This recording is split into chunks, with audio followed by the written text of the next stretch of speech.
You have awakened as an Sss's-Level forbidden spellcaster, but you won't live past 18. However, your forbidden spell can amplify your strength by tenfold. Moreover, it can forcibly strip others of their experience and skills, but using it just once will cost you 10 years of your life. Using it twice will lead to immediate death. Yet you are not worried about the side effects, and you use the forbidden spell like a regular attack without restraint. This is because you have awakened the side effect transfer system. You can designate anyone at will to bear all the side effects of your forbidden techniques. However, the moment you received the system, you immediately designated your father to bear the side effects. This is because a year ago, a great catastrophe struck. Your father, Li Shangbin, abandoned your mother ruthlessly to escape. He then allowed your stepmother to secretly abuse you. At this moment, your half-brother, Li Gue, shakes his phone. He shouts, "Mom, look, this is the album I found on my brother's phone. Inside are videos and photos of our sister bathing and using the toilet. If I hadn't discovered this in time, and if someone else saw those photos and videos, it would ruin her life. You worthless piece of trash. Last week you stole your brother's crying blood pill, and I let it slide. I didn't expect that despite our leniency towards you, you not only fail to show gratitude but also do such despicable things. Ru is your sister. How could you install hidden cameras in her bedroom and bathroom? You are just like your mother, inherently despicable, and you'll never change. Mom, little brother, please calm down. I think my brother might have his reasons for this. Brother, you need to tell your sister why you installed hidden cameras in her bedroom and bathroom. Do you have something difficult to say? If you do, you need to tell your sister. She will forgive you. Your half-sister, Zhang Yuru, speaks in the gentlest tone, but her eyes are filled with disgust and disdain as she looks at you. At the same time, those eyes became unfathomably deep like black holes. At this moment, Zhang Yuru silently activated her S-level control skill, Enchanting Gaze. She tried to use mental control to lead you to admit that you were responsible for all of this. Brother, last time you stole the crying blood pill, Mom beat you nearly to death. Yet you still haven't learned your lesson, and this time you dared to lay your hands on our eldest sister. If it weren't for the fact that you're my brother, I would really want to chop off your hands and arms right now. Li Gui's aura suddenly became sharp and intimidating. Seeing that Zhang Yuru's enchanting gaze was ineffective, Li Gue quietly activated his own unique skill, 7-kill intimidation. He aimed to crush your spirit with his terrifying presence. However, seeing Zhang Yuru, Li Gue, and Pan Dongmei resorting to any means necessary to frame you, as your father, Li Shangbin showed no intention of intervening. Instead, he coldly tossed a contract of servitude in front of you. He shouted sternly, "Li Chen, you have disappointed me too much. There is no place for you in this family anymore. Now sign this contract of servitude, and tomorrow pack your things and get out." You slowly clenched your fists, your not-so-sharp nails digging into your flesh as you glanced at Li Shangbin and Pan Dongmei.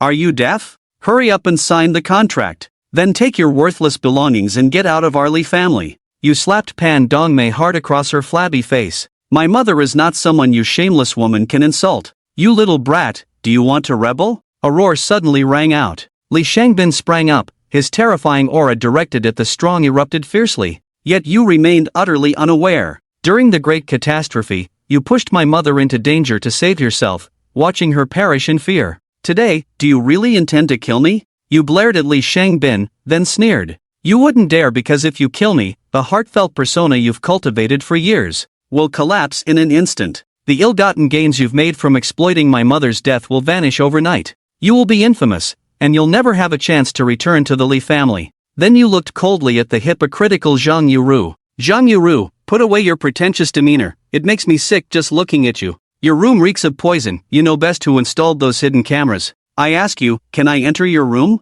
Who in this house gave you the key? If I really did it, would you need to use your underhanded tricks to manipulate me? How dare you speak to Dad and our eldest sister like that? Li Gue immediately roared in anger. You sneered and immediately presented a document to sever parental ties. From now on, I sever all ties with you. Fine, I, Li Shangbin, will act as if you are no longer my son. Get out. Although Li Shangbin feigned a look of heartbreak, his actions were swift. After signing, he threw the document back at you and said, "From now on, I have no relationship with Li Jia." You couldn't be bothered to look at them any longer and left after packing your things. As you walked away, a glint of cold malice flashed in Li Shangbin's eyes. He then signaled to Li Gue, who immediately understood and quietly followed you out. Just as you stepped out the door, a crisp system notification rang in your mind. Congratulations, host. You have severed ties with the Li family. Your mind is clear, thoughts are flowing, and the divine side effect system has been successfully bound. You can now designate a target to bear the side effects. One side effect can be assigned to a target. Does this mean that when I use forbidden techniques, the side effects won't affect me but can be transferred to others? You thought to yourself, your eyes brightening, the chance for revenge for your mother has finally come. With this thought, a flash of cold light crossed your eyes. During the Great Catastrophe, Li Shangbin abandoned both himself and your mother to survive. If it weren't for your mother's sacrifice, you would have died during that flood. Years later, Li Shangbin brought you back from the orphanage. You thought he had turned over a new leaf, wanting to atone for the death of your mother. What infuriates you is that Li Shangbin's true purpose in coming back is not to atone, but to exploit the situation for publicity. He wants to package himself as a sentimental man, profiting immensely from the death of his own mother. From that moment on, you vowed that when you are able, you will make him pay in blood for his crimes. But lacking the strength before, you could only endure for now. Just as you were lost in thought, a brash voice suddenly rang out. You were quite arrogant back at home, watching Li Gui walk over from the opposite alley. Your expression darkened, and you immediately shouted coldly. After saying this, you strode past Li Gui without a second glance. Did I say you could leave? Seeing you, this worthless fool, ignore him like air, a cold glint flashed in his eyes. Remembering that it was this fool who slapped your mother with his right hand, you decided to chop off one of his hands to teach him a lesson. Li Gui's sword let out a sharp cry and swiftly slashed toward your right arm. Seeing how venomous Li Gui's heart was, wanting to cripple you with just one strike, Li immediately targeted the side effects at Li Gui. At the same time, he unleashed the technical skill Demon's Wrist on Li Gui. As the Demon's Wrist was activated, Li Chen's aura surged, his fist crashing down like a heavy hammer onto the sword's hilt. The terrifying power erupted instantly, with the Demon's Wrist amplifying his strength tenfold. Li Gui's smirk froze on his face. He was in a daze, completely unresponsive. Demon's Wrist? Are you out of your mind? You dare to use such a technique right off the bat? Doesn't he fear the backlash? This thought just arose in Li Gui's mind. Immediately, a tremendous force surged toward him like a giant wave. The technique he casually displayed couldn't withstand even a moment against your punch. In an instant, his defenses crumbled, and your fist slammed into his chest. A piercing scream erupted. It immediately came from Li Gui's throat. If it weren't for Li Gui's superior cultivation, your punch alone would have been enough to end his life. Noticing that the amplification from the Demon's Wrist had ended, you felt yourself return to your normal strength of 5 levels, 3 stages. The forbidden technique was used, and now comes the backlash of the forbidden technique user. You held your breath and felt it, just as you had initially suspected. Your body felt completely fine, and there was no backlash, meaning the system had activated successfully. Just as you were lost in excitement, a frantic roar came, "I will kill you." You saw Li Gui struggling to get up, his terrifying aura as a 5 levels, 8 stages cultivator suddenly erupting. In the first realm of the 7-kill sword technique, an enraged Li Gui immediately unleashed the terrifying sword of the S-class sword path, the 7-kill sword king, aiming straight at your heart. But just as the sword's edge was an inch from your throat, Li Gui suddenly felt a severe constriction in his heart. He immediately spat out a mouthful. After spitting out a large mouthful of fresh blood, he collapsed to the ground, completely unconscious. You looked at Li Gui, who was bleeding on the ground, and scoffed disdainfully. As for Li Gui, if he just lay there, the backlash from the forbidden technique would only make him bleed. Looking at the unconscious Li Gui, you searched him thoroughly and quickly found a jade bottle. Inside the jade bottle lay 20 translucent dark green pills. Li Gui was indeed a fat sheep. He had 20 grade 1 blood-crying pills on him. In this high martial world, pills are incredibly precious cultivation resources.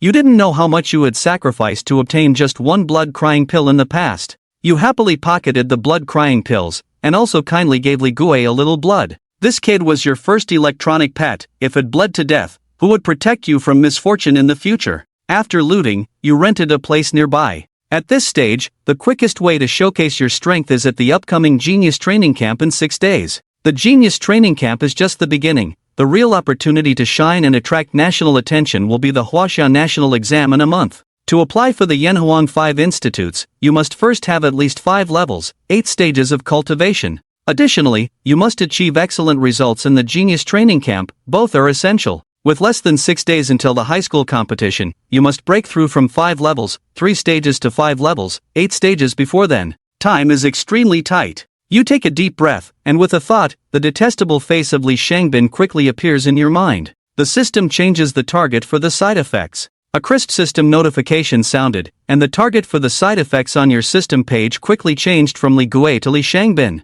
Perfect, the demon's wrist amplifies the pill's effects tenfold, you sneer. You then activated the forbidden technique user's special skill, Demon's Wrist. The Demon's Wrist, as the name suggests, is a means for forbidden technique users to make deals with demons. Using the Demon's Wrist skill, one can exchange for any imaginable enhancement from demons. Its effects are not limited to strength, ammunition, or combat skills, they increase with one's cultivation level. As a technical user, the amplification factor of the Demon's Wrist will also increase, but so will the backlash they must endure from the demons. The special effect of the Demon's Wrist skill would be considered an ultimate skill in other professions. However, in the forbidden technique user profession, it is merely a branch skill among the 6 major talent skills. This is why forbidden technique users rarely live past 18, yet are still regarded as the strongest profession above all SSS levels. The Demon's Wrist is used to trade with demons to enhance the effects of vitality pills. Of course, all side effects arising from the forbidden technique will naturally be borne by that old beast, Li Shangbin.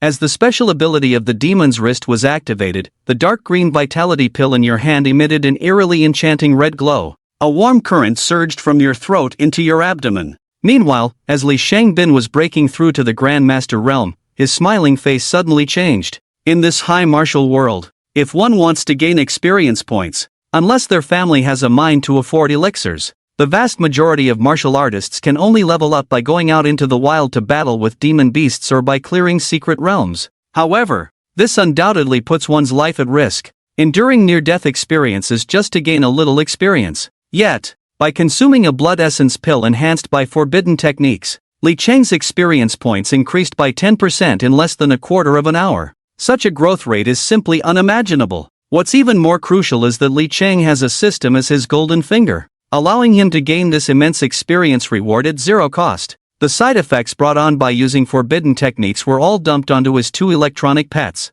This way, he could enjoy the benefits of the forbidden technique while also getting a double thrill from avenging his enemies. It was simply too exhilarating. This blood essence pill can increase experience by 10%. If I take the remaining 20 blood essence pills, wouldn't I be able to break through 2 small realms in a row and reach the 5th stage of a martial apprentice? Li Cheng took several deep breaths to suppress his excitement. Breaking through 2 small realms in one night, with such a rapid cultivation speed. In the past, Li Cheng wouldn't even have dared to think about it. But who would have thought that Li Cheng, as a forbidden technique practitioner, could exploit the loopholes? It's hard not to be envious. In his excitement, Li Cheng tossed another enhanced blood essence pill into his mouth, as if he were eating chocolate beans. If someone else saw this scene, they would probably be so shocked that their jaw would drop to the ground. If it were any other forbidden technique practitioner, they would avoid using forbidden techniques unless they were truly at death's door. But for Li Cheng, a terrifying forbidden technique like the Demon Wrist, which requires a huge price from the host, could be used endlessly by him like a basic fireball spell. Is this for real? The caster. Forbidden techniques shouldn't be abused. As he consumed more and more blood essence pills, Li Cheng couldn't help but smile broadly. His excitement made his face flush. Originally, it was impossible to break through from the 3rd stage to the 8th stage of a martial apprentice in just a month. But now it didn't seem so far-fetched. While Li Cheng envisioned a bright future, the forbidden technique of the Demon Wrist was being used endlessly. It simply wouldn't stop. With each blood essence pill consumed, Li Cheng felt as if someone had poured a pot of boiling water over his head, his internal energy surging like countless galloping horses. A powerful and condensed heat flowed from the Baihui point at the top of Li Cheng's head down his spine, connecting every point along the way. It was as pervasive as boiling mercury, and his body began to feel intensely hot. This exhilarating sensation even made Li Cheng hum with pleasure. What a delight! At that moment, in the Li family of Jizhou, husband, why did you let that little beast go so easily? We've already received the deposit. If the Gu family holds us accountable afterward, how are we going to explain ourselves? In the quiet room, Pan Dongmei looked at Li Shangbin with a worried expression. For their family, a forbidden technique practitioner was a financial burden, but for a prestigious family like the Gu family, it was entirely different. Since forbidden technique practitioners are an extremely rare profession that may not even awaken in millions, buying one to raise as a loyal servant is worth the investment. As for the Gu family, they bought Li Cheng to prevent their precious daughter from marrying outside the family. Such a win-win collaboration was a joy for both the Gu and Li families. But who would have thought that at this critical moment, this useless Li Chang not only refused to sign the contract but also severed ties with them. Afterwards, if the Gu family were to ask, how would he explain this to them? Yes, Dad. I've been eyeing that S-Class combat suit in the War Network Mall for a long time, just waiting for that useless Li Chang to sell it for a good price so I could get it. And now, look, the cooked duck has flown away. Zhang Yuru crossed her arms, her face full of displeasure. Listening to the complaints from Pan Dongmei and her daughter, Li Shangbin slowly opened his eyes and said coldly, "Don't worry, I've already sent Guier. Even if I have to break his legs today, I will drag him to the Gu family." Upon hearing this, Pan Dongmei's eyes lit up, and a malicious smile appeared on her lips. Humph, that little brat was so arrogant at home just now. When he meets Guier later, he probably won't even have a chance to beg for mercy before being taken down by Guier. Just thinking about her precious son taking action against Li Chang made Pan Dongmei feel that the pain on her face had lessened significantly, leaving only satisfaction in her heart. Li Shangbin waved his hand and said lightly, "All right, as for that little brat Li Chang, just do as I say. You can go now. I'm currently at a critical moment in breaking through to the Grandmaster realm, and no one can disturb my seclusion." Soon, the training room was left with only Li Shangbin. He eagerly took out a beautifully crafted jade box from his pocket and held his breath as he opened it. Inside lay 3 pills, each containing 3 faint golden lines, with mist wafting from the 3 spiritual pills. For a moment, the fragrance of the pills filled the quiet room, making one feel refreshed with just a single breath. Truly extraordinary. Now, Li Shangbin's blood value had reached 9,999 points, just a step away from breaking through to the Grandmaster realm. These third-grade connecting veins pills were the key to that opportunity. Is this the third-grade connecting veins pill? I've never seen such a mysterious phenomenon before. Each third-grade pill was priceless and rare. Although these pills were incredibly precious, if they could truly help him break through to the Grandmaster realm, then all his efforts would naturally be worth it. Moreover, he hadn't really given up anything. When the great disaster struck, he had unhesitatingly abandoned Li Chang and his mother to save his own life. Afterwards, to deepen his image of a devoted person, Li Shangbin felt that Li Chang had some value to him, which was why he brought him back from the orphanage. During this time, he had already profited significantly from Li Chang. Now, he even had a contract selling Li Chang to exchange for pills. He was completely winning, wasn't he? Thinking of this, Li Shangbin couldn't help but let his lips curl up, a look of triumph evident on his face. Li Chang, you, just like your foolish and pitiful mother, will become a stepping stone for me, Li Shangbin, to reach the peak of martial arts, to thank you for your selfless contributions. In the future, during Qingming, I will burn more paper money for you and your mother. After saying this, Li Shangbin tilted his head back and swallowed one of the connecting veins pills. Li Shangbin could clearly feel that his long-dormant blood energy, which had not surged for a long time, seemed to have regained vitality, helping him break through the bottleneck of the Grandmaster realm. It's loosening. The Grandmaster bottleneck that has trapped me for years is finally loosening. With the help of the remaining 2 connecting veins pills, breaking through to the Grandmaster realm will happen today. The smile on Li Shangbin's face became even more radiant. Just taking 1 connecting veins pill was enough to loosen the shackles that had bound him for years. Seeing the coveted Grandmaster realm so close, Li Shangbin no longer hesitated. He once again placed a connecting veins pill in his mouth, wanting to push through in one go. Soon, that familiar feeling of surging blood energy returned. This time, it was clearly more powerful than the last. But this time, Li Shangbin's smile did not last long. His expression suddenly changed drastically. Why is the qi and blood still accelerating after entering the organs and meridians? Stop! Hurry up and stop it! At this moment, Li Shangbin clearly sensed something was wrong, and his face changed instantly. The qi and blood that had been stirred up by the meridian opening pill should have slowed down as it flowed into his meridians and organs, beginning to nourish and warm them. But now, it was the opposite. The incoming qi and blood surged through his meridians and organs like a crazed dog, and instead of diminishing, its momentum only intensified. This was not helping him break through to the Grandmaster level, it was clearly going to burst him apart. Puwa! Li Shangbin felt a sharp pain like needles piercing through his organs and meridians, and he immediately spat out a mouthful of blood mist. He let out a miserable cry and fell to the ground. Looking at the large pool of fresh blood on the ground, his expression fluctuated between dark and light. Clearly, he could not understand what had gone wrong during the cultivation process. After pondering for a long time, he still could not figure it out. Li Shangbin could only rub his swollen temples. I suppose I was too impatient. I rashly swallowed the second meridian opening pill without fully refining the first one, which led to the two forces clashing and injuring my meridians. Now I can only postpone the breakthrough to Grand Master and focus on healing my internal injuries first. Li Shangbin quickly made a decision in his heart. Although he had failed to break through to Grand Master and wasted two third-grade meridian opening pills, which was indeed very regrettable, the silver lining was that he still had one last meridian opening pill left. Once he healed his internal injuries, he could regroup and try again. Thinking of this, Li Shangbin couldn't help but feel a sense of reverence for the beautiful image of himself breaking through to Grand Master, and his fighting spirit reignited. While Li Shangbin was tormented by the meridian opening pill all night, Li Chang woke up comfortably from the king-sized bed in the 5-meter-wide presidential suite. Ha! My current realm is now completely stabilized at the 4th stage of martial disciple. Li Chang felt the surging power within him, and a hint of joy flashed in his eyes. However, the only downside was that although Li Chang still enchanted each chi and blood pill with his devilish skills,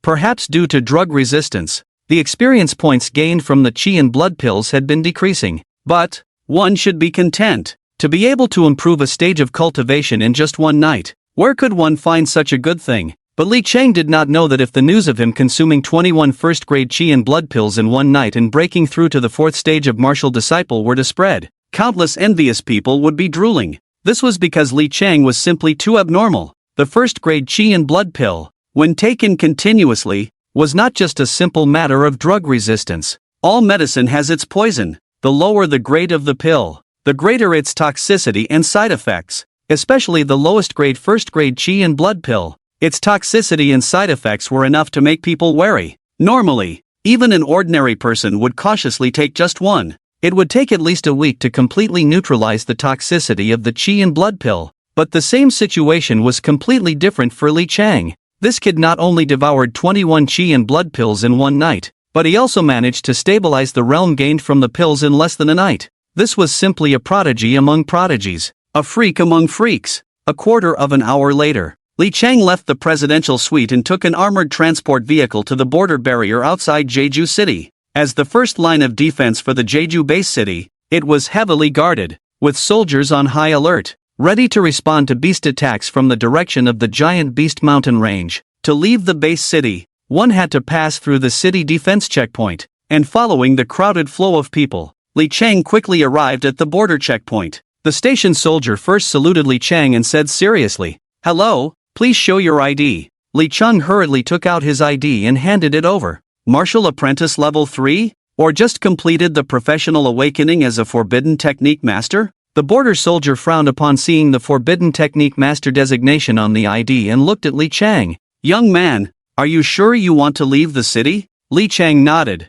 Seeing this, the border soldier's frown deepened. The Forbidden Technique Master was widely known as a glass cannon, a useless profession, and usually, even if they left the city, it would be with an experienced martial artist team. This was because once a Forbidden Technique Master used up their skills, they would suffer the backlash of the forbidden techniques. If there were no teammates to protect them, it would be a dead end in the perilous giant Beast Mountain range. Moreover, for someone like Li Chang, who had just completed his awakening and was now leaving the city alone, it was practically a death wish. "Young man, considering the special nature of your profession, I suggest you," just as the border soldier was about to offer more advice, Li Chang interrupted. "Thank you for the reminder, but I have already made up my mind." Seeing Li Chang's insistence, the border soldier, naturally, didn't bother to say anything further and let him pass. Good advice is hard to give to a stubborn fool. After the arrival of the Great Cataclysm, with people dying every minute, losing Li Chang wouldn't make a difference. After passing through the border checkpoint, Li Chang set off directly towards the giant Beast Mountain range. Being alone drew the attention of many nearby martial artists. The giant Beast Mountain range was fraught with danger, every step a risk. If he were surrounded by beasts, the likelihood of dying alone and helpless was extremely high. Therefore, the vast majority of martial artists at the martial apprentice level chose to team up and hunt beasts together, with materials naturally distributed according to team contributions. Of course, there were also those confident in their own strength who preferred to act alone. But among them, the weakest were at the peak of martial apprentice level 8, and there were even strong martial masters, with at least a B-level profession. As for Li Chang, from his earlier conversation with the border soldier, many had heard it clearly. Li Chang was not only a rookie who had just completed his job change, but he was also a forbidden technique master, a rare useless profession. For someone like him, stubbornly wanting to enter the giant beast mountain range alone, was he not just rushing to his own demise? The gazes of the majority of martial artists looking at Li Chang were filled with mockery and disdain. But just then, a commotion suddenly arose in the crowd, and the people who had gathered began to retreat to the sides. It's the Tiger Squad. Let's get out of here. The Tiger Squad is very domineering. Every time we encounter them, it's never good. That's right. Don't be fooled by the fact that the strongest among the Tiger Squad, Song Tiehu, is only at the peak of martial apprentice level 8. I personally saw a martial master get into a verbal dispute with them last time. I thought it would end there. But who would have thought that the Tiger Squad would hold a grudge like this, appearing calm on the surface but secretly vengeful, marking that martial master. Wait for this martial artist to enter the depths of the Beast Mountain range, and the 5 members of the Tiger Squad will ambush him from behind while he is fighting the demon beast, severely injuring him before torturing him to death. The methods of the Tiger Squad are so cruel that they make one's scalp tingle. With the arrival of the Tiger Squad, the martial artist teams outside the city fell into chaos. As soon as everyone saw these 4, they scattered like birds and beasts, clearly terrified to the core. There was no other choice. Facing such ruthless people, ordinary martial artists preferred to avoid offending them, let alone this group of martial apprentices. Even some martial artists were unwilling to provoke the Tiger Squad when there was no conflict of interest. Seeing the people around him avoiding them like venomous snakes, Li Chang also planned to leave. He had always been someone who disliked trouble, and the Tiger Squad was clearly not a group to be trifled with. His main purpose for coming to the Beast Mountain range was to level up, so it was better not to waste precious time on these scum. However, Li Chang did not want to stoop to their level, but the Tiger Squad unceremoniously blocked his path. They were clearly coming for him. Something was off. There must be a demon involved. Li Chang looked towards the crowd of onlookers.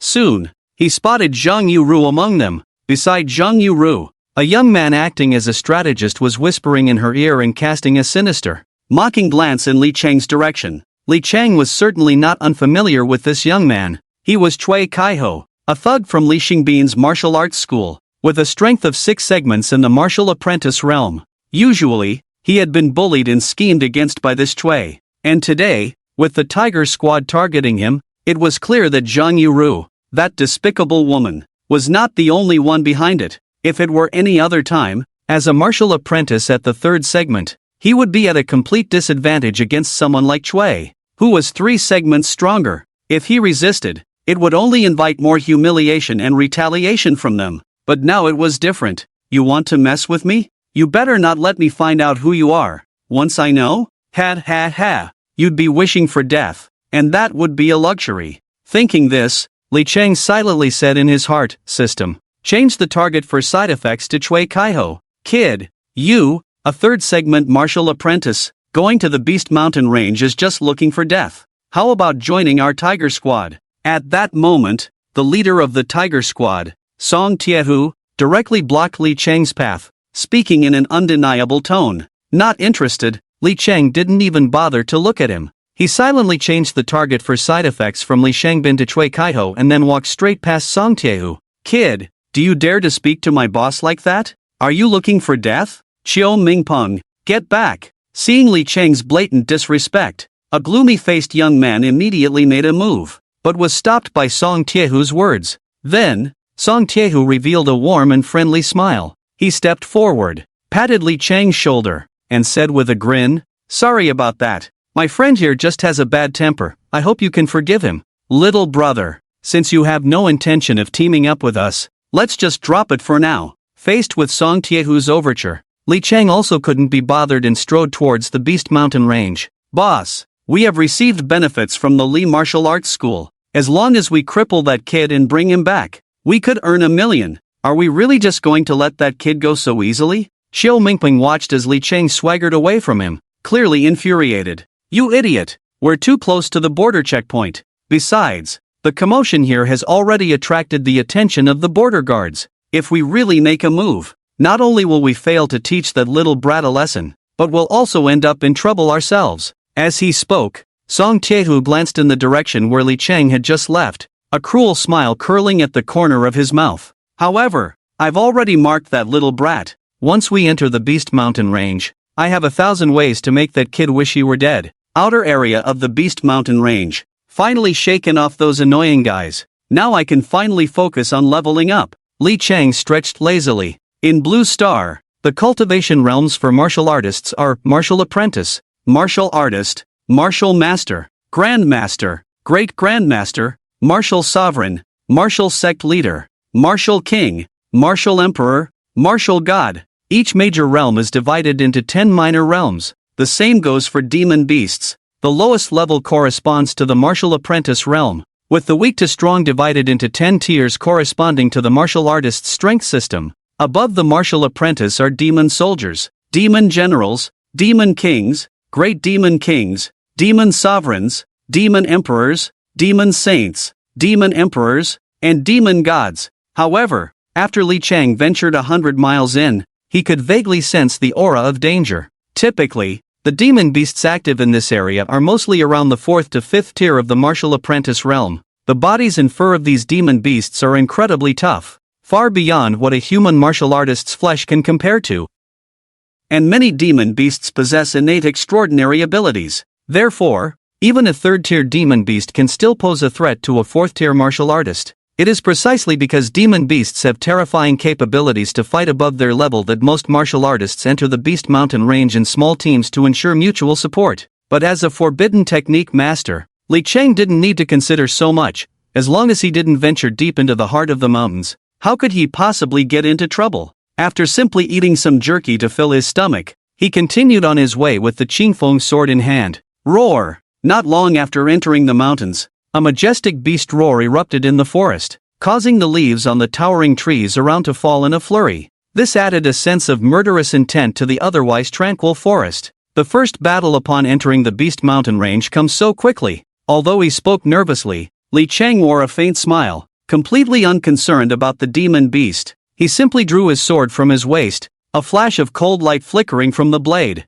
Li Chang walked forward as if taking a stroll in his backyard, seemingly offering a flaw to the demon beast. Roar! Soon, the fierce beast roar, accompanied by a gust of bloody wind, approached. A shadow darted out from the trees ahead, opening its massive jaws to bite at Li Chang's neck, bringing with it a wave of foul wind. Come on, demon's wrist, tenfold power amplification. There was no trace of fear on Li Chang's face. In that instant, his figure flickered, and his right hand swung the sword down suddenly. Sizzle! The terrifying power, far exceeding that of a 4th-tier martial apprentice, erupted in an instant, producing a series of ear-piercing sounds as it cut through the air. Die! The sword light flashed like lightning, followed by the sound of the blade piercing flesh. The shadow of a cheetah, which could easily rival a peak 5th-tier martial apprentice, was brutally cleaved in two by that fierce and domineering strike. The terrifying combat power unleashed by the tenfold amplification of the demon's wrist allowed Li Chang to possess the strength to instantly kill a 5th-tier demon beast.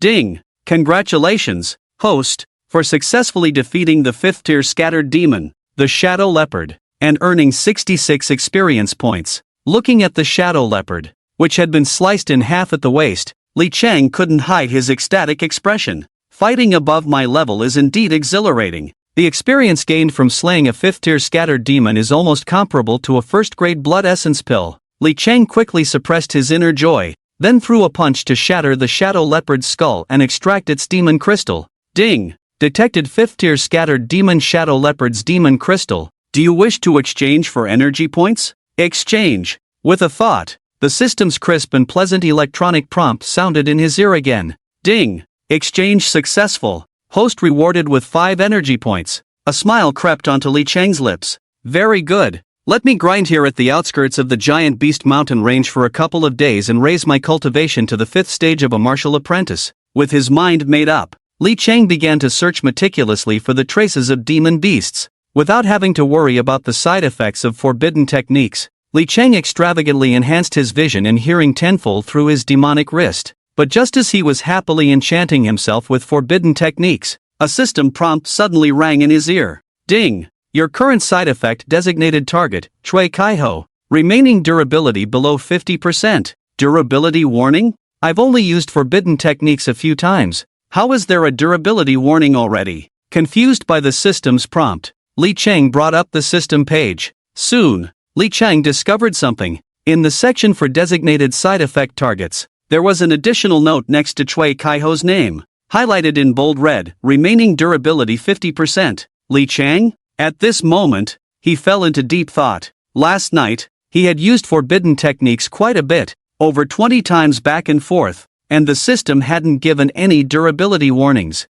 Why was it different this time when the target was switched to Chui Kaiho? Could it be? Li Cheng suddenly realized something, but he wasn't entirely sure. To experiment, he tentatively cast a few forbidden techniques into the air and looked at Chui Kaiho's durability, which had decreased by another 3%. Oh my! After some research, Li Cheng finally understood. The durability of his electronic pet was not infinite. The higher the realm, the thicker the durability. Once the durability dropped below 50%, the system would issue a warning. If he continued to use forbidden techniques recklessly, once the durability was exhausted, his electronic pet would naturally be killed by him. If he couldn't find new materials to replenish it, he would have to bear the side effects himself. The key was that this electronic pet couldn't be added randomly. Currently, Li Cheng summarized that there were two ways to add, active and passive. Passive is self-explanatory. The system would randomly select enemies who harbor hatred towards the host for automatic addition. The stronger the hatred, the higher the probability of being selected, and the higher the priority. For active addition, he must know the appearance and true identity of the other party. He wouldn't be allowed to add a non-existent person to exploit loopholes. Additionally, this person must have a grudge against him. Those without grievances, even if he knew their information, couldn't be added either. Thinking of this, Li Cheng clenched his left fist and gently tapped it against his right palm. He recalled the group gathered around Zhang Yueyu and those sycophants from the Li martial arts school. These guys who had humiliated him in countless ways in the past were the best materials for his electronic pet. Aside from Li Shangbin, Pan Dongmei, Zhang Yuemei, and Li Guei, these few are the ones Li Cheng wants to take revenge on personally. He doesn't want to easily kill them directly with the system. It would be best to play with them until they are half dead, unable to die even if they wanted to. As for the others who have bullied Li Cheng, they are merely consumables. Once their durability is used up, he can just replace them. Thinking of this, Li Cheng's mood instantly brightened. He seized the opportunity and began to crazily level up by hunting monsters. The experience points and energy points obtained from killing scattered demons surged towards Li Cheng like flowers falling from the sky. Caution? Not a chance. So many people had bullied and trampled on him before. One Chui Kaiho dies, there are still countless Chui Kaihos to take his place. Now, it is their time to pay their debts. With this thought, Li Cheng happily wielded his Qingfeng sword and began a new round of monster hunting in the Beast Mountain Range. At that time, in the Beast Mountain Range, miss, that Li Cheng is just a waste, only at the third stage of the martial apprentice realm. Do we really need to go through so much trouble and spend $1 million to have Song Tiehu and his group waste him? Recalling the scene he had just seen at the border security checkpoint, Chui Kaiho looked at Zhang Yuemei in confusion and said, "Humph, foolish." Zhang Yuemei merely shot a cold glance at Chui Kaiho and said coldly, "Can't you use your pig brain to think? My father has always been carefully managing his image as a loving father and a sentimental man. If we do it ourselves, wouldn't that be slapping our own faces and letting outsiders poke our spines? So, this kind of dirty work can only be done by Song Tiehu and his group." At this point, Zhang Yuemei paused. Then, she changed her tone. "I think the reason Li Guei didn't take action last night is probably due to this concern. Otherwise, with Li Cheng's third stage of the martial apprentice realm, if Li Guei wanted to waste him, it would be a matter of minutes." Brilliant, miss. You are truly brilliant. With someone like Li Cheng, if you want to control him, it really is like using a butcher's knife to kill a chicken. Ah! Upon hearing this, Chui Kaiho suddenly realized, but just as he was about to shower Zhang Yuemei with compliments as usual, he couldn't help but let out a scream. Under the terrified and horrified gazes of Zhang Yuemei and the others, Chui Kaiho curled up like a boiled shrimp, rolling back and forth on the ground, screaming and wailing in agony. His face was so pale it had no color, and his forehead was drenched in cold sweat. At this moment, his entire body was being torn apart by intense pain. His skin began to crack, and blood soaked through his clothes, leaving large pools of blood on the ground with every roll. Zhang Yuemei had never seen such a horrific scene and was immediately scared out of her wits, collapsing to the ground in trembling. As for Cui Kaiho on the ground, he could no longer withstand the immense torment and fainted. Damn! Is the durability already used up? This Cui Kaiho is really too fragile, isn't he? After just killing a demon beast, Li Cheng heard the system's warning sound again and casually clicked to check. He saw that Cui Kaiho, who had almost half of his durability left before, now had only a fraction left, which was hardly enough. Given the current situation, he estimated that using another forbidden technique would be enough to kill Cui Kaiho outright. Boring. So boring. Li Shangbin is much more useful. After cursing, Li Cheng's mind moved, and he temporarily crossed out Cui Kaiho's name, replacing it with Li Shangbin. Of course, this was not Li Cheng showing kindness to the expendable Cui Kaiho, it was purely because he was about to face a tough battle. Li Cheng had just discovered a gathering of scattered demon apes, roughly estimating, there were actually over 100 of them. The corners of Li Cheng's mouth gradually lifted, and his excited eyes turned red. Look what I've found. It's actually a group of 4th-tier red demon apes. If I can take down this group, I should be able to break through to the 5th stage of a martial apprentice. If I can find an opportunity to slay that ape king, breaking through to the 6th stage of a martial apprentice shouldn't be too difficult. He. Li Cheng chuckled excitedly, feeling the wind at his feet as he walked toward the direction of the ape group. Ahead, in the dense forest, there were indeed over 100 apes either sitting on the ground or standing in the treetops,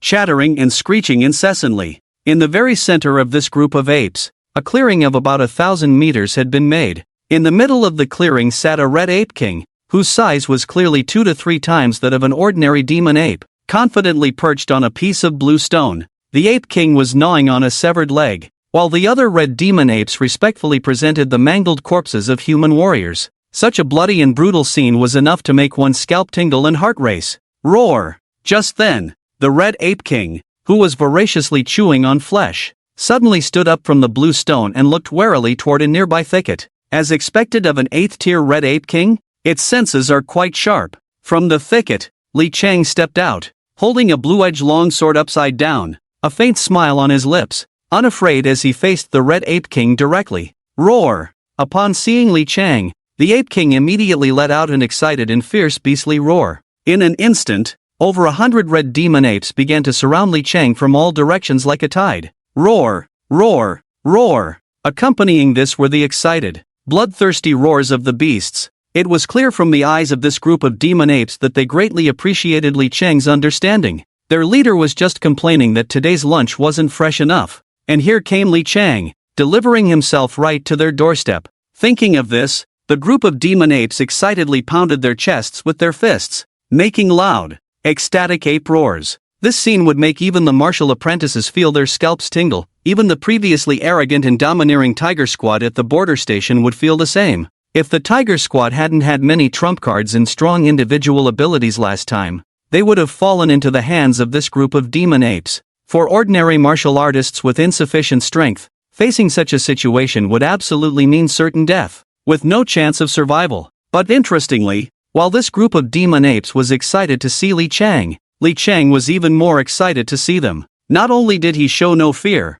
but the smile at the corners of his mouth grew even wider, as he desperately stacked various forbidden techniques and buffs on himself as if they were free. Demon's Wrist, 10-fold strength increase. Demon's Wrist, 10-fold agility increase. Demon's Wrist, 10-fold defense increase. Demon's Wrist, 10-fold endurance increase. Demon's Wrist, 10-fold intelligence increase. At that time, in the Li family of Jeju, it's normal to suffer losses when you're caught off guard by that little beast's forbidden technique. Consider this a lesson. In the future, never underestimate opponents who are at a lower realm than you. After listening to Li Gue recount his experience from last night, Li Shangbin scolded him unhappily and then said, "But this matter absolutely cannot let that little beast off easily. In 5 days, it will be the school-wide martial arts competition. Are you planning to seek revenge on that little beast that day? If you want to, then I'll have Zhao Weiliang, who is in charge of this martial arts competition, arrange for you to be in the same group as that little beast."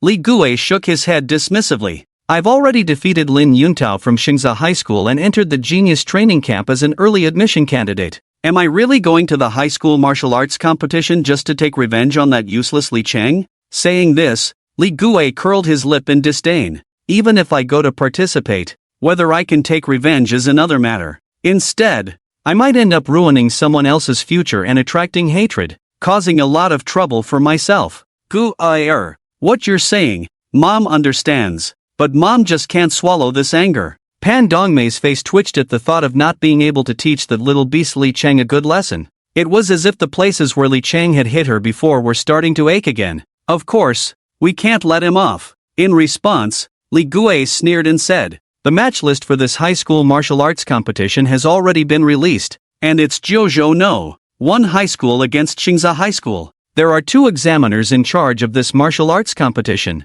and one of them is my mentor Sun Guodong from the training camp. Xingza High School is still brooding over their last defeat, and now with mentor Sun intentionally favoring them, the consequences can be imagined? A mere martial artist at the 3rd stage, no matter who Xingza High School sends, they can easily beat Li Chang half to death. Mom and Dad, learn from this. This is called revenge. Doing everything yourself is so low-key. After saying this, Li Gue hummed a little tune and happily left the house. Soon, only Li Shangbin and Pan Dongmei were left at home. Pan Dongmei glanced at Li Shangbin, her brows full of pride, and said, Husband, did you see that? This is called the student surpassing the master. Ha ha, Li Shangbin also laughed heartily with pride. Guer has truly inherited my teachings in this matter. But I not only want that little beast to suffer physical pain at the high school martial arts competition, I also want to ruin his reputation. Saying this, a sinister glint flashed in Li Xingbin's eyes. That little beast once brought his girlfriend to our house.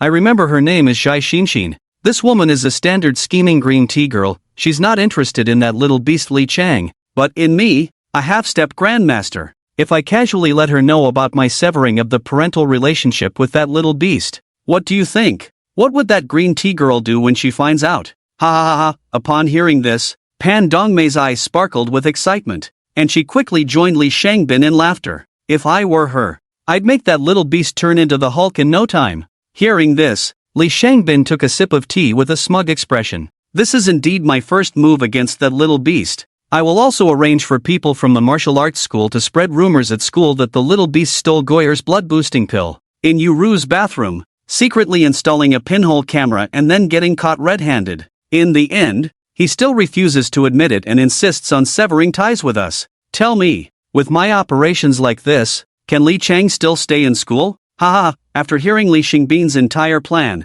Pan Dongmei seemed to already see the outcome. Li Chang was toyed with in the palm of his high IQ husband. In the end, seeing his girlfriend's miserable state, spitting blood from being cheated on, all the pent-up frustration in his heart dissipated, and he felt incredibly pleased. Pan Dongmei was just about to shower Li Shangbin with compliments as usual, but who would have thought that the laughing Li Shangbin suddenly turned pale, and with a gah, he stopped laughing. Immediately after, Li Shangbin seemed to lose his soul, collapsing straight to the ground in front of her. Puff! Before Pan Dongmei could rush over to ask what was wrong, Li Shangbin suddenly sat up from the ground, and with a wow, he spat out another mouthful of fresh blood. And it wasn't over yet. Just as Li Shangbin struggled to get up, he felt as if his internal organs had been violently displaced. The pain was excruciating. What's going on? I clearly didn't take any pills or practice. How could this happen? Li Shangbin clutched his abdomen, enduring the piercing pain from his insides, hurriedly trying to circulate his energy to suppress it. At this moment, Li Shangbin was no longer the confident strategist he had been before. His back was completely soaked with cold sweat. He really didn't have the heart to think about how to get back at Li Chang anymore. This was the second time he had spat blood without any warning. If he said he wasn't panicking, that would be impossible. He was in a complete state of panic. Spitting blood while cultivating was one thing. Now that he wasn't even cultivating, he was still spitting blood. What kind of karma was he facing? Just as Li Shangbin was almost doubting his life due to the blood spitting, Li Chang in the giant beast mountain range was almost breathless with excitement. Behind him, the terrifying 8th-tier Red Ape King was like a mad beast, relentlessly chasing Li Chang, smashing countless giant trees and boulders. Although the movements of the Ape King were terrifying, with the tenfold agility and endurance boost from the demon wrist, Li Chang was granted incredible speed and strength. Although the Red Ape King was a peak 8th-tier demon, it was not known for its speed. and now facing Li Chang, who had an advantage. It couldn't catch up or land a hit. It could only watch helplessly as Li Chang maneuvered around it while slaughtering its ape minions with forbidden techniques. At the same time, system notifications began to ring in Li Chang's ears. Congratulations to the host for successfully killing a third-tier demon, the Red Demon Ape, earning 38 experience points. Congratulations to the host for successfully killing a fourth-tier demon, the Red Demon Ape, earning 47 experience points. Congratulations to the host for killing. As Li Chang continued his slaughter, the endless experience points surrounded him like a tide, instantly filling his recently upgraded experience bar, elevating him to the 5th stage of Martial Disciple. Faced with the ghost-like Li Chang, the group of Red Demon Apes was terrified, but they didn't dare abandon their king to escape. The reaction of the Demon Apes was exactly what Li Chang wanted. From the moment they encountered each other, Li Chang knew that with his 4th stage Martial Disciple Cultivation, even with the boost from the Demon Wrist, he could never defeat the Red Ape King. But if he couldn't deal with the king, could he not handle these apes? From the very beginning, Li Chang had locked onto the Red Demon Apes, whose general strength ranged from 3rd to 5th tier, with the tenfold agility and endurance boost from the Demon Wrist, and having anticipated that these demon apes wouldn't dare leave their king behind to flee, he turned them into moving experience bags in his eyes, continuously slaughtering and leveling up. Although the Red Ape King had a high level of intelligence among the demon beasts, it had never encountered such cunning tactics as those of Li Chang.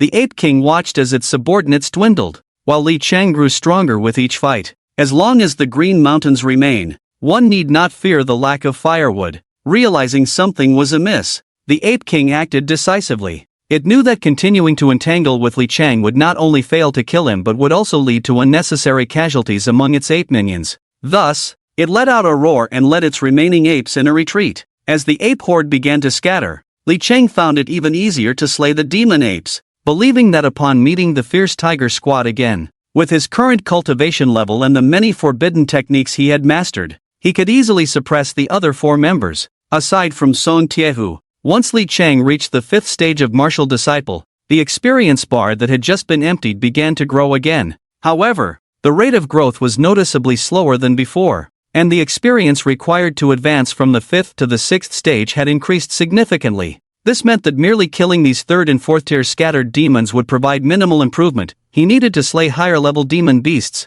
Just as Li Chang was pondering this, 2 red demon apes suddenly charged out of the woods, viciously lunging at him. But before the 2 demon apes could get close, a bright silver sword light cleaved through the air. Puff! Puff! 2 massive monkey heads soared into the sky, and bright red blood splattered everywhere. Ding! Congratulations, host! You have successfully killed a 3rd-tier red demon ape and gained 15 experience points. Ding! Congratulations, host! You have successfully killed a 2nd-tier red demon ape and gained 8 experience points. As expected, killing 2nd and 3rd-tier scattered demons can no longer provide any further enhancement. Hearing the 2 system notifications in his mind, Li Chang sheathed his sword. Since that was the case, there was no need to waste any more time here. After exchanging all the demon crystals for energy points, Li Chang followed the direction in which the Red Ape King had fled. He believed that if he could kill that 8th-tier scattered demon, he would have a great chance of advancing from the 5th to the 6th stage of Martial Disciple. Just thinking about leveling up again made Li Chang's eyes shine with excitement and his fighting spirit soar. However, just as he was searching for the Ape King's tracks, Li Chang suddenly felt a stirring in his heart. He sensed a rich aura, almost thick enough to be tangible, wafting toward him from not far ahead. Such a dense aura must mean there are some extraordinary treasures hidden ahead. The thought of treasures quickened Li Chang's pace significantly. After walking less than a kilometer, he immediately spotted a clear and transparent pond deep within the dense forest. The water in this pond was crystal clear, and most intriguingly, wisps of white mist were continuously rising from its surface. Just inhaling a breath made one feel refreshed and invigorated, as if their mind was clear and comfortable. After observing for a moment, Li Chang seemed to suddenly recall something and exclaimed, "Spirit Gathering Pool." This so-called spirit gathering pool was formed by the unique terrain absorbing and concentrating the spiritual energy from the surrounding area after the spiritual energy revival on Blue Star. Although this spirit gathering pool was only about 3 meters in diameter, the richness of the spiritual energy contained within could rival that of 500 first-grade Chi blood pills. The key was that this spirit gathering pool was one of the rare blessed lands, Li Chang had no need to worry that, like the chi blood pills, consuming a few would lead to his body developing a tolerance, thus diminishing the effect. So refreshing. I was just worried that killing that red ape king wouldn't be enough to elevate my cultivation to the 6th stage of a martial apprentice. Heaven really let me stumble upon a treasure like the spirit gathering pool. If I absorb all the spiritual energy from this spirit gathering pool, I will definitely break through to the 6th stage of a martial apprentice. Li Chang felt a surge of joy in his heart.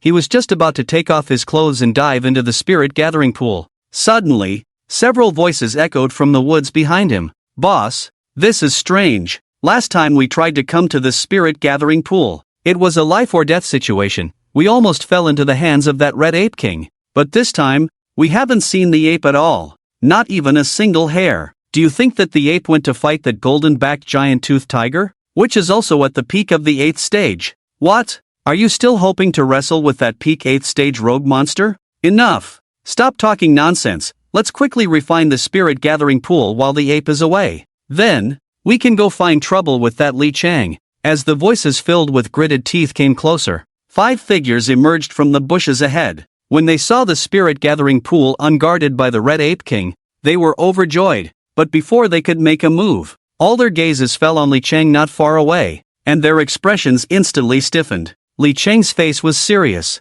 His right palm behind him slowly opened, revealing flickering black flames. It was actually the members of the Tiger Squad. What a narrow path for enemies. Not only did Li Chang not expect this, but Song Tiehu and his 4 companions also did not foresee it. Just moments ago, they were discussing how to quickly absorb the spirit gathering pool while the ape was away and then find trouble with Li Chang based on the mark they had left. And now, they had unexpectedly encountered each other at this moment. Ha ha ha, you little brat. I want to see who can come to your rescue this time. With that, Song Tiehu's terrifying aura suddenly erupted, and this overwhelming presence reached the peak of the 8th stage of a martial apprentice in an instant. The other 4 members of the Tiger Squad also stepped forward, their eyes filled with killing intent as their own auras surged. Among them, the weakest, Chiao Mingpeng, was at the peak of the 5th stage of a martial apprentice. Not to mention, Li Chang was still carrying a 1 million bounty for Zhang Yuru. Just the fact that Li Chang had disrespected them in front of so many people at the border station meant he was doomed today.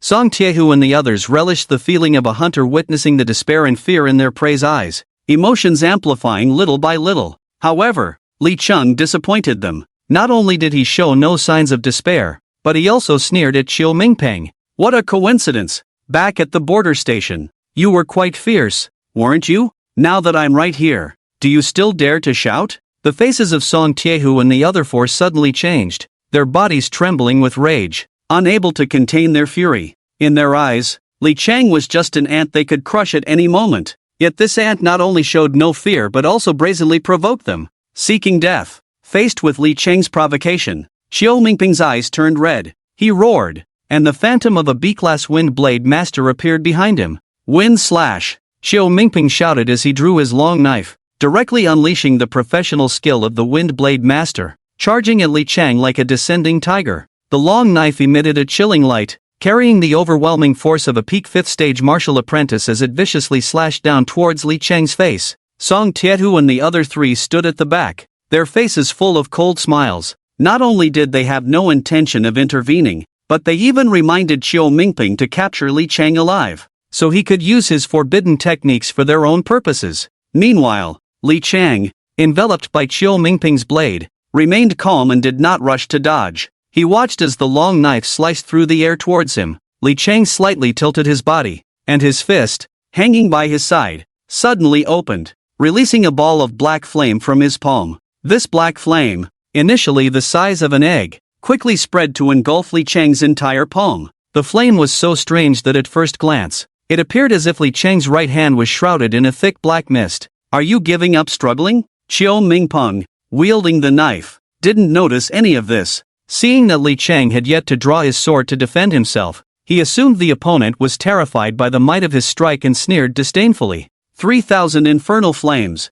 demon's wrist talent skill enhancement. As the blade was less than 3 inches from Li Chang's forehead, he finally moved. Li Chang whispered softly, his body shifting sideways like a swimming dragon, evading Chiao Mingpeng's blade just in time. Before Chiao Mingpeng could launch a second attack, Li Chang's right hand shot out, firmly gripping Qiu Mingping's entire face. Boom! A sound of raging flames erupted. The black flames engulfed Qiu Mingping as if they were fire meeting gasoline, consuming him entirely, while the crackling sounds of burning flesh filled the air. Before anyone could react, Qiu Mingping had been completely incinerated, without even a chance to scream in pain. With the crisp sounds of clattering echoing, Qiu Mingping's combat gear, knife, and other belongings scattered across the ground, while he seemed to have evaporated from existence, leaving not a single hair behind. The charred remains transformed into thick, almost tangible black smoke that swirled around Li Chang, seeping into his body through every pore. Silence, a deathly stillness. The four of Song Tiehu felt as if their throats were gripped by an invisible hand. They opened their mouths to say something but found their throats painfully dry, stammering for a long time without managing to utter a single word. Perhaps, Song Tiehu still couldn't comprehend how Qiu Mingping, a living person, had been devoured by Li Chang. Moreover, the death was so bizarre, so chilling. Ding! Congratulations to the host for successfully using 3,000 infernal flames to devour a 6th-tier martial artist, gaining B-level wind blade professional skill, win/. Ding! After the host uses 3,000 infernal flames to devour a martial artist, they will receive 50% of the opponent's total experience points. Ding! Rewarding the host with 2,500 experience points. Ding! Congratulations to the host for successfully advancing to 6th-tier martial artist. Listening to the system's notifications ringing in his ears, Li Chang couldn't hide the smile on his face. His thoughts stirred. System. So, after enhancing with the demon's wrist, 3,000 infernal flames can not only plunder the opponent's experience points but also their professional skills? As Li Chang's thoughts settled, the system's crisp notification sounded again in his mind. Ding! Replying to the host. The special ability of the demon's wrist can enhance all talent skills of the forbidden technique master in the 6 paths of reincarnation. This forbidden technique is simply ridiculously powerful. Aren't you a martial disciple of the 3rd stage? Just as Li Chang was getting excited, a voice filled with shock suddenly came from a man. When did I say I was a martial disciple of the 3rd stage? Li Chang's lips curled into a meaningful smile as he looked at Song Tiehu with a cold sneer. From the moment he encountered the Tiger Squad, Li Chang knew that it was unrealistic to confront them head-on with his own cultivation of the 5th stage. In this seemingly deadly predicament, all Li Chang could do was exploit the information gap with Song Tiehu and the others. Due to Zhang Yueren's 1 million bounty, Li Chang was certain that the members of the Tiger Squad wouldn't come at him with lethal force right away. As long as he used a bit of provocation, he could lure Qiu Mingping into attacking him, and then use the 3,000 flames to devour him, allowing his cultivation to break through to the 6th stage. Now, the situation had reversed. After devouring Qiu Mingping, the benefits it brought him truly made Li Chang crave more. The advantages gained from devouring martial artists far surpassed those from demon beasts and pills. The 4 led by Song Tiehu appeared to Li Chang as walking experience bags. He believed that if he could devour all 4 of them, he would undoubtedly break through to the 7th stage today. A frenzied, bloodthirsty smile crept across Li Chang's face as the black flames in his hands burned brighter, and he coldly declared, "Today, all of you will die." Before his words fell, Li Chang had already transformed into a black shadow, charging towards the 4 members of the Tiger Squad. Don't be fooled by this kid's bluster. He just used a forbidden technique. When the forbidden technique backfires, it will be his death. The boss is right. Let's go together and avenge Qiu Mingping. Just as the 3 members of the Tiger Squad fell into chaos, their captain, Song Tiehu, quickly regained his composure and calmly issued a series of combat orders to his team. Having experienced countless life and death situations in the giant beast mountain range, Song Tiehu would not be easily intimidated by Li Chang's forbidden technique. He was surrounded by a brilliant red light, and the terrifying aura of a peak martial disciple of the 8th stage erupted. Amidst the red light, a hard bow engulfed in crimson flames slowly floated. This was Song Tiehu's profession. And B-grade flame bow crossbowman. Die for me. Flame arrow. Song Tiehu roared. He drew the flaming hard bow, pulling it into a crescent shape. With a loud bang, a fierce flame arrow suddenly erupted from the bow. This flame arrow was Song Tiehu's strongest strike. Its destructive power was already at the ceiling level among martial disciples. Boss, we'll help you. As Song Tiehu's flame arrow was shot, the other 3 members of the Tiger Squad also attacked together, sealing off all of Li Chang's escape routes. There's no way to dodge. Gale slash. Demon's wrists. Tenfold power amplification. Watching the attack closing in, a hint of madness flashed in Li Chang's eyes. He tried to avoid the vital points of his body as he swung his long sword forward. Bang! Accompanied by a deafening sound, the flame arrow shooting towards Li Chang was directly extinguished into nothingness by his gale slash. Without any resistance. Put, put, put. At that moment, the weapons of the other members of the Tiger Squad deeply pierced into Li Chang's body. A fierce light surged in Li Chang's eyes, and his muscles tensed. Before the three could react, he unleashed another gale slash, amplified by the demon's wrists. The three members of the Tiger Squad never expected that Li Chang, after sustaining such severe injuries, could still unleash such a terrifying attack. Caught off guard, the three members of the Tiger Squad, who were originally besieging him, were unexpectedly shattered into countless pieces of flesh and blood under the suffocating slash, scattering around like confetti. A single stroke, clean and decisive, resulted in instant death. Throughout the entire process, these three members of the Tiger Squad didn't even have the chance to let out the most basic scream of pain before being dismembered. Ding! The system has detected that the host has sustained a fatal injury, automatically sacrificing the target with the lowest durability to serve as a substitute for the host.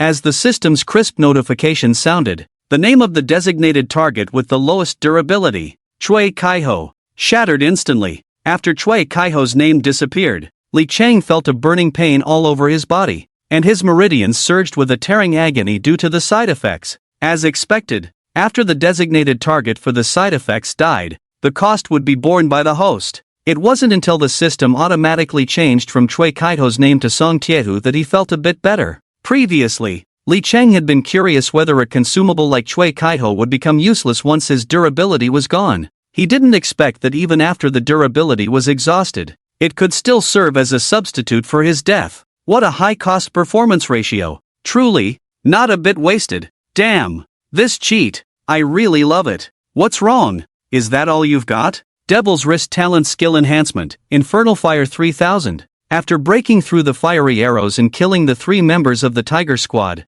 black infernal fire ignited in the palm of Li Chang's hand. He struck like lightning, seizing Song Tiehu by the throat. Li Chang wanted to use the infernal fire to devour Song Tiehu as well, but the black infernal fire only produced a hissing sound as it burned against Song Tiehu's flesh. However, the infernal fire could only inflict burn damage on Song Tiehu, and did not directly convert him into experience points like it did with Chiu Mingpeng. Ha ha ha ha. Just as Li Chang was filled with doubt, the fear and dread on Song Tiehu's face vanished in an instant, replaced by a piercing laughter. You dog-like thing, I am at the peak of the 8th stage of martial disciples, and you think you can devour me? Now you've used up all your forbidden techniques and trump cards, right? The cost of Backlash should be here now. You little brat. When the Backlash of the forbidden technique takes effect, I will chop off your limbs and turn you into a human pig.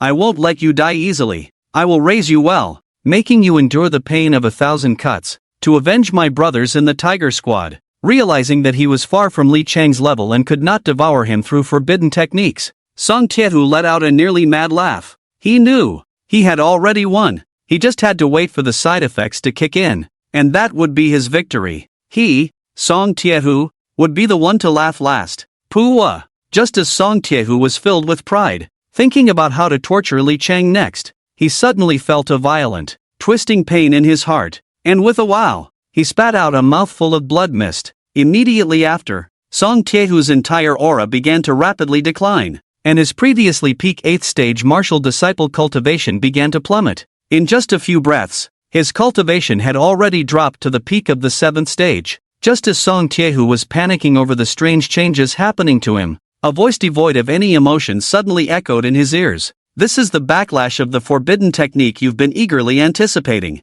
How does it feel? Is this taste pleasant? Backlash of the forbidden technique? How is that possible? This backlash of the forbidden technique, how could it affect me? The forbidden technique should be backlashing you. Li Chang's words caused Song Tiehu's heart to plummet instantly. He now felt his mind was completely blank. With Song Tiehu's extremely limited understanding, he simply couldn't comprehend why the forbidden technique that should have backfired on Li Chang ended up falling on him instead. However, the doubts in Song Tiehu's heart were destined to be taken to the grave. Suddenly, there was a plop sound. Li Chang's 5 fingers pierced deeply into his flesh like eagle claws, and the black inferno burning in the palm of his hand surged into Song Tiehu's body through his neck. This was a true internal burning. The black inferno quickly turned Song Tiehu's internal organs into a pool of blood. Next were the meridians and bones, followed by the flesh and skin. But that wasn't the most chilling part. What truly sent shivers down the spine was that throughout this entire process,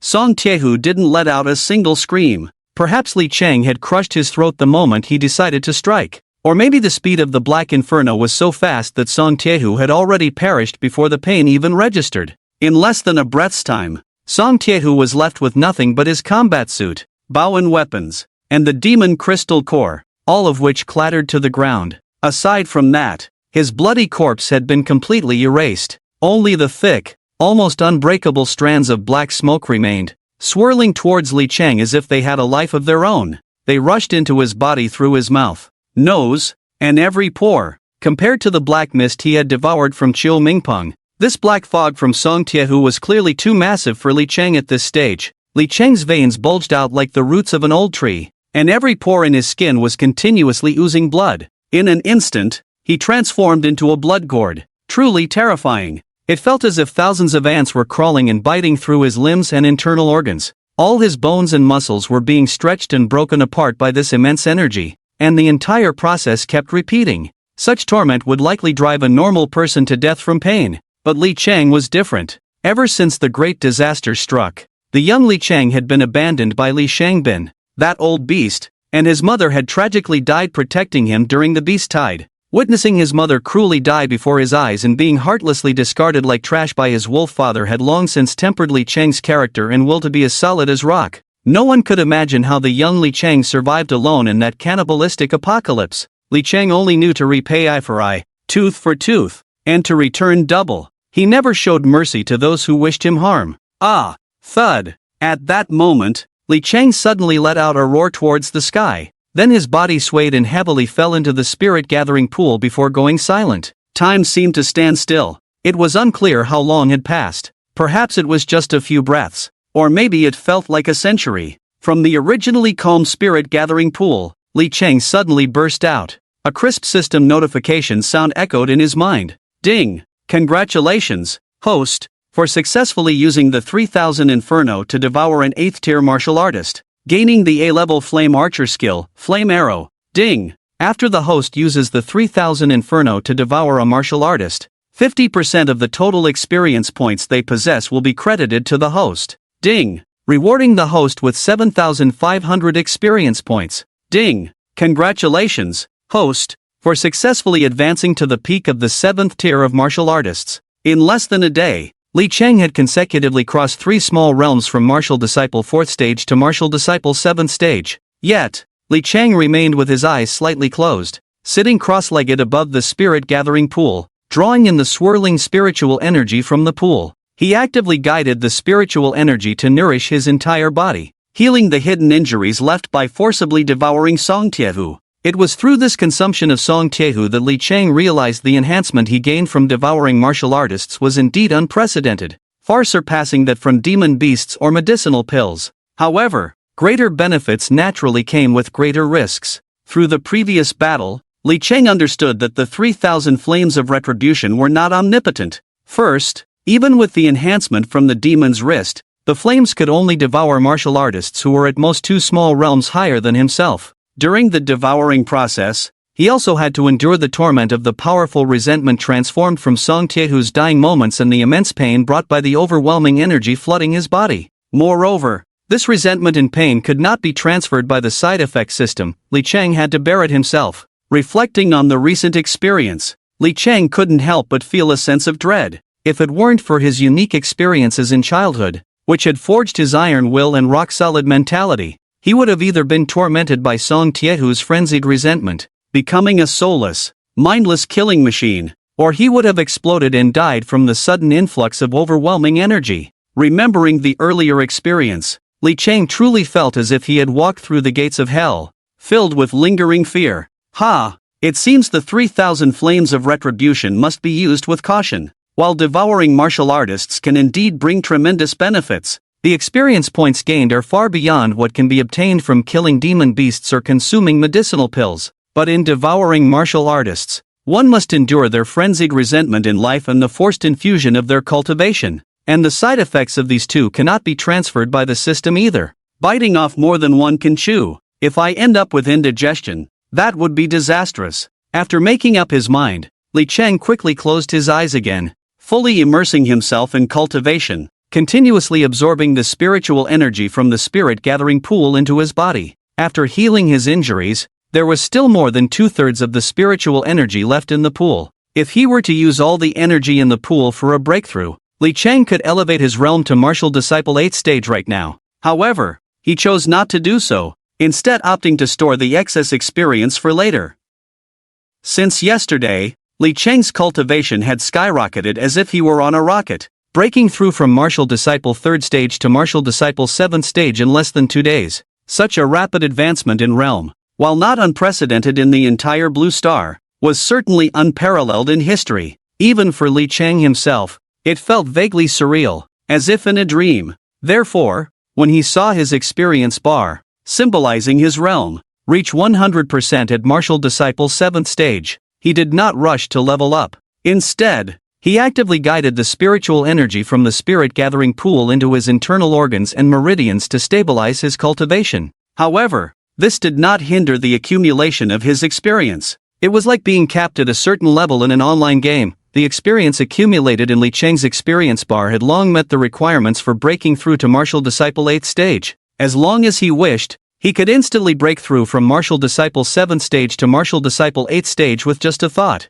After completely absorbing and refining the spiritual energy from the spirit-gathering pool, Li Cheng could clearly feel that not only had his physical body changed upon reaching martial disciple 7th stage, but his control over power had also improved significantly compared to before. Having only spent a day honing my skills in the Beast Mountain range, although I have gained a lot, it is still too early to return. Since there is still a day until the high school martial arts competition, I might as well continue to sharpen myself in this Beast Mountain range. Li Cheng pondered for a moment before making up his mind. He then organized the spoils he had collected from Song Tiehu and the others of the Tiger Squad. Although Li Cheng had mentally prepared himself beforehand, knowing that he had likely taken down a few big fat sheep, he was still taken aback after finishing the inventory. Aside from the combat gear and weapons of Song Tiehu and the others, the demon crystals in their backpacks were incredibly abundant. Among them, there were 23 7th grade demon crystals of the scattered demon quality,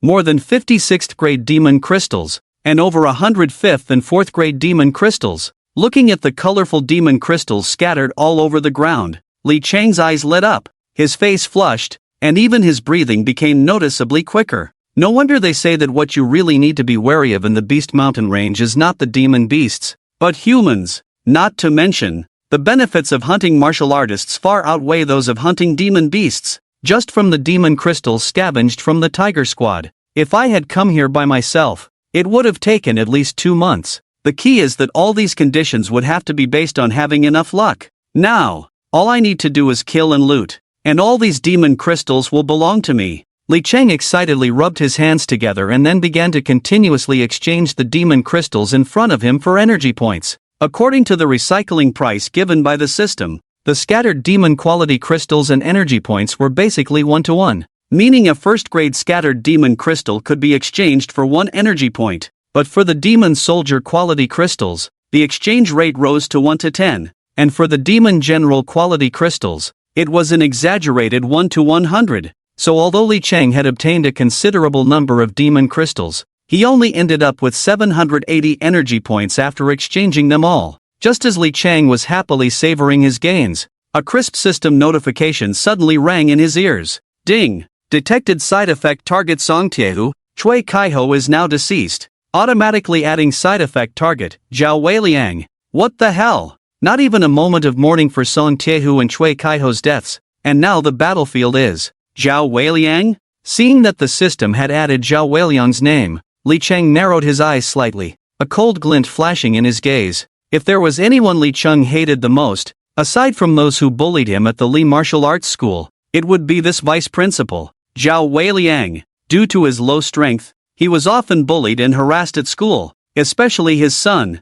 Zhao Jianrun, who frequently brought people to trouble him, subjecting him to all kinds of humiliation. But because the perpetrator was his son, Zhao Weiliang, as the vice principal, not only failed to stop such bullying but also intentionally condoned Zhao Jianrun's actions and shifted all the blame onto Li Chang. To this day, Li Chang still couldn't forget that afternoon in the vice principal's office when Zhao Weiliang pointed at his nose and angrily questioned, "Li Chang, your class has a total of 48 people. Why do Zhao Jianrun and his gang only bully you? Isn't it just because you're worthless?" This sentence was something Li Chang would never forget in his life. An eye for an eye, a tooth for a tooth, and double the return. Although Zhao Weiliang was not a bully, his actions were far more despicable than those of Zhao Jianrun, who bullied him. Now, the heavens have a way of retribution. Who can escape the judgment of heaven? The system automatically detects those who harbor malicious intent towards itself and has added them to Li Chang's electronic pet family pack,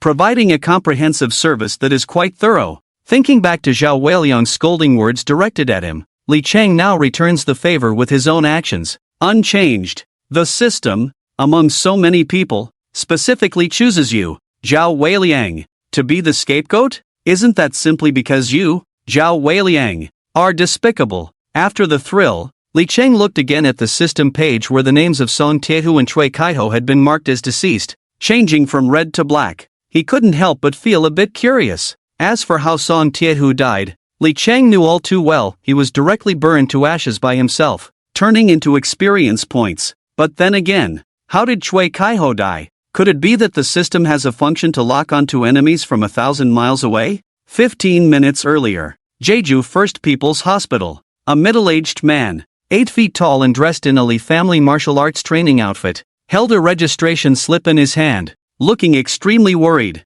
From the invisible aura emanating from him, it was clear that his cultivation was quite impressive, exuding the formidable presence of a master. However, this man, in his current state, not only lacked any masterful aura but also had his arm in a cast, bandages wrapped around him, and his expression was as grim as someone suffering from years of constipation, truly a sight to behold. If Li Chang were here, he would certainly recognize this middle-aged man in the hospital bed. This was none other than Li Shangbin, who had previously slammed the table and glared at him, not only setting traps to frame him but also trying to sell into the Gu family. How could he have changed so much in just a few days? Sigh. I've really had a rough time lately. Not only am I coughing up blood, but my whole body aches, and my right arm is swollen too. Just as Li Shangbin was lamenting his recent misfortunes, a female nurse's urgent voice suddenly called out from behind. "Make way! Quick! Make way!" Li Shangbin instinctively turned his head to look, but this glance shocked him greatly. He actually saw his daughter, Zhang Yueru, in the hospital. At that moment, she was pushing a hospital bed with a group of people from the Li family martial arts school, rushing towards the emergency room. "Zhang Yueru," Li Shangbin quickly called out to her, asking, "Yueru, weren't you all supposed to be training in the giant beast mountain range today? How did Cui Kaiho end up in the hospital? Did he encounter a high-level ferocious beast?" Although Zhang Yueru was also surprised to see her father in the hospital, when Li Shangbin asked about what had happened to Cui Kaiho, her face turned pale, her voice trembling. "Dad, today we really saw a ghost. We were all set to go to the giant beast mountain range, but suddenly Cui Kaiho let out a terrible scream. Then he started rolling on the ground, his meridians breaking apart, vomiting blood non-stop, and his arms swelled up." As Zhang Yueru continued to speak, Li Shangbin's expression grew increasingly grim, because the symptoms that occurred with Cui Kaiho couldn't just be similar to his own condition, they were identical. Could it be this coincidental? Li Shangbin swallowed hard, an ominous premonition rising in his heart. Anxious, Li Shangbin hurried after them, wanting to see Cui Kaiho's condition. But as he caught up and took a closer look, bang! Cui Kaiho's head exploded. The red and white matter splattered all over Li Shangbin and Zhang Yueru. As Zhang Yueru and the people from the Li family martial arts school were left stunned, they heard a thud. As Li Shangbin collapsed to the ground, the whole person trembled as if he were having a seizure, a foul yellow liquid pooling around him. Clearly, Li Shangbin was truly scared to the point of wetting himself, just as Li Shangbin was in the hospital, literally scared into losing control. At the same time, on the outskirts of the Beast Mountain Range, the instigator of it all, Li Chang, was happily preparing to head home after a simple tally of his spoils. Li Chang had been deep in the Beast Mountain Range for 3 days, and there was only 1 day left until the high school martial arts competition. His cultivation had smoothly broken through to the 8th stage of a martial apprentice, and his strength was no longer what it used to be. Li Chang was now fully confident that he could crush all competitors from Xingzha High School in the upcoming competition and enter the genius training camp with an absolute advantage as the first-place winner. Hiss! Just as Li Chang was pondering which path would lead him out of the Beast Mountain range faster, a sudden hissing sound erupted from the previously quiet bushes. Immediately, a giant black-scaled python sprang out from the thicket, its mouth wide open, the stench of blood wafting as it lunged toward Li Chang's neck. Demon's Wrist, tenfold penetration amplification. Demon's Wrist, tenfold strength amplification. Flame Arrow. Faced with this sudden attack, Li Chang couldn't even be bothered to look. It was as if he had eyes in the back of his head. He directly drew his bow and nocked an arrow. With no effort at all, he shot the 7th-tier scattered demon black-scaled python behind him right in the head. Instant kill. Afterwards, Li Chang skillfully pried open the python's skull, extracted the demon crystal to exchange for energy points, and strode forward. The entire combat process, from drawing the bow to aiming and shooting, was seamless, without any hesitation, clean and efficient. This was practically a textbook-level perfect battle. But just as Li Chang had left the area for no more than a quarter of an hour, a rustling sound came from the bushes behind him. Soon, a young girl emerged. She wore a dark purple tight-fitting combat suit that accentuated her curvaceous figure to perfection. Coupled with her nearly perfect oval face, star-like eyebrows, a delicate nose, and features that resembled a beautiful princess from a fine painting, she was striking. "I've been battling this black-scaled python for several days. How could it be killed so quickly after I lost track of it? Moreover, judging by the wound on its head, it seems to have been killed by a single arrow." Hiss! This is a peak 7th-tier scattered demon. Not to mention an ordinary martial apprentice. Even a peak 10th stage martial apprentice might not be able to achieve a one-shot kill. Shen Luoyan held the massive snake head,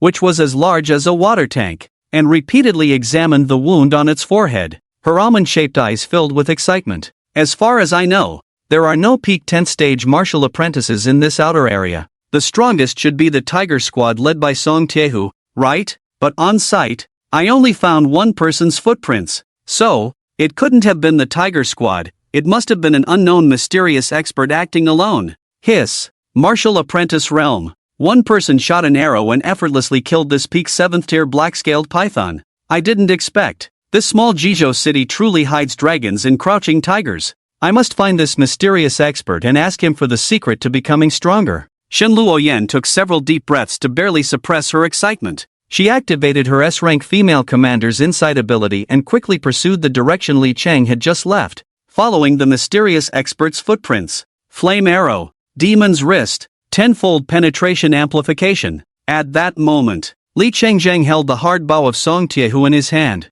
strolling leisurely forward while keenly observing his surroundings. He couldn't be bothered to even glance at the small Karami below the 5th rank. Only those above the 5th rank could pique his interest in hunting. Ever since activating the system, Li Chang had deeply realized that if he wanted to become stronger, he needed energy points for everything he did, especially after expanding his 2 electronic pet summoning slots with energy points. He felt his energy points were running low. Fortunately, the bow that Song Tiehu left him was quite useful. As he walked along the way, as long as he shot an arrow, it guaranteed that those demon beasts would leave in a more peaceful manner. The demon beasts he had experienced all said it was good. Just like that, as Li Chang was happily about to exit the giant beast mountain range, a rustling sound suddenly came from behind him. Is someone coming? Noticing the unusual sound behind him, Li Chang's eyes narrowed slightly, and he instantly became alert. In the giant beast mountain range, the most threatening were never the ferocious demon beasts, but the martial artists. This so-called man-eats-man cold-blooded scene, Li Chang had witnessed it countless times since he was young and had long since become accustomed to it. Therefore, in the wild, if there were any human martial artists with ill intentions towards him, Li Chang would show no mercy. Strike first. But just as Li Chang was preparing to take the initiative, he was taken aback when he clearly saw the face of the person approaching. Shen Luoyan? This Shen Luoyan, like Li Chang, was also from Jizhou No. 1 High School. In the eyes of others, if Shen Luoyan were compared to a phoenix soaring in the 9 heavens, luxurious and resplendent, noble and untouchable, radiating brilliance wherever she went and receiving the admiration and affection of everyone, then Li Chang was like an ant crawling on the ground. If it weren't for his genius younger brother Li Gue, he wouldn't even be mentioned. completely lacking presence as the first waste material, as the school beauty of Jizhou No. 1 High School, the talented girl of the Hai Daishin family. Shen Luoyan not only awakened the S-rank talent profession of female general but also reached the peak of the 8th rank martial artist, just like Li Guo. The two had already entered the genius training camp through the early assessment. However, what Li Cheng didn't expect was that he had no interaction with Shen Luoyan on a daily basis. Yet this woman was inexplicably searching for his whereabouts everywhere. He couldn't help but wonder what kind of scheme this woman was up to. Li Cheng? What are you doing here? The moment Shen Luoyan saw Li Cheng, the excitement and joy on her pretty face instantly faded by more than half, replaced by surprise and impatience. After discovering the corpse of the black-scaled giant python, Shen Luoyan had been following the trail left by that mysterious expert. Along the way, she had faced countless hardships. Finally, when she saw a figure ahead, Shen Luoyan thought it was some mysterious expert. But upon getting closer, she found not the mysterious expert, but rather the school's well-known first waste material. You say, how could that not be disappointing? But then again, how could a third-rank martial artist like Li Cheng appear here? Shen Luoyan's confusion didn't last long. With her keen insight, she quickly deduced the truth from the clues.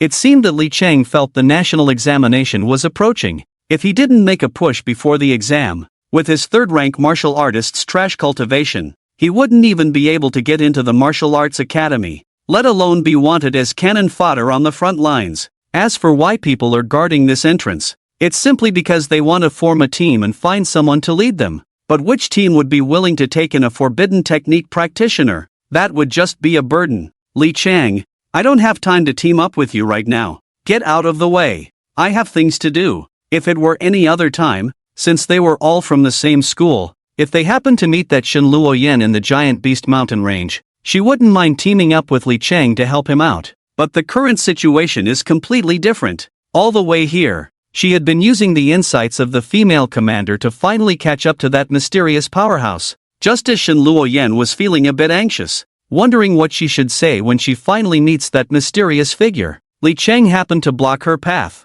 Looking ahead, she could see the Jizhou base city, and with Li Cheng blocking her, it was clear she wouldn't be able to catch up to that mysterious expert. This made an inexplicable surge of anger rise within Shen Luoyan. At that moment, her words came out like she had swallowed gunpowder, completely not giving him a chance to speak. She wanted him to feel ashamed of his dirty thoughts about wanting to cling to her and reflect on himself here. However, Shen Luoyan only guessed half of it right. After her outburst, she indeed managed to cut off whatever Li Cheng was about to say. But the reason he was silenced wasn't due to feeling ashamed from being lectured. It was purely because Li Cheng was completely baffled by Shen Luoyan's one-sided, robber-like logic. What on earth was going on? It was clear that Shen Luoyan was just a woman who had nothing better to do, following him like a lovesick fool. Now, she hadn't even expressed her dissatisfaction, and she was already trying to put a label on him. Seeing Shen Luoyan looking his way, Li Cheng couldn't be bothered to waste words with this self-righteous woman and immediately made way for her.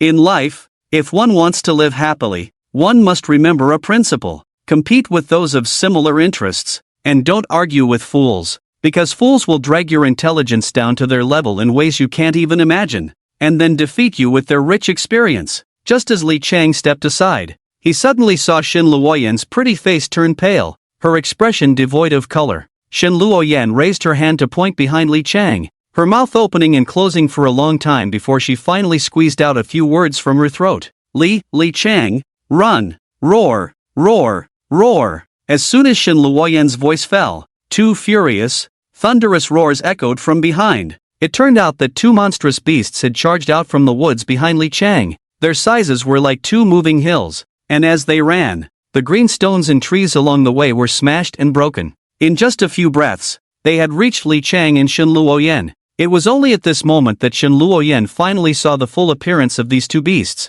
Hiss, 8th tier peak scattered demon. Red ape king, 8th tier peak scattered demon. Golden-backed giant-toothed tiger. These two 8th tier peak beasts were undoubtedly the kings of the outer regions of the Giant Beast Mountain range. Usually, their activity areas were concentrated in the deepest parts of the outer Giant Beast Mountain range. They had a strong territorial awareness and rarely left their territories, let alone travel hundreds of miles to this entrance of the Giant Beast Mountain range. This made no sense at all. looking at these two 8th-tier peak scattered demons radiating brutality and a chilling killing intent. Shen Luoyan was in a panic, beads of sweat forming on her forehead, and even her hand holding the sword trembled uncontrollably. Although Shen Luoyan was also an 8th-tier martial apprentice, as a student in an ivory tower, she lacked the experience of fighting for her life against beasts. Normally, facing a peak 8th-tier scattered demon alone would be quite a challenge. To have Shen Luoyan confront both the Crimson Ape King and the golden-backed giant-toothed tiger,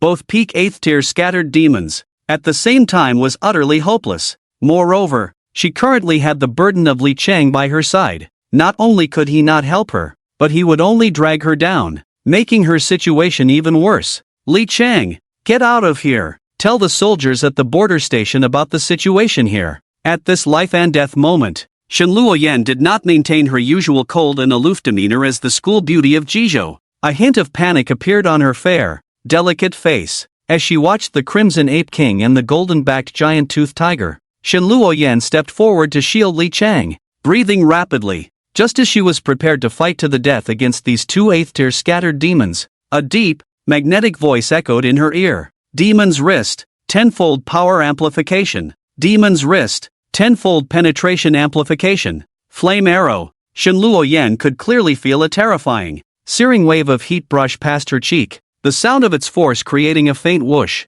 Then, she witnessed a scene she would never forget for the rest of her life. The golden-backed giant-toothed tiger, which had seemed so powerful that it was impossible to defeat, was struck directly in the neck by a whistling flame arrow. The arrow's tremendous penetrating power did not diminish even after hitting the golden-backed giant-toothed tiger. The arrow dragged the massive tiger's body along the ground, leaving a long trail of blood, ultimately pinning it to the rock wall 100 feet away. Silence. The entire battlefield fell silent in an instant, staring at the golden-backed giant-toothed tiger that had just been killed by a single arrow. Shen Luoyan and the Crimson Ape King stood frozen, as if under a spell. They gaped in shock, mouths agape, forgetting to breathe.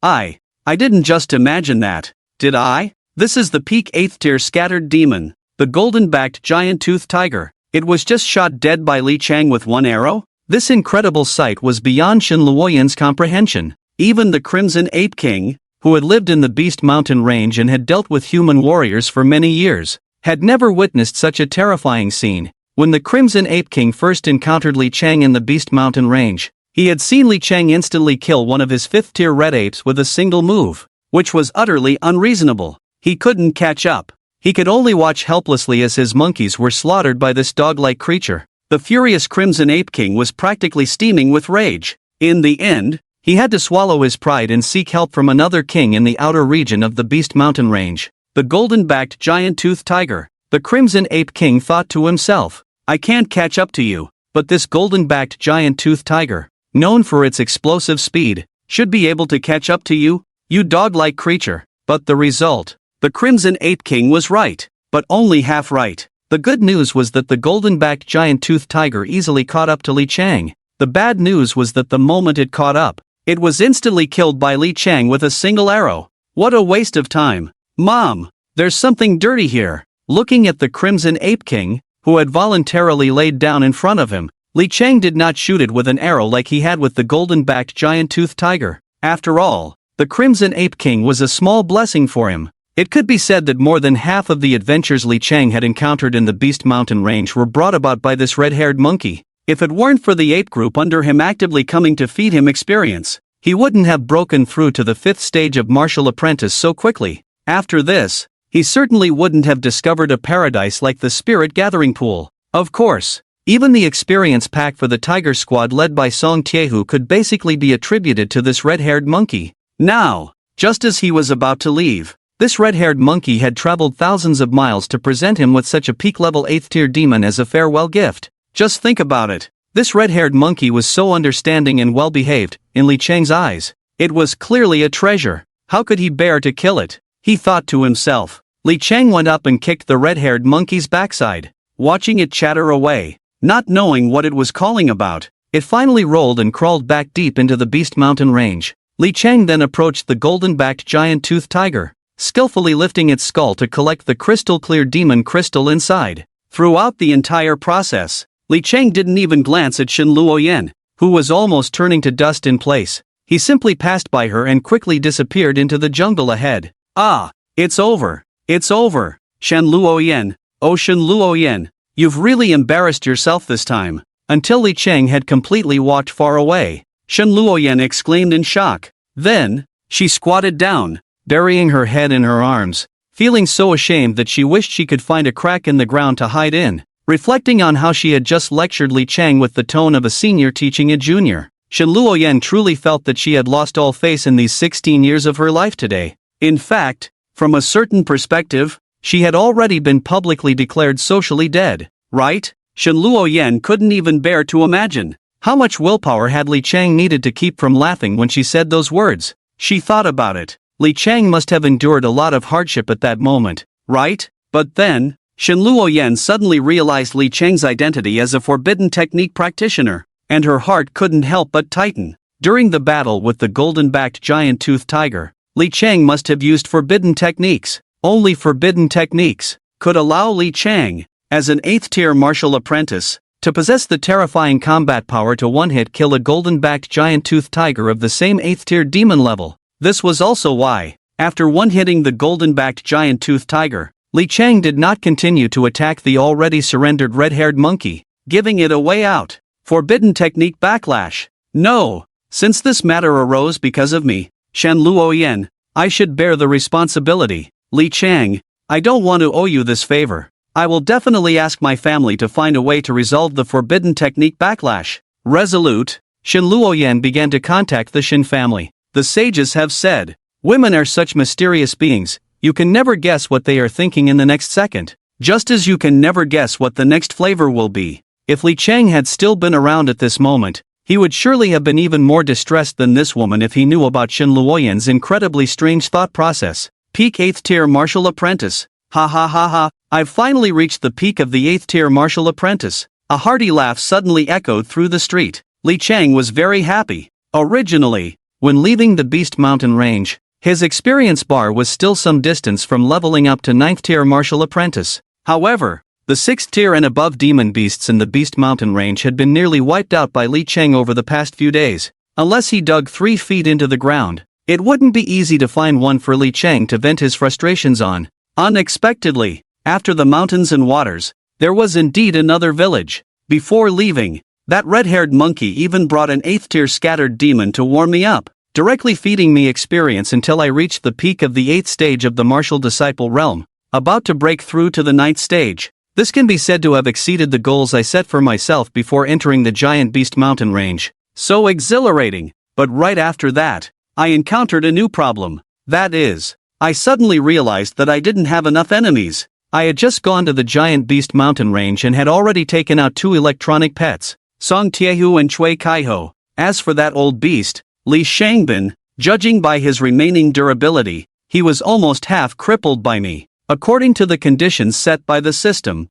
whether actively or passively adding side effects to the designated target, they must harbor hatred towards me. But I was just a nobody before, completely lacking presence. How could so many people hate me and want to take me down? So, I racked my brain and found that only Li Gue, Zhang Yueru, Pan Dongmei, and Zhao Weiliang were left as electronic pets I could still use. If I recklessly used forbidden techniques and ended up killing these 4, who would protect me from disasters and take the blame in the future? It's not like I could go around making more enemies just to make more people hate me. Even though I'm an unreasonable jerk, it still doesn't change the fact that my real cultivation is at the 8th stage of the martial disciple realm. What if, by some accident, I provoke a big shot whose realm is far above mine and who is even more unreasonable than I am? Even if I could use electronic pets to transfer fatal damage once, they could kill me dozens of times with just a thought. How many electronic pets would I need to maintain such a lavish lifestyle? Not to mention, the system's death substitution function isn't seamless.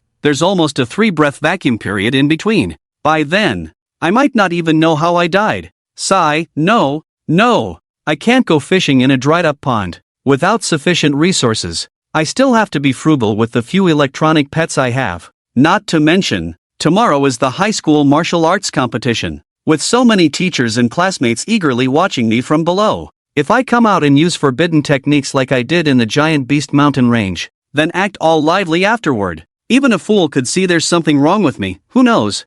I might get captured and sliced up for research by some mysterious force before the high school martial arts competition even ends. It seems that besides forbidden techniques, I need to learn some other skills to protect myself. I can't just walk on one leg. The god-level side effect system is the biggest trump card I currently hold, and it's also my greatest secret. So no matter what, I have to keep this secret tightly guarded. But if I max it out like this, then the skills I can actually use are really few. Looking at my skill bar, I couldn't help but feel like I was about to burst from stress. It's no wonder that forbidden technique practitioners, despite being an SSS-level profession, are often looked down upon by others. Because, aside from those underworld forbidden techniques, there are no normal skills available for everyday use at all. I can't just go to the high school martial arts competition while everyone else is showing off their flashy skills, and I'm stuck like a newbie fresh out of the starter village, just mindlessly shouting "Ola! Ola! Ola!" The image is too beautiful, just thinking about it in my mind makes me feel unbearable. Li Chang rubbed his chin, muttering to himself, "It seems I have to find a way to make more money in a day. Then I can buy some universal techniques and combat skills from the Huaxia Battle Network." The Huaxia Battle Network is a large website open to martial artists across all of Huaxia, featuring many functions and divided into various sections. There are dedicated sections for accepting missions, posting tasks, private chatting, cultivation, and a martial artist forum. Of course, there is also the Battle Network Mall, which is what Li Chang urgently needs right now. The Battle Network Mall is a treasure trove, offering a wide array of cultivation methods, combat techniques, firearms, cold weapons, demon crystals, elixirs, and rare materials, among other things. In short, if you have enough money, the Battle Network Mall can solve all your troubles. But the biggest trouble facing Li Chang right now is that he has no money. Ever since severing ties with the Li family, he had used the little money left in his pocket to rent a place. Now, not only could he not enjoy shopping at the Battle Network Mall, but even deciding what to eat next had become a problem. Sigh, if I had known, I wouldn't have exchanged all my demon crystals for energy points. I should have saved a few. Now look at this. Tomorrow is the high school martial arts competition. Where am I supposed to get enough money to buy techniques and combat skills? I can't really be forced to rob a bank, can I? The key is that with my martial apprentice level, I wouldn't be able to rob a bank, but I would definitely make the headlines. Just as Li Chang was worrying about his empty pockets, his peripheral vision suddenly caught sight of the 5 combat backpacks stuffed to the brim, and his eyes lit up. Soon, a plan to make the most money in the shortest time began to take shape in Li Chang's mind. "Boss, I've sold these weapons, combat suits, and all those miscellaneous items. Jeju, underground black market." Li Chang, wearing a hood that covered most of his face, tossed the spoils he had seized from the Tiger Squad in front of the black market merchant as if he were discarding a sack. "Damn! You even have a B-grade flame longbow, a fire attribute ranged weapon? And from the looks of it, it's at least 80% new. Well maintained too. Kid, where did you get this? Feel free to let me in on the secret. I'm willing to pay 3 million for that information." Looking at the neatly arranged 5 sets of high-level weapons, combat suits, and several high-value materials, even the well-versed black market merchant was taken aback by how this young boy had acquired such treasures far beyond his capabilities. He couldn't help but say a bit more. "There's nothing to say. I just got lucky and accidentally ran into the Tiger Squad, who were surrounded by the Crimson Ape King and over 100 demon apes. In the end, Song Tiehu and his 5 men were wiped out, and the Crimson Ape King suffered heavy losses, so I took the opportunity to strip their gear and backpacks." Li Chang looked at the unscrupulous merchant, his tone revealing impatience. "Boss, don't waste time with all this nonsense, just give me a straight answer. Do you want these weapons and equipment or not? If you don't want them, I can go find another black market dealer." With that, Li Chang reached out, pretending to take the weapons and equipment from the table, but was blocked by the black market merchant who acted first. "Yes, of course I want them. We're all in the business of making money. How could I pass up such an opportunity? Moreover, the reason why the little brother came to me instead of going to the black market merchant is precisely because we merchants can offer a higher price." The black market merchant released his grip on Li Chang and smiled, saying, "All right, little brother. You are quite lucky to have gotten so many good treasures at once. I want them all." As he spoke, the black market merchant extended his hand towards Li Chang, fingers spread wide, and said, "I'll offer you 50 million. What do you think, little brother? 50 million? Li Chang was clearly taken aback by the black market merchant's price. Although the spoils he had seized from the Tiger Squad would cost at least 80 million Huaxia coins if purchased on the war market, such under-the-table equipment and items could not be measured by their original market price.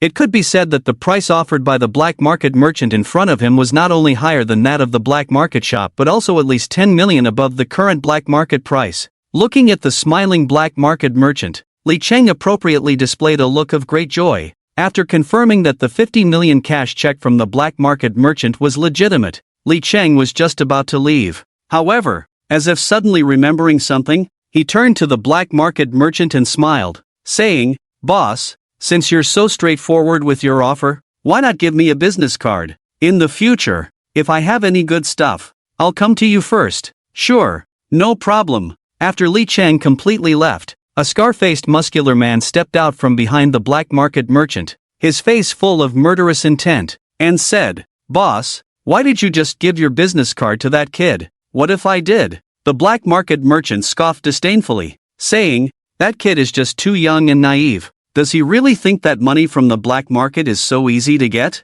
He is only after immediate benefits, while what I want is to take everything. So, what's wrong with fulfilling a dead man's wish? He. As he spoke, the black market merchant and the scar-faced man both began to laugh sinisterly. "Boss, I've already investigated that kid's identity. His name is Li Chang, just an ordinary high school student at the 3rd level of martial arts. He doesn't have any special background, the only support he has is his father, Li Shangbin, who is at the 10th level of the master realm. But now, this kid has completely fallen out with his family because he doesn't want to marry into the Gu family and has severed ties with Li Shangbin on the spot. So, we don't need to have any concerns about taking action against that kid." At this point, the scar-faced man paused for a moment and then said with a sinister smile, "I've also locked onto his current location. He will definitely die tonight." Alright, recently, with the national exam approaching, the streets of Jizhou Base City are under strict surveillance. This time, I'll send you alone. With your 9th level of martial arts, killing a mere 3rd level kid is more than enough. I have only one requirement for you. That is, you must be clean and leave no traces behind. We cannot let them trace it back to us. Also, this matter must be kept strictly confidential. After we succeed, we need to slowly digest these demon crystals. Although on the surface, that kid has severed ties with Li Shangbin, we still don't know the specific details. If Li Shangbin finds out that we killed his son, we will have to face the wrath of a 10th level master. That would be a loss we cannot afford." As he spoke, the black market merchant paused for a moment and then added, "Additionally, I just counted, and this kid only has the weapons, combat suits, equipment, and items of the 5 members of the Tiger Squad on him. I didn't see any demon crystals. If I'm not mistaken, this kid must have tasted the sweetness of selling equipment from me just now. If he throws out a large number of high-level demon crystals again, I'm afraid I'll pressure him to lower the price. So, he asked me for a business card. I think he plans to wait a few days and then find a suitable opportunity to make me buy the demon crystals he has at a high price. I have to say, this kid does have a bit of cleverness, but not much. Having lived in an ivory tower, he can't even imagine the treachery of human hearts in this underground black market. With his little skills, he still dares to challenge me. It's really too naive. I not only want the demon crystals in his hands, but I also want him to spit out everything he swallowed, and at the same time, I want his head. Alright, it's about time. Remember to force him to reveal the whereabouts of the demon crystals before killing him." He. "Boss, you can rest assured to leave this little matter to me." The scar-faced strong man chuckled ominously and put on his raincoat. Then, he disappeared into the vast rainy night. After leaving the underground black market, Li Chang was anxious to return to his rented house, but instead, he called for a driverless taxi. After entering his destination on the back seat screen, the driverless taxi headed towards the northern suburbs of Jeju Bay City. At this moment, the night was falling, and a continuous light rain was falling outside. Moreover, since the car was heading out of the city, the pedestrians and vehicles on both sides of the street were becoming fewer and fewer. The skyscrapers outside the car window were gradually replaced by low houses, and the surrounding streets appeared increasingly desolate. Li Chang took out the business card he had obtained from the black market merchant, glanced at it briefly, and then a thought crossed his mind, bringing to mind the image and smile of that black market merchant. System. New side effect target added, Chen Yuliang. Now, the last candidate for the electronic pet has also been finalized. Next, I can let loose and properly use my forbidden techniques. I hope that the mouse behind won't keep me waiting too long. After completing all this, Li Cheng opened the car window and casually threw the black market merchant's business card out. About a quarter of an hour later, Li Cheng arrived at a deserted national road. The driverless taxi stopped upon reaching the destination, and a crisp and pleasant electronic prompt sounded from the screen in front of him. Dear guest, you have arrived at your destination. After paying for this trip, the door will automatically unlock. After paying the fare from the back seat, Li Cheng pushed the door open and walked along the national road in the rain. However, after walking about a kilometer, Li Cheng suddenly stopped, a slight smile on his lips. Following his gaze ahead, he saw a scar-faced man in a black raincoat with a large hood suddenly appear, his eyes cold and exuding a chilling murderous aura. It was clear that this man in the raincoat was coming for him. Speak, who are you? Why are you following me? If it were an ordinary person, encountering such a scar-faced man in a raincoat on this deserted national road would likely scare them half to death. But Li Cheng remained unfazed, keeping his hands steady and calm as he spoke. He had noticed he was being followed as soon as he left the underground black market. That's why he deliberately called a driverless taxi and set the destination on the national road in the suburbs of Jeju Bay City. The purpose is to lure the snake out of its hole. A martial artist of the 9th rank? Looking at the raincoat-wearing assassin, who showed no signs of concealing his cultivation level, Li Cheng's smile grew more pronounced. He. The assassin suddenly flicked his left hand, revealing a gleaming short blade in his palm, his aura gradually rising until it settled at the 9th rank of martial artists. Beyond the assassin's cultivation, what was even more chilling was the dense killing intent emanating from him, so thick it felt almost tangible, making the cold rainy night seem even more desolate. Clearly, this was a professional killer who walked the underground black market. Countless lives had already been taken by this man. Otherwise, he would not exude such terrifying and horrifying killing intent. Even now, he had yet to make a move. Merely standing there, that alone was enough to instill fear in the vast majority. The raincoat assassin coldly laughed. Kid, you're just an ant living in an ivory tower, never having seen the world. So of course you wouldn't know me. But you only need to know one thing. You will die tonight. On the highway of Jeju, the rain was getting heavier, hinting at a downpour. The raincoat assassin arrived at Li Cheng's side, just about to say something, but his brows furrowed involuntarily. As a professional killer who had mingled in the underground black market for many years, Zhang Biao had engaged in countless black-on-black dealings. The number of people who had died at his hands was no less than 80, if not 100. Whenever he revealed his identity, anyone who was still human would show fear, especially among the many he had killed. There were also those who were ruthless and vicious, yet even they, at this moment, should display a madness born from being driven to a dead end, wanting to take him down with them. But despite all this, Zhang Biao felt none of those emotions from Li Cheng. Instead, Li Cheng stood there as if nothing were wrong, smiling cheerfully at him, looking eager and ready to try something. To Zhang Biao, Li Cheng's behavior did not resemble that of a high school student who had never been exposed to society. At the very least, Li Cheng's relaxed demeanor and eager posture made it seem as if he was deliberately waiting for him to come. Strange, everything before him was too bizarre. Waiting for me to come? Could it be that he has some hidden trump card I don't know about? That shouldn't be the case. Before making a move, I had already used my connections in the black market to investigate this kid's background thoroughly. He severed ties with his family 5 days ago and is just a waste at the 3rd rank of martial artists. A piece of trash like that. If he didn't possess some treasure, I wouldn't even spare him a glance on a normal day. But why do I feel an inexplicable sense of unease? My killer's 6th sense is urging me to get away from this boy. The farther, the better. What on earth is going on? Just as Zhang Biao's mind was in turmoil,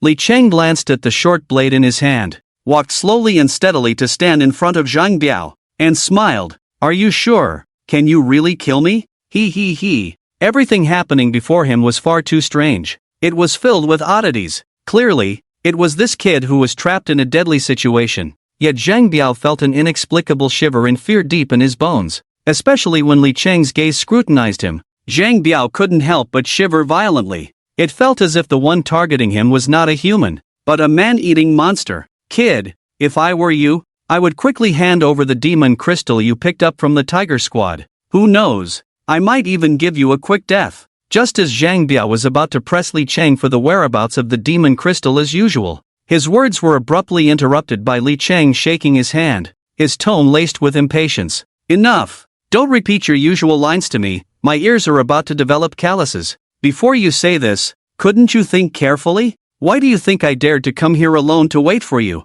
Crack! Li Chang stood in front of Zhang Biao, grinning to reveal a row of small white teeth. Crack! At that moment, a bolt of lightning struck from the distant sky, illuminated by the stark white flash. Li Chang's smile instantly made Zhang Biao break out in a cold sweat. "Kid, you've successfully angered me. Don't worry, I won't let you die so easily. I will make you endure all kinds of torment in this world, dying in pain and despair." Shadow step. Before his words fell, Zhang Biao immediately activated his B-rank professional skill as a shadow assassin. He seemed to teleport. Just a moment ago, he was in front of Li Chang, but in the next instant, he had mysteriously appeared behind Li Chang like a wisp of black mist. Faced with Zhang Biao's elusive movement skill, Li Chang, however, stood with his defenses wide open, showing no intention of resisting. He merely whispered, "Demon's wrist, tenfold defense increase." As the last word left Li Chang's mouth, the short blade in Zhang Biao's hand accurately slashed towards Li Chang's lumbar vertebra.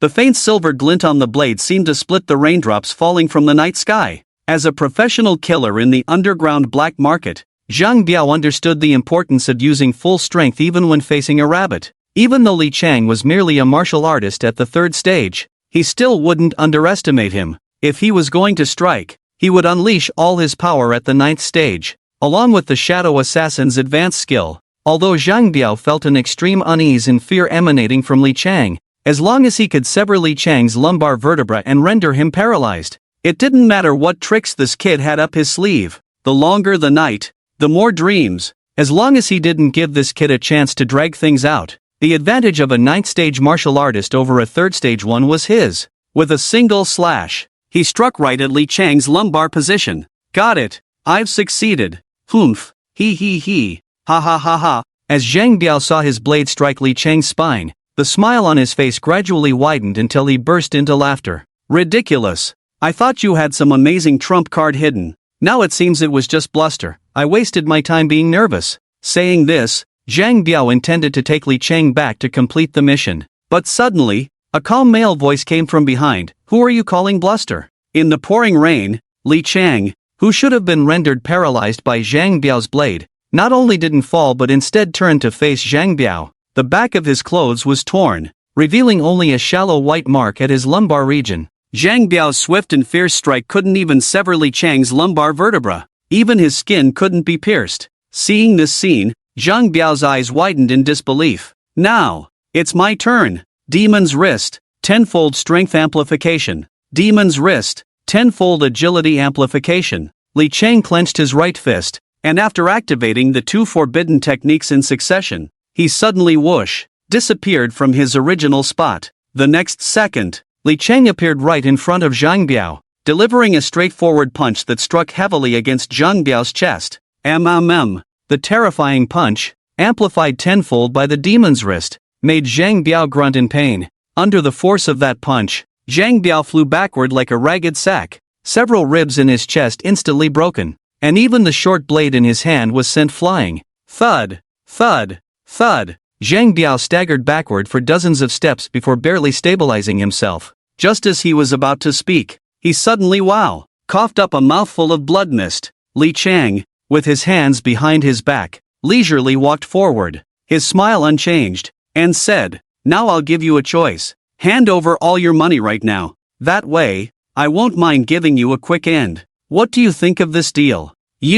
Aren't you a martial artist of the third rank? You're an 8th rank martial artist. How is this possible? During the occupational awakening a week ago, the school tested your cultivation and you were only a 3rd rank martial artist. In less than a week, you actually broke through 5 small realms to reach the 8th rank. Damn it! Even with all the Sss-Level occupational internal skills in Huaxia, no one could possibly have such a fast cultivation speed. Who the hell are you?" Looking at Li Chang, who was closing in on him step by step, Zhang Biao suddenly felt his mind was insufficient. He couldn't comprehend what was happening before him. He even suspected that the person in front of him wasn't Li Chang at all, but someone disguised with a human mask. Who am I? Didn't you investigate this clearly back in the black market? Alright, it's time to send you on your way. Li Chang smiled leisurely, walking towards Zhang Biao at a steady pace. Zhang Biao felt the approach of death, his face showing deep terror. He himself was a peak 9th rank martial artist, awakened as the elusive B-rank occupational shadow assassin. That elusive movement and rich assassination experience allowed him to handle even peak 10th rank martial artists with ease. But now, the strike he unleashed with all his might couldn't even break through Li Chang's physical defenses. Yet the other party could casually throw a punch that made him spit blood. This is ridiculous. Damn it. The intel was wrong. Shadow evasion. Zhang Biao cursed fiercely. Without saying another word, he activated his shadow assassin's innate skill and fled like a stray dog into the distance. Trying to run? Not so easy. Demon's Wrist. Tenfold agility amplification. With the activation of the Demon's Wrist forbidden technique, Li Chang slightly bent his knees, then his foot pushed off powerfully, splashing countless droplets of water. He shot forward like an arrow released from a bow. Although the shadow evasion skill was indeed elusive, it was ultimately a B-rank occupational skill, providing only a 50 to 60% increase in speed, which was already quite rare. How could that possibly compare to Li Chang's speed, which was directly amplified tenfold by the forbidden technique? In the blink of an eye, Li Chang had already arrived at Zhang Biao's side ahead of him. With a slight lift of his right hand, he swiftly slashed down with his sword, cleanly severing Zhang Biao's right leg. Zhang Biao let out a terrible scream as blood gushed from the stump. Just as he attempted to struggle to his feet, Li Chang stomped heavily on him, pinning him to the ground, mixing his blood with the rainwater in a pitiful sight. You can't kill me. My boss is Qian Yuliang. He is a peak 9th Dan master. If you kill me, my boss will definitely avenge me. At that time, he will crush you like stepping on an ant. Zhang Biao strained to lift his neck to look at Li Chang, gritting his teeth in threat. 9th Dan master, you say? Indeed. That will be enough for me to use for a while. Upon hearing that Qian Yuliang was a peak 9th Dan master, Li Chang not only felt no fear but instead a playful smile crept onto his lips. Alright, I'm giving you a choice. Transfer all the money you can access to this account. If the amount you provide satisfies me, I won't mind giving you a quick end. You're dreaming. Whirlwind slash. Just as Zhang Biao was about to curse, he saw Li Chang step forward and directly unleash the professional skill Whirlwind Slash of the Wind Blade class. In that moment, the green blade in Li Chang's hand seemed to be endowed with spirit, its momentum like a raging wind, leaving no trace. After the flash of the sword, a spray of blood erupted. Lying on the ground, unable to resist, Zhang Biao was like a lamb waiting to be slaughtered. As Li Chang used Whirlwind Slash to carve out wounds of varying sizes, deep enough to see bone, Zhang Biao's blood flowed like a small stream, completely staining the surrounding rainwater red. Moreover, every strike of Li Chang's sword was incredibly precise, capable of inflicting the maximum torment on Zhang Biao's mind and body without taking his life. Even with Zhang Biao's hardened resolve as a black market assassin, he ultimately could not withstand such inhumane torture from Li Chang. In the end, he had no choice but to follow Li Chang's instructions, transferring all his possessions,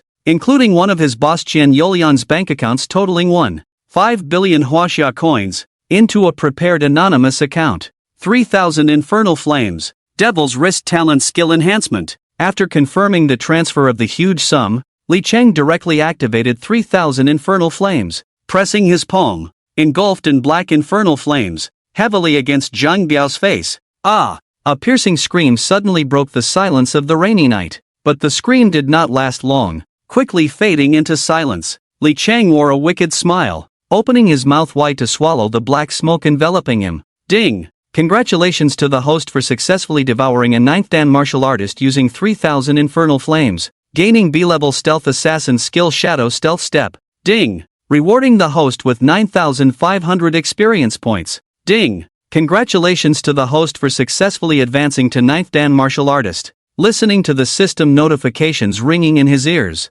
Li Chang's smile could not be hidden. His face shone even brighter than before, and his eyes radiated a dazzling light that was hard to look at. Through the process of devouring Zhang Biao, Li Chang summarized a pattern of 3,000 infernal flames. Although 3,000 infernal flames, after being enhanced by the Devil's Wrist, allowed Li Chang to devour martial artists of a higher realm. Compared to last time, the backlash from forcibly devouring Song Tiehu, which required enduring immense energy and resentment, was far more intense. This time, Li Chang undoubtedly benefited greatly from the entire process of devouring Zhang Biao, especially after absorbing Zhang Biao. The massive experience points reward allowed Li Chang to break through his bottleneck and finally elevate his cultivation to the 9th stage of a martial apprentice. With his current strength, as long as he casually learns a couple more mental techniques, even if he is the only one from Jizhou No. 1 High School, Li Chang is confident he can solo the Holy Zhe High School dungeon. It seems that this is closely related to the fact that he had tortured Zhang Biao to the brink of death before devouring him.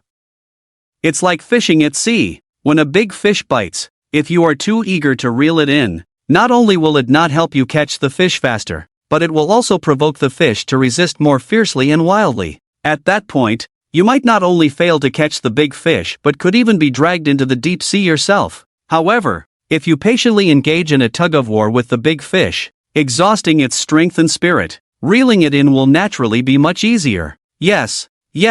Today I learned a little trick for using forbidden techniques. What a gain! Li Chang put away his notebook, nodded in satisfaction, and then began a series of impressive transfer operations, ultimately moving all the money he earned from the black market into his Battle Network account. Indeed, the fastest way to make money is still through black on black. Ha ha ha. Looking at his previously empty bank account, which suddenly had 11 billion in cash after a trip to the black market, Li Chang couldn't help but burst into a hearty laugh. As someone abandoned by his biological father and who grew up alone in a post-apocalyptic world where people resorted to cannibalism, Li Chang had seen too much of the dark side of human nature. When he decided to use black-on-black tactics to make money in the underground black market, every step he took had to be carefully considered. A slight misstep could cost him his life. Anyone who has spent years in the black market is not to be underestimated. When you try to act profound in front of them, they might have already uncovered your entire family history through the black market's intelligence network,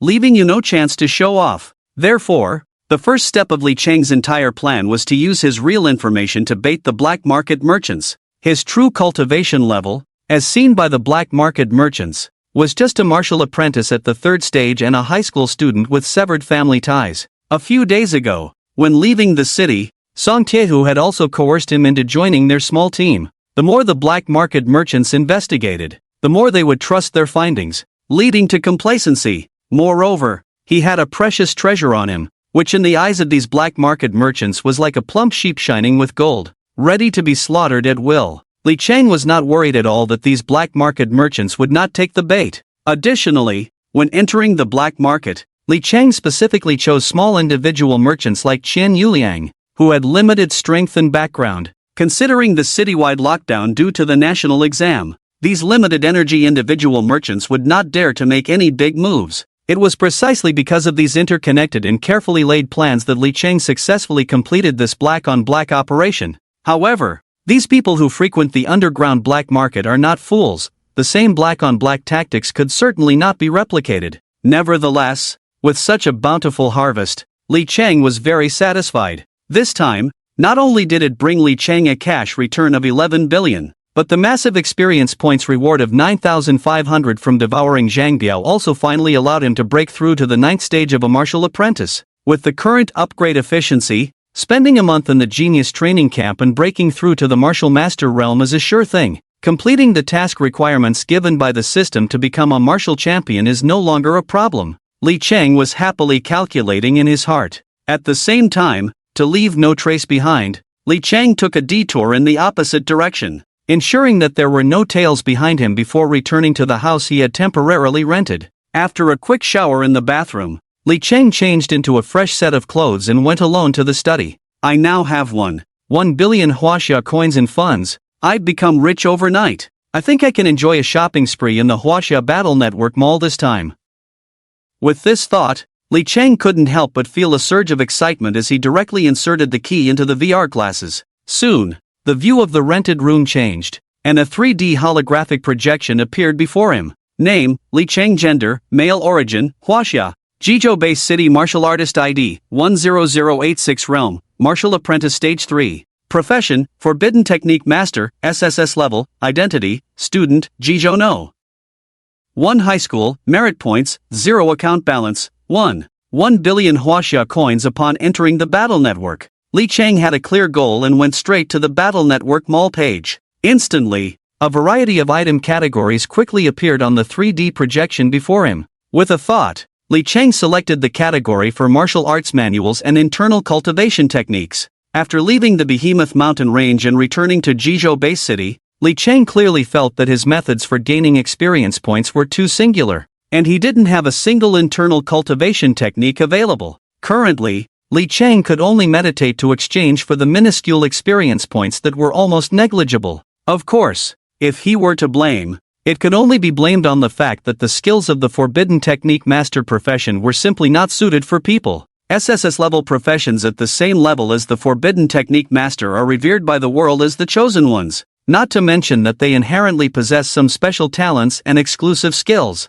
Just the internal cultivation techniques that come with SSS-level professions allow them to cultivate at speeds dozens or even hundreds of times faster than ordinary people. They are like the darlings of this world. As long as these chosen ones do not meet an untimely end during their growth, they will undoubtedly become great figures in the future. However, the same situation for the Forbidden Technique Master is that they can't even get a single hair. There's no way. Ever since the spiritual energy revival on Blue Star, it seems that when the heavens created the Forbidden Technique Master profession, they had already considered that awakeners wouldn't live past 25. It's likely that the heavens thought that the Forbidden Technique Masters, who were already on a countdown to their lives, could not cultivate and improve like other professions through internal cultivation techniques, so they simply didn't create corresponding internal cultivation techniques for them. This has made the Forbidden Technique Master the only profession among all on Blue Star that does not come with standard internal cultivation techniques. When God closes one door,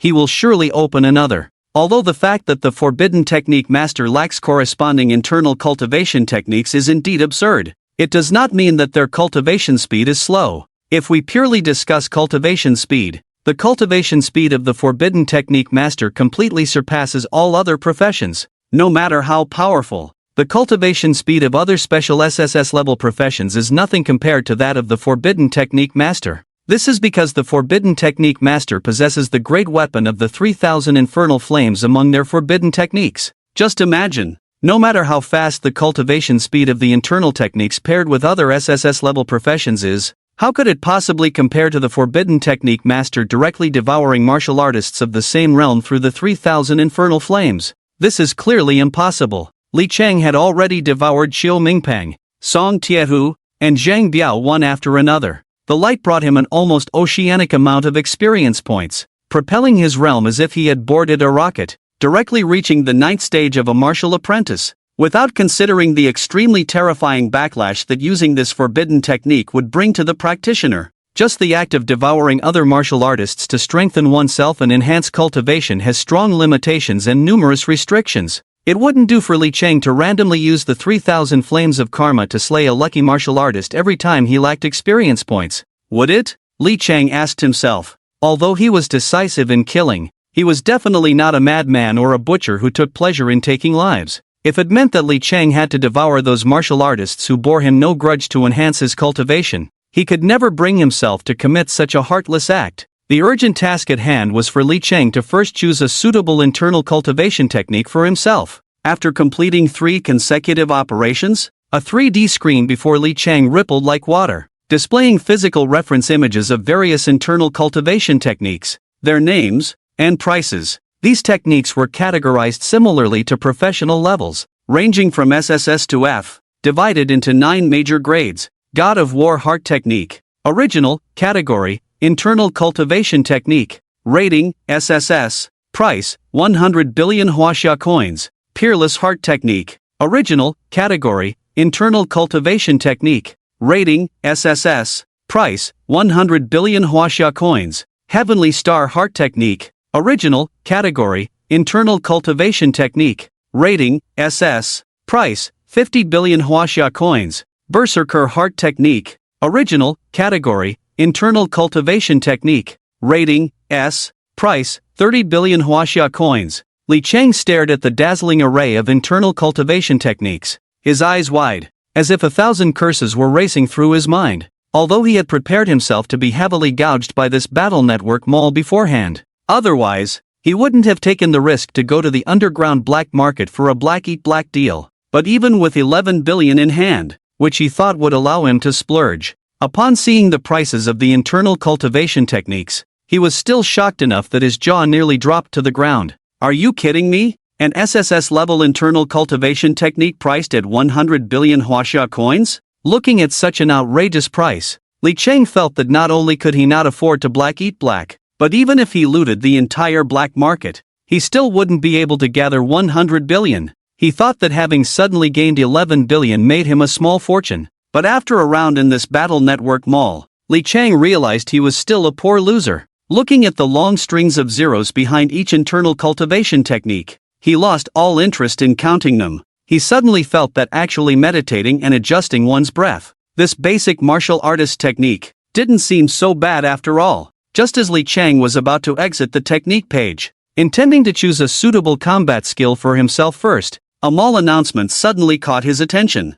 Ding! A new A-level internal cultivation technique, transformation technique, second creation, has been added to the one-fold area of the Battle Network Mall. Interested martial artists can check the specific information in the one-fold area. One-fold area? A-level internal cultivation technique? These two keywords instantly perked Li Cheng up. If before, when looking at those SSS-level internal cultivation techniques, he was more inclined to complain, now seeing that an A-level internal cultivation technique had suddenly been added to the one-fold area, Li Cheng was filled with desire, anticipation, and hope for a bargain. This A-level internal cultivation technique, based on the pricing standards of the Battle Network Mall, would start at no less than 100 billion huaxia coins. That's a whopping 100 billion. In the past, Li Cheng would never have dared to have any inappropriate thoughts about this A-level internal martial arts technique. But now, things have changed. When the Battle Network Mall suddenly refreshed with a set of internal martial arts techniques on a 90% discount, Li Cheng was so excited that he jumped up from his seat, his breathing becoming heavy. This transformation technique, he must have it. Just as Li Cheng was getting excited, he clicked to take a closer look at the introduction of the transformation technique and was instantly dumbfounded. The introduction stated that although this transformation technique was indeed an A-level internal martial arts technique, it was not an original technique but rather a secondary creation. The so-called secondary creation refers to a technique that the creator has developed based on their own awakened professional talent and supplemented with years of martial arts experience and understanding. This secondary creation is different from an original one. An original technique is an independent creation based entirely on the creator's insights and experiences, so practitioners of such techniques need not worry about any side effects. However, secondary creations are different. After all, they are products of secondary creation based on one's own professional techniques. Unless it is practiced by a martial artist of the same profession, if a martial artist of a different profession attempts to practice it, they will inevitably suffer varying degrees of side effects. And this newly listed transformation technique, even among secondary creations, has extremely severe side effects. Firstly, the method of practicing the transformation technique is bizarre and eerie, even making one feel a chill down their spine. To practice this technique, one must frequently absorb various toxins into their body. If one does not consume potent poison for 7 days, not only will their power diminish, but the toxins that have accumulated in their body will also begin to act up, leading to a disaster that is hard to describe. The reason for the 90% discount on the transformation technique is that more and more martial artists practicing it have been unable to obtain more potent toxins, ultimately leading to the outbreak of toxins in their bodies, making it unbearable. The higher the realm of the martial artist practicing the transformation technique, the more tragic their condition becomes when the toxins act up. Some even cannot help but tear their muscles apart, moaning in agony, only to die after more than 40 days. But the greater the risk, the greater the reward. Although the side effects of the transformation technique are truly horrifying, the increase in the speed of cultivation and the enhancement of combat power are equally significant. The transformation technique is undoubtedly the top-tier A-level internal martial arts technique, even having the potential to compete with the lowest S-level techniques. Moreover, this transformation technique has a unique characteristic that other internal martial arts techniques do not possess. It can use potent poison to transform one's internal power, as long as the opponent does not have a way to detoxify. A martial artist practicing the transformation technique can achieve invincibility at the same level. This is why so many martial artists, fully aware of the extreme side effects of practicing the transformation technique, still resolutely choose this technique. Especially now, more and more martial artists who forcibly practice the transformation technique are beginning to suffer backlash. The deeper the cultivation, the greater the side effects, and the more tragic the death becomes. As a result, on the Battle Network Martial Artist Forum, whenever someone mentions the transformation technique, everyone has only one evaluation of this internal martial arts technique: your death will exceed your imagination. Although the 90% discount on the transformation technique is indeed attractive, who would want to risk their life to spend $1 billion on a secondary creation of an internal martial arts technique to court death? Of course, with the divine level side effect system by his side, all these drawbacks are not seen as drawbacks but rather as tremendous advantages in his eyes. This transformation technique is simply tailor-made for him. Not bad, not bad. This transformation technique truly captivates my heart. Buy it. I must buy it. Whoever competes with me, I will not hold back. After reading the introduction to the transformation technique, Li Cheng was even more excited, his smile almost impossible to contain. Then, with a thought, he directly clicked the purchase button. Ding! Please confirm whether to purchase transformation technique, second creation. Original price 10 billion Huaxia coins. Limited time discount 1 billion Huaxia coins.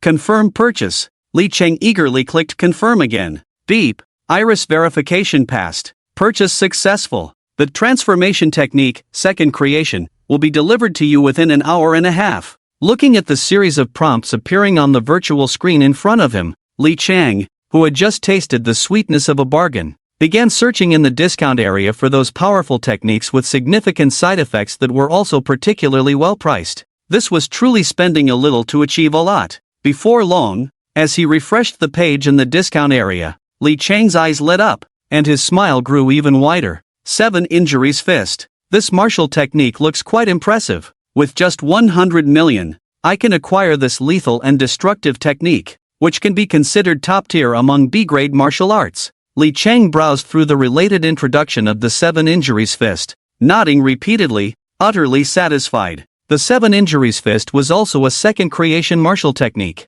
Besides the martial artists of this profession, practitioners from other professions would suffer immense harm from practicing the 7 Injuries Fist, injuring the enemy by 10,000 while injuring themselves by 8,000. Those who practice this technique need an exceptionally strong fighting spirit, an unwavering killing intent, and a tenacious will. The core techniques of the 7 Injuries Fist include heart damage technique, lung injury technique, liver crushing technique, concealment technique, essence loss technique, mind daze technique, and 7 Injuries total technique. As martial artists deepen their mastery of the 7 Injuries Fist, the side effects extend beyond severe damage to their internal organs. It even inflicts tremendous torment on the martial artist's spirit and soul. Not bad, not bad. This combination of the transformation technique and the 7 Injuries Fist, from poison to internal organs to spirit and soul, this truly achieves a comprehensive attack with no blind spots. Just in time to grandly welcome my newly acquired electronic pet,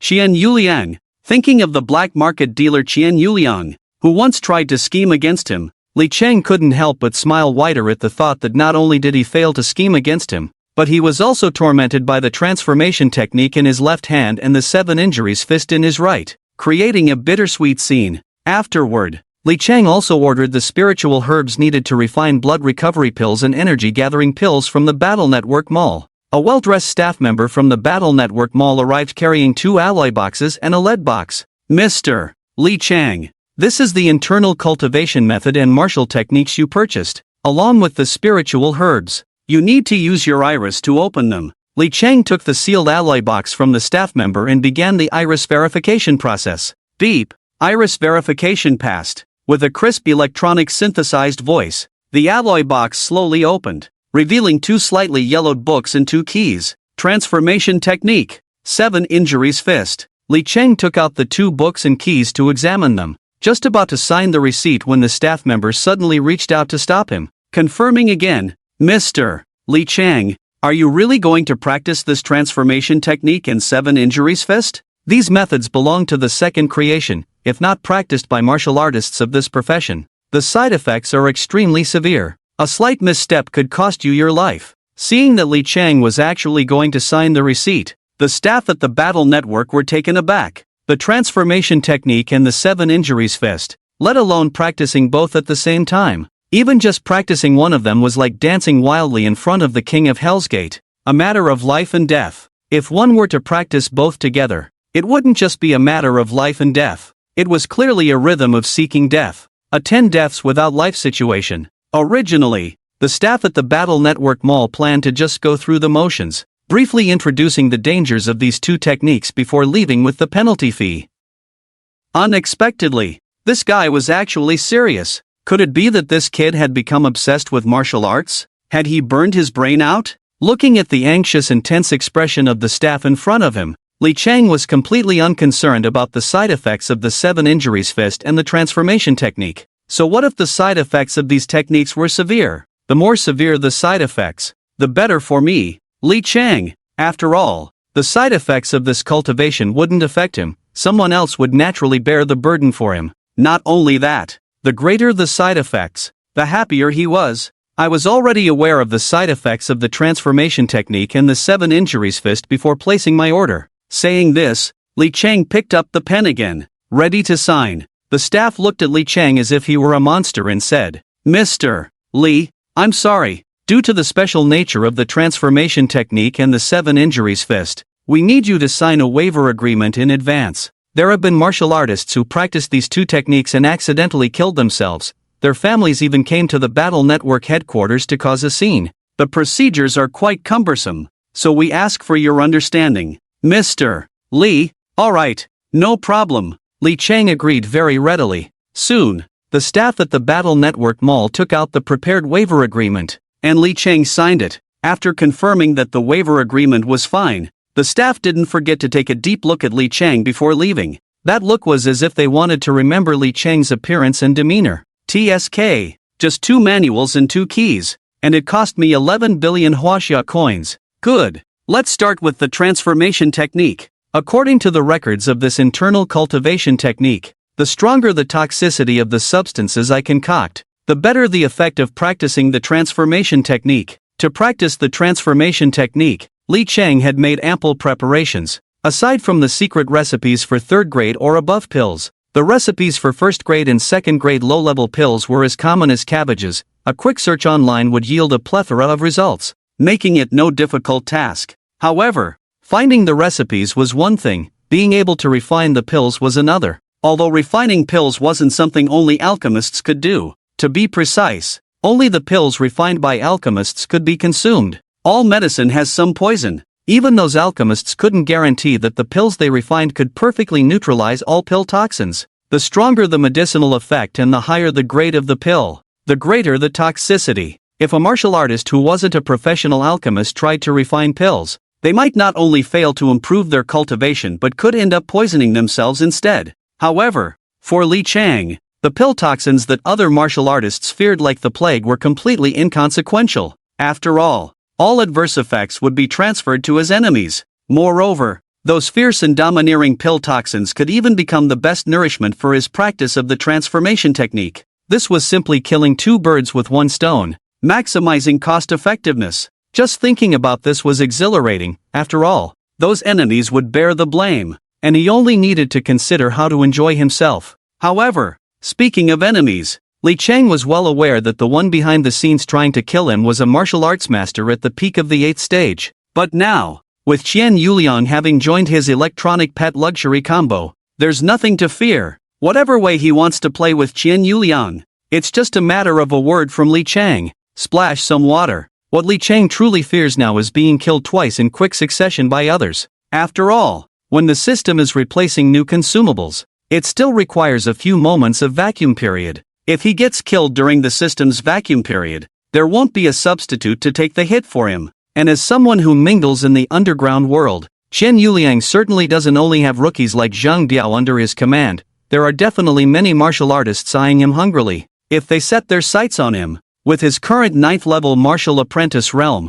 it would still be very dangerous. The most important thing right now is alchemy, the method of transforming energy, internal and external use, doubling his strength. Thinking of this, Li Chang couldn't wait to start refining pills. However, he had already spent all his money on buying techniques and the spiritual herbs needed for alchemy. He really had no extra money to buy those expensive alchemy furnaces. As for what to do without an alchemy furnace? That's simple. Just light a fire and set up a pot. As for the alchemy techniques, Li Chang didn't care about any techniques. He was all about being wild and carefree. Just refine it. After making up his mind, Li Chang held his phone in one hand, following the recipe he found online, and began tossing various spiritual herbs and medicines into the large iron pot. As for precise ratios and scientific combinations, that didn't exist for Li Chang, the founder of the wild style of alchemy. How much to put in? That all depended on his mood. Then, it was time for a fierce stir-fry.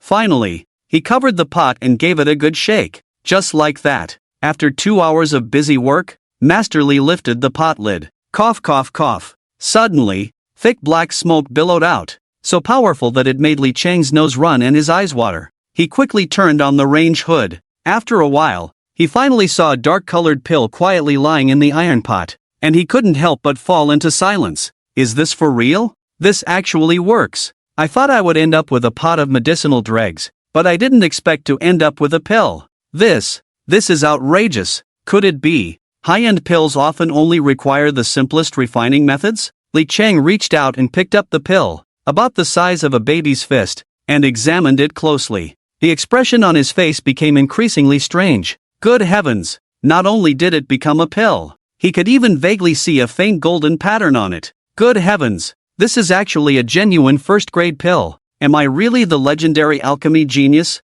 1 in 10,000? Just casually tossing things in a big iron pot, and I can produce a first-grade pill. If I had a proper alchemy furnace, wouldn't I become Li Dan God in no time? But, the strange aura emanating from this pill. Good heavens, it's a bit pungent. Other pills have fragrant aromas, but why is mine billowing black smoke? Am I afraid I've refined a poison pill? Looking at the pill in his hand that was continuously emitting black smoke, Li Chang felt a bit speechless. But then, Li Chang's eyes suddenly lit up. A poison pill is something that could cost others their lives. But for me, it not only has no effect but can also be used for training. Moreover, although this pill is indeed a poison pill, the golden patterns on it indicate that the spiritual energy contained within is even richer than that of an ordinary first-grade pill. Thinking of this, Li Chang became excited again. Damn it, brothers, let's go. Li Chang took a big bite.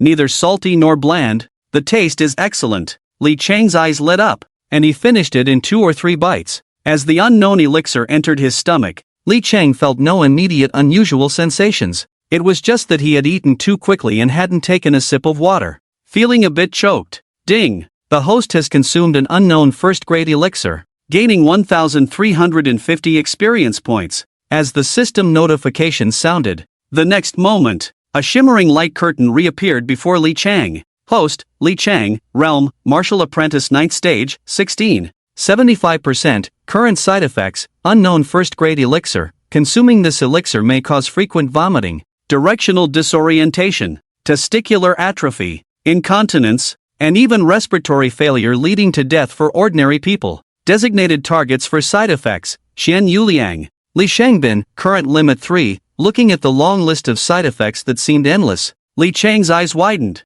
Only one thought remained in his mind. Oh my god, what on earth have I just refined? In shock, Li Chang didn't idle his hands either. He picked up the large iron pot and began to stir again with a clank. Clank, clank. By the time it was late at night, Li Chang had wildly refined another poison pill and swallowed it in a few bites. At the same time, he muttered, "With your little skills, you think you can compete with me? Let's see if this poison doesn't kill you." Imagining the miserable state of Li Shangbin and Qian Yuliang, with their testicles atrophied and suffering from incontinence due to his wild elixir, Li Chang couldn't help but smile broadly. Feeling quite pleased, he immediately entered a state of cultivation. Meanwhile, in the underground black market of Jeju, Qian Yuliang sat in front of his stall, anxiously watching the clock on the wall. He chain-smoked one cigarette after another, almost writing the word anxiety on his face. What's going on? What the hell is Zhang Biao doing? It's been so long. Don't tell me he's struggling to kill a useless martial apprentice of the 3rd stage.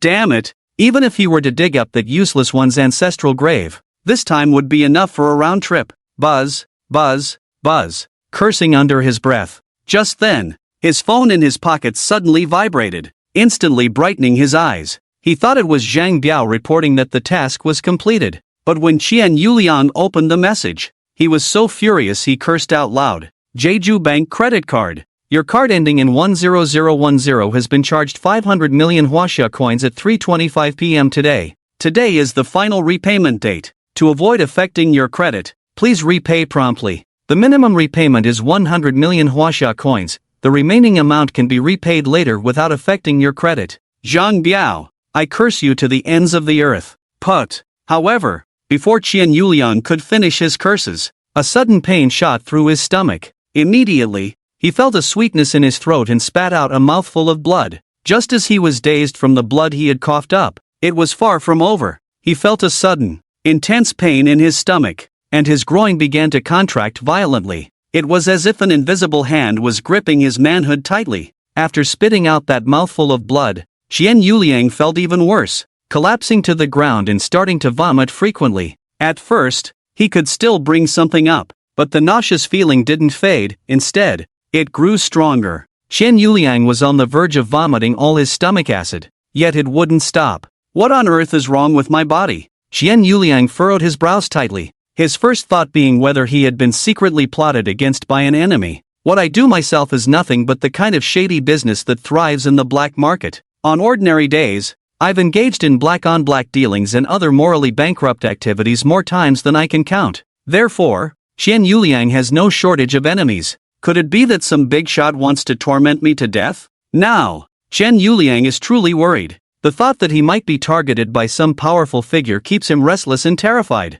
Just as Qian Yuliang racked his brain trying to figure out who was scheming against him, a loud burst of laughter echoed from a rental room in Jeju. Awesome! The cultivation of this transformation technique is just too exhilarating. I really love this transformation technique. Awesome, awesome, awesome, ha ha ha. Li Chang, far from feeling any discomfort from the backlash of the transformation technique, instead felt invigorated and at ease, as he sensed the surging energy within him and the occasional system notification ringing in his ears. Li Chang's bright smile hadn't faded since earlier. This truly exemplifies a classic law, the law of conservation of smiles. A smile doesn't appear out of nowhere, nor does it vanish inexplicably, it simply shifts from one person's face to another. With the devil's tenfold comprehension boost and without any worries about the side effects of the transformation technique, Li Chang found himself addicted to practicing this technique, endlessly repeating it. Every time he completed a full cycle of the transformation technique,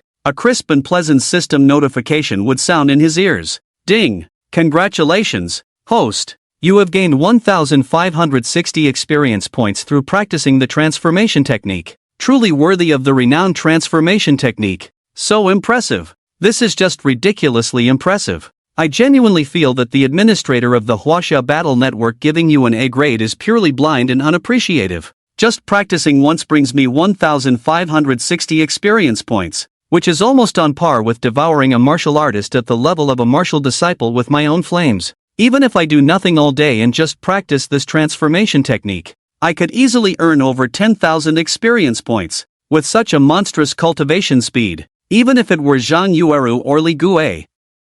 Those lucky ones with awakened S-class professions would be left far behind. After exiting the cultivation state, Li Chang could still distinctly feel the boiling energy and blood in his meridians, and his entire body began to heat up. This was a reaction to the growth of his energy and blood. As every limb and bone was being continuously washed by this energy, a tingling sensation spreading throughout his body in an instant. This wonderfully refreshing feeling made Li Chang involuntarily close his eyes and hum in enjoyment. But then, he muttered in confusion, I really wonder if the administrator of the Huaxia Battle Network has been kicked in the head by a donkey? With such a heaven-defying cultivation speed of the transformation technique, plus the ability to use highly toxic inner strength, it's just absurd. Even if a newly initiated martial disciple were to rate it, there's no way they would give such an impressive inner strength technique an A grade. To rate the transformation technique as SS grade would indeed be exaggerated, but giving it an S+ grade would definitely be reasonable. Of course, since Li Chang was the only one in the room, even if he said this, no one else would hear it. If someone else were to overhear, they would surely point at Li Chang and exclaim, have you heard what people are saying? Just ask. Who the hell cultivates the transformation technique at a heavenly level? Every martial artist practicing the transformation technique would be seen as a reckless warrior in the eyes of others. Just because every time a martial artist practices the transformation technique, they must have immense determination to ingest a deadly poison, and as their mastery of the technique deepens, they need to consume even more potent toxins to suppress the previous poison they ingested. If left unchecked, not only will their vital energy diminish, but the accumulated toxins from decades will remain unrestrained by new poisons, inevitably leading to a gradual outbreak, the severity of which is hard to describe. It can be said that while others spend time training, those practicing the transformation technique are risking their lives. Practicing even once a day is already seen by others as a reckless gamble with life. How many lives do you have to support a full day of training? Even if you are intent on seeking death, you wouldn't choose such a brutal way to go. However, Li Cheng didn't care about any of that. The smile on his face hadn't faded since earlier. He was now filled with excitement. The transformation technique had brought him such great surprises. What kind of surprises awaited him with the 7 Injuries Fist? Indeed, as he opened the first page of the 7 Injuries Fist manual, only one phrase remained in his mind. I can't even imagine it if you beat me to death. In this tiny fold, it could actually accommodate both of you, the sleeping dragon and the phoenix chick. This truly is like a little bull entering a herd of cows, leaving me dumbfounded. The heart method and fist technique created by these two are truly more damaging and more inhumane than the other. Take the 7 Injuries Fist.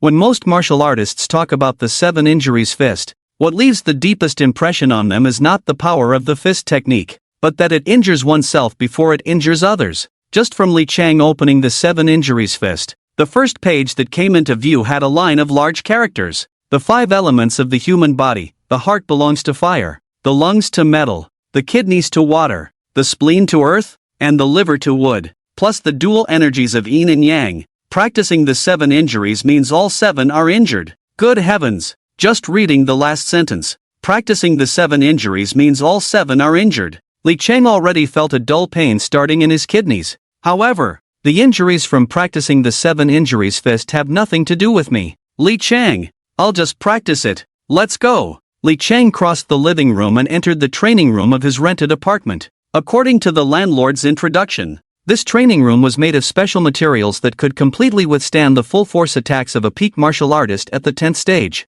including the training dummies. Even the strongest martial artist would find it nearly impossible to leave a mark on these dummies. The reason Li Cheng chose to rent this apartment was mainly because of this specially designed training room for martial artists. Once inside the training room, Li Cheng began to practice according to the records of the 7 Injuries Fist in his mind. As a B-grade fist technique, the 7 Injuries Fist possesses a power comparable to A-grade techniques, primarily relying on an incredibly profound method of exerting force. While an ordinary martial artist might unleash a punch with full force, perhaps with 10 parts of raw power going straight out, a practitioner of the 7 Injuries Fist can deliver a punch that contains 7 different hidden energies. Some may be fierce, some soft, some a blend of strength and gentleness, some gentle with a hint of strength, some horizontal, some direct, some retracting inward. The enemy cannot withstand this continuous stream of hidden energy and suffers internal injuries. Facing the relentless assault of the 7 Injuries Fist,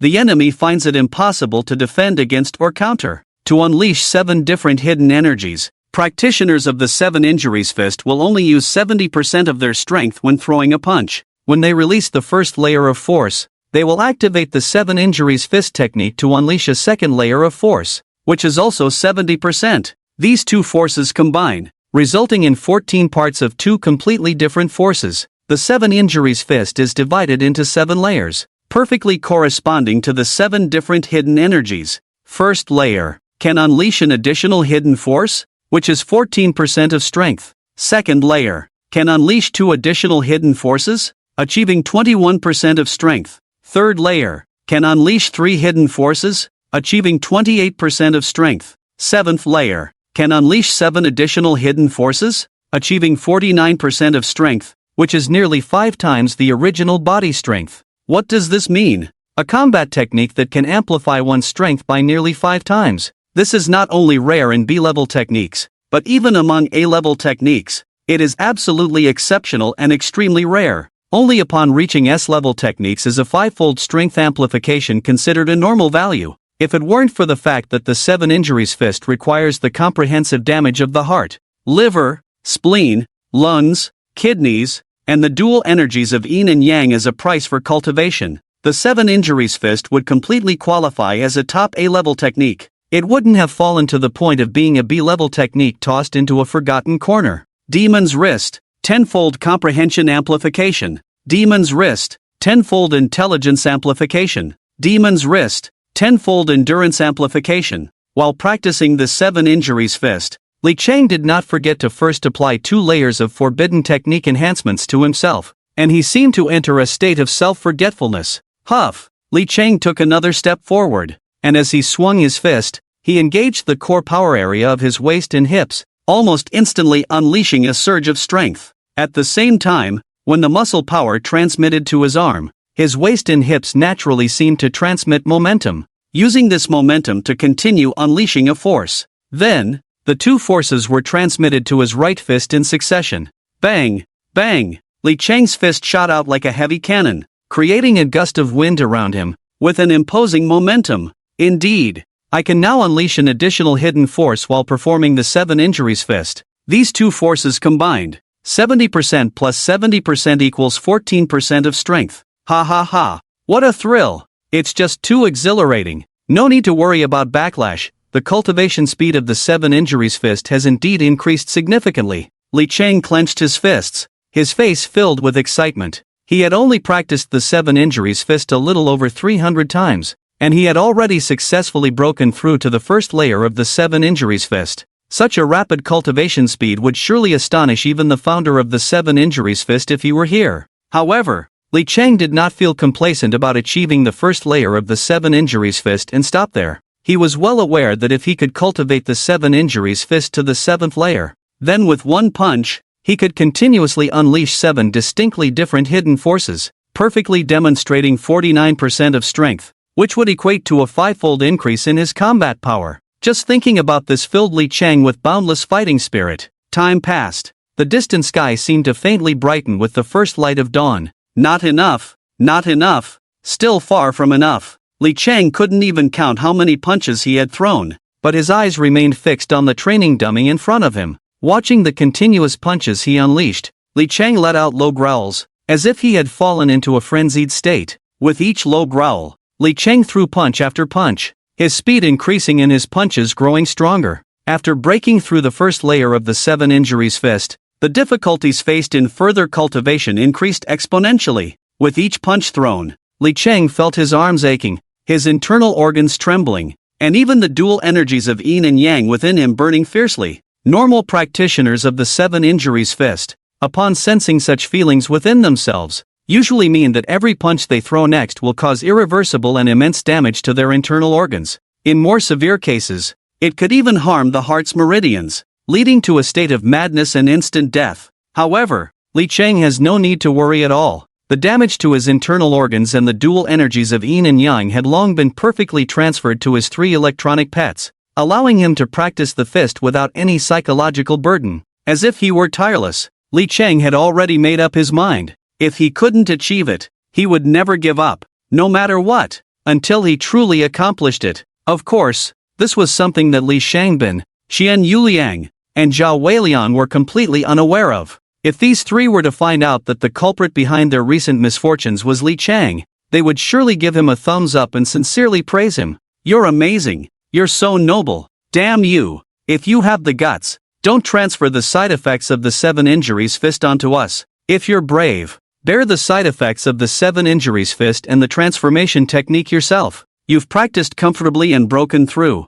and now you're fine. But after you're done enjoying, it's our turn to cry. Woo woo." Suddenly, a flash of inspiration seemed to sweep through Li Chang's mind. Lost in his practice, Li Chang's movements froze, and a look of astonishment appeared on his face. This is enlightenment. Soon, Li Chang regained his composure and hurriedly suppressed his inner astonishment. He sat cross-legged, guarding his dantian, merging his mind and spirit, and fell into a state of emptiness without self. At this moment, in Li Chang's mind, there was only that fleeting flash of inspiration. After a long while, swish, Li Chang opened his eyes, stood up suddenly. "I've understood." Swish, bang, bang, bang. Li Chang threw a punch, and the second layer of hidden strength finally appeared. Two completely different hidden strengths surged and intertwined. Although they seemed to have little momentum, the power of the punch had already reached 21%. The entire training room seemed to tremble, and the air was filled with the fierce and domineering fluctuations of the punch,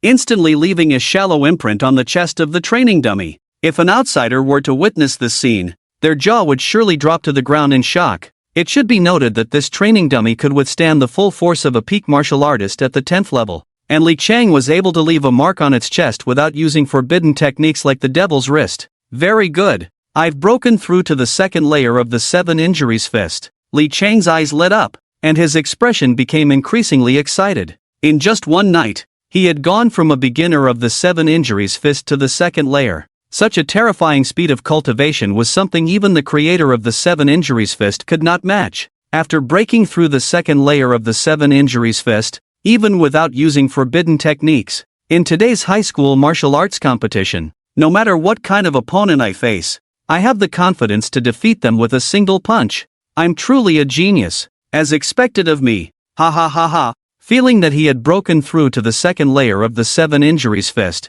Li Chang was filled with an unprecedented sense of achievement. However, it seemed that Li Chang subconsciously overlooked a key issue. The reason he was able to break through to the second layer of the 7 injuries fist overnight at a speed comparable to riding a rocket was not solely due to his extraordinary talent and enlightenment, but rather because Li Shangbin, Zhao Weiliang, and Qian Yuliang had silently borne all the burdens behind the scenes. However, at that moment, Li Chang, who was completely absorbed in his own enjoyment, had no intention of caring about the fate of his 3 electronic pets. The first thing in the early morning, of course, was to start with a bowl of invigorating 10 complete nourishing soup. The warmth in my stomach feels so comforting. Feeling the warmth radiating from my dantian and the experience points that were continuously rising, it was simply refreshing. Soon, after Li Chang got ready, he happily set off for school. Meanwhile, at Jeju First People's Hospital, in this world, the joys and sorrows of humanity are not the same.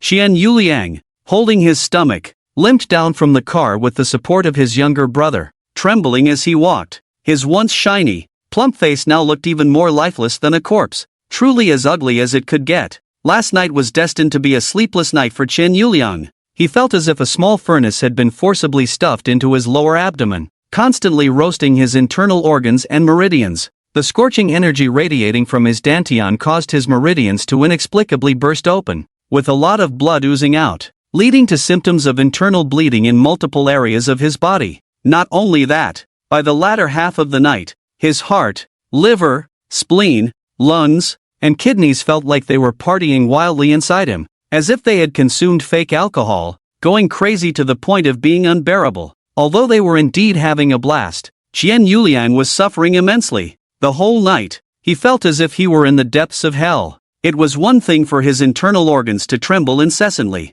The key was that the scorching sensation in his lower abdomen never faded. Instead, it seemed to be invigorated as if someone had injected him with adrenaline. Now, with the heat overwhelming him, Qian Yuliang was screaming in agony, and the internal bleeding was so severe that he was spitting blood continuously, unable to stop. Especially this morning, after a sleepless night, Qian Yuliang just crawled out of bed, instinctively touched his head, and pulled out a handful of hair. When he looked up again, it seemed as if he saw his great-grandmother smiling kindly and waving at him. Sure enough, as dawn broke, Qian Yuliang hurriedly had his younger brother take him to Jeju First People's Hospital, where he registered for an appointment with the deputy director, Zhang Mingxi. But before he could knock on the door, a man's heart-wrenching scream suddenly came from inside. No way? What do you mean no way? Director Zhang, please don't scare me. What do you mean by no way? In the deputy director's office,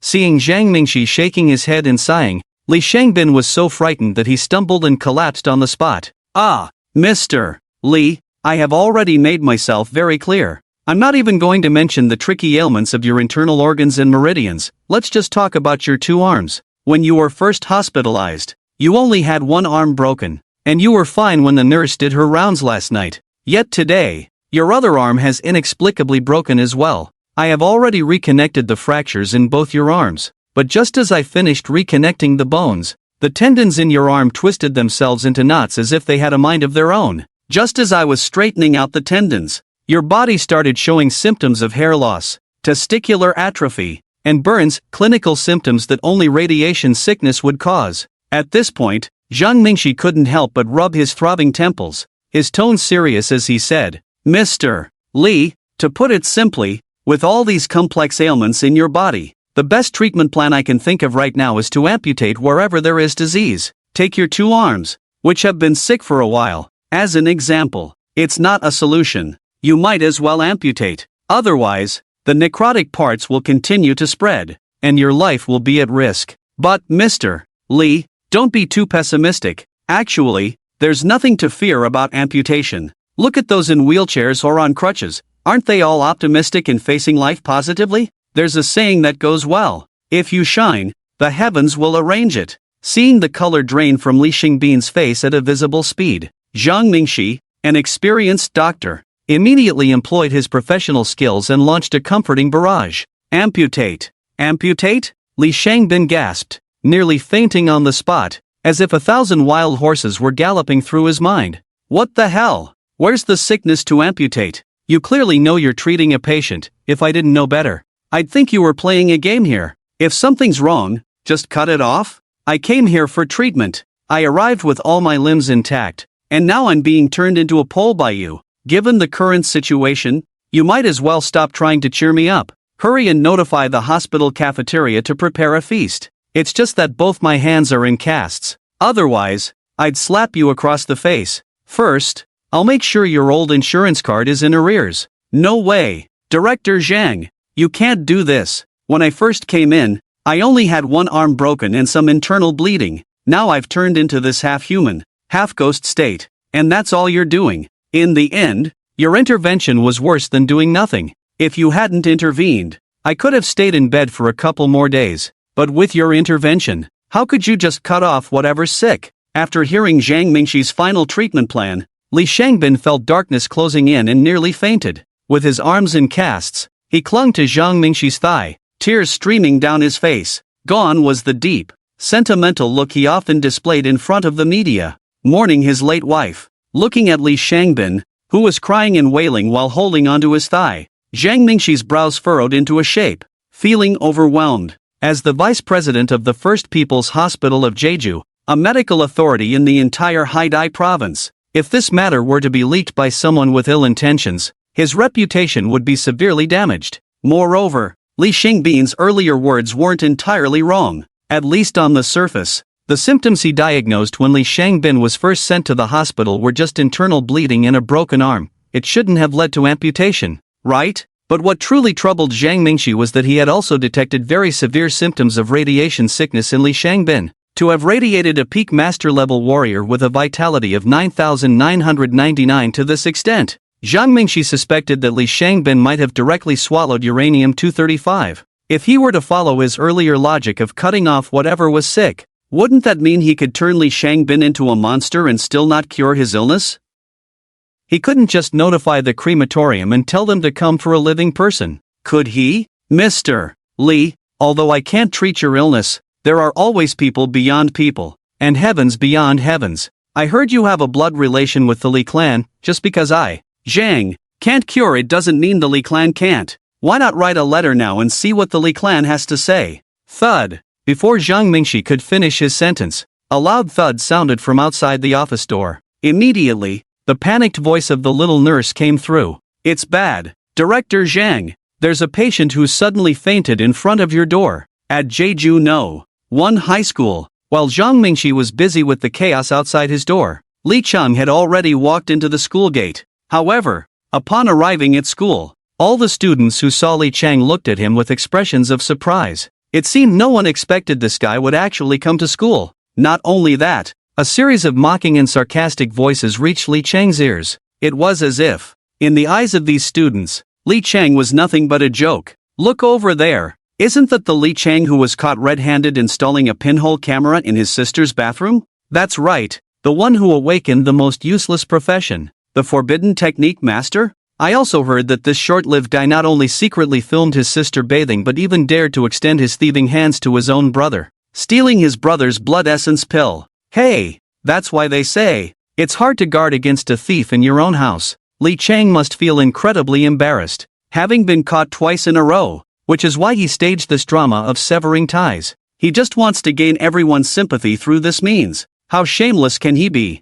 I mean, how can someone like Li Chang still have the face to come to school? If it were me, I would have dropped out long ago. I really don't understand how Uncle Li, such a righteous and good person, could have given birth to a family disgrace like Li Chang. In my opinion, Li Chang isn't even worth a single finger of his brother Li Gue. Li Gue is the pride of our Jeju One High School. Okay, not long ago, Li Gue defeated Lin Yuntao from Xingza High School and earned a spot in the Genius Training Camp's early admission. Hey, you might not know this, even though Li Chang is indeed Director Li's son, but due to a beast tide, Uncle Li and Li Chang were separated, and it wasn't until recent years that Li Chang was brought back. To put it bluntly, Li Chang is just a bastard. Did Li Chang care about the pointing fingers and the rampant insults from others? Of course not. They say that while people are doing, heaven is watching. In the past, Li Chang might have doubted this saying, but now it was different. Anyone who harbored hatred towards him could potentially be added to the list of those who would bear the side effects for him. Before coming here, Li Chang was worried about what to do if there weren't enough people to take the blame for him in the future. Now, the problem was completely solved. During this trip to school, he had found so many suitable electronic pets to serve as backups. He might even wake up laughing from his dreams tonight. Oh my, isn't that our school's #1 joke, Li Chang? What? Hiding outside for 6 days, and now he finally dares to show his face. Just then, a sarcastic voice came from behind, causing Li Chang to pause slightly in his steps. Turning to look, he saw a man and a woman walking hand in hand towards him. The man in front was tall and handsome, dressed in a black combat training suit, exuding an imposing presence and extraordinary demeanor. But ironically, this guy had a pair of beady eyes, hinting at a shadowy aura. The woman, on the other hand, was quite attractive, tall and curvaceous, with a hint of a worldly air about her. Especially at this moment, the way she looked at Li Chang carried a hint of discomfort.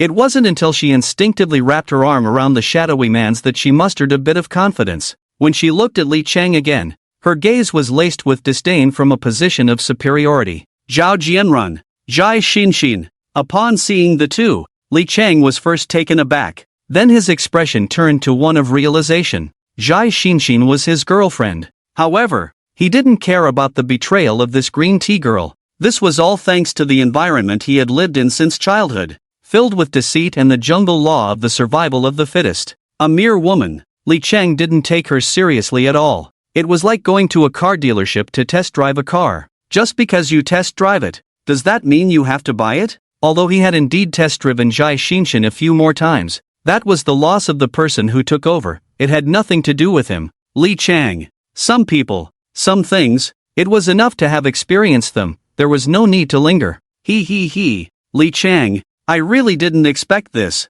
You, this useless person, actually have the face to come back to school? Zhao Jianrun's beady eyes looked Li Chang up and down with ill intent, a mocking curve appearing at the corner of his mouth. Now, you are a celebrity in our Jizhou base city. With those glorious deeds you've done, not only is the whole school aware, but our entire city knows you too. As he spoke, Zhao Jianrun's expression was filled with intense delight. His father was the vice principal of Jizhou One High School, Zhao Weiliang, and his cousin Zhao Jiansheng was the captain of the 1st Brigade of the Jizhou Special Operations Bureau. It was precisely because of these two connections that Zhao Jianrun could bully Li Chang wantonly at school. This allowed him to fully enjoy the feeling of easily controlling the fate of others as someone in a superior position. So every time he saw Li Chang looking sad and being bullied, it brought Zhao Jianrun a sense of pleasure. Listening to Zhao Jianrun's words, Li Chang's face showed no change, and his heart was not stirred in the slightest. Are you done? Then I'm leaving. With that, Li Chang turned and walked away, as graceful as the wind. Ha! Li Chang's sudden reaction left both Zhao Jianrun and Zhai Xinxin stunned. In their fixed impression, Li Chang was always taciturn, rarely showing emotions. Even when bullied at school, he never dared to retort, not even making a sound. And now, Li Chang's reaction undoubtedly appeared to Zhao Jianrun as a manifestation of weakness and cowardice. And now, ignoring, a blatant disregard, Li Chang was treating Zhao Jianrun like he was air. The thought that he was publicly ignored by someone like Li Chang, a complete waste, made Zhao Jianrun's face turn dark. Reflecting on how Li Chang had looked at him just now, there was even a hint of pity and sympathy in that gaze. He, a proud genius at the 8th level of martial arts, was sure to secure a spot in the genius training camp at the upcoming high school martial arts competition, gaining admission to one of the top 10 martial arts academies in Huaxia. And now, he was actually looked down upon and pitted by someone like Li Chang, a thoroughly useless piece of trash, a rat that everyone despised? Recalling the way Li Chang had looked at him just now made Zhao Jianrun feel as if his dignity had been greatly insulted. At the same time, his face turned from green to purple, and his beady eyes reflected a gloomy cold light. He stepped forward, blocking Li Chang's path. His face darkened as he asked, "Oh, you've become more temperamental after just a few days. Ha! How dare you ignore me?" At this point, Zhao Jianrun's anger was no longer concealed. The terrifying aura of an 8th-level martial artist surged toward Li Chang like a tsunami. If it had been in the past, a mere 3rd-level martial artist like Li Chang would have been scared out of his wits by this aura. But now, when Li Chang looked at Zhao Jianrun, it was as if he were looking at a mentally challenged child, shrugging his hands and saying, "I didn't ignore you, I just..." As Li Chang spoke, the corners of his mouth lifted, forming a disdainful curve. "I just don't have the habit of listening to dogs bark."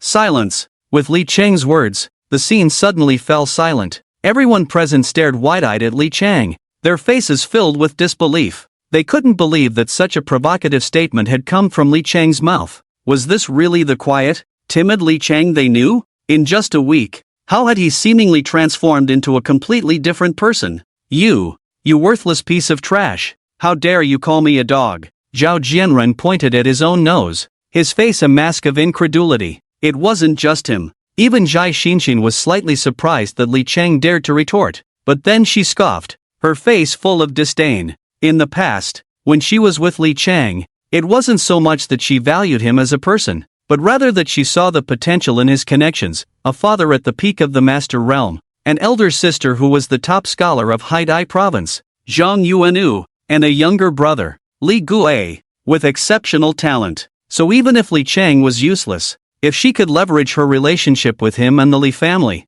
it would be enough to help her rise to prominence. Now, however, Li Chang had outright severed ties with the Li family to refuse the Gu family's invitation. In Zhai Xinxin's eyes, Li Chang had completely lost his value. Since he was no longer useful, Zhai Xinxin naturally had to cut her losses and turn to Zhao Jianrun. And now, as Li Chang clashed with her boyfriend in front of everyone, Zhai Xinxin knew she had to do something to satisfy Zhao Jianrun's vanity. "Li Chang, before you spout nonsense, why don't you take a look at yourself in the mirror and see what kind of person you are? You're just a worthless piece of trash who stole your brother's elixir and got kicked out of your home. What right do you have to insult Brother Jianrun? You better apologize to Brother Jianrun right now. Or else, apologize?" Before Zhai Xinxin could finish her sentence, Li Chang directly waved his hand to interrupt. A cold smile curling at the corners of his mouth. "You're nothing but a priced-out whore. And calling him Brother Jianrun?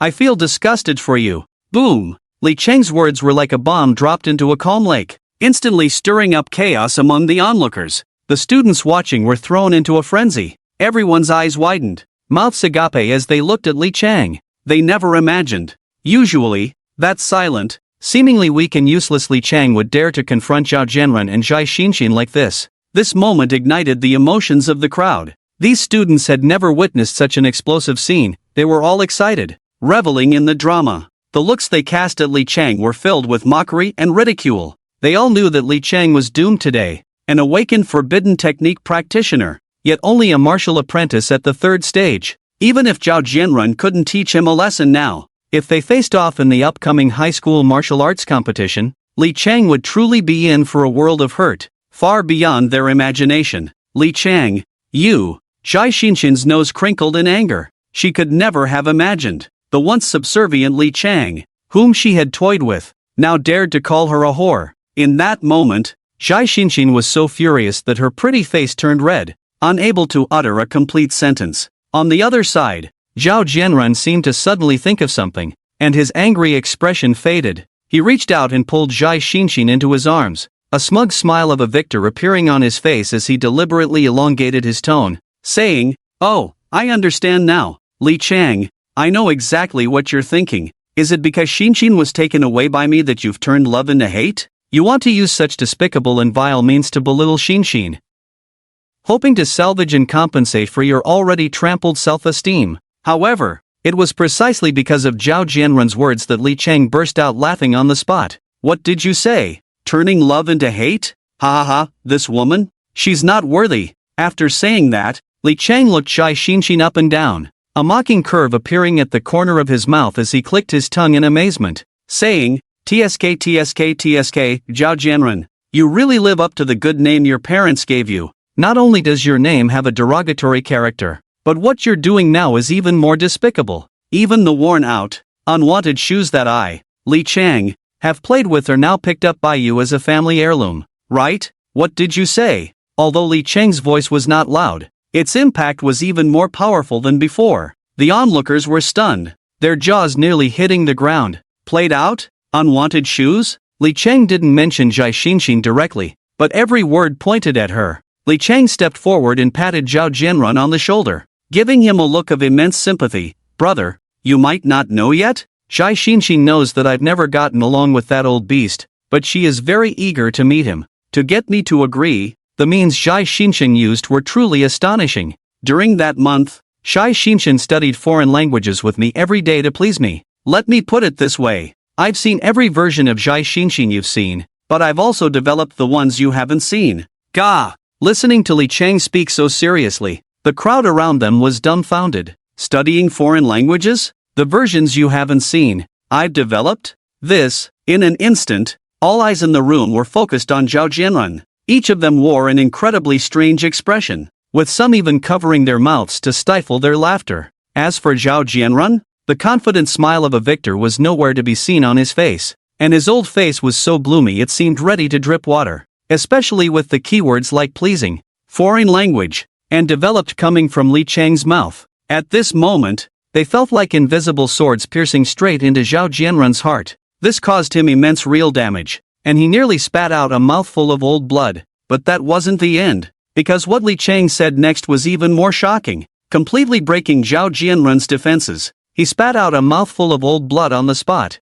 Moreover, this woman's openness really opened my eyes. What she plays is even more extravagant than the ladies at the foot massage parlors outside. There's truly nothing you can't imagine that this woman can't do, and that's not even the main point. The main point is that I don't have to spend a single penny, and I can enjoy it for free. I just need to move my mouth a little, and I can play however I want. But brother, you don't need to feel too pessimistic. You have to think like this. Those who plant trees benefit those who come after. What can I say? A lot of my hard work has been condensed in Zhai Shinshin. If you can pick up this pair of broken shoes to wear, you should be secretly pleased. Put. Upon hearing this, Zhao Jianrun completely lost his composure. His face turned pale, and he spat out a mouthful of old blood. Those who plant trees benefit those who come after. Condensed a lot of my hard work. If you can pick up this pair of shoes to wear, you should be secretly pleased. The words coming from Li Chang sounded like a magical echo,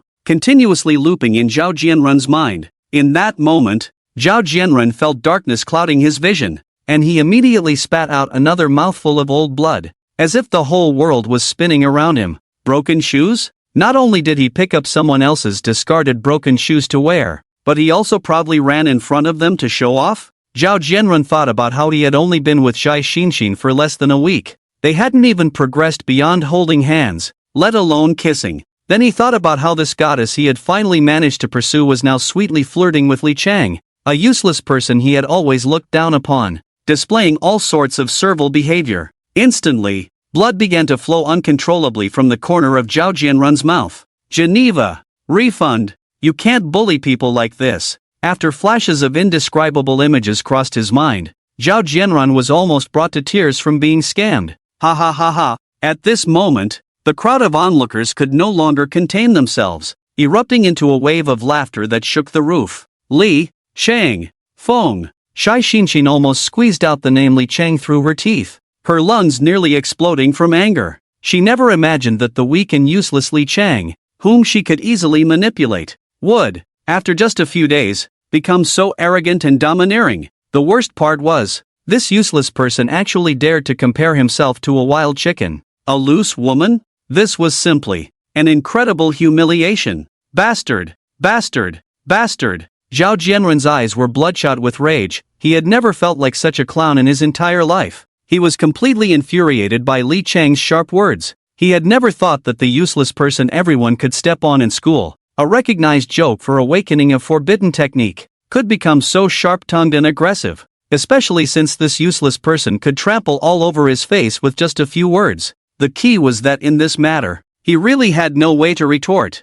Realizing this, Zhao Jianren's triangular eyes were filled with resentment as he glared at Li Chang, gritting his teeth and saying, "Humph, you dog-like thing, no matter how much you say, at most it's just venting your mouth. Let me tell you, I don't care what Xinshin was like in the past, but at least now, the one Xinshin loves is me, not you. Li Chang, Xinshin loves me to the end of time, loves me until the seas run dry and rocks crumble. And you?" At this point, a mocking curve appeared at the corner of Zhao Jianren's mouth. "You're just a useless martial artist at the third stage. A forbidden technique awakener destined to live no longer than 25. A lowly creature who even steals his own brother's elixirs. A homeless piece of trash. Li Chang, you should take a look at yourself. What qualifications do you have to compare with me? Do you even deserve it?" As Zhao Jianren reached the last sentence, he almost shouted it out. "Humph, Li Chang, I was blind to be with you back then. Let me tell you, a waste like you will never find a girlfriend after I dump you. You are destined to be unwanted trash." Zhao Jianren and Zhai Xinshin were like cats whose tails had been stepped on, their words becoming increasingly unbearable in their fury. At this moment, Li Chang's eyes narrowed slightly, a glint of coldness flashing in their depths, and the arms he had crossed over his chest dropped, his entire demeanor suddenly turning sharp. Suddenly, a clear female voice rang out. "Who says he's unwanted?" The voice was like a clear bell in a valley, or like silver bells in the wind, giving an indescribably crisp and pleasant sound. Upon hearing it, everyone instinctively turned to look in the direction of the voice. Who spoke so beautifully? Li Chang also turned to follow the sound. He saw a stunning figure gracefully walking towards them, with a clear and ethereal beauty, complemented by a curvaceous figure. She looked like a fairy stepping down from a flower. The girl's delicate lips and pearly teeth, along with her enchanting smile, made all the men present fall into a daze. She was truly a breathtaking beauty, possessing the grace that could make the moon hide and the flowers blush. But what happened next shattered the worldview of Zhao Jianren, Zhai Xinshin, and everyone else. The girl walked straight to Li Chang's side, leaning against his arm softly, and said, "Chengfeng, did I keep you waiting long?" What? The moment the girl spoke, it shocked everyone present, especially when they recognized her identity. It was as if a bolt of lightning had struck, leaving everyone stunned and their minds blank. Boom! In an instant, the crowd erupted. The faces of everyone present were filled with disbelief. Shen Luoyan. She is Shen Luoyan. My god, she is actually the #1 school beauty from our Jizhou No. 1 high school. Shen Luoyan. Goddess.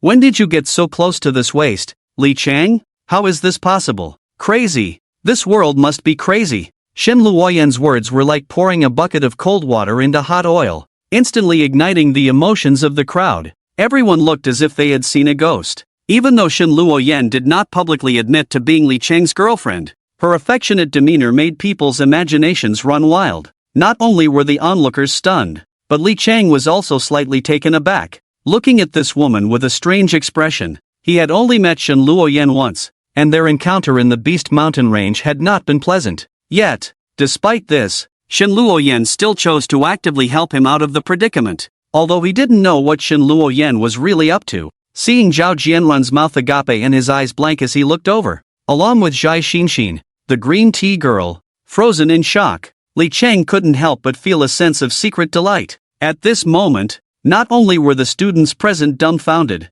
but even Zhao Jianren was left speechless. As for Zhai Xinshin, she stumbled and fell to the ground, her face pale. Shen Luoyan was perfect in every aspect, from her terrifying talent in martial arts to her beauty, temperament, and family background. No matter what kind of girl it was, standing next to Shen Luoyan would make them pale in comparison. Compared to the noble phoenix that is Shen Luoyan, I am simply a clucking hen. Yet, this goddess took the initiative to approach Li Chang. This is simply a tale from a fantasy. After watching Shen Luoyan affectionately link arms with Li Chang and walk away, Shai Xinxin finally snapped out of her earlier shock, but what she saw was Zhao Jianren sitting on the ground, his eyes vacant. Shai Xinxin hurried over to help him up. Brother Jianren, let me explain. Slap. Before Shai Xinxin could finish her sentence, Zhao Jianren swung his arm and delivered a heavy slap. You shameless hussy. Li Chang was right, you are nothing but a used-up shoe.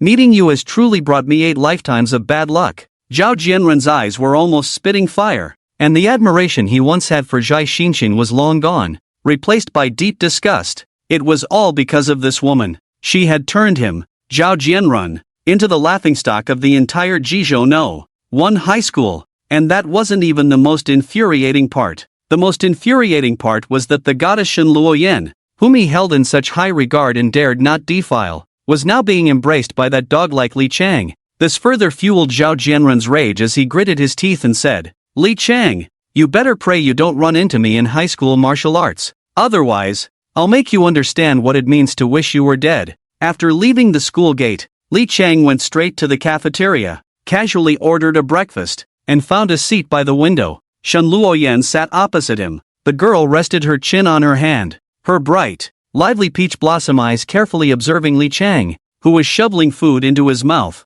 filled with intense curiosity. It was around 7:15. The morning sun had just risen in the east, and the sunlight illuminated Li Chang's profile, making the young boy exude an indescribable brilliance. She never expected that this boy, who had been labeled the biggest loser at school for 3 years, would draw a bow and shoot an arrow to kill an 8th-tier peak demon, the golden-backed giant-toothed tiger, in the Beast Mountain range. Even if this was a result of Li Chang risking his life and forcibly using forbidden techniques. But putting the forbidden techniques aside, Li Chang's cultivation level, which was not inferior to her own, in such adverse circumstances, was enough to prove his terrifying talent in martial arts. This made Shen Luoyan feel as if she were seeing a piece of uncut jade, now only revealing a precious glimpse of its inner beauty. If he awakens as something other than a forbidden technique user, he will surely become an extraordinary powerhouse in the future. Just thinking about how Li Chang had awakened as a forbidden technique user destined not to live past 25.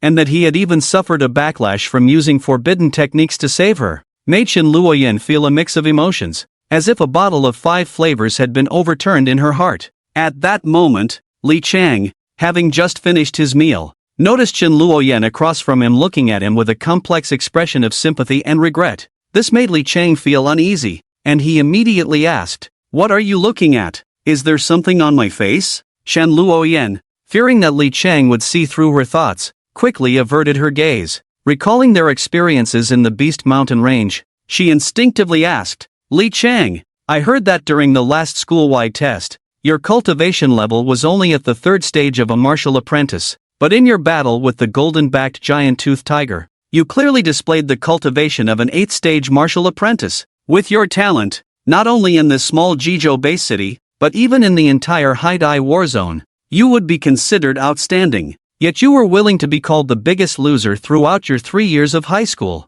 Are you deliberately hiding something? After deciding to step in and save Shen Luoyan, Li Chang was certain she would ask him about it. He simply shrugged and said straightforwardly, Shen Luoyan, I'm not pretending, I really was only at the 3rd stage of a martial apprentice before. It could also be that with the national exam approaching, my comprehension of the dragon field has skyrocketed. In less than a week, I've shot up from the 3rd stage of a martial apprentice to the 8th stage. What? In less than a week, you've gone from the 3rd stage to the 8th stage? Do you think I'm Shen Luoyan, a 3-year-old child? Upon hearing this, Shen Luoyan rolled her eyes dramatically, not believing a single word of Tang Tian's claims. What does this even mean? For an ordinary person, it takes over 10 years of hard work to reach the 8th stage of a martial apprentice before the age of 16, and they would be considered a genius among geniuses, a prodigy among prodigies. Yet, the same difficult feat for Li Chang? Goodness, an average of 1 level up per day. This, even if Shen Luoyan were dreaming, she had never dreamed such a beautiful dream. Therefore, in Shen Luoyan's eyes, Li Chang's actions were just a deliberate show-off. He wanted to take this opportunity to perform well in front of her to earn her admiration, but she had seen enough of such things during her 3 years of high school. The key was that Li Chang's obvious little tricks were far too childish in Shen Luoyan's view. Thinking of this, Shen Luoyan smiled slightly. It's fine if you don't want to say. Li Chang, What are your plans next? Plans? Li Cheng casually replied. Participate in the high school martial arts competition and enter the genius training camp. Li Cheng. Before Li Cheng could finish, Shen Luoyan interrupted him with a serious expression. I advise you to give up on participating in the high school martial arts competition, because someone has already set their sights on you. Someone has set their sights on me? Seeing Shen Luoyan's serious demeanor, Li Cheng put down his chopsticks and looked at her earnestly. He thought, could it be that some unknown threat is lurking in this high school martial arts competition, ready to take him down? Just as Li Cheng was pondering what kind of threat might be coming from Xingzha High School, Shen Luoyan continued, Li Cheng, do you know who we're up against this time? It's Xingzha High School. This time, Xingzha High School is led by Lin Yuntao. Lin Yuntao, as the top genius of Xingzha High School, has awakened as an A-class strong attack profession, the White Tiger Guardian, and is at the peak of the 8th stage of a martial apprentice. In the last preliminary assessment, Lin Yuntao narrowly lost to Li Gue by just one move. If he gets on the stage, Lin Yuntao will definitely vent all the frustration he felt against Li Gue on you. According to the rules of this high school martial arts competition, as long as the opponent's life is not endangered, there are no restrictions on the participants.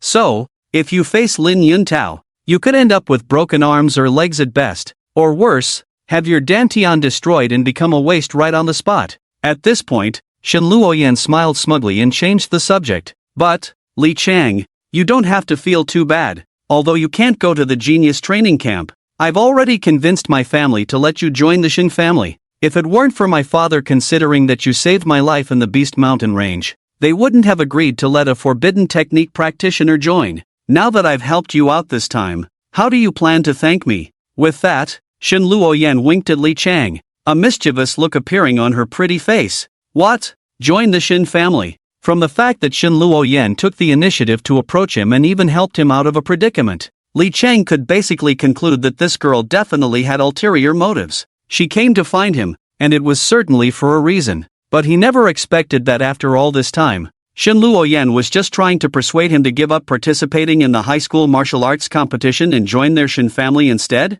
What kind of international joke was this? He hadn't even completed the task assigned by the system yet. If he agreed to this woman, he would be losing out big time. Thinking of this, Li Cheng lost interest in continuing the conversation with Shen Luoyan. Li Cheng, I must tell you, this opportunity is extremely valuable. You should cherish it. Not interested. Before Shen Luoyan could finish her sentence, Li Cheng glanced at his watch, saw that the time for the high school martial arts competition was approaching, and casually dropped a line before getting up to leave. Wait. Originally, Shen Luoyan had prepared for Li Cheng to be so moved by the news she brought that he would immediately bow down in gratitude.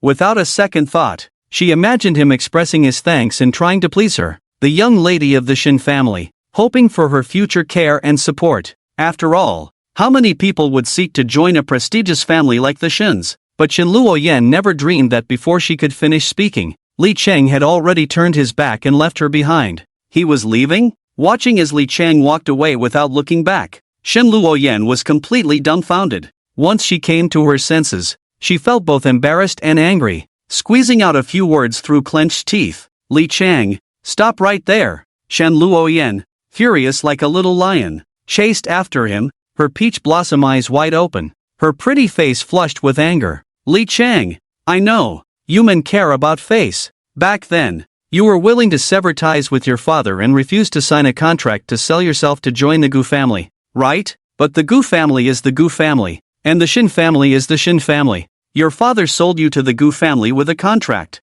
but we, the Shin family, have never treated you as a commodity. I came here this time to formally extend an invitation to you on behalf of the Shin family. Besides, you have already severed ties with the Li family. What those prestigious families care about most is face. Even if your father recognizes you later, the Li clan will never take you back. And in Blue Star, if you want to pursue a long-term path in martial arts, you must choose a faction to join. Either choose a clan, or choose a country. Now that the clan path is close to you, why won't you accept my goodwill? Is it just because of your male pride? Do you think accepting a woman's invitation is a disgrace? Li Cheng, if you really think that way, then I, Shen Luoyan, will be the first to look down on you. Snap. At that moment, Li Cheng, who had been walking ahead, suddenly stopped. Are you done? Finally, Li Cheng turned around to look at Shen Luoyan. Shen Luoyan, do you know me well? Shen Luoyan was taken aback. She shook her head, unsure why Li Cheng suddenly asked that. A cold smile crossed Li Cheng's lips. Shen Luoyan, you are a bit self-righteous. Since you don't understand me, on what basis do you teach me how to do things? On what basis do you arbitrarily judge my right and wrong? When you have never taken the time to understand a person, why do you think you can stand in a superior position, looking down from above to arrange and judge someone else's life? Li Cheng's words left Shen Luoyan speechless, completely stunned. As the top beauty of Jizhou No, one high school and the young lady of the Shen family, Shen Luoyan was always pursued by countless admirers, surrounded like a goddess, revered and flattered wherever she went. Whatever she did, others would recognize her decisions and shower her with praise, especially when it came to matters she believed were right. It was even more so. Shen Luoyan had never imagined that a peer of the opposite sex would speak to her so rudely. Facing Li Cheng's calm and unruffled gaze, Shen Luoyan felt as if she were the one who should be reprimanded. Yes, we've only met once, and we've never had any interaction before. I don't know him, so what right do I have to judge him? What right do I have to casually arrange or evaluate his life? Shen Luoyan asked herself. Indeed, she had known Li Cheng for less than 2 days, so how could she claim to understand him? The reason she invited Li Cheng to join the Shen family, no matter how grand the surface reason sounded, was that deep down, she thought of him as a forbidden technique practitioner, a waste destined to live no longer than 25. On his own, if he didn't choose to join the Shen family, he would have no chance of rising at all. Thus, she instinctively adopted a high and mighty posture, as if she were a savior trying to rescue Li Cheng, fulfilling her own sense of self-satisfaction. Although she was reluctant to admit it, every word Li Cheng had just said struck a chord with Shen Luoyan, leaving her without a rebuttal. Shen Luoyan, you'd better recognize your own position. You are nothing to me, Li Cheng. You helped me out just now, and I appreciate that. But what I do has nothing to do with you. Alright, I still have to participate in the high school martial arts competition. Let's leave it at that. After saying this, Li Cheng didn't spare Shen Luoyan another glance and turned to walk towards the school playground. After the incident in the Beast Mountain Range, Li Cheng's impression of Shen Luoyan was that she had a good character and was suitable to be friends with. However, the only downside was that she was far too self-righteous. Nevertheless, Li Cheng had no intention of getting too close to Shen Luoyan. So, whether she was self-righteous or not had nothing to do with him. It was just that this time, Shen Luoyan suddenly appeared before him, adopting a high-handed attitude to dictate his life, which truly annoyed Li Cheng. As for Lin Yuntao, whom Shen Luoyan mentioned, upon learning that the other party was at the peak of the 8th stage of martial arts, Li Cheng's attention was immediately piqued. However, the points of concern for Li Cheng and Shen Luoyan were completely on different wavelengths. Shen Luoyan was worried that Lin Yuntao might take out his anger on her because of Li Gui, but Li Cheng was concerned that the high school martial arts competition had explicit rules allowing for lethal force, so, he had to control his strength well later. If he accidentally killed Lin Yuntao with a single punch, that would be quite the mess. Watching Li Cheng's figure grow more distant, an inexplicable sense of grievance surged within Shen Luoyan. She had come here today to persuade Li Cheng out of goodwill. Especially after yesterday's investigation, Shen Luoyan knew that Li Cheng had suffered greatly in the Li family over the years. His father, Li Shangbin, regarded him as a tool for making money, while his stepmother, Pan Dongmei, had never treated him kindly because he was not her biological child. As for his half-sister, Zhang Yueton, she had conspired with Pan Dongmei and Li Gui to frame Li Cheng with the hidden camera incident. The goal was to drive him out of the Li family. Now that Li Cheng has finally left the cage of the Li family, his classmates at school harbor deep malice towards him due to misunderstandings.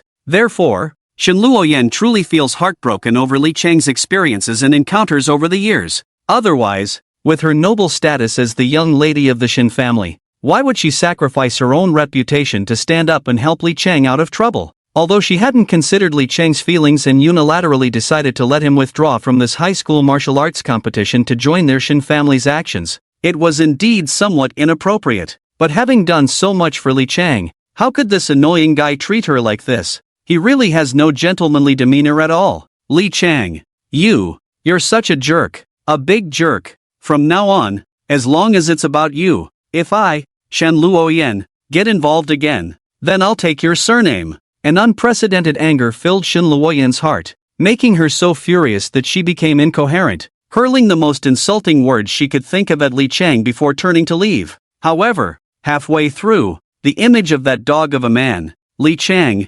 unconsciously surfaced in her mind, and the more she thought about it, the worse she felt. In her anger, Shen Luoyan stomped her foot hard, cursing herself for being so useless. Then, she found a contact named Xiao Qingshui in her phone and dialed the number. Due to Shen Luoyan's delay, when Li Chang arrived at the school playground, the opening ceremony of the high school martial arts competition had indeed ended, but the scene was in chaos. The doctors who were supposed to rescue the participating students were busy surrounding the podium where Zhao Weiliang was receiving emergency treatment. Li Chang leaned in to listen, and the students were now gathered in groups, chattering endlessly. Damn! Did you guys see that? Just now, during the opening speech of the high school martial arts competition, the vice principal suddenly started spitting blood for some reason. Especially that scream. It was so tragic. Isn't that right? I don't know if it's because our school sound system is too good, but the vice principal's scream was so loud. Even the pigs at my home don't scream that much when they're being slaughtered. And the amount of blood. I think it must have been at least 2,000 cubic centimeters. Who knows? Maybe our vice principal has practiced some evil technique and gone berserk. But regardless of whether our vice principal has gone berserk from practicing, his spirit is indeed touching. After being rescued, his first reaction was to insist on staying here. He wants to see his son win first place in the competition. After briefly listening to the unexpected situation that occurred during the opening ceremony, Li Chang felt no surprise at all, simply because the one responsible for the vice principal spitting blood was none other than him. Deserved. If it weren't for the fact that your son is too useless and would be tormented to death by me in just a few rounds, I would definitely let Zhao Jianrun personally experience the sour feeling of this all-encompassing tonic. Li Chang sneered inwardly, but he felt no sympathy for the vice principal Zhao Weiliang's plight. Those who are pitiful must have their own hateful aspects. Zhao Weiliang had indulged his son Zhao Jianrun in bullying others around the campus and had repeatedly acted as Zhao Jianrun's shield, adhering to the principle of not solving problems but rather dealing with those who raise them. Zhao Weiliang had committed numerous immoral acts during his years as vice principal. So, just spitting some blood. What was that? It didn't even begin to alleviate Li Chang's hatred. Damn! When did this waste, Li Chang, arrive? So unlucky. Let's go. Go. Go. Let's stay away from this waste. We don't want to be tainted by his bad luck. Just now, the group of students at Jingxing was excitedly chatting about the vice principal's gossip. But as soon as they saw Li Chang approaching, the originally lively atmosphere suddenly quieted down. It was like a bucket of cold water poured directly onto a blazing fire. Almost all the students from Jeju one turned to look at Li Chang, and one by one, they distanced themselves from him as if he were a plague. The first to glance over were, of course, Zhao Jianren and Zhai Xinxin, that pair of dog lovers. In their eyes, there was nothing but resentment and murderous intent,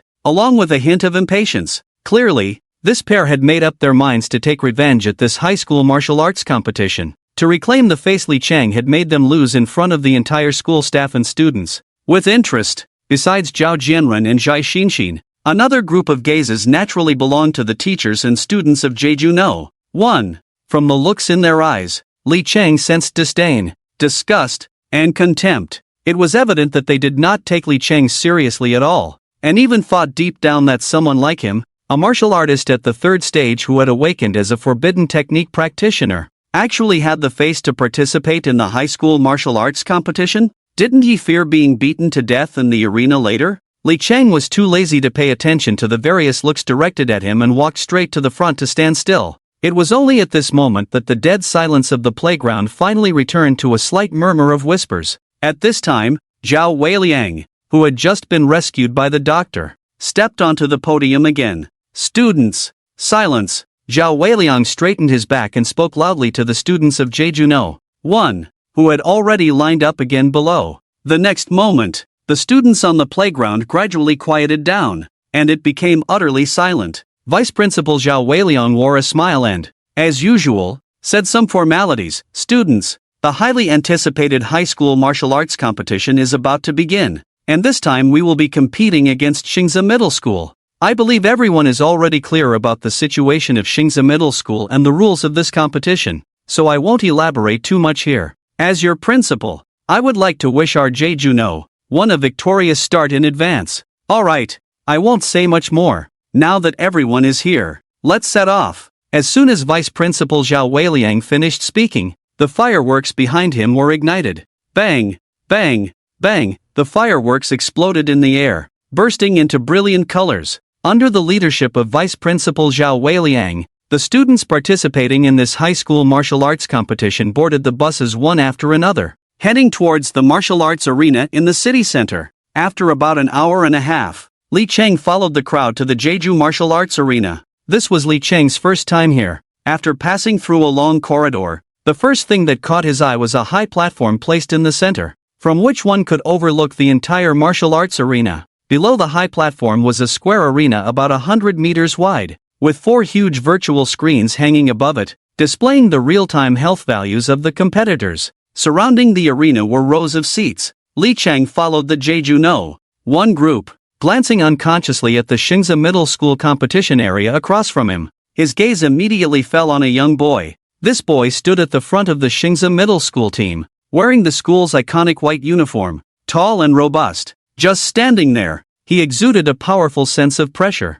like a small mountain. However, from the aura emanating from this youth, he was only at the 8th stage of martial arts. While Li Cheng was sizing up this boy, the youth also turned his gaze towards the competitors from Jeju 1. It was only when his gaze fell upon the leader, who turned out to be Zhao Jianrun, that a hint of disdain flashed in his eyes, clearly showing that he did not regard Zhao Jianrun at all. Demon's Wrist, tenfold insight amplification. Taking advantage of the fact that no one was paying attention to him, Li Cheng casually used a forbidden technique to enchant his eyes, and then looked again at the person leading Xingzi Middle School. It seems, this guy must be Lin Yuntao, the top genius of Xingzi Middle School. According to Shen Luoyan, this guy awakened as an A-class strong attack profession, the White Tiger Guardian, at the 8th level of Martial Disciple. But under my Demon's Wrist tenfold insight, this guy's 8th level of Martial Disciple is just a facade he puts on to show others. After unsealing, his true cultivation level is at the 9th level of Martial Disciple.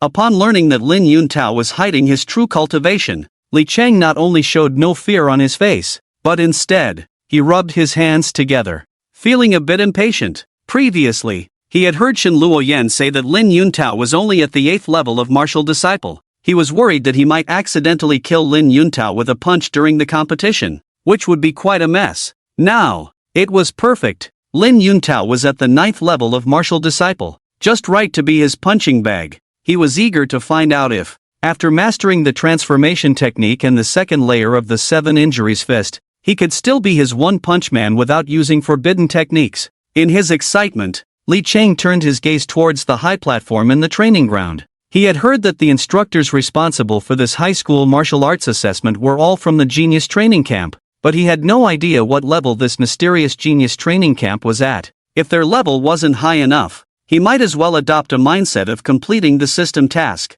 After obtaining a spot, he could just go to the Giant Beast Mountain range to level up by fighting monsters, rather than wasting time in that training camp. Time was tight, and the task was heavy. Given his current realm, getting into the Yanhuang Martial Academy was not a difficult task. However, to defeat all the candidates in the Huashan National Examination and claim the title of National Martial Champion, just being at the 9th level of Martial Disciple was far from enough. He needed to break through to the Martial Master realm. With this in mind, Li Cheng tilted his head to look at the high platform, but just as Li Cheng was gazing far into the distance, a beam of gaze from the high platform fell upon him. The two gazes collided in mid-air. Li Cheng's expression suddenly became serious. Unlike Li Cheng's deliberate observation, this gaze from the high platform did not carry much emotion, it simply swept over him. Yet, Li Cheng could clearly sense an unimaginable powerful force from this gaze. Li Cheng asked himself. His temperament had been tempered to be as tough as steel in the apocalyptic world where one would eat their own kind and use bones for cooking.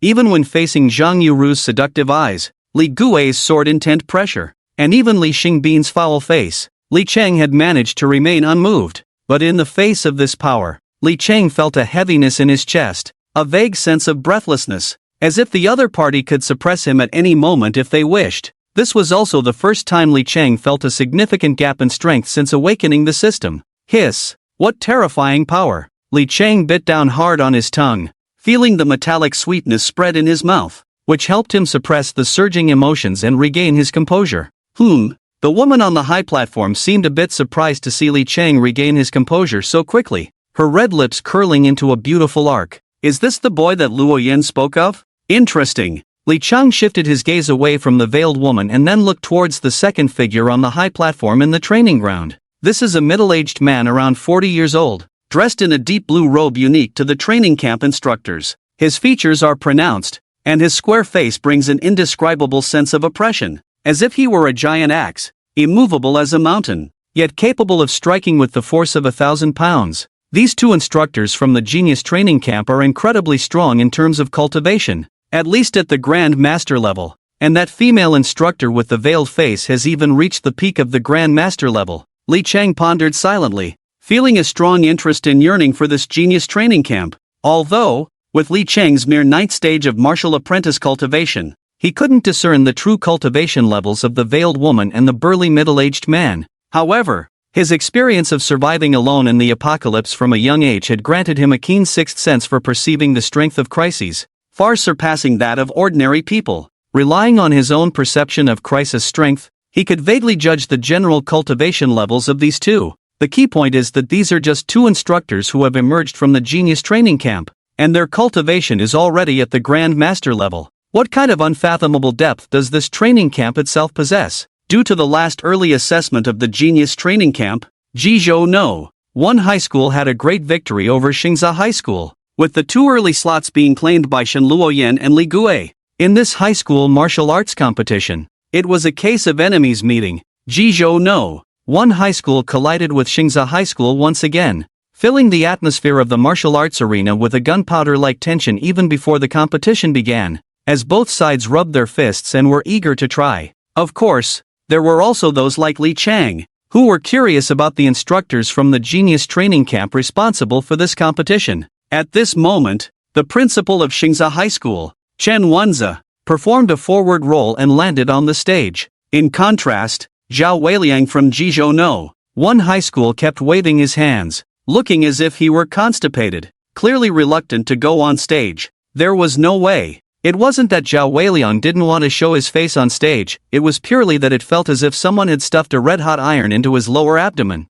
burning him and making his kidneys ache, his liver tremble. Just earlier at school, under the doctor's treatment, he had already felt much relief, but now he didn't know what went wrong as the temperature began to rise again. If it weren't for wanting to see his son win first place in this high school martial arts competition, Zhao Weiliang would have wanted to go to the hospital for a full checkup to see what was wrong with his body. Seeing Zhao Weiliang unwilling to go on stage, Chen Wenze turned to the audience, his face flushed and his expression excited, saying, "Ladies and gentlemen, I would like to formally introduce to you the two on the high platform. They are the instructors Xiao Qingxue and Sun Guodong sent by the Genius Training Camp to oversee the assessment." As Chen Wenze's voice fell, the audience erupted into thunderous applause and cheers. All the students looked as if they had been injected with adrenaline, their faces flushed with excitement, their gazes towards the high platform filled with awe and fervor. In response to the fervent gazes directed at her, Xiao Qingxue merely nodded lightly, not making any excessive display. On the other hand, Sun Guodong, sitting beside her, seemed to thoroughly enjoy the adoring looks directed at him, a proud smile curling at the corners of his mouth. As the atmosphere reached its peak, Sun Guodong pressed his palm down slightly. In an instant, the previously noisy and lively martial arts arena fell silent, all eyes converging on Sun Guodong, waiting for him to speak. Satisfied with this, Sun Guodong nodded and, in the next moment, his powerful voice resonated throughout the venue. The world of martial artists follows the jungle law of the weak being preyed upon by the strong. The level of vitality and realm does not completely reflect the strength of a martial artist. In the world of martial artists, there are countless examples of the weak defeating the strong, especially the battles on the battlefield. Those are fierce fights where lives are at stake. Only in this way can the true victor be determined. Our Genius Training Camp only trains geniuses and will absolutely not accept trash. So, this time, the high school martial arts competition will not have as many rules as in previous years. There will only be one guideline. On the arena, as long as you don't kill your opponent on the spot, you can do as you please. That's all I have to say. Chen Wenze, start quickly. With a brief statement, Sun Guodong displayed his arrogance to the fullest, especially that condescending, aloof demeanor of a superior. However, the people present did not find anything wrong with Sun Guodong's arrogance. Not only did they not find it inappropriate, but they also felt that what Sun Guodong said made a lot of sense. Under the law of the jungle, there is only one rule: the winner is king, and the loser is a bandit. The strong must humiliate the weak fiercely. Li Chang, why aren't you clapping along? At that moment, a crisp, delicate voice rang out. Li Chang turned around. He saw a girl, slightly less attractive and graceful than Shen Luoyan, with pure and cute features and a pair of watery almond-shaped eyes, looking at him with anger. Seeing this woman made Li Chang feel a headache. This woman is called Wu Peipei. Not only is she the class monitor of their senior class too, but due to her outstanding looks and figure, she is also the class flower. Although Wu Peipei cannot compare to the top school flower Shen Luoyan in appearance and temperament, ranking in the top 3 in the entire school is not a problem, and her talent in martial arts is quite good. Currently at the 6th stage of martial apprentice, a campus beauty like Wu Peipei, with both looks and talent, receives love letters that could fill a drawer. Perhaps because she is often pursued by the boys in class and holds the chicken feather of being the class monitor. Wu Peipei loves to meddle in others' business. Especially, she enjoys meddling in the affairs of poor students like Li Chang. After arriving at the training ground and being assigned seats, almost no classmates were willing to sit next to Li Chang, and at first, he was happy to be left alone. But unexpectedly, this Wu Peipei, who usually loves to meddle, actually sat down right next to him. Fine, she can sit. He was just too lazy to applaud that Sun Guodong. But Wu Peipei glared at him with her almond eyes, looking furious. And Li Chang, can't you sit properly? What are you doing here? A martial apprentice at the 3rd stage, making a fuss at the high school martial arts competition? I shouldn't have accepted your registration form back then. Wu Peipei was already starting to regret agreeing to let Li Chang sign up for the high school martial arts competition. Seeing the surprised gazes from Xingza Middle School directed at them, she felt her face burning, thinking that Li Chang had embarrassed their class. If it weren't for the 2 mentors from the genius training camp and the principals from their respective schools being present, Wu Peipei would have wanted to throw Li Chang in his chair out right now. What's wrong with sitting? As long as it's comfortable. Also, this high school martial arts competition didn't explicitly require applause, did it? Li Chang couldn't be bothered to pay attention to this noisy woman, continuing to do his own thing. Humph, trash is just trash. Can't you see what kind of occasion this is? You really have no upbringing. Zhao Jianrun, with his rat-like eyes, glanced over Wu Peipei at Li Chang, his expression growing darker. Wu Peipei also couldn't be bothered to look at Li Chang anymore, feeling increasingly angry. Just then, it was time for the drawing lots. All the contestants in the science category began to head to the arena to draw lots. Li Chang followed the line at a leisurely pace, casually drawing a lot. Upon seeing the large character 16 on it, he returned to his spot and waited, feeling utterly bored. With the drawing ceremony concluded, the high school martial arts competition officially began. 2 robust and strong young men stepped out from the ranks of Xingza High School and Jejuno 1 High School. Their strength was only at the 4th stage of martial apprentices, and they didn't expect to secure a spot in the genius training camp. They were more interested in joining the excitement and gaining some competition experience. The 2 were evenly matched, with the same professional level, exchanging blows in a fierce contest, the large arena echoing with the dull thuds of fists hitting flesh. Bang, bang, bang. Good. Well fought. The younger students below the stage clapped and cheered at this exciting scene. Witnessing such a thrilling real combat display from their seniors was a rare treat for them. Li Chang watched with great interest, while the girl sitting next to him, Wu Peipei, curled her lip in disdain. Humph, you're so engrossed in this childish sparring. When Zhao Jianran steps in later, it won't be a surprise for you, it'll be a scare. You might even wake up from nightmares tonight. Thinking of this, Wu Peipei couldn't help but feel a twinge of sympathy for Li Chang. Previously, he had been a coward for 3 years, bullied and humiliated by Zhao Jianrun. Now, as high school was about to end, he couldn't hold back his anger and wanted to take the lead. Did he really think he could provoke Zhao Jianrun? Once the competition reached Zhao Jianrun, and he witnessed his full strength, he would understand just how terrifying that existence truly was. In literature, there is no first in writing, and no second in martial arts. The arena match soon determined a winner. The young man from Xingza High School was knocked off the stage by a skillful and tricky professional talent skill, But the competition didn't stop there. The next two called up took the stage again, starting a new round of fierce battles. This repeated for about an hour and a half until a strong showdown finally occurred. The combatants were Huang Xiaoqiang from Jeju-no, one high school, and Li Wuqi from Xingza High School. Both were at the 6th stage of martial apprentices and had awakened B-level strong attack professions, ranking among the top 5 in their respective schools' genius list. As soon as the battle began, the air was thick with tension. Huang Xiaoqiang and Li Wuqi stood on the stage, and before they could even steady themselves, a terrifying battle intent surged towards each other. Iron wire fist, iron block. The two immediately unleashed their respective professional talent skills, their fists and feet colliding head-on. Boom! A loud explosion suddenly rang out. It was as if something in the air had exploded at that moment. Following that, a powerful and domineering wave of energy spread outward from their clash, the fierce wind nearly blinding those sitting in the front rows. This scene left the younger students watching in awe. Was this the destructive power unleashed by 6th stage martial apprentices using B-level professional combat skills? This was simply terrifying. If I were on that stage, a punch like that would have me dead on the spot. Iron Hand Fist Master Talent Skill, Iron Hand Fist. Iron Block Warrior Talent Skill, Iron Block Enhancement. These two not only have equally matched professional talents, but their cultivation levels are also nearly identical. This time, Jeju-no, one high school is likely to face its first tough battle against Xingza High School.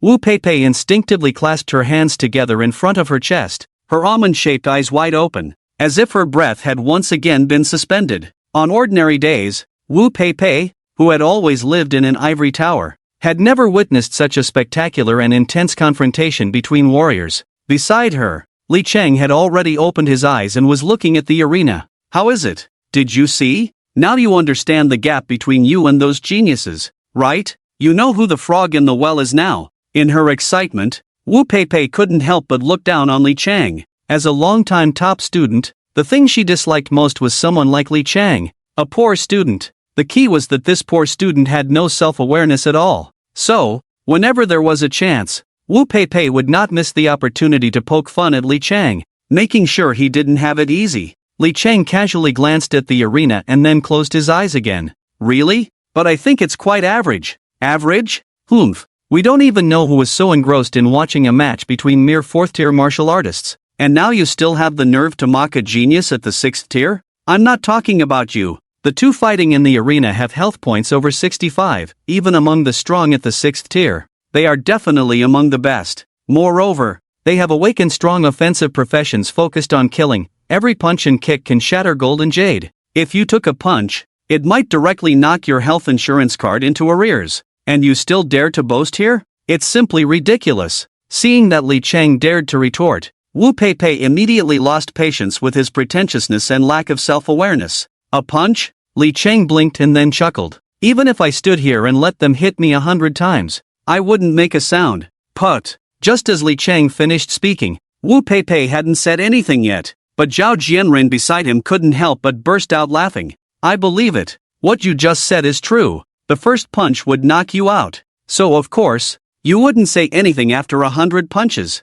Put. In an instant, the students from Jeju-no, one high school, hearing Zhao Jianren's words, all clutched their stomachs, trying hard to stifle their laughter. But their gazes towards Li Cheng were filled with mockery and ridicule, as if they were watching a circus clown. It was only because the atmosphere of the martial arts event was too solemn, and all the attendees were heavyweight figures, that they managed to hold back their laughter. Li Cheng, they say it's important to have self-awareness, but you are the most incompetent person I've ever seen who loves to talk big, who can't boast, just a few words, and you can say anything, and, who in Jeju-no, one high school doesn't know that you are just an awakened forbidden technique practitioner with a cultivation level of only 3rd-tier martial artist. A waste, don't you think? That your grandstanding and pointing fingers in front of all the teachers and students just now is ridiculous and clownish? Listening to her classmates trying hard to hold back their laughter and casting mocking, disdainful glances at her,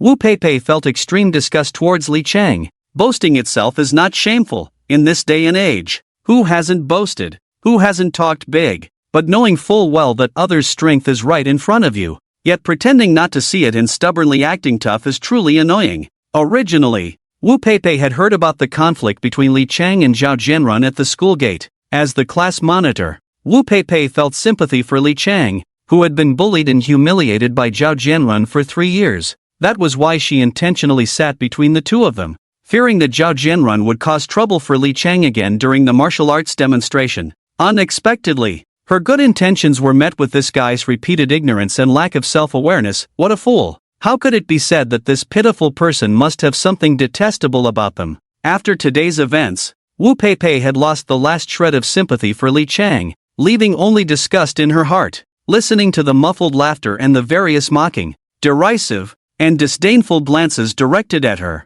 Li Chang smiled without saying a word, not bothering to explain too much about what had happened earlier. Li Chang always believed that everyone's understanding has its limits. You should never try to use your own understanding to change someone else's thoughts. Just like now, Li Chang was merely stating a fact, yet no one would believe him. Instead, if you said something that aligned with their understanding, they would find it reasonable and in line with their perceptions. Not to mention on the arena, these two martial artists with a 6th level vitality value between 65 and 67. Like little karamis, even yesterday's peak 9th level martial artist, the killer Zhang Biao, whose vitality had reached 98, could not even scratch Li Chang with his full force strike. Therefore, when Li Chang said he could withstand 100 of their moves, it was already a very humble statement. It is well known that the force of action is mutual. If the opponent truly hit him with 100 punches, not only would Li Chang be fine, but those two might even be killed by their own punch force.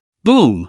Bang! At that moment, the battle on the arena had clearly reached a boiling point. Li Wuqi and Huang Shaoqiang had pushed their respective combat abilities to the limit. Each direct clash felt like an earthquake to the audience below the arena, with the gusts of wind and waves of energy crashing like a relentless river, never ceasing. Iron Wire Fist Master and Iron Block Warrior. This fierce exchange of punches and kicks was so intense that their battle was nearing its most heated climax. Iron Wire Fist, 3rd layer, stretching arm. Huang Shaoqiang suddenly shouted, and his already swung fist seemed to stretch a few inches in mid-air, landing heavily on Li Wuqi's wide-open chest, a blow that would have otherwise missed. Li Wuqi had no time to use his iron block for defense and could only take the punch head-on. He let out a muffled groan from his throat and staggered back more than 10 steps. Pooh! Li Wuqi felt his chest surge with blood and immediately spat out a mouthful, clutching his chest and shaking his head, saying, "Hiss! I didn't expect you to have cultivated the Iron Wire Fist's talent technique to the 3rd layer, allowing for free extension. I admit defeat. Ha ha ha." Seeing Li Wuqi voluntarily choose to concede under his punch, Huang Shaoqiang could no longer contain his inner pride and burst into loud laughter. His appearance had severely crushed the arrogance of Xingzha High School. This 3rd layer of the Iron Wire Fist, the stretching arm, was Huang Shaoqiang's trump card reserved for this high school martial arts competition, aimed at striking down the genius of Xingzha High School. Now that his goal had been achieved, he was confident he could replicate the glorious achievements of Shen Luoyan and Li Guo, ultimately allowing the students of Jizhou No. 1 High School to sweep all the spots in the genius training camp. Next, Zhao Jianrun against. Just as the referee called his name, Zhao Jianrun was about to stand up when a powerful and domineering voice suddenly came from Xingzha High School. "The champion cannot be from No. 1 High School. There can only be one champion, and that is me." Everyone turned in shock, wanting to see who would dare to make such a bold claim in public at the moment when Jeju No. 1 High School had the upper hand. Suddenly, a robust and towering figure appeared in the sight of the crowd. He suddenly started running, resembling a black whirlwind that whistled past, creating a terrifying gust of wind that made the corridor resonate. As he approached the spectator seats, he slightly bent his knees and leaped up. He directly soared over the spectator seats that stretched for dozens of meters, crashing down onto the arena like a cannonball. What? Huang Shaoqiang, who was originally preparing to step down from the arena, suddenly froze upon seeing this, his expression filled with seriousness and tension, no longer the smugness he had before. Meanwhile, Zhao Jianrun, who had intended to rise from his seat, sat back down, his eyes shifting between the man on the arena and the changing emotions within him. In contrast, the morale of the students from Xingzha High School, which had been low due to consecutive defeats, suddenly surged at this moment. The entire martial arts arena echoed with one name: Lin Yuntao, Lin Yuntao, Lin Yuntao. Hearing the thunderous shouts around him, Huang Shaoqiang on the arena instinctively took a step back, startled by Lin Yuntao's display. The shadow of a person, The wind of a tree. Everyone in Jeju-based city knew that Lin Yuntao was the ace of Xingza High School, and his battle against Li Gui in the last preliminary assessment had showcased the terrifying strength of an 8th-level martial artist. With the 8th-level martial artist paired with his awakened A-class offensive profession, the White Tiger Guardian, Lin Yuntao had only narrowly lost to Li Gui in their last battle. If it weren't for Li Gui awakening the S-Class 7-kill Sword King, a hereditary profession of the Li clan, which naturally suppressed Lin Yuntao's White Tiger Guardian in terms of level, it would have been hard to say who would have won that battle. Humph. Zhao Jianren noticed that everyone's attention was drawn to Lin Yuntao's arrival and immediately sneered. A defeated opponent. How can you speak of courage? How Li Gui defeated you back then? Zhao Jianren can do the same.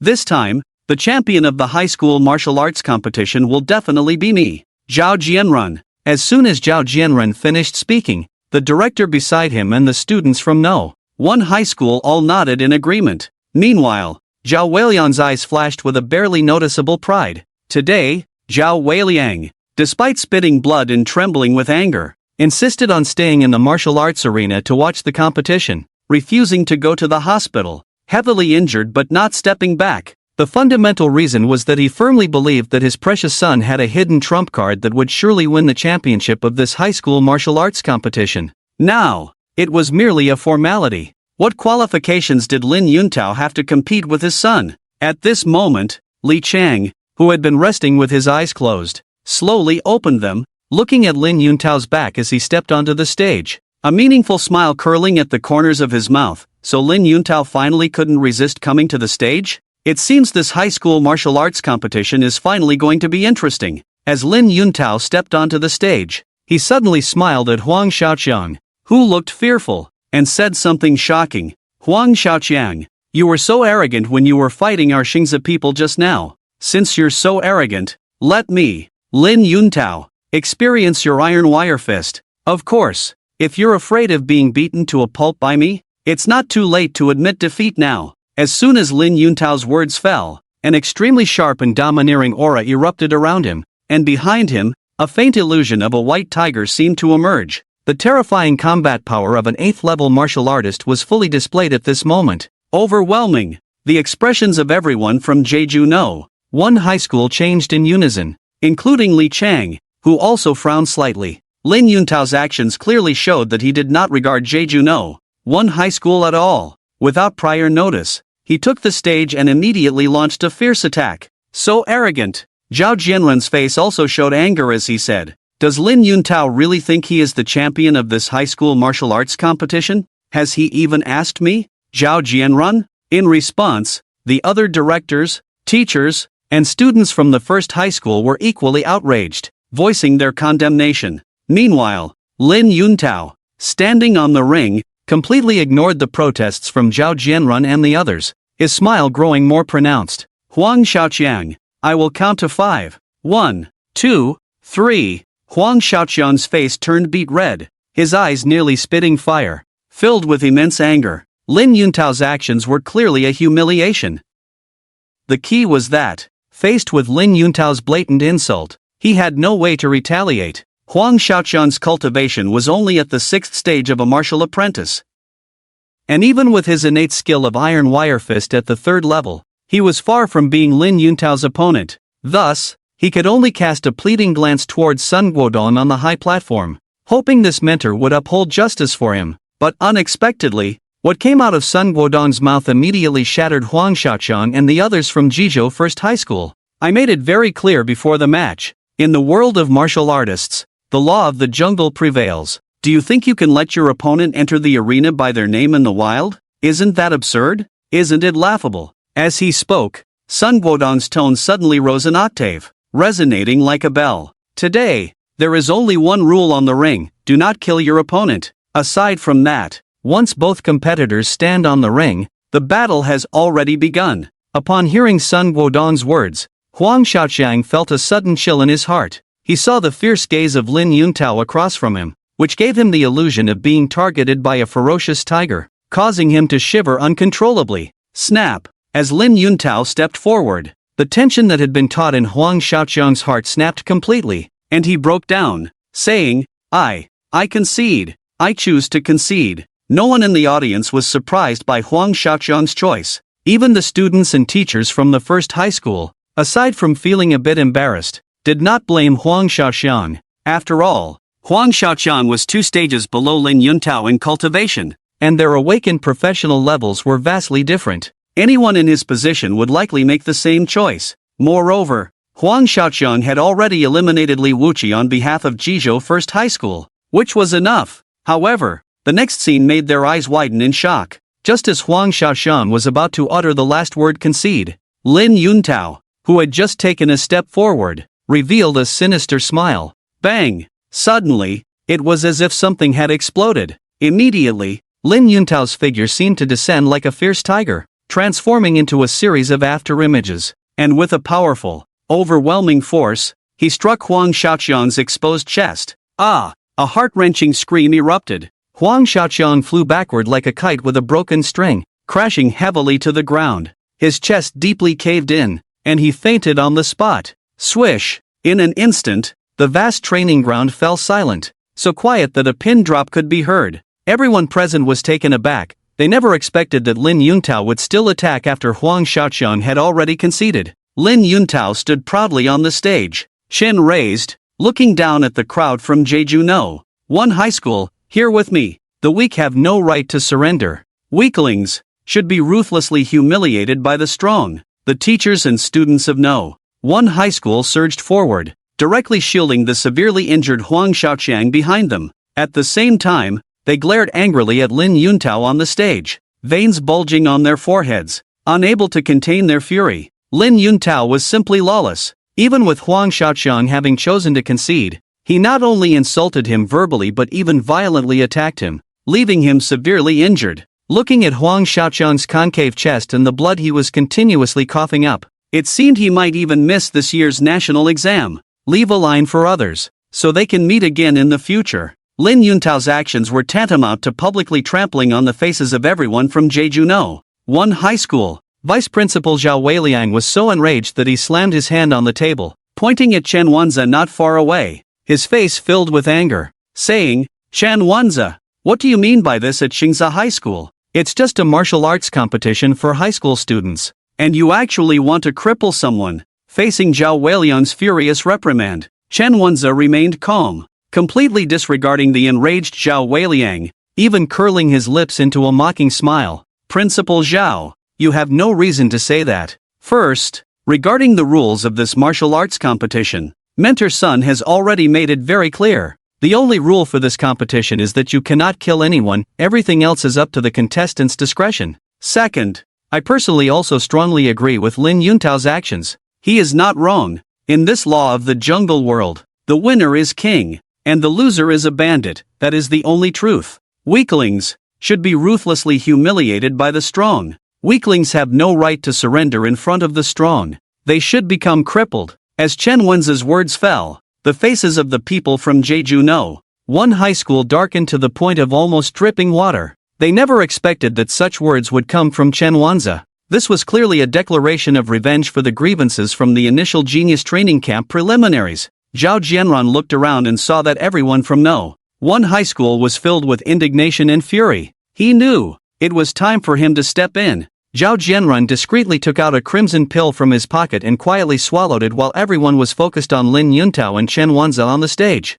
Good, good, good. With the pill down, Zhao Jianran's confidence surged. He stepped forward, repeatedly saying good as his beady eyes emitted a sinister light. "Since this is your Xingza's attitude, then today, let me, Zhao Jianran, experience your Lin Yuntao skills." According to Zhao Jianran's plan, he wanted to replicate the script where Li Gue stepped on Lin Yuntao to rise to power during the preliminaries. Unexpectedly, Lin Yuntao was even more arrogant than he had anticipated. He hadn't even taken his medicine yet, and Lin Yuntao had already made his move. Right from the start, he had directly crippled someone from their school. He could not swallow this humiliation. Even if Lin Yuntao was a martial artist at the 8th level, he was not afraid at all. Zhao Jianran was very confident. With his hidden strength plus the second-grade blood-boosting pill, defeating Lin Yuntao was completely within reach. After speaking, Zhao Jianran leaped, landing firmly on the stage, facing Lin Yuntao directly.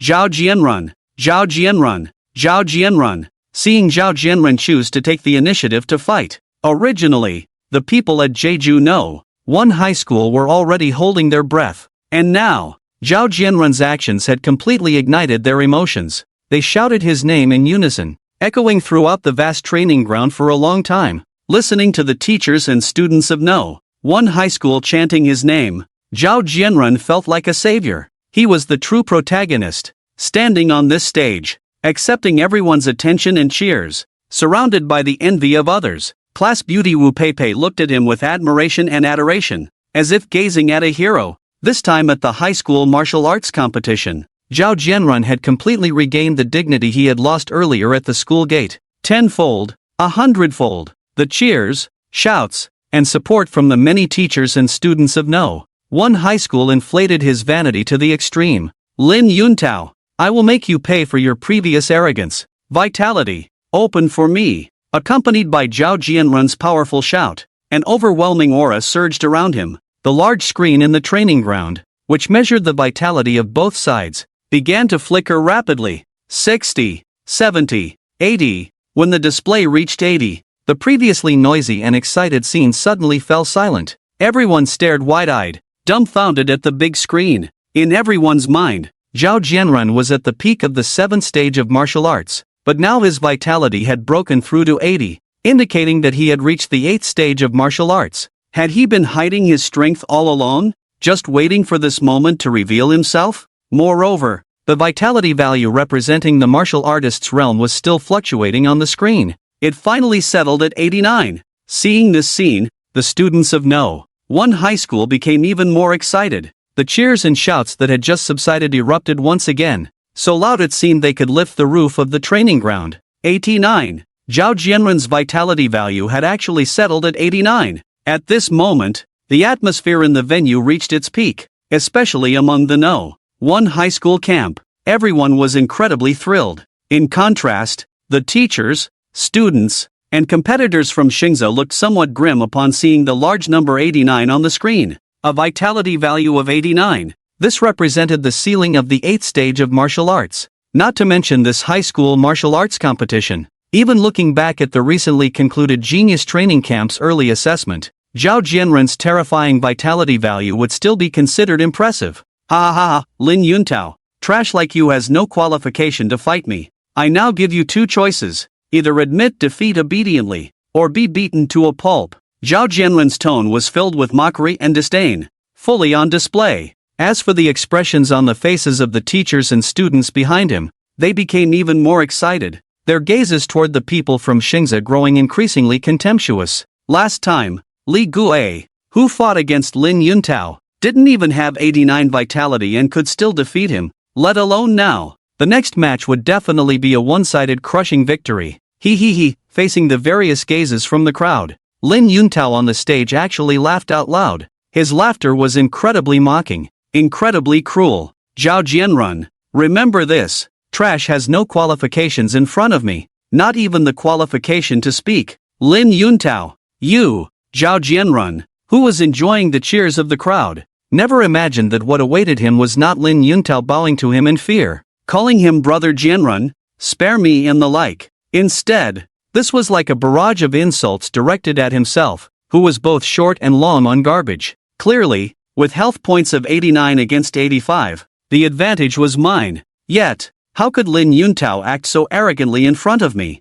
Just like Li Chang? Did he really think he was something? Daring to speak to someone with a noble health value of 89 like this? Just as Zhao Jianrun was about to take action, Lin Yuntao suddenly moved, not retreating but instead taking a big step forward. Boom! In an instant, a loud sound erupted. It was as if Lin Yuntao, originally a martial artist at the 8th stage with 85 health points, had suddenly increased his power at that moment, his terrifying aura rising steadily. Overwhelming. Not only that, accompanied by the large screen in the training arena used to test health values, the number quickly reached the same 89 as Zhao Jianrun. Behind Lin Yuntao, a phantom of a white tiger also emerged. At this moment, the white tiger let out a long howl, producing a fearsome roar. White tiger roar. Seal released. With Lin Yuntao's furious shout, the health value that had just stabilized at 89 began to fluctuate again. until it finally settled at 93. The overwhelming aura emanating from Lin Yuntao reached its peak at that moment,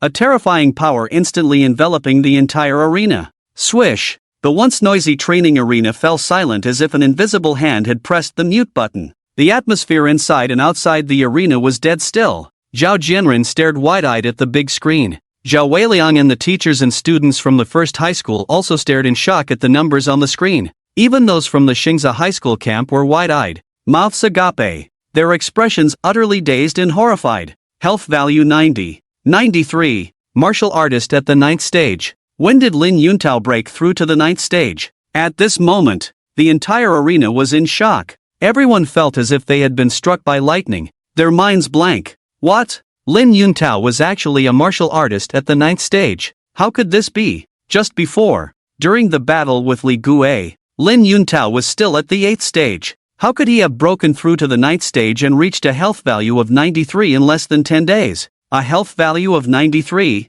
A martial artist at the 9th stage? This was not just in Jeju. Even in a genius training camp filled with talent, he would be an absolute top student. Ha ha ha. Not bad. Not bad. Just as Li Guei said, Lin Yuntao is indeed a talent. It seems I can take in another good seedling. At this moment, Sun Guodong also laughed triumphantly. Sitting beside him, Xiao Qingxue, though she said nothing, also nodded in acknowledgement. In the world of martial artists, the victor is king, and the loser is a bandit. Although Lin Yuntao's actions displeased Xiao Qingxue, she did not intend to say much about it. Moreover, with Lin Yuntao showcasing his true strength as a martial artist at the 9th stage, this high school martial arts competition had no suspense left and ended prematurely. Thinking of this, Xiao Qingxue instinctively glanced at Li Cheng's position. Such an outcome may not be dignified, but it aligns with the wishes of that girl Luo Yan. Lin Yuntao, health value 93,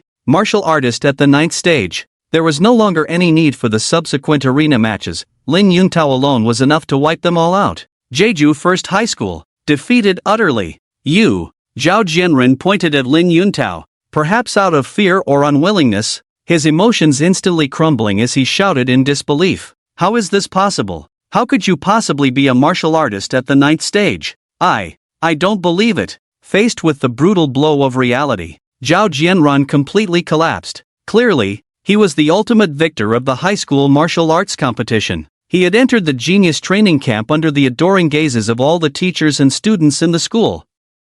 Why has everything changed? He. Lin Yuntao's expression was cold, his chin slightly raised, looking down at Zhao Jianren with a condescending gaze, saying, Zhao Jianren, weren't you just mocking me? Enjoying it very much? Now, where has that arrogance gone? Zhao Jianren, in front of me, you are nothing but trash. As he spoke, Lin Yuntao raised his hand and pointed to his own crotch, a playful smile curling at the corner of his mouth. Trash. I give you two choices. Either you crawl through my legs, or I break your limbs and throw you off the stage like a dog. You choose. You. In an instant, Zhao Jianren felt the terrifying aura emanating from Lin Yuntao lock onto him, making him feel as if he had fallen into an ice cave. The once proud and glorious Zhao Jianren was no longer the same. Others might not understand, but didn't Zhao Jianren himself know? His blood value of 89 was all boosted by drugs. He was just a silver-plated spearhead. Not to mention that Lin Yuntao's realm was higher than his. Even if their blood values were the same, he would shatter at a single touch. Seeing Lin Yuntao clench his fist, a cruel and bloodthirsty smile appeared on his lips. Under such immense pressure, Zhao Jianren finally broke down, his mind echoing with the bloody image of Lin Yuntao incapacitating Huang Shaoqian with a single punch. Now he stood on the stage, and no one could save him. In front of everyone, Zhao Jianren's knees buckled, and he fell to the ground, crawling towards Lin Yuntao with all fours. As he crawled, he cried out uncontrollably, Lin, brother Lin, I beg you, please don't cripple me. My martial arts journey has just begun. I don't want to become a useless person. As long as you don't cripple me, I'll do anything you want. As long as you don't cripple me, I am willing to be your loyal dog, working for you. Swish! In an instant, the entire venue fell silent, so quiet that one could hear a silver needle drop. The teachers and students of Jeju No. 1 High School, who had been cheering and shouting for Zhao Jianren, were now like fish caught in a net, unable to make a sound. their eyes wide in disbelief at the scene before them. Their team leader for this high school martial arts competition, the last hope of No. 1 High School, with the peak strength of an 8th level martial artist, Zhao Jianrun, was now kneeling like a dog before Lin Yuntao, tears streaming down his face as he begged for mercy. Put my Jianer. As for Zhao Weiliang, he had been suppressing his internal injuries, hoping to see his precious son win the championship in this competition and gain glory. But the result, instead of the championship, he got a dog. This made Zhao Weiliang feel as if his brain had exploded with a buzz, and with a sweet taste in his throat, he immediately spat out a mouthful of blood and fainted completely. Humph, a dog-like thing. Watching Zhao Jianrun crawl around like a dog, Lin Yuntao finally couldn't help but laugh out loud. Filled with arrogance, since his last defeat, he had endured for more than 10 days.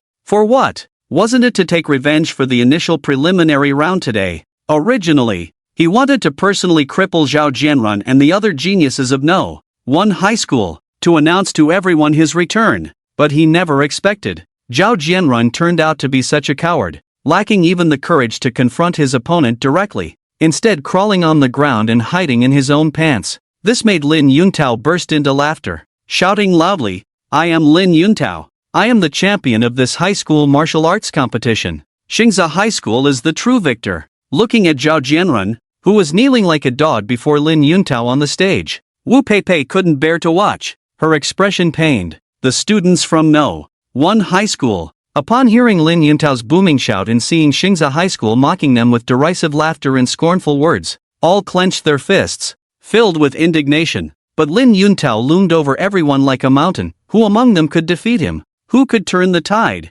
The so-called savior who could turn the tide was merely a trope from movies. In reality, how could one single person turn the situation around in a moment of crisis? But just then, a young voice rang out clearly, making everyone listen intently. "It's just a lesson for a disobedient dog. How dare you claim to be the champion? You are still far from it." As the voice fell, the entire venue fell silent in an instant. Everyone was shocked by this statement. From the tone of his voice, it seemed he didn't regard Lin Yuntao at all. Who was this? How could he be so bold? In an instant, nearly everyone's gaze focused on Wu Peipei and the boy beside her. The people from Xingzha High School were filled with confusion, as they found this boy unfamiliar. He was definitely not one of the geniuses from No. 1 High School that they knew. In contrast, the students from No. 1 High School looked at the boy with strange expressions, clearly thinking, "Him? How dare he? Li Chang, are you crazy? Hurry up and shut your mouth." Wu Peipei, terrified, grabbed Li Chang's hand, desperately signaling him with her eyes. She thought, how could Lin Yuntao be anything but dangerous? That guy was a terrifying presence who could cripple someone at the slightest provocation. Didn't he see how Zhao Jianrun was cowering like a dog, crawling around Lin Yuntao's legs, wagging his tail in submission? Such a ruthless person was not someone a waste like him could provoke. Not only Wu Peipei, but even the others from No. 1 High School looked at Li Chang with expressions of concern, as if he were mentally challenged. Was Li Chang's brain filled with cement? A mere third-tier martial artist. Who gave him the courage to shout at Lin Yuntao? A ninth-tier martial artist? Was he looking to die faster? All eyes in the venue were on Li Chang, some mocking, some scornful, some disdainful, some puzzled, but only Xiao Qingxue on the high platform looked at Li Chang with a hint of curiosity in her beautiful eyes. Although Shen Luoyan hadn't explicitly stated her relationship with this boy over the phone, she had extended an olive branch to him on behalf of the Hai Daishan family and had even made this call for him. A man who could make Shen Luoyan, the little princess of the Shen family, go to such lengths with someone Xiao Qingxue had never even heard of in all her years of acquaintance.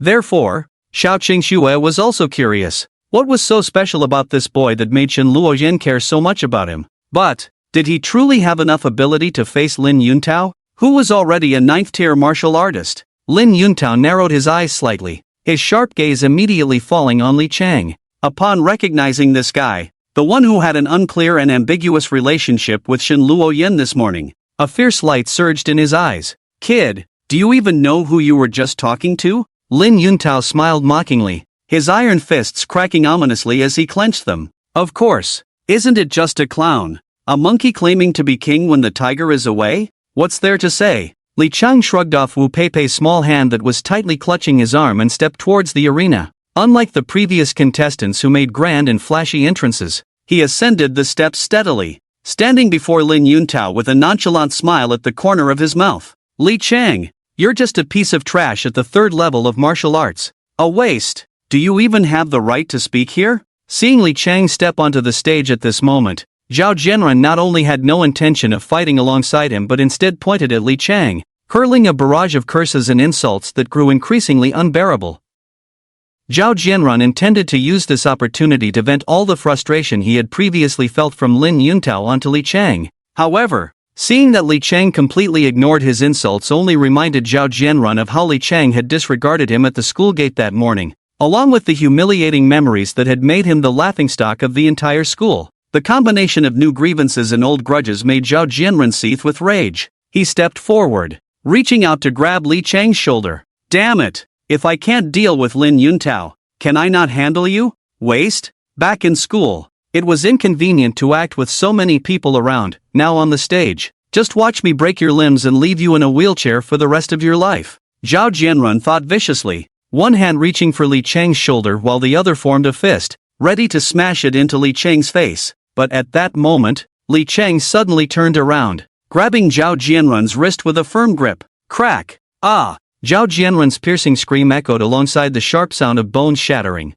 As white fragments of bone pierced through his flesh, Li Chang did not relent, seizing Zhao Jianren's hair and yanking it down while driving his knee up forcefully into Zhao Jianren's face. In shock, Zhao Jianren instinctively tried to struggle, but the grip on his hair was like a vice, giving him no chance to fight back. And then everything went black. Crack, crack, crack, accompanied by a series of dull cracking sounds echoing throughout the arena. Li Chang struck Zhao Jianren's face with his knee over a dozen times, rendering him completely unconscious. His nasal bones shattered, nearly parallel to his face, releasing Zhao Jianren's hair. The latter slumped to the ground, and Li Chang kicked him off the stage like trash. Throughout the entire encounter, Li Chang never glanced at Zhao Jianren. He maintained the motion of retracting his legs slowly, fixing his gaze on Lin Yuntao, and coldly stated, "Now, the noisy trash has shut up. Next, it's your turn." An imposing aura radiated from Li Chang.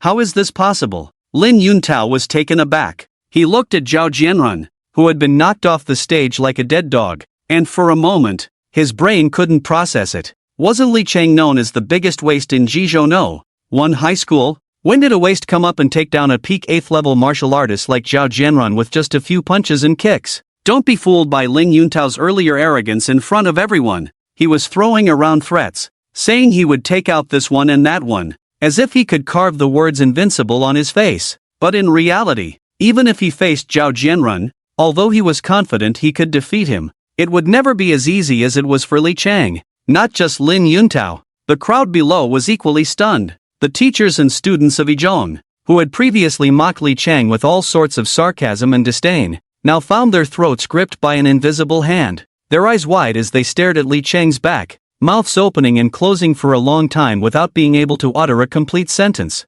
Until someone shouted first, "Look over there, the big screen." With that shout, everyone's gaze focused on the large screen. There, a line of big characters was prominently displayed. Contestant, Li Chang. Vitality value, 91. Vitality value 91. Vitality value 91. Wu Peipei's eyes widened, her small mouth continuously repeating this phrase. Vitality value 91. Does this mean Li Chang is a once-in-a-generation genius at the 9th level of martial arts? My god, the once useless Li Chang from Yizhong is actually the most hidden genius in their school. Wow! The entire venue erupted as they saw Zhao Jianren crawling like a dog under Lin Yuntao. Everyone from Jizhou Yizhong felt as if their world had collapsed, each one feeling utterly humiliated and even despairing. They thought this high school martial arts competition was already a foregone conclusion. But with Li Chang's appearance, he had transformed from a useless 3rd-level martial artist into a genius far surpassing all of them at the 9th level, and no one cared to think about how he had done it. Everyone pinned their hopes of winning this high school martial arts competition solely on Li Chang. Wow, I can't be seeing things, right? Is that boy standing on the stage really Li Chang? Just now, his moves to take down that disgraceful Zhao Jianren were so powerful, so cool. Yeah, compared to Li Chang, Zhao Jianren is simply a shame to our school. Did you see? Zhao Jianren, a peak 8th level martial artist with a vitality value of 89. Looked like a chick in front of Li Chang. He said he would take care of it. And he did. With him here, Arizhong has hope. Lin Yuntao, your good days are over. Get ready to face the wrath of Arizhong. Li Chang, Li Chang, Li Chang. In an instant, the shouts of Li Chang from inside and outside the arena seemed to converge into a river, echoing endlessly in the vast martial arts arena. Now, Li Chang was the focus of everyone present. Wu Peipei unconsciously clenched her hands in front of her chest, her pretty face filled with anxiety as she looked at Li Chang, praying that he could really defeat Lin Yuntao. Humph, what a bunch of noisy trash. It's just defeating a dog that I, Lin Yuntao, look down on. What's there to be proud of? Now let me show you my true strength. Lin Yuntao growled, his aura suddenly changing, a murderous intent spreading. Watching Li Chang bask in the cheers of the crowd made Lin Yuntao feel extremely displeased. His killing intent had risen. He had to use bloody means to suppress anyone who dared to challenge him. Today, even if the King of Heaven came, he wouldn't let anyone block Lin Yuntao's path. White Tiger Battle Fist. Accumulate. Lin Yuntao roared, and the White Tiger Phantom behind him seemed to solidify, his tightly clenched right fist resembling molten iron. The chilling killing intent radiating from him merged with the essence of his punch, echoing like the roar of a dragon and the howl of a tiger. The vast arena was enveloped by Lin Yuntao's formidable punch intent, and a fierce gale began to whip around, with the faint sound of a white tiger's roar resonating in the air. At this moment, on the large screen of the arena, Lin Yuntao's vitality value had frozen at 93 and was rising again, clearly trending towards the peak of a martial artist at the 9th level. On the high platform, the veiled Xiao Qingxue suddenly stood up, her beautiful eyes flashing with complex emotions, as if hesitating whether to intervene herself. With Xiao Qingxue's level, she could see at a glance that Lin Yuntao's White Tiger Battle Fist would unleash greater power the stronger his fighting spirit became. This was why Lin Yuntao's vitality value, despite having reached its peak, could rise again. It could be said that Lin Yuntao was now gathering strength for a punch that represented the pinnacle of his momentum and punch intent, let alone Li Chang, who was merely at the 9th level of a martial artist. Even a martial artist at the 10th level would likely have to choose to avoid the confrontation. However, when Xiao Qingxue's gaze shifted down to Li Chang, she sat back down, seemingly deciding not to take action. She saw Li Chang still maintaining that arrogant posture with one hand behind his back, leaving himself wide open. This made Xiao Qingxue shake her head slightly, her eyes filled with disappointment. What she admired was the man who dared to stand up and turn the tide in desperate situations. Someone with responsibility and accountability, not a reckless, arrogant fool who was unaware of his own limitations. Clearly, in Xiao Qingxue's heart, Li Chang had undoubtedly fallen into the latter category. As for the high school students around the arena, although they couldn't see the true terror of Lin Yuntao's punch like Xiao Qingxue could, they felt a chill run down their spines and their legs weaken under the overwhelming aura emanating from Lin Yuntao. But looking at Li Chang, it was better not to look. When they did, they nearly dropped their jaws in shock. Wait, this is like a little bull entering a herd of cows, and this bull is making us all dumbfounded. Brother, we all thought you had been enduring for 3 years, being the top waist for 3 years, just to play a big game at the high school martial arts competition before graduation. You were supposed to show us all a real-life version of 3 years in the East, 3 years in the West. Don't underestimate the young and poor, so that we could all collectively experience social death. Wishing we could find a crack in the ground to hide in. But who would have thought? Who would have thought? After all this time, you weren't here to play a big game. You were here to book a grand feast for yourself while all the teachers and students were present. This was clearly a plan to stuff us all to death. Many people had the same thoughts as Xiao Qingxue. Only Li Chang himself stood on the arena, leisurely and unconcerned. White Tiger Battle Fist. Accumulate. Lin Yuntao shouted. The White Tiger Phantom behind him gathered like a storm onto his right fist, the momentum suddenly compressing, and his punch shot out like a cannonball, roaring through the mountains and forests, with a violent sonic boom echoing throughout the venue. Lin Yuntao couldn't care less whether Li Chang was here to play a big game or book a feast, no matter what his intentions were. After experiencing the last defeat, Lin Yuntao would no longer underestimate any opponent, especially since today was a battle of revenge. Lin Yuntao would not hold back. When he struck, it would be with his strongest fist. He wanted to defeat Li Chang here, to achieve an absolute victory today and wash away the humiliation brought upon him by Li Gue that day. Bang! accompanied by a sound of metal clashing. Lin Yuntao's fist, as large as a sandbag, was enveloped in immense power, striking heavily against Li Cheng's wide-open chest. However, contrary to everyone's expectations that Li Cheng would be sent flying 10 miles by this punch, and that the principal would directly notify the cafeteria to prepare for a feast in the afterlife, that scene did not occur. Li Cheng remained standing there, steady and unyielding, as if nothing had happened. How is this possible? Lin Yuntao was taken aback. He first looked at his own fist, then raised his head in horror, meeting Li Cheng's indifferent and profound gaze, which was filled with amusement, as if he were looking at a clown. The white tiger battle fist he had just unleashed was the strongest punch he could currently deliver. The white tiger battle fist allowed him to temporarily break through the limits of his vitality, granting him terrifying combat power nearly at the peak of a 9th-level martial artist. With this fist technique, he had directly become the recognized top genius of Xingzha High School, defeating countless enemies with the white tiger battle fist. Yet, such a fierce and powerful punch not only had no effect on Li Cheng, but it felt more like it had struck a black hole. In an instant, it seemed to swallow all of his strength. How could this be possible? The crowd below, not just the people from Xingzha High School, but even those from Jizhou No. 1 High School, were equally stunned, their mouths agape, completely frozen in place. Only on the high platform, Xiao Qingxuan and Sun Guodong couldn't help but exclaim, "This is the transformation technique? Could it be that this is the trump card Li Cheng has been hiding?" After the initial shock, Xiao Qingxue quickly recognized the internal martial arts technique Li Cheng was using, and a smile unconsciously appeared on her lips beneath the thin veil. It was only at this moment that she suddenly understood why Li Cheng, when facing Lin Yuntao's white tiger battle fist, not only showed no intention of defending but instead deliberately left himself wide open, offering a clear opening to Lin Yuntao. All of this was because Li Cheng had mastered the transformation technique. The conditions for practicing the transformation technique were extremely harsh, as the martial artist had to endure tremendous side effects. A moment of carelessness could lead to going astray and being poisoned to death. Therefore, among 10,000 martial artists, there might not be one who could successfully cultivate this technique, but if one could truly master it, the effects would naturally be terrifying. The transformation technique was known to be a freakish existence that could forcefully equalize the odds against opponents of the same realm. As long as the disparity in strength between both sides was not too outrageous, the characteristic of the transformation technique, which could neutralize the enemy's internal energy with poison, would be enough to keep one in an invincible position. This was also why many martial artists, despite knowing the terrifying side effects of the transformation technique, still flocked to it. This guy is really hiding deep. Xiao Qingxue couldn't help but complain about Li Cheng in her heart. However, she was undoubtedly very pleased at this moment. Yet, compared to Xiao Qingxue, who felt a mix of shock and a bit of secret delight from Li Cheng's display of the transformation technique, the teachers and students from Jizhou No. 1 High School were surprisingly quiet.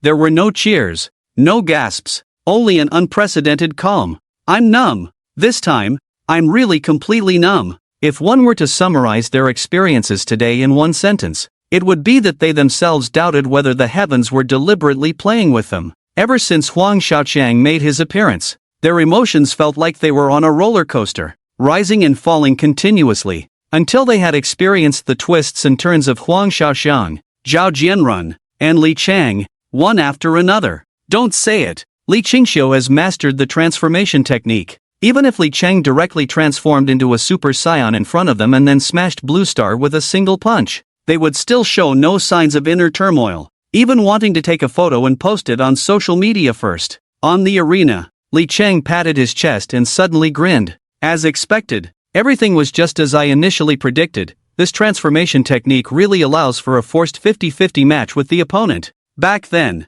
Li Cheng bought this transformation technique from the vast array of internal martial arts in the Battle Network Mall. It was definitely not because he was dazzled by the discounted price of the transformation technique. Rather, it was because the transformation technique could neutralize the opponent's internal energy with potent poison, theoretically achieving a forced 50-50 effect with the opponent. This way, it ensures that in certain special situations where it is inconvenient for him to frequently use forbidden techniques, the transformation technique not only accelerates his daily cultivation speed but also serves as a quite decent alternative for defense and counterattack. However, this transformation technique has its limits. At best, it can only rival some of the lowest-tier S-class internal martial arts. Li Chang would not be foolish enough to think that after mastering this technique, he could match any enemy he encounters with it. What if he offends a martial saint or a martial emperor? Even if he perfected this transformation technique, they could still eliminate him with a snap of their fingers. Although this transformation technique is not invincible,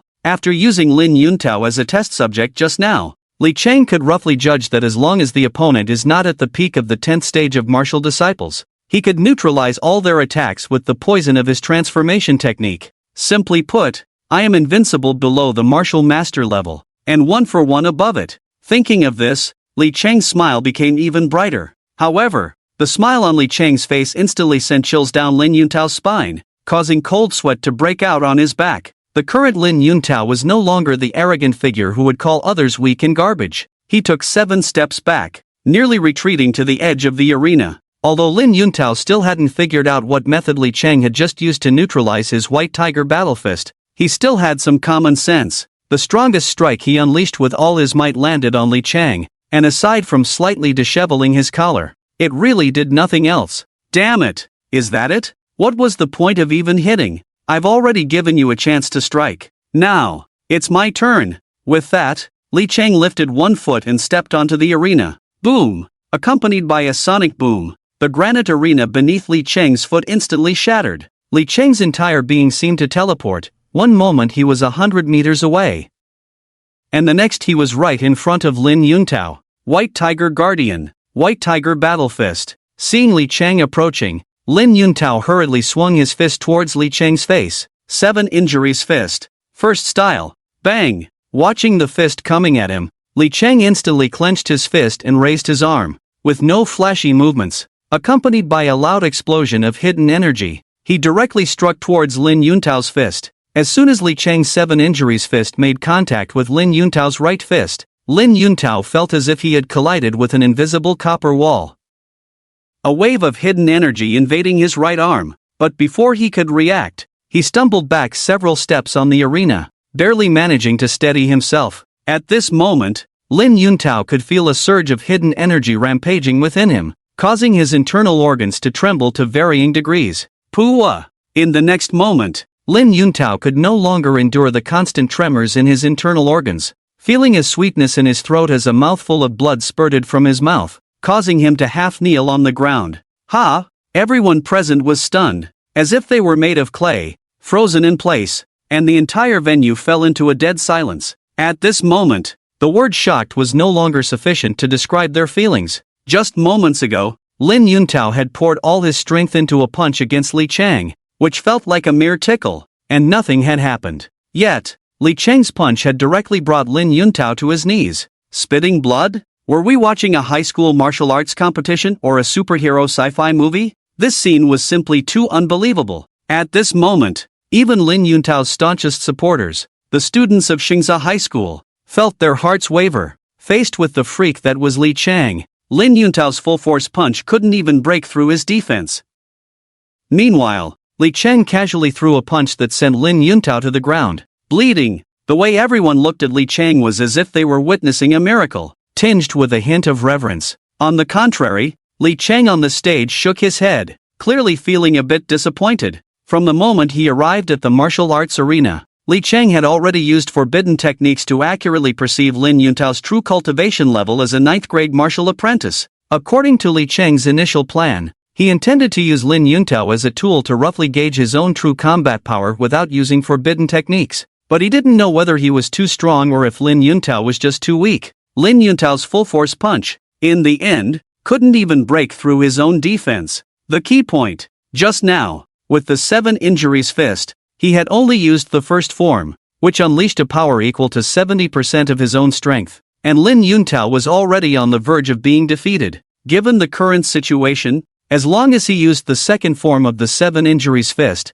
which would be about 14% of his strength, it would be enough to kill Lin Yuntao with a single punch. Not to mention, using the third form of the 7 Injuries Fist, which could double his strength. Thinking of this, Li Chang extended a finger and gently shook it in front of Lin Yuntao, his tone filled with disappointment, saying, "Weaklings should be severely humiliated by the strong, right? But right now, I can't even muster the interest to humiliate you." As soon as these words were spoken, the crowd erupted. Many people gasped in shock. If Li Chang had dared to say such a provocative thing, "I can't even muster the interest to humiliate you," when he first stepped onto the stage, not only would the students of Xingzha High School laugh at him for being ignorant and lacking self-awareness, but even the students from Jizhou No. 1 High School would doubt whether Li Chang had been drinking fake alcohol, starting to talk nonsense in broad daylight. But when they witnessed Lin Yuntao's strongest punch not even scratching Li Chang, while Li Chang's casual punch had brought Lin Yuntao to his knees,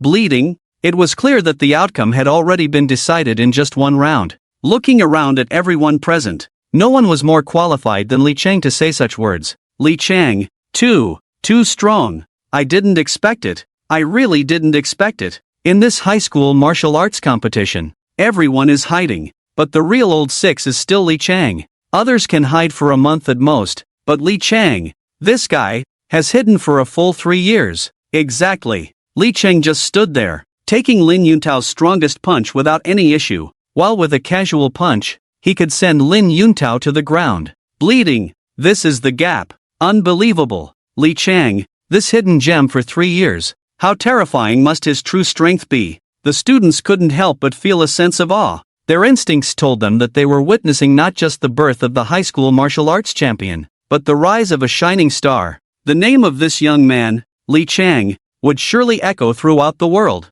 At that moment, Lin Yuntao's face on the stage was filled with unwillingness, especially when he heard Li Chang wave his hand, indicating that he had no interest in even humiliating him further. It made Lin Yuntao feel utterly ashamed. He would rather Li Chang knock him off the stage with a single, decisive punch like he had done to Huang Xiaoqiang before, than to suffer such a disgrace in front of all the teachers and students. As the most revered genius of Xingzha High School, he still had the pride of a genius. Lin Yuntao gasped for breath and struggled to stand up. He knew he was no match, yet he still insisted on wanting to fight Li Chang again. But just as Lin Yuntao prepared to gather his energy, the hidden power of his 7 injuries fist erupted once more, wreaking havoc in his internal organs. Puwa! Lin Yuntao's vision darkened, and he spat out a mouthful of blood again. Then, under the astonished gazes of everyone, he collapsed and fainted completely. Looking at the blood-soaked Lin Yuntao sent chills down the spines of many present. This was the number 1 genius of Xingzha High School,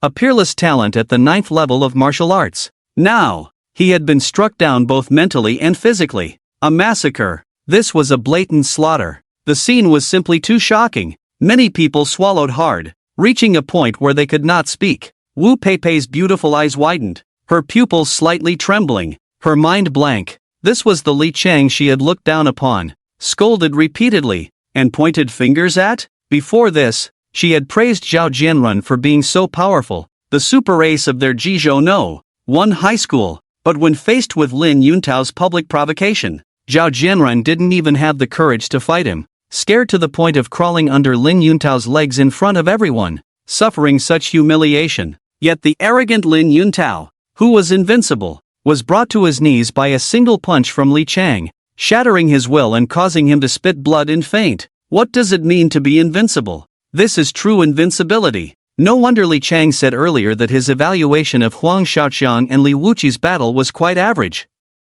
With his strength, it would be more than enough for those two to bow down and recognize him as their adoptive father. Wu Peipei now deeply felt like a clown. Time and again, she had misjudged him, thinking too highly of herself. Lin Yuntao had fallen, leaving behind only a large pool of blood, with no sign of life. The already shattered arena was silent, quiet enough that one could hear a pin drop. On the high platform, Sun Guodong couldn't help but gasp in shock, his expression incredibly complex. He never expected that the high school martial arts competition would end in such a way. The Lin Yuntao he had high hopes for had ultimately suffered such a tragic defeat at the hands of an unknown youth. Moreover, according to the students from No. 1 High School, this seemed to be their school's number 1 waste? Damn it! If someone like Li Chang is considered the number 1 waste in your school, then Yanhuang Academy might as well close down and just rename itself as a branch of Jizhou No. 1 High School. Li Chang stood with one hand behind his back, with Lin Yuntao, covered in blood, at his feet. At this moment, he resembled a battle-hardened king, looking down on everything, soaring high above, making it hard for anyone to meet his gaze. If anyone here still wants to make a move, then come at me all at once. Save me some time. With that, Li Cheng's gaze swept across the arena. Wherever he looked, everyone seemed to be struck by lightning, hurriedly burying their heads and acting like ostriches, each one silent as a cicada in winter, not daring to utter another word in front of Li Cheng. Even Lin Yuntao, a 9th-level martial artist, had been beaten half to death by a single punch from him. Who would dare to contest the first place with Li Cheng? Seeing that no one else had any objections, Li Cheng's gaze fell upon Xiao Qingxue and Sun Guodong on the high platform. Xiao Qingxue and Sun Guodong exchanged glances, then stood up and announced in unison, "I declare, the high school martial arts competition is officially over. Li Cheng is the champion of this session and has earned a spot in the genius training camp."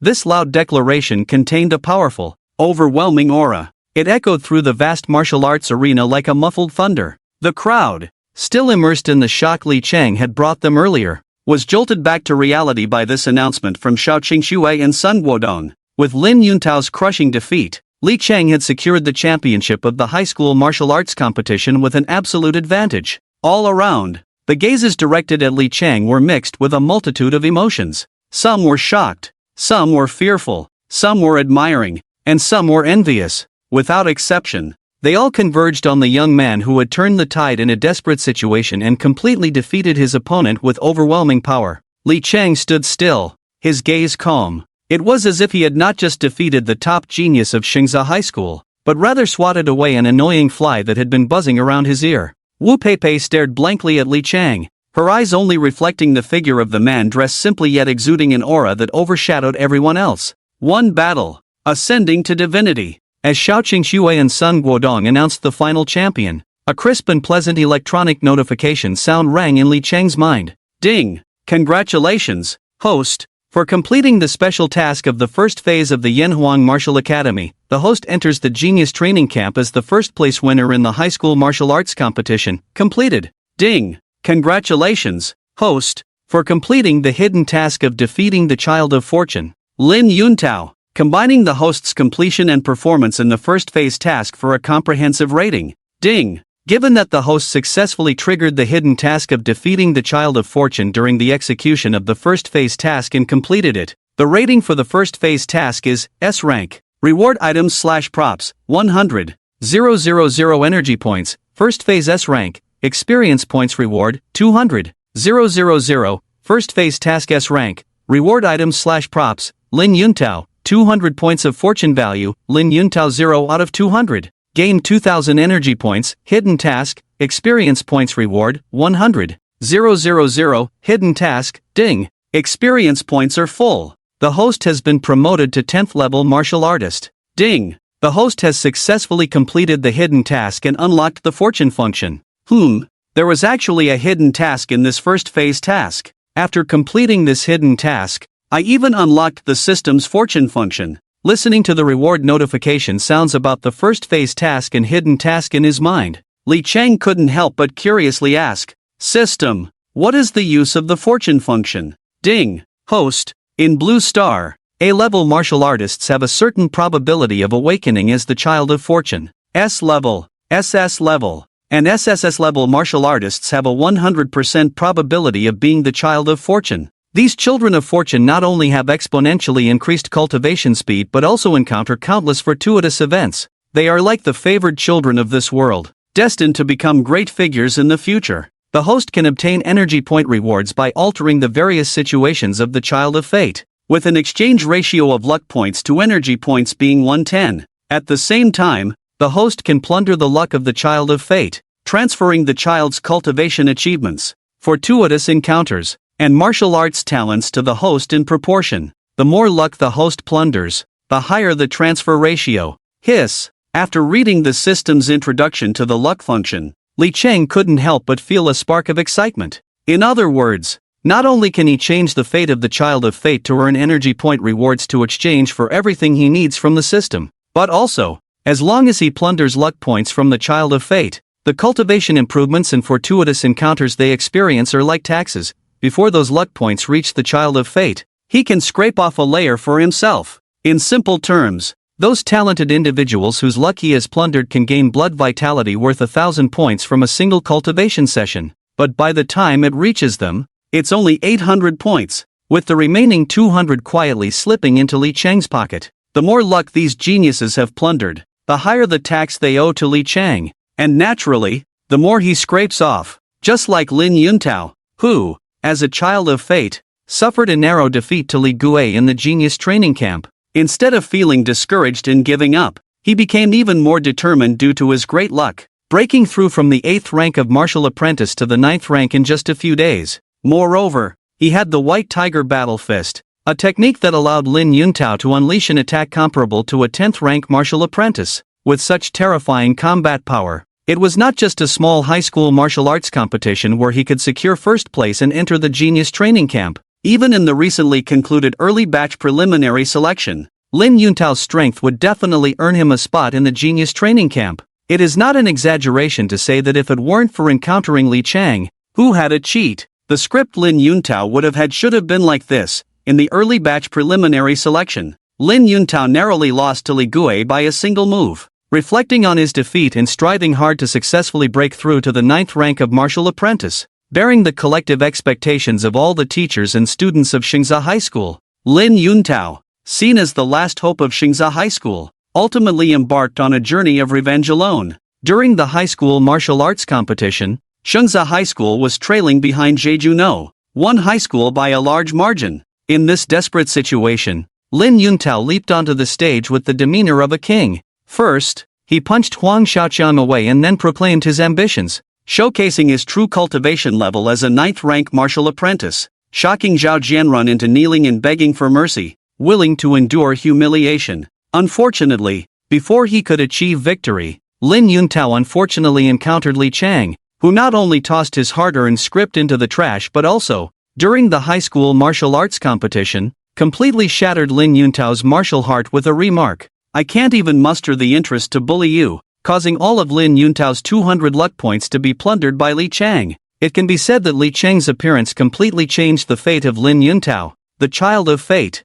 causing a rising star to fall prematurely. Hiss. After understanding the entire sequence of events, even Li Chang couldn't help but take a sharp breath. Truly worthy of the god-level side effects system, this really takes the scythe of harvesting leaks to a new height. Not only has it designed a scheme for ordinary people to bear the side effects and take the blame, but it also doesn't let go of those talented freaks who have awakened A, S, SS, and SSS levels, claiming to be children of fate. Aren't you the child of fate? Aren't you a genius anomaly? Then this scythe of mine is specifically aimed at your luck and talent, making it so that not only do you work hard in your cultivation for nothing, but even the opportunities and fortunes that originally belonged to you, I must also take a share. Moreover, while plundering luck and altering the fates of these children of destiny, I can also gain substantial energy point rewards to strengthen myself. TSK, TSK, TSK. This system, designed from top to bottom with different harvesting methods for different groups, would make even those tyrannical rulers and greedy capitalists tremble in fear. Where am I going next? This isn't a genius training camp, it's clearly a chive field. There are so many fresh, thriving chives waiting for my scythe to harvest. The flies are rubbing their hands. Li Chang is already a bit impatient. To do a good job, one must first sharpen their tools. In order to better harvest the luck of this group of children of destiny in the genius training camp, it seems I need to sharpen this scythe in my hand even more. After making up his mind, Li Chang slowly walked down from the arena, just as he had when he first stepped onto the stage. The vast training ground erupted into thunderous cheers and applause after a brief silence. All of this belongs to the king on the stage. At this moment, Xiao Qingxue and Sun Guodong were also walking towards Li Chang, especially Xiao Qingxue. Her bright, watery eyes looked at Li Chang with curiosity as she asked, "Li Chang, I heard someone say that during the last test of blood vitality, you were only at the 3rd stage of a martial apprentice. How is it that in this high school martial arts competition, your cultivation has jumped directly from the 3rd stage to the 9th stage? What exactly is going on here?" With Xiao Qingxue's question, it immediately drew the attention of Sun Guodong, Wu Peipei, and others from Class 1, all of whom perked up their ears, their eyes filled with curiosity as they looked at Li Chang. Clearly, what Xiao Qingxue was asking was also what they were most curious about. Once regarded as the most insignificant and tiny waste of talent in Jizhou, in just 5 days, He had transformed from a third-stage martial apprentice into a martial arts genius, crushing everything in his path. Facing Xiao Qingshue's question, Li Chang smiled faintly. From the moment he decided to participate in the high school martial arts competition, he knew there would be doubts about his cultivation level. He had already thought of a response to this question. Teacher Xiao, this is just a small trick of a forbidden technique master, allowing me to control my blood vitality within a certain range.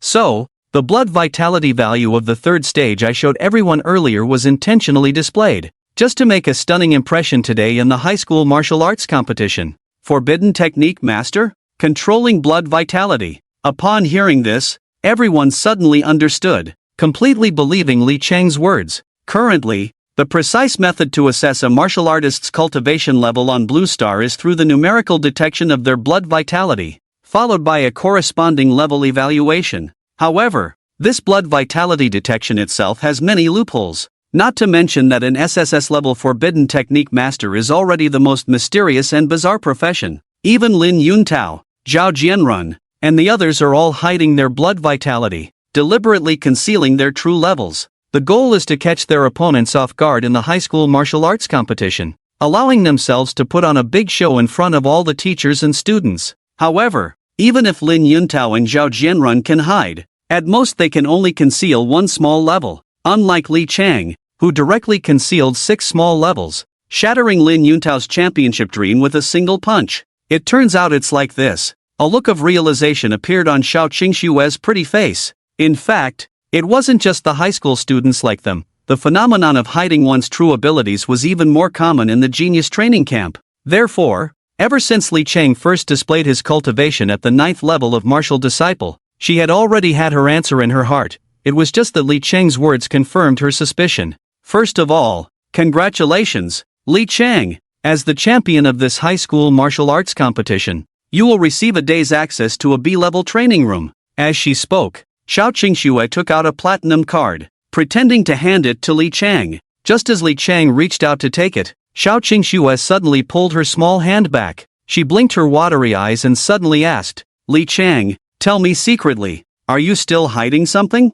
As she said this, Xiao Qingshue's beautiful eyes fixed intently on Li Chang. If at first, her attention to Li Chang was merely out of consideration for Shin Luoyan, with a casual interest in today's martial arts competition, Li Chang's subsequent performance was so extraordinary that it left a deep impression. A person regarded as the biggest loser by others turned out to be the greatest dark horse of this competition, easily trampling over talents like Lin Yuntao and playing with them as if they were in the palm of his hand. Even for Xiao Qingxue, a mentor in the genius training camp who was used to seeing all kinds of talented prodigies, encountering a youth like Li Chang was truly a first. Thinking of this, Xiao Qingxue suddenly felt that she couldn't see through Li Chang anymore. In her eyes, it seemed as if Li Chang was shrouded in a thick fog that she couldn't penetrate. Extremely mysterious. This feeling of being unable to see through someone was something Xiao Qingxue had never experienced before. Moreover, the person who gave her this feeling was actually a high school student. This made Xiao Qingxue feel utterly bewildered.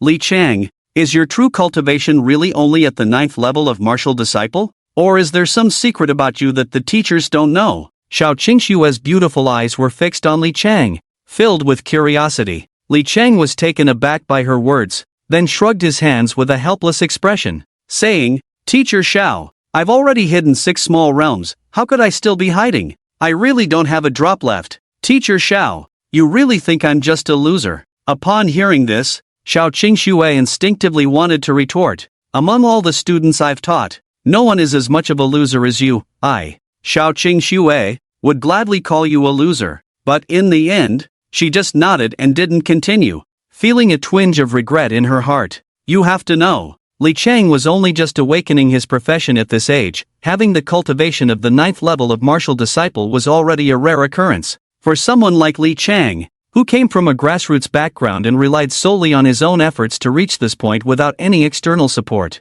it was truly not easy. Yet she thought that Li Chang was still hiding? That he possessed a cultivation beyond the 9th level of martial disciple? This was clearly impossible. This was the 10th level of martial disciple. Though it was only a single character difference, that character represented a chasm that grassroots individuals and those favored by fate could never cross. But that was destiny. Destiny. After all, was something that mere mortals could not compensate for through hard work, and knowing full well that this was a divide between mortals and those favored by destiny, she still brought it up in front of Li Chang, which was akin to exposing his scars in front of so many people. Li Chang, he was still just a child. How could I hurt him like this? In the future, in the genius training camp, I must find a way to make it up to him. Just as Xiao Qingxue was feeling guilty and remorseful for her earlier impulsive remarks, contemplating how to make amends with Li Chang during the training camp, Li Chang, the old six, discreetly wiped the cold sweat from his forehead.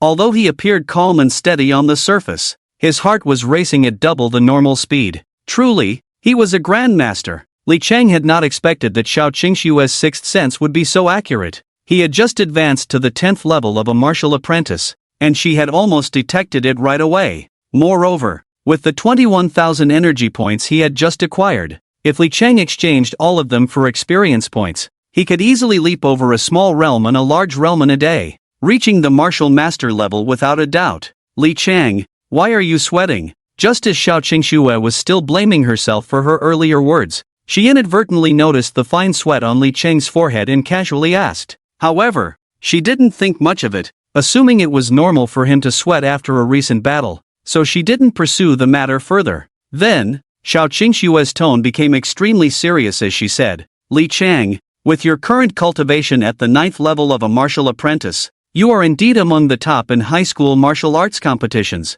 but in the genius training camp, in front of those who have awakened S-class professions and are backed by prestigious families, this 9th level of a martial apprentice is merely the threshold to see them. So remember, you must always maintain a sense of reverence for the martial way, never be arrogant or dismissive, and you must practice diligently. Otherwise, the little bit of martial talent you have so painstakingly displayed will soon slip away from you, leaving you just another face in the crowd. At this point, Xiao Qingxue paused, then softly added, there's one more thing I need to tell you in advance. When you officially report to the Genius Training Camp, there will be an entrance test for new students. This test is very important and will determine your personal rank in the training camp, including resource allocation. So, I hope you take it seriously and prepare well. Entrance test? Hearing Xiao Qingxue say this, Li Chang nodded earnestly. Having learned most of what he needed to know about the Genius Training Camp, he simply asked Xiao Qingxue for the location of the B-level training room before getting up to leave.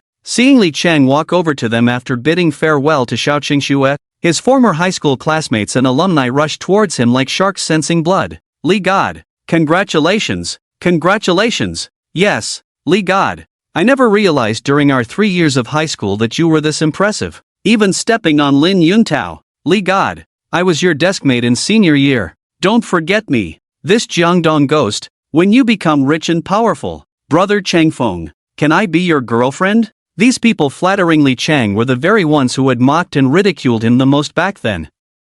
Yet, their once ugly faces were now transformed, adorned with fawning smiles, watching the crowd that had become fervent because of Li Chang, each one vying to please him. In stark contrast, Shai Xinxin wore a bitter smile. As Li Chang's ex-girlfriend, Shai Xinxin had the most complicated feelings among everyone present. Just the thought of having let go of someone who could punch Xiao Jianrun and kick Lin Yuntao, a super potential stock, made her heart ache. Shai Xinxin only felt the world spinning around her, as if all her strength had been drained, and she fell to the ground. Once, she had looked down on Li Chang, considering him a mere waste at the 3rd stage of a martial artist, weak and timid, with only the fact that he had a master for a father and a genius sister and brother to boast about. But all of that, of course, vanished along with Li Chang's severed ties with the Li family, taking with it all the shining points and advantages he once had. Always priding herself on her shrewdness, Shai Xinxin had no hesitation in abandoning Li Chang to minimize her losses,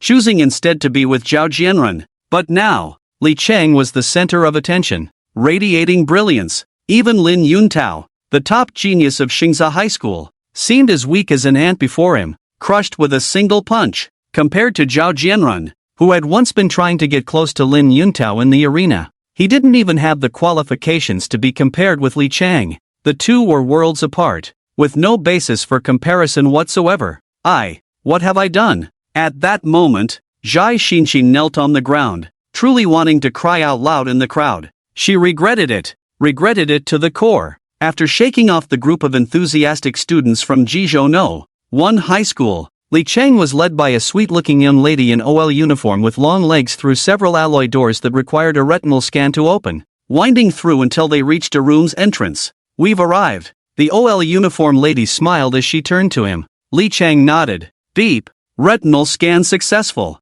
After the retinal scan, the OL uniform lady opened the alloy door to the B-level training room. As Li Cheng approached, he was greeted by a room of about 160 square meters. Not to mention, this training room was many times larger than the practice space in the apartment he rented. The furnishings in the training room were also quite thoughtful, with several soft yellow lights casting a warm glow, complemented by soothing classical piano music that made the atmosphere particularly cozy. Such an elegant and comfortable environment surpassed even some five-star hotel presidential suites. Moreover, various training equipment for martial artists was fully equipped, including dummies used for practical training. These training dummies are made from special materials, and we have prepared the highest specification training dummies for you, based on your current level of martial artist at the 9th stage. Such high-spec training dummies, let alone the 10th stage martial artists. Even some martial artists who have just entered the martial master realm would find it quite difficult to leave a mark on these dummies. The OL uniform lady, following the work process, symbolically introduced the training dummies to Li Cheng and was about to move on to the next segment when unexpectedly, Li Cheng suddenly interrupted. Let me interrupt for a moment.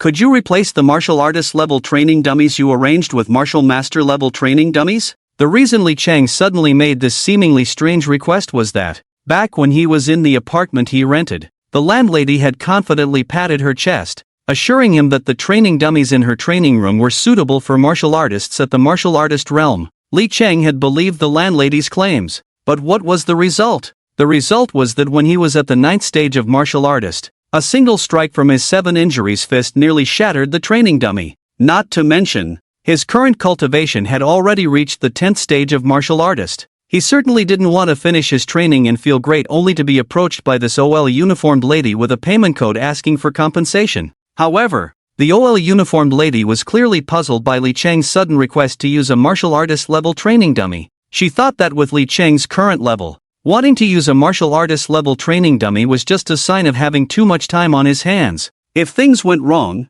he might not only fail to improve his skills but could also end up getting hurt by that training dummy, ultimately having to leave the training room early. That would be quite the spectacle. Although the OL uniformed lady inwardly criticized Li Cheng for his overestimation of himself, since he had already brought it up, she took out her walkie-talkie and arranged for a replacement. Before long, after seeing a row of neatly arranged martial artist level training dummies, Li Cheng nodded in satisfaction. Regardless of the furniture and equipment, this place could definitely be called a martial artist's dream haven. As soon as Li Cheng stepped into the training room, he immediately felt an overwhelming surge of rich spiritual energy from the heavens and earth rushing towards him.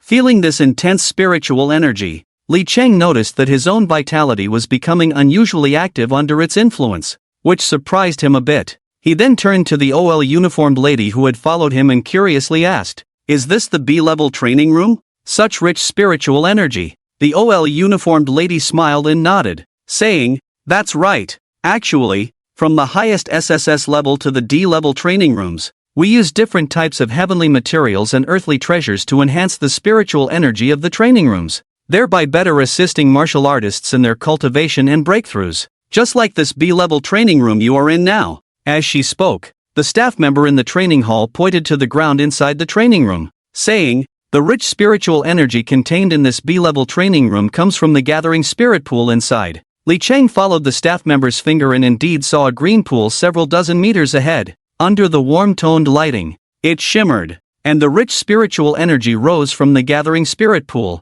giving the place an ethereal aura. Li Cheng was already quite familiar with the benefits of this gathering spirit pool. Previously, he had encountered one in the Giant Beast Mountain range. This item was formed from the accumulation of spiritual energy after the revival of spiritual energy on Blue Star, making it a rare treasure that could not be sought after. The gathering spirit pool he had encountered back then contained spiritual energy equivalent to 500 vitality pills. The one in front of him was clearly larger in area and had even denser spiritual energy. He couldn't help but feel eager to jump in and explore it thoroughly. It seems, Winning the championship in the high school martial arts competition this time has really paid off. Not only is the reward for completing the system task already very generous, but now I can also enjoy this gathering spirit pool all to myself. This benefit, it's truly maximized. The OL uniformed lady looked at Li Chang and said, Li Chang, as the champion of this high school martial arts competition, you can enjoy a day of free access to the B-level training room.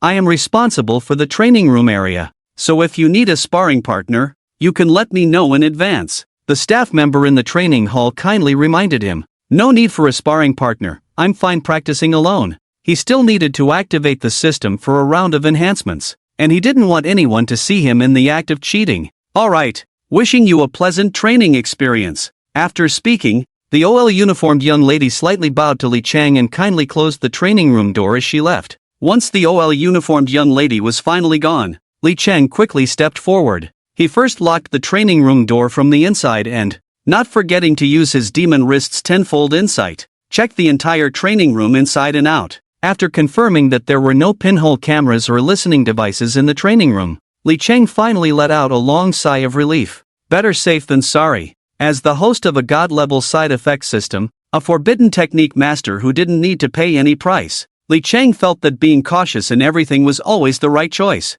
Once he confirmed there was no danger, Li Chang took off his clothes and dove straight into the spirit gathering pool. As soon as Li Chang soaked in the spirit gathering pool, that familiar feeling of being infused with the spiritual energy of heaven and earth from every pore returned, making him feel tingly and comfortable all over. Truly enjoyable. At the same time, Li Chang could clearly feel his vital energy being stirred by the rich spiritual energy flowing along the meridians and gathering. Li Chang didn't dare to delay, he held his breath and focused, beginning to practice the transformation technique. After a while, Li Chang could distinctly feel the spiritual energy from the spirit gathering pool intertwining and merging with his own vital energy through his pores. As Li Chang methodically operated the transformation technique, the spiritual energy that had just surged into his body began to transform into vital energy like soldiers obeying a general's command. After about 3 hours, ding! Congratulations, host, you have successfully practiced the transformation technique and gained 3,560 experience points. As expected of the spirit gathering pool, the training effect is indeed different. Hearing the crisp system notification in his ear, Li Chang suddenly opened his eyes, his face filled with joy. After just one round of practicing the transformation technique, he had gained nearly 2,000 more experience points than last time. What does this mean? Li Chang had to devour a 9th-level martial artist like Zhang Biao to earn 9,500 experience points. And here, he only needed to spend less than 9 hours to fully practice the transformation technique 3 times to gain the experience points equivalent to devouring a 9th-level martial artist. Such training results could no longer be described as astonishing. It was simply terrifying. After tasting the benefits brought by the B-level training room, Li Chang began to practice the transformation technique over and over again. However, while Li Chang was enjoying his practice, Li Shangbin, Xian Yuliang, and Zhao Weiliang were going through a hellish ordeal at Jeju First People's Hospital. Jeju First People's Hospital. Director Zhang, is this the clinical diagnosis report for Li Shangbin that you showed me? An elderly man in a black Zhongshan suit frowned, holding a thick booklet in his hand, and asked Zhang Mingxi beside him. Well, Elder 8, what you're looking at is just the table of contents for Mr. Li Shangbin's diagnosis report. That pile over there is the actual clinical diagnosis report. As he spoke, Zhang Mingxi pointed with his chin to the side. Elder 8 instinctively followed Zhang Mingxi's gaze and casually glanced over. But upon seeing the neatly stacked 3 large piles of books on the desk, he was instantly shocked, his eyes wide open, and his jaw nearly dropped to the floor.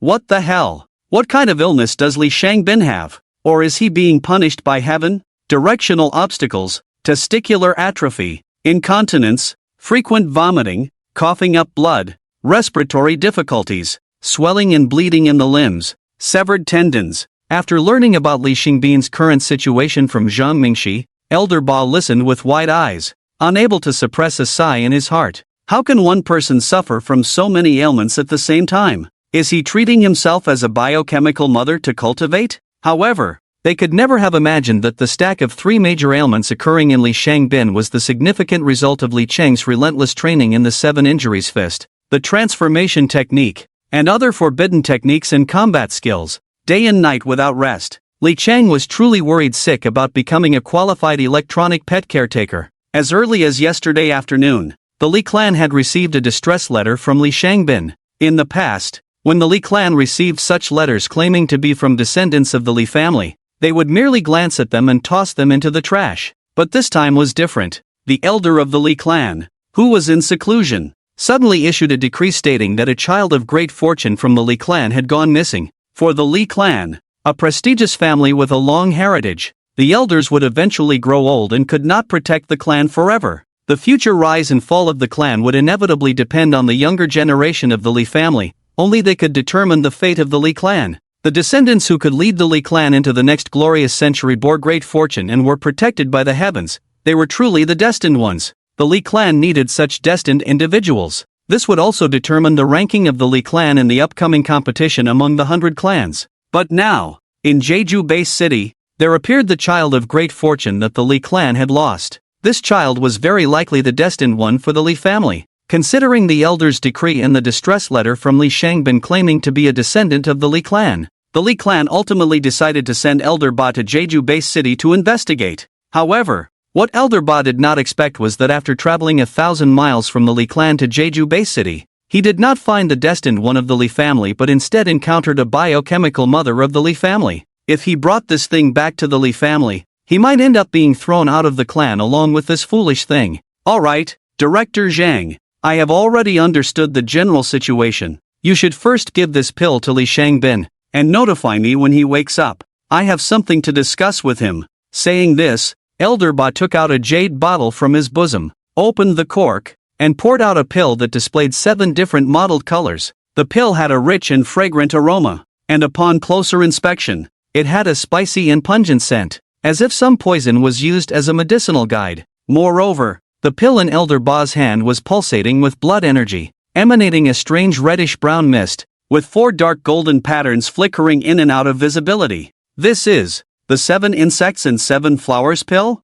Upon recognizing what the pill was, even Zhang Mingxi, with his composure, couldn't help but exclaim, the 7 insects and 7 flowers pill, as the name suggests, is a 4th-grade pill refined using 7 types of poisonous insects and 7 types of poisonous flowers as medicinal guides. Due to its bizarre and complex medicinal properties, it is specifically used to treat various difficult and complicated ailments. From Zhang Mingxi's years of medical experience, this 7 insects and 7 flowers pill was just what Li Shangbin needed to counteract his current ailments with poison. After all, the current standard medical methods were of no use at all for the diseases Li Shangbin was suffering from. Then let's take a completely opposite approach and place the 7 insects and 7 flowers pill, a 4th-grade elixir. Here, perhaps a miracle will truly happen. In the intensive care unit, Li Shangbin, who was originally covered in tubes and on the brink of death, after taking this 7 insects and 7 flowers pill, finally showed a hint of color on his pale,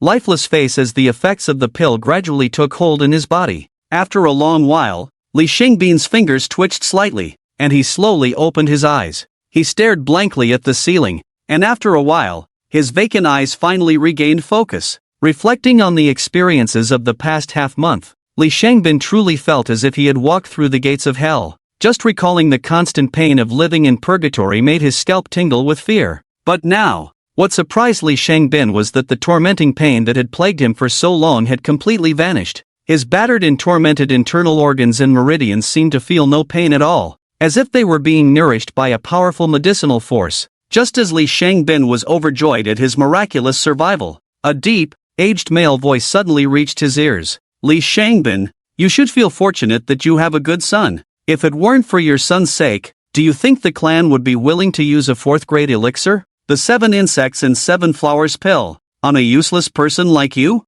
Elder 8. Li Shangbin was stunned for a second, looking at the silver-haired old man in a black Zhongshan suit sitting by the bed. His heart filled with mixed emotions, and he was about to get up from the bed to bow to the elder. But before Li Shangbin could bend down, Elder 8 merely raised his hand slightly, and an invisible force supported Li Shangbin's body. Then, Elder 8 continued. A few days ago, the Grand Elder issued a decree. It said that the person destined to lead our Li clan into the next glorious century has been left behind in the Jeju Bay City. This is also the purpose of my visit. According to the Grand Elder, this destined child possesses supreme power. His terrifying strength is a double-edged sword. It can bring our Li clan unprecedented glory, but it may also bring catastrophic disaster, risking the severance of our clan's century-long legacy. He will ultimately lead the human race as a leader to counterattack the demon beasts and foreign tribes, achieving unparalleled merit. But when I came to Jizhou base city to investigate personally, I found that the only one with the bloodline of our Li clan is you, Li Shangbin. You have 2 sons. Your eldest son, Li Chang, has an SSS-level talent, while your second son, Li Gue, has an S-level talent. Logically, the destined person mentioned by the Grand Elder should naturally be your eldest son. However, at this point, Elder 8 stroked his goatee and let out a soft hum. However, although your eldest son awakened an SSS-level profession, he is destined to not live past 25 as a forbidden sorcerer. Such a short-lived fate should not be the destined person spoken of by the Grand Elder. But your second son's talent is simply too poor. He awakened as an S-level 7 kill sword king, which is also difficult to bear great responsibility. This issue had troubled Elder 8 ever since he received the information about Li Chang and Li Gue. Although the eldest son, Li Chang, awakened an SSS-level talent profession, he was a forbidden sorcerer with a short-lived fate. The second son, Li Gue, although he awakened a profession of the Li clan's legacy, was merely a weak S-level 7 kill sword king. This bizarre combination of brothers left Elder 8 perplexed, unable to determine who the destined person mentioned by the Grand Elder truly was. Upon hearing this, Li Shangbin on the sickbed suddenly sat up straight, his tone rising an octave, filled with excitement like a rapid-fire cannon. Elder 8, Li Chang, that ungrateful son, has already severed ties with me and has no connection with our Li family anymore. Moreover, the forbidden technique master that Li Chang awakened has nothing to do with the inheritance profession of our Li clan. The key point is, a forbidden technique master is destined not to live past 25. Such a person, let alone whether he can become the destined one of our Li family in the future, has no value for cultivation at all. The destined one of the Li clan can only be Li Gue. He is the future of our Li family. He is the hope for our Li family's rise in the next 100 years. Watching Li Xingbin's emotions suddenly become more agitated, Elder 8 squinted his eyes and continued to ask, "Then tell me, why did Li Chang suddenly sever ties with your branch?" Li Shangbin hurriedly took out the letter of severance from his bosom, presenting it respectfully to Elder 8, replying to Elder 8, "Because Li Chang is the child of my late wife and me, and we were separated by the sudden beast tide. Over the years, I have inquired extensively, spending countless efforts, and only after much difficulty did I find out where this ungrateful son was in the orphanage, so I immediately brought him home to discipline him. I never expected. This ungrateful son has been wandering outside for many years, and his character has become so unruly that he is beyond education. Not only did he steal his brother's blood essence pills, but he also installed pinhole cameras in his sister's bathroom and bedroom. Such behavior is extremely vile. As a father, I could no longer stand it, so I merely spoke to him a few words that day, yet this ungrateful son directly wanted to sever ties with me." At this point, Li Xingbin's voice suddenly became extremely serious. "If Elder 8 does not believe me, you can go find Li Gue in Zhongyueru to verify. If there is even a half-truth in what I said earlier, Shangbin is willing to accept any punishment from the ancestral hall." Li Xingbin's words were powerful and resonant, his demeanor solemn and respectful, making it impossible to see any hint of deceit. Elder 8 glanced at the letter of severance and nodded slightly. He believed that Li Shangbin would not dare to conceal anything in this matter, and with Li Chang being such a rebellious person, who was also a short-lived forbidden technique master, and now severing ties with their Li family, no matter how one looked at it, Li Chang did not seem to be the destined one mentioned by the elder. Moreover, Zhang Yueru had no blood relation to Li Shangbin, so the destined one of the Li family could only be Li Gue. However, why did he only awaken the S-level 7 kill sword king? At this moment, the prophecy regarding the destined one of the Li clan flashed again in Elder 8's mind, as if he had been electrocuted, causing him to shiver violently. The things he had previously found hard to understand suddenly became clear, as if the clouds had parted to reveal the blue sky, and he subconsciously murmured, "Could it be that Li Chang's awakening of the SSS-level forbidden technique master talent has taken away a significant portion of the bloodline and fortune that originally belonged to Li Gue? This is why Li Gue only awakened an S-level 7 kill sword king, and the mere S-level talent profession of Li Gue is fundamentally incapable of shouldering the future responsibilities of the young clan leader of the Li clan. if he were to lead the Li clan, they would surely suffer a crushing defeat in the upcoming competition among the 100 clans of Huaxia, ranking at the bottom. Thus, our Li clan would lose face, and the clan's fortune would shift from prosperity to decline, ultimately risking the extinction of the clan. Listening to Elder 8's murmurs, a look of joy gradually appeared on Li Xingbin's face, and he seized the opportunity to flatter him. As expected of the elder, it is often said that to achieve great things, one must look 100 steps ahead, think deeply for 50 steps, deliberate for 20 steps, prepare for 10 steps, and then be cautious for 9 steps. Only then can one take that decisive step to victory. The elder can see the problem so far and so thoroughly, he is indeed a model for us. Following this line of thought and combining it with the elder's decree, all the seemingly unreasonable things in this prophecy can now be explained in the most reasonable way. This child can be taught. Seeing that Li Shangbin understood his meaning, the 8th elder couldn't help but stroke his beard and smile with satisfaction. Through the interplay of the 8th elder and Li Shangbin, one teasing and the other supporting, it perfectly explained why Li Gue, the destined person of the Li clan, only had the talent of an S-level 7 kill sword king, and why Li Gue, who is destined to become the leader of our human race and lead the countries of Blue Star to counterattack the beast in alien races, would perform so poorly. It was even a bit painful to watch. So, there is only one truth. This is entirely because Li Gue himself is incomplete. Then elder,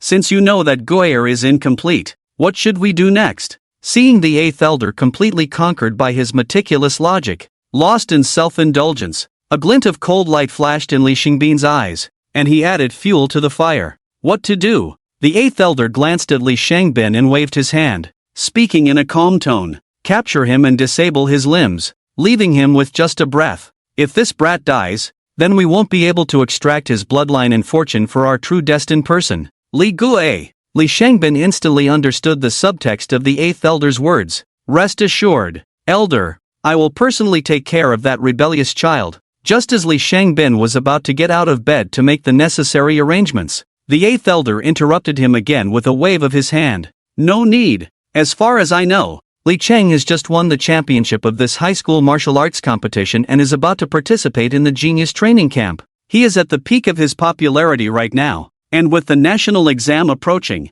the entire Jeju base city is under lockdown. Every move of a master-level expert like you is already under the surveillance of the relevant authorities. So, you don't need to worry about this matter. What? That waste? Not only did he not fall into my trap, but he also rose up unexpectedly and won the championship of the high school martial arts competition. The thought that all his schemes against Li Cheng had completely failed made Li Xingbin's face turn extremely ugly, as if he had eaten something unpleasant. But then, Li Shangbin quickly caught a key phrase in the 8th elder's tone and suddenly showed a look of joy, exclaiming, 8th elder, are you going to personally send someone to deal with this rebellious child? For the long-term plan of our Li clan, this child must not be left alive. The 8th elder's gaze was cold. This brat is currently at the 9th stage of martial apprentice, and considering his profession as a forbidden technique master, he might unleash terrifying strength close to that of a martial master. But considering that Li Cheng's current prominence in the high school martial arts competition must have attracted the attention of various forces,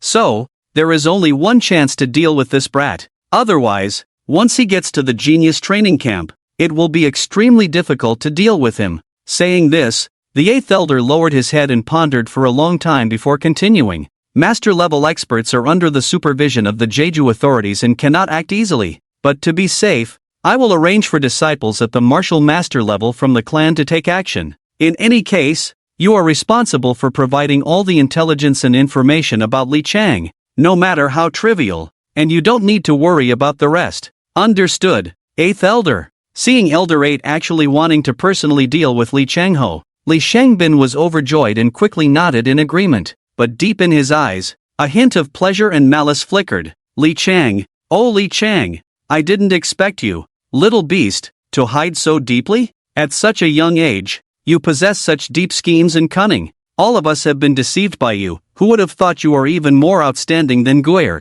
a genius of the 9th rank of martial disciples? But you have always presented yourself as a useless 3rd rank martial disciple, enduring humiliation for years just to stay in this family. I suppose you plan to return to the clan in the future, reveal your true cultivation to gain the upper echelon's attention, and then use the clan's power to eliminate me. avenging your mother, right? But you little beast could never have imagined that even the heavens are on my side now. The Li clan, whom you regard as your great support, is now the first to wish to see you dead. However, you need not feel sad, because all your blood and fortune will become the best nourishment for Guir to reach the pinnacle of martial arts, and I will return to the Li clan with honor, soaring to great heights. You can rest easy in the underworld, accompanying your pitiful mother. Ha ha ha ha. At that moment, in the B-level training room of the martial arts arena, the transformation technique was running continuously, and the surging blood flowed like a roaring river, quickly forming a huge wave within Li Cheng's body, constantly washing through his meridians. Li Cheng could clearly feel that his 8 extraordinary meridians were being flushed and expanded to a critical point, continuously generating more blood energy that gathered and surged. Repeating this process over and over, Li Cheng's entire body was immersed in the spirit-gathering pool, and the rich spiritual energy of heaven and earth was being absorbed into his body like a whale swallowing a cow, merging with the thick blood energy. However, Li Cheng could distinctly feel that his blood energy had boiled to an extreme point, as if burning in a fierce fire. Unknowingly, 12 hours had passed. Ding! Congratulations, host! You have successfully cultivated the transformation technique and gained 352 experience points. Hearing the system prompt in his ear, Li Cheng slowly opened his eyes again. At this moment, his blood energy was full, and powerful strength was gathering within him. Yet, Li Cheng was not satisfied. In fact, he felt a hint of regret. To cultivate the transformation technique,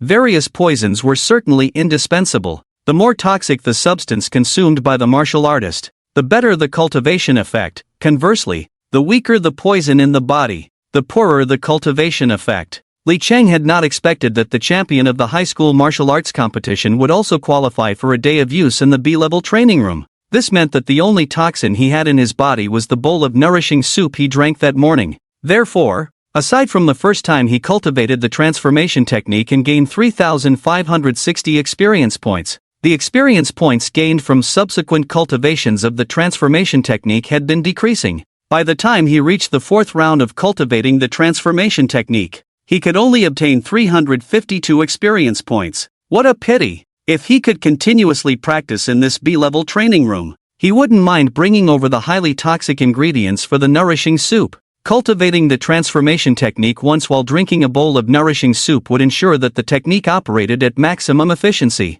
However, such thoughts were merely fantasies. Resources like this B-level training room were monopolized by the state or the clan. Ordinary people wishing to use the training room either had to win a championship like Li Cheng to gain temporary access or spend a fortune to rent it. The key is like the scarcity of the B-level training rooms that Li Cheng is currently using. It's not something you can just rent because you have money. Too many people and too little porridge. With money, all you can get is the qualification to queue up. And when you'll actually get in depends entirely on luck. This is why so many martial artists are eager to find ways to join clans or national powers. However, that being said, Li Cheng, while marveling at the immediate improvement in training effects provided by the B-level training room, subconsciously overlooked a very crucial issue. That is, other martial artists do not level up automatically like Li Cheng does when their experience points are full. There are no bottlenecks for him. If one's talent is lacking or luck is not on their side, even if they spend all day eating, drinking, and sleeping in the training room,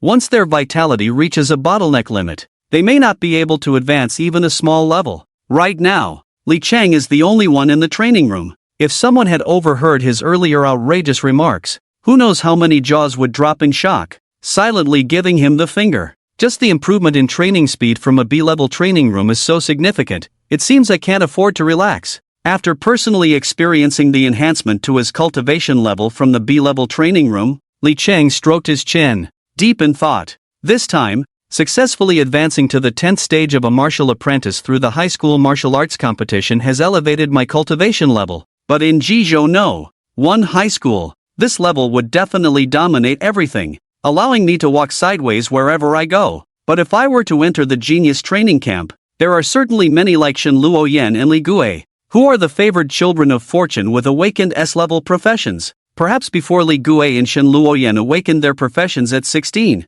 their rapid training speed was due to their exceptional talent in martial arts, but it wasn't to an outrageous extent. However, once they awaken their S-level professions and become favored by the heavenly path, their training speed will skyrocket. Moreover, they might also have auxiliary training methods similar to training rooms, which would only accelerate their cultivation level. Don't be fooled by my current high cultivation level of the 10th stage of a martial apprentice. When I truly enter the genius training camp, this level may not hold much advantage compared to those favored children. I need to become stronger. Li Cheng quickly made a decision in his heart. He had completed the first phase of the Yanhuang Academy task with the highest S-level score, and he also inadvertently completed the hidden task of defeating the favored child Lin Yuntao. Now, with a hefty sum of 12,000 energy points in hand, he was just right to enhance himself. The next moment, Li Cheng summoned his system, and a shimmering light curtain appeared before his eyes. His character attributes also materialized before him.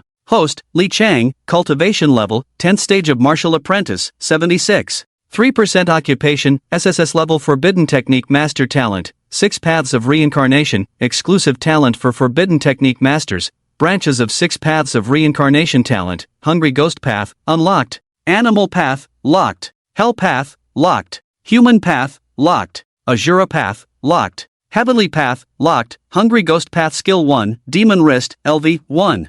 53% experience points needed to reach LV2 hungry ghost path skill 2, 3000 flames of karma, LV 1. 85% experience points needed to reach LV2 hungry ghost path 3, locked universal mind method, transformation technique universal combat skill, 7 injuries fist, LV 3. 53% experience points needed to reach LV4 energy points, 120, 000 fortune points, 100 current side effects, ultimate nourishing soup. This soup is composed of various toxins. Ordinary people will experience frequent vomiting, directional impairment, ataxia, limb tremors, testicular atrophy, incontinence, chest pain, coughing up blood, and even respiratory failure leading to death. Transformation technique. Practicing this technique often requires applying the venom of poisonous snakes and insects to the palms and inhaling it into the body. If not applied for 7 days, not only will the power diminish, but the accumulated toxins from decades will become uncontrollable,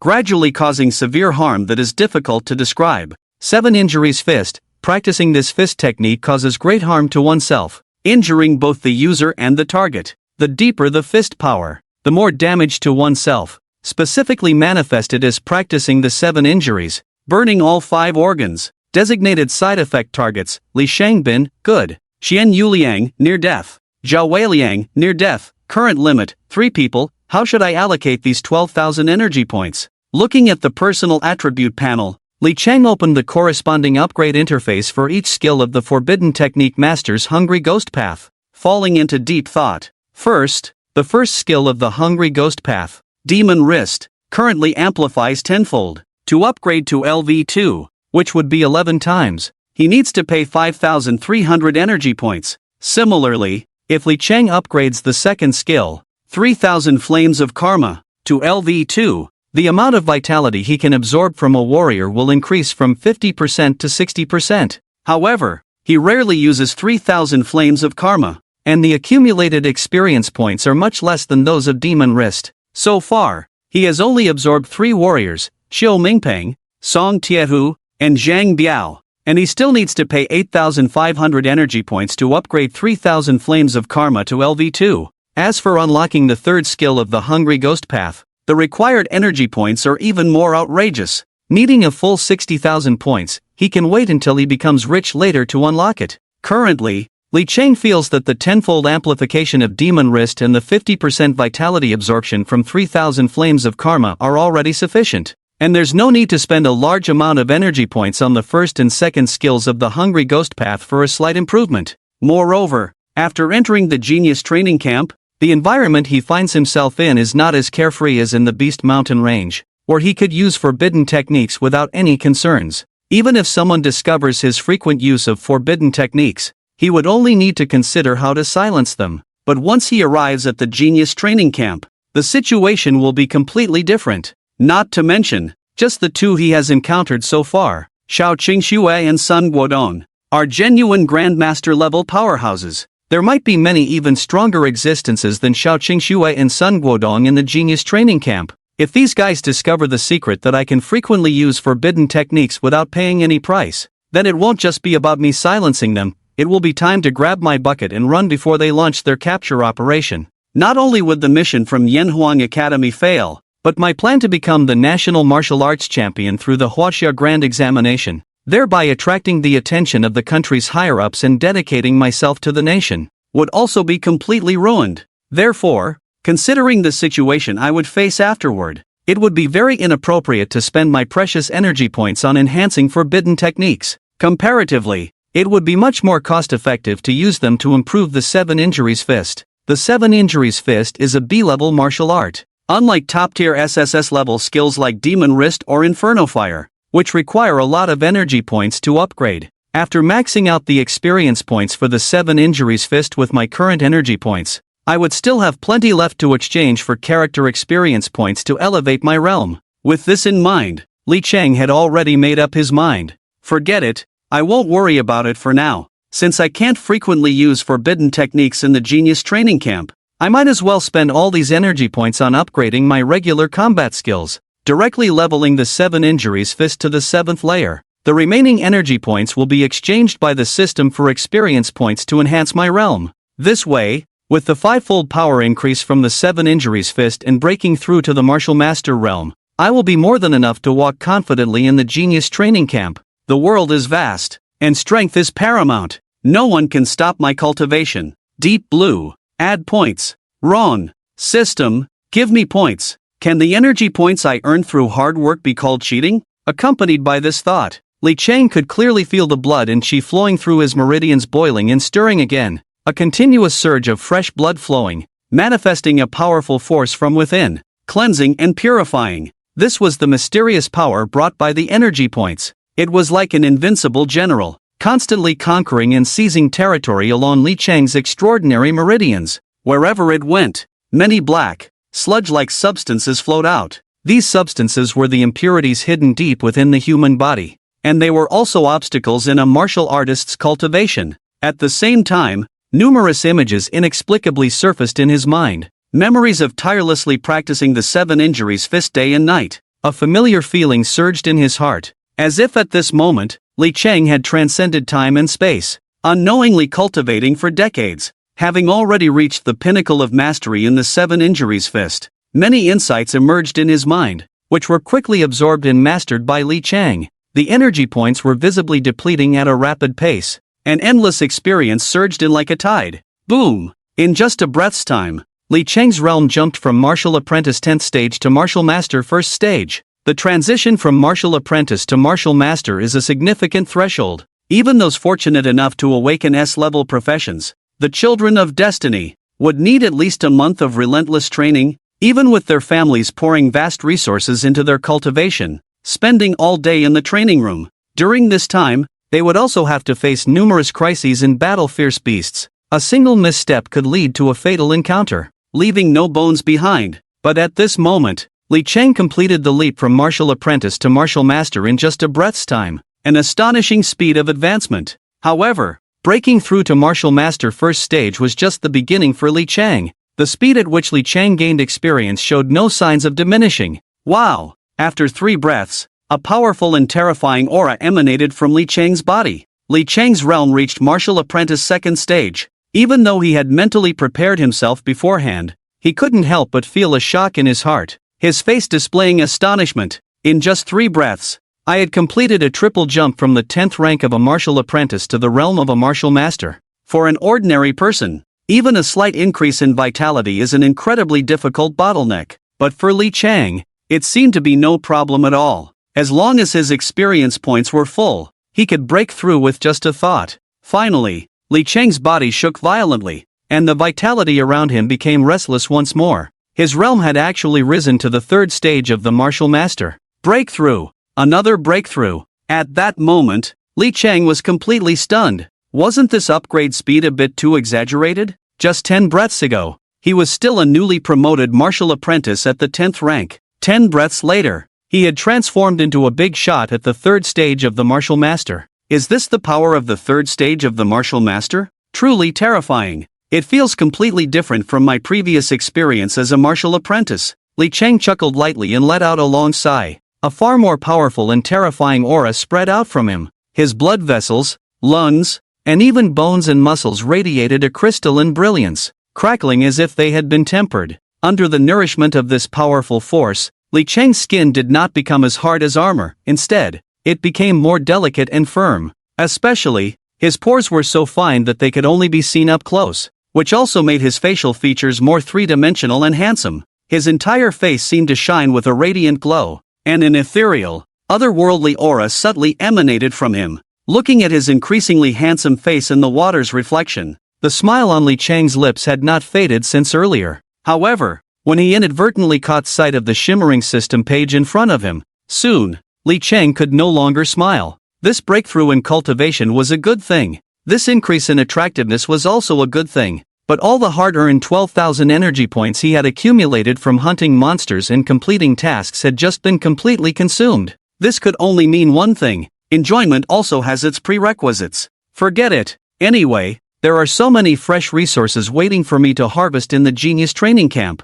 I'll have plenty of energy points to earn in the future, so I won't miss these few. However, Li Cheng quickly dismissed the thought and shifted his focus back to the 7 Injuries Fist. Now, my 7 Injuries Fist has been directly cultivated to the 7th layer, 7 injuries using energy points. According to the introduction of the 7 Injuries Fist manual, the highest realm of the 7 Injuries Fist refers to the 7 hidden energies of the 7 injuries. These 7 hidden energies can combine to unleash 49 times the power, which is nearly 5 times the original strength of the body. Although this 7 injuries is far from the 10-fold attribute increase of the demon's wrist, the 5-fold increase of the 7th layer of the 7 Injuries Fist is already a terrifying combat skill. Let me experience just how terrifying the highest realm of the 7 Injuries Fist truly is. With this determination, Li Cheng stepped out of the spirit gathering pool, quickly dried himself off, changed into a black training outfit, and headed straight to the combat training ground. The martial master level training dummies provided by the training ground were not as basic as the martial apprentice level dummies provided by the landlady. They had no other functions, their only purpose was to take hits. The training dummies in the combat arena were crafted by awakened puppeteers and mechanics, capable of engaging in real combat practice with martial artists once activated. This was why the OL uniform lady was so surprised when she heard that Li Cheng had actively requested to switch to martial master level training dummies. As Li Cheng entered the training ground, he immediately activated the training dummy in front of him. Beep. Very soon, a long electronic prompt sounded from the speakers set up around the venue. The training dummy for your battle is at the martial master level. Please select a specific rank. Immediately, 3 options appeared on the screen in front of Li Cheng. Beginner martial master training dummy, selectable ranks, 1st stage, 2nd stage, 3rd stage. Did they really assign me the most basic martial master training dummy? Seeing that the OL had given him the lowest level martial master training dummy, Li Cheng sighed helplessly. However, he couldn't specifically ask the OL in uniform to change it now. Currently, in others' impressions, he was only at the 9th stage of martial disciple, and asking to use a martial master level training dummy would already seem incredibly unbelievable to them. If he were to request a stronger training dummy at this moment, even a fool would notice something was off, leading to a lot of unnecessary trouble for him. Forget it, let's just go with this. However, Li Cheng probably didn't know. Ever since the high school martial arts competition decided to include the B-level training room as part of the championship rewards, he was probably the first high school student to complain about the martial master level training dummy not being challenging enough. After all, even without being activated, the martial master level training dummy, just standing there with its terrifying defensive power, could injure a martial disciple level martial artist. Not to mention, if you activated it to start the combat training mode, this martial master dummy fighting a martial disciple level martial artist? It would be like a father beating his son. It could easily knock you out in no time. What kind of person would choose a martial master level training dummy to seek out punishment for themselves? Forget it. I'll just make do with it for now. I don't expect this training dummy to be too fierce in actual combat, just enough to take a beating. I just hope it doesn't fall apart before I even get to enjoy the fight. If that happens, it would be such a letdown. Li Cheng took a deep breath, his mind flashing through all the techniques of the 7 Injuries Fist from the 1st to the 7th level, and he entered a mysterious and special state. His gaze became firm and profound. Ding! Please select the strength level of the training dummy. Li Cheng directly pulled the strength bar representing the training dummy from left to right all the way to the end. Peak 3rd stage of martial disciple. Let the battle begin. buzz, buzz, buzz, accompanied by a dull roar of mechanical operation. The alloy floor of the combat training ground suddenly retracted from the middle to both sides, and the platform slowly rose.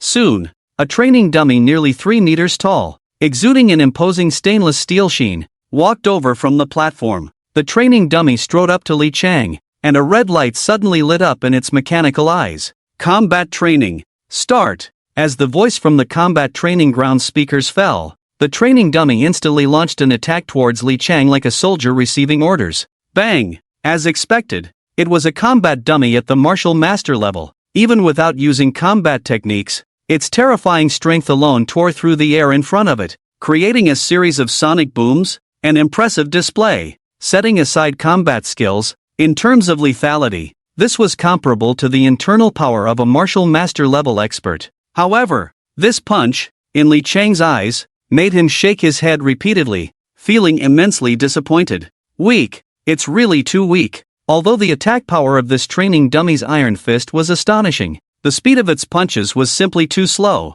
In Li Chang's eyes, it was like watching in slow motion. He stood still, not even moving his feet, effortlessly dodging all of the training dummy's attacks, not even letting the hem of his clothes be touched. Thus, after playing several more rounds with the training dummy, seeing that this iron lump truly had no new tricks, Li Chang gradually lost his patience. At that moment, 7 injuries fist. Li Chang's fist suddenly shook violently. This punch, like a heavy cannonball fired from its chamber, struck the chest of the dummy in front of him with incredible speed and force. The first move of the 7 injuries fist was perfectly executed in that instant. Boom! Suddenly, a deafening roar echoed throughout the combat training ground, as if something had been shattered. Li Chang's punch instantly unleashed the first wave of hidden energy. Boom! Under the shock of this terrifying hidden energy, the training dummy was sent flying backward, crashing hard against the wall from Li Chang's 7 injuries fist. But that was not the end. After the first punch was thrown, Li Chang's figure instantly vanished from its original spot. When he reappeared, he was already close to the training dummy, and the second punch followed, carrying 2 waves of hidden energy, even more fierce and powerful. Boom! Boom! The air in the combat training ground erupted with 2 loud sounds, forming an invisible fist force, as the 2 waves of hidden energy burst forth. Then came the third punch, the fourth punch, the fifth punch. Li Chang gave the training dummy no chance to counterattack, his punches growing faster and faster, each subsequent punch containing an additional wave of hidden energy. By the time he reached the 7th punch, the vast combat training ground seemed to tremble under the terrifying fist force, the air thick with immense pressure and energy. This punch was the final move of the 7 injuries fist, unleashing 7 waves of hidden energy. But this was just the beginning. Each of these 7 waves transformed into 7 injuries after leaving Li Chang's fist. In an instant, 49 injuries shot forth into the air, crashing into the dummy and leaving a deep fist imprint on its chest. If anyone were present at that moment, they would surely be astonished, their eyes wide and jaws nearly hitting the ground. This master-level training dummy, aside from the special grade, had only differences in combat skills, tactics, and energy propulsion among the remaining beginner, intermediate, and advanced levels. However, their body materials were entirely the same. Even the molds used to create them were identical. This meant that even a low-level master-level training dummy had a terrifying defensive power comparable to a 7th-tier master. Even a master-level warrior, exerting their full strength, might not leave a mark on the combat dummy. Yet, Li Chang, a newcomer who had just broken through to the 3rd tier of martial apprentices, was able to leave such a deep fist imprint on the dummy. Just this alone would be enough to astonish countless people. But that was not the end. For Li Chang, this was merely the beginning. Boom! Demon Wrist, tenfold power amplification. Demon Wrist, tenfold penetration amplification. Demon Wrist, tenfold explosive amplification. 7 injuries fist. 7th move. 7 injuries. At that moment, Li Chang directly activated the forbidden technique, Demon Wrist, with tenfold amplification, executing the 7 injuries fist. Dust and smoke filled the combat training ground. The ground beneath Li Chang's feet instantly shattered, the alloy floor exploding into fragments, scattering like bullets in all directions. Li Chang could clearly feel a burning sensation in his internal organs after delivering this punch. However, he paid no mind to it, focusing all his attention on the punch he had just thrown. As the dust settled, the training dummy, which could withstand the full force of a master-level attack, was directly shattered into pieces by Li Cheng's punch, scattering debris everywhere. But the punch force did not stop. Instead, it continued to expand forward, striking the walls of the training room with another loud bang. The originally elegant and meticulously arranged combat training ground's glass and display screens shattered on the spot. The training ground was left in a state of devastation, as if a typhoon had swept through. After glancing around the surroundings, Li Cheng couldn't help but take a sharp breath. The highest realm of the 7 Injuries Fist, combined with the tenfold power amplification of the Demon Wrist, unleashed a destructive force that was terrifying enough to almost demolish this combat training ground. It seemed that even though he had just broken through to the martial master realm, his estimation of his current strength was still significantly off. If he were to unleash his full potential without worrying about exposing his god-level side effect system, Li Cheng even had the confidence to wrestle with a martial master of the 8th stage. Ha ha ha. So exhilarating. This feeling of invincibility is truly amazing. If it weren't for the concern of exposing my system, this golden finger, then with the strongest combat power I currently possess, could I take on that group of little Karamais from the genius training camp? As long as I want, I could easily put those so-called favored sons and daughters of heaven into debt for their medical insurance. Li Cheng grinned, his expression filled with excitement. After a few seconds, he calmed his excited heart and began to introspect. Ever since his cultivation realm had broken through from martial apprentice to martial master, he could now introspect his internal organs and meridians. Under this introspection, he directly unleashed the 7th form of the 7 Injuries Fist, the 7 Kills, and under the enhancement of the Demon Wrist's multiple forbidden techniques, his internal organs appeared bright red at a glance. Even without touching them, Li Cheng could feel the scorching heat radiating from within his organs. Hiss! Just now, I unleashed the 7th form of the 7 Injuries Fist twice. When I threw the first punch, I could only feel a slight warmth in my internal organs, just a bit uncomfortable. But when I used all my trump cards to deliver a punch capable of shattering a martial master level training dummy,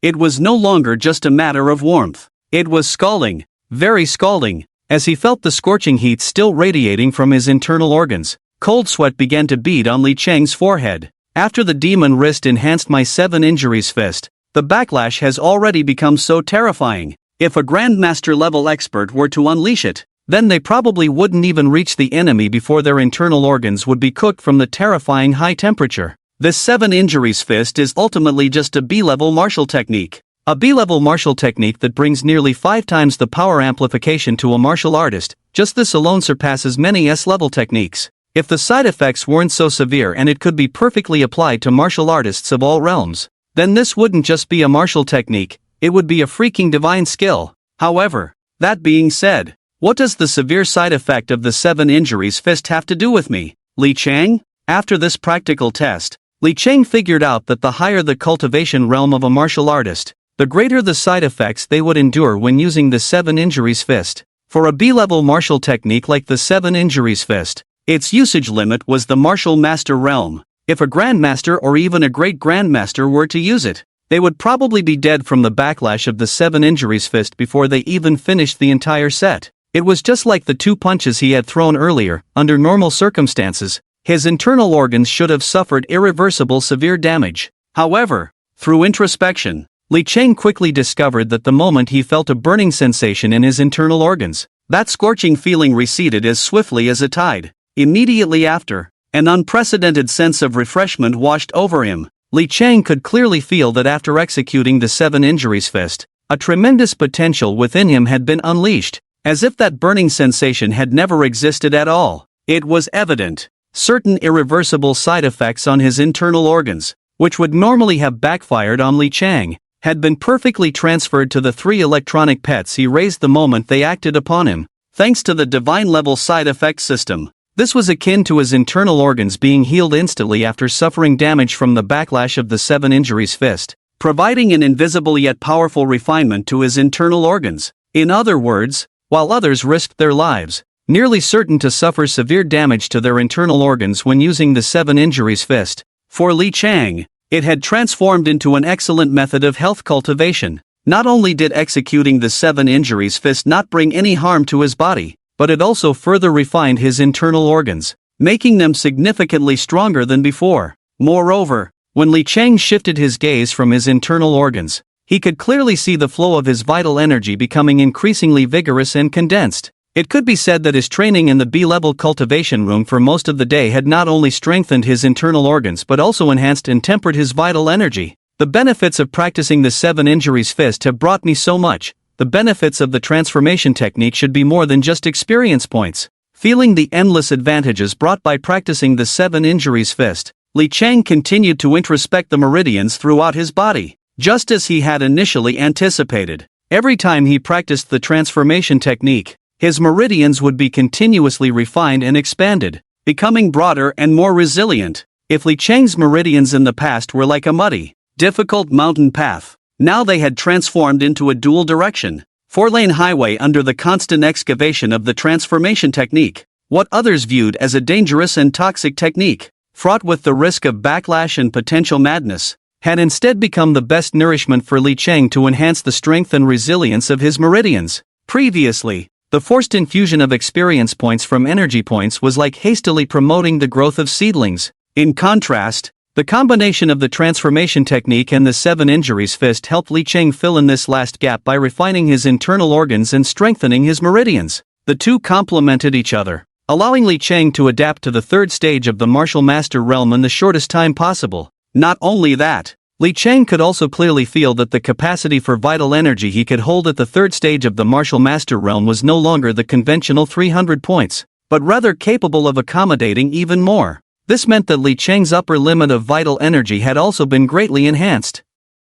Having only practiced the transformation technique for a few days, Li Chang had already brought about such a terrifying improvement to his meridians. Given time, he believed his vital energy would be several times greater than that of other martial artists at the same level. Moreover, whether it was the demon wrist or the 7 injuries fist, their multiplicative effects were based on his current vital energy value. Increasing his vital energy also indirectly strengthened the effects of the demon wrist and the 7 injuries fist, making it a truly advantageous situation. Moreover, with Li Chang's current vitality value, even without relying on any forbidden techniques or combat skills, his strength alone is enough to crush martial artists of the same realm. After that, Li Chang continuously stacked various enhancement effects on himself as if forbidden techniques were free. He repeatedly tested the limits of his own strength, speed, endurance, explosiveness, penetration, defense, insight, intelligence, and other aspects as a 3rd-tier martial artist.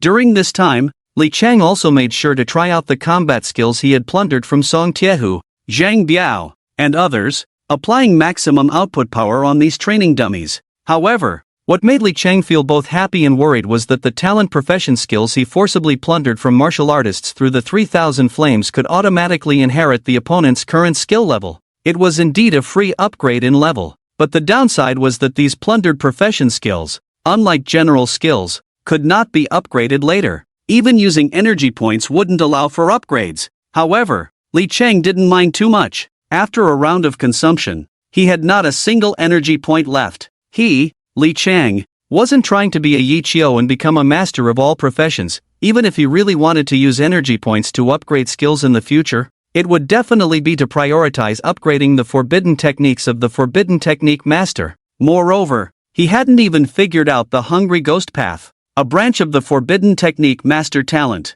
After the hungry ghost path, there were still the human path, animal path, hell path, Azura path, and heavenly path branches of the forbidden technique master talent that he hadn't even had the chance to unlock and develop. Looking at the long list of unlocked forbidden technique master skills, the first thing that came to Li Chang's mind was the vast number of energy points, making his head spin. At the same time, Li Chang felt an increasing urgency to head to the genius training camp as soon as possible. Now, the scythe in his hand was already sharpened. He was just waiting to go to the training camp and harvest the so-called children of fate. After a busy time with Master Li, Li Chang also had a rough estimate of his current strength, so he shouldered his bag and walked out of the B-level training room, satisfied. "You're out so soon, classmate." According to the explicit regulations of the martial arts training room, if you leave the B-level training room halfway, you cannot go back in. If you go back in, there will be a charge. Seeing Li Chang push the door open,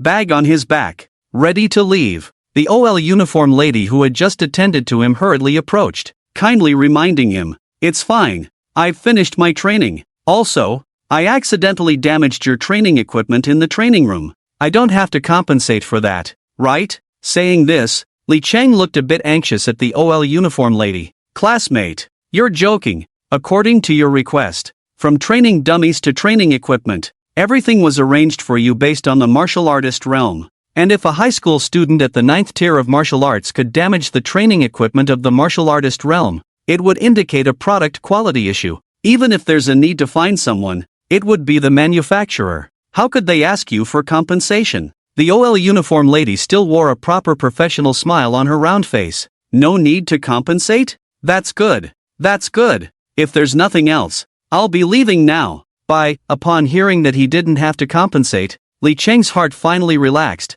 and he quickly slipped away.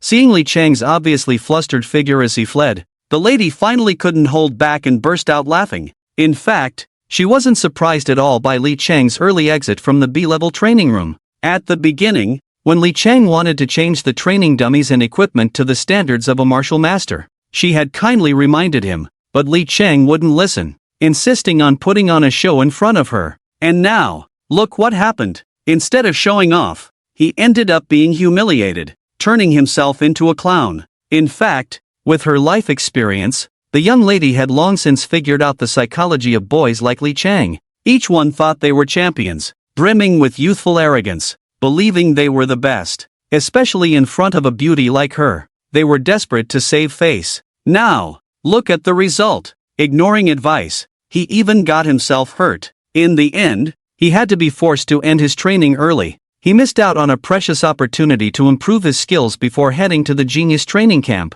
At this moment, Li Chang must be regretting it deeply. The OL uniformed young lady couldn't help but cover her mouth and chuckle as she watched Li Chang's figure quickly disappear around the corner of the stairs. Then, she took her tablet to prepare for an inspection. To her surprise, she found that almost everything in the B-level training room was intact. The room looked exactly the same when Li Chang entered as it did when he left. I told you so. How could a little brat at the 9th level of martial apprentice damage the training equipment of a martial master? What a joke! As she thought disdainfully, the OL uniformed young lady absent-mindedly pushed open the door to the combat training area. Clack! But upon seeing the scene before her, she froze as if suddenly hit by a paralysis spell. Even dropping her tablet without noticing, her mind left with only one thought. Damn! My 10 years worth of year-end bonus. At that moment, after leaving the training ground, Li Chang, perhaps feeling guilty, instinctively ducked into a small alley. After winding through the narrow streets,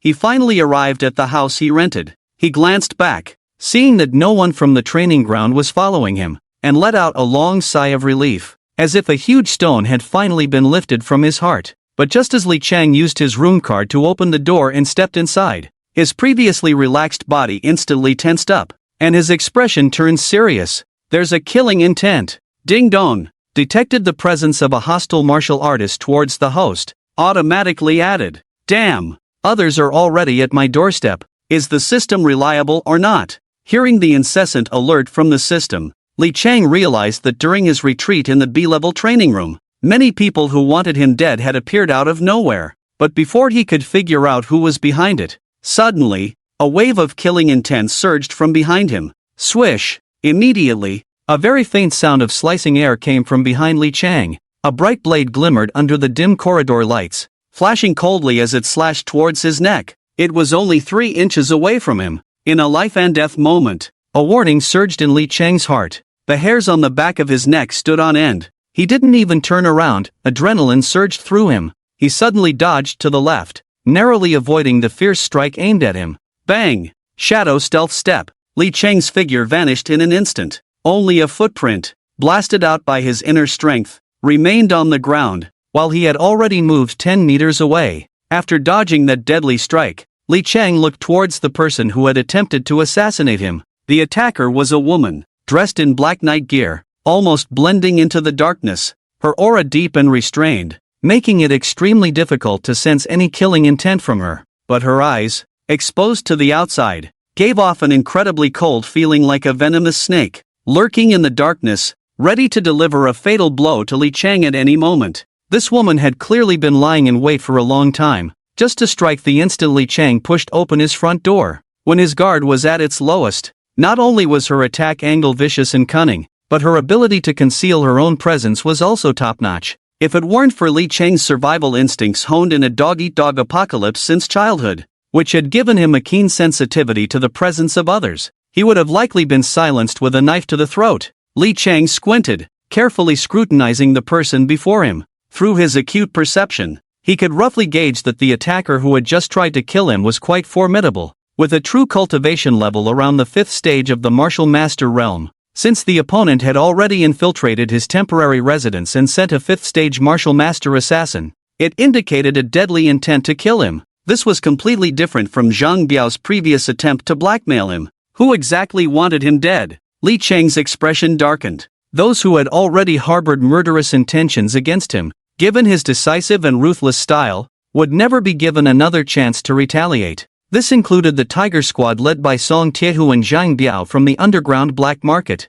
As long as you dared to harbor thoughts of killing me, sorry, I would have definitely killed you before you got the chance to act. But this time, someone had struck first. How outrageous. In this world, it was only Li Chang who killed others. How could anyone dare to kill him? Li Chang's gaze instantly turned icy, and he coldly questioned, "Who sent you?" The woman in black did not answer, merely gazing at Li Chang with her chilling eyes, her own astonishment no less than his. According to the intelligence she had, Li Chang was merely a 9th stage martial apprentice high school student, yet she was a 5th stage martial master. Even if they were ordered to leave a survivor, completing the task would be a piece of cake. But in the face of such a vast disparity in strength, her guaranteed lethal strike had actually missed. Moreover, Li Chang had evaded it without a scratch. Was this really something a 9th stage martial apprentice high school student could achieve?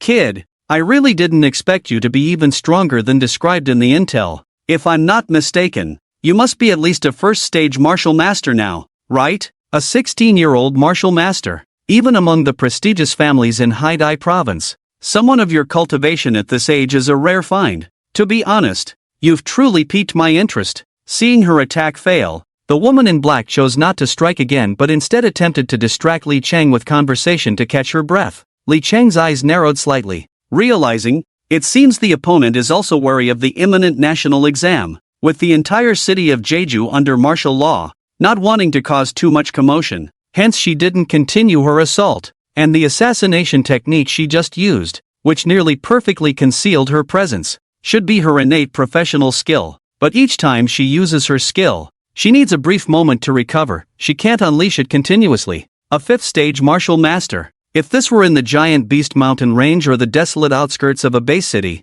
I would have 1,000 ways to kill the woman in black. But this is a bustling urban area. If she manages to escape, then I definitely can't chase her down like I did with Zhang Biao last time. Flaunting my forbidden techniques in public, that would only expose my greatest secret. But I can't just let her go so easily. All those who want to kill me must die. Watching the black-clad woman who had yet to make a move and was still regulating her breath, Li Chang's mind raced, and soon he had an idea. Humph. At that moment, the black-clad woman suddenly let out a cold snort. Although it would be a pity to kill you like this, the offer from the other side is just too tempting. Even if I am reluctant, I can only strike hard. At this moment, Li Chang suddenly let out an ambiguous chuckle. However, in the next instant, his expression turned sinister. You want me dead? Then I have no choice but to kill you first. Before the words fell, Li Chang lunged forward like a cheetah, taking a swift step towards the black-clad woman. Li Chang, you will die today. Watching Li Chang charge at her madly, the black-clad woman did not confront him directly but slowly retreated into the shadows, her figure gradually disappearing. Stealth technique. This was the black-clad woman's innate professional skill. Once she completed her breath regulation, she could perfectly hide her figure and aura in the environment, making it impossible for ordinary people to detect her next move, to silently kill her prey without leaving a trace. Demon's wrist. Tenfold auditory amplification. Demon's wrist. Tenfold perception amplification. Li Chang narrowed his eyes, fully alert, activating the effects of the demon's wrist, on guard. But since the black-clad woman's voice disappeared,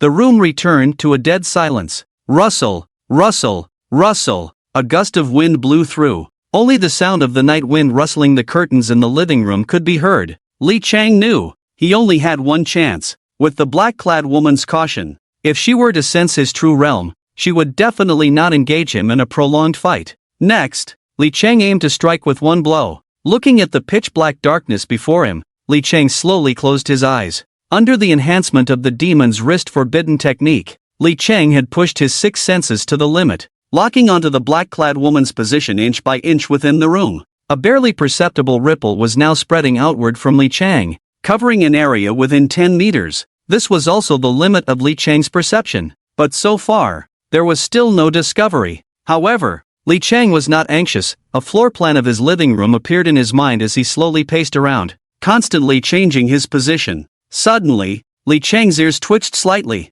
He faintly seemed to hear a weak gasp. Although the other party was suppressing it well, it was still captured by Li Cheng's enhanced hearing from the demon's wrist. Li Cheng suddenly opened his eyes, a barely noticeable smile curling at the corners of his mouth. He had seen through the black-clad woman's stealth technique. However, Li Cheng did not rush to make a move. He was well aware that the black-clad woman's awakening was undoubtedly that of an assassin-type innate profession. Although this type of profession was fragile, their movement was unpredictable, and their speed was astonishing. If the black-clad woman realized that he could see through her stealth technique, she would undoubtedly flee without hesitation. In that case, he would not be able to kill this woman. In this world, there are only 1,000 days of thievery. How can there be 1,000 days of guarding against thieves? For Li Cheng, there was only one chance. Fleeting. Although Li Cheng appeared calm on the surface, his mind was racing, contemplating the next strategy. Then, Li Cheng's eyes lit up.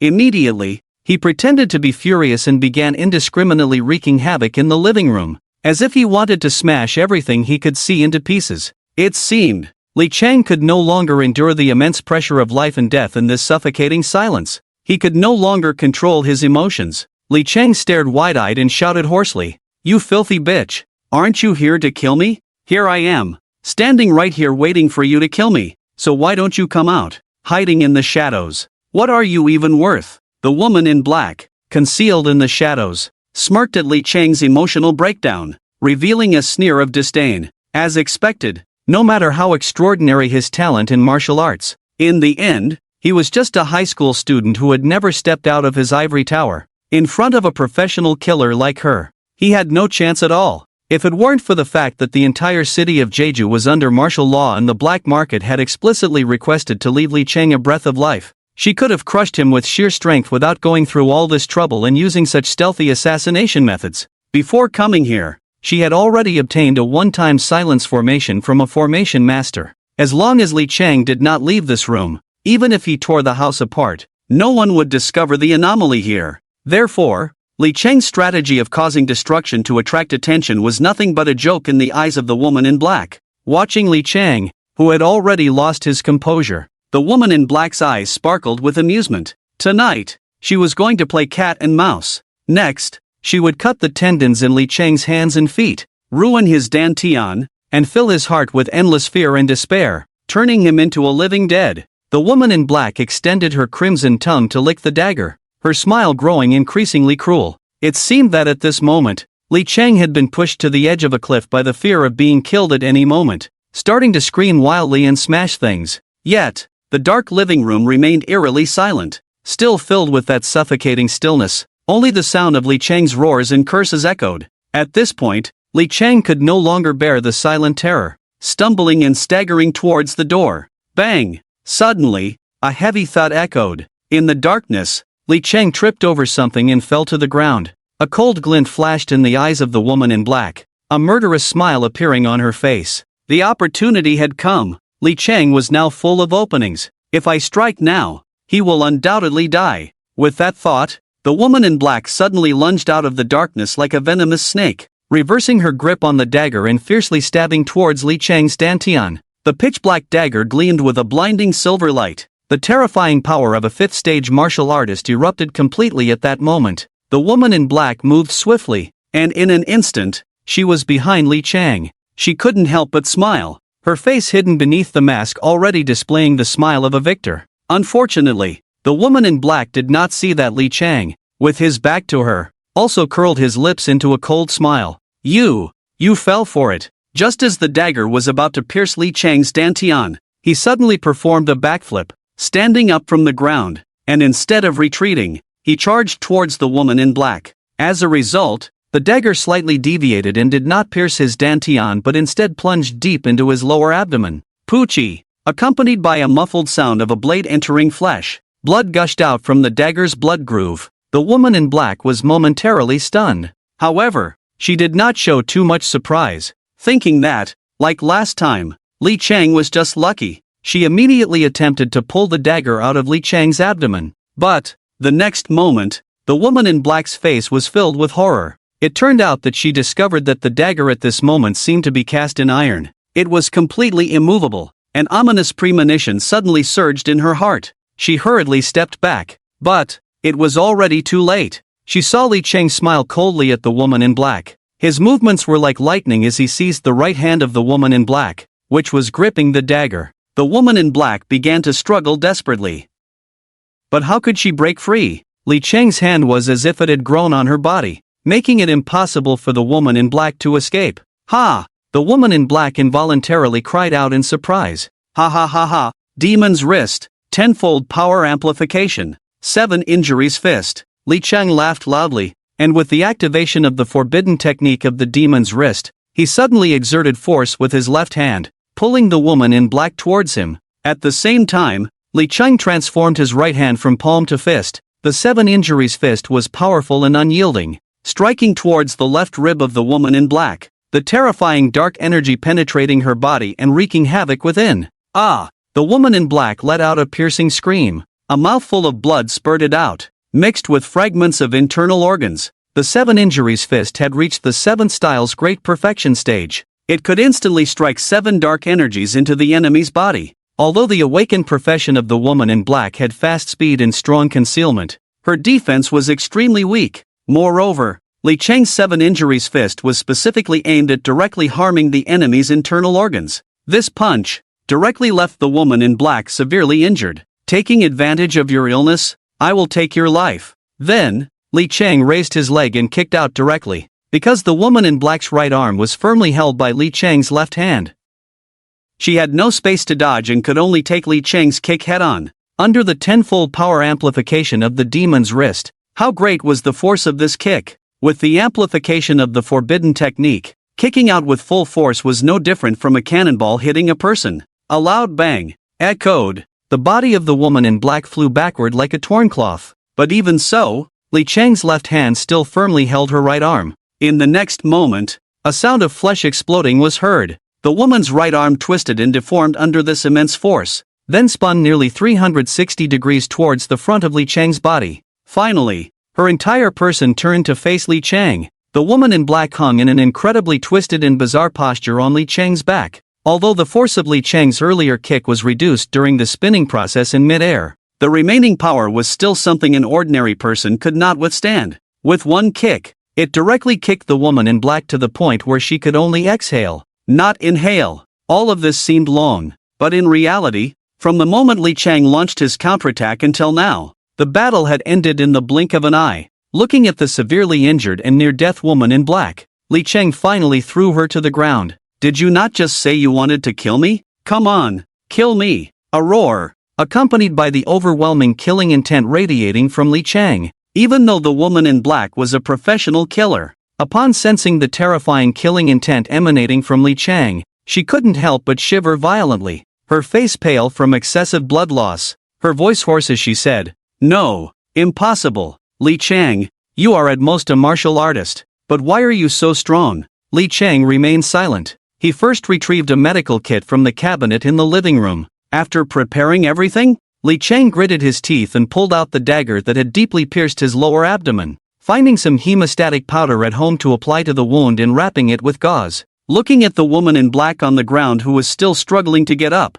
Li Chang's brows furrowed tighter and tighter. He thought to himself, "Tonight, without a doubt, is the closest I've been to death in all these years. If I hadn't survived alone in this apocalyptic world for so long, honing my acute perception of crises and the aura of others, I might have been killed by this woman the moment I stepped through the door. There must be many like him in the underground black market. Given the way the underground black market operates, after the black-clad woman failed her mission, they would definitely send other assassins to kill me. The road ahead is going to be incredibly difficult. With this thought, a renewed sense of crisis surged within Li Chang. No way! Being at the third stage of the martial master realm is not enough. Far from being strong enough, I must use every means available to quickly enhance my strength. In this world where the law of the jungle prevails and the victor takes all, someone like Li Chang, with no backing or background, can only rely on himself. Only by continuously growing stronger can he survive in this society where the weak are preyed upon by the strong. I'll eat her, and then continue to grow stronger. With a firm resolution in his heart, a fierce glint flashed in Li Chang's eyes. He slowly walked towards the black-clad woman, who was still struggling on the ground. Upon seeing the terrifying expression on Li Chang's face, even with her strong will, the black-clad woman was utterly frightened, her expression turning panicked as she cried out, "Don't kill me! Li Chang, please don't kill me! I can tell you who assigned me the mission. It was Qian Yuliang. If you let me go, I can report to Qian Yuliang that the mission is complete, and as long as you change your identity, no one will come after you. If you kill me, Qian Yuliang will definitely send stronger assassins to kill you once he learns of the mission's failure." Li Chang sneered coldly. "Qian Yuliang. Ha! Thanks for the information. Stab! Stab! Stab!" Li Chang stabbed the black-clad woman several times, blood gushing from her body like arrows. Her screams, filled with terror and hysteria, echoed through the room. However, these screams were perfectly masked by the silence array she had set up herself. The world outside remained tranquil, and no one would know what was happening inside. Finally, when Li Chang sensed that the aura of the black-clad woman had diminished to the range of the second to third stage of the martial apprentice realm, he delivered a vicious cut to her neck. Demon's Wrist Enhancement. Infernal Fire of 3000. Li Chang severed the black-clad woman's head, while his other hand pressed against her chest to activate the forbidden technique. The blazing black infernal fire instantly engulfed her entire body in flames. It wasn't long before the corpse on the ground vanished, leaving only wisps of black mist swirling in the living room. Immediately after, Li Chang opened his mouth wide and swallowed the black mist like a whale gulping down water. With the experience gained from devouring Qiu Mingpeng, Song Tiehu, and Zhang Biao, this time, Li Chang's absorption of the black-clad woman went much more smoothly, facing little resistance. As the black mist continuously flowed into his body, a crisp system notification echoed in his mind once again. Ding! Congratulations, host, for successfully using Infernal Fire of 3000 to devour a second-stage martial master. Gaining B-level Hidden Assassin Talent Skill. Hidden Pursuit. Ding! The host will receive experience points based on the total experience value of the devoured martial artist. Ding! Rewarding the host with 15,000 experience points. 15,000 points. Ha! If I can devour another martial artist similar to that woman in black, I will almost be promoted to the fourth stage of a martial apprentice. Li Chang looked at the experience bar representing his character, which surged dramatically after devouring the woman in black, and his face instantly lit up with wild joy. To be honest, if it weren't for the special task assigned to him by the system to enter the Yanhuang Martial Academy as the national martial champion, and the fact that failing this task would not trigger a new one, Li Chang might have been tempted to change his career and become a second Huang Chao. When autumn arrives on the 8th of September, my flowers bloom and all flowers perish. The fragrant aroma fills Chang'an, and the entire city is adorned in golden armor. I would cleanse the world, sweeping away all injustices as a great hero. Specifically, I would set traps to hunt down scoundrels like the woman in black, corrupt officials, heartless wealthy merchants, and other social scum devoid of conscience. This way, not only could I punish evil and promote good, purifying the world, but I could also gain massive experience rewards, and my cultivation would soar at an astonishing rate. As he excitedly contemplated this, Li Chang carefully examined the belongings scattered around the woman in black and found an anonymous account from Jeju Bank. Looking at the long string of zeros in the account, Li Chang had no intention of spending it directly in the Battle Network Mall. He thought it would be better to find an opportunity to mail it to the training ground before heading to the Genius training camp. This would serve as compensation for the losses he incurred in the B-level training room. Li Chang had always been a person who distinguished between gratitude and resentment. For those who wanted to kill him or scheme against him, he always returned eye for eye, tooth for tooth, 100-fold. But he also didn't want to involve innocent people due to his personal reasons, especially since the one responsible for receiving him was a fair-skinned, beautiful girl in a black uniform. In fact, It couldn't be said that Li Cheng's act of playing dumb at that moment was unreasonable. The key was that he literally couldn't pull a single coin out of his pocket. If he had confessed to the girl at that time, it wouldn't have been about cash or card payments, but rather he would have been washing dishes directly. Besides the anonymous account from the woman in black, Li Cheng also found combat gear and hidden weapons on her, among which the most intriguing was the silence array. After some research, he discovered that although the silence array was a consumable item made by an array master, it still had 5 effective uses left after the one he had just set up in his home. The effect of the silence array was quite simple. It formed a soundproof barrier within a radius of 100 meters.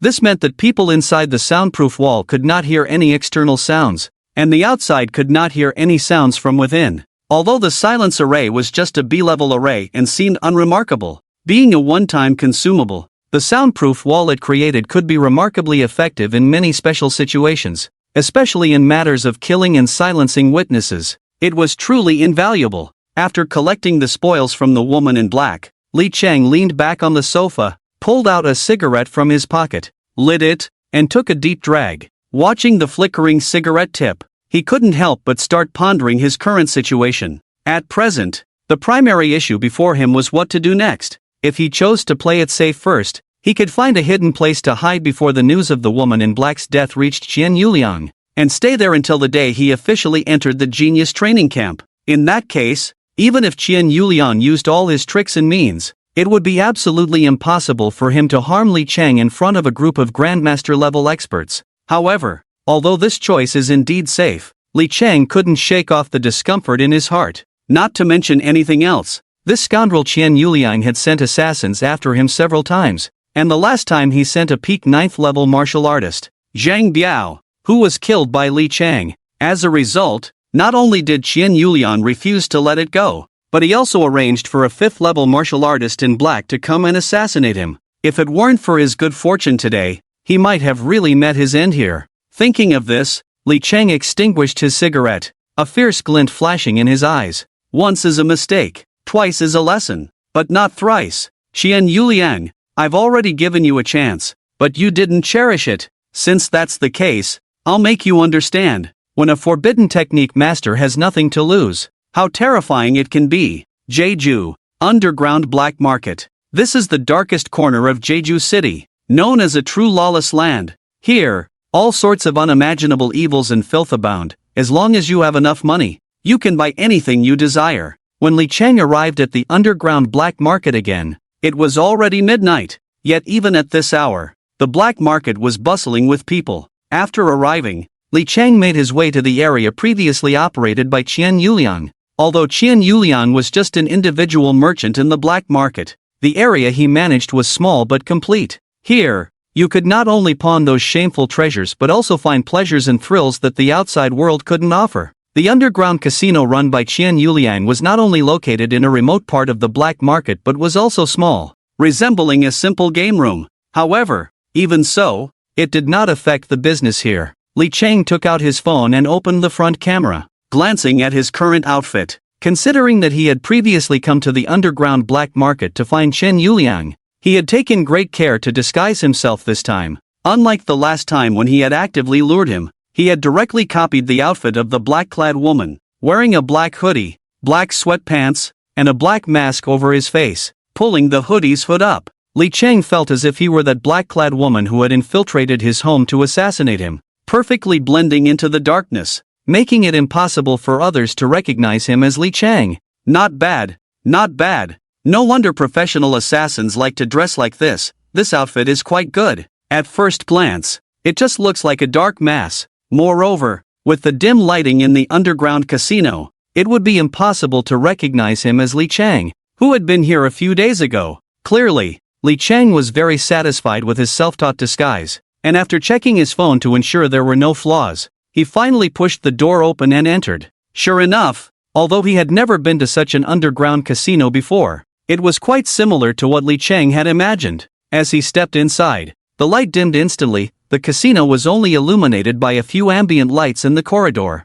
Li Cheng's eyes scanned the room, and indeed, although the entrance was small, the interior was quite spacious, accommodating around 100 people. In the center was an oval crystal dance floor about a meter high. surrounded by numerous gambling tables scattered around. On the crystal dance floor, several women in black stockings in various indescribable uniforms were continuously twisting their waists, their heads shaking violently, long black hair swaying in the air, resembling a mass of black clouds from a distance. This sight made Li Cheng frown. Anyone with keen eyes could see that the way this woman was shaking her head was clearly abnormal. Even Li Cheng was worried that if she shook any harder, her neck might snap right there. Li Cheng withdrew his gaze. He went straight to the bar at the casino and ordered a bottle of vodka, planning to warm himself up with a few drinks before the big showdown. However, just as Li Cheng sat down, two burly men sat down on either side of him. One of them pretended to be very familiar and draped an arm over Li Cheng's shoulder.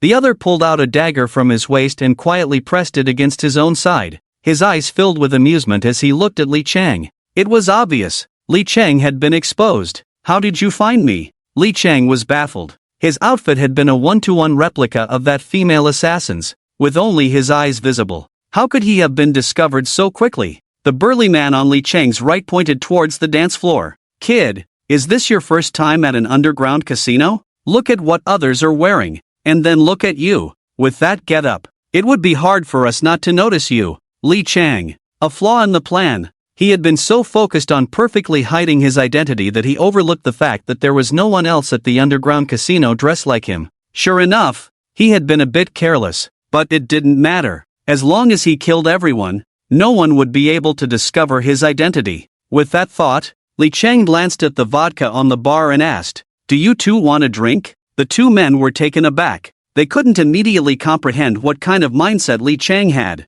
They had just exposed his disguise. Yet, instead of showing the panic and fear that should have been expected, he was asking if they wanted a drink? What was going on? The burly man with his arm around Li Cheng's shoulder instinctively asked, "What? What do you mean?" Li Cheng grinned and said, "I'll buy you a bottle." "Damn, kid, you dare to mess with me when you're about to die? I see you're really tired of living." Before the burly man could finish his last word, Li Cheng suddenly grabbed the unopened bottle of vodka and forcefully shoved it into his mouth. The burly man hadn't expected Li Cheng to strike so suddenly and was completely unprepared. Li Cheng's strength was terrifying, and before he knew it, the man had a mouthful of broken teeth, blood streaming down the corners of his mouth. Just as he was about to struggle, Demon's wrist, tenfold strength amplification. Li Cheng tightly grabbed his hair and slammed his head down onto the bar with a loud bang. The men and women at the nearby bar, who had been drinking and flirting, were suddenly startled by Li Cheng's violent outburst, their wine glasses dropping to the floor as if they were unaware. The only thought left in their minds was, "This guy is way too ruthless." Bang, bang, bang. Li Cheng held onto the burly man's hair and repeatedly slammed his head down 4 or 5 times, hot blood and brain matter splattering all over him. Li Cheng then kicked the corpse away and coldly looked at the other man nearby. At that moment, the man who had been holding the dagger against Li Cheng's waist, upon seeing Li Cheng's icy gaze directed at him, was so frightened that the dagger fell to the ground with a clatter. He curled up, screamed, and bolted for the exit. Li Cheng flicked his foot and kicked. The dagger flew through the air as if it had eyes, hurtling towards the man. This guy was already scared out of his wits by the gruesome death of his companion. Now, he was more focused on escaping and didn't have time to dodge. Directly getting stabbed in the chest by Li Cheng's dagger, the man let out a painful cry and staggered to the ground. Before he could struggle to get back up, Li Cheng had already rushed forward in a swift motion. He yanked the dagger out of the man's chest and flipped his body over. Under the man's terrified and horrified gaze, Li Cheng slashed fiercely at his neck. Blood immediately splattered everywhere. Looking at the headless corpse on the ground, which was unrecognizable and dead beyond measure, the other man, whose throat had been cut, was not yet fully dead but had his mouth wide open, seemingly wanting to say something to the crowd that had gathered around, yet could only emit a chilling gurgling sound. His bright eyes gradually dimmed, and his limbs twitched violently. Watching these two on the ground, there was no trace of sympathy in Li Cheng's eyes hidden beneath his hood. Murderer! One must always kill them. When they harbor murderous intent, they should be prepared to be killed themselves. Swish! In an instant, the large underground casino seemed to have been muted. Everyone stared blankly at Li Cheng, mouths agape but unable to make a sound, as if they had completely lost their ability to speak, until a terrified woman's scream pierced through the underground casino. "Ah! Murder! Run! Run quickly!" At that moment, The people in the underground casino fled like headless flies, swarming towards the exit. Throughout the entire process, Li Chang did not make a move to stop them. Only after confirming that everyone had fled did Li Chang seal the door and then took out a silent formation from his pocket and set it up. From now on, this underground casino was about to become a slaughterhouse solely belonging to him. Li Chang, Devil's Wrist, tenfold agility boost. Devil's Wrist, tenfold stamina boost. Devil's Wrist, tenfold penetration boost. Devil's Wrist, tenfold burst boost. Devil's Wrist, tenfold insight boost. In Li Chang's eyes, Qian Yuliang was originally just an electronic pet with some value to him. He had planned to take good care of it for a while, letting it die behind that old beast, Li Shangbin. As a result, his momentary act of kindness did not earn him Qian Yuliang's gratitude. Instead, that dog-like Qian Yuliang even dared to send a female assassin to his home to kill him?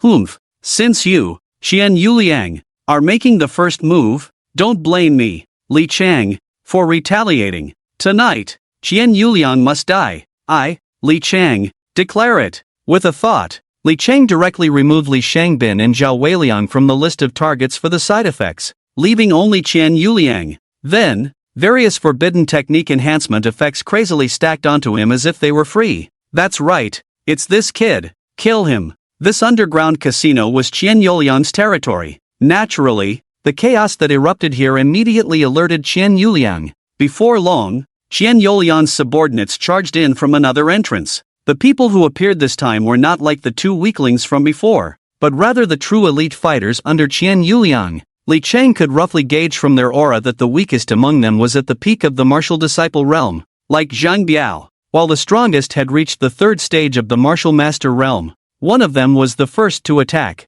rushing towards Li Chang. This guy had clearly awakened a class focused on agility. In an instant, he appeared in front of Li Chang, wielding a gleaming machete that whistled through the air, aiming for Li Chang's neck. Watching the blade rapidly approaching him, a cold glint flashed in Li Chang's eyes, and his gaze gradually turned fierce. The blade was just an inch away from Li Chang's neck. In an instant, a bright and terrifying sword light flashed in the dim casino, and all that could be heard was a crack. Suddenly, small night lights appeared in front of him, arranged neatly, along with the ceiling. A sideways glance revealed a crystal dance floor not far away, and the dazed, astonished looks of his companions directed at him, just as this middle-aged man was pondering the strange perspective before him. The next second, he felt his entire world begin to spin, and a headless corpse still standing appeared before his eyes. Then, with a splash, a stream of boiling hot blood gushed from the severed neck, appearing from this angle like a red fountain. The sudden downpour of blood was so enchanting, so ghostly. So it turns out, my head has been chopped off. Accompanied by the last thought that surfaced in his mind, the world before him completely fell into a chaotic darkness. The other martial artists who had intended to surround and kill him were almost unable to believe their eyes at this scene. The one who had just rushed in was a peak martial artist at the 10th stage, with a blood value over 100. Yet such a strong person was killed like livestock by Li Chang? But the intel said Li Chang only had the strength of a 9th stage martial artist. Right, my lord? The times have truly changed. A 9th stage martial artist beheading a 10th stage martial artist with a single sword. What kind of hellish joke is this? But that was not what terrified them the most. What truly instilled fear was that Li Chang's left hand had inexplicably ignited a strange black flame. Then, Li Chang gently stepped in front of the headless corpse and lightly patted its shoulder. Boom! The blazing black karma fire instantly incinerated the headless body. With the clattering sounds echoing, the combat suit, weapons, and items scattered all over the ground. Yet the person had vanished into thin air, transforming into a thick black mist that surrounded Li Chang, ultimately being swallowed by him. Silence. The vast underground casino suddenly fell into a chilling stillness. The elite death servants under Qian Yuliang were all stunned, their mouths agape at the scene unfolding before them. They all had their mouths wide open, their throats rolling, but not a single word could escape. Just moments ago, their companion had actually been devoured alive by Li Chang. A bone-chilling cold surged from the soles of their feet to their hair, causing everyone to shiver violently. All of you, step back. This man is an SSS-level forbidden technique master. Leave it to me. Just as everyone was frozen in place, shocked by Li Chang's unpredictable methods, a deep, resonant male voice rang out. Immediately, The crowd surrounding Li Chang parted like a tide, creating a path. A burly middle-aged man, as large as a small mountain and dressed in a black suit, slowly walked forward. The man's face was filled with murderous intent, his temples bulging, and his arms appeared incredibly strong and solid, with veins on his forearms as thick as a pinky finger, muscles rippling like steel bars. Clearly, the opponent had awakened as a strong offensive fist master. Li Chang simply retracted his hand, slowly stood up, and slightly tilted his head to look at the middle-aged man rushing towards him. His gaze was deep, expressionless. After sensing the aura of the suited man charging at him, a rare look of seriousness appeared on Li Chang's face. The visitor's cultivation level was at least between the 8th and 9th stages of a martial artist, making him the most powerful and troublesome enemy Li Chang had faced so far. Originally, according to Li Chang's initial plan, after smoothly dealing with the female assassin, he intended to stealthily infiltrate Qian Youliang's underground casino. Using his high emotional intelligence and conversational skills, he aimed to extract information about Qian Youliang's hiding place. However, before he could even begin to pry into others' secrets, his identity as a werewolf was exposed. In the end, this well-crafted assassin's creed was turned into a true Dynasty Warriors by Li Chang. However, although this deviated from Li Chang's original plan, he was not entirely unprepared. After all, he was a man with a plan B. 7 Injuries Fist. As soon as he spoke, a surge of dark energy shot from his fist, rapidly striking towards the suited man. To the suited man, Li Chang's punch seemed plain and unremarkable, only slightly stirring the surrounding air and creating a faint punch aura, prompting a disdainful sneer from him. "Humph, daring to use martial arts in front of me, a master of the Tonbi fist? It's like brandishing a big knife in front of Guangong, utterly overestimating yourself. Watch as I shatter your fist." With that, the suited man's fist gloves suddenly emitted an extremely strange metallic sheen. Looking closely, it resembled a piece of dark iron. Unstoppable. The air in the entire room was stirred up, with countless gusts of wind swirling violently around. As Li Chang approached, the suited man roared, charging forward to clash directly with Li Chang's fist. Li Chang observed coldly, the smile at the corner of his mouth growing increasingly icy. Demon's Wrist, tenfold power amplification. Demon's Wrist, tenfold explosive amplification. Demon's Wrist, tenfold penetration amplification. 7 Injuries. At the moment their fists were about to collide, Li Chang instantly changed his move. The first form of the 7 Injuries fist transformed directly into the 7th form, 7 Injuries. 7 distinctly different dark energies erupted simultaneously at that moment. At the same time, Li Chang's Demon's Wrist tenfold power amplification was suddenly activated, with a total of 15 times the power amplification, accompanied by 7 different dark energies, all erupted in this punch. This was the strongest punch Li Chang could currently unleash. Bang! The two fists collided head-on, producing an astonishing sound. Waves of terrifying fist force spread out like a tornado, wreaking havoc around, causing the entire casino to tremble under this immense power. Between the two, the marble tile floor beneath them cracked inch by inch, ultimately collapsing into a deep pit under the overwhelming weight. Rumble! The powerful force collided at that moment, sending dust flying in the casino. In the next moment, one person flew backward like a kite with a broken string, blood tracing a beautiful arc in the air. Strong. Brother Chang? Look over there. It's Brother Chang. Brother Chang. He's actually flying in the air. At that moment, as the Mingzhuang and hidden sentinels rushed in from all directions, they immediately saw their leader, Xiao Wenxiang, fly from one end of the casino to the other with a whoosh. Everyone was stunned, frozen in place, and the entire venue fell into a dead silence. They watched in disbelief as Xiao Wenxiang flew backward, spitting blood. The scene before them was even more surreal than the sci-fi movies they usually watched. At this moment, it felt as if the entire air had frozen. Many who rushed over widened their eyes and opened their mouths. Then they looked at Li Chang, who was slowly walking out from the thick smoke. With eyes that resembled those of someone gazing at a demon king, Li Chang ignored the gazes of everyone present and walked steadily in front of Xiao Wenxiang, speaking in a calm tone. "You are strong, but when you fight me, you must not be the slightest bit careless, otherwise, you will die a terrible death." Hiss! Xiao Wenxiang sharply inhaled, staggering as he stood up from the ground, looking at Li Chang with a mix of shock and anger. "How dare you say that? You old bastard! You actually dared to ambush me!" Hiss! Xiao Wenxiang cursed, instinctively wanting to raise his hand to throw another punch, but suddenly felt a piercing pain in his right arm. Looking down, he discovered that the bones in his right arm had suffered a comminuted fracture, shattered into who knows how many pieces. At the same time, he was horrified by the punch Li Chang had just thrown. He could clearly feel the tremendous shift in power that occurred between the moment Li Chang prepared to strike and when he actually did. If at first, when Li Chang was preparing to punch, it gave Xiao Wenxiang an illusion that he could easily handle it. He even thought he could leverage the difference in their realms to completely crush Li Chang. But who would have thought? In the instant Li Chang threw his punch, the force had increased at least tenfold compared to before. At the same time, Xiao Wenxiang could distinctly feel at least 7 hidden energies surging within his organs, wildly churning. Even if he forcibly tried to suppress it with his vital energy, he couldn't contain it. In his fury, Xiao Wenxiang glared at Li Chang, his eyes filled with malice and madness.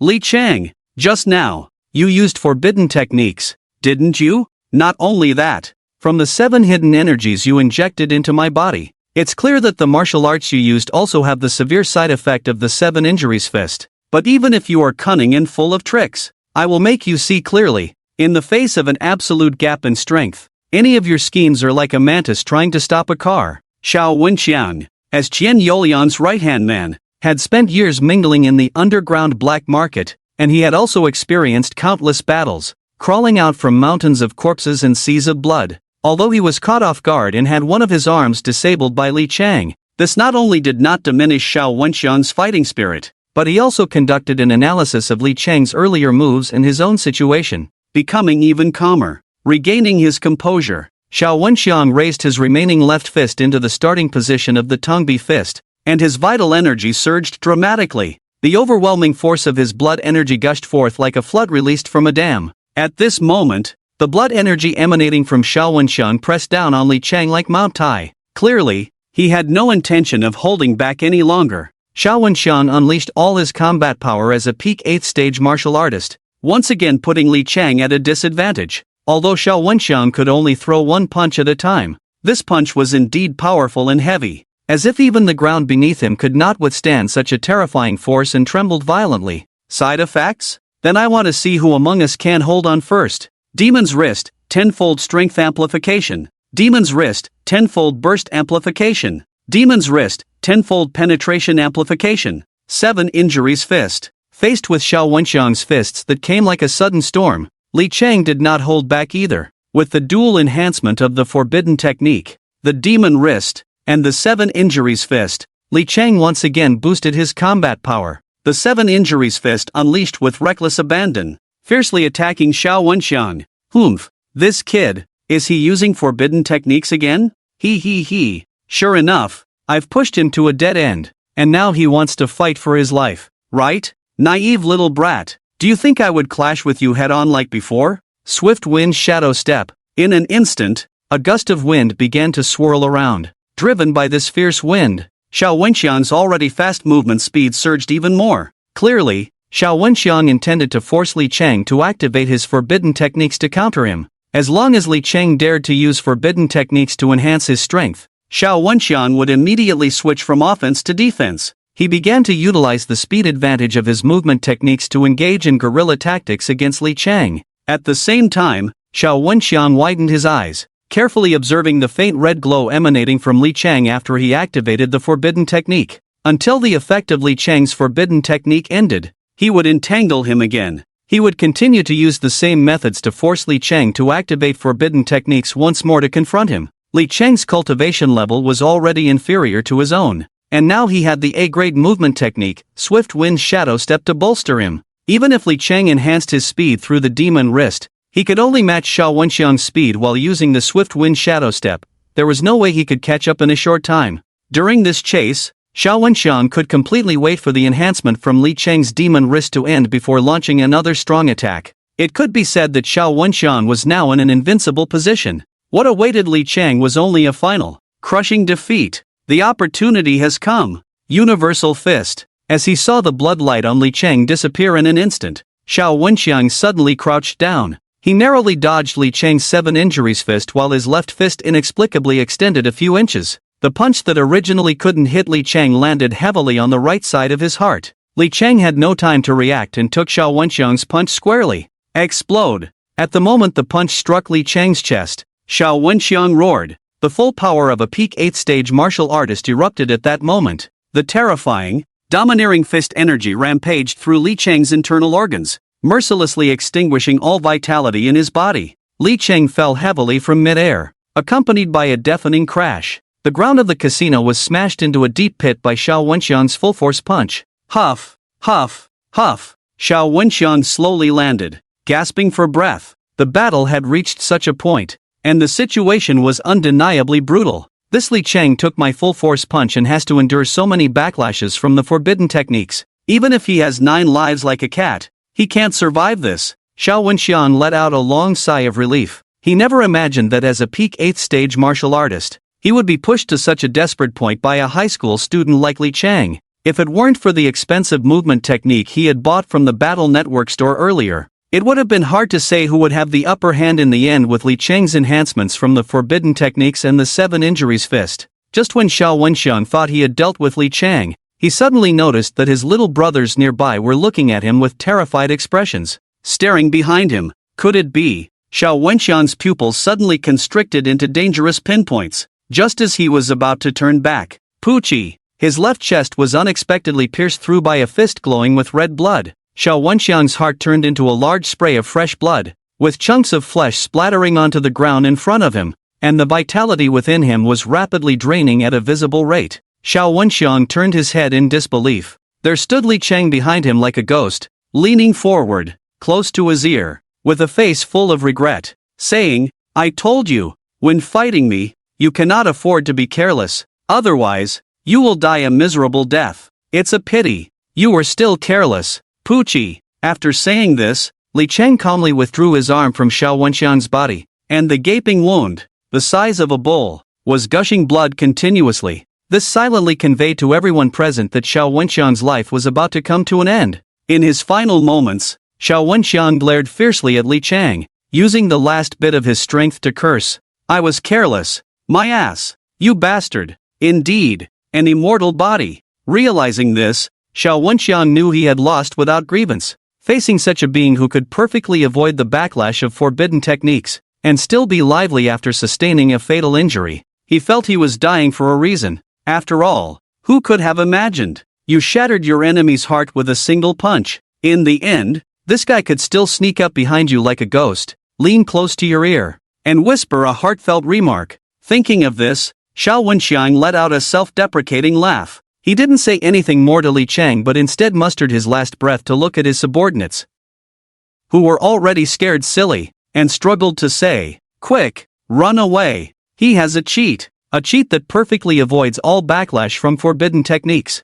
a monster that directly initiated a forbidden technique. At the same time, a monster that could still be lively and kick after having its heart shattered, and then punch you from behind. No matter how many people he had on his side, it wouldn't be enough for this monster Li Chang to kill." After giving his last words, Li Chang determined from Xiao Wenxiang's breath that this guy's realm had roughly dropped to the 3rd stage of the martial master realm, and then directly used the 3,000 flames of karma to incinerate him on the spot. Afterward, he opened his mouth wide and swallowed the black mist formed from Xiao Wenxiang's flesh into his belly. Ding! Congratulations to the host, successfully using the 3,000 flames of karma to devour a 3rd stage martial master. Gaining B-level arm extending fist master talent skill, arm extending fist technique. Ding! The host will receive experience points based on the total experience value currently held by the devoured martial artist. Ding! Rewarding the host with 15,000 experience points. After dealing with Xiao Wenxiang,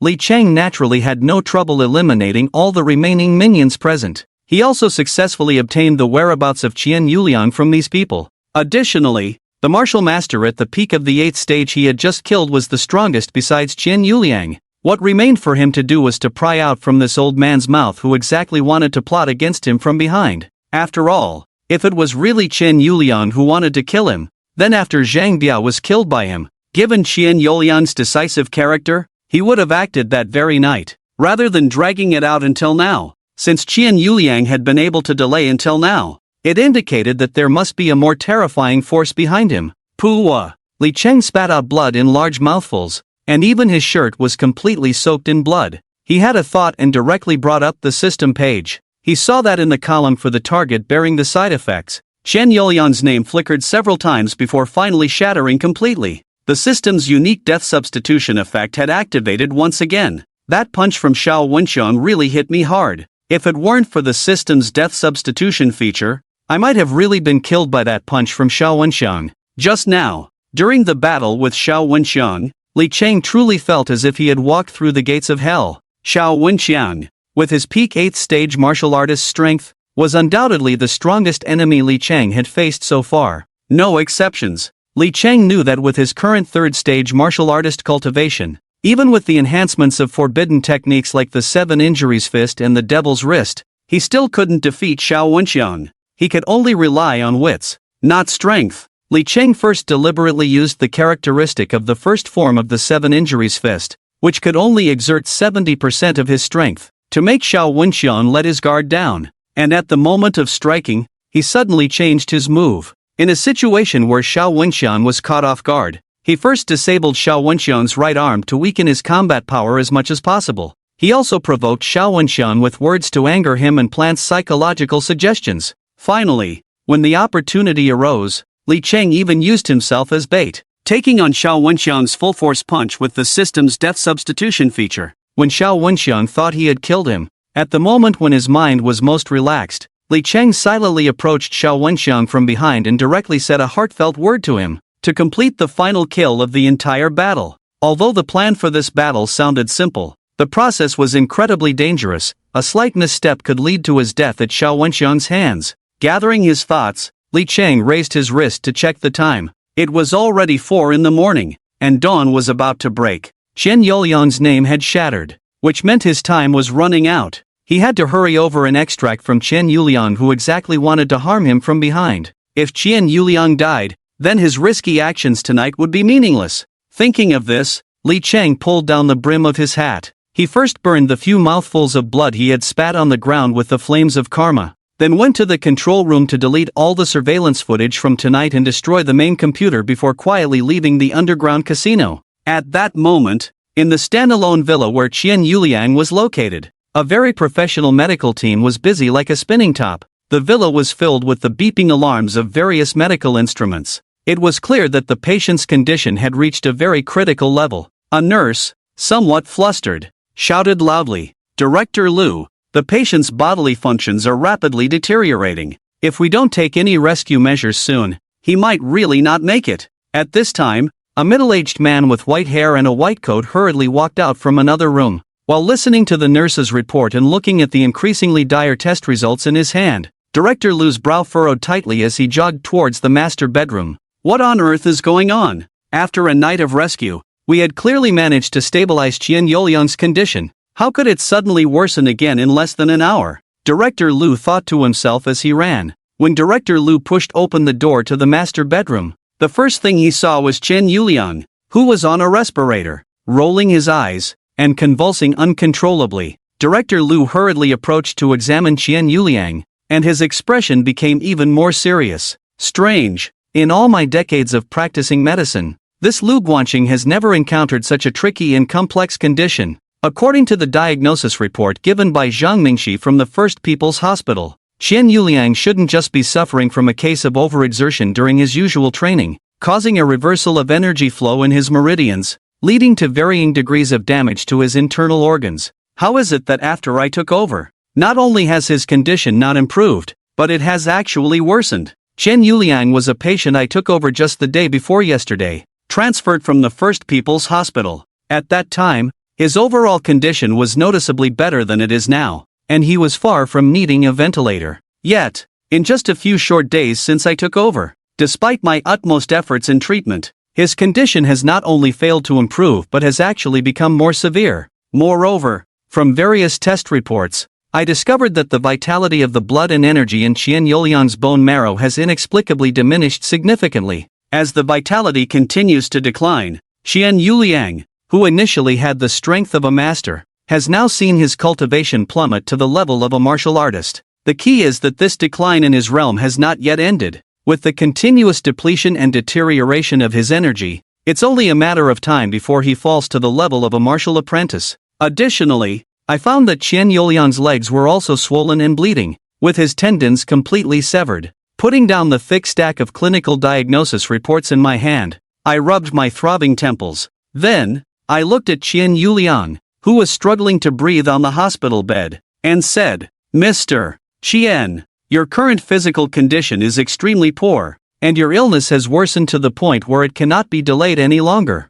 I suggest you transfer to the intensive care unit for emergency treatment immediately. Otherwise, you are at risk of life-threatening danger at any moment." Smash! Before I could finish my sentence, Qian Yuliang, with great effort, grabbed the glass cup on the bedside and hurled it at me, cursing with difficulty. "Quack doctor, you and Zhang Mingxi are both quacks. You can't cure my illness. Get lost. All of you get lost. I don't want to see you quacks. Only the 7 insect 7 flower pill. Only the 7 insect 7 flower pill can cure my illness." Looking at the shattered glass at my feet and then at Qian Yuliang, who was glaring at me with anger, I felt a surge of unnameable rage. As a well-known expert doctor in Jizhou City, usually, patients and their families would politely address me as Director Lu upon seeing me. Yet here with Qian Yuliang, it was the opposite. Since taking over this patient, I hadn't had a single peaceful night's sleep in the past 4 days. But after working tirelessly day and night,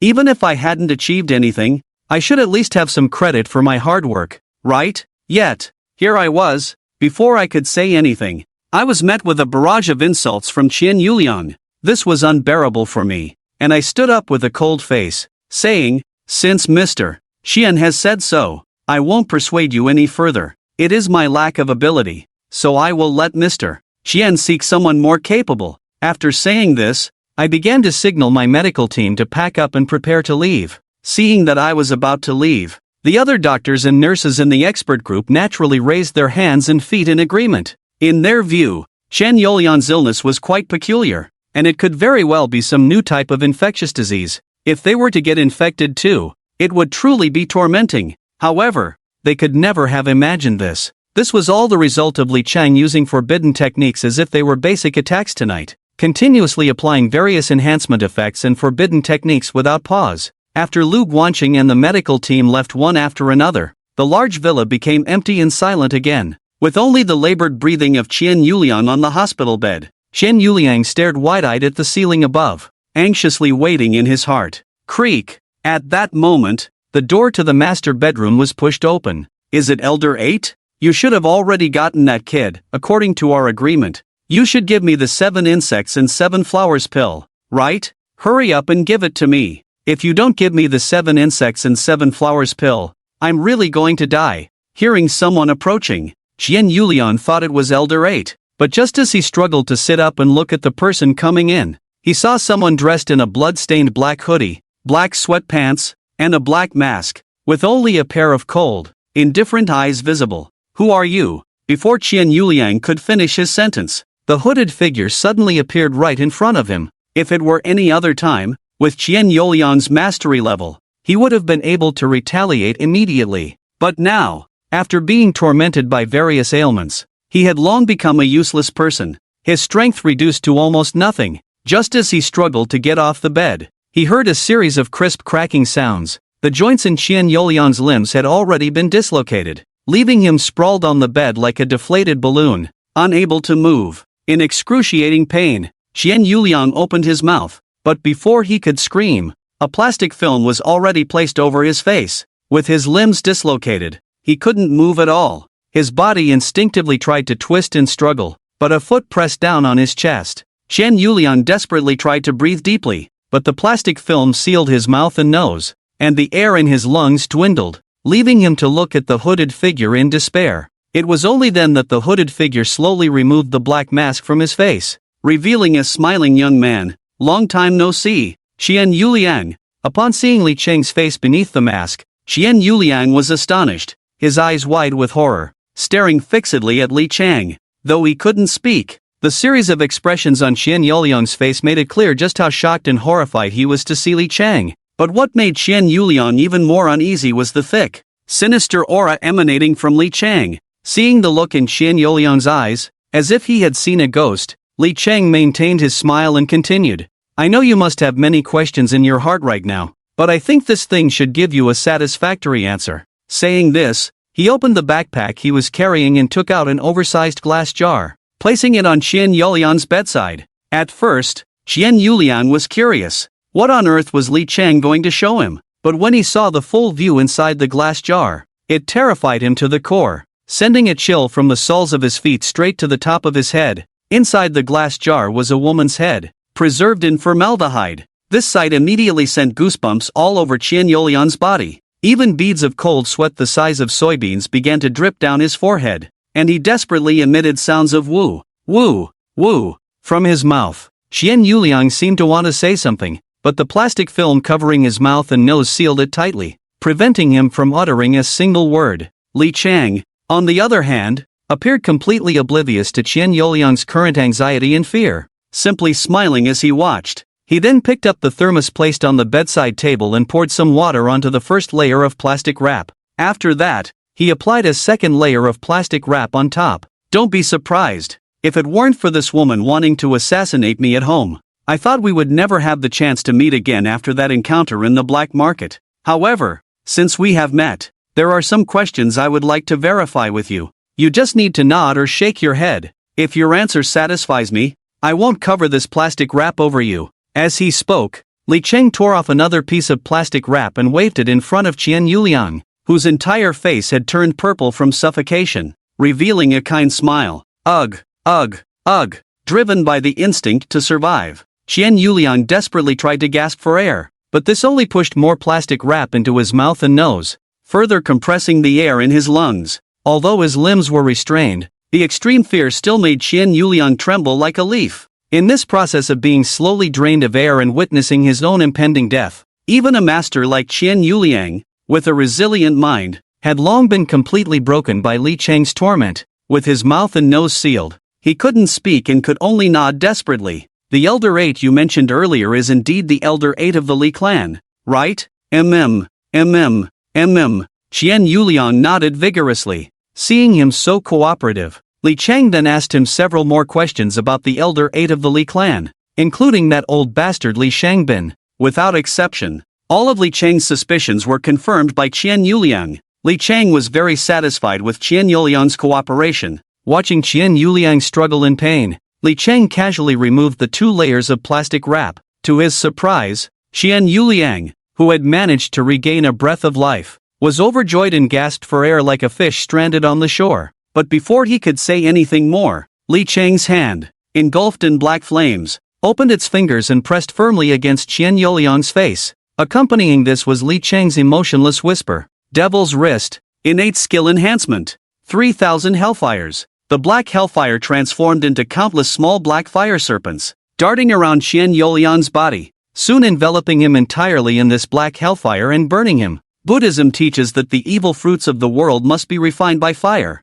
And the 3,000 hellfires that Li Cheng unleashed were precisely the flames that burn sinners in hell. For those consumed by hellfire, the deeper the sins committed in life, the more evil fruits need to be purified, and naturally, the more suffering they must endure. For those who have committed heinous acts, the pain of being burned by hellfire far exceeds that of ordinary flames by thousands or even tens of thousands of times, especially for someone like Qian Yuliang, who bore heavy sins. One could only hear Qian Yuliang open his mouth wide, emitting a scream like a vengeful spirit from his throat. But soon, the scream abruptly stopped, and he completely vanished, as if he had evaporated from this world in an instant. On the large bed in the bedroom, only a pile of clothes that Qian Yuliang once wore remained. Hiss, hiss, hiss. Li Cheng took a deep breath, directly inhaling the black mist that lingered in the air into his body. Then, stretching out his arms, he let out a light sigh of enjoyment, and a crisp system notification sound rang in his ears.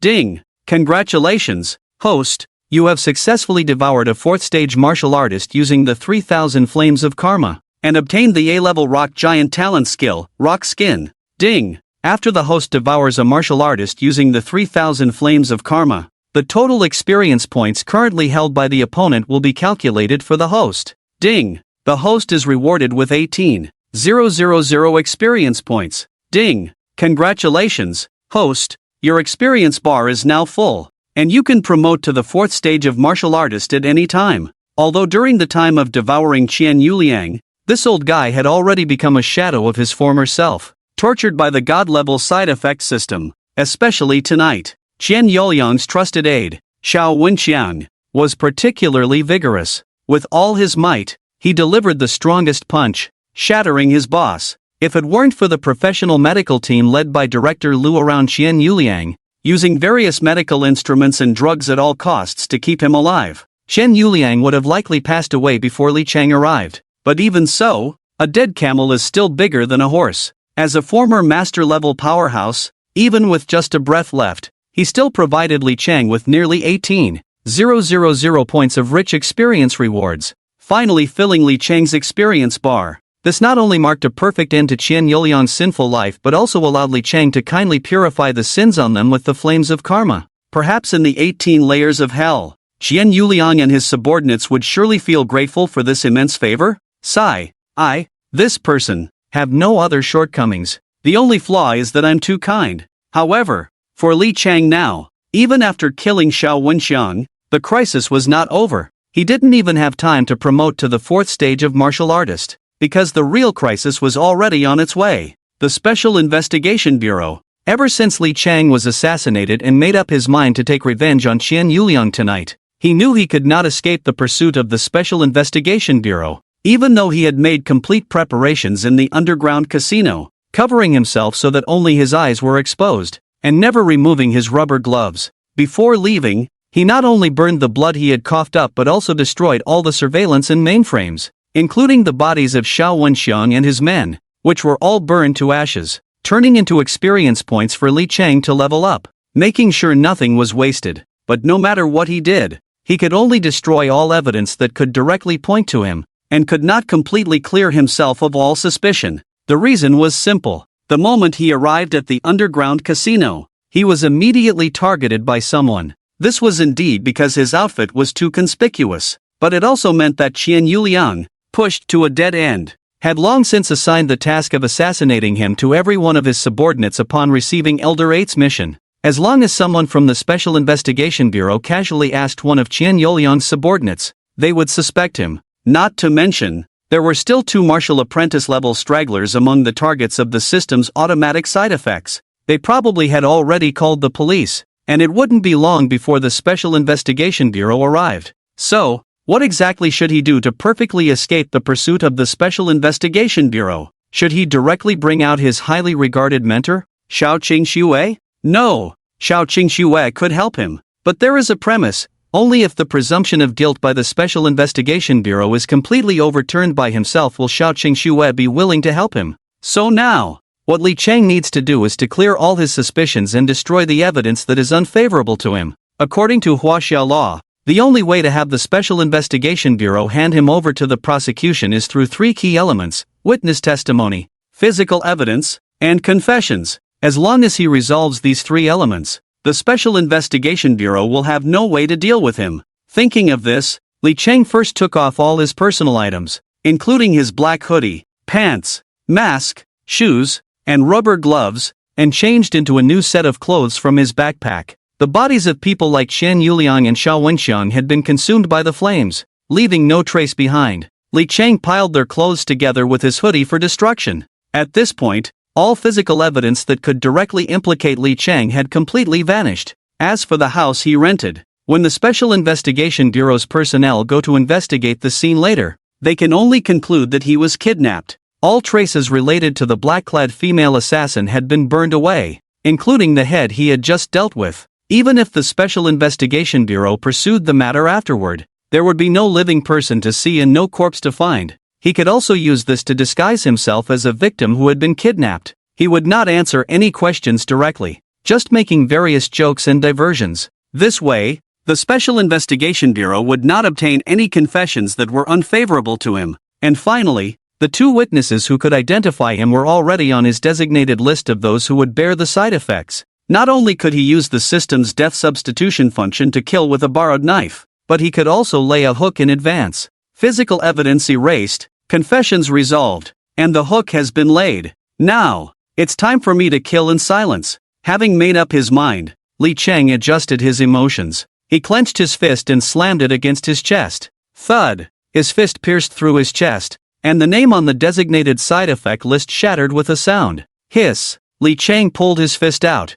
and the intense pain in his chest made him break out in a cold sweat. He gasped several times until the new name reappeared, and the pain finally subsided. After waiting for a while and confirming that the system's death substitution function had reactivated, Li Chang punched his chest again. After silencing the last witness, Li Chang finally took out his phone. He glanced at the time. There were still 6.5 hours until the train to the Genius training camp departed. Based on Li Chang's understanding of Zhao Weiliang, this vengeful old beast would definitely take advantage of the situation when he learned that Li Chang was being detained by the Special Investigation Bureau as a suspect. Not only would Zhao Weiliang remove him from the list of training camp students, but Li Chang also deduced that Zhao Weiliang would use his connections to solidify the evidence against him, leading him to utter ruin. Was Li Chang afraid? Of course not. In fact, he secretly hoped that Zhao Weiliang would do exactly as he said, but as long as Zhao Weiliang dared to do so, it would inevitably attract Xiao Qingshue's attention.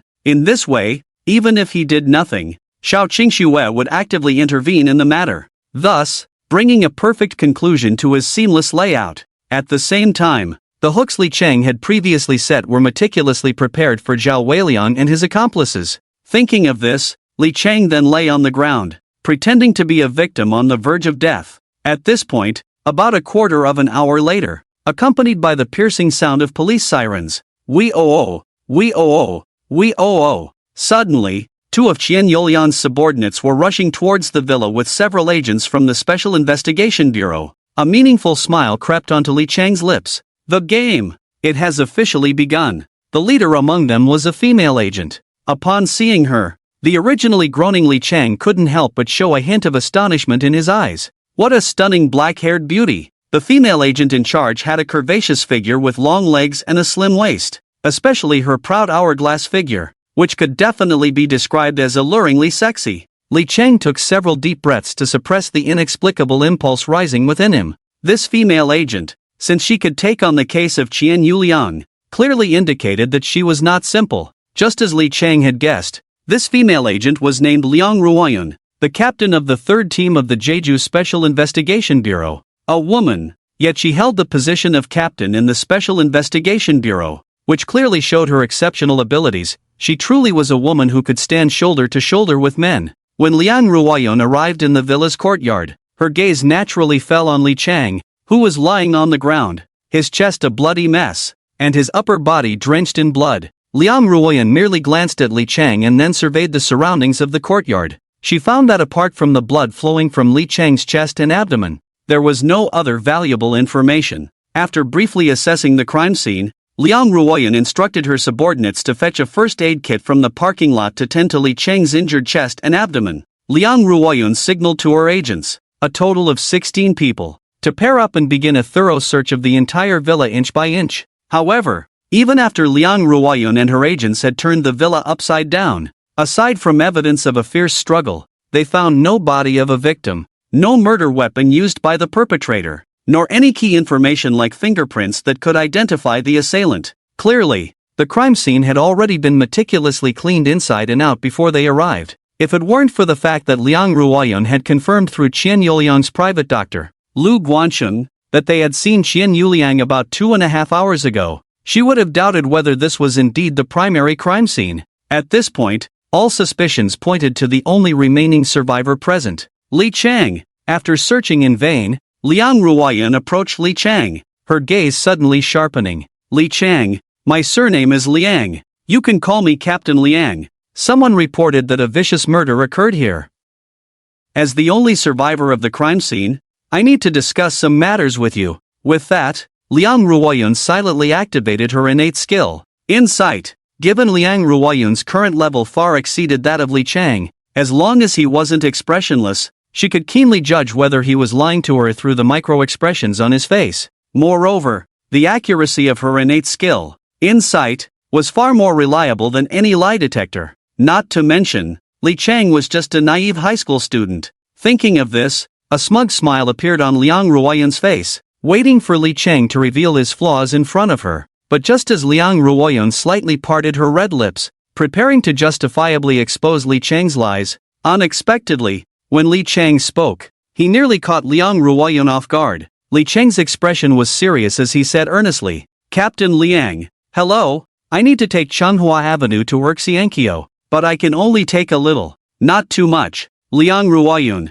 I'm asking you, can this car go? Liang Ruoyun, feeling a headache, replied, it can go. To Urxiankyo. Li Cheng nodded seriously. Not that. Damn it, I'll crush you. Liang Ruoyun realized that while she was concentrating to activate her insight ability, she had inadvertently been led astray by this guy. Li Cheng, here, now. I am conducting an investigation in my capacity as the captain of the 3rd Brigade of the Jeju Special Investigation Bureau. As a citizen of Huaxia, you must cooperate without reason. Do you understand? At this point, Liang Ruoyun's tone began to grow serious, and an imposing aura radiated from her. This made many agents around them instinctively take a step back, not daring to meet Liang Ruoyun's gaze. Understood. Captain Liang, I'm sorry. I just thought you looked too serious and wanted to lighten the mood with a joke. Please don't take it to heart. Saying this, Li Cheng smiled a bit awkwardly. I thank you.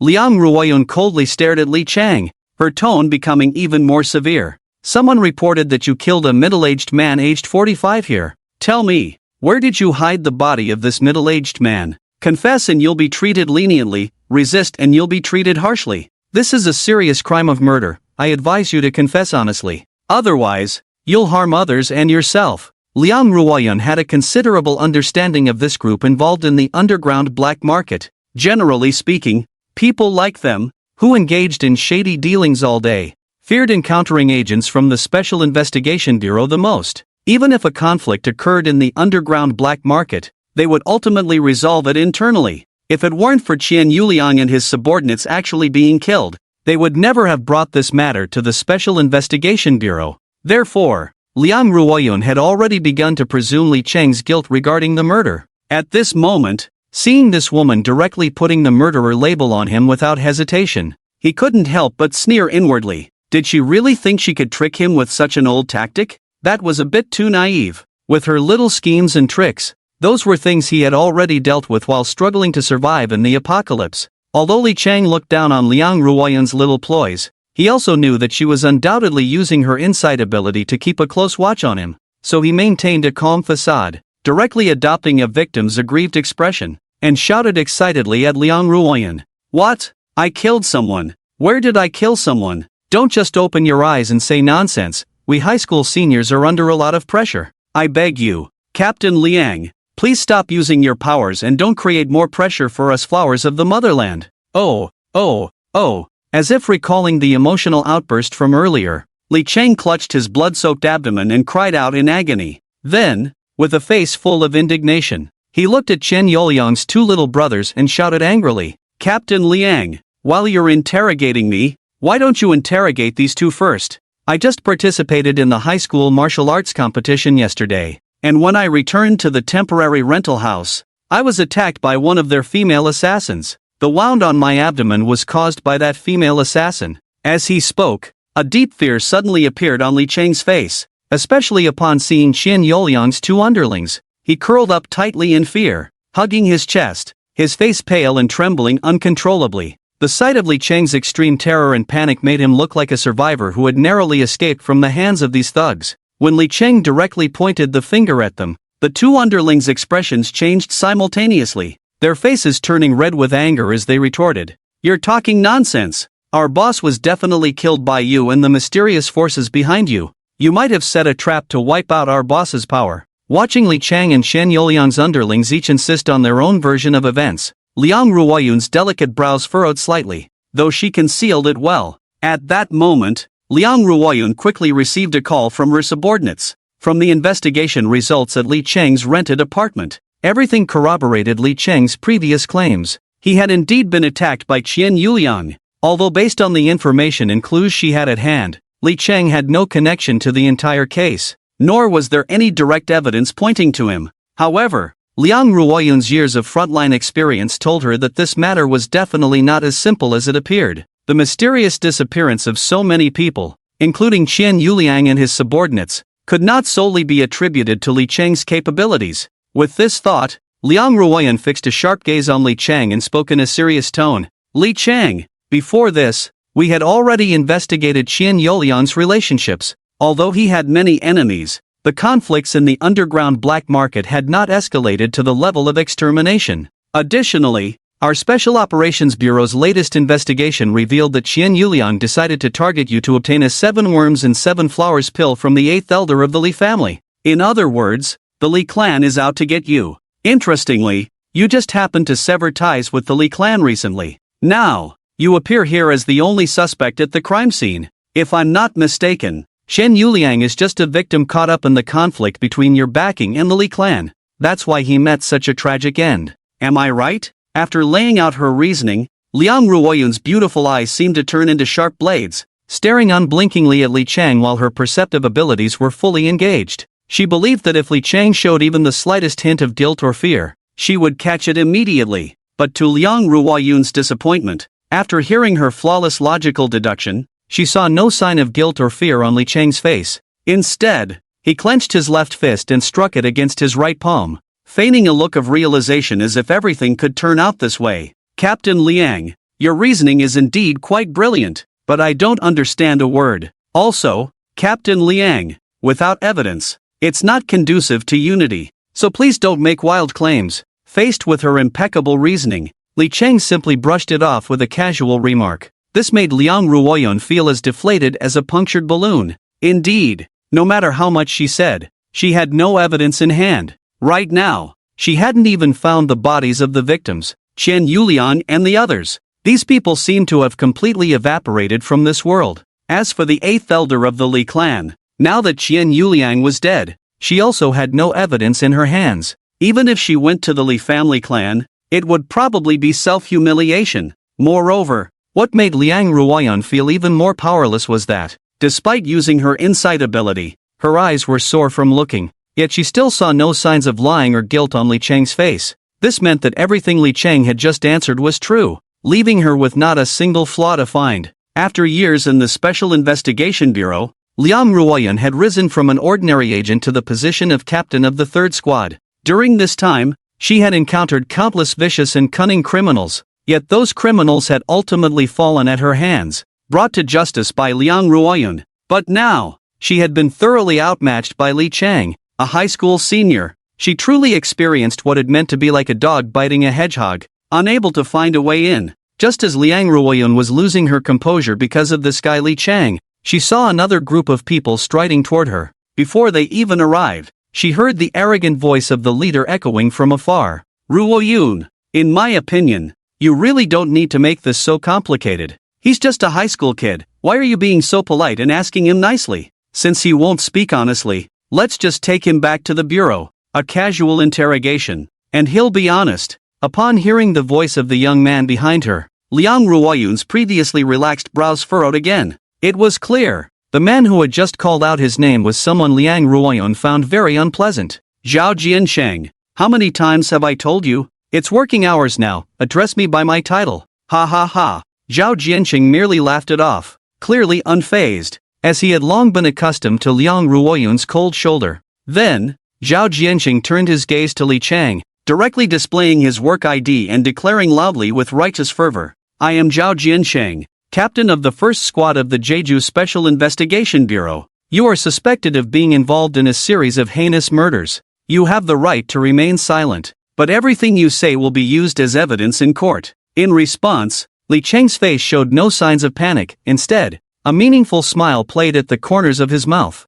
Are you sure you want to arrest me? To this obviously loaded question from Li Chang, Zhao Jiansheng maintained his righteous demeanor, presenting himself as a brave fighter unafraid of power. He declared with a strong and resonant voice, in any case, we now have ample reason to suspect that you have a significant connection to this case, and as the only suspect at the crime scene, you must come with us today, no matter what your identity is, no matter what background you have. In the eyes of the law, everyone is equal. If you wish to resist by force, we have the right to shoot you on the spot. After Zhao Jiansheng finished speaking, he felt a surge of passion, as if he were the embodiment of justice and law. At that moment, Zhao Jiansheng felt like a legal pioneer. However, what made Zhao Jiansheng feel very displeased was that Li Chang was looking at him with a mocking, playful gaze. It was clear, Li Chang was not afraid of him. In fact, he treated Zhao Jiansheng's impassioned words as if they were nothing but hot air. As he looked at Li Chang,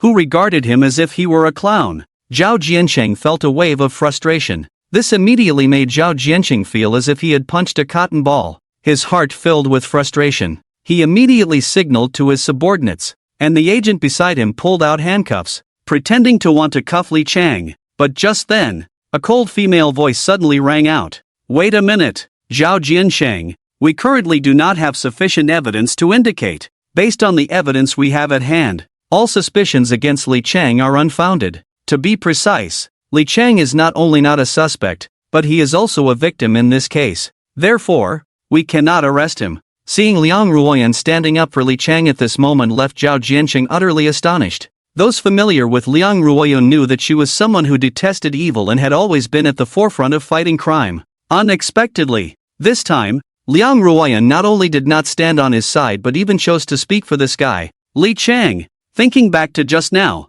Liang Ruoyan's indifferent attitude towards him, and then looking at how differently she treated Li Chang now, the stark contrast made Zhao Jiansheng feel as sour as a lemon. But fortunately, he was well prepared this time. After all, anyone who could sit in this position, like Zhao Jiansheng, could be plucked from the crowd and still be empty-headed. As Zhao Jianrun's cousin, Zhao Jiansheng naturally understood the grudge between Li Chang and his cousin, not to mention how Li Chang had trampled on his cousin's dignity at the school gate. The key was that afterward, Li Chang had even stepped on his cousin's head to win the championship in the high school martial arts competition. Thus, he earned a spot in the genius training camp. Thinking of his uncle Zhao Weiliang's vengeful nature, Zhao Jiansheng quickly connected the dots and keenly sensed that he could not only take advantage of this situation but also make Zhao Weiliang owe him a huge favor. No profit, no early rise. Upon learning that Li Chang's name was among the suspects in the vicious serial murder case in Jeju, Zhao Jiansheng immediately volunteered to take charge of the case.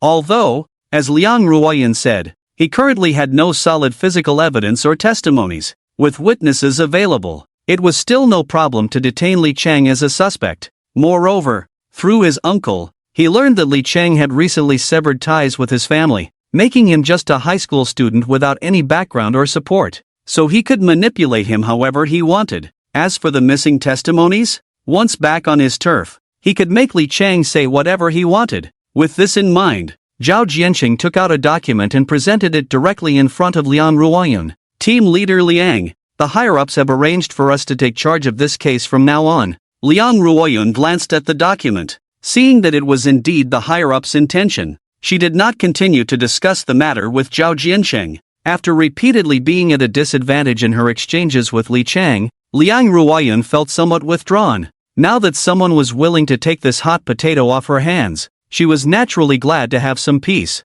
Once Liang Ruoyan finally left, Zhao Jiansheng hurriedly instructed his subordinates to pull out the handcuffs and headed straight for Li Chang's wrist. Li Chang, however, was completely unconcerned, even curling his lips into a rather playful smile, because he knew that the fish he wanted to catch had already taken the bait. With this thought, Li Chang looked up at Zhao Jiansheng, smiling, and said, "Captain Zhao, I, Li Chang, greatly admire those who enforce the law impartially, but I have always despised those who use their power for personal gain. Which kind are you? You know best in your heart." As Li Chang's sharp gaze turned towards him, Zhao Jiansheng's expression changed slightly, and he instinctively averted his eyes from Li Chang, a wave of unease rising within him. Just as Li Chang was about to brush past Zhao Jiansheng, he paused slightly and whispered in a voice only the two of them could hear, "Captain Zhao, I want to kindly remind you of something." "What do you want to remind me of?" Zhao Jiansheng looked at Li Chang in confusion. It's easy to invite a god,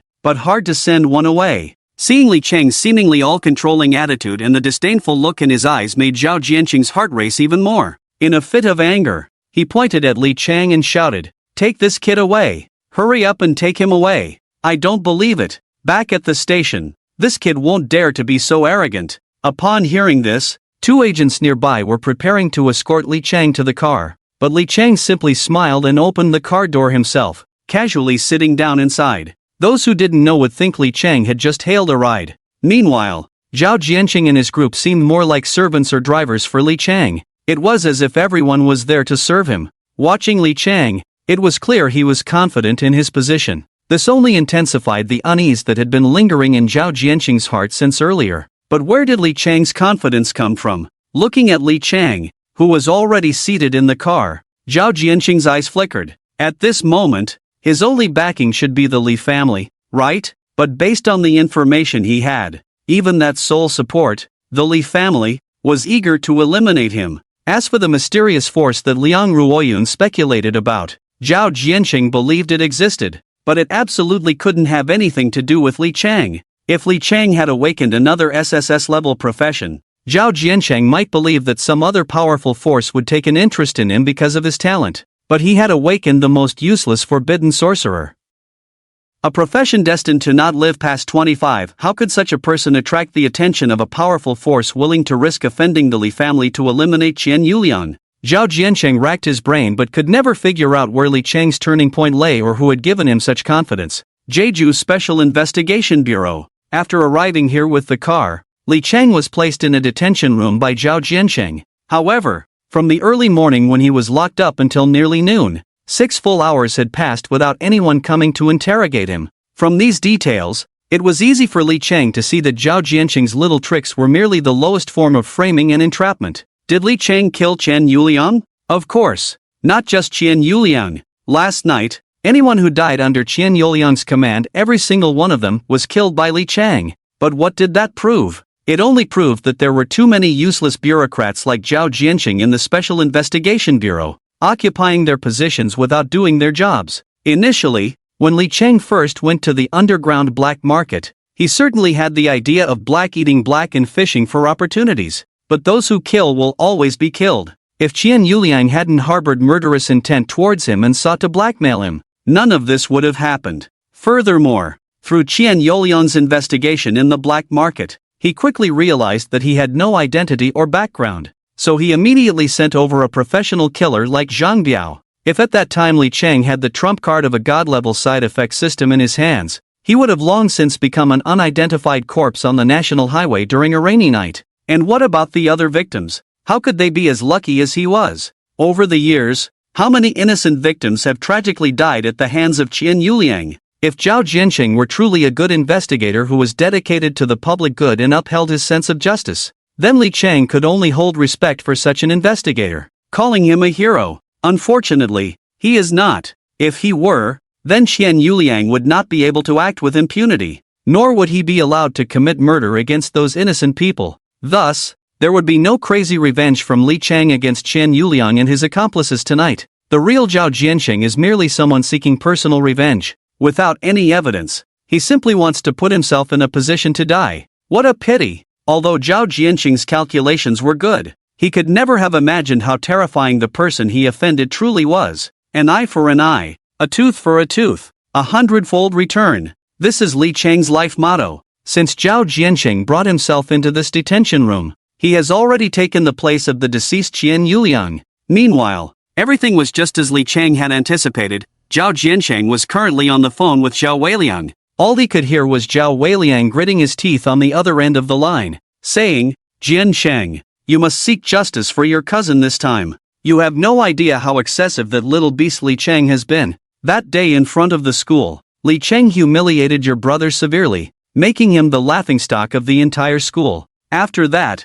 he even took the opportunity of the high school martial arts competition to seriously injure your cousin. Not to mention, your cousin's leg is broken, and he is still lying in the hospital bed, unable to be discharged." Listening to Zhao Weiliang's unabashed hatred for Li Chang over the phone, Zhao Jianqing merely squinted his eyes and listened quietly until Zhao Weiliang had said enough. Then he replied in a flat tone, "So, uncle, what do you think is the appropriate way to handle this matter? What else is there to say? At that time, he taught your cousin a harsh lesson during the high school martial arts competition. Now that this little brat has finally fallen into your hands, at the very least, you should break both his legs, then find a way to solidify his charges. It would be best to make him serve a life sentence, or something like death penalty with a reprieve. In short, whether your cousin can get revenge depends entirely on how you, as the older brother, handle it." Cough, cough, cough. Although Zhao Weiliang had made himself very clear,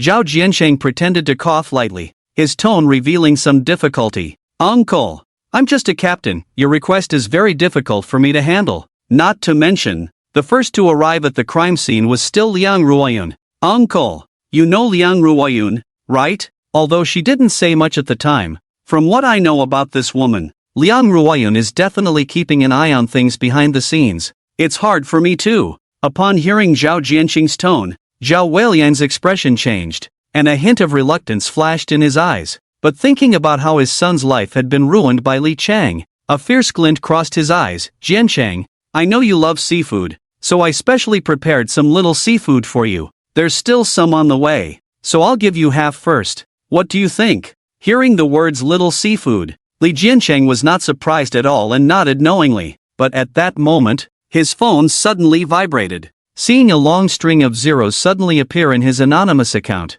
he couldn't help but smile broadly. Uncle, I understand what you mean. Don't worry, I've always regarded Jianrun as my own brother. Whatever happens to Jianrun is my Zhao Jianqing's business. Perfect. Not long ago, my first squad just caught a vicious criminal on my Zhao Jianqing's turf. Even if this Li Chang has 3 heads and 6 arms like Neza, I still have ways to deal with this kid. Upon hearing this, Zhao Weiliang immediately grinned maliciously and said, Good, good, good. With your word, Jiancheng, I'll be waiting for good news. At that moment, in the detention room, for Li Chang, it didn't matter where he was. He had been busy all night yesterday, killing without rest. He was exhausted and just wanted to lie down and catch up on sleep. However, while he could tolerate being in the detention room, he couldn't stand that after sleeping through 2 naps, no one had come to bring him lunch. Damn it! He had seen shamelessness before, but this was the first time he encountered such blatant disregard. Was Zhao Jianqing trying to starve him? After a night of relentless work, having not eaten a thing, he was already starving. Suddenly, a surge of anger rose within him, and he slammed his hand against the iron bars in front of him. However, instead of calling the agents, his commotion attracted 3 tall, burly men with fierce looks. As these 3 men approached with ill intentions, Li Cheng's expression turned to one of realization. No wonder Zhao Jiancheng, despite having no evidence, still forcibly brought him to this detention room. He had thought they wanted to pry something out of him, but after all this, it turned out to be these underhanded tricks. What a disappointment! Just then, the largest man stepped forward and, without a word, kicked the bed hard. With a loud bang, the sound echoed through the empty corridor of the detention room for a long time. The agents who were supposed to be on duty in the detention room suddenly acted as if they had become blind and deaf. Each one was wearing headphones, swaying their heads as if they were having the time of their lives, completely ignoring Li Chang in the nearby detention room.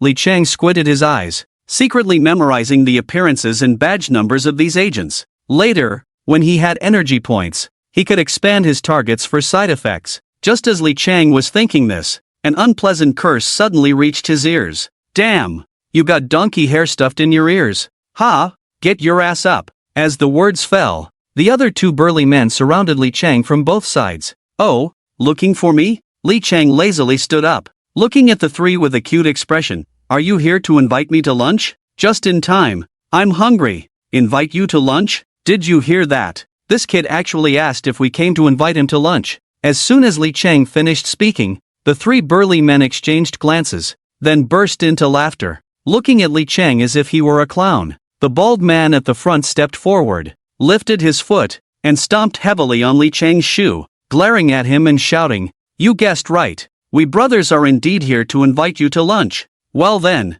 do you want to eat my fist first, or do you want to eat my flying kick? Let's hear it. I'll satisfy you. Clang, clang, clang. At this moment, the other 2 big men also pulled out steel pipes from their waists, striking them against the iron bars of the detention room intermittently. The loud noise attracted many detainees from nearby cells, who craned their necks, watching Li Chang with eager eyes as if they were watching a show. For these seasoned inmates, seeing Li Chang locked up alone in the detention room meant he was in for a world of trouble. Previously, anyone who had been placed in this solitary cell by Zhao Jiancheng had either ended up with a broken arm or a leg, looking utterly miserable. As for what happened afterward, Zhao Jianqing and his crew had nothing to worry about regarding complaints from the beaten individuals. Even if someone from above investigated, Zhao Jianqing and his crew could easily shift the blame. They would simply claim ignorance, stating it was just a spontaneous fight among detainees that they couldn't control. Over time, this became an unwritten rule in the detention center. Even if one got beaten, they could only accept their fate. If you really tried to file a complaint, not only would it be useless, but afterward, Zhao Jiancheng would hold a grudge against you, whether you were inside or outside. He had the power and means to deal with you. It was precisely because Zhao Jiancheng had their backs that the three men who barged into Li Chang's detention room acted so arrogantly and domineeringly. In contrast, Li Chang? He was just a naive high school student. After all, they could do whatever they wanted with him. As everyone looked his way, Li Chang remained unfazed. He simply glanced down at the large foot stepping on his shoe, then looked up at the bald, muscular man leading the group, squinting and smiling. "Brother, you're stepping on my foot." But the bald man seemed to have completely ignored Li Chang's words, cracking his knuckles and arrogantly roaring at him. "I let you choose. Do you want to eat fists today? Or do you want to eat flying kicks? Did you hear me?" Li Chang's smile grew wider. "Could you move your foot?" The bald man still pretended not to hear, glaring at Li Chang with bulging eyes, breathing heavily as he continued to shout. "You little brat! How about we help you loosen your bones first? Foot! Move it?" Seeing the bald man still looking fierce and imposing, Li Chang finally reminded him one last time, but the smile on his face gradually faded. "You little brat! I'll make you kneel first, then break one of your arms." Dealing with someone as unfortunate as Li Chang was clearly second nature to the bald man. He lunged forward, grabbing Li Chang by the collar, pretending to choke him, intending to press him down under his foot and then smash Li Chang's left arm with the steel pipe in his hand. At the same time, several detainees nearby had gathered by the iron bars, tiptoeing and stretching their necks to watch the scene unfold. They all widened their eyes, holding their breath. If only the conditions in the detention center weren't so limited. Otherwise, they would have loved to bring over a small stool, munch on seeds, sip tea, and wait for the next act to unfold. But just as the bald man's large hand was about to touch Li Chang's neck, Li Chang's gaze suddenly sharpened. His right hand shot out like lightning, firmly gripping the bald man's neck, squeezing tightly, and then yanking him towards himself with a sudden force. Ow woo! The neck was suddenly gripped tightly, and the bald, muscular man's face turned a deep purple, as if he were a chick with its throat squeezed. Immediately after, he was uncontrollably yanked in front of Li Chang by a powerful force. Without hesitation, Li Chang unleashed the 7 injuries fist, a terrifying punch infused with 7 hidden energies that struck fiercely at the bald man's right chest. Crack! Accompanied by a crisp sound of bones shattering, the bald man's chest caved in instantly, and the broken ribs pierced into his lungs. Due to the powerful formation set up in the detention room to restrict martial artists' abilities, as long as one's strength was not greater than that of the person who set the formation, or they did not possess other means to break it, everyone present would have their strength suppressed to the 3rd stage of a martial apprentice. They thought that with their numbers and their ruthless nature, it would be easy to incapacitate a high school student like Li Chang. But unexpectedly, in just a moment of confrontation, their side had already been beaten to the point of vomiting blood. With broken bones, feeling the searing pain in his lungs and the blood surging to his throat, the bald man's eyes turned red with pain. He used all his strength to try to pry Li Chang's fingers apart, but the opponent's hand felt as solid as if it were cast from bronze, unable to budge even a bit. Meanwhile, Li Chang's movements did not pause, delivering punch after punch to the bald man's chest. Each punch was delivered without mercy, the 7 injuries fist relentlessly striking the muscular man. Bang! Bang! Bang! Bang! Bang! Bang! The fists pounded heavily against the bald man, the dull thuds echoing in the detention room for a long time. Crimson blood continuously spilled from the corners of the bald man's mouth, and with each punch, he felt as if countless ribs were being shattered, causing him to scream in agony. "Let go of our boss!" The other two, stunned by the scene before them, were left speechless, but when they saw their boss being subdued in less than a round by Li Chang, and then being beaten while having his hair pulled, their eyes turned red with fury. They both roared in anger and charged at Li Chang, clenching their fists, as big as sandbags. They aimed to smash them into Li Chang's chest and back. Faced with the aggressive attack from the two, Li Chang didn't even bother to look at them, showing no intention of defending himself, simply murmuring, "Transformation technique! Bang! Bang!" As soon as Li Chang's words fell, the two men's fists finally landed on him one after the other. But even though these two muscular men put all their strength into their punches, they didn't even create a ripple. It felt as if they had thrown heavy punches, only to find they were hitting cotton, unable to exert any force at all. What terrified them even more was that a powerful rebound force suddenly surged from within Li Chang. A terrifying, violent poison began to flow from their fists into their arms, and soon they were screaming in agony, collapsing to the ground. In less than a minute, the three bald muscular men who had come to trouble Li Chang had one with broken ribs, while the other two were incapacitated by the backlash of the transformation technique, all lying on the ground. The entire process, Li Chang didn't even bother to glance at the two, simply grabbing the bald, muscular man by the neck as if he were a chick, while maintaining his smile. His gaze swept over the detainees in the various holding cells who were looking his way, and he cheerfully said, "Who else is unconvinced?" As soon as he finished speaking, the terrifying aura emanating from Li Chang caused the temperature in the large holding cell to drop several degrees, making everyone feel as if they had fallen into an ice cave, chills running down their spines. Initially, upon learning that a new friend was about to arrive in the holding cell, and with the previous guard, Carbon Source, having specifically instructed them to give this new friend a taste of their own medicine, they thought they were well prepared. However, the one delivering the lesson was not the seasoned veterans among them, but rather the newcomer, Li Chang, especially when they saw the bald man and his two companions being beaten to a pulp by Li Chang, lying on the ground like three dead dogs, occasionally letting out pained groans from their noses. The seasoned detainees in the other cells were already trembling in fear at this scene, their lips becoming somewhat unsteady. They couldn't help but inwardly lament, "My goodness, times have changed." Don't be fooled by the fact that Li Chang is just a 16-year-old high school student this year, looking fair and delicate, with a sunny, handsome demeanor when he talks to people, smiling at everyone when he first came in, but when he really gets down to it, who would have thought he could be so ruthless?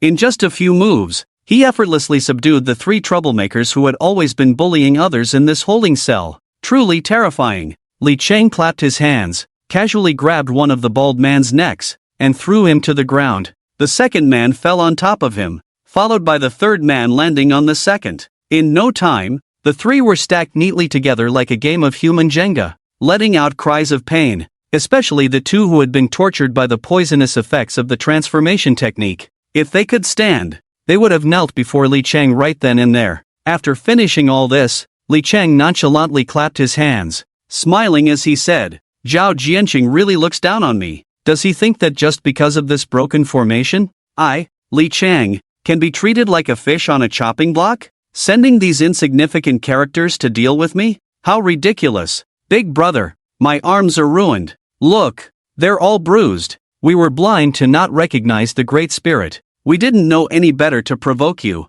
Big brother, please spare us. And we really don't know any Zhao Jiansheng. Not knowing is useless." Li Chang scoffed, then walked over to the two who were left on the bottom. Since this was a holding cell, there were countless eyes watching him in secret. Therefore, Li Chang certainly wouldn't cause any fatalities here or beat someone to the brink of death, as that would only bring him unnecessary trouble. He first neutralized the poison in the arms of the two men, then dispelled the 7 hidden energies within the muscular man who had initially taken the 7 injuries fist. After completing all this, Li Chang was just about to lie back down and catch some more sleep when suddenly, the iron door of the holding cell was opened from the outside, and 2 agents walked in one after the other. As the 2 agents stepped into the detention room and glanced around, they couldn't help but rub their eyes in unison, as if doubting whether they were seeing things, or perhaps they wondered if they had entered the wrong room. Not only was nothing happening in the detention room, but Li Chang was lounging on the bed with one leg crossed over the other,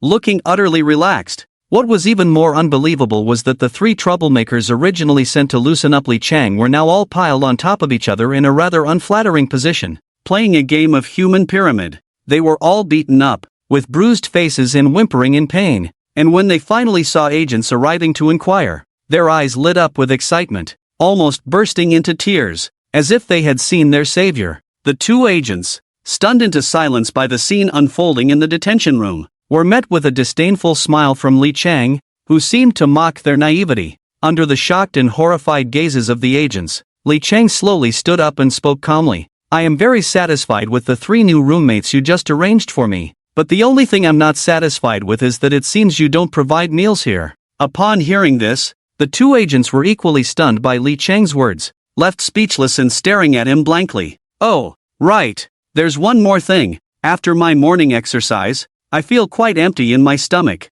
so it would be best if you could bring me something to eat." Huff, huff, the 2 agents gasped for breath, looking at Li Chang as if he were a ferocious beast ready to pounce, trembling as they spoke. But, It's already past lunchtime, and the cafeteria is out of food. You'll have to wait until dinner when the cafeteria opens. That's fine. Li Chang maintained his smile, revealing a set of neat white teeth. Although he was smiling, an intimidating aura emanated from him, and he said softly, "But I have a bit of a low blood sugar problem. Once my stomach is empty, my fists can get a bit out of control. What might happen then is hard to say." The two agents instinctively took a step back, intimidated by the pressure radiating from Li Chang. One of them felt humiliated to be threatened by someone like Li Chang, a mere detainee, and pointed a finger at him, saying, You dare to threaten us?" In response, Li Chang shrugged nonchalantly and smiled. "The fact that you ended up in a place like this instead of sitting in an office with air conditioning means you're just outsourced workers without any official status. They say the barefoot don't fear the shod. You have no position, no money. Earning just a meager salary every month is already frustrating enough. Do you really want to risk breaking your arms or legs to fight me? Are you stupid?" Li Chang's words hit home, each one sharp and to the point. The agent he confronted turned various shades of blue and purple, opening and closing his mouth for a long time but unable to form a complete sentence, ultimately having to concede. "Fine, I'll move you to another place, and as for food, it will be delivered shortly." "Good, but there are 4 of us in total, at least 6 dishes and a soup, and bring a good bottle of wine. I like spicy food. Remember to order more spicy chicken, boiled beef, and so on." "Too much." Watching Li Chang directly enter the menu ordering phase in front of the two of them made the two agents' foreheads twitch with veins. Although they were extremely displeased, they truly dared not voice their anger. Not to mention anything else, just from earlier, the 3 bald, muscular men assigned to handle Li Chang in the detention room had each met a more miserable fate than the last. The bloody lesson from before was right there, and besides, they really were, as Li Chang had just said, broke and without connections, so it wasn't worth it to get themselves into trouble over this. It simply wasn't worth it. Before long, a round table was set up in Li Chang's detention room, filled with 6 dishes and a soup that looked quite appetizing, along with a pot of decent liquor. The 3 men, who had entered with fierce expressions, were now clearly divided in their roles. One was massaging Li Chang's shoulders, another was pounding his legs, and the third was pouring wine. Their obedient demeanor was such that they might not even be as filial to their own fathers as they were to Li Chang. Li Chang held a pork elbow in his left hand and a cup of liquor in his right. With both wine and meat, the experience was even more carefree and enjoyable than at school. One of the bald men, while pouring wine for Li Chang, tentatively asked, "Oi, big brother, what did you do to get locked up here? I heard someone say you seem to be just a high school student who hasn't graduated yet. It's really hard to understand." "Oh, you mean that? It's a small matter." Li Chang glanced sideways at the bald man. However, he was now tipsy and had no intention of keeping it a secret, so he straightforwardly said, "They suspect I killed Qian Yuliang." "What? You killed Qian Yuliang?" Upon hearing this, the bald man's hand shook while pouring the wine, nearly spilling it outside. The other 2 also looked at Li Chang with expressions as if they had seen a ghost. Clearly, they truly did not believe Li Chang's claim of having killed Qian Yuliang. Not to mention anything else, the 3 brothers had previously been involved in the underground black market and had a certain understanding of Qian Yuliang.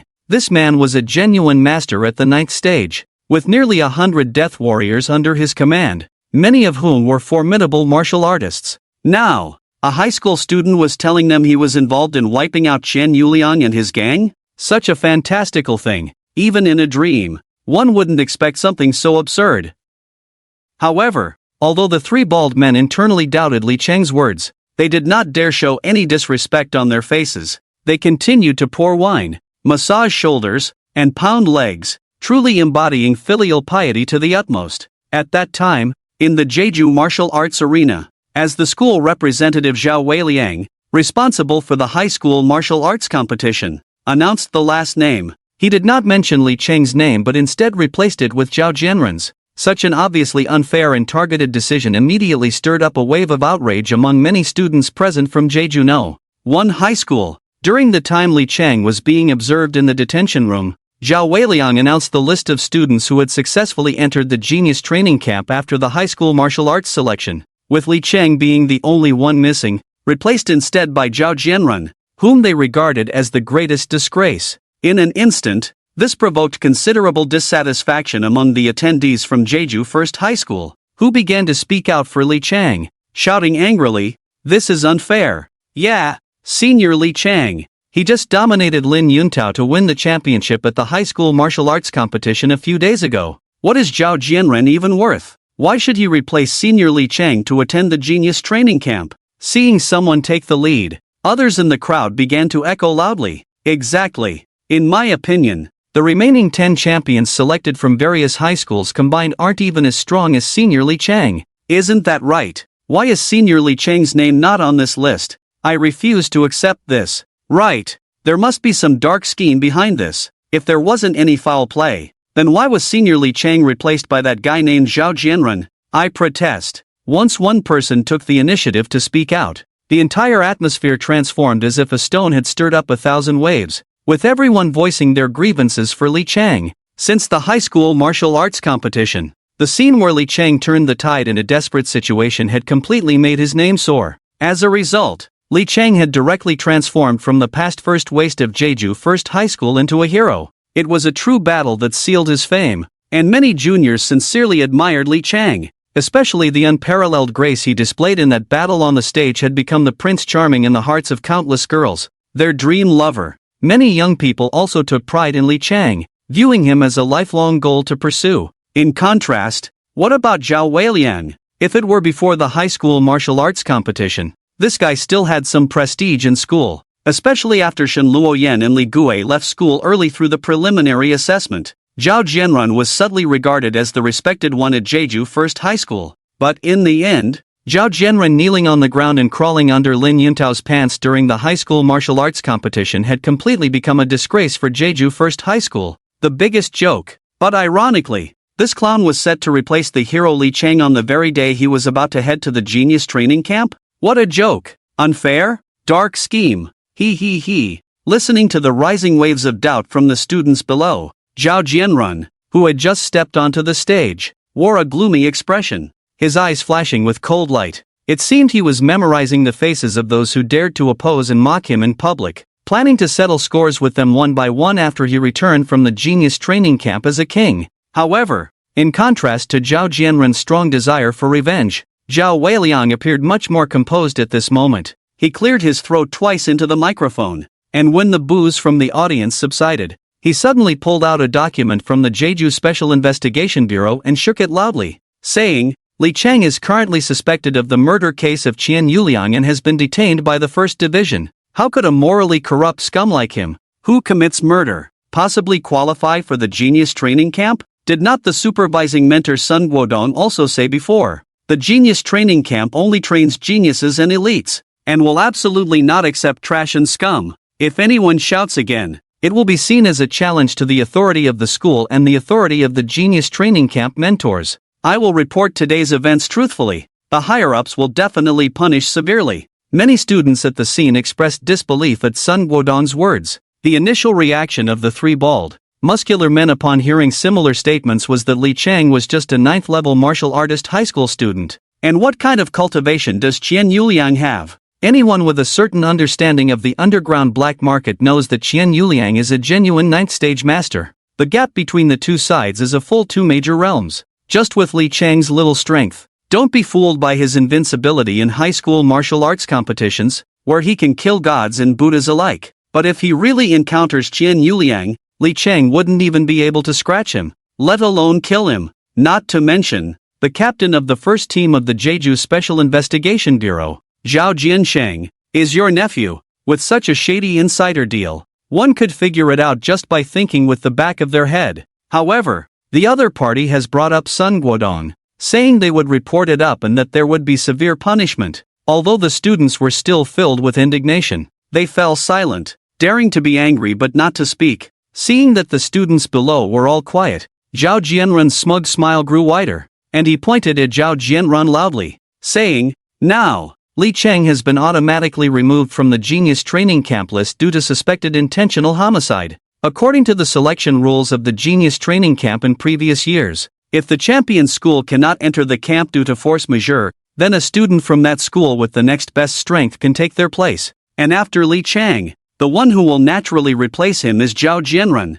Student Zhao. Of course. If any of you have objections to my decision, feel free to come up and challenge Zhao Jianrun. If you can defeat him, then how about we give you the spot in the genius training camp? After finishing his speech, seeing that his father had set the atmosphere, Zhao Jianrun also stood on the high platform at the right moment. At the same time, Zhao Jianrun cracked his knuckles, looking down at the students with malicious intent. The terrifying pressure of a peak 8th stage martial artist spread throughout the venue. Although the students present were disgusted by the despicable act of Zhao Weiliang and Zhao Jianrun, they really couldn't say anything. No matter how despicable Zhao Jianrun was, there was truly no one on Jeju No. One high school's side who could match him besides Li Chang. So, even if they felt unwilling in their hearts, they could only watch Zhao Jianrun take over the position that originally belonged to Li Chang.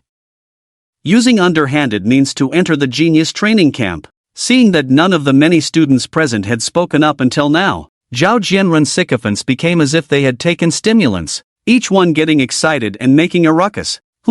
Li Chang is such a waste, just a grassroots without any background or support. Does he really think winning the high school martial arts competition will make him rise to prominence? Daring to provoke our boss without knowing his own limits? Exactly. Even if our boss can't beat you in the ring, he has plenty of ways to take you down outside of it. Watching their boss now standing in the position that originally belonged to Li Chang, Zhao Jianrun's little brothers and lackeys had smug smiles on their faces, feeling an unprecedented sense of exhilaration. Once everyone had no objections to his decision, Zhao Weiliang turned and waved his hand. Let's go. Get on the train with us. Under Zhao Weiliang's lead, Zhao Jianrun, grinning, mixed in with the high school martial arts champions selected from various schools as they boarded the train heading to the genius training camp. Ding! Accompanied by a long whistle, the train's wheels slowly began to roll, quickly moving along the tracks. The wind howled, and steam rose. Like a dragon train, it sped faster and faster, stirring up gusts of wind, and soon disappeared from everyone's sight. On the train, Zhao Jianrun entered the carriage, looking around like an old woman visiting a grand garden, glancing east and west wherever he went. No matter where he looked, everything felt incredibly fresh and curious. The crowd followed Zhao Weiliang's pace, walking and observing, and soon arrived at the front carriage. Turning around, with a serious expression, he said in a deep voice, "You all wait here. Without my orders, no one is allowed to move freely." Upon hearing this, Zhao Jianrun and the others nodded repeatedly, not daring to have any thoughts of disobedience, and replied, "Yes." Zhao Weiliang glanced back at the crowd and then stepped toward the front carriage. After pushing open the carriage door, it was as if he had entered another world, filled with decorations and layouts rich in Chinese cultural elements. Appearing solemn yet elegant, he quickly walked to the innermost compartment, gently knocked on the door, and bowed, saying, "Instructor Shao, I have brought the champions from the high school martial arts competition." Inside the compartment, a stunning woman sat cross-legged on a mat, her face veiled in thin gauze, exuding an otherworldly aura. She wore a violet suit symbolizing a senior instructor of the genius training camp, and it was none other than Xiao Qingxue, the chief examiner responsible for Jeju No. 1 high school and Xingza High School that day. Upon hearing this, Xiao Qingxue slowly opened her beautiful eyes, which resembled glazed glass, and a hint of expectation flashed in her gaze as she smiled lightly. "I understand." After speaking, Xiao Qingxue gently tapped the table, and a beam of strong light shone from behind, illuminating the empty wall in front of her. Soon, the scene of another carriage was projected onto the wall. However, as the camera moved away from the students participating in this genius training camp one by one, Xiao Qingxue's brows furrowed involuntarily. After observing for a while, she couldn't help but shake her head and sigh. How come the students selected from other high schools in Jeju Bay City are all such mediocre individuals? These people are simply not worth mentioning. Even if they are brought back to the training camp, I think 7 or 8 out of 10 will fail the entrance assessment of the genius training camp. After expressing her simple sentiments, it seemed that something suddenly occurred to Xiao Qingxue. She carefully scanned the faces on the big screen one by one, and her beautiful brows furrowed even more. She looked at Zhao Weiliang in front of her, her tone carrying a hint of doubt. "Zhao Weiliang, are all the students from Jeju Bay City participating in the genius training camp here?" Upon hearing Xiao Qingxue suddenly ask this, Zhao Weiliang felt a sense of foreboding rise within him, but he still pretended to be calm, saying, "In response to Instructor Shao, There are a total of 12 participants in this genius training camp, and they are all here now. No, Xiao Qingxue shook her head, her brows tightening further. I may not be sure about other schools, but I personally witnessed the champion from Jeju One High School. He is Li Chang. Why isn't Li Chang on the train? And instead, another person has taken his place. If I remember correctly, this kid should be the one who got caught in Lin Yuntao's pants. Right. Hiss. Xiao Qingxue's light words struck Zhao Weiliang's heart like a heavy hammer. Cold sweat instantly broke out on his forehead. Zhao Weiliang cautiously took out the temporary investigation order issued by Zhao Jianqing from his pocket, trembling as he held it in front of Xiao Qingxue, stammering, "Instructor Xiao, the thing is like this. In these past 2 days, Li Cheng's nature has been vile and ruthless. Now he is greatly connected to yesterday's vicious serial murder case and has become the prime suspect, currently detained by the Jeju Special Investigation Bureau's 1st Division. According to the rules of the past genius training camp, if the champion cannot attend training due to irresistible factors, the vacant spot will naturally be filled by the next student in line. So, my son Zhao Jianlan's character is..." Smack! Before Zhao Weiliang could finish his sentence, he felt a shadow flash before his eyes. Then, before he could react, he felt a sharp pain on the right side of his face, realizing it was the temporary investigation order he had just presented to Xiao Qingxue. Seeing this, Zhao Weiliang felt guilty and dared not say more, only bowing his head in silence. He occasionally wiped the cold sweat from his forehead, his mind racing as he contemplated his next move. Who would have thought? A cold, authoritative voice from Xiao Qingxue suddenly echoed in the carriage. "Kneel down." Bang! Zhao Weiliang felt his mind go blank. His knees buckled, and he was terrified into kneeling on the ground, accompanied by Xiao Qingxue's piercing gaze. In just a moment, he felt his back drenched in cold sweat. A mere high school student at the 9th level of martial arts, involved in and planning a murder of a master at the peak 9th level, who commands over 100 people in a criminal organization. Zhao Weiliang, do you think I, Xiao Qingxue, am a 3-year-old girl? You expect me to believe such nonsense? Notify the train conductor to stop the train immediately. By the end of her statement, Xiao Qingxue's voice was laced with strong dissatisfaction and coldness, her terrifying aura as a grandmaster pressing down on the kneeling Zhao Weiliang like a mountain. In that moment, Zhao Weiliang's knees were forced to the ground, his head pressed tightly against the floor. At this moment, Zhao Weiliang was filled with a mix of fear and dread. In his eyes, a mentor like Xiao Qingxue, hailing from the Yanhuang Martial Academy, held an incredibly noble status. In front of this lofty and proud woman, how could a small character like Li Chang possibly warrant a second glance from Xiao Qingxue? No matter how outstanding Li Chang had performed during high school martial arts competitions, he would only receive a few casual praises from Xiao Qingxue, but after that day, he would likely be forgotten by her. This is why, even knowing Xiao Qingxue was on this train, Zhao Weiliang still dared to boldly use Zhao Jianrun to replace Li Chang's position. This way, not only could he avenge his precious son for the grievances suffered at the school gate and the martial arts arena, but he could also have his son take Li Chang's place, achieving 2 goals with 1 move. However, despite Zhao Weiliang's well-laid plans, he never expected that Xiao Qingxue, a mentor from the Yanhuang Martial Academy, would show such importance to Li Chang. Just as Zhao Weiliang was feeling increasingly anxious, he heard Xiao Qingxue's cold, almost emotionless voice ringing in his ears like a thunderous bell. "Zhao Weiliang, if you cannot find Li Chang for me,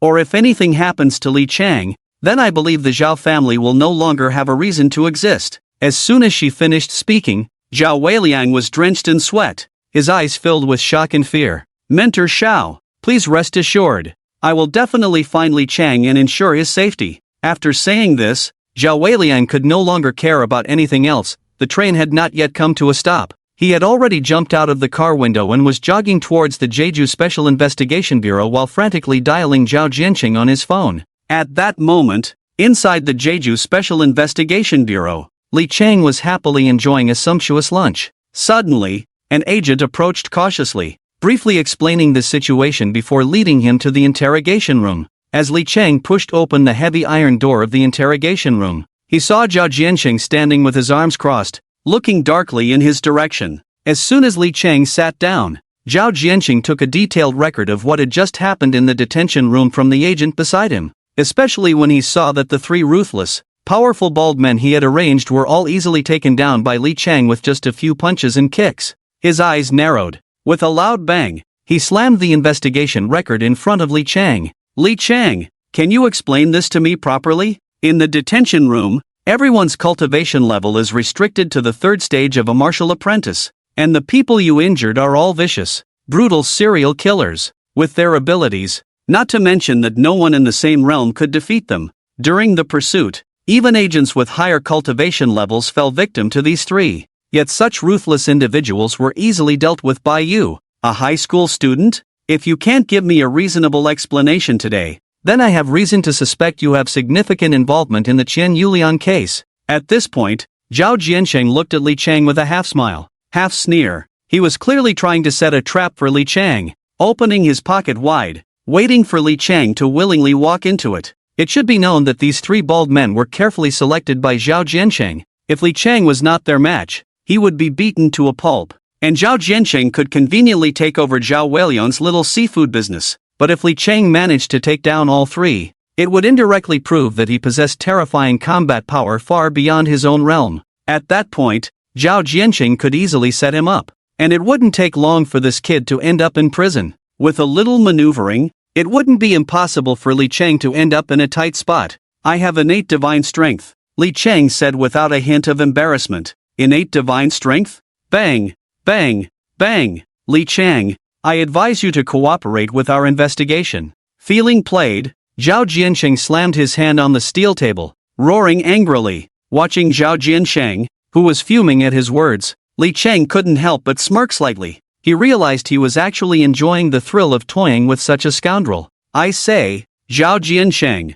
before you ask me this question, couldn't you use your pig brain for a moment? If you let the forensic expert examine those three, you'll understand that I used the 7 injuries fist and the transformation technique. If that's the case, if I can't even defeat 3 people of the same realm, that would be strange. Li Chang crossed his arms, looking at Zhao Jiansheng with a half-smile, casually tossing out a remark. You, Zhao Jiansheng was momentarily speechless, his words caught in his throat. Indeed, the 7 injuries fist and the transformation technique, one offensive and one defensive, would make it easy to deal with 3 martial artists of the same realm. Zhao Jiansheng's fingers tapped anxiously on the table, and there was a hint of impatience in his gaze towards Li Chang. He began to realize, this scheme I initially set up for Li Chang was unexpectedly resolved so easily by this kid with just a few light words. Humph, everyone knows, whether it's practicing the 7 injuries fist or the transformation technique, both of these combat skills have significant side effects on the practitioner. A moment of carelessness could lead to life-threatening danger. If you were in a perilous wilderness facing life-threatening situations, that would be one thing, but here you are, in a detention center with so many agents protecting you, still recklessly using the 7 injuries fist and the transformation technique. Why, Li Chang, you'd better give me a reasonable explanation. With that, Zhao Jiansheng's sharp eyes fixed intently on Li Chang's face, as if trying to capture any sign of guilt or other emotions through his expression. He sought a new breakthrough. Li Chang blinked and asked, not really wanting to live, is that a crime? Not a crime. The corners of Zhao Jiansheng's eyes twitched violently. He truly didn't know how much willpower it took to suppress the urge to curse right there. Damn it! If it were any other suspect who dared to speak so arrogantly in front of Zhao Jiansheng, he would have made them understand why flowers are so red in no time. But upon reflection, hearing such words from Li Chang surprisingly felt oddly reasonable. After all, Li Chang was a forbidden technique practitioner destined not to live past 25. When he said he didn't really want to live and recklessly used the 7 injuries fist and the transformation technique, all the seemingly unreasonable doubts found an unexpectedly reasonable explanation in Li Chang. Damn it, you little brat! Looking at Li Chang, who seemed utterly unafraid, Zhao Jiansheng felt as if he were being toyed with like a big monkey. It infuriated him. He nearly ground his teeth to dust. How many years had it been since he became the captain of the first squad? Zhao Jiansheng had never felt such a strong sense of frustration in front of a suspect. He couldn't imagine why he would feel this way facing a high school student waiting to be slaughtered. This feeling left him very displeased. He quickly tapped his knuckles on the table and waved to the agent beside him. Xiao Zhang, go out and make me a cup of hot tea. I'll interrogate him alone. The agent nodded and stood up, but before leaving, he took out the handcuffs. Li Chang cooperatively extended his hands, allowing them to be cuffed. Then, The large interrogation room was left with just Li Chang and Zhao Jiansheng. Li Chang, I'm going to make you understand the rules of our first squad. Zhao Jiansheng first turned off the surveillance camera and then began to crack his knuckles, making a crisp sound of ka-bang, ka-bang. At the same time, Zhao Jiansheng's terrifying aura as a master-level expert firmly locked onto Li Chang. At this moment, Li Chang, not to mention his full strength, was already restricted to the third stage of a martial apprentice by the formation. Even without the formation and handcuffs, with his current strength, he had no chance against Zhao Jiansheng. Yet, even so, Li Chang still did not fear Zhao Jiansheng. Watching Zhao Jiansheng approach him step by step, Li Chang leaned back, lazily stretching. He looked calmly at the furious Captain Zhao and smiled leisurely. Captain Zhao, I think you're a smart man. Since you're a smart man, you should know what you need to do now. Zhao Jiansheng, the captain of the first squad, was certainly no fool. Li Chang's fearless demeanor was clearly not an act. Zhao Jiansheng's expression changed dramatically as he slammed his hand on the table and shouted, Li Chang, I warn you, if you keep playing your riddles with me, do you believe I won't just punch you right now? The surveillance cameras and recording devices in the interrogation room had been turned off. Now it was a private chamber. Since those three bald men couldn't handle Li Chang, Zhao Jiansheng didn't mind taking matters into his own hands to teach Li Chang a lesson. This was his territory. Dealing with a 16-year-old high school student with no identity or background? That would be a piece of cake. Li Chang spoke calmly and unhurriedly. Considering the time, you should be receiving a call soon. Li Chang, buzz, buzz, buzz. Zhao Jiansheng roared in anger, rushing forward to grab Li Chang by the collar, lifting him off the ground. But before Zhao Jiansheng could throw a punch at Li Chang's smiling face, his phone on the table suddenly rang. Li Chang glanced down and saw that the caller was Zhao Weiliang. A smile spread across his face, and he was not surprised at all. Xiao Zhang, take him back for me first. Upon seeing the caller, Zhao Jiansheng quickly instructed the agent Xiao Zhang, who had been guarding outside, to take Li Chang away before cautiously answering the call. Zhao Jiansheng, how's the progress on your end? Have you managed to convict Li Chang? Xiao Qingxue from the Yanhuang Martial Arts Academy just asked me about this matter. You need to tighten your grip. I can't delay much longer on my end. Hearing Zhao Weiliang's words on the phone, Zhao Jiansheng's brows furrowed tightly in shock. What did you say? Xiao Qingxue is also involved in this matter. Alright, I already know about this. That kid is quite slippery, and I haven't managed to extract a confession from him yet. However, I still have witnesses. As long as there are witnesses to testify in person and provide statements, I can still work things out to ensure that Li Chang ends up behind bars for a long time. After hanging up the phone, Zhao Jiansheng rubbed his throbbing temples, feeling increasingly frustrated. Since he couldn't find any breakthrough from Li Chang for the time being, he decided to start with those two witnesses.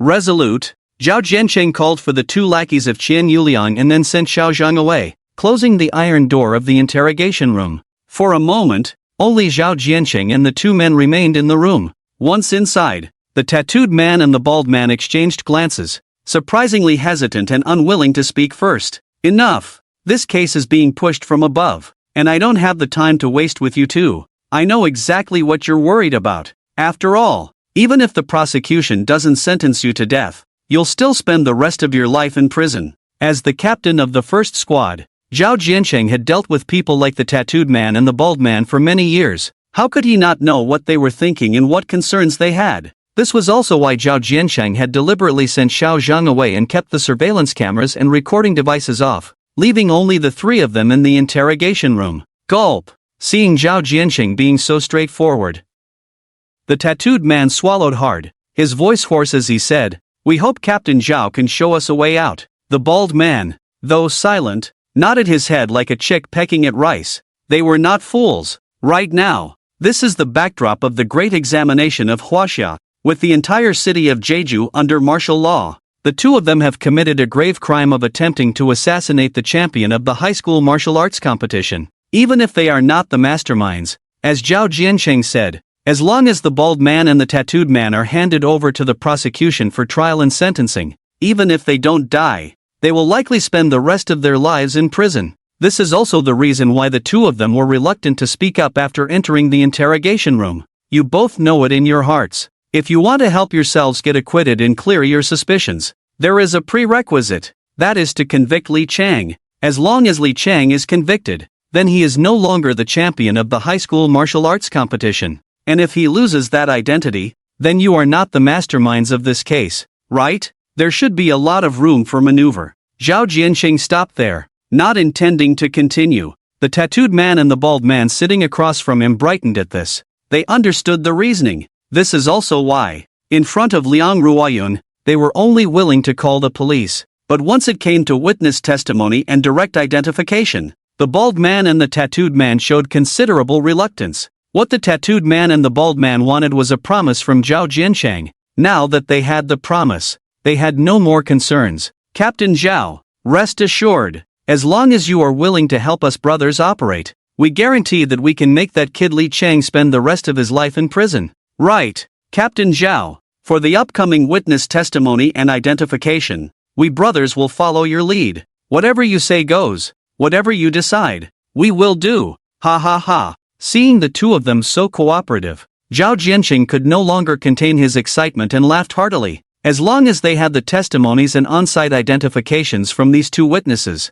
even if Xiao Qingxue wanted to protect Li Chang, in the face of solid evidence, it would only be self-humiliation. Aren't you supposed to be strong as hell? Aren't you supposed to not care about your life? And you still dare to ask me if it's illegal? Damn it! Falling into my hands. Just wait and see. Recalling how Li Chang had looked when he was being dragged by him in the interrogation room, and now seeing that he was regaining control of the situation, Zhao Jianqing imagined Li Chang kneeling before him, crying and begging for mercy. The corners of Zhao Jianqing's mouth were practically impossible to suppress. He couldn't hold it back. With visions of a bright future in his mind, Zhao Jianren handed over the notebook and pen. The bald man respectfully took it, removing the pen cap. Zhao Jianqing pointed to the first line of the notebook. I said you right. My name is Song Ergu, male, 23 years old, currently in the Jeju high-tech zone, a slow-type talent, waiting for the wealthy. Bang! Just as Zhao Jianqing was carefully guiding the bald man on how to write the witness statement, the bald man sitting across from him suddenly exploded with a bang. Zhao Jianqing had yet to process what was happening when the red and white substance splattered all over him and the tattooed man. Both he and the tattooed man stood there, stunned, their faces blank. Especially Zhao Jiansheng, who was still holding the bald man's right hand that clutched a pen. His eyes widened in shock, completely taken aback by the scene before him. The sight of a living person exploding right in front of him was simply too shocking. Zhao Jiansheng wiped his face with his hand, then stiffly turned his head to look at the tattooed man, forcing a smile that barely twitched at the corners of his mouth. Little did he know, Zhao Jiansheng's face was covered in blood and brain matter, and under the dim light of the yellow lamp on the stainless steel table, with his left hand still gripping the bloody severed arm. This smile, it was more terrifying than a ghost. It nearly scared the remaining half of the tattooed man's life out of him. Not only that, Zhao Jianqing stood up awkwardly and slowly walked towards the tattooed man. Huff,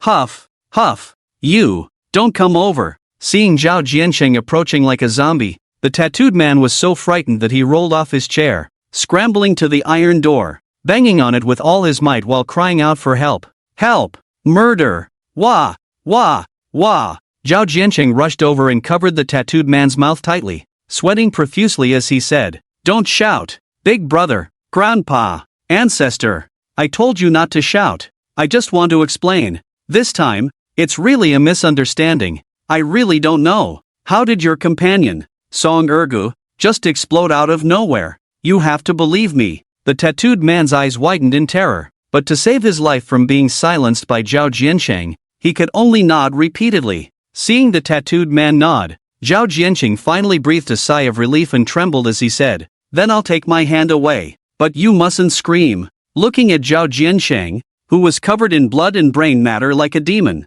the tattooed man dared not utter a word, nodding like a chick pecking at rice. Help! But as soon as Zhao Jianqing removed his hand, the tattooed man tried to scream for help again. This scared Zhao Jianqing so much that he hurriedly covered the tattooed man's mouth once more. Damn it! Can't you understand human language? I told you not to shout. Don't shout. What are you shouting for? This is really a misunderstanding. Listen, as long as you don't tell anyone about this, I will do everything I can to protect you. I absolutely won't let anything happen to you. How about it? Bang! The response to Zhao Jianqing was another loud bang. Of an explosion. The tattooed man's head exploded, The red and white substance splattered all over Zhao Jianqing's face. Ugh, ugh, ugh.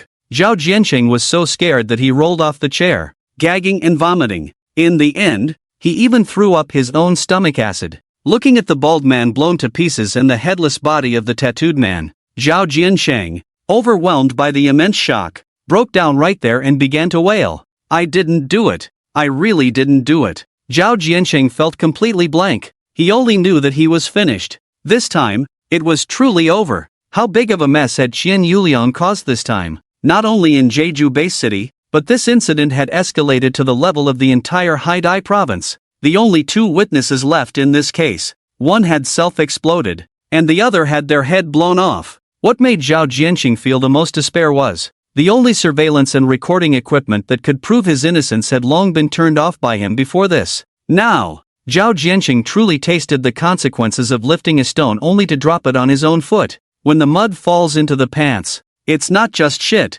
it's still shit. It's easy to invite the gods, but hard to send them away. The profound words that Li Chang said to himself before getting into the car echoed repeatedly in Zhao Jianqing's mind. In the detention center, it has now been proven that, classmate Li, you have no connection to the case of Qian Yuliang. The suspect Zhao Jianqing is insane. In order to cover up his crime, he killed someone in the interrogation room and has been detained on the spot. The Haidai province will personally send a special task force to handle the interrogation. We will send a special vehicle right now to escort you, classmate Li, to the Genius Training Camp. Regarding this mistake, our Jeju Special Investigation Bureau bears an inescapable responsibility and will conduct a thorough review and learn from it. I assure you, such incidents will never happen again. As she spoke, Liang Ruoyan bowed deeply to Li Chang after unlocking his handcuffs, her words filled with apology. As for the three bald men in the detention center and the other inmates, they all stretched their necks to look over.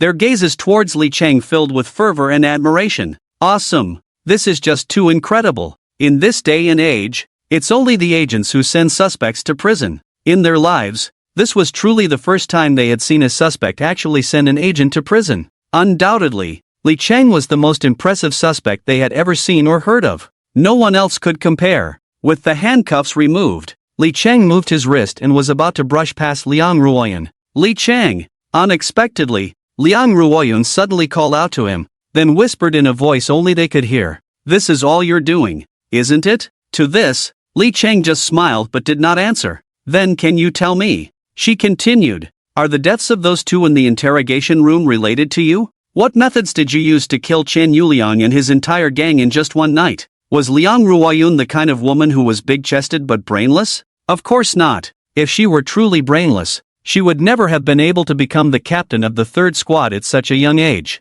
Liang Ruoyan knew that Zhao Jianqing was definitely not the real murderer in this case. He was merely a scapegoat, someone who had been set up to take the fall. Her rich frontline criminal investigation experience told her that Li Chang was the mastermind behind it all. But still, she had no confession, no physical evidence, and the only witness left was one who had self-destructed while the other was clueless. Right now, Liang Ruoyun could not do anything to Li Chang. She had to treat this young man with utmost respect and courtesy, hoping to gain his forgiveness. This feeling of knowing the real culprit was right in front of her yet being utterly helpless made Liang Ruoyan, who always despised evil, feel an unprecedented sense of frustration and powerlessness. Snap! Li Chang paused, raised his head, and after a moment, said meaningfully, those who respect others will always be respected, those who kill will always be killed. It's all self-inflicted. Leaving behind this profound statement, Li Chang smiled lightly. Only Liang Ruoyun,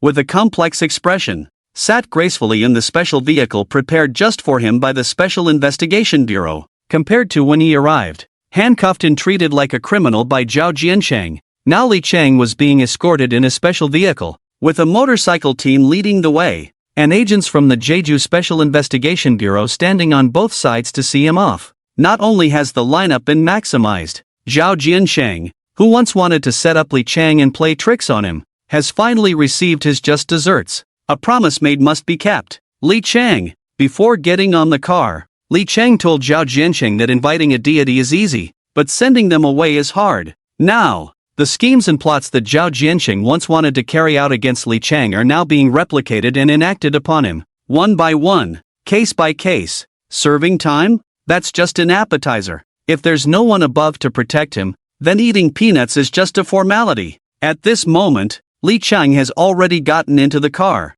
and Zhao Jianqing's matters have long been cast aside in his mind. After all, a scapegoat who is about to die really isn't worth Li Chang's attention. What Li Chang cares about more is the Li family clan. Regarding the sudden intervention of the Li family clan in the feud between him and Li Shangbin, it's surprising yet not surprising. When Li Chang decided to sever ties with Li Shangbin, he knew that his future with the Li family clan would inevitably have no intersection. Therefore, Li Chang felt this was not unexpected. However, when Li Chang later pulled up the system page and observed the condition of the electronic pets he had raised, it was not hard to see that Li Shangbin, who was the first to become a pet, was not only not in the worst health but had shown significant signs of improvement. This indicated that a certain force had begun to protect Li Shangbin. But among Li Shangbin's network, the only one truly capable of doing this and likely to take action was naturally the Li family clan. What surprised Li Chang, however, was that the Li family clan had intervened so quickly and had actively taken Li Shangbin's side to target him. Although Li Chang currently couldn't fathom the motives behind the Li family clan's actions, one thing was certain. Now that he had been targeted by such a colossal entity as the Li family clan, Li Chang's desire for power had grown even stronger. This time, the Li family clan only sent Qian Yuliang to deal with him. Next time, it might be the Li family clan itself coming to deal with him. He must enhance his cultivation level and strengthen his own power through the genius training camp. As he thought this, Li Chang had already boarded the special car of the Jeju Special Investigation Bureau, which took him all the way to the rail train. When Li Chang entered the carriage, he found that quite a few students were already seated inside. There are a total of 16 base cities in Haidai province, and the top students selected from high schools in each base city were heading to the genius training camp located in the largest base city in southwestern Lu, Langya. After boarding, a uniformed lady in black stockings warmly introduced to Li Chang. "Student Li, you might not know yet? Each carriage of this rail train has a very clear hierarchy. The compartments for training camp students are concentrated in hard seat carriages numbered 11 to 21.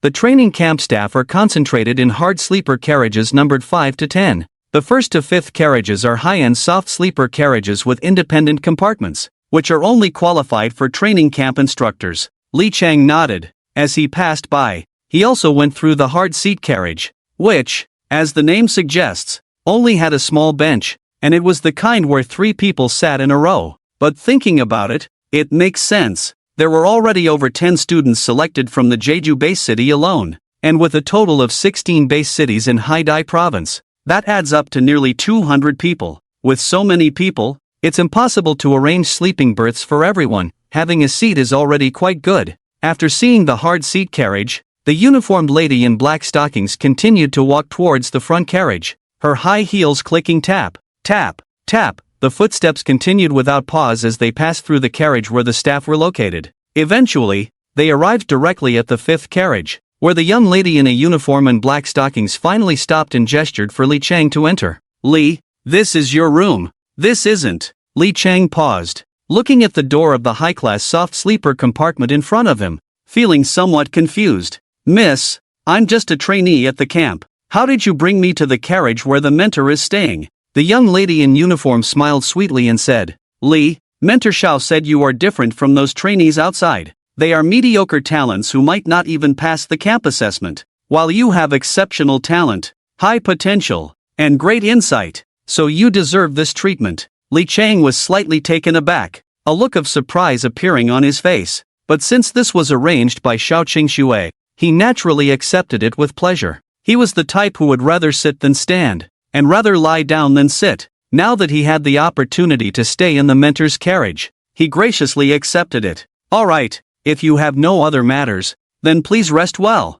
Tomorrow, when we arrive at Langya Base City, the formal camp assessment will begin. I believe Mentor Xiao should have mentioned this to you. The more points you earn by passing the assessment, the more rewards you will receive. But those who failed the assessment will face elimination, though the specific content of the assessment will be announced by Mentor Xiao tomorrow." After explaining the camp assessment as per usual, the young lady in uniform left Li Chang with a room card and turned to leave. "So this is the assessment that Xiao Qingxue mentioned? It really is strict. Trainees who fail the assessment will be directly eliminated, without even the qualification to enter the genius training camp." At that moment, Li Cheng suddenly recalled what Sun Guodong had said that day. Our genius training camp only trains elites. Absolutely no garbage. Though this statement sounded quite harsh, it was indeed true. Just to obtain the qualification to become a trainee, one must first pass the rigorous selection of various universities. Even after passing the selection,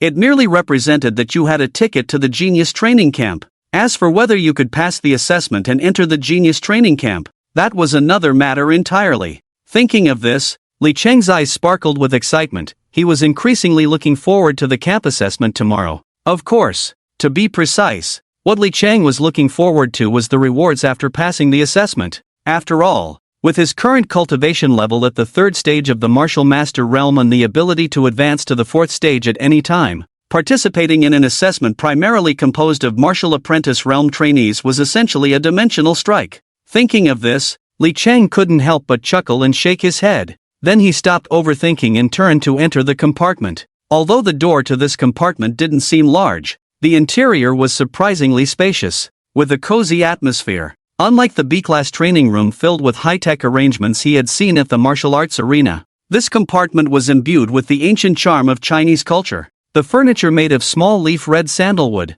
the intricately carved large bed made of Qiangzhou yellow pear wood, and the exquisitely crafted porcelain that exuded elegance everywhere. Compared to the cold benches where 3 people had to squeeze together and the hard sleeper berths with varying atmospheres he had seen before, this high-class soft sleeper compartment was simply paradise. Thinking of this, Li Cheng's smile widened. He first locked the door of the compartment. Li Cheng then habitually checked inside and out, carefully ensuring there were no cameras or recording devices present in the compartment. After confirming there was no one around, Li Cheng's mind shifted, and he brought up the system page, focusing on his character's experience panel. After a frenzied series of battles and devouring, Li Cheng could see that his experience bar for the 3rd stage of the martial master realm had already overflowed significantly. He made a quick estimate. With his current total experience, even after upgrading to the 4th stage of the martial master realm, he was not far from the 5th stage. However, after much consideration,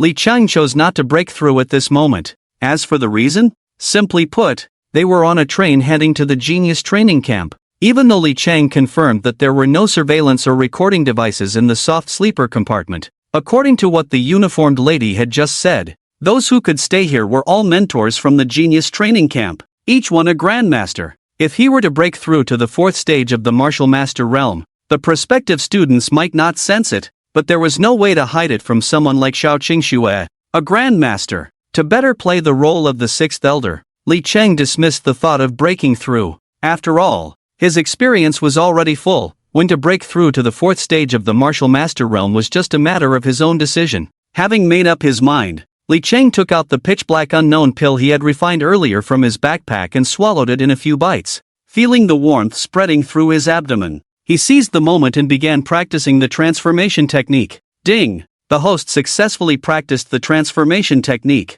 gaining 1,365 experience points. At the same time, on the train heading to the genius training camp, in Jeju Base City, Li Shengbin learned through his channels that Li Cheng not only managed to evade last night's assassination attempt but also swaggered out of the detention center. He hurriedly made his way to the presidential suite of the Jingheng Holiday Hotel. Staying there was the 8th elder of the Li clan. Li Shengbin pondered. Since the 8th elder had not yet left Jeju Base City, he quickly reported the failure of last night's mission to ensure the 8th elder could decide on the next task plan. After all, this matter was crucial for his precious son, Li Guo, to seize blood and fortune from that little beast, Li Chang. It was key to becoming the destined person of their Li clan. There could be no room for error. As he thought this, Li Shengbin arrived at the door of the presidential suite and knocked. Inside the suite, the 8th elder's aged and powerful voice came. "Who is it?" Hearing this, Li Shengbin quickly lowered his head and respectfully said,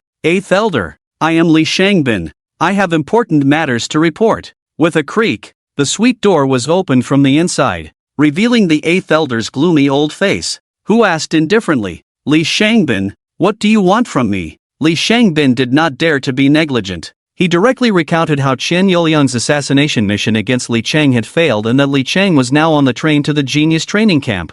Upon hearing this, the 8th elder was instantly furious. Slap! Accompanied by a crisp sound, A resounding slap landed hard on Li Xingbin's old face. The 8th elder's face showed anger as he coldly said, "Waste. A useless waste who achieves nothing and only causes trouble. Back then, Qian Yuliang was recommended to me by you. Weren't you the one who said you were his fellow patient? If others wouldn't take the job, would Qian Yuliang dare to take it? And yet, he couldn't even handle a mere 9th stage martial disciple. Since that day in the hospital, the 8th elder had intended to personally plan the kidnapping of Li Chang. After the task was posted to the underground black market, when those black market merchants learned that the person they were supposed to kidnap was actually the champion of the high school martial arts competition, and that in a few days he would be attending the genius training camp as a prospective student, they all shook their heads like rattles, with not a single one willing to take on this hot potato. Money is indeed a good thing, but if you have a life to earn it,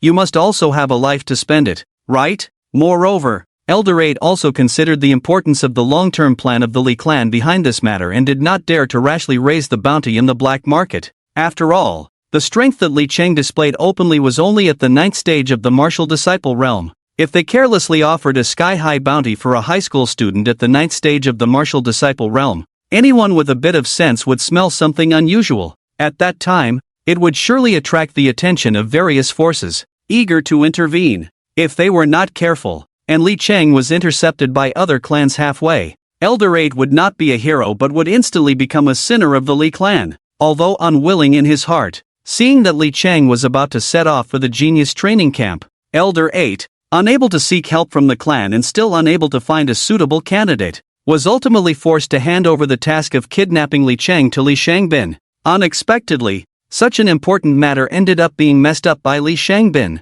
How could this not infuriate Elder 8? If it weren't for the fact that Li Shangbin bore the identity of the destined person of their Li clan, Elder 8 would have loved to slap this unfortunate fellow to death. Li Shangbin hunched over, one hand covering his swollen face from the beating, cold sweat the size of mung beans dripping down his forehead, timid and not daring to speak. Seeing him in such a pathetic state, Elder 8's anger flared up even more, and he shouted, "Get out, you useless waste, just seeing you annoys me." When Elder 8 told him to leave, Li Shangbin felt as if he had been granted a reprieve. He immediately nodded and bowed like a submissive dog, quickly leaving. A fierce light flashed in Elder 8's eyes as he murmured, "Li Cheng must not reach the genius training camp safely." Saying this, Elder 8 took out a jade talisman from his bosom, feeling a bit of pain in his heart as he thought, "I was planning to take all the credit for bringing the destined person back to the clan, but for the sake of the clan's century-long enterprise, I still have to share some of it."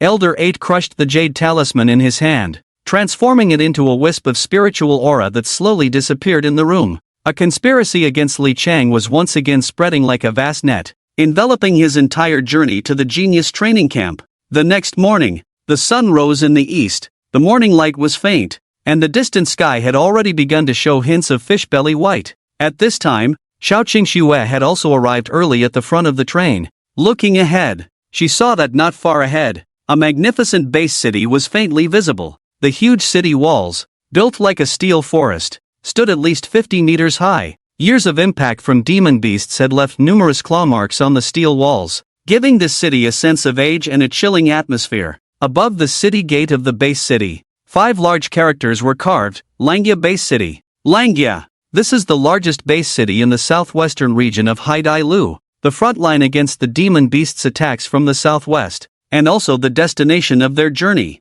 Upon seeing Langya Base City appear in her sight, Xiao Qingxue slightly turned her head and coldly instructed her assistant in a black silk uniform beside her, "You go and call all the newcomers from the training camp over here." The staff member nodded busily in response and quickly left. Moments later, the staff member's loud voice echoed through the loudspeakers across the carriages. "All new recruits from the training camp, gather immediately in carriage number 1. Inside the compartment, Li Chang slowly opened his eyes upon hearing the announcement. After a night of practicing his internal martial arts, Li Chang felt no fatigue. Instead, the entire night of cultivating the transformation technique had brought him a substantial experience points reward, leaving him feeling refreshed and invigorated. Li Chang smiled slightly. It seems they are finally going to announce the content of this camp assessment. After a quick wash, Li Chang made his way to the front carriage. Number 1. At this time, many students who had heard the broadcast were walking from the rear carriages to the front. Upon seeing Li Chang push open the door of the 5th carriage,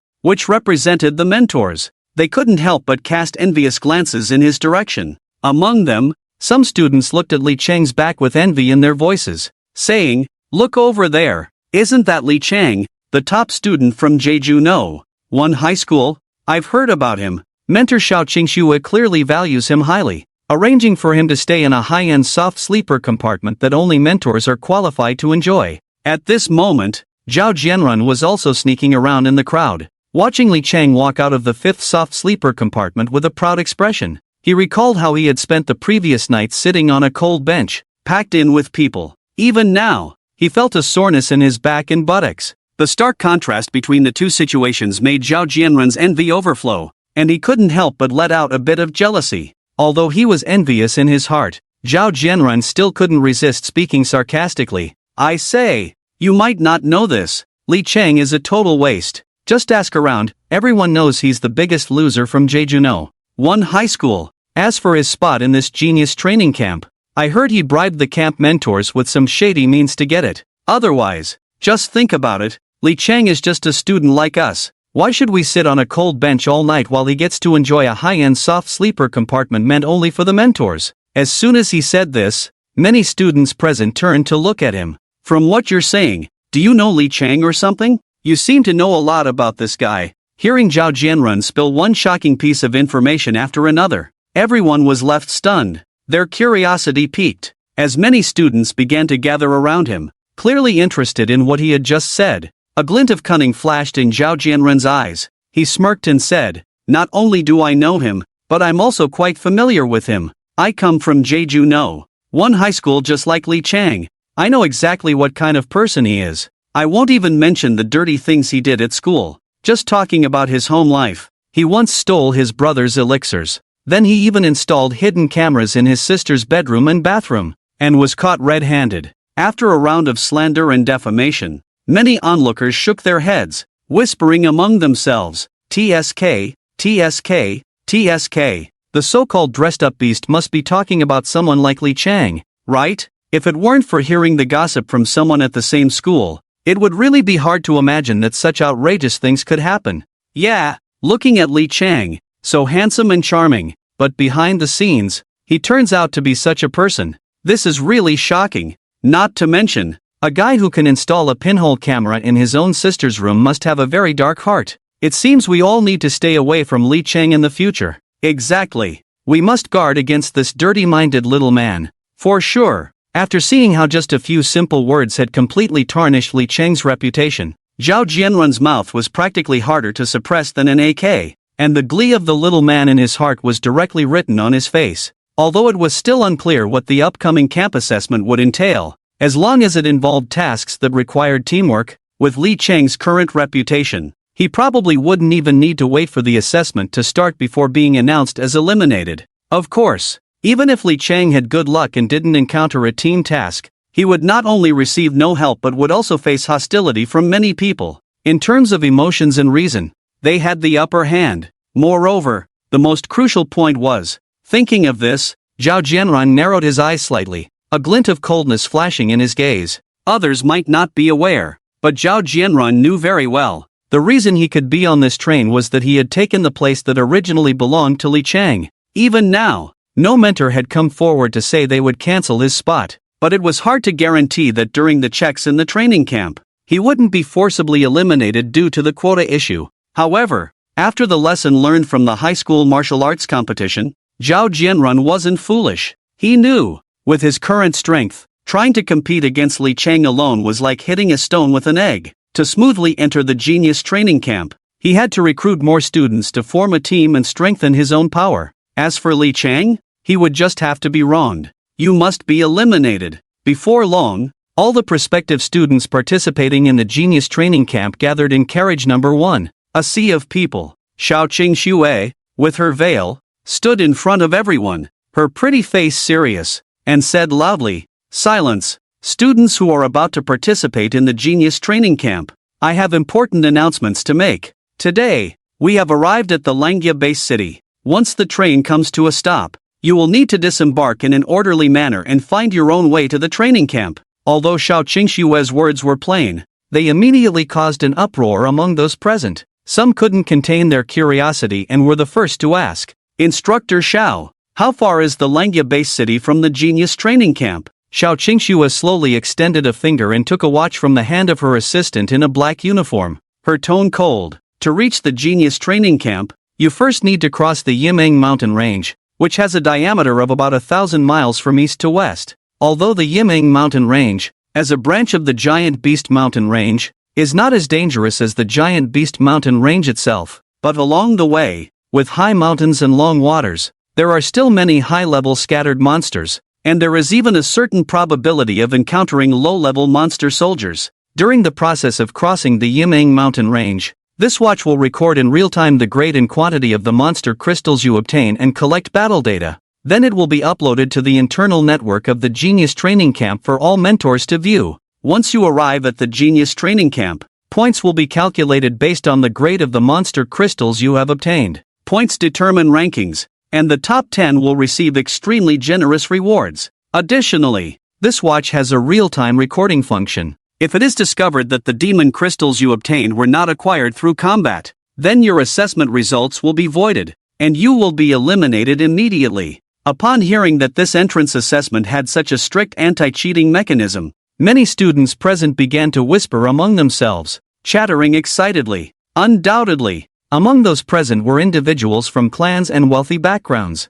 To pass the entrance assessment, they might directly use their financial power to purchase massive amounts of demon crystals in the Langya base city. With this watch that can collect combat information in real time, it fundamentally eliminates any possibility of cheating by the participating students. Xiao Qingxue stepped forward, her beautiful eyes scanning the crowd, her cold voice carrying an unprecedented seriousness. Aside from the generous rewards for those who can reach the top 10 in total points, only those ranked in the top 50 on the points leaderboard are qualified to enter the Genius Training Camp. The rest will be eliminated directly. As soon as these words were spoken, the crowd erupted in an uproar. What? Only the top 50 among us can stay? But there are nearly 100 of us here. Doesn't that mean at least half will be eliminated? This elimination rate is simply too exaggerated. Yes, just crossing the Yimeng Mountains is already a harsh assessment for us. I didn't expect we would also be forced to hunt demon beasts to earn points. This is simply pushing us to a dead end. As Xiao Qingxue announced the content and elimination method of this assessment, some students with lower abilities turned pale, their legs trembling uncontrollably. Among these people, many had endured countless hardships to finally earn their qualification to enter the Genius Training Camp through the brutal high school martial arts competition. If they were eliminated before even seeing the gates of the Genius Training Camp, it would undoubtedly be a devastating blow to any of them. No, it's unfair. I heard from other seniors that there weren't such strict regulations in previous years' Genius Training Camps. Wasn't it supposed to be that winning the high school martial arts championship already made you a student of the Genius Training Camp? Why has there suddenly appeared this inexplicable entrance assessment? Isn't this just a case of hanging a sheep's head while selling dog meat, deceiving us, the flowers of our motherland? At this moment, a chubby boy dressed in expensive clothing suddenly stood up, sneering coldly at the group of students who had just questioned Xiao Qingxue's decision. Never heard of it before? That's because those who didn't pass the assessment are all dead. So of course, you haven't heard of it. Didn't a mentor say that this Genius Training Camp only trains elites and never accepts trash? I completely agree with this viewpoint. You guys, who only know how to complain, don't even have the courage to face demon beasts or cross mountains. How can you talk about expelling demon races and reclaiming lost lands in the future? Is the future of our great China really relying on you bunch to protect it? In my opinion, it's better to eliminate you trash early and let the precious resources go to those with higher talent and stronger determination. To avoid waste, you fatso, if you have the guts, say that again. Seeing this chubby boy spouting trash and acting all high and mighty, someone immediately clenched their fists, wanting to stand up and teach him a lesson. At this moment, a companion beside him quickly reached out and pulled him back, their eyes filled with caution as they said, "Are you crazy? Don't be fooled by the little fat guy's unremarkable appearance. He seems harmless, but he is Pan Wenbo from the experimental high school of Haidai province. This guy not only has an abnormal level of cultivation, having displayed a terrifying realm of second-stage martial master during the high school martial arts competition,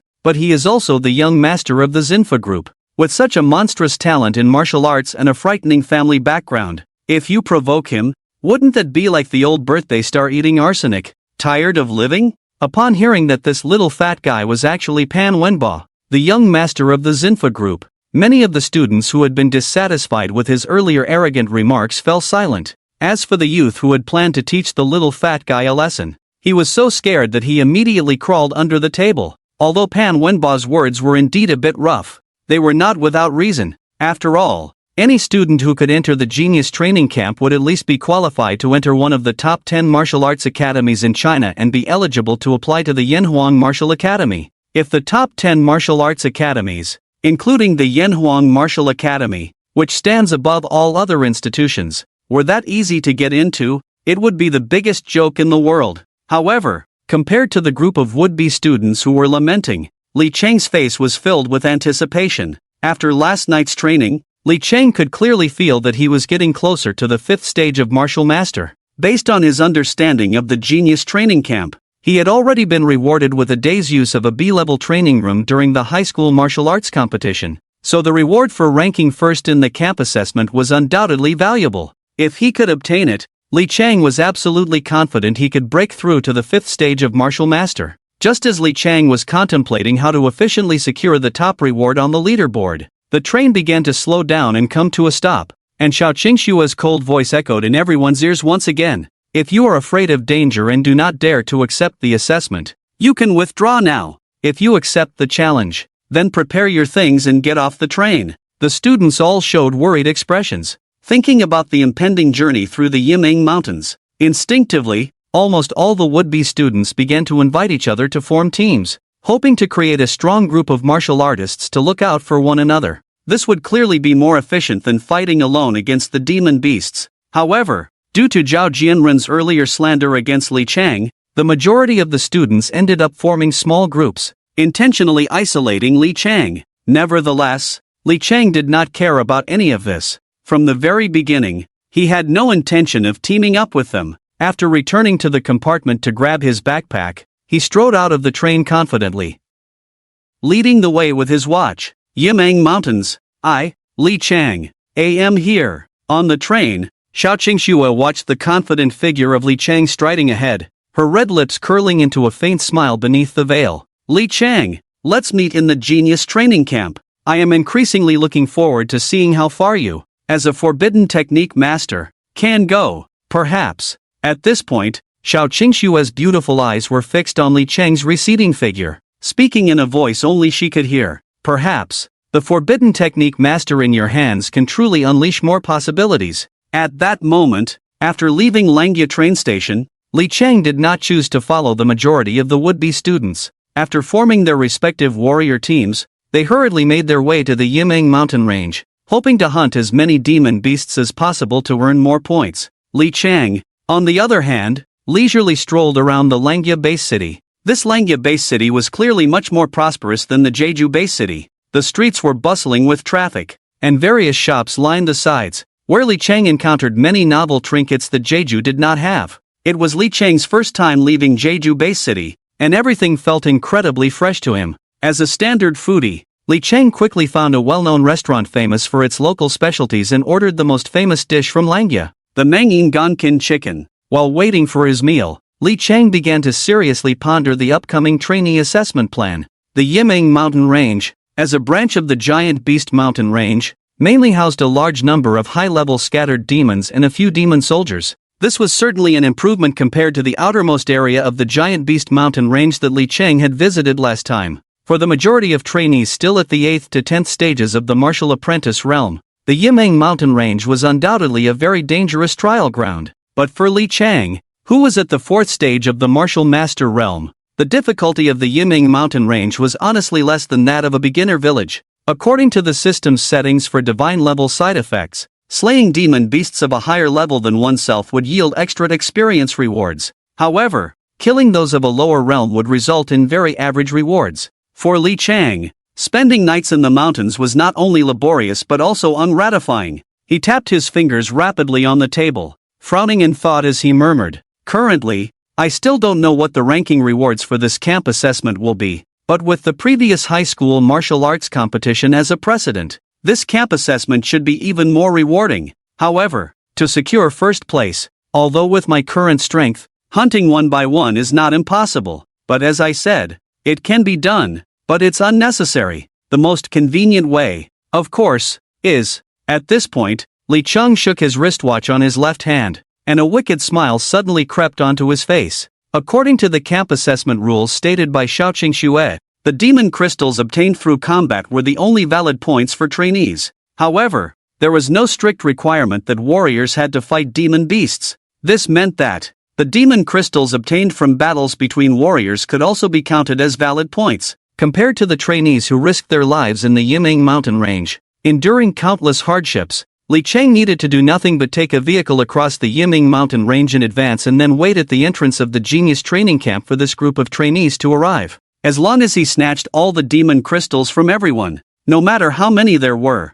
Li Cheng would be first. No problem. Thinking of this, Li Cheng looked at the watch on his left hand, observing the real-time red dot locations of everyone displayed on it. He couldn't help but rub his hands together, filled with infinite anticipation for the harvest 10 days later. My tools. You all need to work hard to hunt demon beasts. Whether I can be first depends entirely on you. Just as Li Cheng was excitedly envisioning the scene of harvesting in 10 days, a group of people suddenly approached him. Initially, Li Cheng thought it was his order of Mangyin Gankin chicken that was ready, but when he looked up, he saw a group of trainees led by Zhao Jianren sitting at the table next to him. As soon as Zhao Jianren sat down, he spotted Li Cheng and was momentarily taken aback. But soon, a disdainful and arrogant smile appeared on his face. If it had been before when he encountered Li Cheng, Zhao Jianren might not have even dared to let out a fart. Taking advantage of the fact that the other party hadn't noticed him yet, he would have quickly slipped away.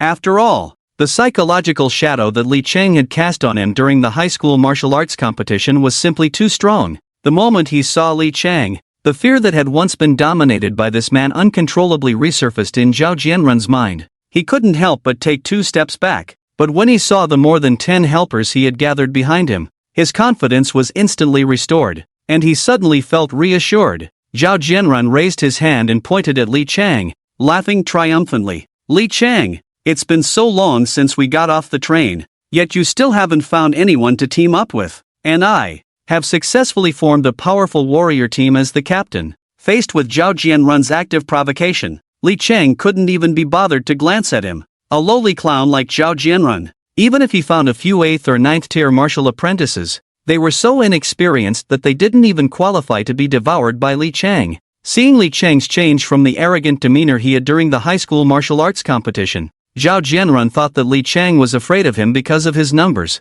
and his smugness became even more apparent. Zhao Jianren laughed proudly, saying, "Humph, no matter where a waste goes, it doesn't change the fact that he is a waste. Look at him all alone. Doesn't he look like a stray dog?" Upon hearing this, the people around them burst into laughter. But at that moment, Li Cheng suddenly stopped in his tracks, slowly turned around to look at Zhao Jianren, and coldly smiled. "Zhao Jianren, do you want to die?" As soon as he finished speaking, Li Cheng's aura surged, his black combat outfit rustling in the wind. The oppressive force emanating from Li Cheng descended upon Zhao Jianren like a mountain pressing down. Zhao Jianren's expression changed drastically, and a cold glint flashed in his eyes as he stubbornly retorted, "You're really arrogant. Li Cheng, I see you still haven't figured out your situation." As he spoke, Zhao Jianren pointed at the more than 10 prospective students beside him, his tone filled with strong confidence. "Li Cheng, open your eyes and take a good look at this group behind me.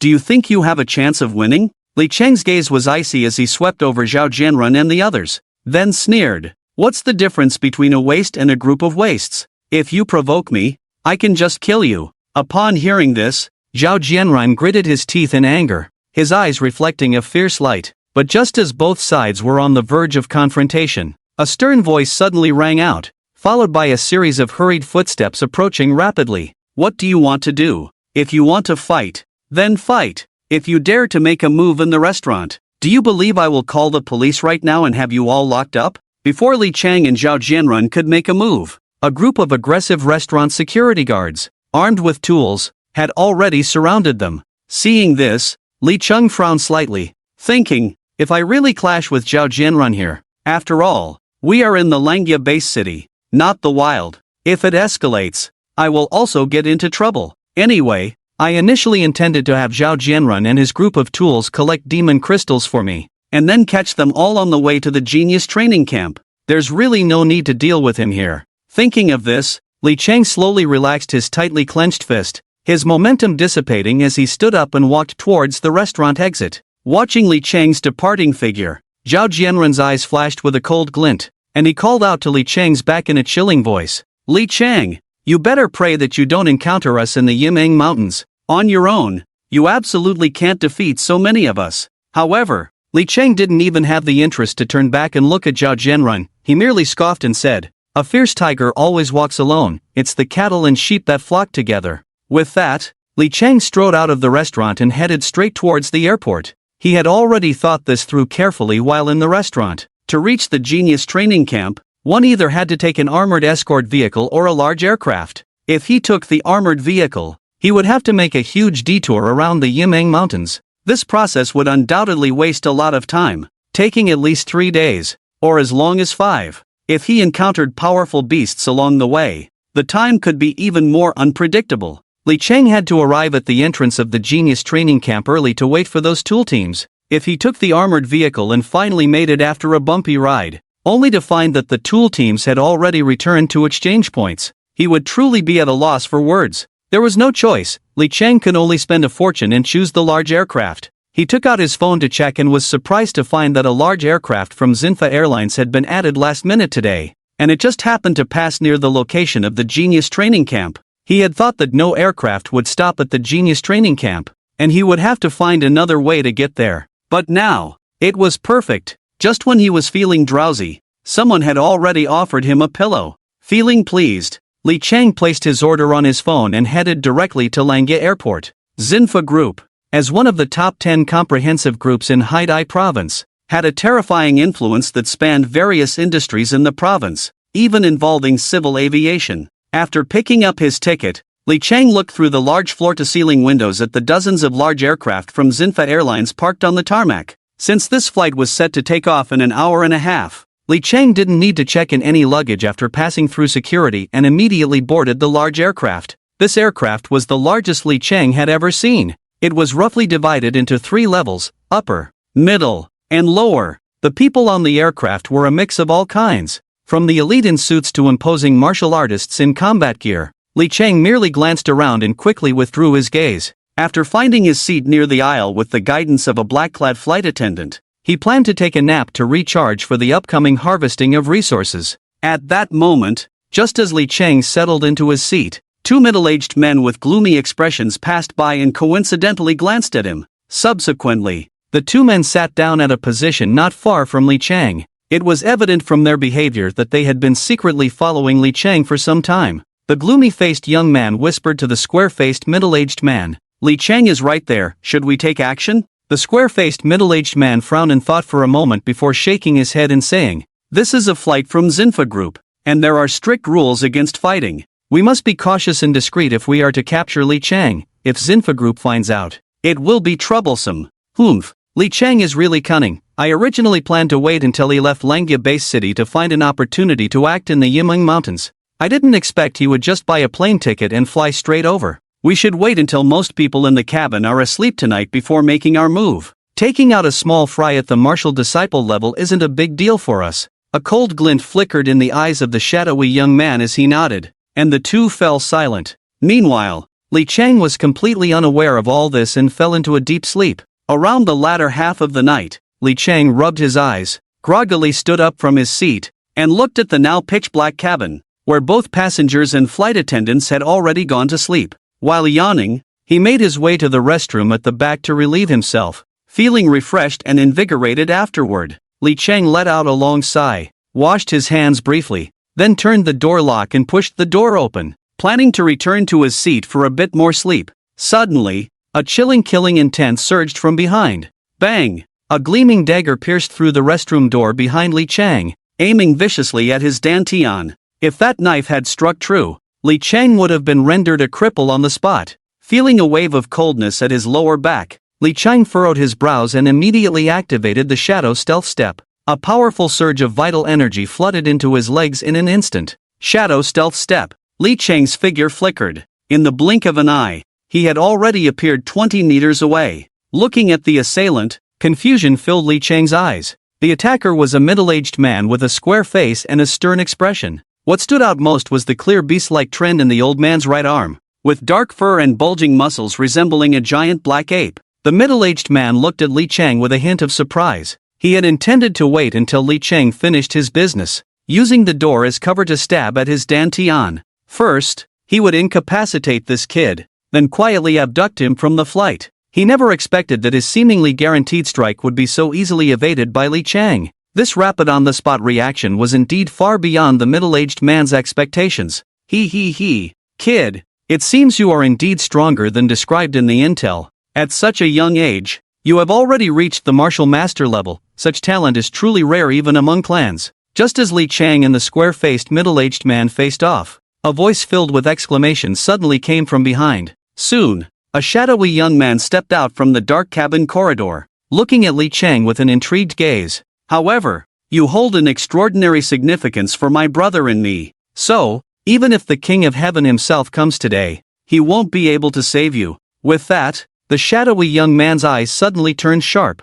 like a venomous snake lurking in the shadows, watching Li Chang. In his words, there was a sense of control over Li Chang's life and death, leaving no room for resistance. The overwhelming killing intent radiating from the shadowy young man instantly locked onto Li Chang. It made Li Chang feel a piercing pain, as if the moment he dared to make a move, the shadowy young man would draw his blade and kill him. Li Chang narrowed his eyes as well, carefully assessing the two men before him. The earlier attacker, the square-faced middle-aged man, was a powerful figure at the 6th stage of the martial master level. As for the shadowy young man blocking his escape, he was even stronger, at the 7th stage of the martial master level. But Li Chang did not recognize either of them. Moreover, this was Li Chang's first visit to the Langya base city. He had tried to keep a low profile along the way, and logically speaking, he shouldn't have made any enemies. Thinking of this, Li Chang furrowed his brows and asked in confusion, I have no connection with you two in the past, nor any enmity recently. Why did you attack me? Did you mistake me for someone else? The middle-aged man with a square face grinned, clenching his already beastified fist, and sneered, No mistake, Li Chang, our mission target this time is you. Mission target? A killer. Seeing that they had specifically named him, it was undoubtedly a killer. But, which side had sent this killer? They were willing to take the risk of exposure to attack him on this flight. Were they remnants of Qian Yuliang, seeking revenge for their boss? Or, thinking of this, Li Chang's gaze instantly turned cold, and he questioned in a chilling voice, Who sent you? The middle-aged man with the square face knew they were 30,000 feet in the air, and no matter how many tricks Li Chang had, he wouldn't be able to escape from their grasp. A hint of disdain appeared on his face. He sneered, Since you're going to die anyway, I might as well let you die knowing the truth. My name is Li Huarong, and the young man behind you is Li Lijiang. Guess where we come from? In fact, when he confirmed that the other party was coming for him, Li Chang had already begun to speculate about their identities. But when they revealed that they were both surnamed Li, their identities became clear. The Li clan. However, Li Huarong and Li Lijiang were clearly much stronger than him. Even if he unleashed all his forbidden techniques, defeating both of them at the same time would be incredibly difficult. Moreover, they were 30,000 feet in the air. Even if he miraculously managed to kill them, it would be impossible to silence everyone on this large aircraft. After all, he couldn't pilot this large aircraft. Even if he silenced them, he would still meet a tragic end. Since he couldn't silence them, the biggest secret he carried at the system could very well be exposed, bringing endless calamity upon himself. Furthermore, the most crucial point was, although on the surface, Zhao Jiansheng, the head of the Jeju Special Investigation Bureau, claimed to have lifted all suspicions against him, behind the scenes, they were definitely keeping a close watch on any movements from his side. If they discovered any clues, those special agents would surely wrap around him like snakes again. Therefore, Li Chang had to come up with a foolproof plan that wouldn't expose the system while also not raising the suspicions of the Special Investigation Bureau. Just as Li Chang was racking his brain for a series of solutions, his peripheral vision inadvertently caught sight of a small red dot in the cabin corridor slowly turning towards him. Got it. I still have a chance to kill him without using cheats. Li Chang's killing intent brewed in his heart, but he maintained a cold smile on his face and said, It was Elder 8 who sent you. right? Li Chang, don't think you can buy time with such clumsy tactics. Just accept your fate. Time was of the essence. Li Huarong gave Li Chang no chance to delay. Before Li Chang could finish speaking, he let out a low grunt. Then, he leaped high into the air, and the already beastified giant ape's iron fist came crashing down with immense force. Suddenly, the fist's momentum was fierce, accompanied by the faint sound of a giant ape roaring, rolling and surging, crashing towards Li Chang. Wherever the fist energy passed, the air seemed to be compressed, emitting a series of creaking sounds as if it were under unbearable pressure. Bang! This punch landed squarely on Li Chang's chest, sending him flying backward for dozens of steps. He crashed heavily against the steel plate of the cabin and then fell limply to the ground. Puff! Li Chang let out a loud gasp and spat out a mouthful of fresh blood, lying motionless on the ground, his life hanging by a thread. Not to mention, for someone like Li Chang, who had just broken through to the martial master realm, it was a dire situation. For a warrior like Li Huarong, who had awakened a beast-type profession, his strength was already far superior to that of other warriors at the same level. Although he considered that they were on a large aircraft and it was not appropriate to use his powerful innate skills, even without them, Li Huarong's terrifying physical strength after beast transformation was enough to take Li Chang's life with a single punch. At this moment, Li Chang was in agony. Roar! It hurts! It hurts so much! Although Li Chang still appeared pale and bleeding profusely, inside, he was cursing Li Huarong's ancestors. Originally, even without using his innate skills, the terrifying hidden energy unleashed by Li Huarong's punch was unstoppable, capable of tearing apart the body of an ordinary low-level martial master. After just one punch, Li Chang's clothes were already torn apart. This fierce and domineering hidden energy seemed to want to shatter Li Chang's internal organs and meridians in one go. However, after undergoing a process of refining his essence and marrow, Li Chang's physical body and vital energy were far stronger than those of other warriors at the same level. Moreover, Li Chang also possessed the terrifying internal skill of transformation technique, which allowed him to neutralize the opponent's internal energy and hidden strength through his own poison. But while he could neutralize it, there was still a process involved. The moment the hidden energy entered his body, it caused Li Chang unbearable pain. Yet, as the transformation technique continued to operate, the toxins within him began to wrap around the hidden energy. While neutralizing it, it also generated waves of warm currents that nourished Li Chang's internal organs and meridians. As my mastery of the transformation technique deepens, this skill is no longer limited to neutralizing the enemy's attacks, it can also absorb the opponent's attacks and then nourish myself. It further strengthens my internal organs and meridians. Feeling the changes occurring as the transformation technique operated, Li Chang's breath caught for a moment, and he was filled with excitement.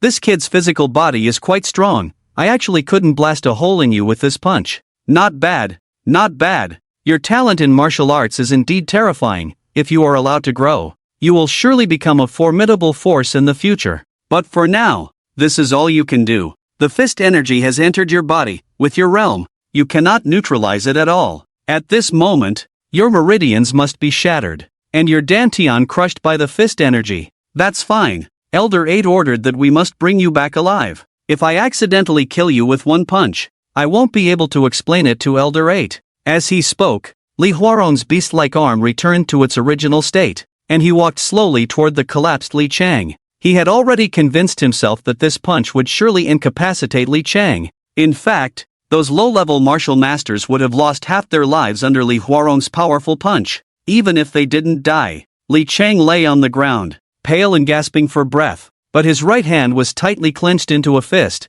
his spirit as taut as a fully drawn bow. 12 steps, 6 steps, 3 steps. Now, feeling that Li Huarong had bent down to grab him, pretending to pull him up from the ground, Li Chang, who should have been gravely injured and on the brink of death, suddenly opened his eyes at that moment. At the same time, the astonished and horrified shout of Li Lijian rang out beside him. Li Huarong, be careful, that kid, he's playing tricks. But it was already too late. Just as Li Lijiang's cry had not yet faded, Li Chang's fist, glowing with a red aura and tearing through the air with a shrill sound, struck towards Li Huarong's temple. Li Huarong's face turned pale with terror. He never imagined that after putting all his strength into that punch, Li Chang not only wasn't gravely injured, but could also unleash such terrifying and fierce combat power. He could clearly feel the horror of Li Chang's punch. If hit directly by that fist, he would surely be severely injured. In a panic, Li Huarong quickly straightened up, trying to dodge the punch.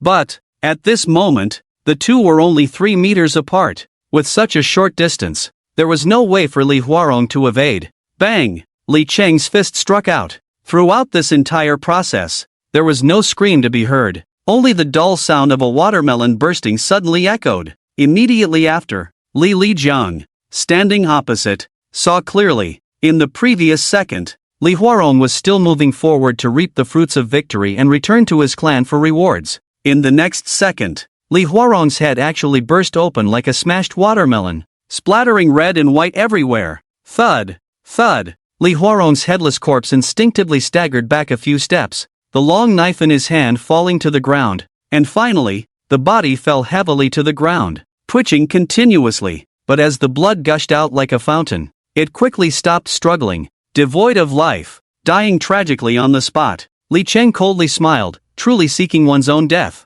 After saying this, Li Cheng spat out a mouthful of blood, looking down at the place where he had just been struck by Li Huarong's punch, his clothes torn to shreds, a dent in his chest, and several broken ribs, blood gushing everywhere. However, compared to Li Huarong, whose head had been smashed to pieces by Li Cheng's punch, this injury on Li Cheng's chest could only be considered a superficial wound. I was almost punched through, but I won the bet. Now, the situation has reversed. After saying this, Li Cheng slightly tilted his head to look at Li Lijiang opposite him, a sinister smile appearing on his face as he walked towards him step by step. Yes, from the very beginning, everything Li Cheng did was a gamble, ever since he was ambushed after leaving the bathroom, and then Li Huarong and Li Lijiang attacked him one after the other. Li Cheng knew that if he didn't reveal the system as his trump card, with his current combat power, he had no chance of facing both Li Huarong, a 6th-stage martial artist, and Li Lijiang, a 7th-stage martial artist. Back then, when he revealed all his cards against Xiao Wenxiang, an 8th-stage martial artist, he had barely managed to kill Xiao Wenxiang by saying a heartfelt word to him. Now, facing two opponents, and being at an altitude of 30,000 feet with no way out, Li Cheng was in a situation where Li Huarong and Li Lijiang were coordinating their attacks and defenses, advancing and retreating, not to mention anything else. Just the exhaustion alone could wear Li Cheng down to death. To seek a glimmer of hope in this desperate situation, the only thing Li Cheng could think of was to exchange injury for injury, life for life, just like when he fought Xiao Wenxiang. Only by putting himself in a desperate situation could there be a chance of turning the tables, and Li Cheng's bets were twofold. The first was the miraculous method of the transformation technique that could dissolve the opponent's internal energy with poison. The second was that he was certain that the clan task Li Huarong received was to capture him alive. If it was just to kill him, then right after he came out of the bathroom, the other party was no longer just targeting his kidneys, but had directly said to him a heartfelt word. It was precisely because he was certain that Li Huarong wanted to spare his life that Li Cheng dared to gamble properly with this guy one last time. If he won the bet, then when the infrared camera focused on him, the high-security personnel on this flight would rush over, allowing him to escape without revealing any of his cards. Thus, with the surveillance footage from this flight, he could perfectly respond to the investigation by the Special Operations Bureau after landing. Li Cheng, the victim. However, that being said, if Li Huarong had come with the intention to kill Li Cheng, then even if Li Cheng risked exposing his system's golden finger, he would have to go all out and fight back. But just then, a furious, hysterical roar suddenly rang in his ears. Li Cheng, I want you dead. Seeing his companion die tragically before him, Li Lijiang quickly snapped back from his initial daze, consumed by anger. He was surrounded by a murderous aura, and as a 7th-level martial artist, his terrifying momentum erupted, and he activated his professional skills. Now, Li Lijiang couldn't care less about completing the clan's order to leave a survivor. He only wanted to kill Li Cheng and avenge his companion. Puff! Just as Li Lijiang was about to strike with all his might, wanting to kill Li Cheng on the spot without hesitation. At that moment, a hurried sound of footsteps suddenly approached from the dark cabin corridor. Immediately after, a sound of a blade piercing flesh followed. Electric arcs surged. Blood splattered. Li Lijiang's body was instantly pierced. A silver blade, crackling with purple electric arcs, stabbed through his back and emerged from his chest. Li Lijiang's heart was directly pierced by the owner of this electric knife. His sternum shattered. his heart veins severed, and his heart was cut into several pieces by the raging blade energy. Puff! Li Lijiang spat out a mouthful of blood. His vision darkened, and he collapsed to the ground, dead on the spot. One of the two clan branch disciples sent by the 8th elder had his head smashed by Li Cheng's punch, while the other was killed by a single stab to the heart, dead beyond recovery. Li Cheng squinted at the middle-aged man in plain clothes before him, who was serious and unsmiling, as he flicked the blood from the blade and slowly sheathed it. Although this man did not reveal his identity, Li Cheng could roughly guess that he was definitely a security officer sent by Xinfa Airlines to protect the flight safety among the passengers. Of course, this was also part of Li Cheng's plan. Li Cheng was certain that when Li Lijiang witnessed his companion's tragic death before his eyes, he would be enraged to the extreme and would act recklessly against him. And someone like Li Lijiang, who was determined to perish with everyone on the plane, would undoubtedly be dealt with ruthlessly by the flight's security personnel. This was similar to how special agents would directly shoot terrorists when necessary. If Li Huarong and Li Lijiang knew that from the moment Li Cheng was ambushed to the entire setup that led to their demise took less than a minute, and that the entire well-crafted plan had already formed in Li Cheng's mind, even if the 8th elder offered them a mountain of gold and silver, they would never want to offend such a terrifying opponent as Li Cheng. After all, until the moment they died, they still couldn't figure out how they had been schemed against by Li Cheng. As Li Cheng and the security officer killed the brothers Li Lijiang and Li Huarong, a piercing scream suddenly echoed in the cabin. Clearly, the changes happening here had completely startled everyone on the flight. Suddenly, more and more lights on the flight were turned on. Many passengers saw the red and white objects splattered on the walls at the rear of the cabin, and the blood that continued to flow from the body lying on the floor caused several people to scream in horror. There were also those with poor psychological resilience and timid individuals who had already taken out vomit bags and were retching loudly. "Get out of the way! Everyone, move aside!" Just as the scene was thrown into chaos by this bloody spectacle, a furious roar suddenly came from the crowd. The originally dense crowd quickly parted to the sides, creating a passage. A chubby little boy, dressed in high-end clothing and resembling a small Maitreya Buddha, walked over from the crowd. This little boy was only about 15 or 16 years old, with a pale face and no facial hair, looking harmless. However, his eyes revealed a deep indifference, and the proud expression on his round face formed a stark contrast to his appearance. Upon seeing the little boy approach, the security officer who had just stabbed Li Lijiang hurriedly bent down and cupped his hands in greeting. "Young master,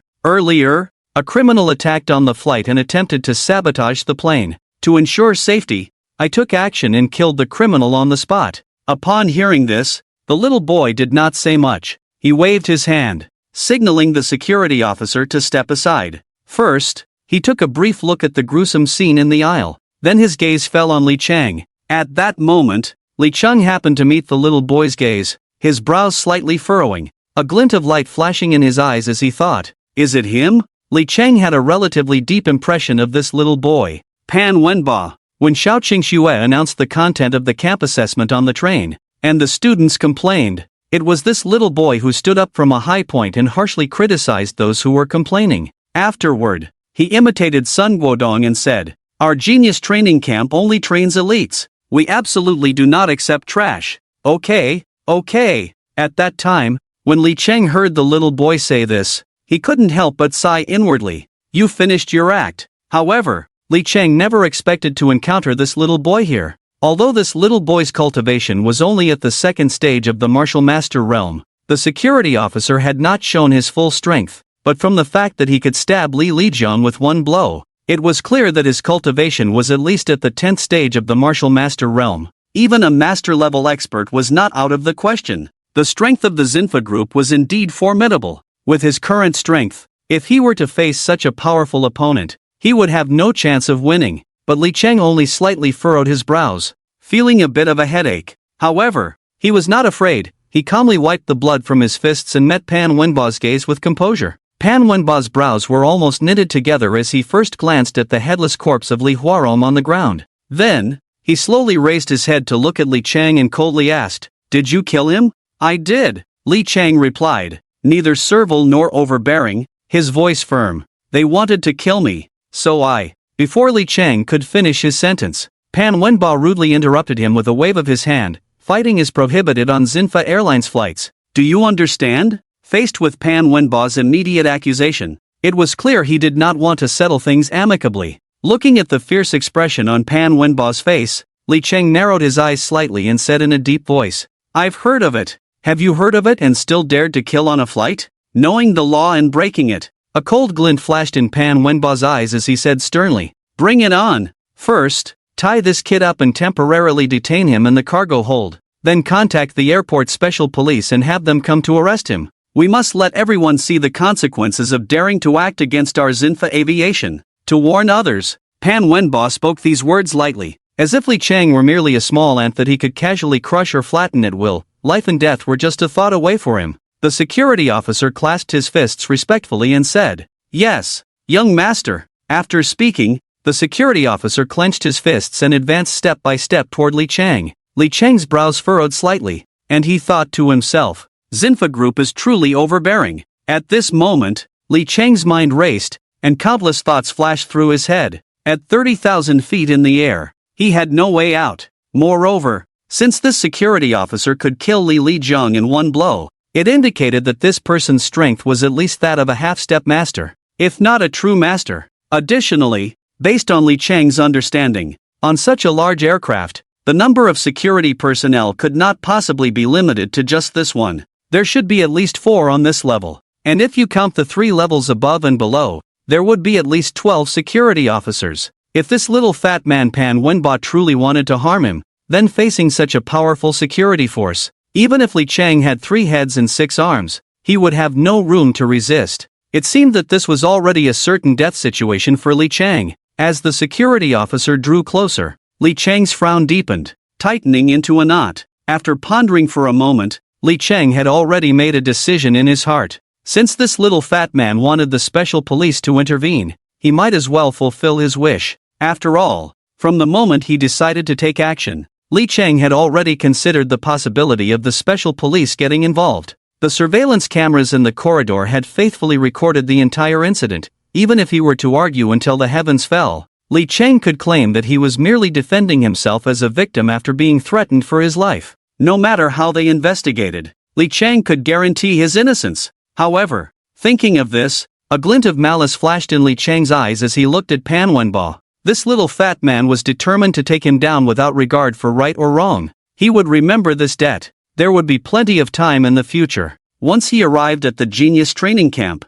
he would find a way to settle the score with him, with a resolution in his heart. Just then, Pan Wenba suddenly shouted, "Wait!" Pan Wenba's brows were tightly furrowed as he looked at the content on his phone screen. Seemingly struggling with something, Li Cheng, whose tension had just been high-strung, suddenly felt a jolt. What was this Pan Wenba up to? After staring for a long time, Pan Wenba finally raised his head, looking somewhat displeased, and said to the security officer, "You keep a close watch on him here. I'm going to the 3rd floor. The final decision will be made when I return." After dropping this line, Pan Wenba hurriedly went upstairs under Li Cheng's puzzled and confused gaze. Just as Li Cheng was still pondering what this little fat man was up to, Pan Wenba quickly made his way to the 3rd floor and pushed open the door to room 001. The moment the door opened, the space before him suddenly became expansive. Rather than a private room, it resembled a standard large flat design, with 4 rooms and a living room.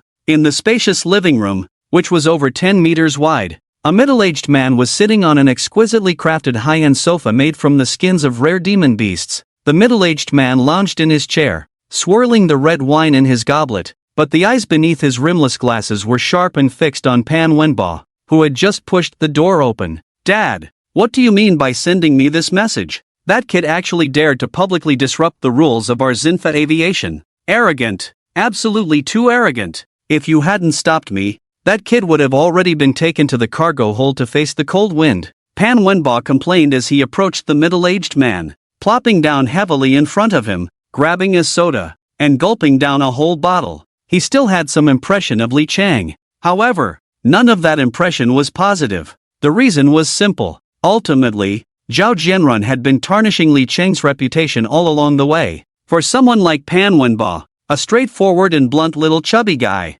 it was hard to have any good feelings for a guy who installed pinhole cameras in his sister's bedroom and bathroom and even stole his brother's elixirs. This was why, when Pan Wenba saw that Li Cheng dared to cause trouble on his family's flight, he immediately ordered the security personnel to detain the guy in the cargo hold, intending to hand him over to the Special Operations Bureau. Sitting across from him, Pan Zinfa did not interrupt his son's numerous complaints but quietly waited for him to finish venting. Only then did he set down his goblet and calmly look at Pan Wenba. Pan Wenba, as the only son of the Pan family and the future heir of Zinfa Group. So, Dad has repeatedly advised you since you were young. Your understanding of a person should never be superficial, and you should never rely entirely on others' words to form your understanding of someone. As a result, all your subsequent judgments and actions are based entirely on others' opinions. This way, at best, Zinfa Group goes bankrupt, and the Pan family's hard-earned legacy is destroyed in an instant. At worst, you might not even know how you died. By the end, the eyes behind Pan Zinfa's lenses reflected a stern authority, and his tone suddenly became severe. Now I ask you, how much do you really know about Li Chang? Faced with Pan Zinfa's harsh, almost interrogative tone, Pan Wenba was momentarily stunned, his mouth opening and closing, stammering for a long time, but in the end, he couldn't even utter a complete sentence. Indeed, just as his father said, Pan Wenba's understanding of Li Chang was entirely based on Zhao Jianrun's one-sided account. Of course, this did not mean that Pan Wenba was as foolish as Pan Zinfa claimed, relying solely on others' words for all his interactions. If Pan Wenba were truly such a stupid waste, Pan Zinfa would have long been busy soaking goji berries in his thermos and practicing his trumpet with his wife, rather than wasting breath here. However, in Pan Wenba's eyes, a small character like Li Chang was not even worth understanding. Who was Pan Wenba?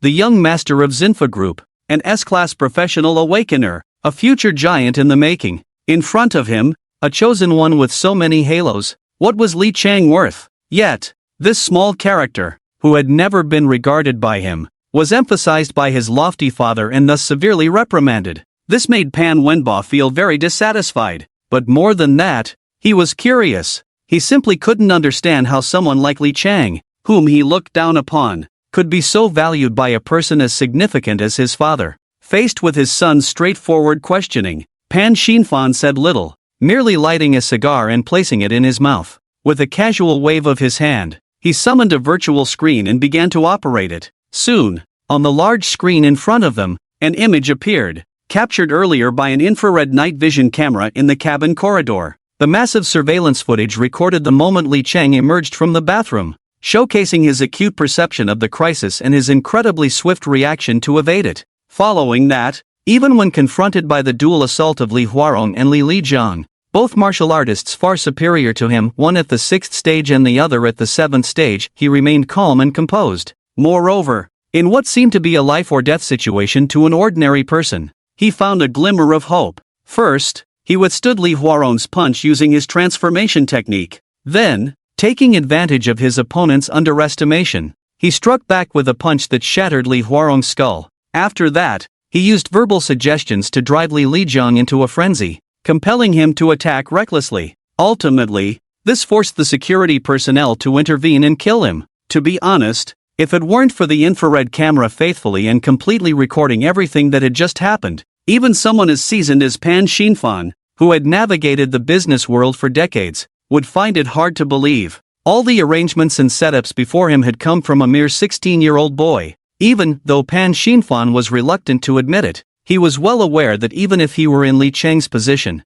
he might not be able to do better than Li Chang. A boy like this made Pan Xinfan feel unqualified to evaluate him with mere admiration or disdain. Instead, this boy genuinely instilled fear in Pan Xinfan. Li Chang, a prodigy so terrifying that it evoked fear. This was Pan Xinfan's assessment of the boy. Gulp. After watching the entire surveillance video, the disdain and contempt that had initially been on Pan Wenba's face vanished, replaced by a difficult swallow as he gulped. So, Pan Wenba, do you now realize what kind of terrifying prodigy you just offended? And, at this point, Pan Xinfan's tone paused, then suddenly rose an octave, becoming extremely stern as he said, after watching this entire video, are you so sure? Including your current plan to hand Li Chang over to the Airport Special Investigation Bureau, isn't that also part of Li Chang's plan? You might not even realize that before you showed up, you had already been outmaneuvered by Li Chang. As for evidence, just based on this video, if you show it to the people at the Special Investigation Bureau, Even the most experienced agents won't be able to pin any charges on Li Chang. Moreover, with his status as a prospective trainee in the Genius training camp, the Special Investigation Bureau will be pressured to release him unharmed within 24 hours. In that case, all your calculations against Li Chang will come to nothing, and you will instead offend a very terrifying and deeply scheming young man. Do you think, with your shallow skills, you can outmaneuver Li Chang? To put it bluntly, if you offend someone like him, with his decisive character, I fear you won't even get a chance to have your body collected. As Pan Xinfan finished his last sentence, Pan Wenbo found beads of cold sweat the size of soybeans trickling down his forehead, clearly displaying a look of extreme regret. Pan Wenbo gasped for breath, his teeth chattering as he said, "Dad, I was wrong. I'll have someone release Li Chang right now and assure him that nothing happened. Not just this time. From now on,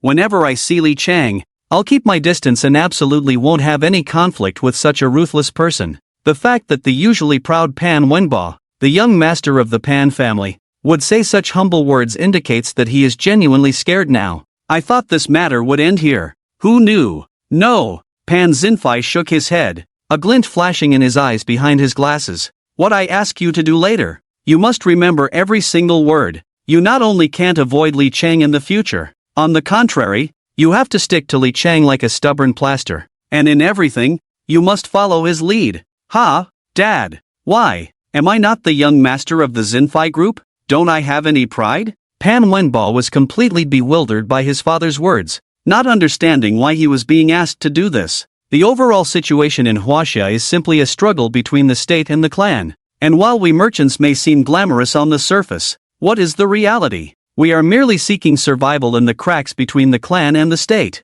If we want the Xinfai group to become a century-old enterprise, we must first learn to invest. People like Li Chang, who have great willpower, determination, and depth. His future achievements are limitless. As long as he doesn't die young, he will surely become a giant in the future. But, Pan Wenbo saw his father's eyes light up when mentioning Li Chang, his round face almost wrinkling into a ball, and he couldn't help but wonder if Li Chang was actually Pan Xinfai's real son and he was just adopted. Muttering under his breath, but Li Chang is a forbidden technique master. Forbidden technique masters are destined not to live past 25. Smack! Before Pan Wenbo could finish his complaint, Pan Xinfai had already slapped him on the back of the head, frustrated with his son's lack of ambition. Investment? What does investment mean? The greatest secret of investment is simply this: when others are greedy, I am fearful. When others are fearful, I am greedy. If Li Chang awakens another SSS-level talent, do you think such a windfall would fall to our Pan family? Ridiculous. At this point, a confident smile crept onto Pan Xinfai's lips. I have already found out the identities of the two assassins who attempted to kill Li Chang. They are Li Huarong and Li Lijung from the Li clan. Although I don't know why the Li clan would act so ruthlessly, this precisely gives us the opportunity to be angel investors. Now is undoubtedly the most difficult moment in Li Chang's life. As long as our Xinfai group extends a helping hand now, it will be tenfold, 100-fold more meaningful than giving him a mountain of gold and silver after he overcomes his difficulties. Pan Wenbo's eyes grew brighter as he listened. All the things he couldn't understand before suddenly became clear at this moment, giving him a feeling of breaking through the clouds to see the blue sky. If it weren't for the inappropriateness of the current situation, Pan Wenbo would have wanted to hug his father and excitedly shout, "Dad, you are truly my miracle cure. Dad, I get it. The child is teachable." Seeing that Pan Wenbo finally understood his meaning, Pan Xinfai nodded in satisfaction and said meaningfully, "You now have a great opportunity to get closer to Li Chang, the Genius training camp. This way, you will have a bond as classmates, and if handled properly, you will be able to hold on to the thigh of a forbidden technique master in the future." As for what Li Chang needs most right now, it's simply money. A penny can defeat a hero. And what our Pan family has the most is money. In the third cargo hold of the large aircraft, the security officer, although not able to apprehend Li Chang, was still scanning him with a sharp gaze from head to toe. The way he looked at Li Chang suggested that if he dared to make any sudden move, the security officer would strike with thunderous force to subdue him on the spot. Just as Li Chang and the security officer were exchanging glances of mutual disdain, a series of hurried footsteps echoed from the upper floor, accompanied by Pan Wenbo's urgent call. Li Chang! The sight of Pan Wenbo, the chubby little guy, running towards Li Chang while shouting his name was quite a scene. The once defiant little fatso now showed no trace of arrogance. Instead, in front of everyone present, he respectfully cupped his hands and said, "Li Chang, it was all a misunderstanding earlier, I hope you won't take it to heart. Please wait a moment. I need to handle some matters first." Seeing Pan Wenba smile at him in such a flattering, even obsequious manner, Li Chang returned the smile out of politeness. "No problem." It was surprising to see how Pan Wenba's attitude had done a complete turnaround in just the time it took to go upstairs. Although Li Chang couldn't quite grasp what scheme the little fatso was up to, he was pleased to see Pan Wenba treating him with such respect. This was the best outcome for him. "This gentleman is our most esteemed guest at Zinfa Airlines. He was attacked on our flight, and this is a serious dereliction of our duty." Pan Wenba first sternly reprimanded the security officer, then pointed to the two bodies in the corridor and said sharply, "Preserve these two bodies as material evidence. Once we land, the Special Investigation Bureau must conduct a thorough investigation. We need an explanation for Zinfa Airlines, and carefully check the passenger list to see if there are any accomplices of the assassin. Find them, arrest them all, and hand over these two bodies to the Special Investigation Bureau." With Pan Wenba's series of commands issued, all 16 security officers on the aircraft sprang into action. Following his orders, Pan Wenba then turned to the gathered crowd and cupped his hands in apology, saying, "Dear passengers, I apologize for the fright you experienced. On behalf of Zinfa Airlines, I express our deepest regrets. A killer infiltrated the flight and disturbed your rest. We at Zinfa Airlines will handle this matter seriously. Please return to your seats for now." After Pan Wenba's speech, many passengers began to whisper among themselves, discussing the incident. However, at this point, even a fool could see that Li Chang's identity and background were far from simple as they appeared. But then again, if Li Chang were truly an ordinary person, how could an assassin risk everything to carry out an attack on the flight? How could the young master of the prestigious Zinfa group, Pan Wenba, have such a drastic change in attitude and show such a protective stance? Moments later, the crowd dispersed in small groups, still buzzing with excitement over the mysterious identity of the young man, Li Chang. After everything that happened last night, Pan Wenba approached Li Chang again and cupped his hands, saying, "Li Chang, please follow me." To this, Li Chang, though filled with questions, remained composed and simply nodded. Seeing Li Chang's calm demeanor, Pan Wenba recalled his father's instructions and felt an even deeper sense of respect for the young man before him, who seemed genuinely profound and inscrutable. Indeed, just as his old man said, he should feel fortunate now. If Li Chang had awakened as something other than a forbidden technique master, but as another SSS-level profession instead, with Pan Wenba's family background, he would be trailing behind Li Chang, afraid that the other party wouldn't even have the right to glance at him. Currently, there were clearly no investors around Li Chang. Not only was there no investment, but even his clan, for reasons unknown,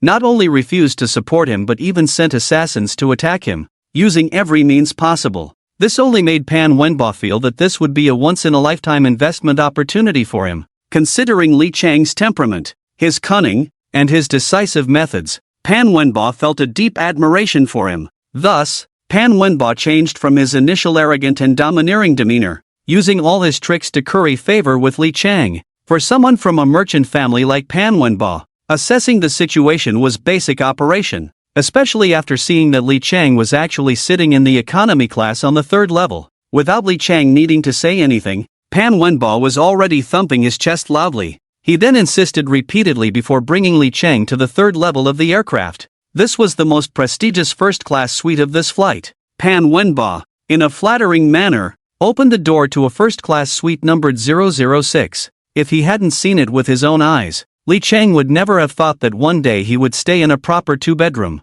one living room suite on an aircraft. Not only was the area over 100 square meters, but the interior decoration was also incredibly elegant and luxurious, filled with postmodern design elements. Upon opening the first-class door, the entrance was adorned with a carpet made of precious beast fur, and the tables and chairs were all high-end designer pieces. The suite was also filled with a refreshing and subtle fragrance. To have such a large area designated as a first-class suite on an aircraft was no longer just a matter of luxury, it could definitely be described as extravagant. After taking a seat, Li Chang found Pan Wenba eagerly preparing a pot of exquisite pre-rain Westlake Longjing tea, presenting it to Li Chang with both hands in a flattering manner. Li Chang looked down and saw that the tea leaves stood upright in the cup. The soup was clear and refreshing, and a fragrant aroma wafted out, making one eager to taste it. Li Chang picked it up to smell, but instead of rushing to drink, he looked at Pan Wenba seriously and said, "Pan Wenba, there's no need to beat around the bush. You're upgrading my cabin and serving me tea. Just say what you want." Seeing Li Chang's straightforward question, Pan Wenba took out a black card from his pocket. This black card was intricately carved from extremely rare black crystal, with gold foil edging, and it bore the 4 flamboyant characters, Zinfei Group. A discerning person could tell at a glance that this black card was incredibly valuable. "Brother Li, this black card is our Zinfei Group's most prestigious VIP card. We have issued only a handful of these cards. In the future, as long as you hold this black card, you can withdraw items priced below 3 million at will from the group. For items over 3 million, you can also get them at half price. This is just a small token from our group. Please accept it, Brother Li." As he spoke, Pan Wenba pushed the black card forward. It was clear that Pan Wenba's offer of this black card was a well-considered choice, especially for Li Chang at this stage. After severing ties with the Li family, what he lacked the most was undoubtedly money and resources. Giving this black card not only alleviated Li Chang's urgent needs but also didn't come off as too direct or low-end as handing over cash would, especially that last half-price deal. It not only provides immense benefits to Li Chang but also avoids giving the other party a sense of receiving a handout, emphasizing an equal exchange. At the same time, it can deeply bind Li Chang with the Xinfa Group. This is simply a great deal that achieves 2 goals at once. One could say that this simple act of handing over a card showcases Pan Wenba's emotional intelligence to the fullest. As he watched Pan Wenba confidently present the group's black card, a flicker of excitement flashed in Li Chang's eyes, and a smile appeared on his face. This black card indeed stirred something in him. What Li Chang lacked the most right now was money and resources, especially after the last time. Aside from the cash and the female assassin's anonymous account, which was used to compensate for the losses he incurred in the B-level training room, Li Chang had indeed avoided being caught by the Special Investigation Bureau during his revenge on Qian Yuliang. He had rarely displayed a bit of Lei Feng's spirit, truly not taking a single cent. However, while Li Chang had indeed shown this spirit, the reality was that he was still a poor guy. But even though he was excited, Li Chang did not rush to accept it. Instead, he turned his inquiring gaze toward Pan Wenba. "Ha ha ha, they say you don't get to know someone without a fight. I simply feel that, Brother Li. Your character resonates with me, and I want to befriend you, nothing else." Seeing Pan Wenba so straightforwardly express his intentions, and considering that this little chubby guy had considerable utility and high emotional intelligence, Li Chang naturally did not mind befriending him. After a moment of contemplation, Li Chang took the black card and chatted with Pan Wenba with a smile. Pan Wenba, having been influenced by his father since childhood, had fully developed the slickness of a businessman. In no time, Pan Wenba's address for Li Chang shifted from Brother Li to Big Brother repeatedly. Of course, during this process, Li Chang also obtained detailed information and materials regarding the 8th elder of the Li clan, Li Ruilin, from Pan Wenba. Once Pan Wenba had organized all the detailed information Li Chang needed about the Li clan, he noticed it was getting late and decided not to linger any longer, instead standing up to take his leave. "Big Brother, I've organized the relevant materials about the Li clan for you. The flight will soon reach its destination, so you should rest for a bit." After saying this, Pan Wenba stood up to leave. Li Chang politely saw him off, but Pan Wenba waved his hand and said, "Big Brother, if you need anything, just tell the flight attendant." After Li Chang smiled and thanked him, he saw Pan Wenba out. After Pan Wenba left, a tall flight attendant in a black uniform pushed a row of meal carts into the cabin. One must say, the life of these wicked rich people is indeed good. Reflecting on his time in economy class, the meals were truly ordinary, just small bread and pre-packaged meals, nothing more. Unlike the luxurious and extravagant spread available now, with all kinds of delicacies, Li Chang was savoring the food, his mouth greasy, and with a satisfied expression. He patted his belly, letting out a long sigh, and said, "The treatment in first class is just wonderful, even eating is a delightful experience." After a hearty meal, Li Chang happily wiped his mouth and casually picked up a thick stack of documents from the coffee table in front of him, flipping through the pages. However, the more he flipped, the more sinister the smile on Li Chang's face became, resembling that of a demon. That day, After learning from Qian Yuliang that the mastermind behind the plot to harm him was the 8th elder of the Li clan, Li Cheng's character of an eye for an eye and a tooth for a tooth would certainly not let that old bastard off the hook. However, the divine level side effect system, while good, was still. He could perfectly transfer the side effects he experienced onto his group of electronic pets. However, transferring wasn't as simple as choosing anyone to transfer to.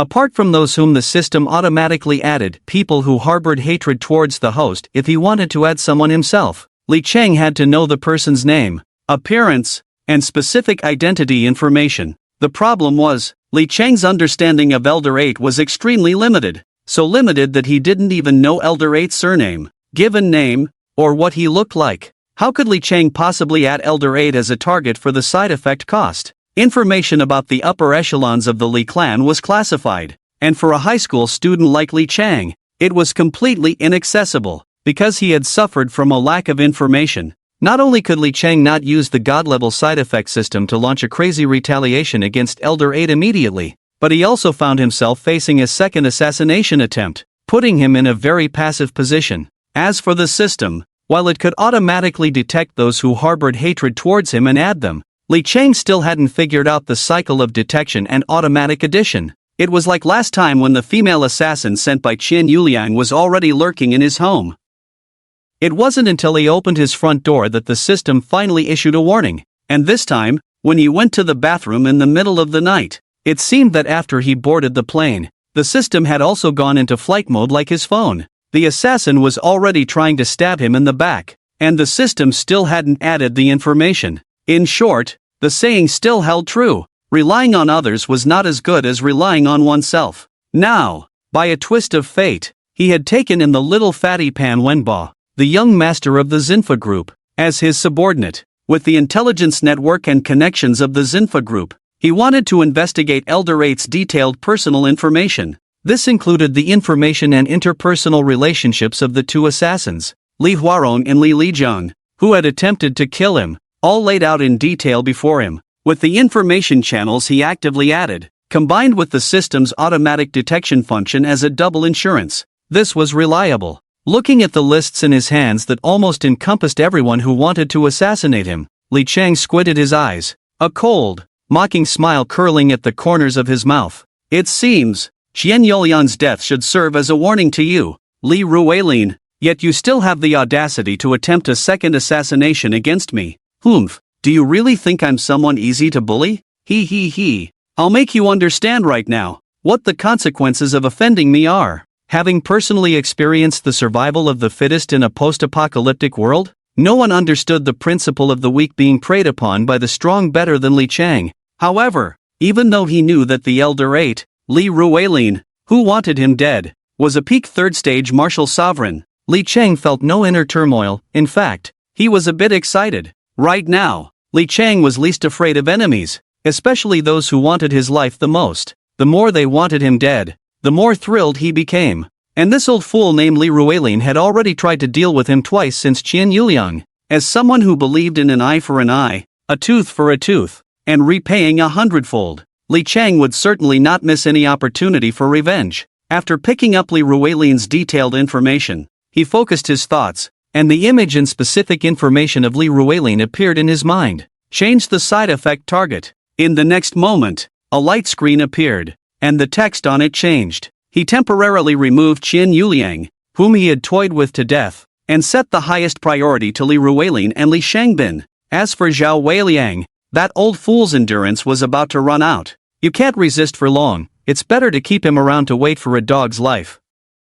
To use him as a shield when I encounter a fatal injury in the future. Maximizing cost effectiveness. Side effect target, Li Ruilin. Li Shangbin, current limit 3 people, very good. Now, let's begin training. Demon Wrist, 10-fold comprehension boost. Demon Wrist, 10-fold wisdom boost. Demon Wrist, 10-fold medicine efficacy boost. Li Cheng pulled out a pitch-black pill from his backpack, swallowed it in a few bites, and then began to practice tirelessly. But soon, Li Cheng noticed something was off. The joy of learning about Li Ruilin's specific identity information dissipated almost entirely, replaced by an unprecedented seriousness on his face. Of course, the issue wasn't that the side effects hadn't transferred to the two electronic pets. Li Ruilin and Li Shangbin. Rather, Li Chang clearly felt that no matter how he practiced the transformation technique, how he used forbidden arts, or how he took drugs, these were fatal moves that could be lethal to his previous electronic pets.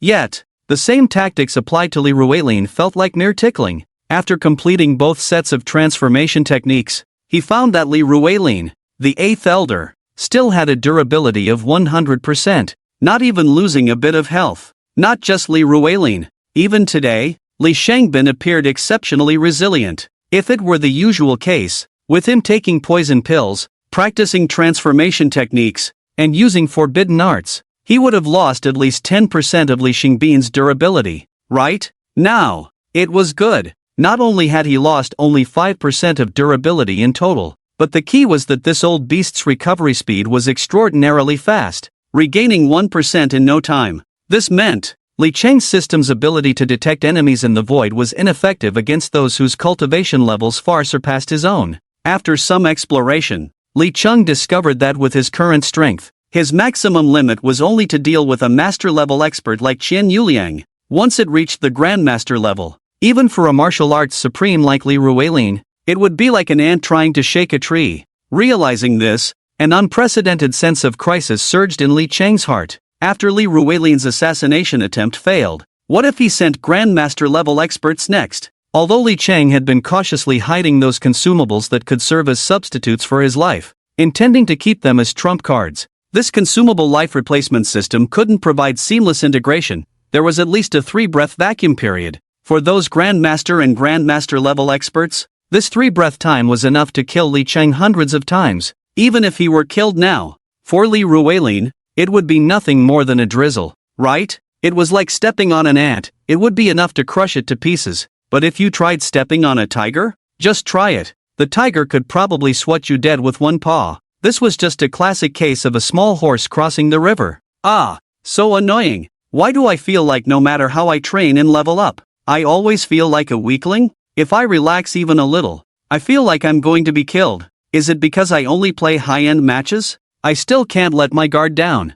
I need to get stronger faster. And you, Li Ruilin, and Li Shangbin, aren't you supposed to have thick blood and high durability? If you both are like this, then don't blame me for not being human. Right now, the energy points I have don't support me in unlocking more new forbidden arts. Since forbidden techniques can't be unlocked, let's see if I can find some combat skills in the genius training camp that can consume my lifespan. Those techniques that require sacrificing one's spirit and body. Not only that, from now on, whether I have something to do or not, I still have to stab myself a couple of times. If I have injuries that I don't treat, I'll just bear with it. Ah, it's just for fun. Just for fun. Before, I was afraid I would go too far and end up killing these electronic pets, and then no one would be there to take the hits for me. So I have to be careful everywhere, checking the health of the electronic pets from time to time. Now, I've laid my cards on the table. No more pretending.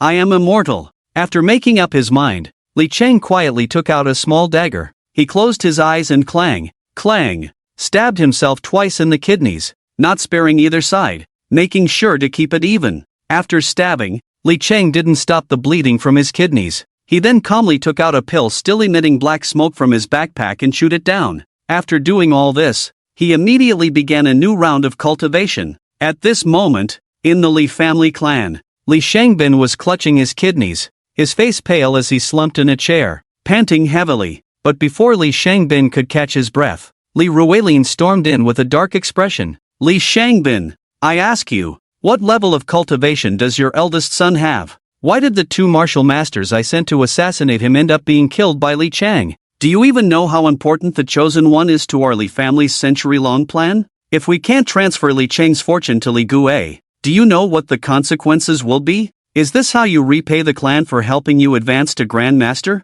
Do you believe it? Since the clan can grant you everything you desire, it can also take it back. Li Ruilin charged in like a furious bull, unleashing a torrent of accusations at Li Shangbin. You ask me, who the hell should I ask? That little brat Li Chang was indeed a genuine waste at the 3rd stage of martial apprentice before. Trash. How would I know? After that little brat ran away from home, his cultivation and combat power skyrocketed like a rocket. Zooming up, faced with the barrage of questions from Elder Li Ruilin, All the pent-up frustration Li Shangbin had felt during this time ignited. He immediately retorted, "You don't know? If you don't know, how would I know?" Seeing that Li Shangbin dared to retort him, Li Ruilin's tone was filled with anger. "Li Shangbin, don't think that just because you have a son who is the chosen one, you can stick your tail up. Let me tell you, without the clan, you are nothing. Everything you have now, your internal skills, combat techniques, 4th grade pills, all of these were granted to you by the clan."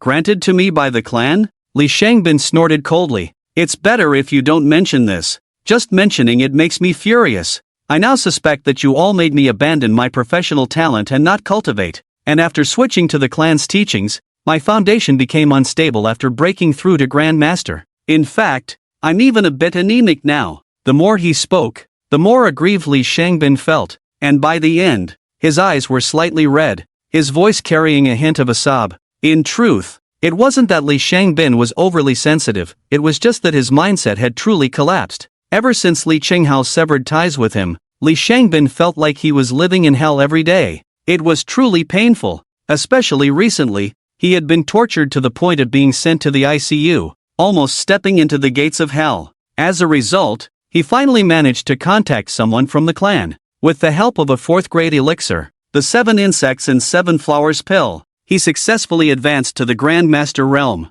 He thought that having survived such a calamity, he would surely have good fortune ahead. But who would have thought? Even after reaching the Grand Master realm, although he wasn't sent to the ICU for rescue as frequently as before, he still occasionally experienced kidney pain, and recently he even became anemic. Li Shangbin felt that if he hadn't gone crazy by now, his mental state was already invincible. "What did you say? Anemia?" Li Ruilin dug at his ears, his face full of disbelief, as if he were questioning whether he had misheard. At the same time, he scanned Li Shangbin's body, taking in his current condition. Sure enough, everything was just as Li Shangbin had said. His physical condition was indeed not optimistic. Although he had successfully broken through to the Grand Master realm with the 7 insects and 7 flowers pill, his foundation was even weaker than that of an ordinary Master Realm warrior. Not only that, but both of his kidneys were visibly injured, and he had lost a quarter of his blood. If he hadn't broken through to the Grand Master realm,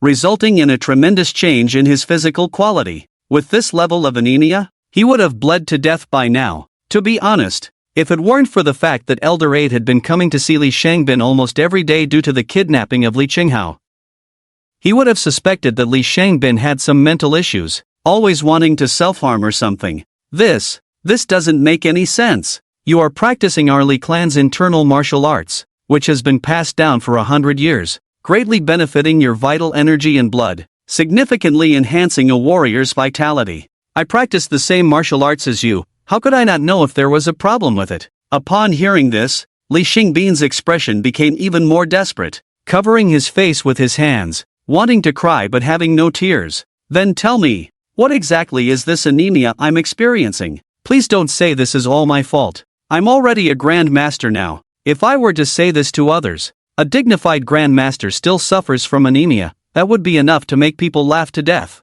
I had no issues when I was practicing my own talent martial arts. But ever since I switched to the clan's teachings, I have kidney pain in the morning, anemia in the afternoon, and my foundation is shaky at night.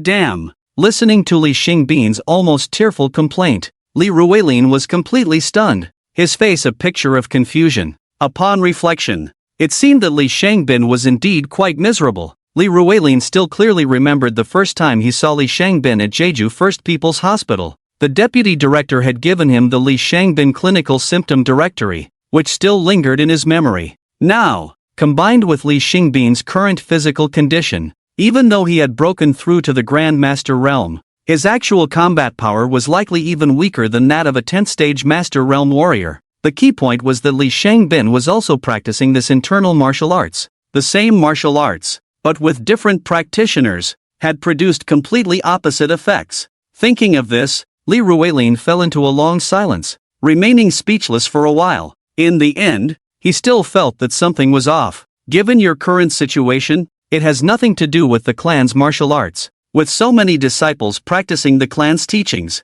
if there were a problem with the martial arts, someone would have discovered it long ago. It wouldn't be your turn. Also, You've been plagued by strange illnesses before this. Recently, have you offended someone? Or do you have any suspects? Li Xingbin's mouth twitched, feeling somewhat speechless, and said, Elder Li, do you think the person who harmed me so badly could be that little brat Li Cheng? Li Ruilin fell silent again, because what was happening to Li Xingbin was something even Li Ruilin, with his life experience, had never heard of or seen. But to say that all of this was done by Li Cheng? Li Ruilin wouldn't believe it even if he were beaten to death. Not only Li Ruilin, but even if you told this to anyone with a brain, no one would believe it, right? A mere martial master level little Kurami actually has the means to locate enemies in the void, tormenting a grandmaster level powerhouse to the point of anemia, instability, and kidney pain? What a ridiculous joke. In Huaxia, no one is allowed to exist who is that impressive. Li Ruilin shook his head. Fine. Considering your special circumstances, the clan won't hold your previous mistakes against you, but Li Cheng is related to the 100-year plan of the Li clan, and you must find a way to bring him back. You damn. After hearing Li Ruilin's commanding order, Li Xingbin felt like cursing. Previously, you couldn't find a suitable person to assassinate Li Cheng, so you thought of me to find someone. As a result, when Qian Yulian's mission failed, you turned around and put the blame on me. This time, you thought I was useless and personally took charge and deployed everything. And what happened? In the end, I was still slapped in the face. Slapped in the face. You, on the other hand, are single. Just pat your butt and throw this mess back to me, playing it off like it's nothing. Li Xingbin, do you have an opinion about my arrangements? Just as Li Xingbin was mentally cursing Elder 8, Li Ruilin shot him a cold glance, and Li Xingbin immediately wilted. No opinion. No opinion. I'll arrange it right away. Confirming again, with his current strength, no matter how he practiced, he wouldn't be able to turn Li Ruilin and Li Xingbin, those two old bastards, into a backlash that would kill him. Li Cheng simply had no more scruples and completely let himself go. He directly pulled up the system page and, with a thought, clicked the upgrade button. Watching the experience bar that had just been filled instantly empty, Li Cheng began to focus his mind, gathering the power within his body, and started to break through to the 4th stage of the martial master realm. Time passed bit by bit, and Li Cheng held his breath and concentrated. The surging blood energy flowed continuously along Li Cheng's meridians, ultimately converging towards his dantian. And Li Cheng's dantian was like an insatiable behemoth. As soon as this surging blood energy entered the dantian, it was instantly absorbed. Suddenly, a golden light burst forth. A power even more magnificent and vast than before surged out from Li Cheng's dantian. Li Cheng's clothes began to flutter without wind, making a rustling sound. Hoo! A wave of energy suddenly surged out from Li Cheng's dantian. A fierce wind arose. Crash! All the glassware in the first-class cabin's treasure chest was shattered on the spot. The scene was like a typhoon passing through. Everywhere the eye could see was a scene of devastation. At this moment, Li Cheng slowly opened his eyes, a glint of brilliance flashing in them. 4th stage of the martial master realm. Breakthrough successful. Indeed. Besides using energy points to directly exchange for experience levels in the Krypton way, there was no faster method than using the 3000 flames to devour martial artists and enhance one's own cultivation. Just a few days ago at the high school martial arts competition, he was merely an unremarkable martial apprentice level 9th stage little Kurami. In just a short span of less than 3 days, with Li Cheng's right-hand Krypton and left-hand devouring, he had gained such power. The speed at which Li Cheng broke through his own cultivation realm was like riding a rocket, advancing by leaps and bounds to reach the 4th stage of the martial master realm. Such a rapid breakthrough speed was likely unprecedented, and it might not be matched by anyone in the future. Additionally, it is worth mentioning that Li Cheng had been deliberately suppressing himself and had not upgraded until now. If Li Cheng had been willing, he could have already advanced to the 4th stage of the martial master realm long ago, right after he used the 3000 infernal flames to devour Qian Yuliang. It might also be due to his intentional suppression of his level, choosing not to break through immediately. After this breakthrough to the 4th stage of the martial master realm, Li Cheng could clearly feel his vitality surging once again, reminiscent of a buildup before an explosive release. Due to his practice of the transformation technique, Li Cheng had already expanded his meridians, resulting in a much higher limit for his vitality compared to other martial artists of the same level. Furthermore, in pursuit of the maximum efficiency of the transformation technique, Li Cheng had been continuously consuming poison pills since he began his training. never stopping. As for the spiritual herbs and poisons needed to refine the poison pills, in the past, Li Chang might have worried about where to obtain them. Now, with the black card from the Zinfa group that Pan Wenba had given him, he could obtain the materials needed for first and second grade poison pills without spending a dime, simply taking them for free from the Zinfa group. Essentially, he could have as many as he wanted. This was more than enough to support Li Chang in refining poison pills. Perhaps it was because he had completely let go this time, or perhaps it was because he had been practicing the transformation technique at full power. Li Chang could clearly feel that the strength of his body during this training had significantly increased compared to before. Moreover, his muscles were firmer, and their resilience was greater. At the same time, his blood energy surged and quickly formed a massive wave within his body, continuously impacting his meridians. Through introspection, Li Chang could see with crystal clarity that his meridians had expanded to a critical point, as if they would burst apart at any moment. Not only that, the pill Li Chang had just consumed, although not refined by a professional alchemist with purification techniques to remove toxins, did not hinder its effectiveness. In fact, because Li Chang had preserved the medicinal properties of the pill to the greatest extent, the efficacy of the first-grade pill he refined could rival that of a second-grade pill made by a proper alchemist. Of course, such an extraordinary pill, aside from Li Chang, you wouldn't find a second brave soul in all of Huaxiao willing to consume it. The unknown pill Li Chang had just taken gradually dissolved within him, instantly increasing the gathering of his vitality. At the same time, a reward notification from the system rang in his ears. One must say, the effect of his homemade pill combined with the practice of the transformation technique was simply excellent. Li Chang could clearly feel that his vitality surged to an extreme point in no time. Like a raging wildfire, it burned fiercely without stopping. Unknowingly, 6 hours had passed. The improvement for Li Chang was nothing short of immense. In the process of the transformation technique continuously destroying and rebuilding his physical body, internal organs, and meridians, Li Chang's body had completely surpassed the toughness of an ordinary physique. Even if Li Chang did not deliberately operate the transformation technique, his body could be as hard as rock. When he activated the transformation technique, his body became even harder than steel, and ordinary weapons could not harm him in the slightest. Not to mention, when Li Chang operated the transformation technique, he could also use his toxic internal energy. An ordinary martial master, without any hidden cards or special means, simply could not break through Li Chang's defenses. As the distant sky faintly brightened with the first light of dawn, Li Chang finally emerged from his deep state of cultivation. After pulling up the system interface, he discovered that after a whole night of reckless and intense training, not only had he smoothly reached the third level of his transformation technique, but he had also gained over 4,000 experience points. The efficiency of fully powered cultivation of the transformation technique is indeed impressive. The training of this night could rival an entire day's worth of effort. Li Chang's face lit up with joy as he clenched his fists and murmured, "Hard work pays off." After breaking through to the fourth stage of the martial master realm and reaching the third level of the transformation technique, an ordinary sixth stage martial master is no match for me.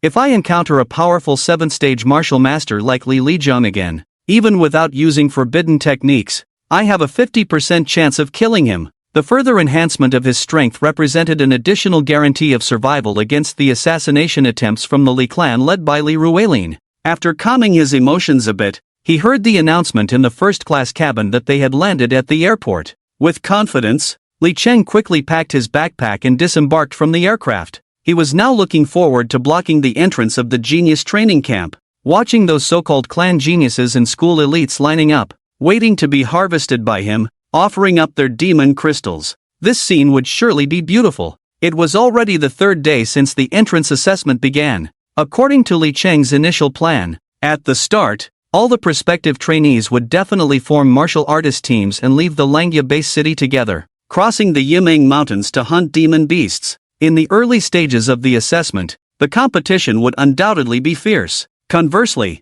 in the later stages, after experiencing several days of fighting and competition, these prospective trainees would either perish at the hands of beasts or choose to give up. After this layer of elimination, the number of remaining trainees would naturally be much smaller. At the same time, each of these remaining individuals would likely have accumulated quite a few demon crystals. By then, snatching one would yield greater rewards than initially grabbing 10. Moreover, no matter how strong my combat power or how high my realm, Two fists cannot fight four hands, even a fierce tiger fears a pack of wolves. If I were to start snatching right after leaving the base city, it would undoubtedly cause the other prospective trainees to band together even more tightly. Not only would I not be able to grab many demon crystals, but I would also be besieged by dozens, if not hundreds, of prospective trainees. At that point, I might just capsize in the gutter. This is why, while others were busy forming teams to hunt demon beasts, Li Cheng had already taken the aircraft to arrive at the training camp early,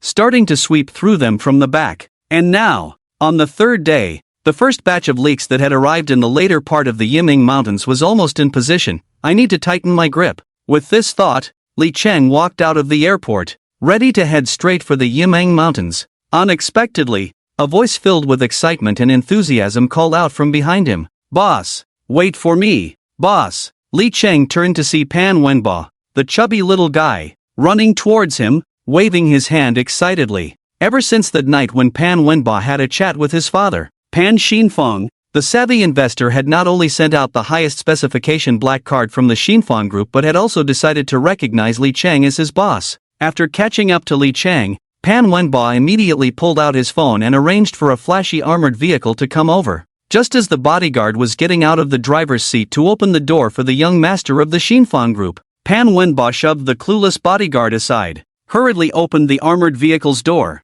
and gestured for Li Cheng to get in. "Boss, please get in." "Okay." Li Cheng didn't refuse. This little fat guy was definitely going to the Yiming Mountains as well, since there was a special car to pick them up. Who would walk? That would just be asking for trouble. After getting on the car, "Boss, the first half of the Yiming Mountains doesn't have any high-tier monsters, and the number of high-quality scattered monsters and monster soldiers is limited, so it's a case of too many monks and too little porridge. Even if we rush out with the main force, we'll just be fighting over scraps with those random passers-by. In the end, we waste a lot of effort but get very few points. It's simply counterproductive. But, boss, I have a good treasure here." Saying this, Pan Wenba smiled mysteriously and pulled out a map from his backpack, presenting it to Li Cheng with an air of arrogance. With the terrifying intelligence-gathering ability of the Xinfa group, Pan Wenba had long known that this camp assessment involved hunting monsters in the Yiming Mountains, with rankings based on points.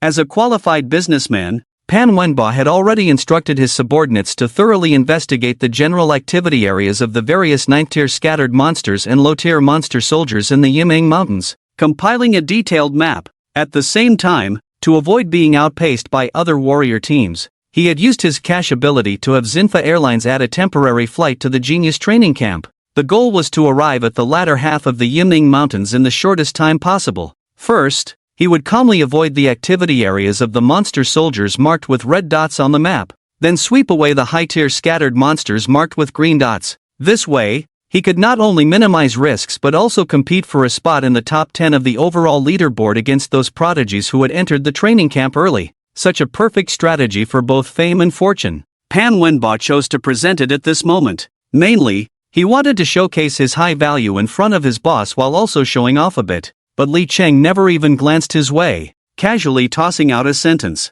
In that instant, Pan Wenba's outstretched hand froze, and he felt as if he had turned into a statue. "Oh, this? You can keep it. Hunting monsters is too troublesome. I'll just go ahead and block the exit. Robbing everyone. If they don't have monster crystals and I do, then won't I be first?" Li Cheng spread his hands, looking nonchalant. "Robbing everyone. Robbing everyone." Li Cheng's words echoed in Pan Wenba's mind like a haunting melody, expanding his psychological shadow. Originally, Pan Wenba had been quite pleased with himself on the second level. He had even thought about showing off in front of his boss, Li Cheng. Who would have thought? His boss was already in the atmosphere. While he was still focused on how to snatch monsters from those prospective students, his boss was already contemplating how to rob the students. Li Cheng's simple words made Pan Wenba feel like the fool. "Boss, has anyone ever told you that your words can be quite hurtful?" Pan Wenba clutched his chest, his voice choked. "Hurtful just a little. I'm actually very friendly and easygoing. Alright, hurry up and drive to the Yiming Mountains, I'm still waiting to harvest some crops." After saying this, Li Cheng was too lazy to continue chatting with the little fat guy Pan Wenba, adjusting the boss seat to the most comfortable reclining position, preparing to take a nap. At that time, in the Genius training camp, in the conference room, A group of men and women dressed in training camp instructor uniforms were sitting at a huge oval conference table. In the center of the table, there were large display screens. They were broadcasting real-time footage of the assessment of prospective trainees in various areas of the Yiming Mountains. There was also a real-time ranking of the scores of the trainees undergoing the entrance assessment, allowing the training camp instructors to observe. What did I say? There's no need for this high school martial arts competition. It's just a waste of time and resources. The real geniuses were already selected during the preliminary assessments. Can we really expect to sift through sand for gold? Anyone with a bit of sense knows that this is simply impossible. At that moment, Sun Guodong was lazily leaning back in his chair. He squinted his eyes, casually surveying the real-time battle footage of the trainees on the various screens, continuously switching between them. Since this was already the third day of the assessment, combined with the varying strengths and talents of the prospective trainees, it led to a situation where the number of participants had dropped from the initial 266 to just 133, with an elimination rate exceeding half. Among those eliminated, some could not withstand the harsh and brutal environment of the Yiming Mountains and chose to forfeit. Others were severely injured in battles with monsters and had to give up. Even though the entire assessment process was witnessed by the genius training camp instructors, just like the rules of the high school martial arts competition, as long as there was no life-threatening crisis, these instructors would absolutely not intervene. In short, the brutality of this entrance assessment was unprecedented, leaving viewers feeling a chill down their spines. As he spoke, Sun Guodong's gaze turned to Xiao Qingxue, who was sitting directly opposite him, a mocking smile crossing his lips as he coldly said, "However, here, I want to emphasize one point, that is my trainee Li Gui, as the current top scorer in the entrance assessment. On the train, he was merely sitting in the hard seat compartment according to the rules with other trainees. Now, in front of all the instructors of the training camp, I want to ask Instructor Xiao, what gives you the right to arrange for that trainee named Li Cheng to stay in the soft sleeper compartment, which is only for instructors? Could it be that you have some indescribable or unspeakable relationship with this Li Cheng? Is it worth it for you to open the back door for a mere 9th-tier martial artist trash?" Sun Guodong's words were very sharp, especially the last phrase, "open the back door." The atmosphere in the large conference room suddenly tightened. All the instructors present almost instantly understood. Sun Guodong chose this moment to launch a sudden attack, which truly indicated that he was not here for a friendly visit. In recent years, Haidai Province's performance in the national examination of China had been declining year by year. The national examination not only serves as a stepping stone that can change the fate of ordinary people, but the results of the examination in each province directly relate to the distribution of many important resources by the nation. Provinces with better results in the national examination can receive a larger share of resources in subsequent distributions. If a province can produce the top martial arts scholar in the national examination, it can be described as one person achieves success, and all rise. This will bring unimaginable benefits to the province of the candidates. In order to achieve excellent results in this national examination, Haidai Province made a significant decision. That is, all the mentors at this genius training camp, without exception, come from the top 10 martial arts academies in Huaxia. Their levels of cultivation are unfathomable, with at least all being at the peak of the 8th stage of the Grand Master realm, and some terrifying individuals already half a foot into the martial honor realm. Such a lineup of mentors is truly the best in the history of the genius training camp. The 10 people present are all from Haidai Province. Everyone harbors a strong sense of regional pride. Each of them is holding their breath, wanting to do their utmost to cultivate a few good talents in the genius training camp, aiming to achieve good results in the upcoming Huaxia major examination and reverse the decline of Haidai Province in recent years. Now, Sun Guodong actually exposed Xiao Qingxue for using public resources for personal gain in front of all of them. He actually opened a back door for a prospective student, allowing this rookie to stay in the high-end soft sleeper compartment that only mentors are qualified to occupy.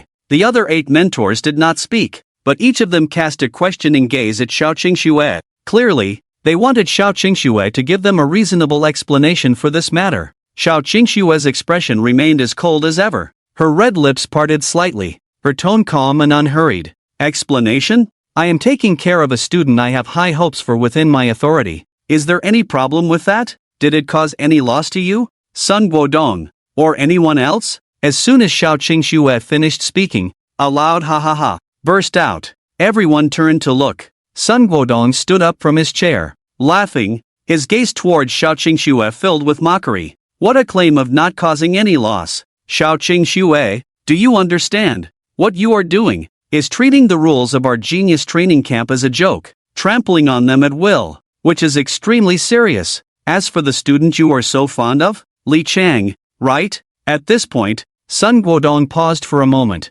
then squinted towards the leaderboard representing the camp assessment. Hey, why isn't his name showing up here? Sun Guodong was just muttering as he searched for Li Chang's name among the rows of student names on the leaderboard. The mentor sitting next to him pointed to the last large screen. What about that? Sun Guodong followed the direction of the person's finger and immediately laughed. On the very last page. I haven't paid attention to the garbage on the last page for too long. Ha ha. The other mentors also noticed Li Chang's ranking and couldn't help but laugh out loud. On the last page of the screen, the last row displayed a line of large characters. 300th place, Li Chang. Camp assessment score, 0. Sun Guodong laughed so hard he nearly cried, pointing at Xiao Qingxue, breathless, and said, Xiao Qingxue, is this the special student you are willing to violate the camp rules to give special treatment to? It's already the third day, and still 0 points. Now that's really something special. Sun Guodong. Before Sun Guodong could continue his sarcastic remarks, Xiao Qingxue's cold voice rang out again. Since you have such a strong objection to my decision, why don't we make a bet? Upon hearing this, not only Sun Guodong, but even the other 8 mentors present stopped laughing, looking at Xiao Qingxue in surprise. Sun Guodong's calculations were clear to the other 8. It was merely that he found Xiao Qingxue displeasing, but due to her background as a mentor from the top martial arts academy in Huaxia, Yanhuang Martial Academy, they dared not voice their anger. Now, Sun Guodong had finally seized on Li Chang's little flaw and wanted to take the opportunity to attack. Originally, it would have been enough for Xiao Qingxue to be humiliated by Sun Guodong.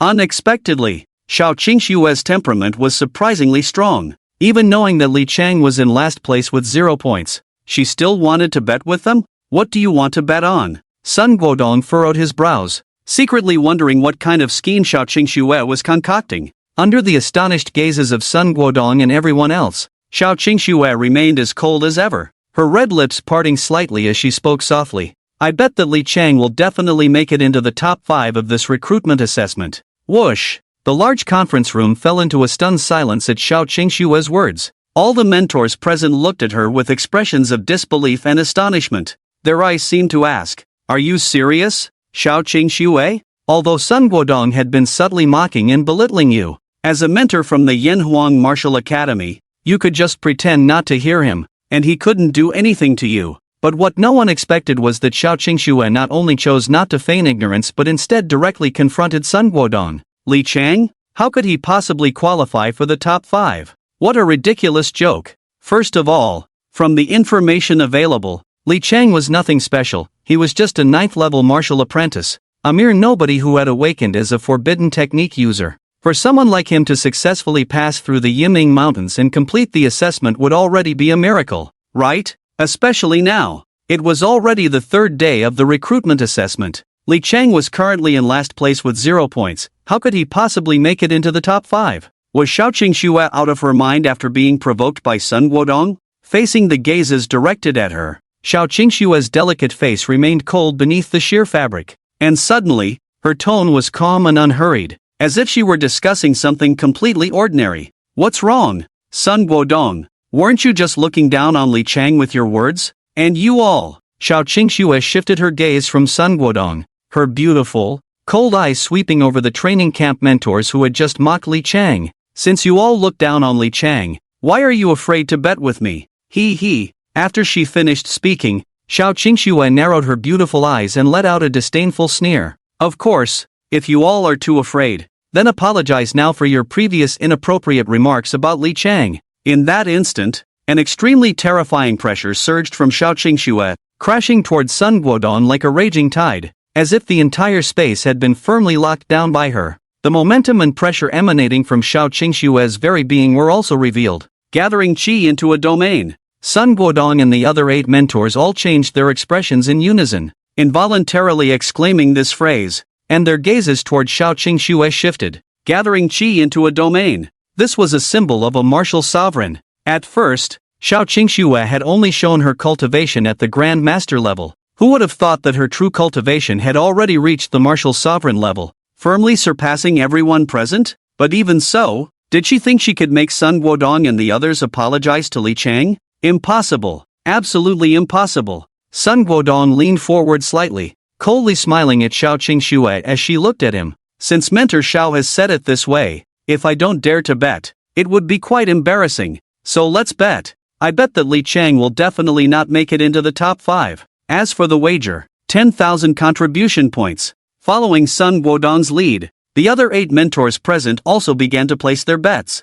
I used my contribution points to buy pills last time, so I won't bet that much 5,000 points. I actually have some stock, so I'll bet 10,000 contribution points just like Mentor Sun. I'll bet 10,000 too. Now, for those of us from prominent families, it's becoming increasingly difficult to obtain contribution points from the national forces. We can't let this opportunity for free contributions slip away. 10,000. Before formally joining the national forces, contribution points became the only channel through which clans and ordinary martial artists could acquire resources such as pills, internal cultivation methods, combat skills, weapons, and equipment from the state. Take Li Chang's cultivation of the transformation technique. For example, if it weren't for the terrifying side effects of the transformation technique, which could easily lead to a martial artist's death from poisoning or even exploding their body, then someone like Li Chang, with 0 contribution points, wouldn't even qualify to purchase it. It just so happened that the transformation technique was placed in the discount section,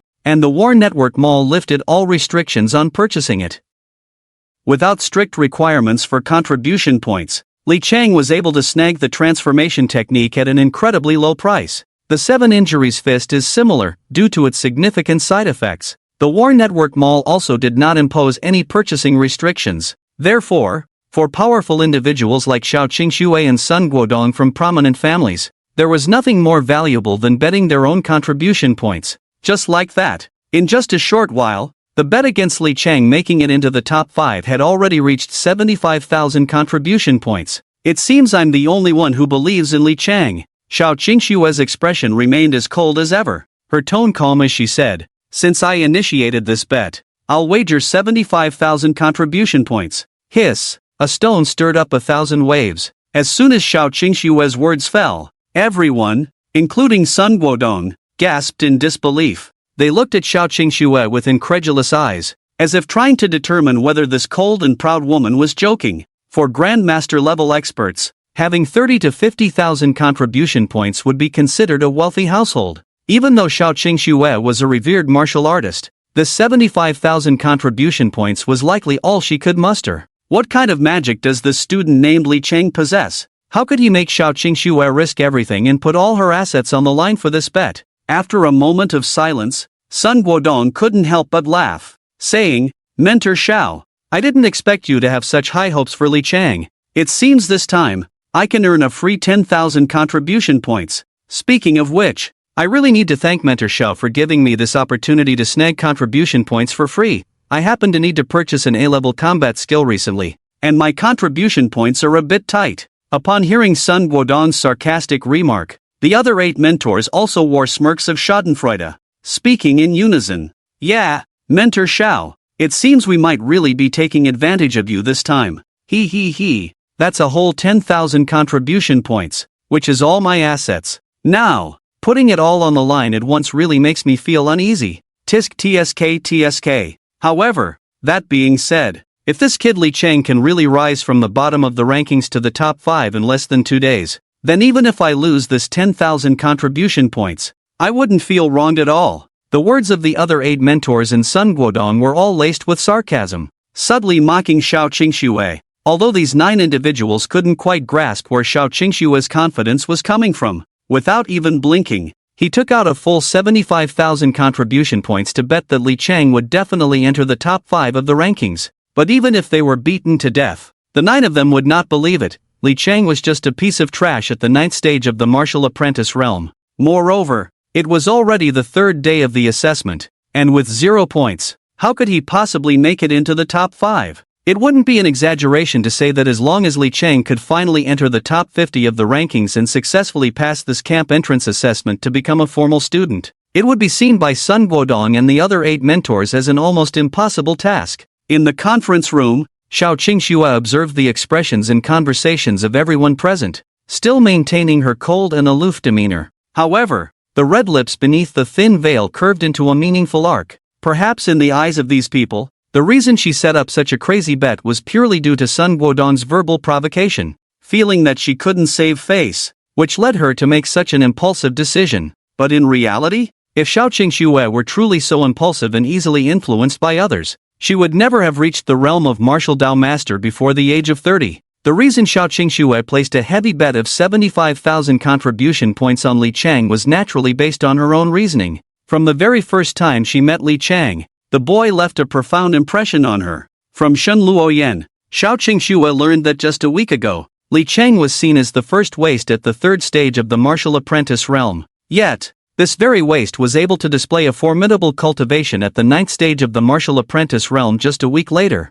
At the same time, in this short span of less than a week, Li Chang also practiced both the transformation technique and the 7 injuries fist. Moreover, he made considerable progress in both the mental techniques and martial arts. For a young man to achieve such a significant improvement in both cultivation level and martial skills in such a short time, regardless of whether he was hiding something, it was enough to prove Li Chang's extraordinary nature. Later, Xiao Qingxue also learned from the training ground that Li Chang had specifically asked the staff in the B-level training room to replace the training dummies with those of the martial master realm, and he somehow broke through their defenses and smashed them to pieces. Although there were no surveillance recordings in the training room, Xiao Qingxue had no way of knowing how Li Chang accomplished this, but this also indirectly indicated that at that time, Li Chang already possessed combat power comparable to that of a martial master. A waste who was only at the 3rd stage of the martial apprentice realm just a week ago could reach the martial master realm in such a short time? Such a miraculous speed of improvement in cultivation could not even be described as riding a rocket. Even from Xiao Qingxue's perspective as a martial master, it was something unheard of and unseen. At the same time, realizing the seriousness of the situation, Xiao Qingxue took the initiative to conceal the secret of Li Chang destroying the martial master dummies in the B-level training room. This was why he was not noticed by the agents of the Special Operations Bureau later on. It was precisely because this boy named Li Chang had accomplished far too many things that seemed impossible in the eyes of ordinary people that Xiao Qingxue was full of confidence in him, firmly believing that he would definitely enter the top 5 of the rankings. Thinking of this, Xiao Qingxue couldn't help but cast her gaze on the last name on the ranking list, softly murmuring, "Li Chang, oh Li Chang, the teacher has bet all her fortune on you." At that moment, while Xiao Qingxue was betting all her possessions on Li Chang, in the Yiming Mountains, Li Chang waved his hand behind him and shouted, "Pan Wenba, come over and clean up the battlefield." "Coming, boss." The chubby Pan Wenba excitedly brandished his big knife, bouncing over with a face full of excitement. At this moment, beneath Li Chang's feet lay a large number of fallen assessment participants. Pan Wenba hurried to rummage through their combat backpacks. Goodness, this was the 7-man team that Li Chang had just taken down. They had directly provided Li Chang with a total of 340 points, along with various spiritual herbs, and even some 1st and 2nd grade pills. But the downside was, after all, this was still during the camp assessment, and Li Chang couldn't use his 3,000 flames to set these 7 on fire. Otherwise, he could have harvested a hefty amount of experience points. The goal was to maximize cost effectiveness, no waste. After finishing the robbery, Li Chang didn't forget to give the chubby guy 30% of the points. Seeing this outrageous scene before them, everyone was left speechless in shock. It was then they understood why others passed through the Yiming Mountain assessment from front to back, while Li Chang, the 6th, went from back to front.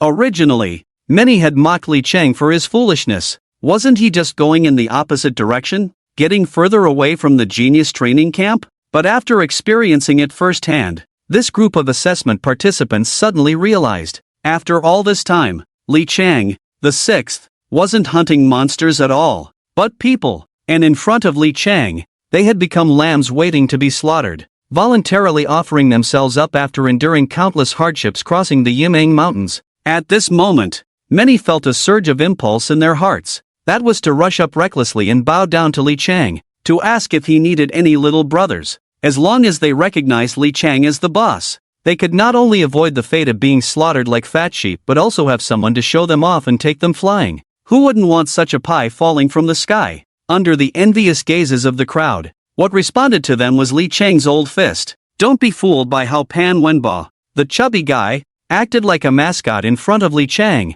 bustling around to clean up the battlefield. That was only in front of Li Cheng. As the young master of the Zinfax group, Pan Wenba's strength was also impressive. He was already at the first stage of the martial master realm, and he had awakened the S-class strong attack profession, the Overlord Blade King. Just based on these 2 points, Pan Wenba was already ahead of 90% of the participants in the assessment. Moreover, the value of this chubby guy went far beyond that. As a money ability holder, Pan Wenba had many strange high-tech gadgets in his hands. For example, right now, he pulled out a very impressive unmanned reconnaissance drone from the car, which flew up to 1,000 meters high and began a carpet search of the surrounding area within 100 miles. As long as the drone detected any activity from assessment participants, Li Cheng and Pan Wenba would rush over like sharks smelling blood. Whenever they encountered a martial artist team on the way, Li Cheng didn't even need to use forbidden techniques. Okay? At the 4th stage of the martial master realm,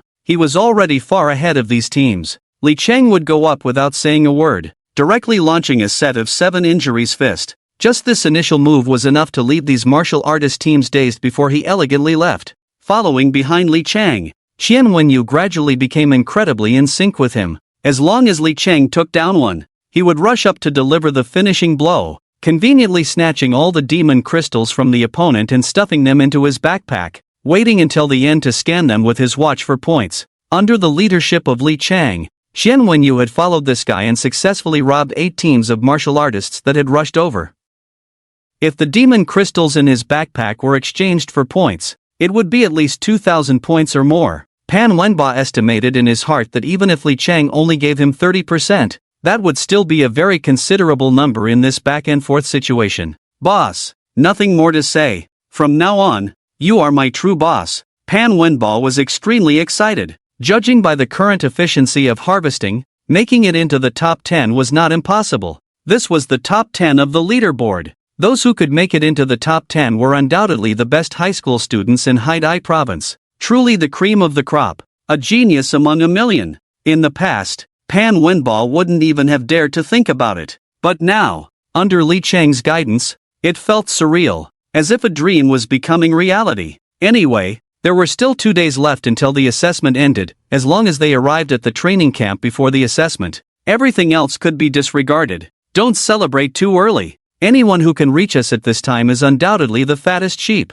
Right now, we've already robbed nearly 40 people, and the rest are either already eliminated or are so poor that they probably don't have much to offer. Robbing them, that would just be a waste of time. We need to change our target. From harvesting assessment students to delving into the Yiming Mountains and hunting demon soldier-level beasts. Li Cheng glanced at the drone control display screen. There were no signs of martial artist teams active within 100 miles. Then, Li Cheng opened his watch and found the section for the training camp assessment leaderboard. The assessment was divided into 2 halves. The first half mainly targeted prospective students like Li Gue and Shen Luoyen, who had passed the preliminary assessment. The second half was the group of students that Li Cheng was currently participating in, selected through high school martial arts competitions. After the second half of the assessment was completed, the total points would be calculated, and the higher the ranking, the better the rewards. At the same time, points earned from killing demon beasts could be exchanged for pills, weapons, combat techniques, and one-on-one guidance from mentors from the top 10 martial arts academies in China. Gathering his thoughts, Li Cheng raised his wrist to look at his watch, quickly adjusting it to the top of the leaderboard. First place, Li Gue, 1,200 points. Profession, 7-kill sword king. Seeing Li Cheng standing there staring at the leaderboard on his watch, Pan Wenba leaned closer,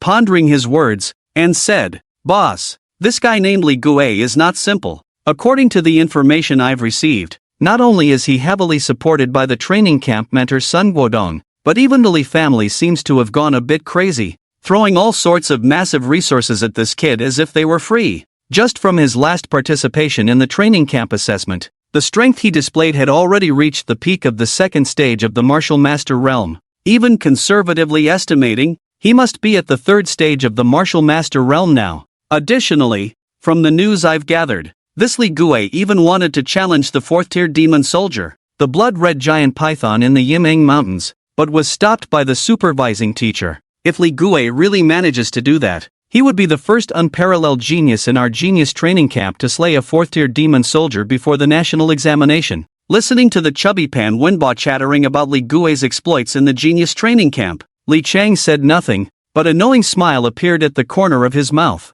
As expected, everything unfolded just as he had initially anticipated. After the Li clan decided to abandon him, they spared no effort in pouring the clan's resources into Li Gui. With the clan's unwavering support, combined with the dual enhancement of Li Gui's awakened S-class talent, the 7-kill Sword King, there was no doubt that in this genius training camp, if there was no one like the 6th brother who could hide, Li Gui's position at the top of the rankings would be unshakable. According to the past rules of the Huaxia Grade Examination, those with Ssslevel destinies were in the 1st tier, while Li Gui belonged to the 2nd tier. With his talent, it would not be difficult for him to gain admission to the top 10 martial arts academies in Huaxia, and if all went smoothly, even entering the Yanhuang Martial Academy would not be a challenge. My good brother, Yuli family have repeatedly put me in peril, and the clan has spared no effort in nurturing you. But if it's just like this, wouldn't that be too disappointing? From beginning to end, Li Chang never regarded Li Gui as a competitor. His goal was never to be the best in Haidai province. Instead, he aimed for the best in the entire country. The Huaxia martial champion, I, Li Chang, will claim it. Pan Wenba, don't you have the distribution map of the demon soldiers in the Yimeng Mountains? Show it to me. Li Chang glanced around. There were evidently fewer demon beasts. Clearly, the nearby demon beasts had already been nearly wiped out by the previous 7 teams of martial artists, leaving Li Chang with little to work with. Alright, Pan Wenba understood the implication behind Li Chang's words. However, when handing the map to Li Chang, there was an undeniable unease in his tone. But boss, with our strength, dealing with those 1st and 2nd tier demon soldiers shouldn't be a problem. But if we encounter that crimson blood giant python, it could be dire. When mentioning the crimson blood giant python, Pan Wenba's face turned pale, clearly filled with trepidation. Although Pan Wenba knew that Li Chang had slain a martial master like Li Huarong during the flight, that was achieved through a surprise attack. If you tried to play dead in front of a beast like the crimson blood giant python, it wouldn't care about the details and would swallow you whole, turning your act into a real death in no time. Hey, small problem. I can easily handle 1st and 2nd tier demon soldiers. If we really encounter the crimson blood giant python, we'll just slip away. Li Chang waved his hand dismissively, gripping the Qingfeng sword, and strode towards the direction marked on the map for the crimson blood giant python. Although the system had not issued any related side quests for the camp assessment, after experiencing the sweet rewards of S-level completion in high school martial arts, Li Chang knew that everything he did during the task would affect the system's hidden rating of him. If he could secure 1st place in the camp assessment this time, he would have a great chance of achieving an S rating in the final ultimate task, the Huaxia Martial Champion. This meant a massive reward of energy points and many unknown bonuses. You see, how could Li Chang not be envious? With such thoughts in mind, the excited Li Chang couldn't help but quicken his pace. Following the map, the further he went, the higher the mountains and deeper the waters, the denser the woods, and the steeper the mountain paths. Turning around a bend, a valley came into view. The sound of trickling streams reached his ears. However, as soon as Li Chang stepped into the valley, he felt an unusual aura approaching. The smell of blood. The entire valley was filled with a thick, almost tangible smell of blood, startling Li Chang, who then looked towards the valley's entrance. There, not far away, lay 2 piles resembling small mountains of demon beasts and human limbs, bloodied and reeking. It seems I've entered the territory of the crimson blood python, Li Chang realized, while also checking the map to confirm. This was indeed a place where the crimson blood python often appeared. Once a beast reached the level of high-tier scattered demons and above, it possessed a strong territorial awareness. They did not allow any outsiders to enter. If they detected an intruder, they would kill without mercy. Just as Li Chang was preparing for battle, eager to confront the crimson blood python, a strange fragrance suddenly wafted through the air. This scent was very peculiar. Li Chang took a deep breath and felt a refreshing clarity in his senses, invigorating him. He could vaguely sense that the energy within him was becoming restless. Heavenly materials and earthly treasures? Li Chang couldn't help but exclaim. He was quite familiar with the heavenly materials and earthly treasures hidden in these deep mountains and forests. The last time he ventured into the Beast Mountain range, he had inadvertently obtained a spirit gathering pool, which had greatly benefited him. At that time, it was merely guarded by demon soldiers, but now this heavenly material was in the territory of the Crimson Blood Python. It must be extraordinary. If he could get his hands on it, it would surely boost his cultivation significantly. Excited, Li Cheng quickened his pace, ready to rush into the territory of the Crimson Blood Python. However, he suddenly encountered a middle-aged man with an examiner's badge hanging around his neck blocking their path. The man leaped a few times and stood in front of Li Cheng and Pan Wenbo, obstructing their way. If you go any further, you'll be in the territory of the Crimson Blood Python. No passage allowed. Isn't the Crimson Blood Python still a restricted area? Seeing the middle-aged examiner standing there like a wooden post, refusing to budge, Li Cheng inwardly cursed his bad luck. Although he had learned from Pan Wenbo earlier that Li Gue had also attempted to challenge the Crimson Blood Python but was stopped by a patrolling examiner nearby, forcing him to give up. After all, every area where demon soldiers were active had examiners responsible for patrolling, and the Crimson Blood Python was the closest to his current position. So, Li Cheng thought he might as well try his luck. Unexpectedly, just as he arrived at the entrance, he was stopped by the examiner. Alright then, Li Cheng shook his head, deciding not to force his way in. After all, according to the rules as stated by Shaoqing Xue, this assessment did not restrict students from robbing or competing against each other, but it never mentioned that students could rob examiners, although most of these examiners were also staff members of the training camp. If Li Cheng wanted to rob, it wasn't impossible, but he only dared to think about it in his heart. He was a good student and wouldn't engage in such underhanded tactics. After making up his mind, Li Cheng was about to head to another demon soldier's territory to try his luck when he suddenly paused, looking towards the examiner with a serious expression, earnestly reminding him, "Examiner, look behind you, quick, look behind you." Humph. In response to Li Cheng's kind reminder, the examiner remained unmoved, merely snorting coldly without turning around. Too young, too naive. You think you can trick me into turning around with such a clumsy tactic so you can escape the examination area? If I'm not mistaken, the people you've arranged should be waiting outside the examination area to assist you. At that time, they might even send a few dying beasts to let you finish them off and complete your cheating, right? He. If you're harboring such intentions, I advise you to give up on this little cleverness early. I've been an examiner for 13 years, I've eaten more salt than you've eaten rice. No! Stop nagging me and turn around. Li Cheng's face turned red with anxiety as he kept pointing behind the invigilator, looking as if he had seen some terrifying monster. Oh ho! I really didn't see it before, but you actually have quite a talent for acting. With that performance just now, it really looked like something. However, I still stand by what I said. I've long since figured out the little tricks in the minds of you poor students. Even if you told me a big bomb was falling from the sky, I absolutely won't turn around. Enough! Stop fooling around here and hurry up. If you don't leave now, do you believe I'll just disqualify you for violating the rules and cancel your qualification for the camp assessment? The invigilator was about to scold Li Cheng a bit more when a sudden gust of foul wind swept in from behind. The sound of breaking branches echoed intermittently. The color drained from the invigilator's face in an instant. Just as he was about to turn around, he saw a massive red figure had appeared behind him without him noticing. My hair! The invigilator barely managed to let out a curse before he could react. He was swept away like a rag doll by a tail. His body flew backward for dozens of meters, and then with a bang, he crashed heavily against the rock wall of the valley, tongue out, eyes rolling back, looking utterly defeated. Li Cheng and Pan Wenbo stared in shock. A gigantic red figure slithered out from the dense forest, rustling through the underbrush. It was a red giant python, measuring a full 7 or 8 meters in length. Its body was as thick as a large water barrel. After knocking out the invigilator with its tail, the red giant python no longer hid itself, crushing countless small trees and bushes as it slithered over. Hiss roar! 4th-tier monster soldier, red giant python. Pan Wenbo couldn't help but gasp sharply, his legs trembling like noodles, clearly terrified to the point of weakness. This fool, is he missing a few screws? Li Cheng was equally exasperated, feeling utterly speechless. Monsters at the soldier level, while not capable of shapeshifting like generals,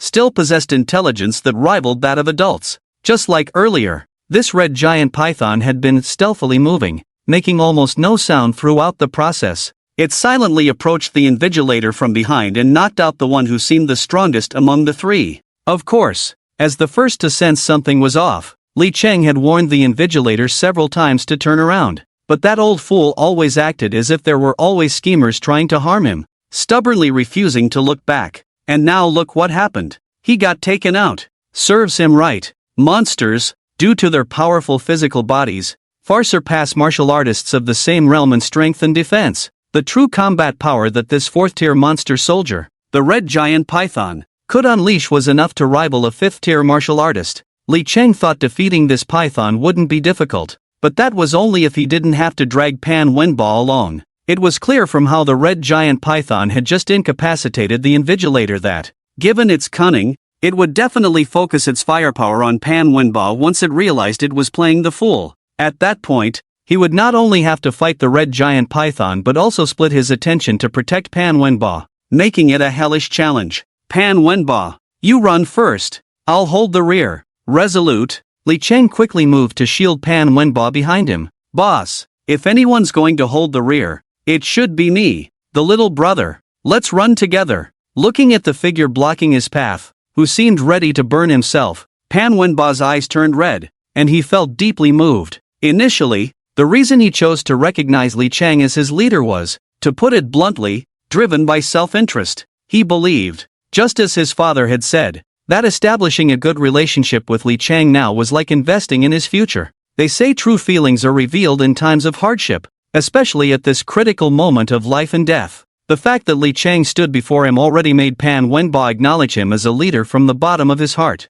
Enough! A grown man shouldn't be so sentimental with me. If you stay here, you'll only slow me down. Before Pan Wenba could get any more emotional, Li Cheng kicked out with a powerful strike, sending the little fatty flying 2 miles away. Immediately after, Devil's Wrist, tenfold power amplification. Li Cheng radiated a faint blood-red aura as he swung his sword towards the crimson blood giant python, the dominant monster of the Yimeng Mountains. He had no intention of holding back. He unleashed his strongest move right away. Hiss, hiss, hiss. The crimson giant python, caught off guard, let out a painful hiss as it was struck. At the same time, its tail whipped towards Li Cheng, smashing into the ground and creating a massive crater. Dust and debris flew everywhere, shaking the earth. The terrifying power of a fourth-tier monster was evident at that moment. After the tail was swung, the crimson giant python's tail began to crack louder. Its 2 bright yellow snake eyes now stained with blood red. Clearly, this was a sign that the crimson giant python was about to hunt. In the next moment, the crimson giant python seemed unable to hold back any longer. With a roar, its forked tongue flicked as it prepared to launch a deadly strike at Li Cheng. Ice arrow. At this critical juncture, an arrow made entirely of condensed ice shot in from behind, carrying a terrifying aura that seemed capable of freezing everything. Bang! The ice arrow struck heavily against the upper body of the crimson giant python, flipping it over like a ragged sack. Boom! The giant python's massive body crashed heavily against the valley's rock wall, shattering stones into pieces. Beast! Your enemy is me. At that moment, a proctor, who had somehow stood up, revealed a long ice bow radiating cold air. His shirt was already soaked in blood, his face pale as paper, yet he emanated a solemn, sacred light. At that moment, though the proctor was only about 1.7 meters tall, his presence felt as towering as a 100-story building. What are you waiting for? Run! Leave this to me. I will not let any candidate be harmed in front of me. G.A. Just as he had barely planted the flag halfway, the proctor rolled his eyes back, closed them, and fainted. Li Cheng, you're quite something. The proctor had already been knocked senseless by the crimson giant python's tail, and for him to stand up and cast a skill was no small feat. Beast, don't be so reckless. At this critical moment, 2 more proctors quickly approached from this direction. Needless to say, it must be Pan Wenba, who had just been kicked away, running to get help. Unexpectedly, this little brother he had just taken in was quite loyal. Not bad. Worth making friends with. Get down the mountain quickly. Your companions are waiting for you at the bottom to avoid any accidental injuries. One of the proctors, after giving a brief explanation to Li Cheng, drew out a long knife and engaged in battle with the crimson-blooded giant python, starting a fierce clash. Alright,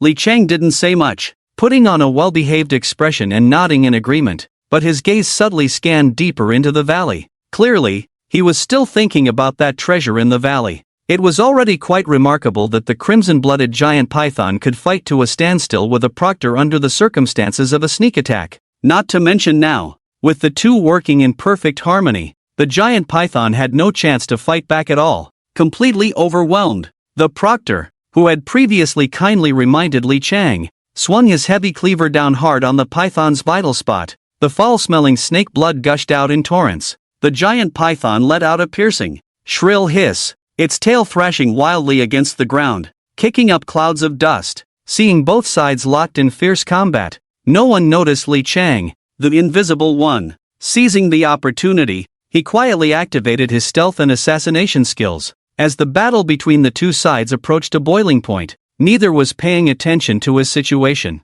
Li Chang took advantage of the chaos, slipping unnoticed deeper into the valley, heading towards the location of that treasure he had seen earlier. In no time at all, Li Chang reached the deepest part of the valley and looked towards the cave entrance. All he saw was a pitch-black void, with no discernible clues visible to the naked eye. Since the greatest threat, the crimson-blooded giant python, was being held back by the two proctors, Li Chang had no reservations and strode forward. As he ventured deeper into the cave, he could distinctly sense the rich, fragrant aroma of medicinal herbs growing stronger. At the same time, the originally pitch-dark depths of the cave suddenly burst forth with a bright light. The crimson cloud four-tailed grass. Li Chang finally saw the true form of this rare treasure. The grass stood about a foot tall, with four petal-like leaves, its entire body sparkling and translucent, resembling finely carved rubies. The surrounding spiritual energy swirled, and the fragrance of the leaves reached its most intense and enchanting peak.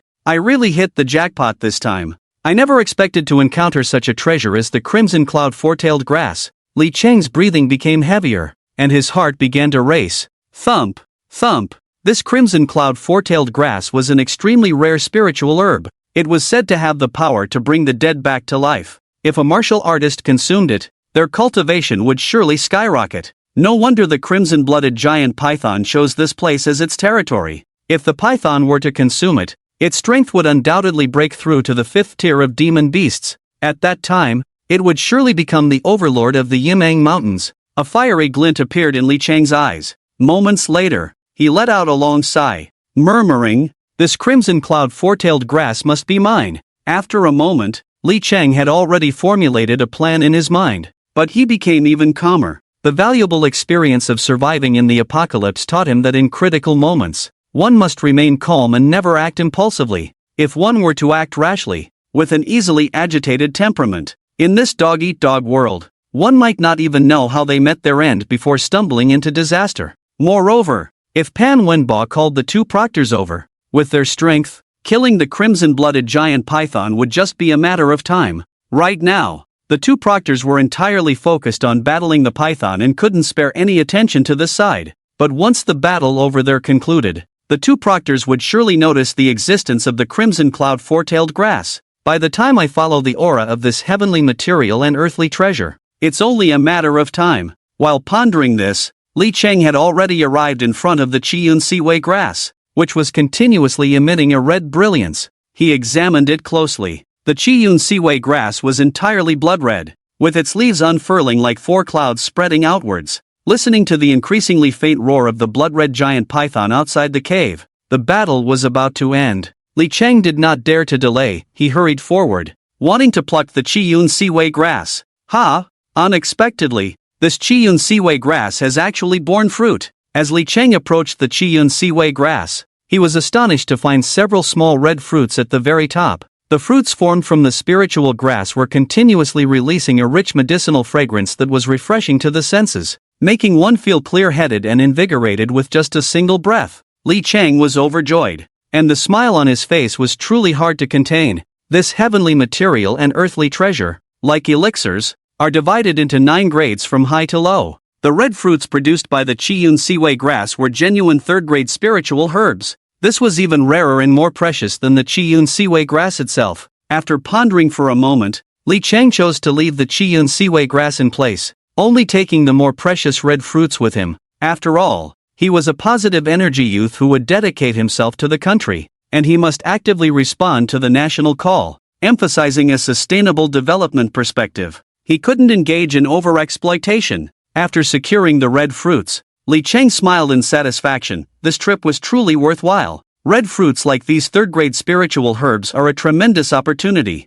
Ordinary people might not encounter such a thing in their entire lives. And now, I've stumbled upon such a great fortune. Old Wang, it seems there's the aura of heavenly materials and earthly treasures in this cave. Let's go take a look. Just as Li Cheng was preparing to head back, he heard the voices of the two examiners who had come earlier at the cave entrance. Did they notice so quickly? Realizing that the two examiners had discovered the heavenly materials and earthly treasures in the cave, Li Cheng narrowed his eyes slightly, feeling extremely calm inside. I deliberately left the Qiyun Siwei grass here as bait to attract the attention of these two examiners. At the same time, this cave is pitch black. With the concealment of the hunting technique and the enhancement of the demon's wrist, I can completely escape without revealing my identity. Demon's wrist, tenfold concealment enhancement. Demon's wrist, tenfold agility enhancement. Demon's wrist, tenfold burst enhancement. Demon's wrist, tenfold insight enhancement. Concealment hunting. Having made up his mind, Li Cheng continuously stacked various forbidden techniques on himself as if they were free, while stepping lightly and grabbing a handful of sand from the ground. Then, he quietly approached the two examiners entering the cave without making a sound, counting silently in his heart. 100 steps, 50 steps, 30 steps, 10 steps. Now, whoosh! Sensing that the distance was just right, Li Cheng suppressed his voice and shouted. At the same time, he suddenly raised his right hand and threw the handful of sand into the eyes of the two examiners. Damn! Who the hell are you? Old Wang, there's another one hiding in this cave. Let me see. Damn! This old six is ambushing me. My eyes. I can't see. You little bastard. Have the guts to reveal your name. The two invigilators who entered had cultivation levels comparable to those of Li Lijiang and Li Huarong, whom he had encountered earlier on Xinfahangkum, around the 6th to 7th stage of martial arts. Li Cheng had a mind to outsmart them, and the outcome was predictable. Moreover, the cave was so dark that one couldn't see their own hand in front of their face. They couldn't even see what Li Cheng looked like before being blinded by the sand, leaving them utterly unable to see anything. In their panic, they could only huddle back to back, roaring in anger. Call me a good person. Just as the two invigilators were kindly inquiring about Li Cheng's family, his voice echoed from outside the cave. I'm good. Your mother's a banana. Look at me. Whether I cut you or not is the end of it. The invigilator named Old Wang, having just received a slight injury to his eye, brandished his 5-meter-long machete, ready to charge out of the cave. But after just a couple of steps, he was forcibly pulled back by his companion. Forget it. Don't chase, since the opponent could sneak within 10 steps of us without being detected. This indicates that their cultivation level is certainly not inferior to ours. If we chase out now, we'll fall into their trap. As invigilators, we must prioritize the safety of the students here. Alright, damn it. I've seen some underhanded tricks, but I've never seen someone this devious in all my years. Using sand to blind me? No martial ethics. You better pray you don't run into me. Otherwise, I'll make sure your medical insurance card gets cancelled in no time. The invigilator wielding the machete continued to curse. Adhering to the principle of taking advantage of every opportunity, Li Cheng slipped out of the cave and arrived at the entrance of the valley, effortlessly hoisting the corpse of the crimson giant python onto his shoulder and turning to run. This crimson giant python, as a 4th-tier demon soldier, weighed at least 1,000 pounds. If it weren't for Li Cheng's already formidable physical strength, coupled with the demonic wrist technique that amplified his power tenfold, he wouldn't have been able to navigate the steep valley with such ease. Sure enough, the two invigilators, still dazed from the sand, stumbled out of the cave, initially thinking about reaping the rewards of their victory. But upon seeing a handsome figure sprinting away with the corpse of a blood-red giant python towards the Yiming Mountains,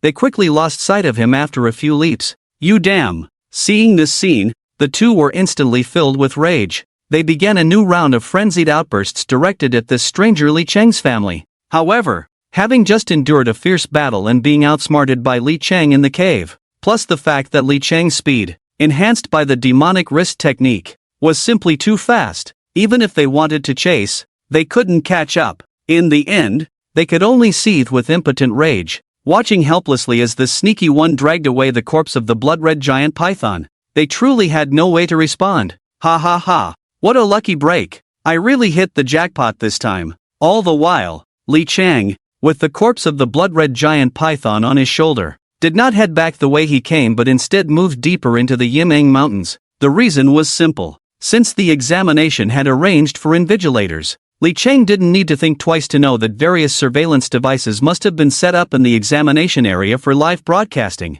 Therefore, what Li Chang needed to do now was to head in the opposite direction. As long as he left the examination area, he wouldn't have to worry about his lucky break being exposed.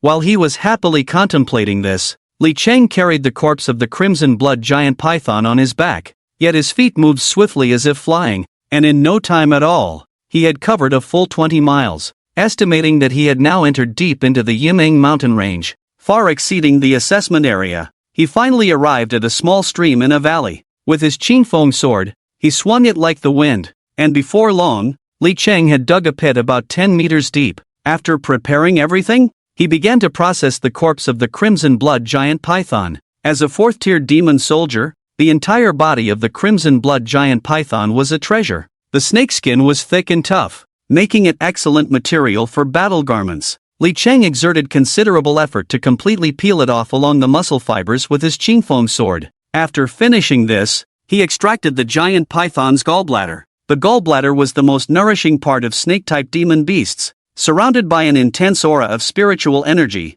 rivaling that of second-tier heavenly materials. When consumed by a martial artist, it could nourish muscles and meridians, greatly benefiting the body. Li Chang took out the gallbladder, roughly the size of an adult's fist, and swallowed it in a few bites. As the gallbladder entered his stomach, the strong fishy and bitter taste filled his mouth. Li Chang quickly felt his body temperature rising from head to toe. It was as if he were soaking in warm water, every pore relaxing, a sensation of pure enjoyment. Vaguely, he could also distinctly feel that this warm current was not just confined to his skin. It flowed into the bones throughout his body. Even with his eyes closed, he could hear the faint crackling sounds of his bones from within. This vibrant and life-filled power quietly nourished Li Chang's muscles and bones like spring rain, gradually transforming his physical body. This made Li Chang overjoyed. He hadn't expected that the gallbladder could not only invigorate the blood but also refine the body. Realizing this, Li Chang no longer cared about obtaining the demon crystal and began to draw blood from the crimson blood giant python. The enhancement of a martial artist's physical strength, aside from boosting vitality, also involved body refinement. The essence blood of demon beasts was one of the best means for body refinement. He saw the python's blood gushing out from the incision, shimmering with dark golden light, the blood swirling with violent and domineering power. It was perfect for body refinement. If it were Li Chang himself, he could certainly kill the crimson blood giant python in the heavily monitored assessment area filled with drones. However, this would also expose many of his hidden cards during the battle with the python. For someone like Li Chang, who was determined to become the Old Six, this was naturally something he did not want to see. But now, things had turned out well. Just when Li Chang was feeling troubled about this, two kind-hearted individuals had come tirelessly to help. First, they attracted the attention of the crimson blood giant python, giving him a precious opportunity to enter the cave and pick the red ju fruit. Then, before he left, they even placed the python's corpse at the exit.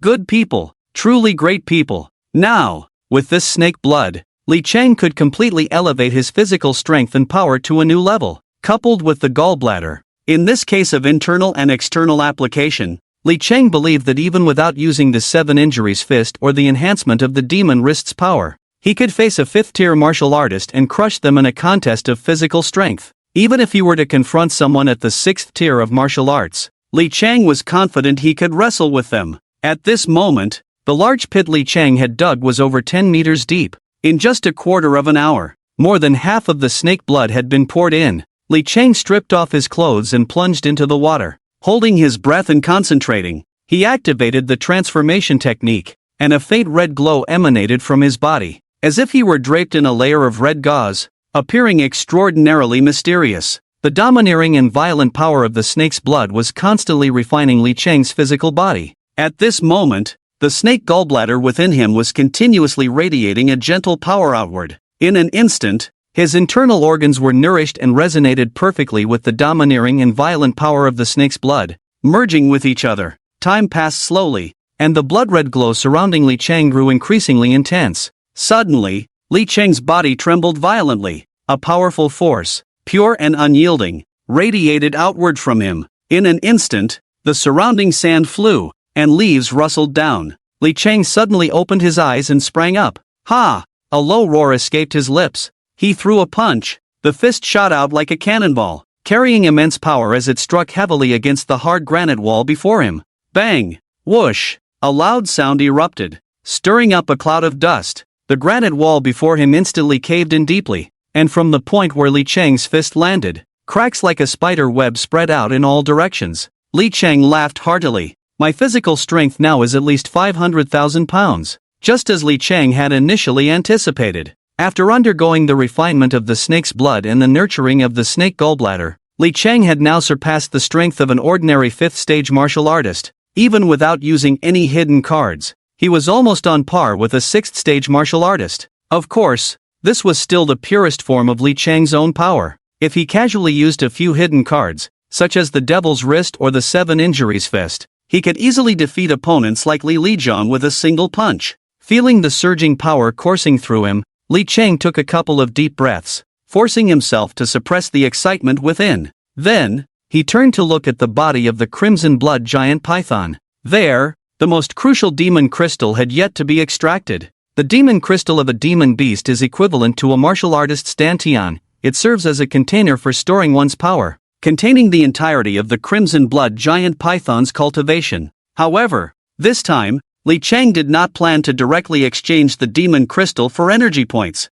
Indeed, while energy points could significantly enhance Li Chang's cultivation level, perhaps even more than directly absorbing them, there was a prerequisite for upgrading with energy points. Each upgrade required at least 100 energy points. Last time in the B-level training room, he had already squandered all the energy points he had painstakingly accumulated. Even if he could exchange the demon crystal of the crimson blood giant python, it would only yield a little over 40 energy points from the system, not exceeding 50, which wouldn't even meet the threshold for upgrading. After experiencing the last battle with Qian Yuliang and his faction, Li Chang, who had been frantically devouring and strengthening himself with Wildfire 3000, could clearly see that his experience had already reached 85% of the 4th stage of martial artist. With the demon crystal of the crimson blood giant python in hand, Li Chang was confident he could take a significant step forward and reach the 5th stage of martial artist, moving towards the higher ranks. Thus, as long as the Li clan did not deploy any masters, Li Chang could handle things with ease.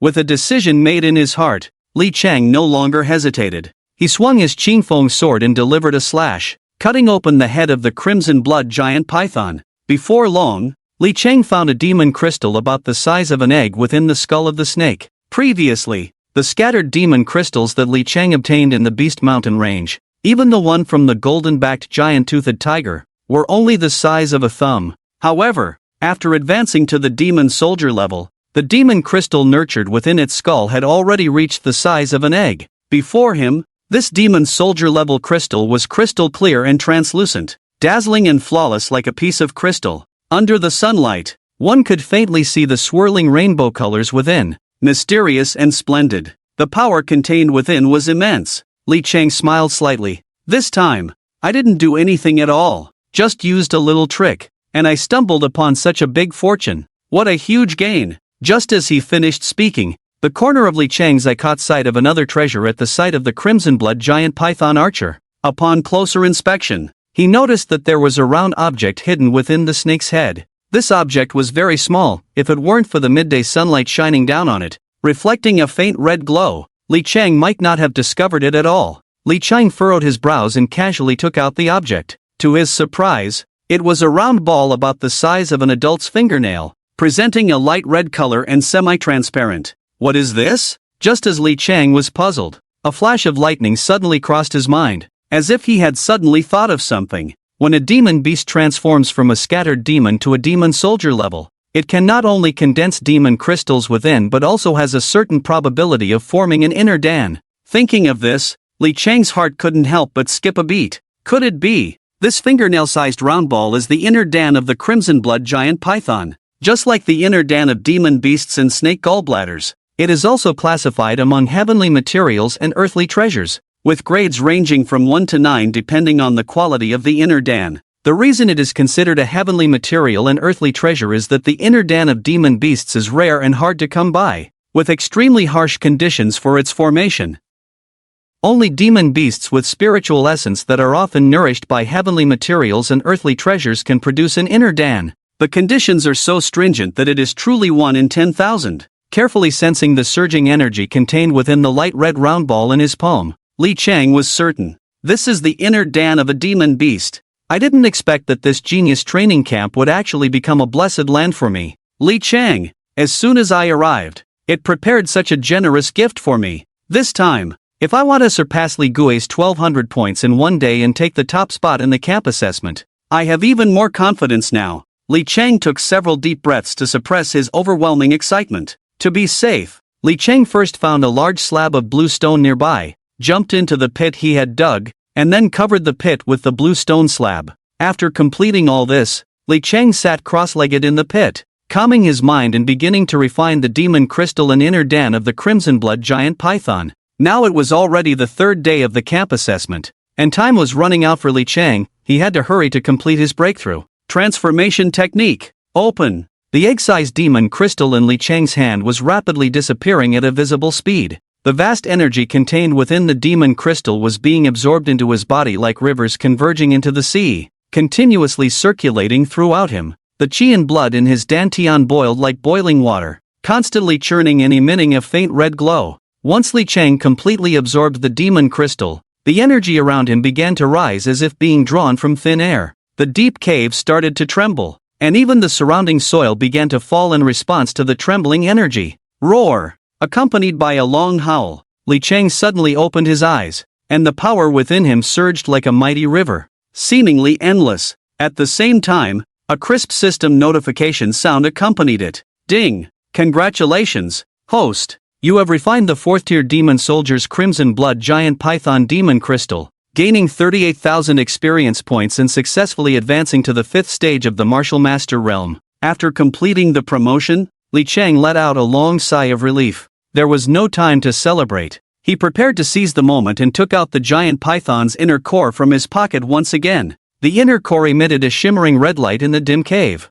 flickering in intensity. Having tasted the sweetness of the giant python's demon crystal, Li Chang did not hesitate. He opened his mouth wide and swallowed the thumb-sized inner core whole. Although this inner core appeared much smaller than the demon crystal he had refined earlier, the energy contained within it was far more pure, wild, and domineering. If the energy within the demon crystal could be likened to a galloping steed, then the energy within the demon beast's inner core resembled a mighty river flowing endlessly. At this moment, within Li Chang's body, the energy surged with dozens of times the strength, rampaging through his meridians and organs. It was only because Li Chang was refining the inner core that he was unaware of the dangers. Not to mention, just the fact that Li Chang had swallowed the demon beast's inner core without a second thought would have terrified any ordinary martial artist. Despite the inner core of the crimson blood giant python being small, only the size of an adult's thumbnail, it was a treasure born from the essence of heaven and earth, infused with the spirit of flesh and blood,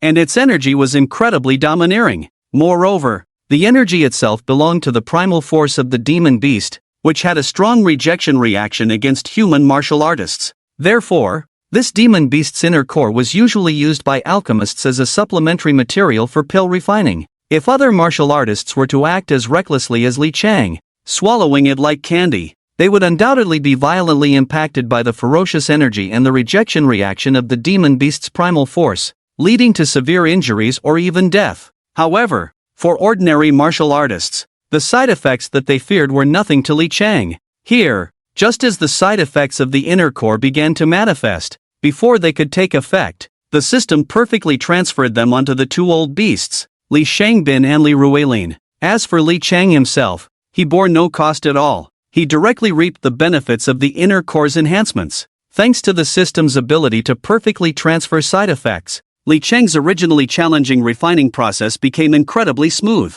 The only downside was that, although the system could help Li Chang transfer the rejection reaction of the demon beast's inner core, The primal force of the demon beast was fundamentally different from the blood energy of human martial artists. This led to Li Cheng's absorption and refining process being quite slow. Not to mention, based on the current refining speed, it would take at least half a month for him to completely refine the demon beast's inner core. It was certainly not an overnight task. Li Cheng frowned. In just a few days, his cultivation realm had skyrocketed from the 4th stage of the martial master realm to the 5th stage, as if he had taken a rocket. Such an incredible promotion speed, comparable to a miracle in the eyes of others, did not satisfy Li Cheng, especially when he thought about the fact that he was being secretly targeted by the terrifying figures of Li Shangbin, a grandmaster, and Li Ruelin, a martial arts venerable. They were constantly seeking to put him in peril. Such formidable enemies made Li Cheng feel as if he had a thorn in his back,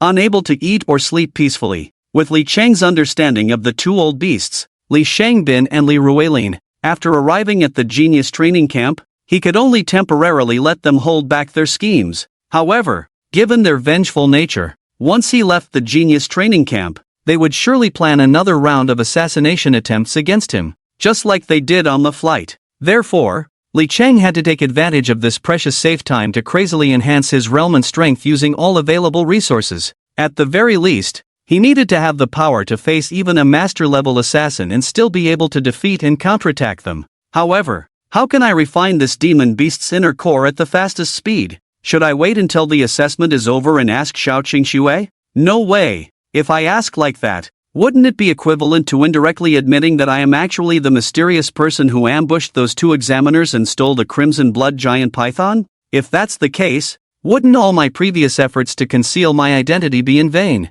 But if I don't ask Xiao Qingxue, how am I supposed to refine this inner core on my own? Rely on the system? The system can only help me transfer the side effects of refining the inner core. It can't help me refine it. Just as Li Cheng was feeling increasingly anxious about this, suddenly, a series of footsteps echoed from above the deep cave, coming closer. It seemed that someone had stopped in the cave where he was hiding. Big brother, I just caught a whiff of a strong smell of demon beast blood coming from here. It must be from this place. Wait a minute. Doesn't this deep cave look like it was just dug out by someone? There's even a slab of blue stone covering it. Clearly, someone is inside. Below the deep cave, Li Cheng could hear a young man's voice clearly coming through the blue stone slab. Could it be that someone is hiding here refining demon crystals? Second brother, let's not make a sound for now. I just saw that there are remains of a 4th-tier demon soldier, the crimson blood giant python, nearby. The bloody smell we just smelled must be from this giant python.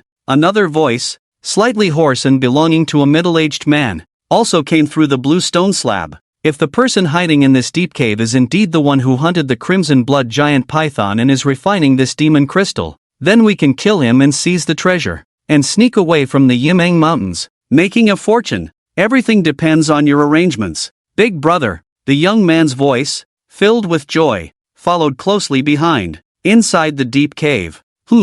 Killing and seizing treasure? Are they planning to treat me like a fat sheep to slaughter? Upon hearing the conversation between the two brothers above, Li Cheng not only felt no fear, but his previously furrowed brows relaxed, and he grinned. Good. Very good. That's great. It seems that just as I was feeling sleepy, someone came to offer me a pillow. I was just worried about my slow cultivation speed, and now someone is coming to deliver a pillow. Just as Li Cheng was about to push aside the blue stone slab and step out, a crisp system notification sound rang in his ears. Ding! The system has detected human martial artists harboring hatred towards the host, Kujiasong, Kujiacheng. They have now been automatically added to the designated targets for side effect absorption, ready to block for the host at any time and bear all side effects. Seeing that the system had recorded the names of these two unfortunate souls, Li Cheng no longer hesitated. He smashed the blue stone slab above his head with a punch and jumped up from the deep cave like a springing onion.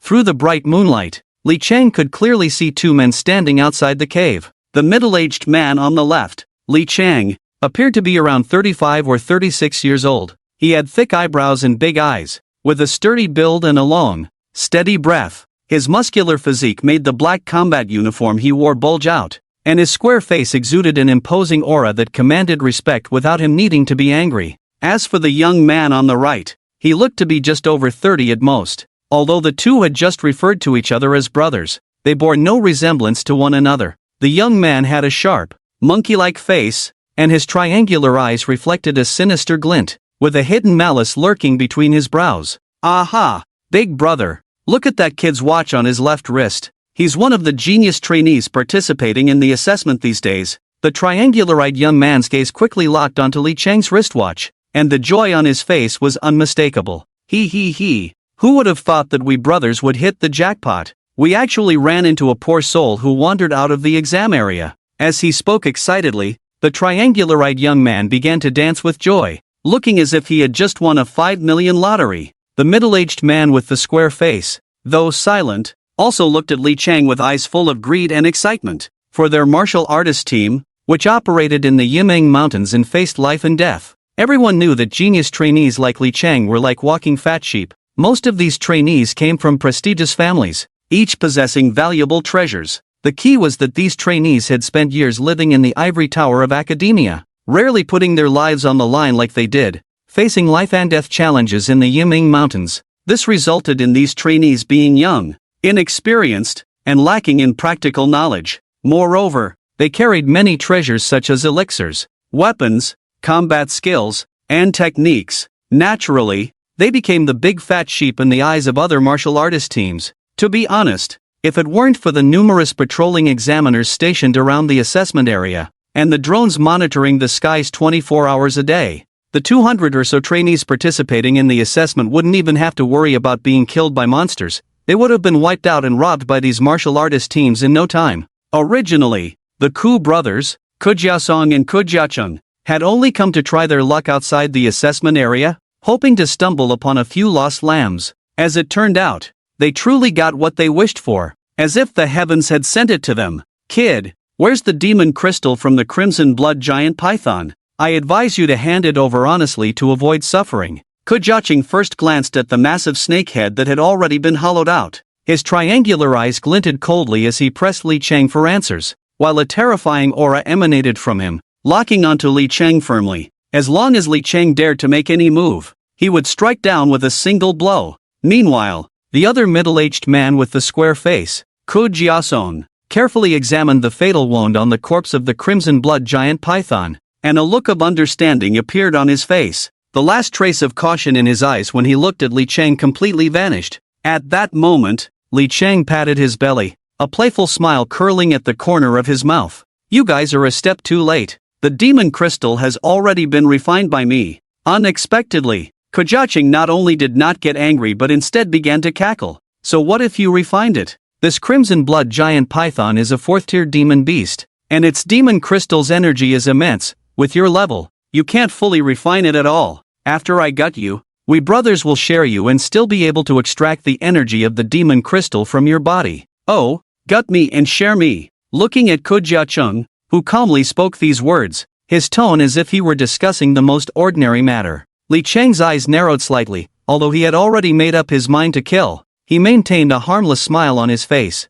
Ku Jiacheng seemed to completely disregard Li Cheng, continuing to speak to himself. I have long suffered from a lack of resources, unable to break through the bottleneck and reach the 3rd stage of the martial master realm. Now, I can finally slaughter this fat sheep. Thank heaven, I can finally break through to the 4th stage of the martial master realm. As he spoke passionately, Ku Jiacheng's eyes even glistened with tears, unable to contain his excitement. But before he could express more of his sentiments, he noticed Li Cheng's expression was extremely strange, and he kept pointing behind him. Kid, don't think that just because you're putting on a show in front of me, I will soften my heart and let you go. Unexpectedly, Li Cheng shook his head and seriously reminded him, look behind you. Hearing this, Ku Jiacheng snorted coldly, not even turning his head. Kid, with your little tricks, do you think you can show off in front of me? Ku Jiacheng? Who stands behind me? That's my dear big brother. He is my strong backing.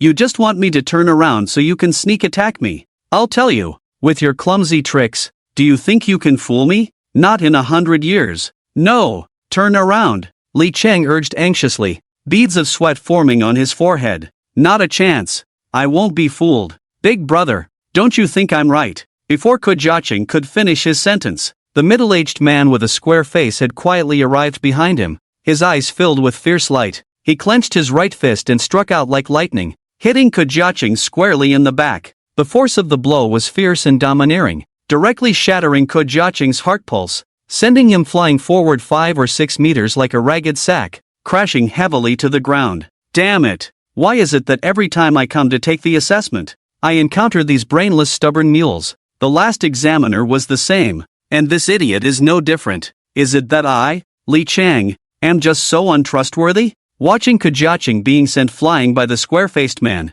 Li Chang also felt a wave of frustration. To be honest, if the last examiner's refusal to listen to his earnest persuasion could be described as a coincidence, then this fool named Ko Jiaqing not listening to him made Li Chang start to doubt himself. Could this time be a coincidence? But twice in one day, can that still be called a coincidence? Could it be? The problem lies not with them, but with myself? Just as Li Chang was pondering this, actively reflecting on himself, he heard Ko Jiaqing's incredulous and weak voice again. Big brother, why did you want to kill me? Ko Jiaqing's heart pulse shattered. He kept spitting blood, his eyes filled with disbelief and resentment. My foolish brother, I want to swallow this fat sheep all by myself. The square-faced man, Ko Jiaqing, no longer wore the honest expression. Instead, it was replaced by a smug and sinister look. Besides, ever since our parents had you, all the good things and resources at home have been prioritized for you, always thinking of you first. Even that old fool plans to leave most of his inheritance to you,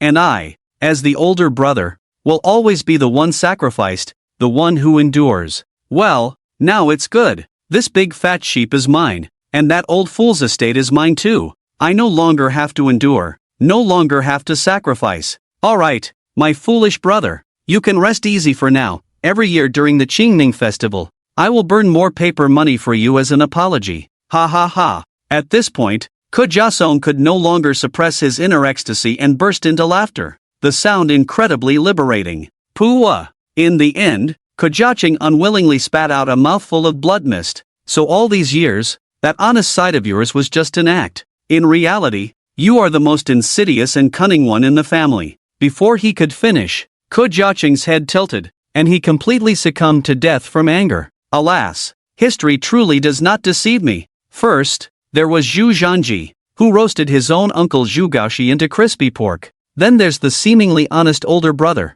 who slapped his own brother to death. Life is but a few short decades. Is it really worth it for just a few pieces of broken silver? Li Chang walked forward with his hands behind his back, sighing mournfully at the unblinking Ko Jiaqing. I say, as the older brother, you can even harm your own brother. Doesn't your conscience hurt? Saying this, Li Chang pressed his hand against his heart, shaking his head and sighing, truly looking heartbroken. Kid, you're already a mud Buddha crossing the river, unable to protect yourself. Stop being so sarcastic with me. The middle-aged man flicked the blood off his hand, a sinister smile on his face as he walked towards Li Chang, his left hand clenched into a fist, an overwhelming aura surging around him, stirring up the fallen branches and leaves on the ground. Kid, when you get to the underworld, remember to tell King Yin, the one who killed you is me, Ko Jiaqing.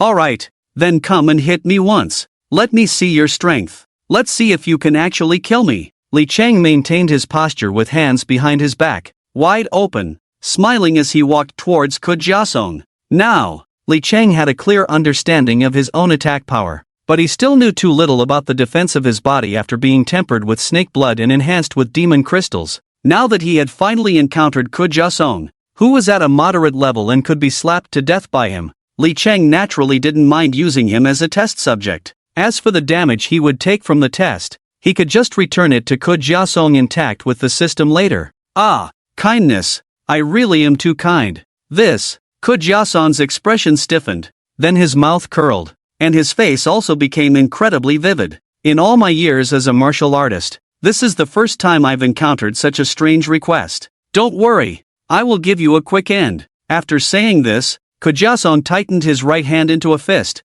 his muscles bulging, his aura rising steadily, and he threw a powerful punch directly at Li Chang's vital point. This was clearly meant to be a fatal blow. Bang! Facing this fierce punch, Li Chang stood his ground, not dodging or avoiding, leaving himself wide open as it struck his heart, accompanied by a muffled sound. A tremendous force surged into Li Chang's body like a torrent. However, this punch was enough to shatter stone and split gold, but when the attack landed on Li Chang, It was as if a mud cow had entered the sea, causing so little harm that it didn't even meet the system's minimum standard for damage transfer. Li Cheng's smile remained unchanged, completely as if nothing had happened. As he raised his hand to pat the slightly wrinkled fabric of his chest and chuckled, "Have the martial artist teams wandering in the wild become this weak? With your little bit of skill, you still think you can pick up my scraps? You are truly too weak." Li Cheng stroked his chin, seriously commenting on the punch just thrown by Ko Jiasong,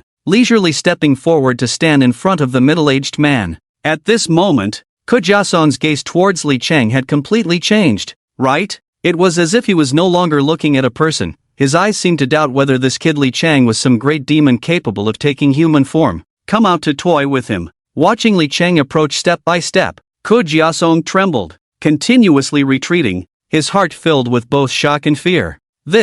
How is this possible? That punch just now, with all my strength, could unleash a terrifying force of 200,000. If someone of the same realm took that punch head-on, even if they didn't die, they would surely be severely injured. But how could the same thing happen to Li Cheng? And he acts as if nothing happened? Am I still asleep? Or have I encountered a great demon? Although Li Cheng felt no pain from Ko Jiasong's punch, he could easily withstand it with his physical defense. It then produced a warm current, refining the beast core energy that had settled in Li Cheng's dantian but had not fully transformed. However, Ko Jiasong's strength was ultimately too weak. The attack landing on Li Cheng was simply insufficient to help him quickly disperse the dormant energy within his core. Not to mention, that punch just now only helped Li Cheng refine less than 1% of the core energy. No, impossible, Ko Jiasong muttered, his expression resembling someone who had encountered a ghost in the dead of night.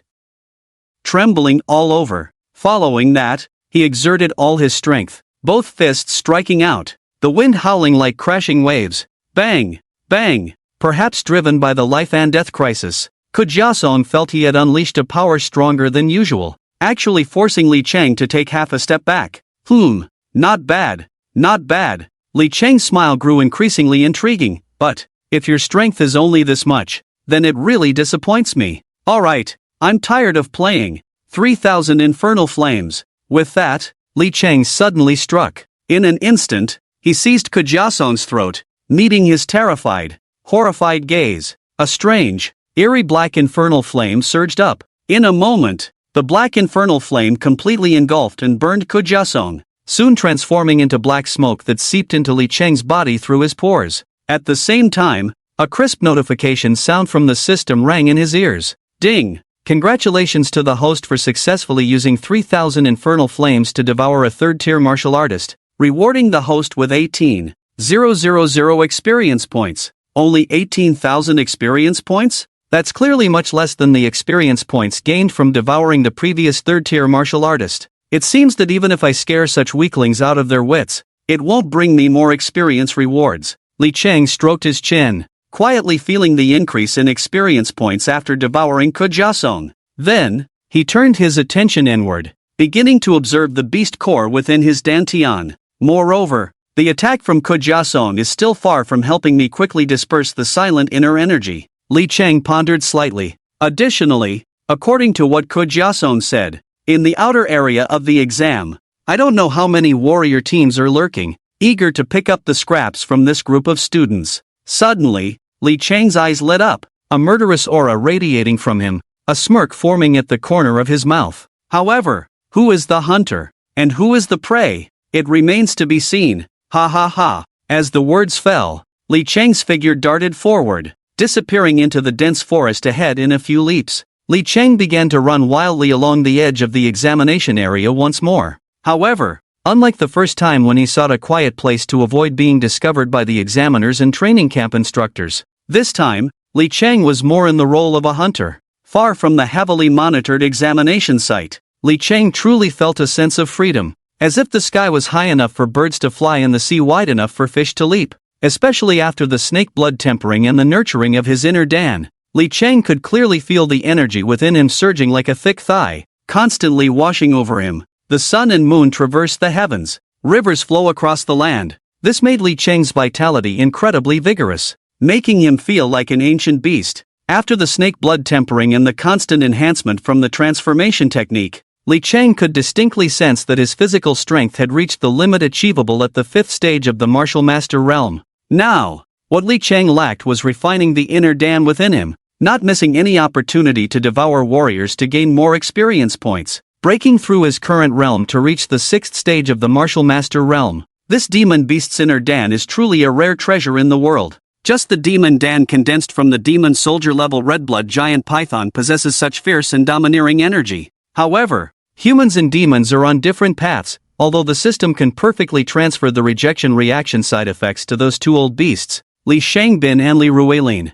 I want to refine it in a short time, and that is by no means an easy task. In that case, I will take a different approach. Now, I don't know how many warrior teams are lurking outside the examination site, eyeing these talented training camp students. Each one sees me as a fat sheep, all wanting to be the first to strike, dreaming of sudden wealth. Since that's the case, I might as well fulfill your wishes. Let you help me refine the inner Dan while I burn you all with my karmic fire, turning you into the nourishment for my ascent to the peak of martial arts. Ha ha ha. After advancing 100 miles, Li Chang found a tall ancient tree and leaped onto its branches. This towering ancient tree, with its lush foliage, was the perfect choice for hiding. Under the deliberate suppression of his aura, it would be difficult for others to easily detect anything unusual. Li Chang sat cross-legged on the thick branch of the ancient tree, taking out some jerky and water from his backpack to replenish his strength. However, just as Li Chang finished munching on a few pieces of jerky and replenishing his energy,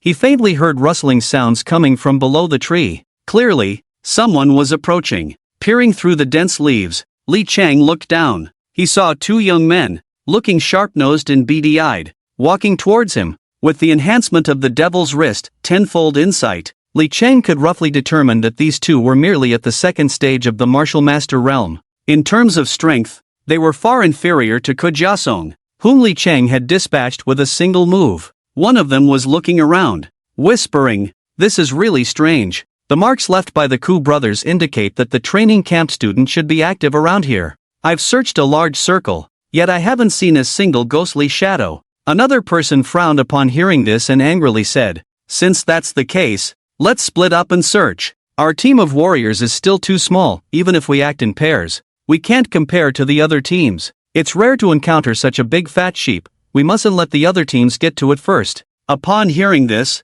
Li Chang quietly pushed aside the leaves and looked at the two people searching under the tree. One of them, dressed in a yellow robe, was already heading in the direction he had come from. The other, in a blue robe, was still searching around the ancient tree. It seemed he had already noticed something unusual. A cold glint flashed in Li Chang's eyes, and his expression gradually turned fierce. Sure enough, just as he had anticipated, the Ku brothers, Kujasong and Kujacheng, had already spread news of his whereabouts before this. Now, this group of warrior teams was searching for him like mad dogs. Li Chang sneered coldly, "Since you all want to kill me, then I'll kill you all first. One comes, one kills. A pair comes, a pair kills." As his gaze grew colder, Li Chang leaped down from the large tree. The powerful energy he released rustled the leaves. "Ha ha ha, big brother. I knew this kid was hiding nearby. Finding this kid is truly our good fortune." The man in the blue robe drew a straight iron rod from his waist and swiftly closed in on Li Chang.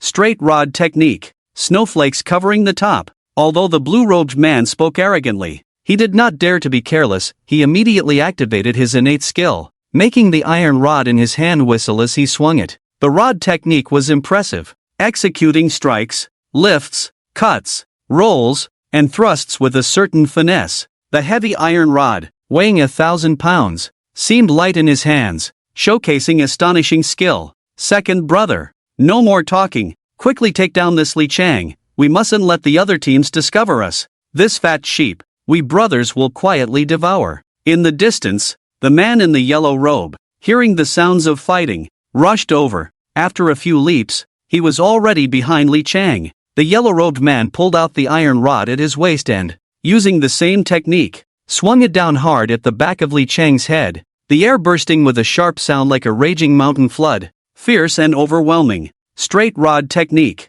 Black dragon emerges, facing the two-pronged attack from the brothers. Li Chang showed no fear. Instead, he suddenly turned around, arched his back, and took the blow with his body. Bang! The 1,000-pound iron rod slammed into Li Chang's back, producing a dull thud. Haven't you eaten? Is that all the strength you have? So disappointing. With your little skills, you're even worse than the Ku brothers. After taking the blow, Li Chang straightened up, casually moved his neck, and wore a very displeased expression. However, the reason for Li Chang's displeasure was not because he was outnumbered. His tone sounded as if he were scolding the other for lacking strength. But after silently estimating the force of the blow from the yellow-robed man, Li Chang concluded it was only about 200,000 pounds, definitely not reaching 300,000. The greater the expectation, the greater the disappointment. In the end, he had held too high expectations for this group of warrior teams, but thinking about it, it made sense. The reason why warriors like Ko Jasong gathered around the examination site was that most of them were loose cultivators who couldn't join the country or any sect. If they could gain the country's favor or return to their ancestral roots to join a sect, they wouldn't have to rely on luck like they do now. What did you just say? The Ku brothers. Upon hearing Li Chang mention Ko Jasong and Ko Jachung, the young man in the blue robe couldn't help but exclaim. The young man in the yellow robe, who had just swung a stick at Li Chang from behind, looked at Li Chang with the gaze of someone seeing a monster. It was as if, in their eyes, the immensely powerful Ko Jasong and Ko Jacheng were reduced to mere cats and dogs when spoken of by Li Chang, appearing so nonchalant that they hardly warranted attention. What did you do to the Ku brothers? Killed them, of course. What else could I do? Li Chang replied in a tone that suggested it was the most natural thing in the world. The next moment, enough. I'm in a hurry. Let me send you two on your way. With that, Li Chang's aura suddenly surged. His right hand clenched into a fist, and a dark red fist force, accompanied by the hissing of a blood python, surged toward the head of the yellow-robed man. Bang! The yellow-robed man's head exploded like a watermelon from Li Chang's punch, blood and brain matter splattering everywhere. This man was only at the second stage of the martial master realm. The key was that his current cultivation was watered down, his strength far inferior to Li Chang's. When the punch came, he didn't even have time to react and died on the spot. The other young man in the blue robe was instantly terrified, trembling, and the iron rod in his hand clattered to the ground as he stammered. No, don't kill me, please, don't kill me. Li Chang ignored him, his steps unceasing, his right hand open as the black hellfire blazed fiercely from his palm. With a gentle lift, the black flames grew stronger. Die for me. Seeing Li Chang approaching, the blue-robed man, who had been kneeling on the ground in fear, suddenly raised his head. He grabbed the iron rod from the ground, shouted angrily, and thrust it toward Li Chang's throat. Facing this sudden attack, Li Chang looked on coldly, his smile growing even more chilling. Bang! Li Chang's right hand easily caught the iron rod aimed at him. The black hellfire surged like maggots burrowing into bone, racing along the iron rod until it reached the blue-robed man's tightly gripped hands. Boom! When the black hellfire touched the man's hands, it exploded like flames meeting hot oil, wrapping his entire arm in an instant. Just a second before, the blue-robed man had feigned weakness to make a desperate strike. The next second, the black hellfire had rapidly spread from his right arm to the rest of his body, his skin wrinkling and twisting like burning plastic, emitting a nauseating, acrid smell. After that, the blue-robed man rolled on the ground, trying to extinguish the dark hellfire on his body. But this hellfire was the fire of hell that burns sinners, a retribution for their evil deeds. How could it be extinguished by external force? The blue-robed man's face was filled with shock and terror. He wanted to speak but could no longer utter a word. In just a few breaths, the blue-robed man was completely consumed by the dark hellfire. Ding! Congratulations, host, you have successfully devoured a second-stage martial master with the hellfire, gaining 11,000 experience points. Hearing the system notification sound again, Li Chang's expression remained cold. He reignited the black hellfire in his right hand and used the same method to consume the yellow-robed man. Such trash! Li Chang couldn't be bothered to use demonic means to enhance the infernal fire 3000 to seize their gifted professional skills. No reason. Too weak. In Li Chang's eyes, the only value these ants had was the experience points they provided after being burned by the infernal fire. Then, without stopping, Li Chang continued to move along the edge of the examination area. Along the way, Li Chang indeed encountered many small teams composed of rogue cultivators attempting to ambush him. However, without exception, they were all slaughtered by Li Chang. After walking another 100 miles, Li Chang had killed so many that his eyes were bloodshot. his clothes stained with blood. It was precisely because of these rogue cultivators, coming in waves to deliver experience to Li Chang, that his experience bar skyrocketed as if it had taken off on a rocket. Just after breaking through to the 5th stage of the Martial Master realm, in less than a day, he had accumulated nearly half of the experience needed. Li Chang had already killed over 20 people.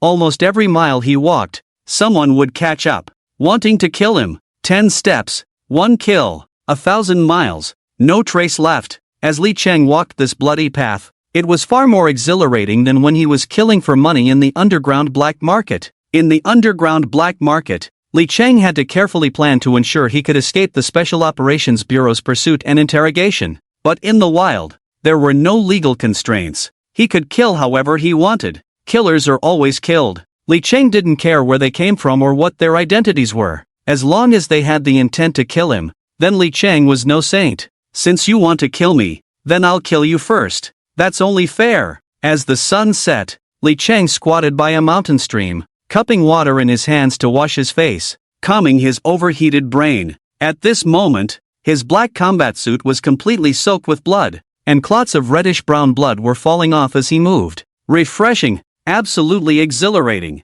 After quenching his thirst, Li Chang found a large piece of green stone by the stream and lay down on it without any regard for his image. Feeling the coolness of the stone dispel the heat of the summer day. Li Chang let out a long sigh, closing his eyes in contemplation. Summarizing the gains of the day. Throughout the day, he had been in constant skirmishes. He had burned and devoured every rogue cultivator team that tried to treat him as a fat sheep, turning them into experience points. Of course, during this process, Li Chang intentionally left openings for them, using their attacks to refine the inner core of the demon beast within him. After a day of fierce battles, he had refined this inner core quite thoroughly. The gains from these rogue cultivators were certainly not just about assisting in refining the inner core and gaining experience points, killing and looting. After this journey of slaughter, Li Chang had also obtained quite a few demon crystals from them. Although these demon crystals were not of high quality, mostly from rogue demons of the 9th and 10th stages, with very few being of the demon soldier level. But Li Chang roughly estimated that just these demon crystals alone would easily allow him to surpass Li Gui's score of 1,200 points. Regardless of whether the top 10 students on the leaderboard were hiding their true abilities,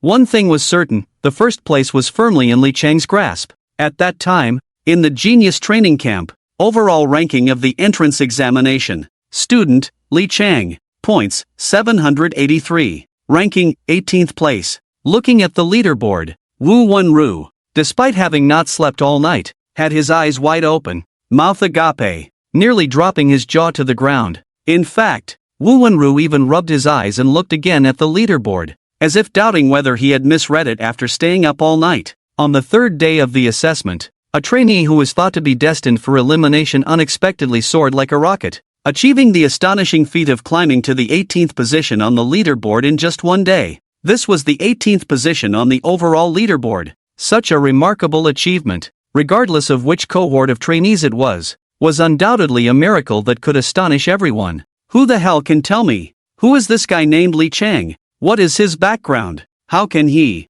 be even more monstrous and perverse than Li Gui? In less than a day, he went from dead last to the 18th position?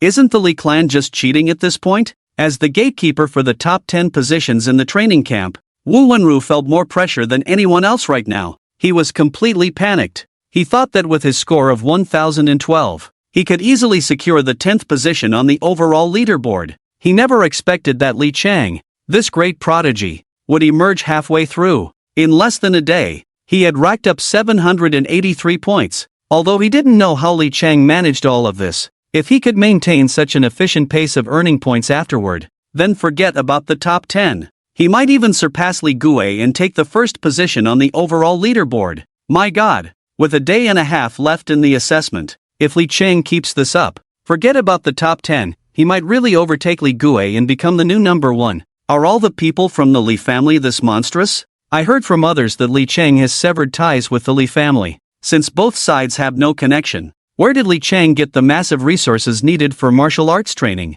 Hey, that's not something we should be concerned about. I just know that if Li Chang makes a comeback and takes the top spot in the assessment, it will be quite a spectacle. Not to mention, with Li Gui's vengeful personality, he will definitely not let it go easily. After witnessing the emergence of this dark horse, Li Chang, on the assessment leaderboard, it was as if cold water had been splashed into a pot of hot oil, instantly igniting the emotions of everyone present. The trainees gathered in groups in front of the big screen, chattering excitedly and passionately discussing the situation. Their tones were filled with shock and envy. As Wu Wenru said, someone like Li Chang, who could slash through 783 points in less than a day, was unprecedented among their cohort. Even considering past genius training camp trainees from Haidai province, this had never happened before. It was the first time witnessing such a situation. Truly, it was a case of people surpassing people, scaring people to death. In the outer area of the Yiming Mountain assessment, while the genius training camp trainees were still marveling at Li Chang's rapid rise on the leaderboard, the person in question, Li Chang, leaned against a tree trunk, lazily checking his watch. Since he had already left the examination area, his watch only recorded his combat data and did not upload the number and quality of the monster crystals he currently possessed as points. Therefore, Li Chang's score remained at 783 points after leaving the assessment area with the blood-colored giant python, placing him in the 18th position. Besides solidifying his place at the top of the assessment leaderboard, Li Chang also discovered another issue. That was, while fighting with this group of rogue cultivators, he kept using the same move, the 7 injuries fist. If worse comes to worst, I could just use the infernal fire to incinerate the opponent on the spot. Li Chang realized that his combat style was far too simplistic. The system's golden finger is definitely something that shouldn't see the light of day. No matter what, it absolutely cannot be exposed. Anyone who has seen it must be silenced unconditionally. So, even if the forbidden techniques I master after entering the training camp can be used, I cannot use them recklessly like I do now. If I use the forbidden techniques too frequently, even if I explain it by saying I don't want to live anymore, it will be hard to avoid revealing flaws. Even if no flaws are detected, I could still be singled out for targeted research, leading to preemptive defenses. Li Chang had already proven the drawbacks of his forbidden techniques during his battle with Xiao Wenxiang. He could only exploit the information gap to ambush Xiao Wenxiang once, at most crippling one of his arms. But in the subsequent battles, once Xiao Wenxiang figured out the characteristics of Li Chang's forbidden techniques, he took the initiative and started a guerrilla war against him, using various means to drag out the effective duration of Li Chang's demon wrist enhancement. Once the enhancement ended, Xiao Wenxiang would charge in and launch an attack, putting Li Chang in a very passive position. As for the infernal fire, although this forbidden technique was also incredibly powerful and terrifying, it was only effective against martial artists weaker than himself. Once facing opponents of equal or higher realms, Li Chang could not forcibly use the infernal fire to devour them. Therefore, the metal in Li Chang's possession could only be used as a trump card. He should not use it lightly until the last moment. This was partly to preserve his trump card. On the other hand, he treated the forbidden techniques like nuclear weapons, primarily for deterrence, keeping enemies wary and uncertain of when he would use his final trump card. But for Li Chang, other than the demon wrist, he was left with only the 7 injuries fist. In the wild areas of the Yiming Mountains, he might still crush opponents with sheer strength, but once he entered the genius training camp after passing the entrance exam, he would truly have no trump cards left. No way! After entering the training camp, I must cultivate another combat technique, and the demon wrist, as a trump card, will be the decisive factor in life and death at critical moments. Li Chang leaped down from the tree trunk, watching the sun set again in the distance. The Yiming Mountains grew dim once more. Li Chang stroked his chin, looking at his bulging combat backpack at his feet, and muttered to himself, "It's getting late, although there will definitely be wandering martial artist teams near the exam area, but I've basically wiped out all the wandering cultivators within 100 miles of the genius training camp. If I want to kill more people, I can only head in the opposite direction. But tomorrow is the final deadline for the entrance exam. If I miss the time going back and forth and get eliminated, that would be a huge loss. Not worth it, not worth it. I should return to the exam area first and meet up with that little fatty Pan Wenba." Having made up his mind, Li Chang no longer hesitated. He took out his phone and called Pan Wenba to find out the little fatty's location before setting off. As he traveled, Li Chang thought to himself, the reason he was able to obtain the inner core of the Crimson Blood Giant Python was largely due to Pan Wenba's significant contribution. To be honest, If Pan Wenba hadn't called for support from those two examiners right away, Li Cheng wouldn't have been able to obtain the crimson red fruit so smoothly afterward. He also wouldn't have picked up the corpse of the crimson blood giant python,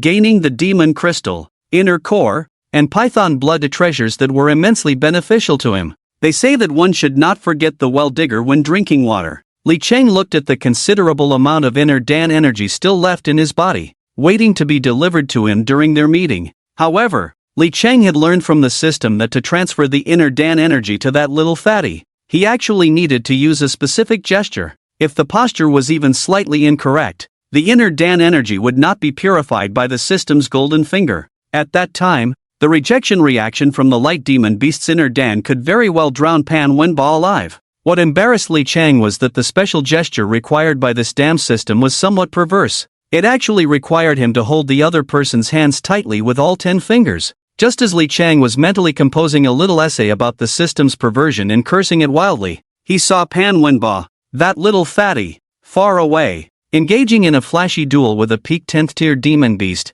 the Gale Black Wolf. The two were using all sorts of skills, occasionally exchanging fierce blows from a distance, fighting with great passion. After Pan Wenba slashed the Gale Black Wolf back over 10 meters, he spotted Li Cheng rushing towards him and was instantly overjoyed. "Boss, you're okay? That's really great. And what about that crimson blood giant python? Has it been dealt with by those two examiners?" "Yes, don't worry, the problem has been resolved." Li Cheng smiled lightly. Then, he strode forward to stand in front of Pan Wenba, who was looking at him with a mix of surprise and uncertainty. Under the gaze of the other's astonished eyes, Li Cheng extended his strong hands, gripping Pan Wenba's tightly as if they were old roots entwined. After the handshake, he nodded at Pan Wenba, seemingly in affirmation. Boom! Suddenly, Pan Wenba's body shook violently, and he was stunned in place, his pupils dilating in disbelief as he looked at Li Cheng. As the young master of the Zinfax group, with Pan Wenba's super-rich second-generation background, he had held hands with enough girls to form a battalion, but holding hands with another man like this was truly a first for him. Even the Gale Black Wolf, which had just been sent flying 2 miles by Pan Wenba, was baring its teeth and preparing to pounce back, but upon seeing this unusual scene, it was also left dumbfounded. Its large orange-yellow eyes blinked, trying to comprehend what was happening. Gulp!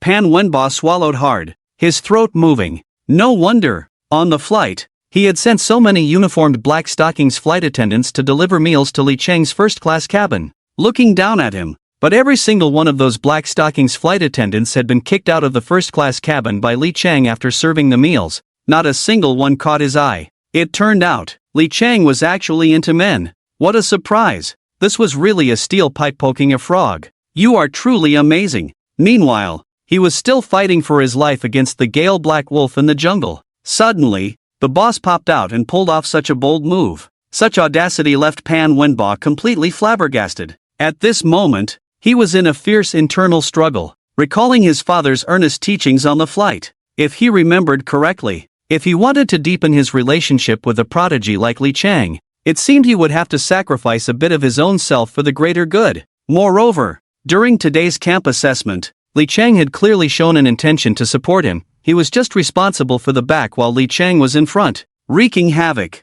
In this way, he had still gained quite a bit of benefit. After that, at the critical moment when his elder brother encountered the crimson blood giant python, the first thing he thought of was himself, while his brother chose to hold the rear alone. In an instant, memories of the time spent with Li Cheng flashed through Pan Wenba's mind like a slideshow. After a moment, Pan Wenba finally made a significant decision deep in his heart that went against the family teachings. "Boss, if you really can't hold it in, then let's get started. The small forest it is. Although I haven't experienced it before, I may not have seen a pig run, but I've certainly eaten pork. I don't dare to have any other extravagant hopes. Just hope that the boss can be a little gentler with me later." As he spoke, Pan Wenba lowered his head, his toes touching the ground, his chubby hands constantly twisting the hem of his clothes, unexpectedly showing a hint of the shyness and bashfulness unique to a pure-hearted young girl. "What?" Li Cheng was taken aback. Then, he looked at Pan Wenba with a ghostly expression,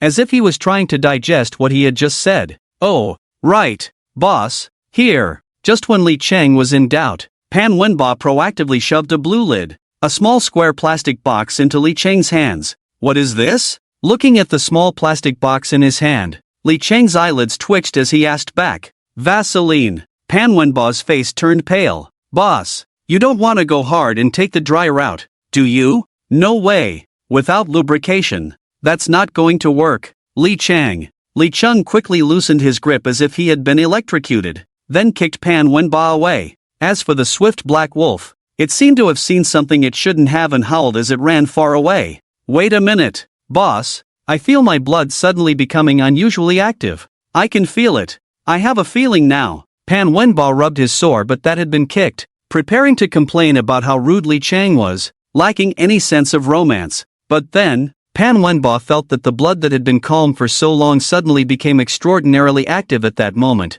and he was shocked. Such pure energy? Could this be the demon crystal of that crimson blood giant python? As he spoke, Pan Wenba became so excited that he was almost incoherent. But then, a hint of disappointment flashed across his face. It turned out that Li Cheng had taken his hand earlier to transfer the energy of the demon crystal from the crimson blood giant python into his body. He had thought that Li Cheng had some ulterior motives towards him. Don't call me boss. I'm not your boss. We're not familiar. Keep your distance. Have you ever seen a normal man carry Vaseline with him? This time, it was Li Cheng who retreated 3 meters away, looking at Pan Wenba with a gaze that clearly said, I consider you a little brother, and you actually want to take advantage of me? Misunderstanding. Boss, let me explain. Ah, spit. Listen to my explanation. This Vaseline is what I use as lip balm. Autumn is coming, and the weather is very dry. Pan Wenba also began to shout his grievances. Enough.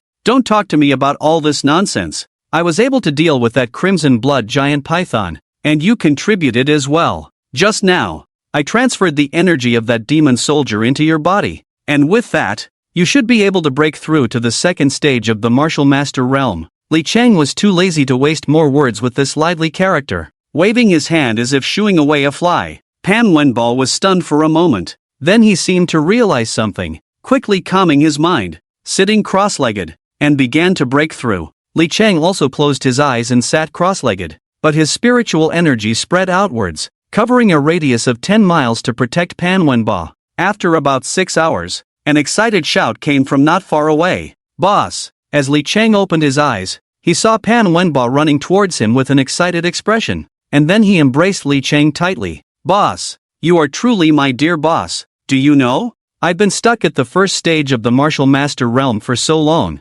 and now, with your help, I've finally broken through to the second stage. By the end, Pan Wenba's eyes were red with excitement, and his speech became a bit disjointed. But it was understandable. Even someone like Pan Wenba, who had awakened the S-rank profession of Black Flame Knight, could only ensure that his training speed and breakthrough chances were much faster than ordinary martial artists. If it weren't for someone like Li Gue, who had the full support of his entire clan, it would be nearly impossible to break through 2 small realms in a short time. And now, with Li Cheng's help, he directly infused the pure energy of the 4th-tier demon soldier, the crimson blood giant python, into his body in a way that felt like enlightenment, without having to bear any backlash. This finally reopened the bottleneck that had trapped Pan Wenba at the first stage of the martial master realm for a long time, allowing him to reach the second stage. If nothing unexpected happens, with his cultivation at the second stage of the martial master realm, if he gains any fortuitous encounters in the upcoming genius training camp,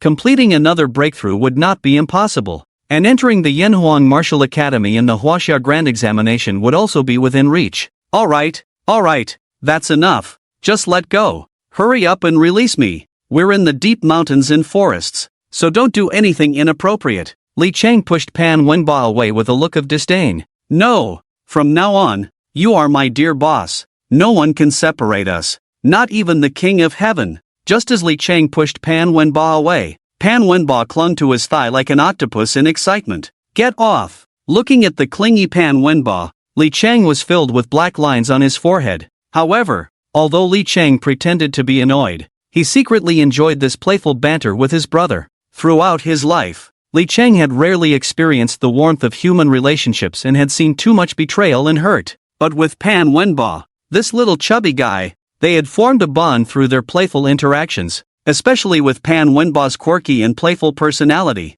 It made Li Cheng feel much lighter during this time of gloom and pressure. Beep, beep, beep. At that moment, a series of piercing alarm sounds suddenly echoed through the vast forest examination area. At the same time, a strong male voice spread through the loudspeaker across a 100-mile radius. Examination time is over. All prospective students, gather immediately at the entrance of the Genius Training Camp. Is the entrance examination over? Hearing the announcement, Li Cheng grabbed the 2 large combat backpacks that were stuffed full, one in each hand, and quickly headed towards the entrance of the Genius Training Camp with Pan Wenba. At this time, at the entrance of the Genius Training Camp, several prospective students had already come out one after another. However, this was all thanks to Li Cheng. This year, the number of people passing the entrance examination was significantly lower than in previous years. While others were entering from the Yimeng mountain range, Li Cheng, the 6th child, was going against the tide,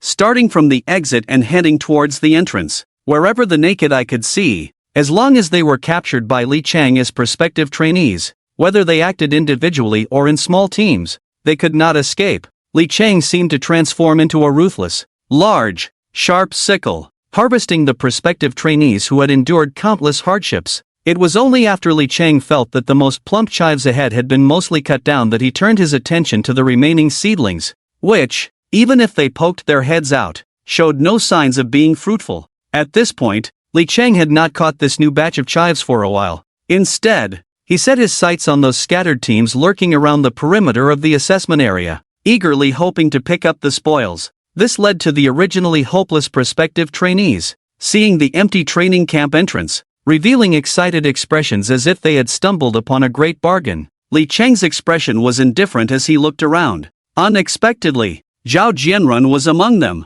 Originally, with Zhao Jianrun's cultivation level, crossing the Yimeng Mountains was an extremely difficult task. If it weren't for the fact that he had formed a relatively large team on the train, even if he managed to arrive here, he probably wouldn't have passed the assessment. Now, with Li Cheng having dealt with those top-ranked experts, it allowed Zhao Jianrun to take advantage of the situation and surprisingly secure a spot in the Genius Training Camp. Li Cheng coldly glanced at Zhao Jianrun, sneering disdainfully. "Waste. I didn't expect you to end up picking up a bargain." In response, Zhao Jianrun could only flash a trace of resentment in his eyes but dared not retort. On the way here, Zhao Jianrun had heard of Li Cheng's notorious reputation in the Yimeng Mountains. This guy was simply a wolf among sheep, more ruthless than the ruthless, and he was also domineering. While others participated in the assessment to hunt demon beasts, he went straight to the point, directly hunting trainees. If he hadn't been trailing behind the main force, he might have been treated as a monster by Li Cheng.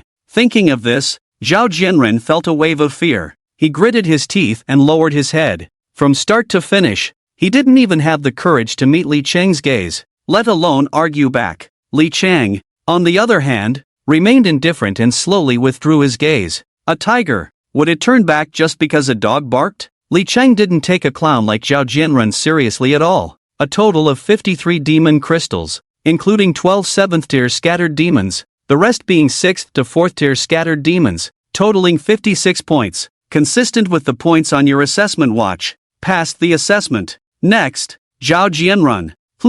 A total of 103 demon crystals, including 9 8th-tier scattered demons, 23 7th-tier scattered demons, the rest being 6th tier and below, totaling 118 points. Points consistent. Passed the assessment. Not bad. Next, at the entrance of the training camp, each prospective trainee would submit the demon crystals they obtained for statistics. At the same time, a double check would be conducted with the assessment watch that recorded battle data. This way, it could be confirmed whether the demon crystals provided were obtained through battle by the prospective trainees, rather than through cheating or other improper means. This ensured the fairness of the assessment. Look, Li Cheng is coming. Yes, that's the one who specializes in robbing other martial artist teams. I wonder how many demon crystals he got this time, and if he can challenge for a spot in the top 10 of the camp assessment leaderboard. That's hard to say. The top 10 are all freaks among freaks, those who passed the early batch of camp assessments. Besides, Li Cheng's points are only showing a little over 700 on the big screen, and the minimum threshold to enter the top 10 is 1,000 points. With him, he's still far from it. In an instant, Many of the trainees gathered at the entrance of the genius training camp turned their attention to Li Chang, who was walking towards them. It was obvious. Li Chang's unconventional approach this time had immediately made a name for himself. Over the years, it was not uncommon for trainees to fight over demon crystals during the camp assessments, even coming to blows. But someone like Li Chang, who had made up his mind from the very beginning to treat his fellow trainees as prey, was truly eye-opening for this group of people. As a result, Li Chang's name naturally sparked quite a bit of discussion among the trainees. Of course, the interest in Li Chang was not limited to just these onlookers. Due to the previous bets made in the conference room, his every move also tugged at the hearts of mentors like Xiao Qingxue and Sun Guodong. Seeing Li Chang appear and walk towards the entrance of the training camp, Sun Guodong couldn't help but glance at the large screen displaying the real-time rankings of the camp assessments. It showed a line of information. Trainee, Li Chang. Points, 783. Ranking, 18th. After seeing the ranking on the leaderboard, Sun Guodong's previously anxious heart was finally at ease, and he couldn't help but laugh proudly, saying, Xiao Qingxue, I really didn't expect you to have such high hopes for that kid Li Chang. To be honest, when I saw that kid's ranking skyrocketing right after the bet, I was really sweating it. But now it seems, in the end, I'm the one who laughs last. To earn this 10,000 contribution points in such an almost effortless way, I really have to thank you, Mentor Xiao. Upon hearing Sun Guodong's words, the other 8 mentors also showed smiles on their faces, cupping their fists towards Xiao Qingxue in unison. Yes, Mentor Xiao. This time, it seems we are going to take advantage of you. He. That's right. This is a full 10,000 contribution points. I might not even earn that much after 2 years of fighting on the front lines. Thinking about it now, it still gives me a bit of a thrill. Tisk tsk. It's just that the overall level of the trainees in this assessment is quite mixed, far inferior to those prodigies from the early batch. Otherwise, if Li Chang really managed to sweep through, we might end up capsizing in the gutter. Hey, I say, old Wang, this is just your narrow-mindedness. If Li Chang can really break into the top 5 of the overall rankings in just 2 days, even if I lose this 10,000 contribution points, I would accept it willingly. The words of Sun Guodong and the other 8 mentors were all laced with sarcasm, clearly mocking Xiao Qingxue for her short-sightedness. Even now, they still couldn't understand who had given Xiao Qingxue such confidence. What made her dare to stake her entire fortune, a full 75,000 contribution points, on the bet that Li Chang would definitely make it into the top 5 of the overall rankings? However, Sun Guodong and the other 8 did not believe a single word of what Xiao Qingxue said. Let's not even discuss whether the 9th stage of the martial artist realm they held was truly Li Chang's real level. Even if we take a step back, assuming Li Chang had a cultivation level in the 3rd stage of the martial artist realm or higher, comparable to those prodigious talents in the top 5. Those top 5 had participated in the assessment from start to finish. But Li Chang? He only started cramming in the last 3 days. Even if he later exploited the loophole in the camp assessment that allowed for conflicts between trainees, killing the demon crystals of other student teams. Even so, wanting to surpass the top 5 in just 3 short days was an impossible task. Meanwhile, not only were the instructors of the training camp, like Sun Guodong, discussing the bet set by Xiao Qingxue, but many trainees present also gathered in small groups to talk about it after learning the news. Hey, did you just hear? That beautiful instructor Xiao Qingxue from the training camp bet a whopping 75,000 contribution points on Li Chang. I really don't know what instructor Xiao Qingxue is thinking. Knowing she would definitely lose this time, she still put all her assets on the line to gamble. What do you think she's after? Humph, what do you care what Xiao Qingxue is after? It has nothing to do with us trainees. Anyway, after hearing about this bet, I also joined in and made a small bet with others. Now I'm just waiting to collect my winnings. Damn it! I just saw that the odds for that kid Li Chang were ridiculously high. So I thought, why not take a chance and bet 1,000,000 Huaxia coins on him? Now look, I guess that million is going down the drain. Ha ha ha ha, that's why they say gamblers never die well. Why bet on anyone else when you can bet on Li Chang? He only started to make a move in these last 3 days and thinks he can break into the top 5. It's simply wishful thinking. In my opinion, that million you bet is definitely going to be lost. With her veil covering her face, Xiao Qingxue listened to the cold mockery from Sun Guodong and the other instructors, and looked at the trainees below who were pounding their chests in frustration. She didn't say much, only smiled faintly, not denying anything. In their eyes, Xiao Qingshue's extreme and crazy behavior was mostly due to a gambler's mentality. She just wanted to go all in, using Li Chang as an excuse to make a big bet. But that wasn't the case. In the days leading up to the camp assessment, when Xiao Qingxue noticed that Li Chang's name had remained at 0 points on the leaderboard, she was secretly sweating for him. She thought something unfortunate had happened to him, but after checking the surveillance cameras scattered throughout the exam area and the information she gathered, she realized it wasn't that Li Chang had encountered any accidents. He simply hadn't entered with the main group through the entrance of the Yiming Mountains but had taken a flying vehicle directly to the exit. Clearly, Xiao Qingxue, who had dealt with Li Chang a few times, knew that with this young man's cunning, he would never easily give up the top spot in the camp assessment to his half-brother Li Gue, with whom he had a deep-seated grudge. Even if he couldn't win this time, Xiao Qingxue believed that with Li Chang's abilities and skills, getting into the top 5 was still not a problem. Especially after this, Xiao Qingxue received a crucial piece of information through her intelligence network. That was, Li Chang had killed a 6th-tier martial artist, Li Lijiang, using tactics while on a flight with Zinfaxing. Back during high school martial arts competitions, Xiao Qingxue had suspected that Li Chang was hiding something, but through this assassination action by the Li clan, it basically corroborated Xiao Qingxue's initial suspicion. Although the specific details of the battle are unknown, with Li Chang's cultivation, he was able to slay a 6th-stage martial master. The only possible explanation is that there must be a great secret hidden within Li Chang that others are unaware of. It is also because of this that Li Chang demonstrated terrifying capabilities in surpassing levels during the assessment at the Zinfahankan. Coupled with Xiao Qingxue's understanding of Li Chang, she was confident enough to take out 75,000 contribution points to make such a bold gamble. Finally, at this moment, a training camp student beside her whispered, "Li Chang, he's coming." Watching Li Chang striding towards the assessment area at the entrance of the training camp with his hands in his pockets, everyone, including Xiao Qingxue, Sun Guodong, and the other 8 instructors, as well as the training camp students like Shen Luoyan, instinctively stepped forward, their gazes converging on Li Chang. If it were any other time, even if Li Chang were an extraordinary genius, the instructors wouldn't have reacted so emotionally or lost their composure like this. But this time, the stakes of the gamble involving this young man were so high that it piqued everyone's curiosity, making them eager to know who would ultimately win this bet. Li Chang. Shen Luoyan's almond-shaped eyes sparkled as she saw Li Chang walking towards the crowd. Her exquisitely beautiful face immediately lit up with excitement, and her curvaceous figure rose and fell with her rapid breathing, her joy evident on her face. As the campus beauty of the genius training camp, Shen Luoyan had attracted many admirers since her arrival.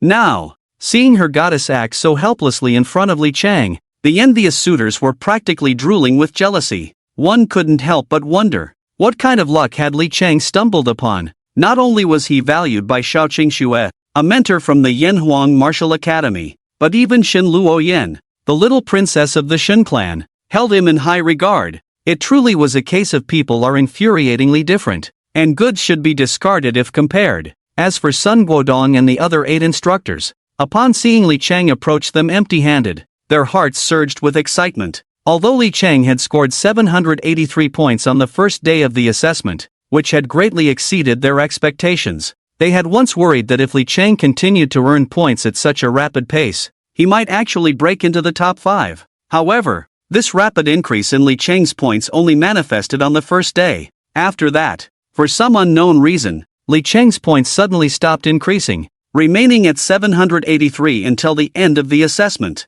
Of course, one couldn't completely rule out the possibility that Li Chang was deliberately hiding his abilities. But now, seeing Li Chang approach them confidently with empty hands, Sun Guodong and the others finally felt their anxious hearts settle back into their chests. Just thinking about the substantial contribution points they were about to earn from Xiao Qingxue made their smiles broader than ever, their pride written all over their faces. In contrast to the joy of Sun Guodong and the others who had bet on Li Chang's loss, Shen Luoyan had never believed from the start that Li Chang could turn the tables and break into the top 5 in just 3 short days. When she saw Li Chang successfully pass the assessment without any issues, and his cultivation level appeared significantly stronger than the last time they met, Shen Luoyan couldn't help but feel immense joy. Even if she lost the bet because of it, that didn't matter anymore. Sun Guodong, one of the 9 mentors, was also struggling to contain his excitement. deliberately putting on a serious expression as he looked towards the examination area and inquired,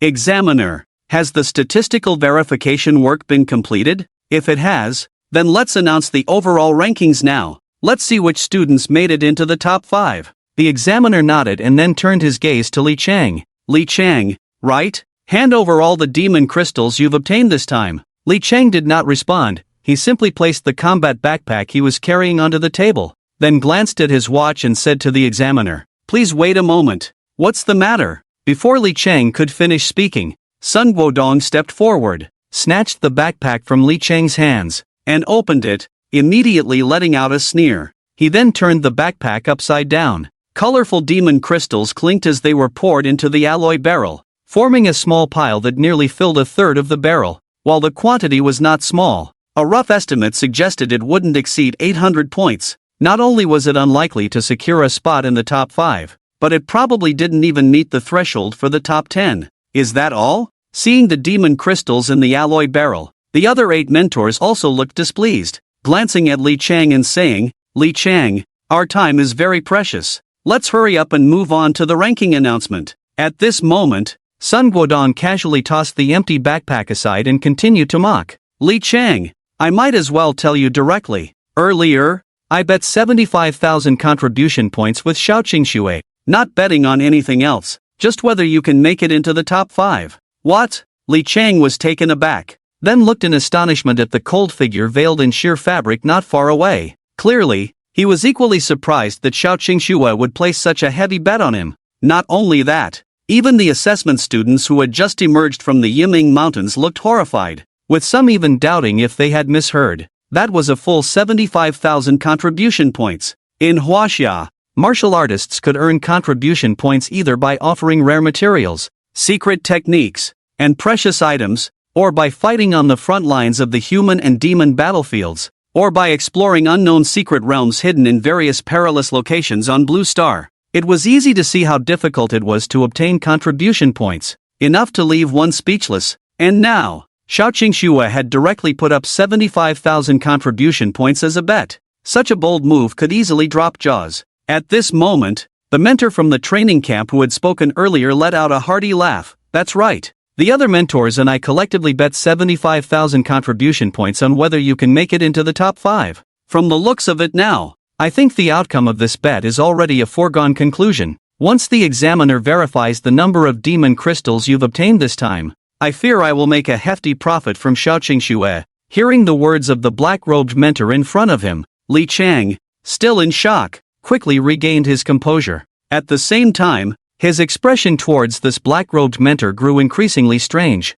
Not only that, the students who followed Li Chang out of the Yiming Mountain assessment area also showed strange expressions, their gazes towards the black-robed mentor and Sun Guodong changing significantly. "What the? Mentor, I still have some demon crystals with my friend." Li Chang shrugged and added in a very serious tone, "Oh." The black-robed mentor raised an eyebrow at this. However, he did not seem overly surprised, maintaining a flat tone as he said, "Got it. Tell your friend to hurry and bring them over. Anyway, every battle you engage in during the assessment will be recorded on your combat wristwatch. The number of demon crystals you obtain must match the battle information recorded on your wristwatch. If they don't match, it will be treated as cheating, and your assessment results will be cancelled." By the end of his statement, the black-robed mentor's words carried a clear warning, indirectly telling Li Chang not to think about using someone else's demon crystals to make up the numbers. However, after this warning from the black-robed mentor, not only did Li Chang's expression become even more peculiar,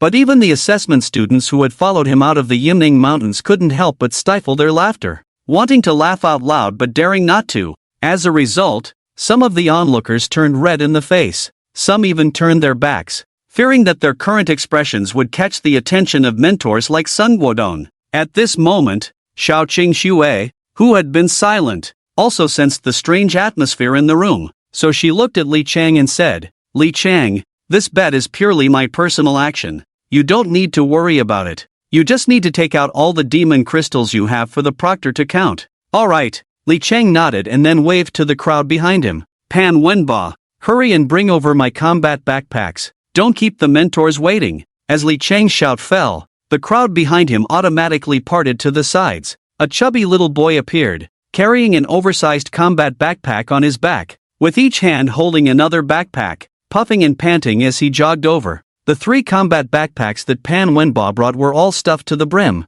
and the slightly open bag openings seemed ready to overflow with demon crystals. Seeing this scene, the black-robed mentor who had just impatiently urged Li Chang suddenly felt a strong sense of foreboding. "Boss, I've brought you these 3 huge backpacks of demon crystals. My goodness, I'm about to die from exhaustion." Pan Wenba jogged up to Li Chang and directly handed over the 3 combat backpacks, continuously complaining. "Well done." Li Chang patted Pan Wenba's shoulder in satisfaction, then heavily placed the 3 oversized combat backpacks on the table, making a loud thud sound. In an instant, the previously noisy scene fell silent. Whether mentors or students, they all held their breath and looked at Li Chang. They wanted to see how many demon crystals this rising star of the genius training camp, who hadn't even entered the camp yet, had obtained this time. Could he break his brother Li Gui's record? Clatter! Li Chang directly tipped the combat backpacks over, and a large number of demon crystals, radiating various colors of light, fell into the huge metal barrel beside him. The alloy barrel was filled to the brim, and a small mound overflowed on top, with several demon crystals rolling down from the peak of that mound. So many? How many demon beasts did Li Chang actually hunt? His leaderboard score was only 783 points, right? But just these demon crystals alone must be worth over 1,000 points. The key is, this is just one of his backpacks, he hasn't even opened the other one yet. So that means, Li Chang's real score must be at least 2,000. The first place on the leaderboard is really about to change hands. In an instant, nearly 300 trainees in the training camp were still in shock, staring blankly at everything happening before them. As for Sun Guodong, who had just been grinning like he had struck a great deal, he now looked as if he had suffered a tremendous blow, his expression freezing in an instant. After a long while, he finally came to his senses. His lips twitched slightly, feeling an inexplicable dryness in his throat. Unable to utter a single word, he could only watch as the other 2 proctors hurried over to help. One of them, with a computer, was verifying the combat data recorded on Li Chang's assessment watch, while the other 2 were responsible for counting the number of demon crystals in the 3 backpacks Li Chang had just brought. However, everyone had already shifted their gaze from the 3 proctors and the nearly mountain-like pile of demon crystals back to the big screen displaying the camp assessment leaderboard. Everyone witnessed the name that was continuously climbing higher, soon reaching the pinnacle, a name filled with legendary significance. Name, Li Chang. Points, 2,362. Ranking, first place. As Li Chang's name continued to rise, ultimately surpassing Li Gui to claim the top spot on the leaderboard, the entire venue fell into a dead silence, quiet enough that one could hear a pin drop. An indescribable emotion surged within everyone's hearts. With Li Chang directly ascending to the top of the camp assessment leaderboard, the scene perfectly illustrated what it meant to be silent in this world, yet victorious in sound. Until finally, the proctor verifying Li Chang's results broke the silence. Trainee Li Chang has obtained 12 second-tier demon soldier level demon crystals, 23 first-tier demon soldier crystals, and 10 tier 10 scattered demon crystals. The final score is 2,362 points. In addition, the assessment team has repeatedly verified the combat data from the watch. It can be confirmed that of the 2,362 points obtained by trainee Li Chang, 782 points were earned through battles with other trainees in the assessment area, while the other 1,580 points were obtained from fighting with warrior teams in the surrounding areas. Trainee Li Chang's combat data and the number of demon crystals obtained match in rank, and the results are authentic and valid, earning him the first place in this camp assessment. With the proctor's final announcement, all 8 instructors, including Sun Guodong, seemed to be struck by an unprecedented shock, standing frozen in place, especially one of the training camp instructors, whose face showed a deep disbelief, hoarsely asked, "You, what did you say? Say it again. 2,362 points? Are you sure you're not joking with me?" "Of course, I'm not joking." The proctor's square face was filled with seriousness, and his tone was incredibly firm as he said, "The trainee who won first place in this camp assessment is Li Chang. If Instructor Joe doesn't believe it, you can come verify it yourself. If what I just said has even a hint of falsehood, I am willing to take full responsibility." Even mentors like Sun Guodong, who come from the top 10 martial arts academies in Huaxia, are all backed by their clans. and their cultivation levels are all top-tier masters, no matter how much one might say. In the end, Sun Guodong and his peers are merely temporary hires from Haidai province for the upcoming national examination in Huaxia, and these proctors, each one of them, is loyal to the Huaxia nation. They represent the true national power. The final assessment results announced by these proctors, in a certain sense, have already risen to the level of official authority of the Huaxia nation. Naturally, this does not allow mentors like Sun Guodong to raise any doubts about this decision. The results announced by the proctors are established facts. Upon hearing the proctor's powerful and resonant response, Sun Guodong and the other 8 training camp mentors, along with the disciples of the camp, felt as if their brains had exploded with a bang. They stood there, dumbfounded, like statues, speechless. At this moment, it wasn't just these 8 mentors and Sun Guodong who were stunned. Even the training camp students who participated in the betting, including the 2 women hosting the event, Xiao Qingxue and Xin Luoyan, were equally shocked into silence by Li Cheng's score of 2,362. Among all the people present, Xiao Qingxue had the deepest understanding of Li Cheng, especially during this time. She had used her network of connections to investigate a lot of information and intelligence about Tang Tians, both openly and covertly. Just like back in the B-level training room of the martial arts arena, it was Xiao Qingxue who had erased the crucial information regarding Li Cheng's destruction of the training dummies for martial masters. It was from that moment that Xiao Qingxue had already realized that Li Cheng possessed terrifying attack methods comparable to the 3rd stage of martial masters. Yet, despite knowing so much about Li Cheng, Xiao Qingxue still did not expect that he would win the championship in less than 3 days after the assessment ended. One must know, entering the top 5 within 3 days and winning the championship are 2 completely different matters. But, how did Li Cheng manage all of this? What other secrets are hidden within this 16-year-old boy that she does not know? Now, Xiao Qingxue's curiosity about this young man was growing stronger, as if responding to the expectations in everyone's hearts. The chief proctor in charge of this entry assessment cast a sympathetic glance at Sun Guodong and the 8 mentors, and continued to drop a heavy bombshell in front of everyone. Furthermore, Li Cheng not only secured first place in this entry assessment, he also directly broke the previous highest score record from the beginning to a new height starting with 2. As for how Li Cheng accomplished all of this, after we repeatedly verified and compared the combat information and data from Li Cheng's assessment watch, we found that Li Cheng left the assessment area and began to sweep through the scattered teams of martial masters at the 1st to 3rd stages along the periphery. By killing and looting, he accumulated a large number of demon crystals in a short time. And the rules of the entry assessment have never restricted students from obtaining demon crystals through killing and looting. As long as the demon crystals are obtained through actual combat, they can all be included in the final statistics. Therefore, the demon crystals obtained by Li Cheng through robbing students and hunting scattered practitioners are naturally real and valid. Boom! With the chief proctor's definitive conclusion on this matter regarding Li Cheng,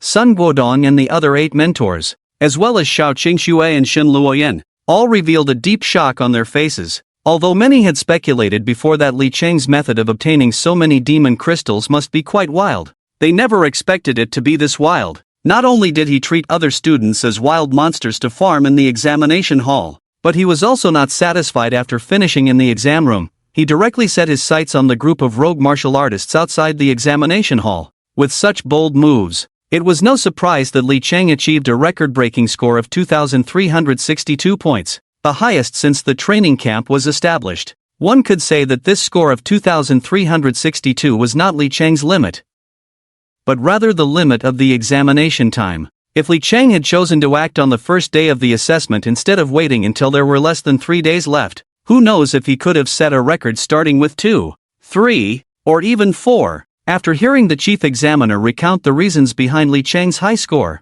Xiao Qingxue took a deep breath, trying to calm her astonishment. At the same time, Shen Luoyan also snapped back from her earlier shock. Her big, watery almond eyes gazed toward the front of the crowd, where the extraordinary and striking figure of the young man stood, radiating brilliance. She recalled their first meeting in the Beast Mountain range, where Li Cheng had drawn his bow and shot down a golden-backed giant-toothed tiger in an instant, and then, with an overwhelming victory, eliminated Lin Yuntao to win the championship of the high school martial arts competition. Now, Li Cheng had once again broken the highest record in the history of the Genius Training Camp, claiming the top spot on the leaderboard. Moreover, He did it by hunting rogue martial artist teams. One must ask, no matter how talented the prodigies of any training camp were, no matter how astonishingly gifted or terrifyingly monstrous they appeared, when it came to discussing those reckless outlaws who roamed the wilds, they couldn't help but change their expressions, let alone someone like Li Cheng who actively sought them out to hunt.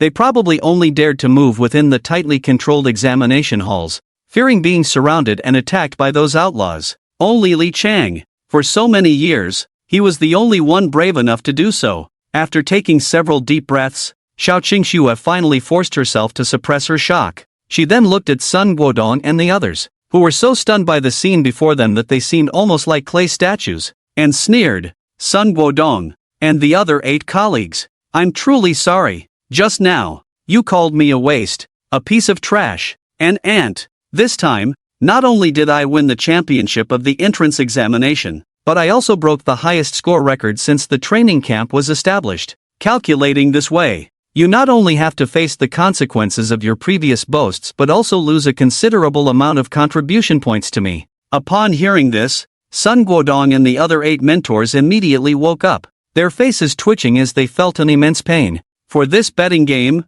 they had put forth more than half of their fortunes, totaling 75,000 contribution points. Even with their status and position, after losing such a huge fortune, it would take at least 1 to 2 years to recover. Or rather, unless they encountered some fortuitous event during this time, they would never be able to regain that blood. Moreover, that was not the most critical part. The most critical part was that, just as Xiao Qingxue said, not only did they lose a massive amount of contribution points, but they also became complete clowns. The Li Cheng they had once looked down upon and never regarded with any seriousness. After this, he actually achieved such astonishing results. Such a dramatic turnaround felt like an invisible, intangible hand had swung down and slapped them hard across the face. It made them all feel as if their faces were burning with pain. Li Cheng had set the latest record since the establishment of the training camp and won the championship. Even when they were still high school students back then, they could only be in the position of being behind Li Cheng. I ask you, how could they, the defeated subordinates of Li Cheng, have the qualifications to mock him or look down on him? It can be said that Li Cheng and they were not even from the same world, so there was naturally no basis for comparison. Just as the mentors, including Sun Guodong, felt ashamed in comparison to Li Cheng, nearly 300 talented trainees present fell into deep silence. Undoubtedly, today, Li Cheng not only rose from the last place to the top of the overall leaderboard in just 3 days, but he also set an unprecedented record for the highest score in the entrance assessment, 2,362 points. At this moment, all the trainees looked at Li Cheng's slender and upright figure, feeling an infinite sense of grandeur, as if they were gazing up at a towering mountain. At the same time, more trainees realized only now that someone as impressive as Li Cheng could chase down those rogue martial artists lurking around the examination site with a knife. Our understanding of such a wolf-like extermination was basically non-existent. You see, all the major high schools in Haidai province had their own campus forums, and geniuses like Li Guo and Shen Luoyan, who could enter the genius training camp through early assessments, were hot topics of discussion among students on these forums. Yet, the name Li Cheng felt very unfamiliar to all of them. It was as if this person had a completely blank 16 years of life before this. After all, with the information network so developed now, if a genius as terrifying as Li Cheng truly existed, everything about him would have long been all over the internet and various social media platforms. How could it be that no one had even heard of him? Of course, there were some trainees from Jizhou High School. Although they also knew little about Li Cheng, they had interacted quite a bit with his brother, Li Guo. Through Li Guo, they had heard some snippets about Li Cheng. Just then, while everyone was discussing this mysterious young man, Wu Wenru suddenly stood up. I understand. First of all, I can confirm that Li Cheng and Li Guo do not have a good relationship. I still remember that when Li Guo first entered the training camp, he often spoke ill of his older brother, both openly and secretly. Not only that, but I also heard that Li Cheng later had a falling out with the Li family for some unspeakable reasons and severed ties immediately. It was precisely because of this grudge that Li Cheng chose to play the fool and hide his true strength, intending to avoid drawing attention and not letting the Li family know. Li Cheng has been planning for today for a long time, aiming to make a stunning entrance. On the first day of entering the training camp, he took the first seat from Li Guo, using this absolute display of hard power to prove that he, Li Chang, is stronger and more outstanding than Li Guo. After hearing the analysis from many people from Jizhou, many trainees in the camp nodded frequently, believing this was indeed Li Chang's true purpose in concealing his strength and playing the fool. After all, 3 years in the East, 3 years in the West. Do not underestimate the youth in poverty. For this group of boys and girls who were only 15 or 16 years old, nothing stirred their blood more than this statement, and they felt a deep respect for Li Chang from the bottom of their hearts. In their eyes, Li Chang was like a protagonist from a novel stepping into reality. Their admiration for him was nothing but admiration. This 16-year-old boy was truly incredible. A poor soul who had been relentlessly persecuted by his original family, ultimately forced to sever ties with his wolf-like father. No resources, no background, not even anyone who could understand Li Chang. How strong and resilient must his heart be to endure this endless loneliness and the cold mockery? To reach this point, how much effort had he put in that ordinary people could not fathom? All just to achieve a stunning turnaround today and amaze everyone. It was unimaginable. But one thing was certain. With such great willpower, as long as Li Chang did not encounter any accidents in the future, he would surely become a giant in his own right. Just as everyone was marveling at this burden-bearing boy, among the crowd, a young man dressed in black with a gloomy expression coldly watched Li Chang, whispering in a voice only he could hear. Could it be that the destined person appearing in Jeju was not Li Guo, but Li Chang? For the eternal prosperity of the demon race, I must find a chance to eliminate him. Only by killing Li Chang can I return to the embrace of the demon god. With that, the boy, wearing a black hood, quietly left without drawing anyone's attention while everyone else focused on the legendary boy, Li Chang. Ding! The system has detected that someone nearby harbors hatred towards the protagonist and has automatically added Njirue to the list of designated bearers of side effects. Njirue? I just entered the genius training camp. How could someone already want to kill me? Surrounded by the crowd, Li Chang looked around, but all he saw were a sea of people, and he truly could not identify who among them wanted to harm him. However, it no longer mattered. Now that this unfortunate fellow named Njirue had been automatically added to the list of side effects bearers by the system, he probably wouldn't even need to wait for him to try to kill him, he could take care of him first. Just as Li Chang was pondering which troublesome person wanted to harm him, he saw Xiao Qingxue, having received a total of 75,000 contribution points from Sun Guodong and 8 mentors, briskly walked up to him. The originally aloof goddess persona of hers was now flushed with excitement, making her exquisitely beautiful oval face even more attractive. Li Chang, I really owe you this time. Otherwise, I definitely wouldn't have earned so many contribution points. After you receive your entry assessment reward from the chief examiner, I'll share some with you. Hearing that the beautiful mentor had not forgotten him after gaining benefits, Li Chang's mood, which had been somewhat gloomy due to someone wanting to harm him, instantly brightened up, and he smiled and nodded at Xiao Qingxue. He then strode towards the chief examiner not far away. Seeing Li Chang approaching, the chief examiner immediately understood the implication and stepped forward, patting Li Chang on the shoulder with a smile.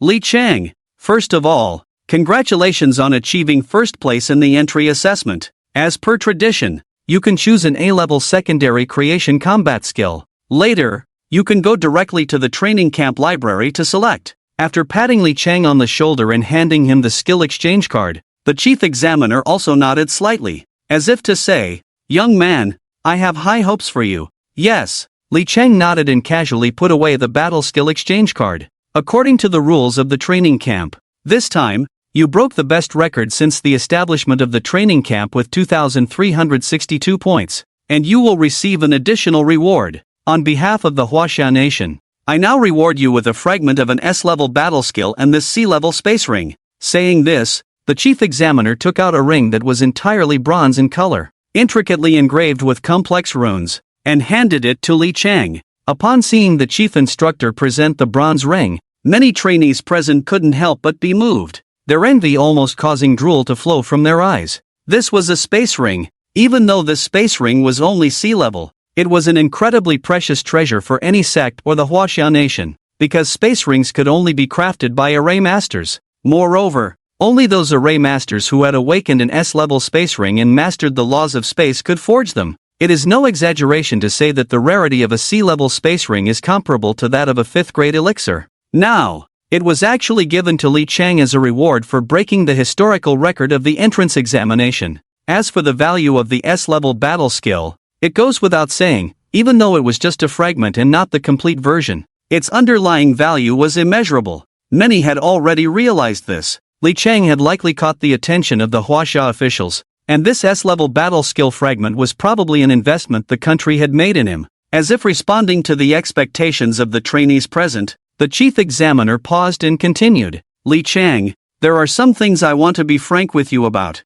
Actually, based on the talent you displayed today in the entrance examination and breaking the training camp's historical record, you could easily receive an olive branch from the Huaxia Nation, or even be directly offered a guaranteed spot to enter the Yanhuang Martial Academy. But unfortunately, because your awakened profession is that of a forbidden technique master, our country is only willing to make a certain investment in you and maintain a high level of attention on you. However, rest assured, Li Chang, as long as you can achieve even better results in the upcoming Huaxia Grand Examination and prove your talent and potential to the higher-ups, you will definitely receive focused training from the country. Upon hearing this, Li Chang said nothing more and simply nodded silently. Indeed, the chief examiner before him was able to speak plainly and directly, rather than engaging in empty flattery or saying meaningless words. From this perspective, it was clear that the chief examiner was sincere in his discussion with him. However, it was also reasonable for the Huaxia officials to adopt a wait-and-see attitude in this matter. After all,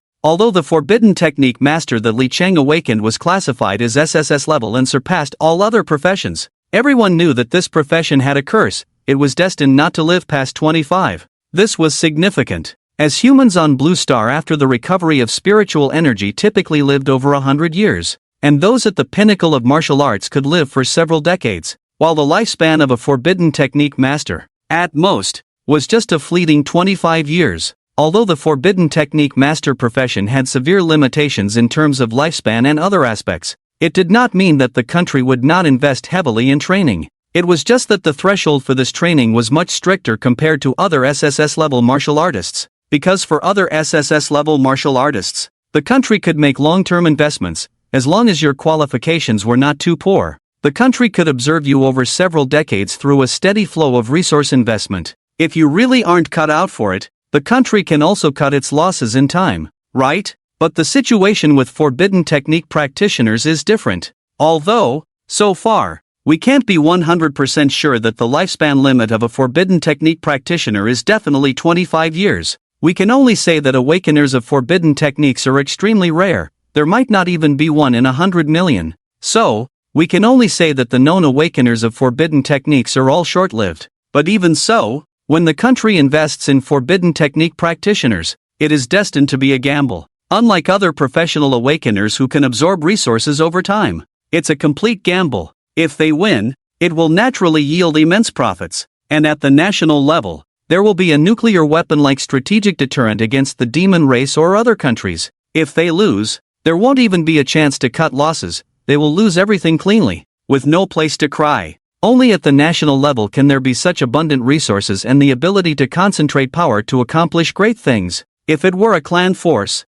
they wouldn't even have the courage to gamble. They would directly act like the Li clan, not only refusing to cultivate Li Chang but also thinking of ways to eliminate him and seize his fortune and talent. Of course, this is also why, even after Li Chang displayed such astonishing talent during the camp assessment, he still wasn't chosen for focused cultivation but was given some resources while the country continued to observe. After hearing the supervisor's words, many students and mentors present expressed their regret. Sigh, what a pity. If Li Chang weren't awakening as a forbidden technique practitioner, we might really have a true dragon among us in Haidai province. But speaking of which, it seems that the profession of forbidden technique practitioners hasn't appeared in the public eye for a long time, right? The last recorded appearance of a forbidden technique practitioner dates back over 20 years, doesn't it? That's right, 23 years ago. That forbidden technique practitioner only lived to 24 before passing away. What do you think? Could it be that Li Chang,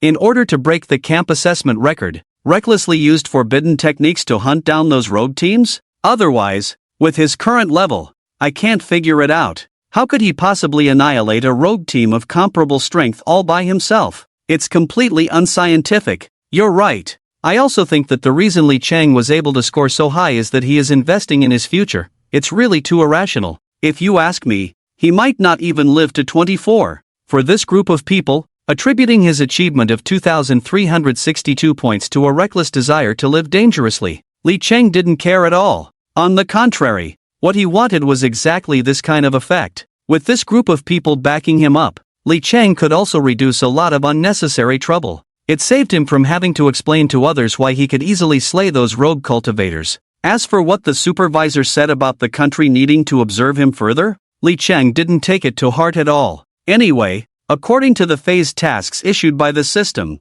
there is a hard requirement to achieve the top score in the National Martial Arts Examination, and as long as he obtains the top score, he will naturally be able to powerfully break all the doubts against him. Then, he can gain more resource support and focused cultivation from the country. Instead, Li Cheng is increasingly looking forward to what kind of S-level combat techniques he can obtain from the Genius Training Camp's library. Just thinking about it, he will soon get his first S-level combat technique. As Li Cheng was preparing to rush to the library without stopping, a clear and cold female voice suddenly called out to him from behind. Li Cheng, turning to look, he saw Xiao Qingxue, her face veiled in light gauze, had somehow arrived at his side. Instructor Xiao, is there something you need? Li Cheng politely bowed. He held great respect for Xiao Qingxue. She was indeed a significant benefactor to him. Just think back to the last time. If it hadn't been for Xiao Qingxue intervening, he might not have easily escaped from the hands of the Special Operations Bureau in Jizhou.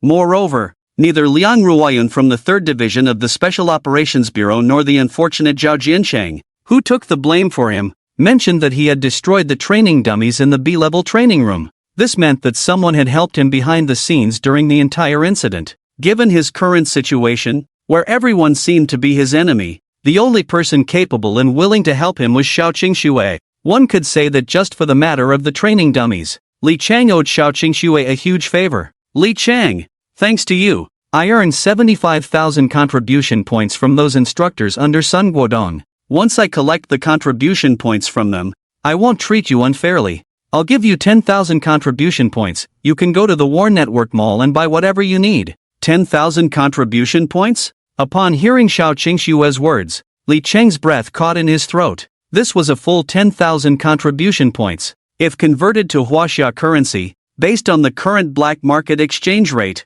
it could easily be worth at least 2 billion in cash. The key point, even if that 2 billion was an exaggerated exchange rate, it was still a price without a market. Because cash in Huaxia could at most be considered basic currency, its intrinsic value could not compare to contribution points. Just to give an example with internal cultivation techniques and combat skills, Li Cheng had initially purchased the highly detrimental and neglected transformation technique and 7 injuries fist in a discount area. Otherwise, if he wanted to buy techniques and skills of the same level, he would need to meet the corresponding contribution points. If he didn't have enough contribution points, even if he offered 10 times the money, he wouldn't be able to buy an A-level technique from the War Network Mall. Thinking of this, Li Cheng's breath became even more rapid. All along, he felt like he had been struggling on the brink of survival. Back on the flight, receiving that black card from the Zinfa group from the chubby Pan Wenba had been enough to make him feel like he was floating. And now, he had directly received a full 10,000 contribution points from the beautiful instructor Xiao Qingxue. This made Li Cheng feel as if he had been hit on the head by a pie falling from the sky. Seeing Li Cheng looking dazed, Xiao Qingxue couldn't help but smile slightly. Alright, stop daydreaming. Quickly claim your reward for the techniques and skills. Once I get the contribution points from Sun Guodong, I will come find you. Okay, then, Instructor Xiao, I'll head over now. Li Cheng nodded and once again gratefully cupped his hands to Xiao Qingxue. He then took the skill exchange card and hurried towards the training camp library. In the B-level training room of the Genius Training Camp, Li Gue sat cross-legged in the spirit-gathering pool, practicing diligently with his upper body bare. Beside the pool was a jade bottle with its cork removed, and his face was alternating between shades of blue and red. Clearly, Li Gue was at a critical moment in breaking through to the 4th stage of the Martial Master realm. Behind him, a faint shadow of an armored swordsman emerged. As Li Gue absorbed the rich spiritual energy from the gathering spirit pool like a whale gulping down water, the sword-wielding phantom standing behind him began to dance with the long sword in hand. With each swing of the sword, a fierce and powerful sword aura crisscrossed the training room. As the phantom's sword movements grew faster, The sword auras gradually brewed into a fierce and domineering sword blade storm, each move seemingly capable of tearing apart the space itself, producing a hissing sound as the sword aura sliced through the air. Under the influence of the elixir, the blood and energy within Li Gui surged like galloping steeds, continuously charging towards the bottleneck that symbolized the fourth stage of the martial master realm. Suddenly, the speed of the sword-wielding phantom behind Li Gui slightly faltered. At the same time, the flow of blood and energy that had been surging through his meridians seemed to crash into an invisible wall of air. Li Gui's blood flow, once like a rushing river, transformed into a slow trickle. Feeling the hard-won energy being forcibly suppressed by the bottleneck of the fourth stage of the martial master realm, Li Gui's expression turned grim, with veins bulging on his forehead.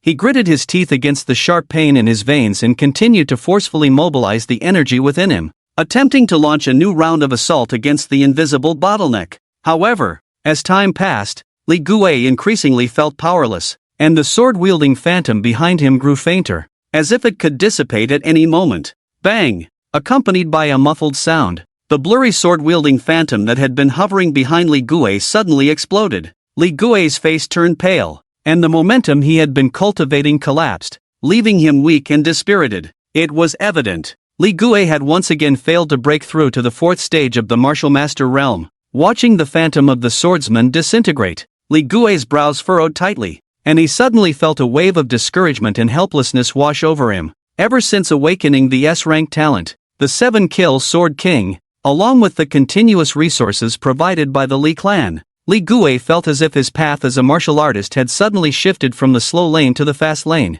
His training speed could easily be described as rapid, even if one said it was like 1,000 miles a day. After quickly breaking through to the martial master realm, Li Gui thought he was an extraordinary martial talent, but reality had already given him a harsh lesson, because after reaching the martial master realm, he could clearly feel that his training speed had noticeably slowed down. Even breaking through a small realm became incredibly difficult, especially when trying to break through from the third to the fourth stage of the martial master realm. He finally understood why this was a watershed moment. Any high school student who could break through to the fourth stage of the martial master realm at this stage would be easily selected by the top 10 martial arts academies in China. Moreover, they would earn a ticket to compete for the title of national martial champion. If he had not broken through to the fourth stage of the martial master realm before the national examination, he would have no qualification to compete with the prodigies and geniuses from other provinces. The fourth stage of the martial master realm. It was like a chasm,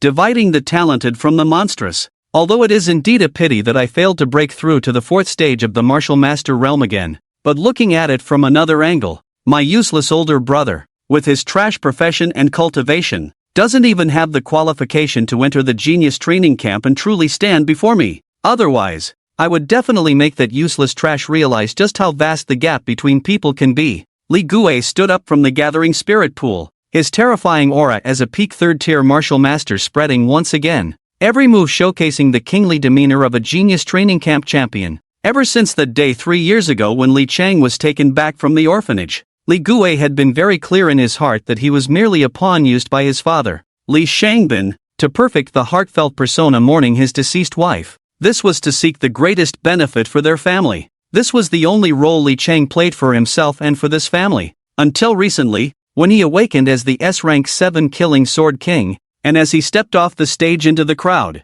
he witnessed a scene he would never forget. Standing on the professional awakening platform, Li Chang caused a change in the heavens and the earth during the awakening ceremony. This was a miracle only SS and SSS rank professionals could achieve. At that moment, Li Chang's figure on the awakening ceremony platform resembled a descending deity, and it had even once turned into a nightmare and shadow for Li Gui. But what was the outcome? That elder brother, Li Chang, who had caused the celestial phenomenon during the awakening ceremony, whose overwhelming aura had made everyone unable to open their eyes, ended up awakening as the most useless profession, the SSS rank forbidden sorcerer. And what he awakened was the S rank 7-killing Sword King, representing the legitimate lineage of the Li clan. One had to admit, such a beginning and such an ending were indeed filled with infinite drama. How interesting, how unexpected. My dear elder brother, even though you have severed ties with the family, don't think I will let you off easily.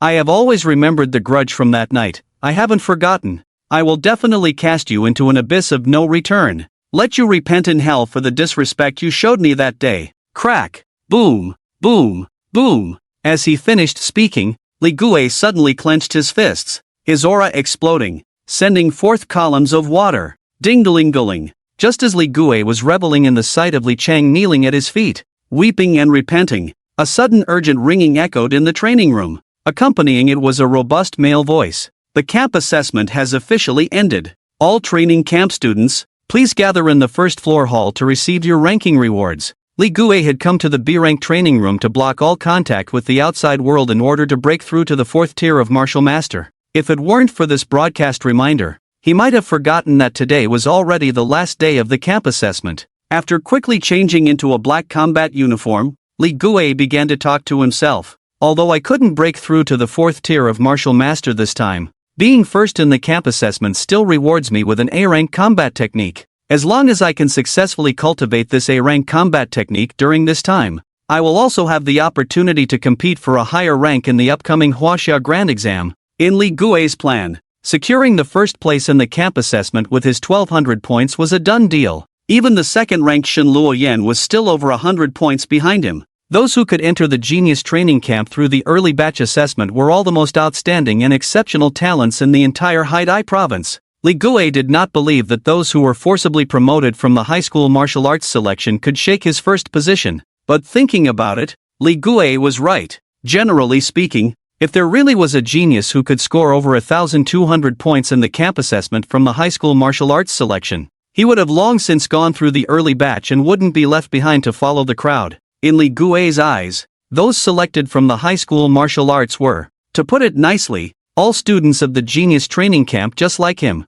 To put it bluntly, the purpose of these people's existence is just to accompany the run. It is with this thought in mind that Li Gui chose to enter the B-level training room for seclusion at this time, attempting to break through to the 4th stage of the martial master realm. Unfortunately, he failed once again, but even if he failed to break through, Li Gui, as a peak 3rd stage martial master, was still far ahead of the other students. Alright, now I'm going to claim my reward for being first. After changing his clothes, Li Gui cheerfully pushed open the alloy door of the training room and strode into the hall on the 1st floor. Along the way, many training camp students noticed Li Gui, and their gazes towards him became incredibly complex. As someone who had always been first since childhood, a figure of great renown, Li Gui was already accustomed to the respectful and admiring looks he received wherever he went. With his head held high and chest out, he walked confidently into the hall. After passing through the long crowd, he naturally stood in the first position. However, what puzzled Li Gui was that his mentor, Sun Guodong, had not arrived. Knowing his mentor as he did, how could Sun Guodong miss an opportunity like today to show off? Normally, he would have been standing in the center of the crowd, exuding an air of authority as he pointed out the world and recited grandiose words. While he was wondering, Li Gui turned to his side and asked Wu Wenru, "Wu Wenru, have you seen my mentor? Why hasn't he come yet?" "Your mentor? Sun Guodong?" Seeing Li Gui looking confused and continuously asking why his mentor hadn't come, Wu Wenru couldn't help but chuckle, almost bursting out laughing. He suppressed his laughter, but his gaze towards Li Gui became increasingly intriguing. "Mentor's son? I don't know. Why hasn't your mentor come? You're asking me?" Put. By the end, Wu Wenru seemed to think of something funny and couldn't hold back, laughing out loud. "Hey, Wu Wenru, have you lost your mind? Is what I said that funny?" Looking at Wu Wenru, who was laughing uncontrollably, Li Gui wore a confused expression, his tone revealing his displeasure. "No, it's nothing. I just suddenly thought of something funny. You continue. Don't take it to heart." Wu Wenru quickly turned around, covering his mouth, bending over in a fit of laughter. If he hadn't been unable to hold back, he wouldn't have laughed. But just thinking about it, the mentor Sun Guodong that Li Gui mentioned was currently in a predicament, almost losing his pants because of his precious student. Meanwhile, Li Gui had taken his place at the top, breaking the historical record for the entrance assessment. The expression on his face must be very amusing. "This is just too funny. I haven't seen something this hilarious in a long time." "Fool, has your brain short-circuited?" Li Gui looked at Wu Wenru, who was laughing to himself, with disdain, as if he were looking at a fool. This guy, where was the brilliance expected of a genius? He was always so carefree, as if his head had been kicked by a donkey. Gather. Just then, several proctors responsible for the entrance assessment strode over, exuding an imposing aura. The head proctor stood on a high platform, his voice booming like a drum, resonating throughout the hall. The head proctor's square face was stern, and just standing there gave off an air of authority, his sharp gaze sweeping over each student. The students felt a chill in their hearts, quickly adjusting his state. He held his head high and stared straight ahead without looking sideways. Now we will begin distributing the rewards for the camp assessment rankings, starting from the 50th place. Come and collect your ranking rewards. The chief examiner stood on the high platform in the hall, announcing the results in a loud voice. At the same time, the camp staff had long been prepared, methodically moving the rewards from the ranking list to the podium. The blood revitalization pills were piled up like a small mountain, along with combat suit sets, various types of weapons, and the most precious skill exchange cards. After a brief overview of the rewards on the ranking list,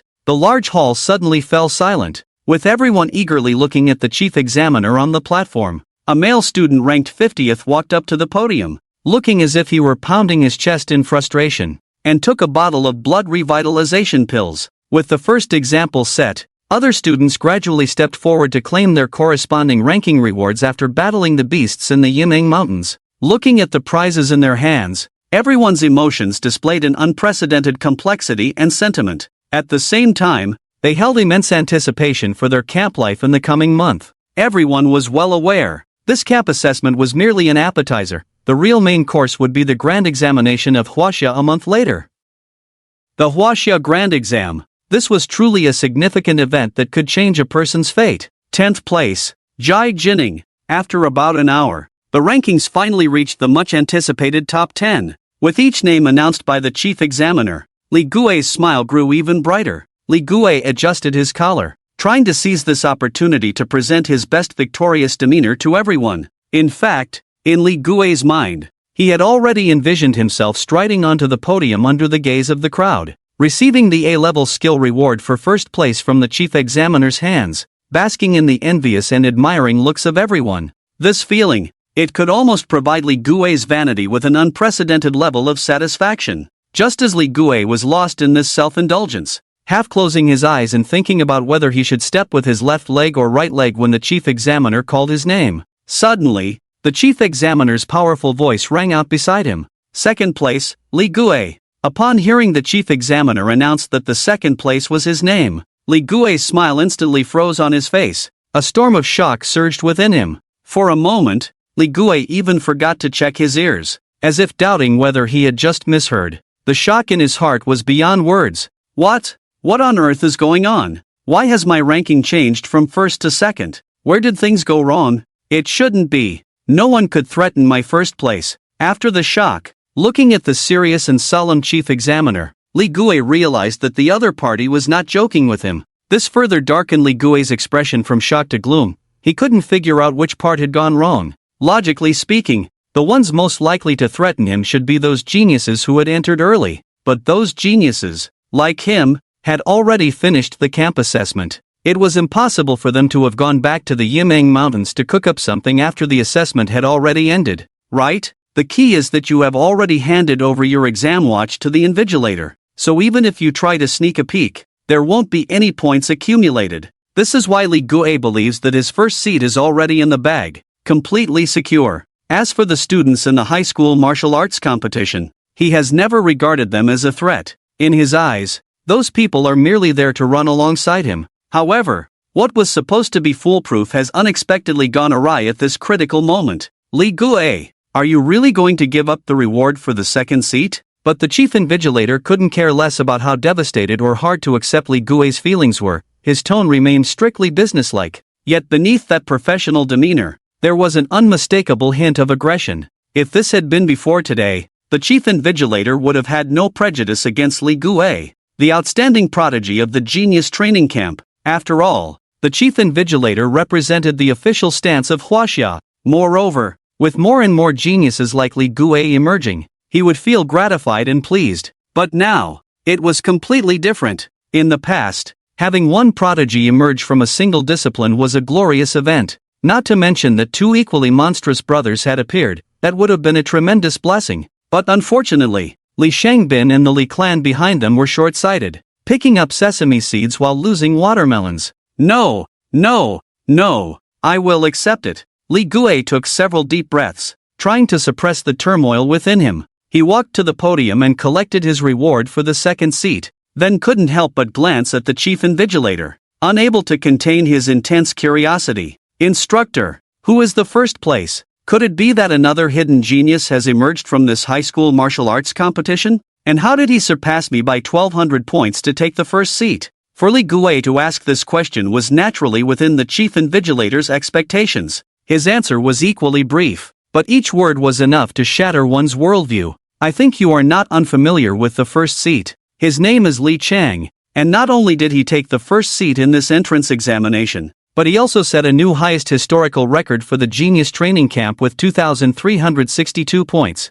So, do you understand what this represents? 2,362 points. This number began to echo in Li Gui's ears like a haunting melody, draining the color from his face completely. At the same time, Li Gui's heart was already shaken to the point where he could only open and close his mouth, his throat rolling up and down without being able to utter a single word. After a long time, Li Gui remained silent, tightly clenching his fists, feeling as if his emotions were a chaotic mix, incredibly complex. A name he hated, despised, loathed, and never wanted to hear had now been mentioned by the chief invigilator. Moreover, this Li Chang not only snatched away the first seat he considered his for sure, he also broke the highest record that had stood since the training camp's inception.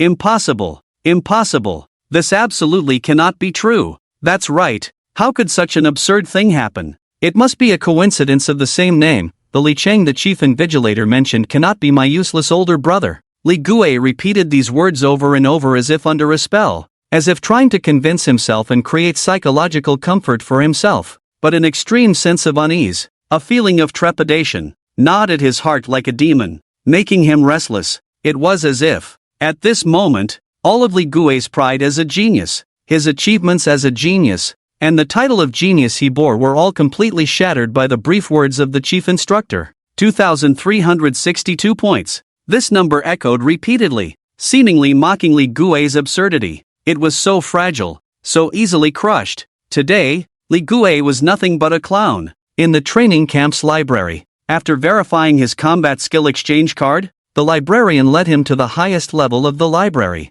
The first thing that caught his eye was an incredibly heavy door made of a special alloy. On either side stood a warrior guarding it. From the imposing aura they exuded, Li Chang could clearly sense that their strength was at least equal to, if not greater than, Qian Yuliang. Li Chang, according to your combat skill exchange card, you can exchange for one S-level fragmentary combat skill and one A-level secondary creation combat skill, and you only have borrowing rights. You cannot take the combat skills out of the library. Please be aware. As he spoke, the librarian stepped forward, first showing his administrator identity card, and after passing the iris verification, he successfully opened the door. Thank you for the information. Li Chang politely thanked the librarian and then, without further pleasantries, strode inside. Compared to the number of books in the lower levels of the library, the internal martial arts techniques and combat skills on this top level were not many. Li Chang glanced around and saw only 3 bookshelves. However, martial arts techniques have always been about quality over quantity,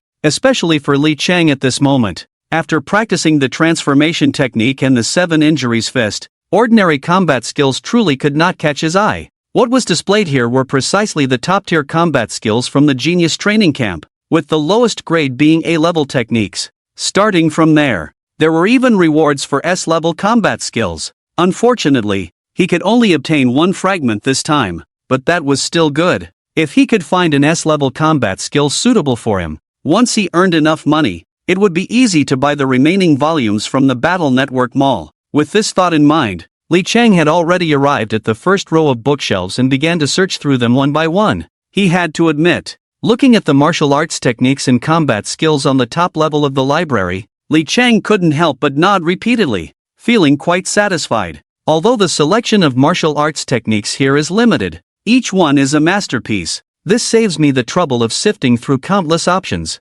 For example, this A-level secondary creation fist technique, the Great Demon Subduing Fist. This fist technique is extremely young and strong, with a solid and fierce aura. Its moves are wonderfully mysterious, and under the power of the fist, it is truly unstoppable. Li Chang looked at the great demon subduing fist in his hand, praising it endlessly, but after much contemplation, he ultimately set the great demon subduing fist aside. Although this technique was among the best in terms of lethality, a dream for close combat professions, and had a move that could defeat the enemy, it did not meet Li Chang's requirements for combat skills. The main reason was that he already had the 7 injuries fist, which was superior in every aspect. Despite its significant side effects, Li Chang really had no desire to practice another combat skill similar to the 7 injuries fist.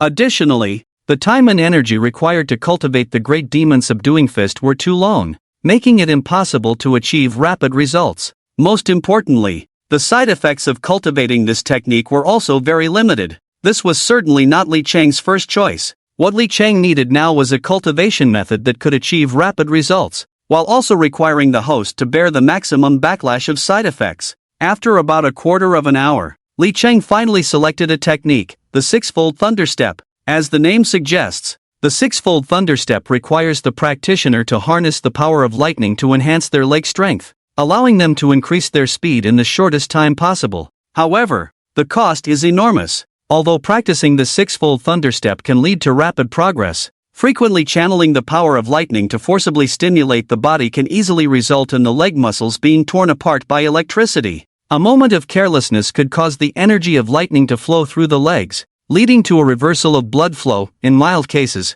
this could result in muscle tears and bleeding in the legs, while in severe cases, it could lead to the complete rupture of the leg's meridians and paralysis of the lower body. Moreover, the most frustrating aspect is that the speed enhancement provided by the six-fold thunderstep lasts only a very short time, at most just a few seconds. But with high risk, there is naturally high reward. Although the side effects of the six-fold thunderstep are significant, the benefits it can provide to the practitioner are indeed substantial. If cultivated to the 6th and highest level, the six-fold thunderstep can instantly increase the host's speed by 5 times. As for the short duration, that was completely outside of Li Chang's considerations. After all, he wouldn't have to bear the side effects of the six-fold thunderstep himself. If Li Chang wished, he could even use the six-fold thunderstep to travel. Just imagine racing through the wind and lightning. It sounds incredibly cool. I'll exchange for the six-fold thunderstep as my A-rank combat skill. Then, I'll find an S-rank fragmentary technique for myself and see if there's anything suitable.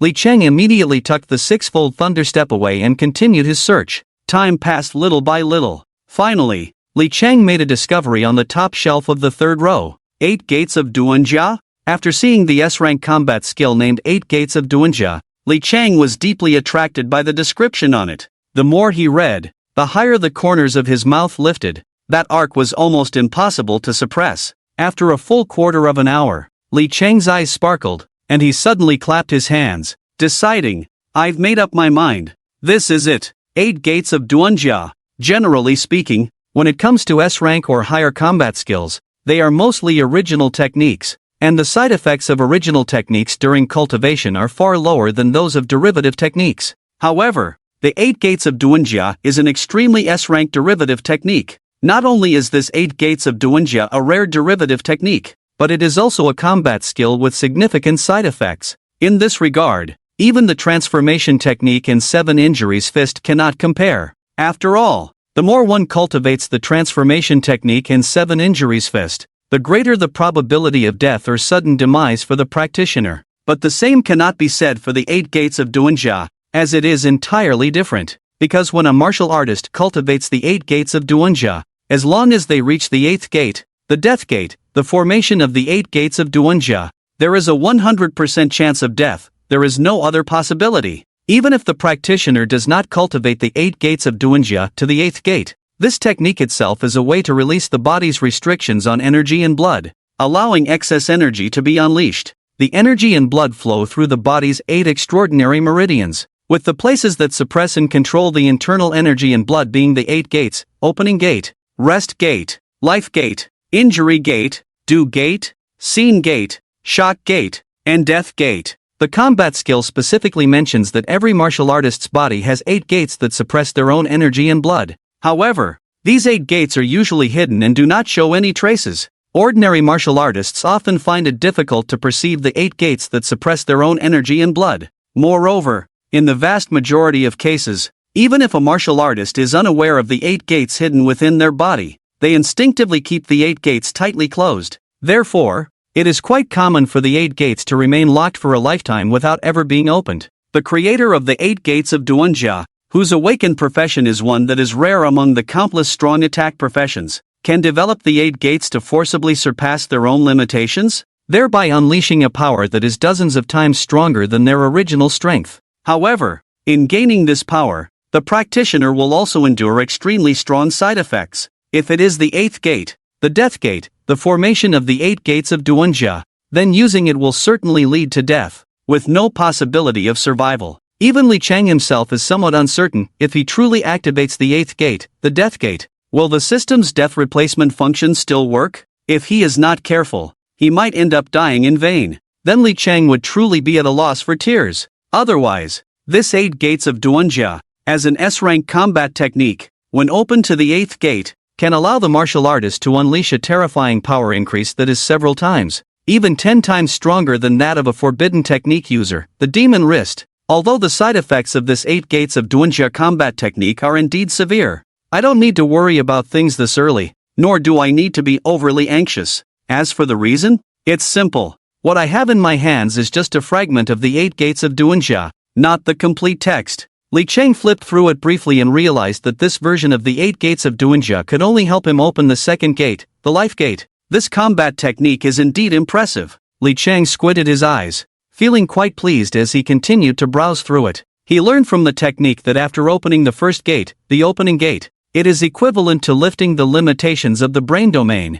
allowing one to exert 100% of their physical capabilities. Not to mention, just the ability of this 1st gate, the opening gate is enough to rival the combination of chi and intent at the Grandmaster level, enabling him to release his blood potential and significantly increase his attack speed. His blood, combat power, and performance can reach multiple levels of enhancement. However, just as the terrifying side effects of the 8 gates of Duanjia state that using it will lead to death, even the 1st gate, the opening gate, requires an incredibly harsh price. Merely opening the 1st gate, the opening gate will cause him to suffer internal injuries, constantly burning his own blood. It must be known, this blood is the foundation of a martial artist's power, and the side effects of burning blood are akin to self-destruction. Not bad, not bad. This 8 gates of Duanjia truly resonates with me, especially the side effects that resonate even more. Upon seeing that even opening the 1st gate, the opening gate would burn his own blood, Li Chang felt as if he had stumbled upon a tremendous bargain,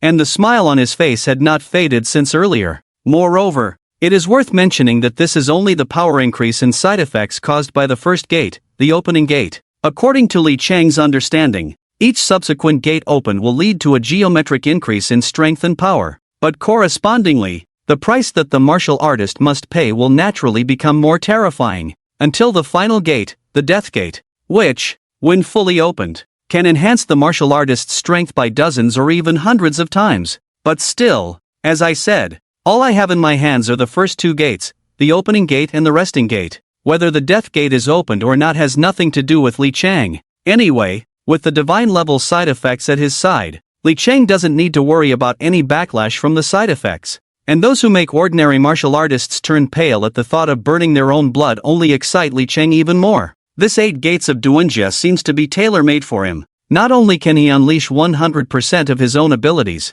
but he can also enhance his strength. Moreover, the side effects of burning one's vital energy are truly terrifying. Just right. Not long ago, Li Chang was unable to retaliate against Li Shangbin and Elderba due to the side effects, and he couldn't even think of tea or food. Now, it's perfect. He was just dozing off, and someone came to offer him a pillow. He couldn't be happier. The side effects are so severe. The 1st gate already burns vital energy, and the 8th gate can directly kill a person, yet it is rated S by the official Huaxia. Hiss. This is simply chilling upon reflection. Li Chang pondered silently. Based on his previous experiences browsing the Battle Network Mall, techniques or mental methods with such strong side effects usually don't have high ranks. For example, the transformation technique and the 7 injuries fist, both are terrifyingly strong in their respective fields, one offensive and one defensive. but the final ratings given by the Huaxia official website were only A and B.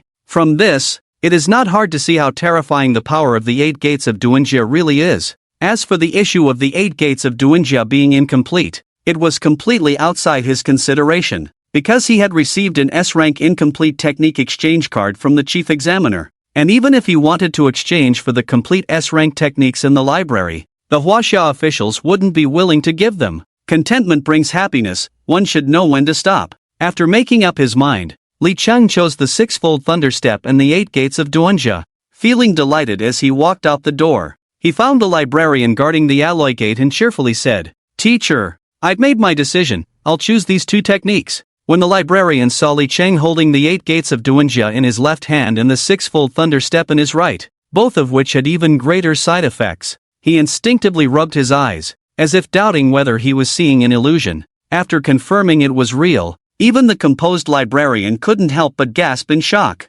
Whether it was the 6-fold thunder step or the 8 gates of Duanjia, as techniques, they were absolutely the best in terms of speed and lethality, but the side effects were equally formidable. They belonged to the category of techniques that could easily harm oneself while killing 1,000 enemies. Li Cheng, there are still plenty of options for A-rank techniques and S-rank incomplete techniques in the library. Since there's still time, why not choose some other techniques? If you really practice the 8 gates of Duanjia and the 6-fold thunder step, you could easily suffer broken bones or even lose your life. Usually, only those who have no choice or are pushed to a desperate situation would choose these 2 techniques, otherwise, ordinary people wouldn't select them if they had options. The librarian looked at Li Cheng, sincerely reminding him. Of course, Li Cheng understood that the librarian's words came from good intentions, always thinking of him, a true model of a teacher. Thank you for the reminder, teacher. However, I've already made up my mind, it's these 2 techniques, and I won't change. Li Cheng politely thanked the librarian but had already made his decision in his heart. Alright, you've got guts. Seeing that Li Cheng was resolute, the librarian didn't say anything more and immediately gave him a thumbs up. He then put away the exchange card and handed Li Cheng the keys for the 8 gates of Duanjia and the 6-fold thunder step. After obtaining the 8 gates of Duanjia and the 6-fold thunder step, Li Cheng knew that if he truly practiced these 2 combat techniques, it would likely cause a great commotion. He was afraid of attracting attention. Li Cheng directly pulled up the training camp map to see if there were any secluded and less populated places nearby for him to practice these 2 techniques. Just as Li Cheng was searching the map for a suitable training spot, he suddenly heard the shout of the chubby Pan Wenba behind him. "Oi, boss, you're done exchanging your combat techniques, right? Perfect timing. One of the rewards for my camp assessment is a day's access to a D-level training room. We're on the way, let's go together." As he spoke, Pan Wenba jogged over, wanting to invite Li Cheng to the training room. However, in response to Pan Wenba's enthusiastic invitation, Li Cheng remained unmoved, still focused on the map, searching for a place to practice his combat techniques that wouldn't cost him any money. "Boss, aren't you going to the training room to comprehend your combat techniques?" Seeing that Li Cheng was ignoring him, Pan Wenba was a bit surprised. "I just need a quiet place to comprehend my techniques, I don't need to go to the training room." Li Cheng shook his head. He knew that the training room was the best place to comprehend combat techniques, bar none. In the training room, not only was there a spirit gathering pool to help him gain experience, but there were also training dummies to assist him in practical training. For a martial artist, the training room was simply a dream come true. However, this dream room had one downside. Even in the genius training camp, the resources in the training room were incredibly precious. It wasn't something you could just enter whenever you wanted. As for Li Cheng, he originally had a day's access to a B-level training room, but after the high school martial arts competition ended, he used it to level up in peace. So, Li Cheng could only find another way, looking for a quiet place elsewhere to make do with comprehending his combat techniques. "Hey, boss, how can that be? The techniques you got this time are S-level and A-level. The comprehension difficulty is extremely high, and the high difficulty is just the beginning, especially for S-level techniques. A slight misstep could lead to going astray. How can you not choose a good training room to focus on your comprehension?" Upon hearing Li Cheng say he would just find any place to comprehend S-level and A-level techniques, the chubby Pan Wenba's brows furrowed tightly, and he handed over the D-level training room card he received from the camp assessment to Li Cheng. "Boss, use mine." Li Cheng was somewhat touched as he took the room card and looked at Pan Wenba, unable to help but ask, "What about you? Me? I'm fine with anything. Pan Wenbo waved his hand nonchalantly. Then, he took out his phone and made a call. Before long, a training camp staff member approached respectfully and handed over a rune card marked with a large B-level label. Li Chang? Wait, hold on a second. Li Chang was momentarily stunned. The training rooms in this camp can be rented for money? Of course, but the price is incredibly high, ridiculously high. Just for this B-level training room access, it costs 1 million huaxia coins for just one day. This price is even more expensive than the training rooms in the martial arts arena. It's like robbery. If it weren't for seeing you needing a training room to comprehend your techniques, I wouldn't be willing to do this. Pan Wenbo clutched his chest with his left hand, looking as if he was in so much pain he could hardly breathe. After all, that was 1 million huaxia coins. It was just a one-day rental of a B-level training room, and even with his dowry, he found it hard to accept. Although he was wealthy, he wasn't foolish. Pan Wenbo really didn't need to act like a fat sheep, letting the training camp people fleece him like this. Li Chang was momentarily at a loss for words. Is this what those wicked rich people are like? Even participating in the genius training camp? The treatment was different from others. The vast majority of people, like himself, would just find a quiet place with fewer people to casually comprehend combat skills. Yet Pan Wenbo directly used cash power to obtain the rights to the B-level training room. In the end, Li Chang won people over with virtue. He successfully persuaded Pan Wenbo to give him the B-level training room worth 1 million. Of course, martial virtue is also virtue. After arriving in the training room area, Li Chang, having learned from his previous experience of causing a ruckus in the training room, was now more cautious. He didn't rush to close himself off in the B-level training room but first asked the staff for a detailed explanation of the training room. After reading through it, Li Chang discovered that the training rooms in this genius training camp were quite different from the one he had in the martial arts arena. The original intention of the B-level training room set up by the training camp was to allow instructors to better understand each student's training situation and provide targeted guidance. Here, not only were there high-definition cameras, but there were also speakers and microphones specifically responsible for communicating with the outside world. However, Li Chang's main purpose for coming to this B-level training room was to comprehend the 8 gates of Duanjia and the sixfold thunder step. These 2 combat skills were also obtained through the training camp, so even if someone observed him secretly, there was nothing to worry about. Additionally, looking at the explanation posted in the training area, the gist was that all training equipment in this training room could be freely used by the students without worrying about damage. Even if something were damaged during the process, the students wouldn't need to pay for repairs. All issues would be borne by the training camp. Of course, the reason the training camp did this was simply twofold.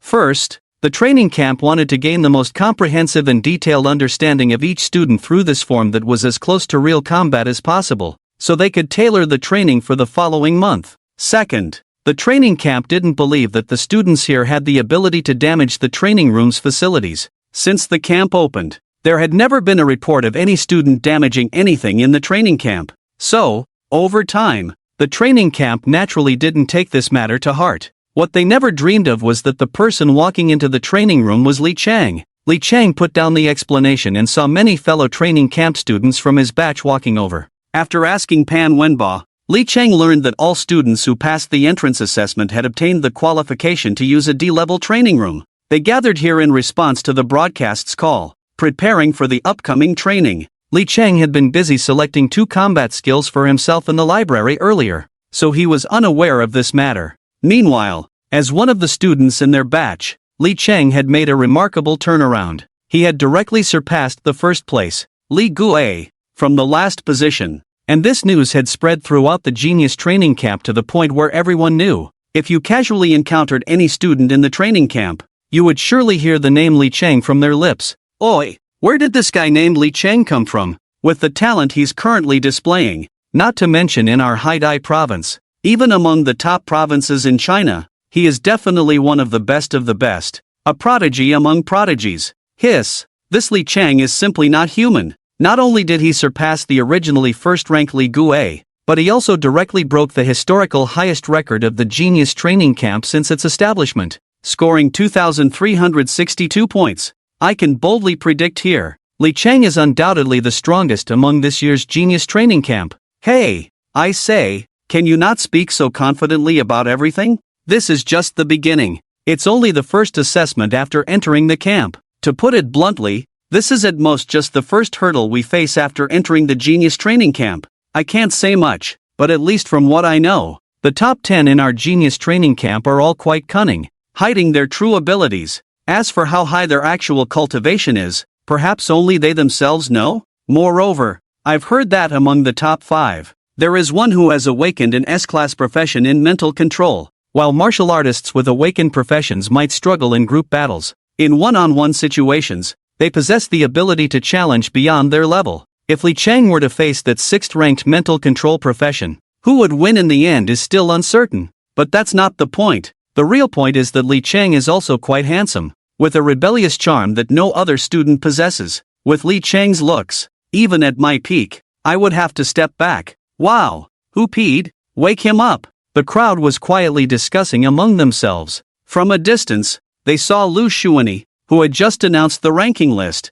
striding towards them. Following Lu Xuanyi were 6 proctors. It was clear that Lu Xuanyi and his group were not only responsible for their camp assessments, it seemed they would be in charge of many matters in the Genius training camp afterward. Upon seeing Lu Xuanyi and the others, the previously bustling crowd suddenly fell silent, all holding their breath and focusing their gaze on the square-faced Lu Xuanyi on the high platform, who exuded an aura of authority without anger. Lu Xuanyi appeared to embody the standard style of a Chinese soldier, his sharp gaze sweeping over the crowd below, and with a strong voice, he declared, "Starting today, all of you will undergo the final month of intensive preparation before the national examination. Once the intensive preparation begins, in my eyes, you will no longer be high school students, but new soldiers of China heading to the battlefield. Your teaching will be overseen by corresponding mentors. However, all your training tasks will be arranged by our military. Let me state this in advance. We will conduct military-style training for all of you,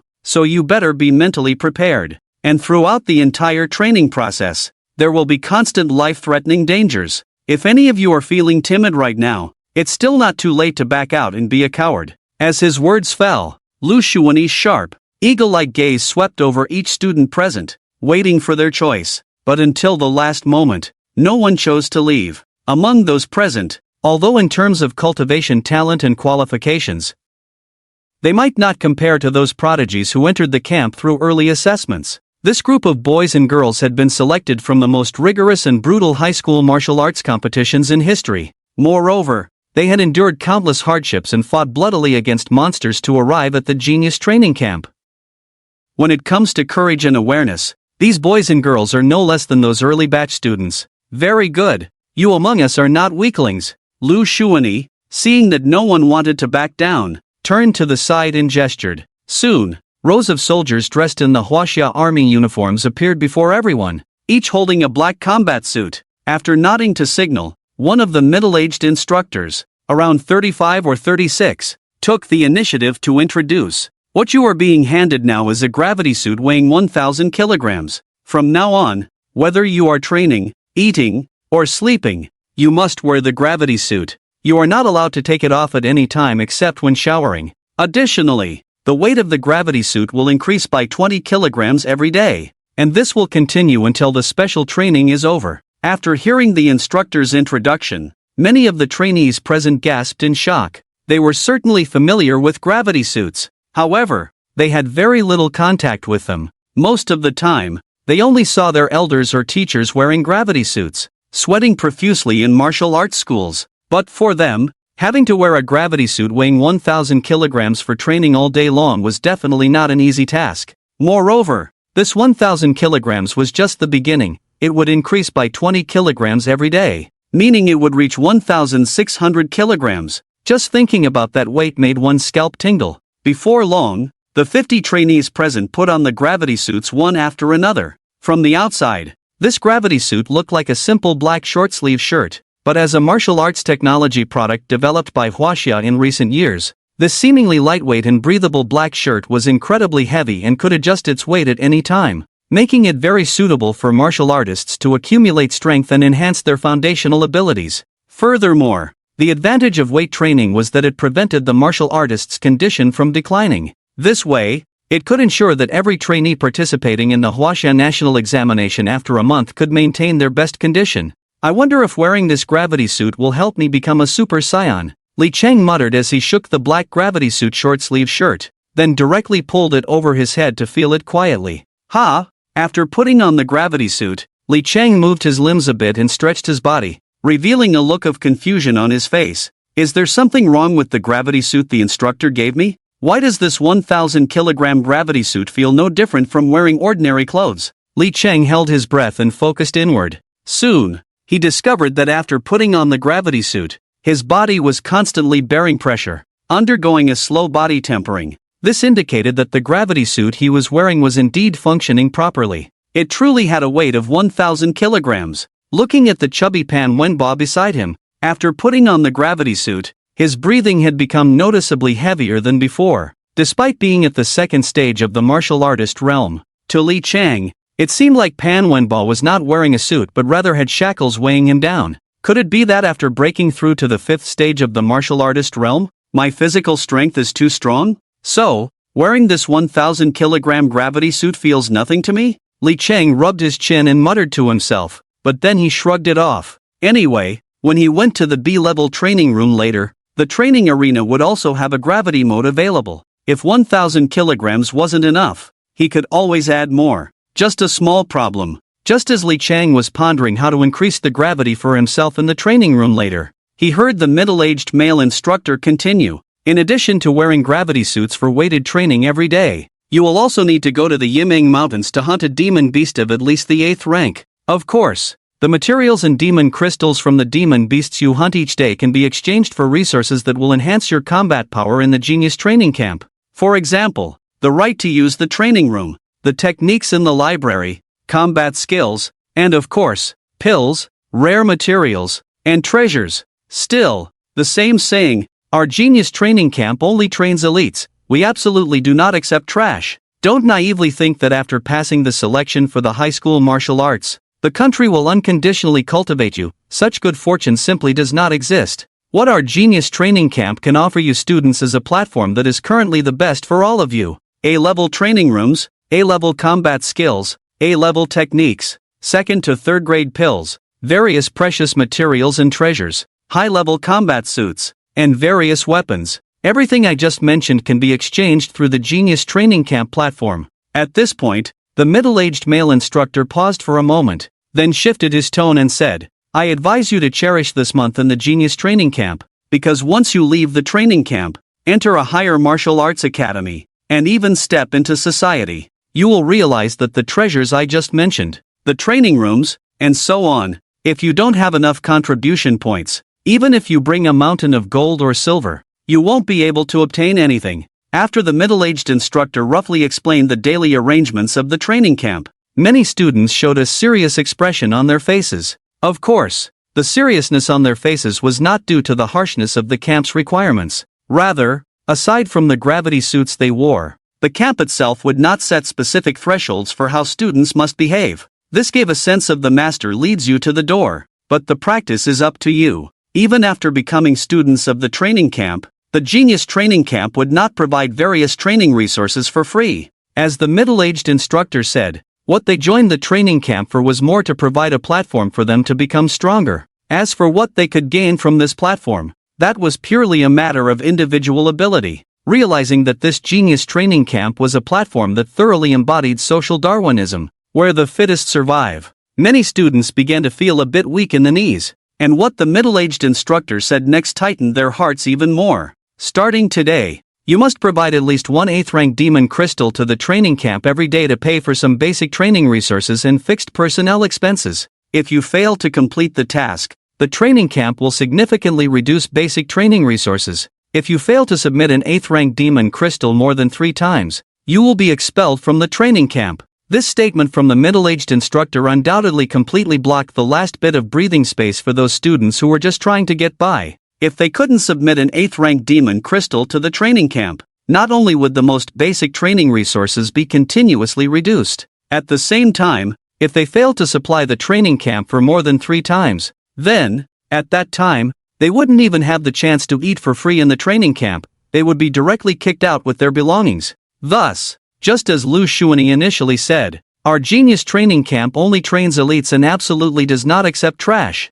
For those true geniuses and elites, the genius training camp is undoubtedly a real paradise. Here, they can obtain resources and treasures that are simply unattainable in the outside world through their own strength. Therefore, after Lu Xuanyi's words, instead of scaring off the newly admitted trainees, it completely ignited their enthusiasm to strive and fight. Everyone present was filled with a strong determination, planning to showcase their skills during this month. However, compared to those spirited and positive young men and women, Li Cheng remained calm. Because, since he entered the training camp, the top rewards of the camp had nothing to do with others, they were destined to be in Li Cheng's pocket. In front of these people, they were at most playing the role of supporting runners, picking up what Li Cheng didn't want behind him. After listening to Lu Xuanyi explain the rules of the training camp for the next month, he announced the immediate dismissal, and everyone took their newly acquired D-level training room experience vouchers to swipe their room cards. They began their training. The training rooms in the camp were different from those in the martial arts arena. The training room in the martial arts arena was set up more like a luxurious 5-star hotel presidential suite, while the D-level training room in the camp was very spacious upon entering. Upon closer inspection, what came into view was a wide open space that could accommodate more than 10 people. Moreover, the training room had also been transformed by martial arts technology, where the gravity that martial artists had to endure was more than 3 times that of the outside world, and could be adjusted to a maximum of 10 times the gravity of the outside world. The newly admitted trainees were already wearing gravity suits weighing 1,000 kilograms, and upon entering the training room, they naturally adjusted the gravity to 3 times for training. But even at the minimum gravity of 3 times, each trainee had to bear a pressure of 3,000 kilograms. This was equivalent to carrying a truck while training under load, which made many trainees feel it was unbearable, their joints feeling particularly clumsy and laborious like old rusty machines. So heavy, it's really too heavy. Right now, I can't even think about using my combat skills.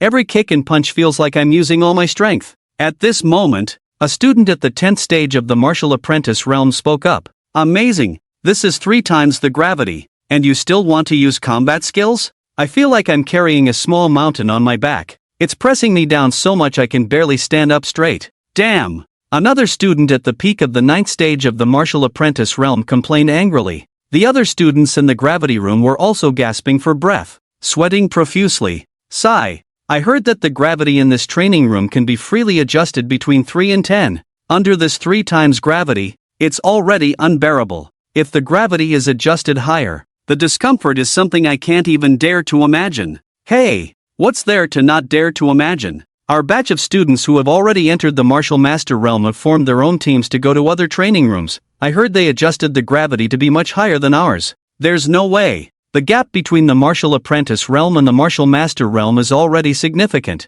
and those martial master students all had the qualification to enter the training camp early. If it weren't for bad luck, running into those top 10 tough guys, with their martial master strength, they would have entered the training camp long ago. How could they be in the same batch as us ordinary folks? I just don't know. How many times the gravity those martial masters can withstand at most? Many martial apprentice students gathered together, chattering away. 4 times gravity? Or maybe 5 times? It should be more than that. You know, among our batch of students, there's one who broke the training camp's historical record since its establishment, the Wolf Slayer Li Cheng. Although I can't figure out what kind of cultivation level this Wolf Slayer has, I think he can at least endure 8 times the gravity. If nothing unexpected happens, Li Cheng's Wolf Slayer should be able to maintain his current advantage all the way to the first place in the closing camp ranking battle. But we just finished an entrance assessment. Isn't it a bit premature to pop the champagne now? Not to mention, can you be sure that those prodigies in the top 10 of the leaderboard aren't hiding their strength, all vying to be the 6th? Just from what I know, the 3rd-ranked Lin Laiwan is also pushing towards the 4th stage of martial master like Li Gue. They don't even know who will advance first. If they do advance, who will ultimately laugh last in the closing camp ranking? It's still uncertain who will claim the top spot. Just as everyone began to discuss the upcoming closing camp ranking battle, a chubby boy suddenly spoke up. Hey, do you think there might be a big shot hiding in our training camp, pretending to be a pig to eat a tiger? Like Li Cheng, who, despite never being heard of before, suddenly emerges at a critical moment to suppress all the top talents like Li Cheng, Li Gue, Lin Laiwan, and Shen Luoyan with a single slap? Damn, fatty. Are you so absorbed in novels that you've lost your mind? Pretending to be a pig to eat a tiger. Having a dark horse like Li Chang in our training camp is already incredibly outrageous. Do you think dark horses are cabbages that you can just wholesale? Ha, ha ha. I was just joking with everyone. Let's not take it too seriously. Meanwhile, after parting ways with Pan Wenba, Li Chang also arrived at the B-level training room to begin his cultivation. However, a problem arose. After entering the training room, Li Chang first went to the control computer, adjusted the gravity of the training room to 3 times, and closed his eyes to feel it carefully. No feeling. Double it. 6 times. Still no feeling. How could this be? Super double. 8 times. Damn. Why is there still no feeling? Could it be that the gravity amplification device in this training room is broken? 8 times and still no feeling. I'm going all in. 10 times gravity. Set it up. Wow. Still no feeling. When did I become this awesome? 10,000 kilograms. A full 10 tons of gravity pressing down on me. And I actually feel nothing. Looking at the gravity multiplier he had cranked up to the max, Li Chang's body still felt no pressure at all. It seems, this 10 times gravity is still too easy for me right now. But this ease aside, through introspection, I can clearly feel that after the 10 times gravity amplification, the effect of body tempering on me is significantly better than when it was just 1,000 kilograms. But my current cultivation level is only at the 5th stage of martial master. Even after the snake blood body tempering, it shouldn't be this invincible, right? To the point where I can have 10,000 kilograms pressing down on me and not feel even the slightest bit of weight. Li Chang rubbed his chin, vaguely sensing that something was off, but he didn't take it to heart. Why bother overthinking things? As long as this weighted training was beneficial to him, he would just go ahead and do it. At worst, when he came out of the B-level training room, he could request a heavier weighted suit from the training camp. If he couldn't increase the multiplier, at least he could raise the base, right? By then, he might really be able to transform into a Super Saiyan like Kakarot. The thought of becoming a Super Saiyan, looking cool and powerful, made Li Chang both amused and exasperated. However, while he found it amusing, if the instructors and mentors at the training camp knew what he was thinking, they would probably be so shocked that their jaws would drop to the ground. Since the establishment of the Genius Training Camp, the highest gravity multiplier in the training room had been capped at 10 times. After all, wearing a 1,000 kilogram weighted suit and then multiplying that by 10 would mean a total of 10,000 kilograms, an entire tenfold increase in training. Not to mention this group of new recruits. Even the instructors would find it far from easy to wear a weighted suit under 10 times gravity. Who would have thought? Among this year's recruits, there was a freak like Li Chang. Not only did he break the record for the entrance assessment, but now he was about to shatter the strongest weighted record in the training room. Let's just make do for now. Since he was here, he might as well settle in. Li Chang shook his head, forcibly driving away the chaotic thoughts in his mind, and began to prioritize practicing the 6-fold thunder step he had just obtained from the library. Practicing combat techniques also required a gradual approach. Instead of diving straight into the S-level 8 gates of Duanjia technique, Li Chang chose to start with the A-level 6-fold thunder step, first to get a feel for it and find his rhythm. In no time at all, his body, which was originally sitting cross-legged in the spirit gathering pool, began to move in sync with the 6-fold thunder step. He didn't know if it was due to his previous experience with the cultivation transformation technique and the 7 injuries fist, but this time, practicing the 6-fold thunder step was exceptionally smooth, especially in terms of comprehension. It was almost absurdly fast. After just a glance, he was already able to step out according to the rhythm of the 6-fold thunder step. Zila, Zila, Zila. As Li Chang began to execute the thunder step, purple lightning unexpectedly started to swirl around him. By the end, the dark purple thunder grew more and more concentrated. Ultimately, the spiritual energy contained in the spirit gathering pool was being absorbed by Li Chang at a visibly rapid pace, like a whale gulping down water. Of course, the side effects of practicing the 6-fold thunder step, as a secondary creation combat technique, were incredibly terrifying, directly tearing apart Li Chang's meridians, body, and limbs. But strangely, during the process of practicing the 6-fold thunder step, Li Chang felt no pain or discomfort at all. Moreover, those meridians and blood vessels torn apart by the thunderous power were visibly healing at an astonishing speed.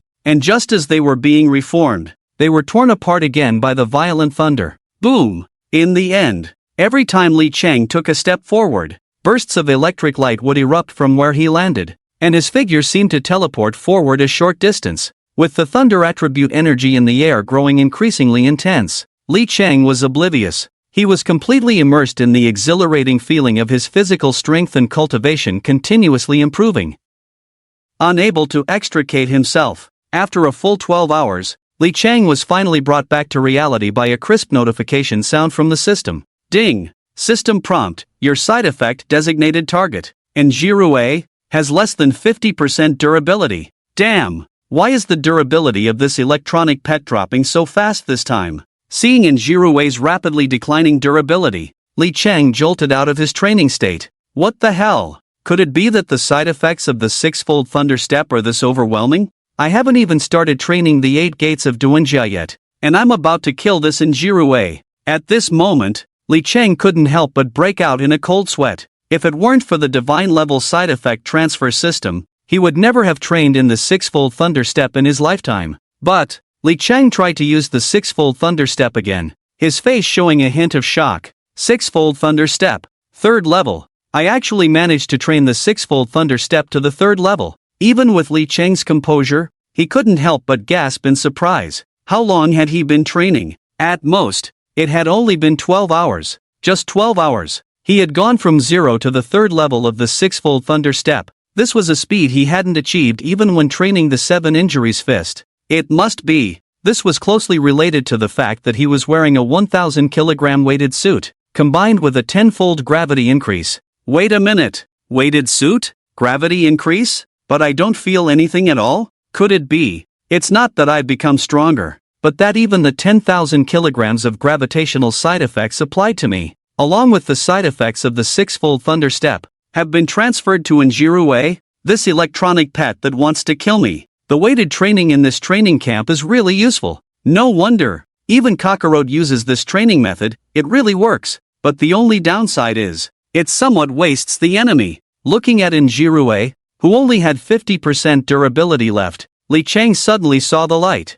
What peaceful years are there? But someone is carrying the weight for you. The key is that this weight is indeed literal, not an exaggeration. 10,000 kilograms. Not more, not less. Damn, that's a full 10 tons. The key is that under the 10-ton weight, he is still training the highly side effect prone sixfold thunder step. Thinking about everything Njirue was experiencing at this moment, Li Chang quickly stopped. Training is too hard. He could only make Njirue suffer a bit, but if he didn't stop, given the current rate at which Njirue's durability was dropping, it would be him who would suffer. With this in mind, Li Chang began to pray frantically in his heart. Njirue, you must not die. Just hold on a little longer, at least until I figure out why you, a stranger to me, want to kill me. This way, I can be prepared, right? Although he still hadn't figured out why he and Njirue had no past connections or recent grudges, the other party harbored such strong hatred towards him, wanting to eliminate him, so much so that he hadn't even seen Njirue's face, and the system had already listed Njirue as the primary target for side effect absorption, surpassing Li Ruelin and Li Shangbin, those 2 old bastards. But Njirue hated him so much that he wanted to get rid of him quickly. But does that matter? Not at all. As someone already targeted by the system, Li Chang certainly wasn't afraid of his revenge. The only thing Li Chang needed to worry about was that during the training process, he might get too carried away and accidentally train Njirue to death. So, everything was under Li Chang's control, and Njirue couldn't stir up any trouble at all. Now both he and Njirue were in the training camp. If he wasn't mistaken, since Njirue harbored such a strong intent to kill him, it was likely that he would make a move in the next couple of days. Li Chang couldn't help but feel curious. What kind of means would Njirue use to kill him in the training camp? Assassination? The training camp was guarded by Grand Masters and martial sovereigns. Even the powerful Li clan wouldn't dare to act against him within the camp. Njirue would have to be out of his mind to do something so foolish. Poison? Whether through food or water, poisoning also carried a high risk of exposure. Since both poisoning and assassination were impossible, that left only the final method. It seemed to be some kind of curse or secret technique. At that moment, Njirue returned to his courtyard without revealing any signs. After carefully closing the courtyard door and drawing all the curtains inside, he bit his right index finger. using his own blood to draw a totem resembling an unknown great demon on the ground. After about a breath's time, the beast totem drawn with Enjirue's blood unexpectedly ignited without fire, and the originally pitch-black room was enveloped in a dazzling, blood-red light. The light cast a terrifying reflection on Enjirue's face, making one feel a chill run down their spine. But Enjirue seemed completely unconcerned by this eerie red glow. Instead, he sat cross-legged on the ground, closed his eyes, and began to sense quietly, as the red light of the great demon totem gradually faded until it completely disappeared. Enjirue finally opened his eyes, a look of sudden realization flashing in his gaze. Oh, Li Chang? Li Gui's younger brother. According to the Demon King's instructions, before this, Li Chang was just an unfortunate soul abandoned by Li Shangbin when the great disaster struck. It was only in the past 2 years that Li Shangbin took him back from the orphanage. When he was first brought back, Li Chang was unremarkable, showing no extraordinary traits. But ever since Li Chang awakened as an Sss's-Level forbidden technique master, his life trajectory underwent a fundamental change. First of all, his cultivation level skyrocketed from the 3rd stage of martial apprentice to the 9th stage in less than a week.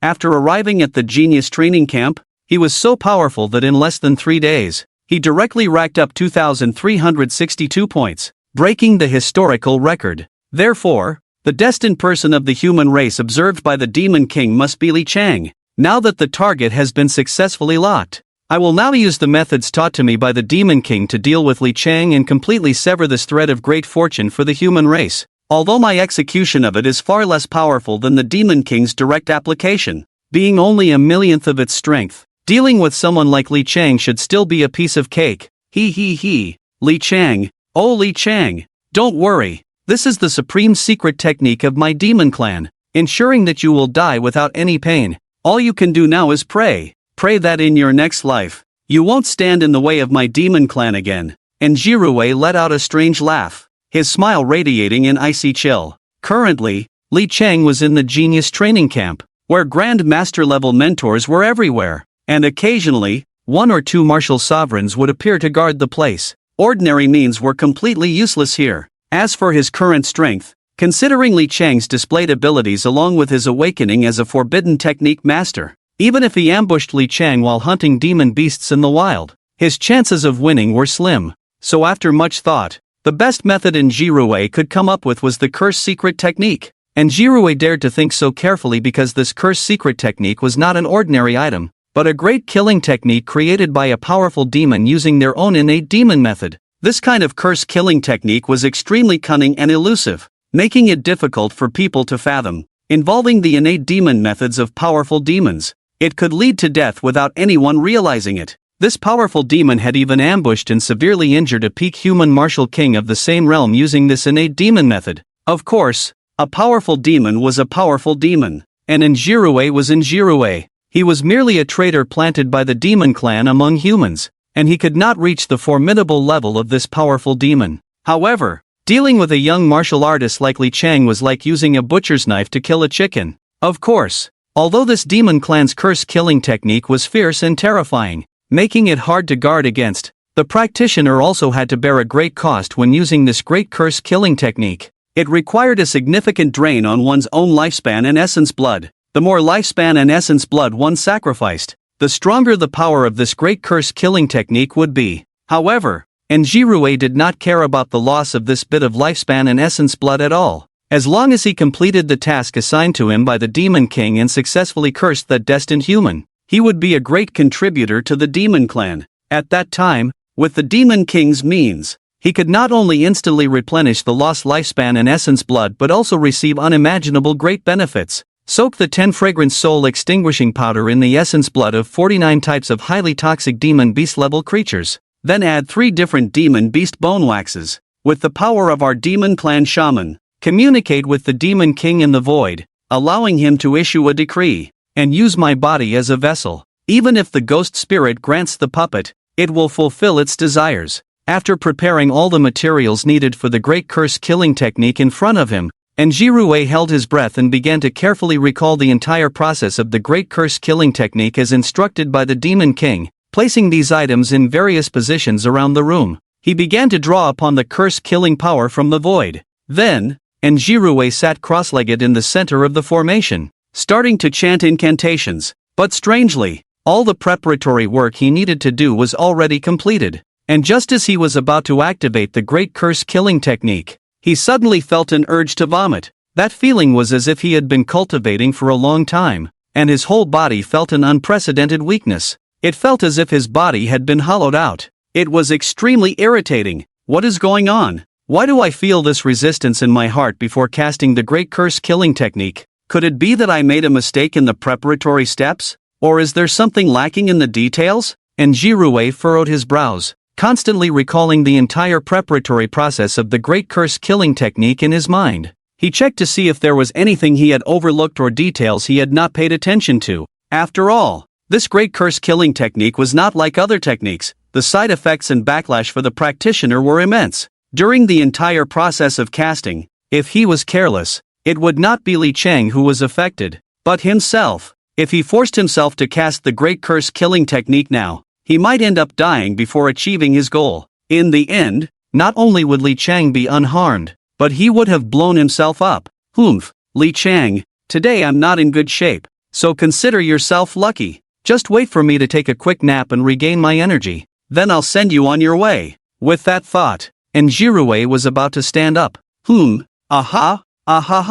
In the next moment, and Jirue, who was preparing to rise from the formation, was completely stunned, because he found that after trying 3 times, he still couldn't get up. It felt as if he was carrying a heavy armored vehicle on his back. With that weight, it must be at least 10 tons, right? Not only that, an indescribable sense of fatigue suddenly washed over him, causing Jirue to collapse onto the ground, unable to even crawl. What's wrong with me? Just now, I felt inexplicably irritable, and now my whole body feels as heavy as if it were filled with lead. Feeling the fatigue coursing through his body, Jirue was filled with doubt. He hurriedly opened a bottle and popped a health pill. After a moment, under the nourishment of the health pill, Jirue's depleted stamina was instantly restored.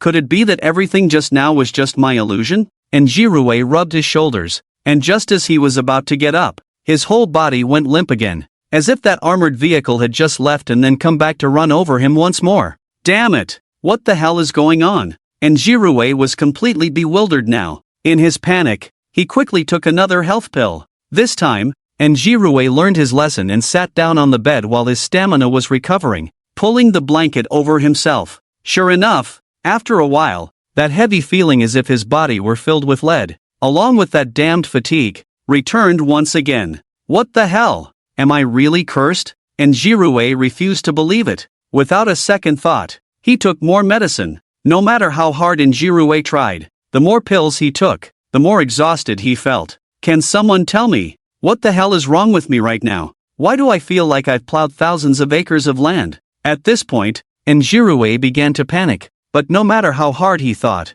he couldn't figure out what was going on. He purely believed it was because it was his first time using this great curse killing technique, and that he hadn't executed all the operations and details properly, which led to a certain degree of backlash. Thinking of this, Jirue quickly packed up the formation he had just set up on the ground, then lay back down on the bed, covering himself with the blanket and falling into a deep sleep. He planned to rest well and then use the great curse killing technique to deal with Li Chang after waking up. Meanwhile, Li Chang, who had originally worried that practicing would accidentally kill Jirue, was now doing nothing but carefully studying Jirue's name on the system page, until he saw Jirue's name start to flicker while his endurance was slowly rising. If Li Chang guessed correctly, Jirue was likely suffering from the backlash of side effects and was now relying on pills to forcefully recover. Li Chang had seen similar things happen with that old bastard Li Shangbin before. But now, unfortunately, from Jirue's current state, his endurance was repeatedly fluctuating around the 50% passing line.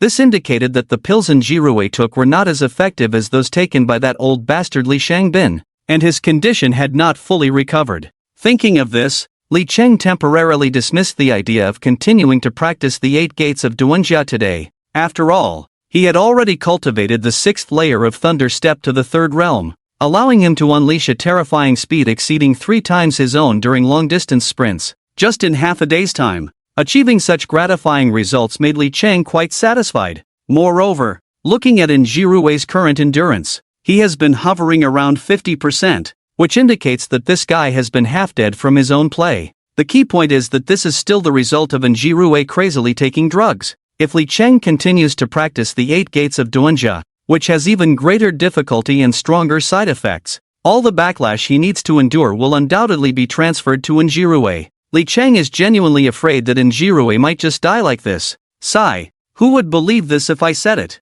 I can't believe I'm actually worried about my enemy. Li Cheng shrugged helplessly. Just as Li Cheng was still worried about the safety of his enemy's life, many trainees from the training camp had already come out one after another, unable to withstand the gravity training in the training room. It was evident that the group of boys and girls who walked out were all drenched in sweat, their bodies bent over as they emerged. They were so exhausted that they couldn't even last a whole day of continuous training and had to leave the training room early. Oi, buddy, have you heard? Li Cheng is still in the training room, showing no signs of coming out at all. Looking at his posture, he probably won't come out unless the administrator kicks him out. Damn, is he that fierce? That guy Li Cheng must be treating the training room like his own home, living in there. Hey, isn't that right? If Li Cheng wasn't so abnormal, how could he have gone from last place to overtaking Li Gui to take first place in less than 3 days? Upon hearing this, many diehard fans of Li Gui in the training camp suddenly turned sour.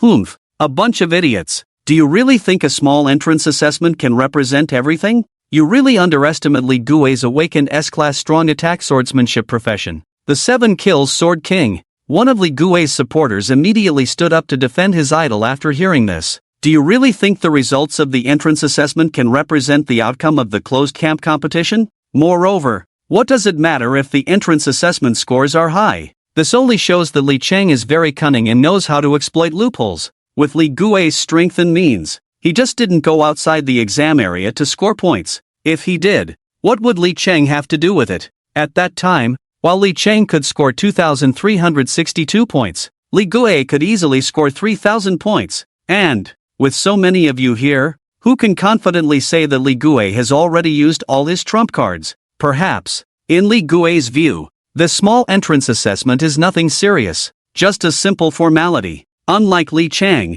who is so desperate to win the championship that he uses all sorts of means and tricks. After hearing this supporter of Li Gui speak so confidently, many people present nodded in agreement. Indeed, while it is true that Li Cheng broke the historical record of the Genius Training Camp with a score of 2,362, just as that person said earlier, this score, to put it nicely, is breaking the record and creating history. To put it harshly, it means that Li Cheng is unscrupulous in his pursuit of the championship. He directly exploited the loophole in the entrance assessment, while others were still limited to the monsters in the exam room. Li Cheng had already sneaked out of the exam room while the invigilator wasn't paying attention. Then he specifically sought out those solitary monsters to level up. Looking back at Li Gui's examination environment, there were only so many demon beasts in the examination hall, and their numbers were limited. Moreover, the competitors Li Cheng faced were merely failures who hadn't even been selected in the early batch. In contrast, the competitors Li Gui faced were all exceptional talents who had secured their spots in the camp through the early batch. They represented the pinnacle of strength among the younger generation in Haidai province this year. So, from this perspective, although Li Cheng's score of 2,632 was indeed high, it was diluted in many ways and lacked the gold content of Li Gui's 1,200 points. It's like saying, you have a championship in the Chinese Super League, while I have a championship in the Brazilian Serie B. Although the latter's championship is clearly of a lower standard, if both sides were to face off, even a random team from the Serie B could easily outplay the former. Therefore, after the initial shock of Li Cheng breaking the record, the vast majority of the students could only praise him as a dark horse, but no one truly believed he could be Li Gui's opponent. Seeing that the students who had initially supported Li Cheng fell silent, the smiles on the faces of Li Gui's supporters grew increasingly smug. Moreover, last time during the training camp's blood value test, Brother Li Gui's blood value had already reached 3,999, and he could break through to the 4th stage of the martial master realm at any time. Li Cheng awakened as a forbidden technique practitioner, a useless profession. Once Brother Li Gui reaches the 4th stage of the martial master realm, how could Li Cheng possibly win against him? After hearing this, those students who had been full of confidence in Li Cheng couldn't help but have a big question mark in their hearts. Li Cheng, Could he really be Li Gui's opponent? Just as everyone was passionately discussing who was stronger between Li Gui and Li Chang, at the same time, in the B-level training room, Li Chang, considering Jirui's safety, had temporarily abandoned his plan to practice the 8 gates of Duanjia and chose to come to the combat training ground instead. The area of this combat training ground was comparable to what Li Chang had experienced last time. The space was incredibly vast, at least 1,000 square meters. Upon arriving at the combat training ground, Li Chang clearly approached the supercomputer in the center and began a series of operations.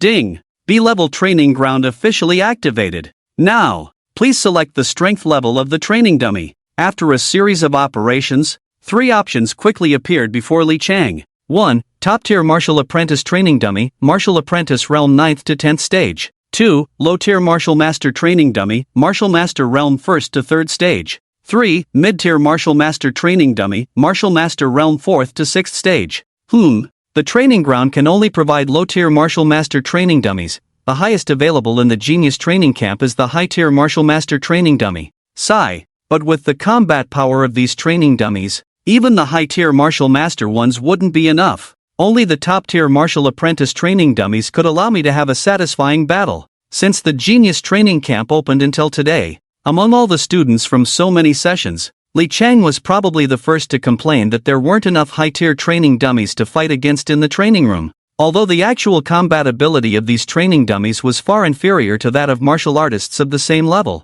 the high-tier martial master training dummies could unleash terrifying strength equivalent to the 8th stage of the martial master realm. While in terms of combat skills and experience, they were far less flexible and varied than martial artists of the same level. One can defeat a master with a chaotic flurry of punches. The principle of overwhelming strength is universally applicable. No matter how rich your combat experience or how flashy your fighting techniques, in the face of absolute power disparity, your opponent can make countless mistakes while you can only afford to make one. And that one mistake could very well lead to you being left with an unpaid medical bill by the training dummy in no time. Forget it. I can't ask for too much. Let's just practice a bit. Consider it feeding the 6th level thunder step with some moves in advance. With that thought, Li Chang decisively tapped the 3 option, then maxed out the strength level of the training dummy. Buzz, buzz, buzz. Accompanied by the hum of large machinery, the massive alloy floor of the training arena opened up along its central axis, revealing a rising platform.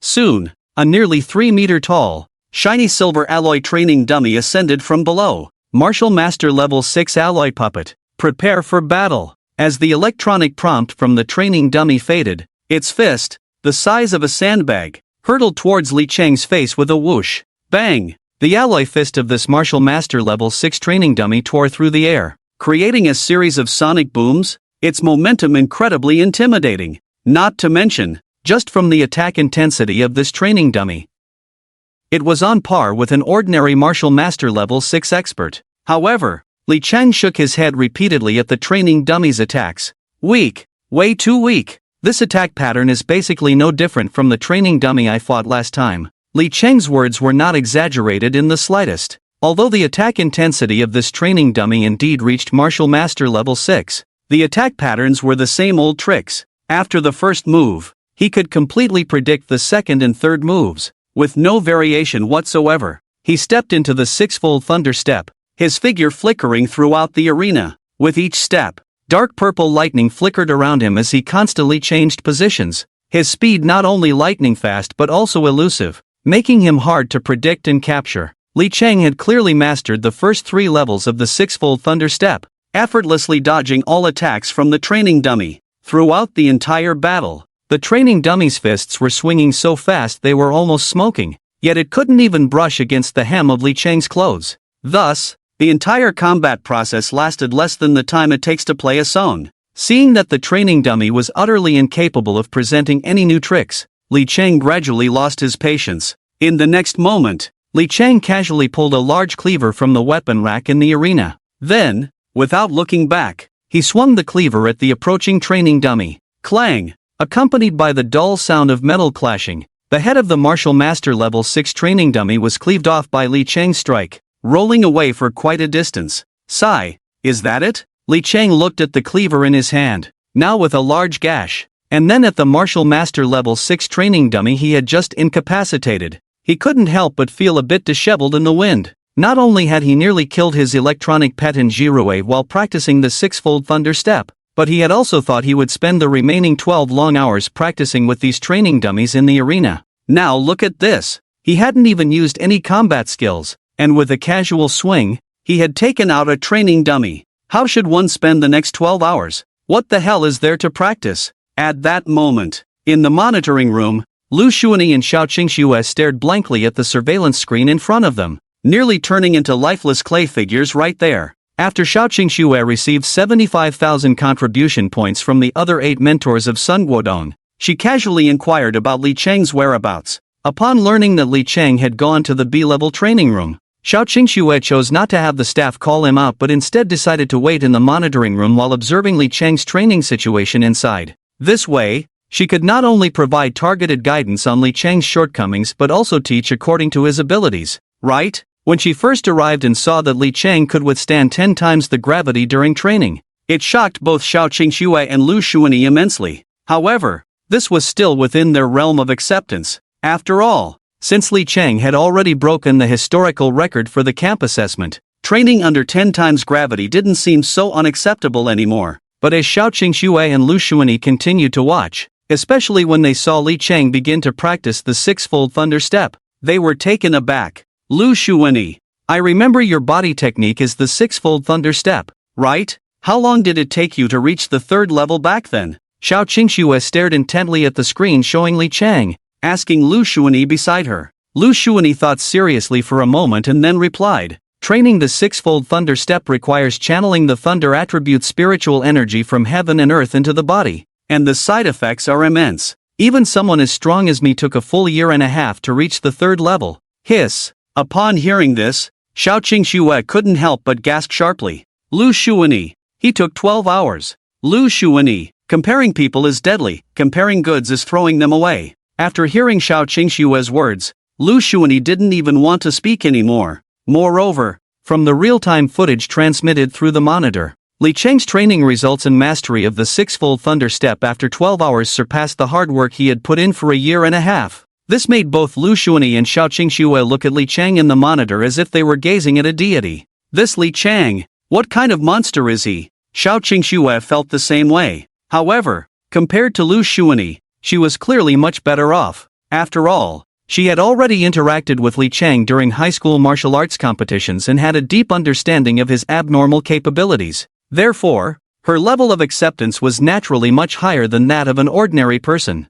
Otherwise, Xiao Qingxue wouldn't have dared to place such a heavy bet on him during the camp assessment when no one else believed in him. But she thought that Li Cheng's speed in comprehending combat techniques was already extraordinary and terrifying. Little did she know, the real terror was just beginning. When Lu Xuanyi and Xiao Qingxue saw Li Cheng finish his training and then recklessly choose to train against a 6th-stage martial master training dummy, they couldn't help but feel a bit anxious for him. Although they both knew Li Cheng's true combat power was likely unmatched even by the camp's top contender, Li Gue, they couldn't forget. Li Cheng was currently wearing a weighted suit that weighed 1,000 kilograms, and under 10 times gravity, that was a total weight of 10,000 kilograms. Logically speaking, for a martial master level student like Li Cheng, no matter how monstrous his talent was, he should be at a disadvantage under such a heavy load. But who would have thought? Li Cheng took no more than the time of a song to slice off the head of the training dummy. What? What is going on here? Why is Li Cheng's combat ability so much more monstrous than his performance in the recent entrance examination? Isn't he a forbidden technique practitioner? This should clearly be the most useless and least valuable profession among all human professions. Yet even so, Li Cheng can unleash such terrifying combat power without using forbidden techniques?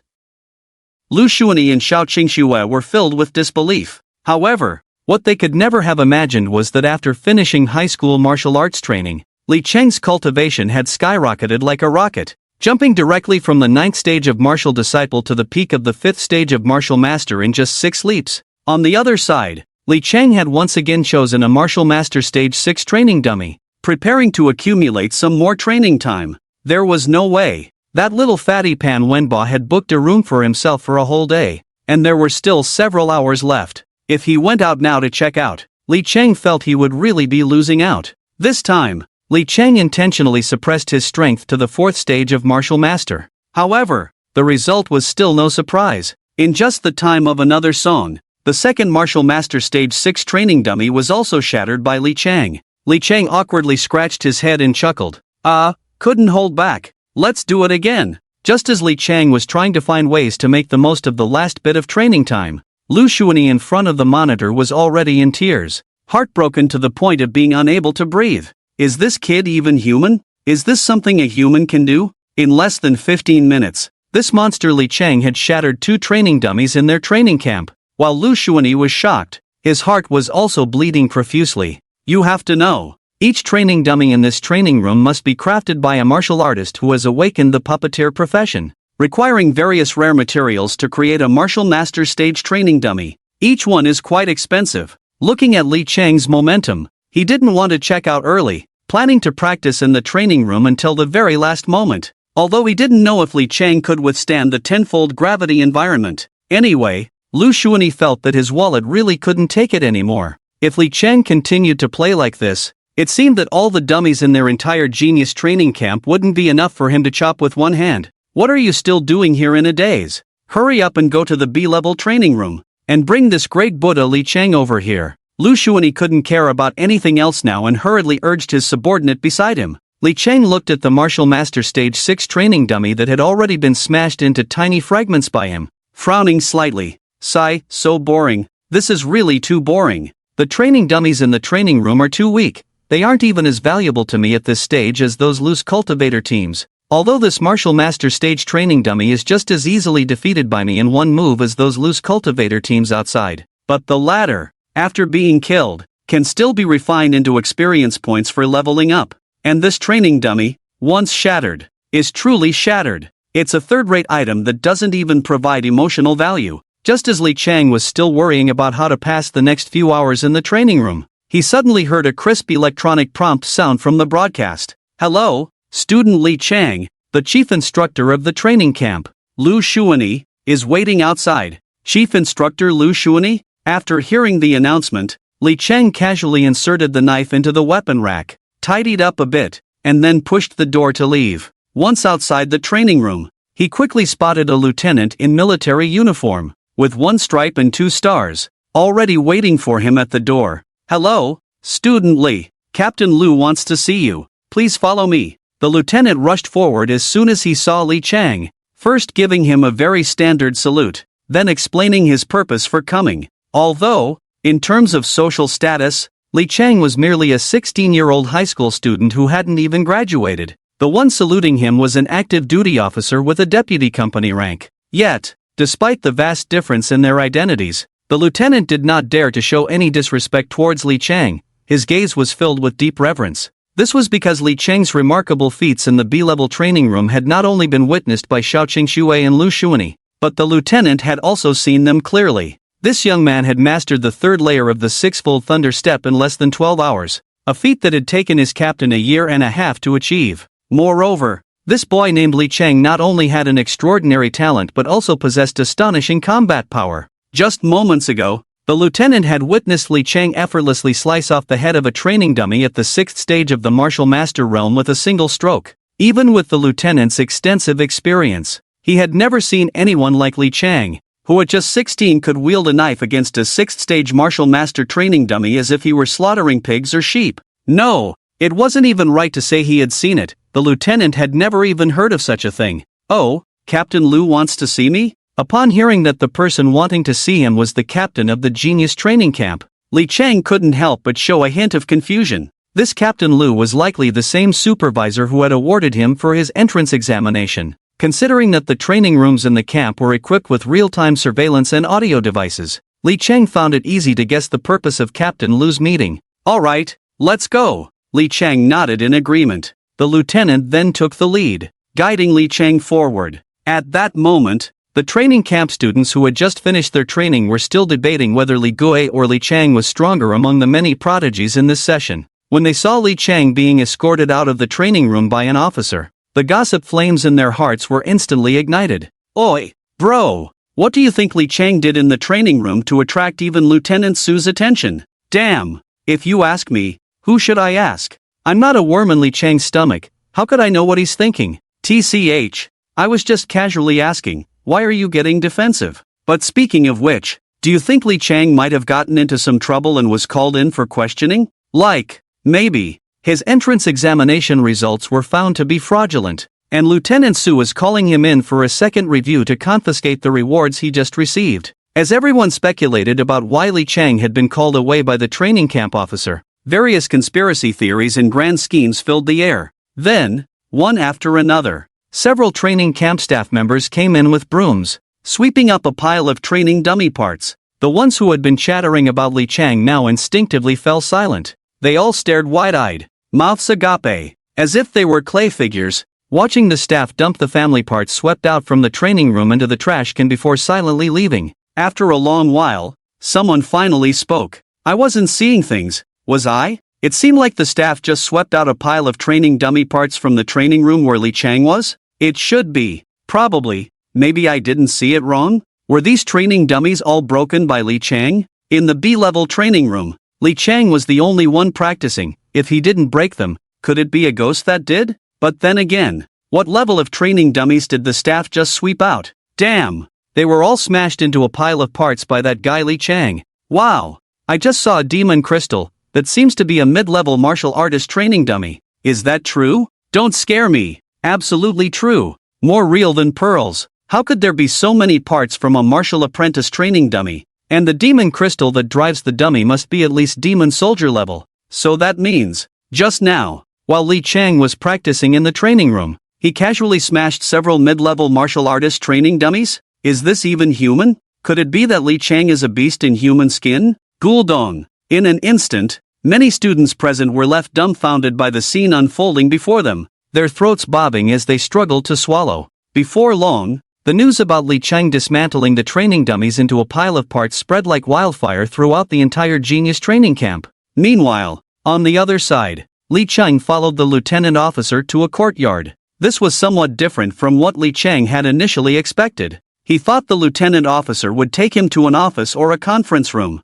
Unexpectedly, after making such a big detour, he brought him here. At this moment, the lieutenant officer first reported to his superior. After receiving permission, he pushed open the courtyard gate, making it clear how tight the security of this residence was. Thinking this, Li Chang followed the lieutenant officer inside. As soon as he entered the courtyard, Li Chang was greeted by a refreshing and elegant fragrance that invigorated the spirit and lifted the mood. Is this the scent of tea? Li Chang instinctively looked around before asking the lieutenant officer in front of him. Yes, this courtyard is the residence of mentor Xiao Qingxue from the Yanhuang Martial Academy. She happens to have something to discuss with you, so the camp leader chose this place for the meeting, the lieutenant officer explained, glancing back at the slightly surprised Li Chang, and continued. Moreover, as this courtyard is mentor Xiao Qingxue's residence, it has naturally been arranged with special formations in advance. As long as one's cultivation does not exceed the martial Dao venerable realm,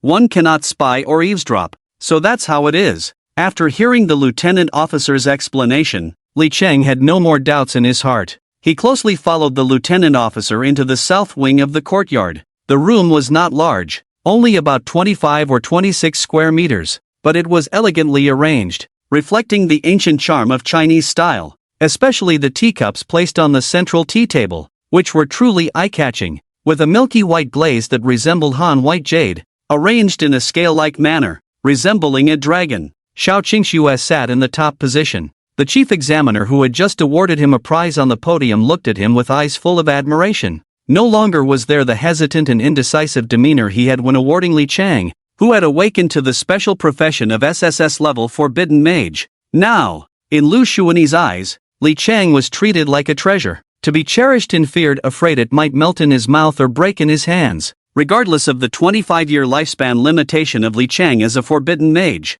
to Lu Xuani, he was merely a camp commander. Whether Li Chang could achieve great things in the future was something for the higher-ups to consider. For Lu Xuani, as a major, the only thing he could focus on were the immediate benefits before him. For instance, the upcoming Huaxia Grand Examination in a month. Based on the talent and strength Li Chang had displayed so far, Lu Xuani believed that whether the title of martial champion of the Huaxia Grand Examination would fall to Haidai Province and whether it could smoothly end up in his pocket was the key. Look, Lu Xuani warmly invited Li Chang to sit beside him. while he skillfully prepared a pot of fine oolong tea. Sitting at the head of the table, Xiao Qingxue extended her delicate fingers, gently picked up the teacup in front of her, took a small sip, and then looked at Li Chang, feigning displeasure, and said, "Li Chang, I didn't expect you to hide so deeply. I've been worrying about you for so long for no reason." Although Xiao Qingxue didn't specify what this hiding referred to, Li Chang had already guessed it. In Xiao Qingxue's mind, her perception of his strength likely still lingered at the level of their earlier sparring against the initial stage martial artist dummy. However, now, in less than 2 weeks, under the same circumstances, he could easily dismantle a 6th stage martial artist combat dummy with a single strike. After hearing this, Lu Xuanyi also turned his gaze to Li Chang. He was genuinely curious. This unknown young man had never been heard of in the genius circles of high schools in Haidai province. All rumors about Li Chang seemed to have only emerged in the past month. Lu Xuanyi really wanted to know how Li Chang had managed to create miracles one after another in such a short time. "Xiao mentor, if you say that, then it's truly a misunderstanding. In front of you, I've always shown as much strength as I have. I've never hidden anything." Li Chang shrugged and smiled wryly, saying, "You must have heard about the things that have happened to me recently. Ever since the high school martial arts competition ended, the Li family has been trying to eliminate me by all means.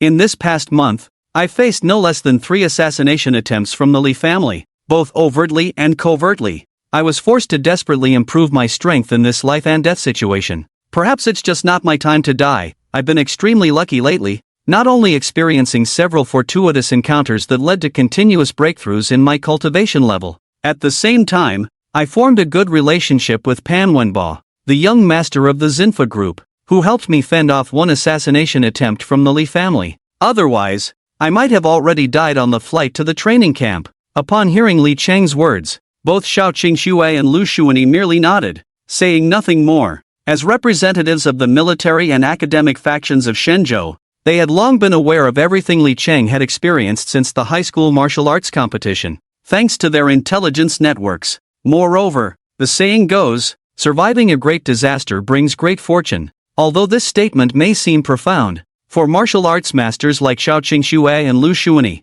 they have had personal experiences that resonate with it. Thus, they secretly nodded in agreement, already believing 3 parts of what Li Chang said. It is important to note that during the high school martial arts competition, Li Chang's displayed strength was merely at the 9th stage of the martial apprentice realm. Now, however, he had the ability to incapacitate a mid-level martial master training dummy, indicating at least a cultivation level of the 4th stage of the martial master realm. Moreover, just moments ago, Li Chang had demonstrated in front of them that he could cultivate the 6-fold thunder step from 0 to the 3rd level in just 12 hours. In half a day, that was equivalent to Lu Xuanyi's painstaking efforts over nearly a year and a half. Such talent is truly extraordinary. It can be said that Li Chang's achievements today are not only due to his exceptional talent but also because of fortuitous encounters unknown to them. Without such encounters, it would have been impossible for him to achieve a meteoric rise from the 9th stage of the martial apprentice realm to the 4th stage of the martial master realm. However, during the time Li Chang was being hunted by the Li clan, what kind of fortuitous encounters did he experience? Xiao Qingxue and Lu Xuanyi had no intention of probing further. After all, this was Li Chang's own opportunity. As seniors, Lu Xuanyi and Xiao Qingxue naturally would not question the opportunities of this junior. Instead, from their perspective, they were even more eager for Li Chang to gain greater opportunities to strengthen himself. Thinking of this, Lu Xuanyi waved his hand with a smile and continued, "Li Chang, I truly did not expect that this mid-level martial master training dummy would not even last a single round in your hands, being completely dismantled by you. At the same time, the absence of high-level martial master training dummies in the training room was indeed a lapse on my part. I should have considered this more." However, this statement was merely a formality. No one could have anticipated that among the talented trainees of previous sessions, not only could they not defeat a mid-level martial master training dummy in one strike, but even being able to hold their ground against it under 10 times the gravity and achieve a draw was already quite rare. Who could be as powerful as Li Chang? In front of him, that mid-level martial master training dummy was like clay, easily crushed. This was simply not giving other trainees a chance to survive. "Captain Lu, you flatter me." In response, Li Chang humbly shook his hand. "There's no need for you to be overly modest. Li Chang, Lu Xuanyi picked up the teapot and poured another cup of tea for Li Chang. Considering the combat power you just displayed in the B-level training room, the current daily training content in the camp is already unlikely to provide you with effective help. Therefore, I have prepared this for you. As he spoke, Lu Xuanyi turned around and took out a brand new gravity suit. This B-level gravity suit allows you to adjust the gravity limit at will, starting from 1,500 kilograms, with a maximum limit of 16,000 pounds. In the future, you can wear it and adjust the weight to suit your current stage. The sea-level gravity suits currently worn by trainees have a maximum weight limit of only 1,600 kilograms. In comparison, the suit Lu Xuanyi brought out was precisely 10 times the weight limit of what the current trainees were wearing. Of course, the value of this B-level gravity suit far exceeded that of a mere sea-level gravity suit. Lu Xuanyi smiled and then continued speaking to Li Chang. Currently, the courses designated by the Genius Training Camp are only arranged for the category of geniuses, and the combat power and potential you, Li Chang, are now demonstrating have far exceeded all your peers at this stage. Regarding this, I have also discussed it with mentor Xiao Qingxue. If you have any questions in the future, you can directly approach mentor Xiao. She will provide one-on-one guidance based on your current situation. Of course, you can also create your own training plan. As for our Genius Training Camp, you can freely access any heavenly materials and earthly treasures needed for your cultivation as long as they are of grade 3 or below. The sea-level training room can be open to you without time limits. This is the greatest convenience I can offer you within my authority.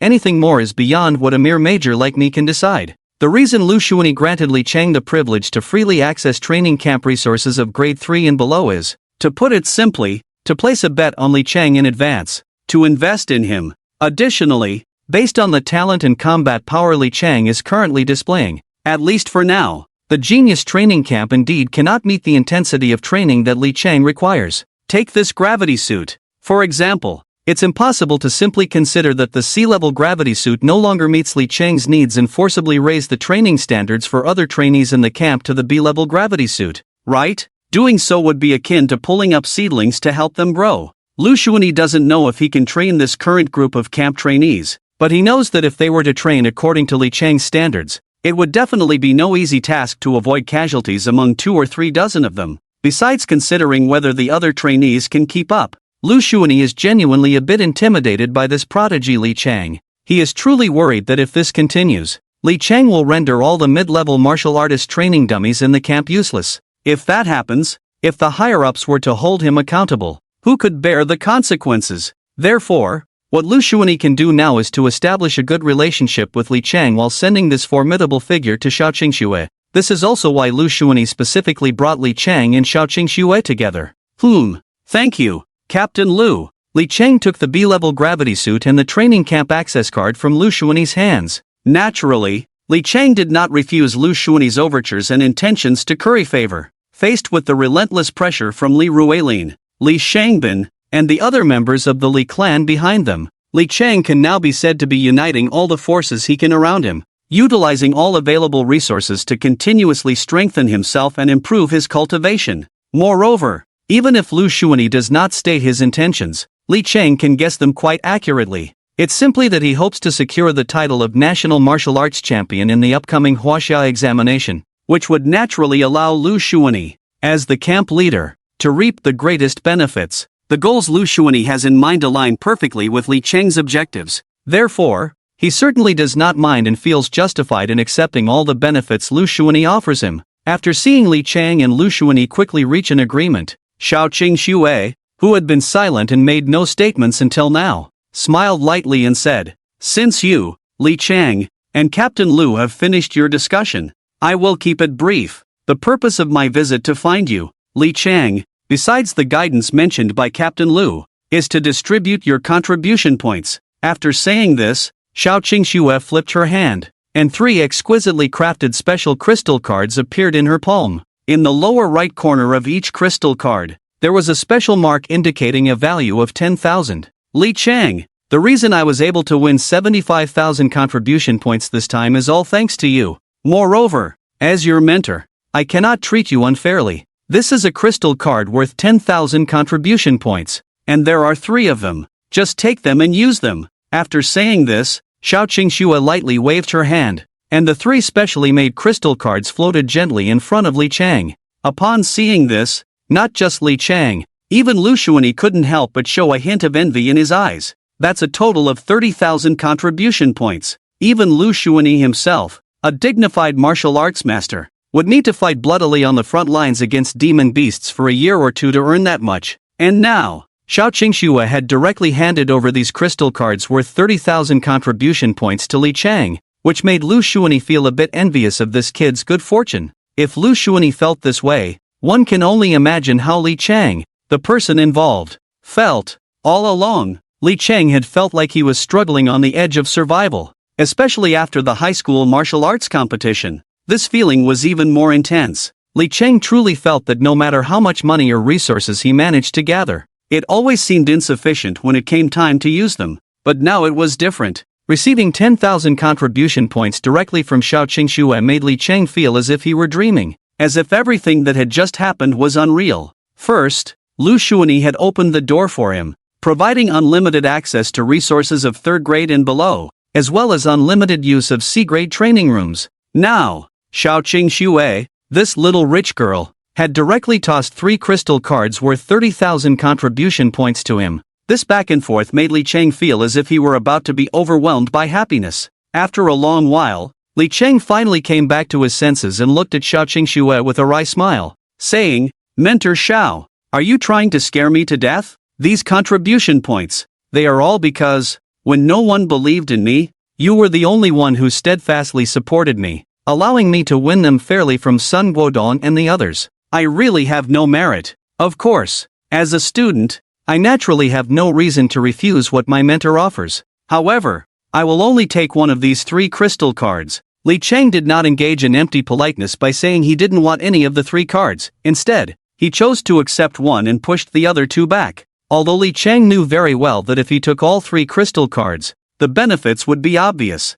With such a massive influx of resources, his cultivation would reach a terrifying level that even he couldn't predict. However, Li Chang forcibly suppressed the greed surging within him. As the saying goes, no merit, no reward. This gamble, although it started because of him, he had neither participated in it nor was he even aware of it. Therefore, taking all 3 crystal cards would indeed feel undeserved. Now, by only taking one, it was because of the mentor-student relationship between him and Xiao Qingxue, so there was no need for politeness. After all, it must be said that Xiao Qingxue had made a fortune in the previous gamble, earning a total of 75,000 contribution points. Seeing that Li Chang only accepted 1 crystal card and returned the other 2, Xiao Qingxue couldn't help but show a hint of appreciation in her gaze. She then said, "Since that's the case, let's settle it like this for now. Li Chang, you should first familiarize yourself with the B-grade gravity suit that Captain Lu gave you. Once you're comfortable with it, come find me here tomorrow at noon. I will provide you with some targeted advice based on your current training situation. Thank you, Mentor Xiao." Upon hearing this, Li Chang stood up and took his leave. After leaving Xiao Qingxue's courtyard, Li Chang hurried back to his dormitory and eagerly changed into the B-grade gravity suit he had just received from Lu Xuanyi. This B-grade gravity suit was crafted from a combination of martial arts technology from Huaxia, special materials, and high-tech components, allowing it to directly simulate weight and adjust the load at will. "I'll try 10,000 kilograms first." In the next moment, Li Chang felt his body sink. Is this what it feels like to carry 10,000 kilograms? Now this is getting interesting. After putting on the B-grade gravity suit and moving his body a bit, he couldn't tell if it was because his physical body was too strong or for some other reason, but this 10,000 kilograms posed little difficulty for him at that moment. Subsequently, Li Chang directly adjusted the weight limit on the control panel of the gravity suit to the maximum, 16,000 kilograms. Very good. If I can add the tenfold gravity from the D-grade training room on top of this 16,000 kilograms, it should yield even better body tempering results. As he felt the pressure of gravity finally becoming substantial, a smile of joy appeared on Li Chang's face. However, this thought was merely a fleeting notion in his mind. If Lu Xuanyi were to learn about Li Chang's subsequent training plan, he would probably be caught off guard in an instant. Originally, according to Lu Xuanyi's initial plan, the reason he provided Li Chang with this B-grade gravity suit was to meet his training needs and add some difficulty and challenge to his practice. In Lu Xuanyi's view, If Li Chang could adjust the gravity suit to a normal load of 13 or 14,000 kilograms, that would be about the limit. After all, Li Chang's previous load in the training room was only 10,000 kilograms. Lu Xuanyi could never have imagined that Li Chang, this freak, would immediately max out the suit's limit to 16,000 kilograms upon receiving it. And that wasn't even the most critical part. The most critical part was that Li Chang actually wanted to wear the 16,000 kilograms gravity suit and run into the D-grade training room for tenfold gravity training. One could only say, with Lu Xuanyi's limited imagination, he could never fathom the upper limits of Li Chang's monstrous strength. At that moment, before Li Chang's smile could last much longer, it quickly faded away. This was because the heavy feeling and fatigue that had made Li Chang feel as if his limbs were filled with lead suddenly washed away like a tide. It goes without saying, Li Chang could have guessed with his back head that the 16,000 kilograms of weight brought by the B-grade gravity suit was once again deemed a negative state by the system, and it was all transferred back to that unfortunate fellow, and Jiruwei. Although the B-grade gravity suit continued to enhance Li Chang's physical body and the training effects were quite good overall, the only thing that made Li Chang feel a bit lacking was that the most important experiential aspect was missing. There's a saying that goes, life is like a journey, what matters is not the destination, but the scenery along the way. This saying is absolutely correct. Li Chang deeply agreed with this, but what made him feel depressed now was not that he didn't want to enjoy the scenery along the way, but that this damn system's golden finger had directly taken him to his destination. You tell me, who was Li Chang supposed to reason with about this? Thinking of this, Li Chang shook his head inside, then lay down on the bed in his B-class gravity suit. After finding a comfortable position, he blissfully drifted off to sleep. However, people's joys and sorrows are not the same. The next morning, Li Chang undoubtedly had a good night's sleep last night, but just as he crawled out of bed, on the other side, in a small courtyard nearly a kilometer away, and Jiruwei was gripping the door frame tightly. He emerged from his room with dark circles under his eyes, bloodshot eyes, a pale face, and a dazed expression. Why do I feel like I slept last night but didn't sleep at all? Clearly, I rested all night, but I still feel very tired. Extremely tired. And why is it that when I wake up, last night's experience felt like being pressed down by a ghost? Not only feeling suffocated but also weak and limp all over? What is going on? Not only that, just thinking about the entire process of using the Great Curse killing technique made him feel nauseous.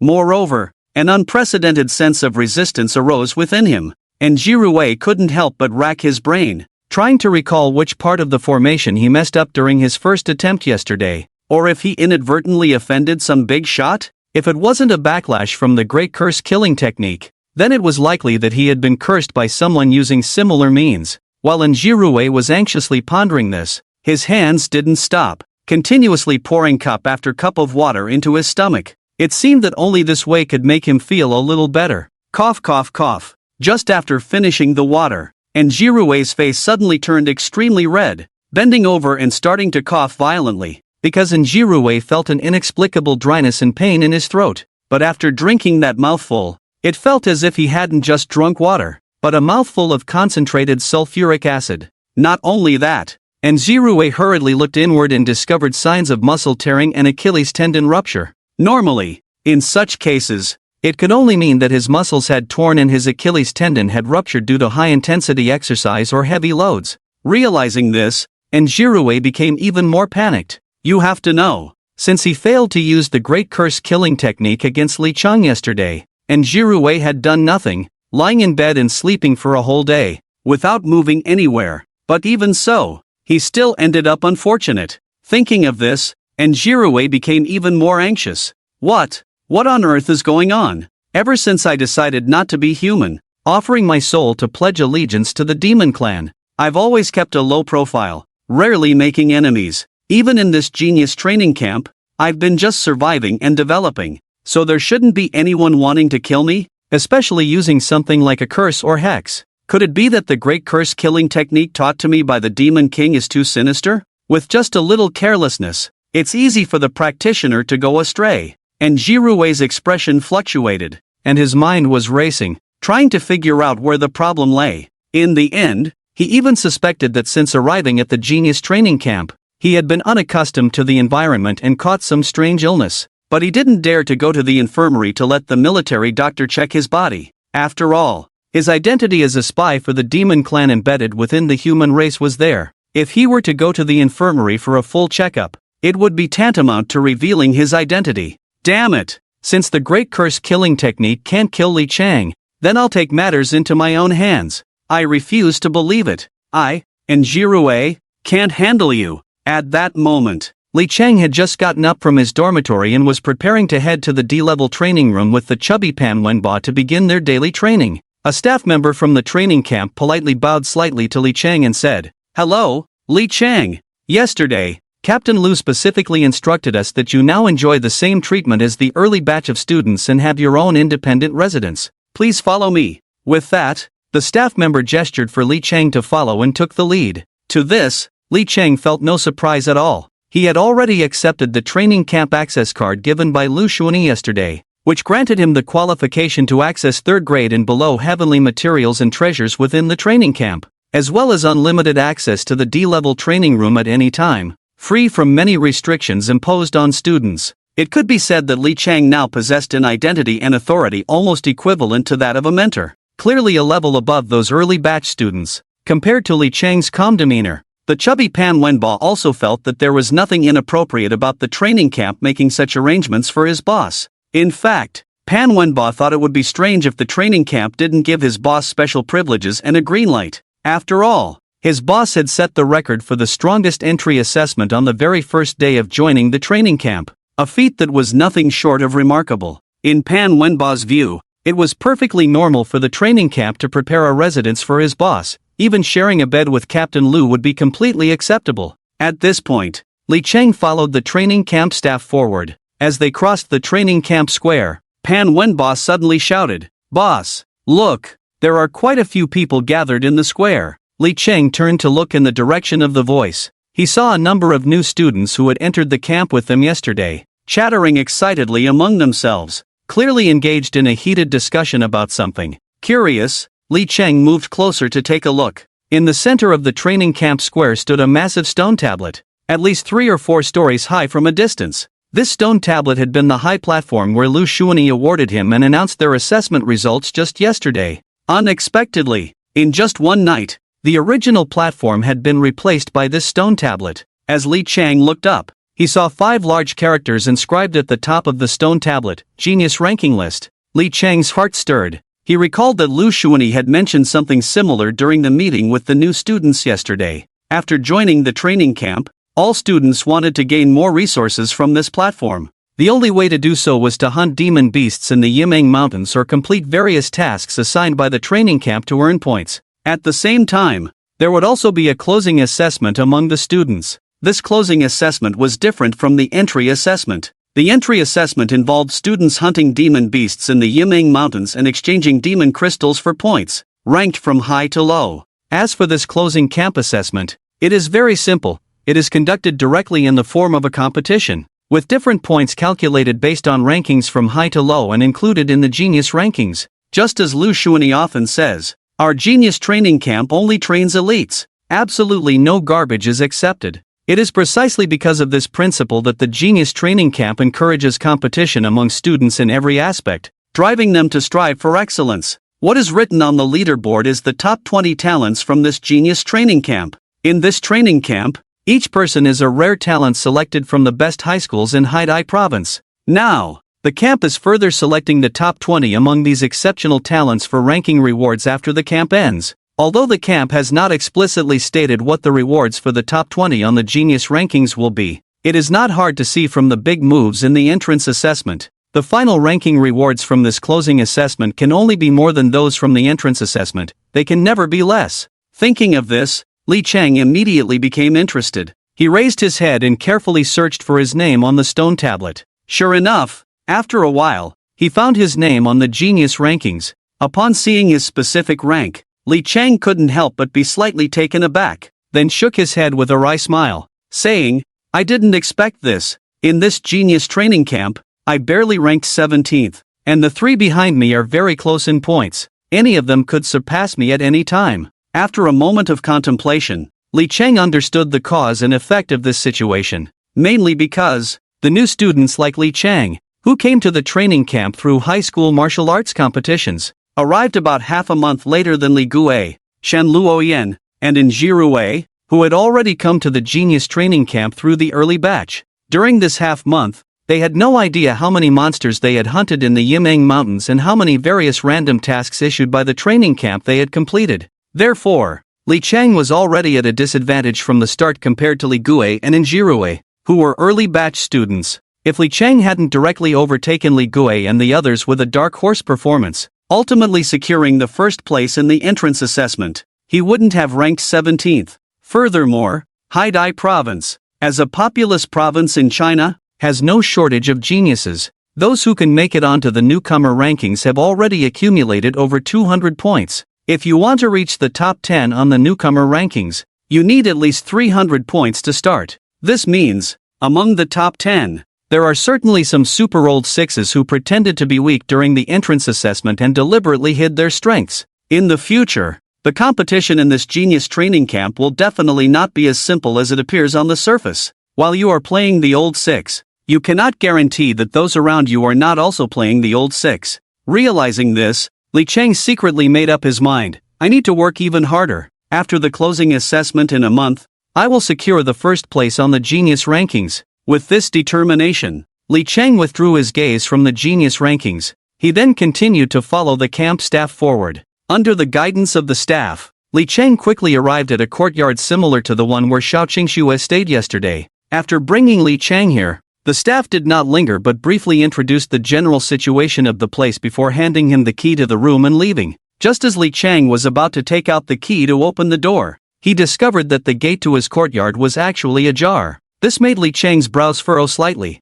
He hurriedly pushed open the courtyard door and was met with a series of boisterous laughter coming from within his yard. He heard someone exclaiming, "TSK, TSK, TSK. Big brother, I didn't expect that the training camp would give that Li Chang such high treatment. This is even better than the residence the training camp allocated to you. Big brother, the spiritual energy here is abundant." As the words fell, another person burst into laughter, saying, "Then this courtyard will belong to us from now on. Who are you people?" Peering through the courtyard door, Li Chang listened as this group of people chatted freely, completely unconcerned. This made Li Chang's brows tighten, and he immediately pushed open the courtyard door and strode inside. He saw 5 or 6 people standing in the spacious courtyard, laughing and joking with one another. Watching these guys act so naturally as if he weren't there left Li Chang at a loss. He stepped back out of the courtyard and looked again at the plaque on the residence, feeling puzzled, thinking, could it be that I walked into the wrong courtyard?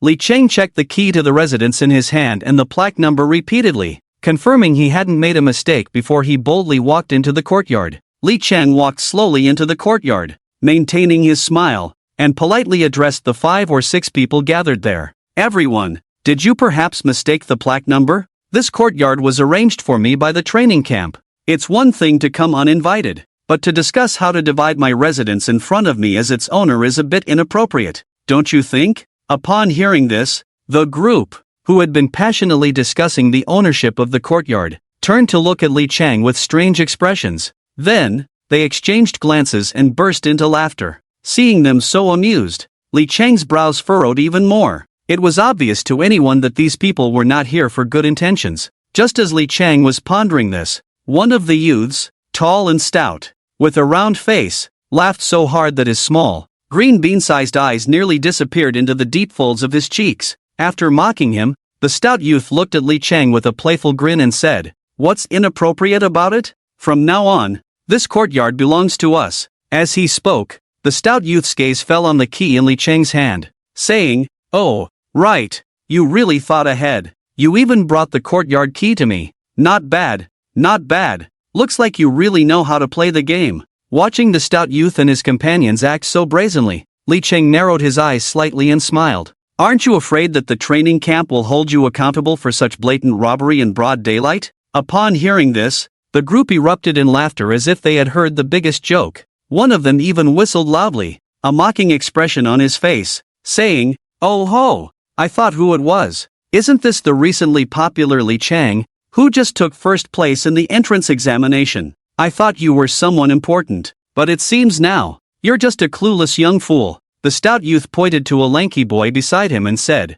"Lu Wen Kai, tell him." Hearing this, Lu Wenkai stepped forward, shaking his finger at Li Chang with a disdainful look, saying, "Li Chang, today, let us seniors give you your first lesson. Since you fought your way out of high school martial arts, you should understand this very well. The rules of this genius training camp are the same as your high school martial arts. Not only is internal competition among students not restricted, but challenges are even encouraged. As long as you don't take the other person's life, even if you beat them to a pulp, break their bones, no one will hold you accountable." As he spoke, Lu Wenkai pointed to the ground beneath him. "Here, whoever has the bigger fist, their words are the truth, and they represent justice. Just like how I'm taking over this courtyard from you, as long as you're not my match, then this is mine. Do you understand? Silly boy, don't think that just because you got first place in the entrance exam, you can consider yourself something extraordinary. In the eyes of us old students,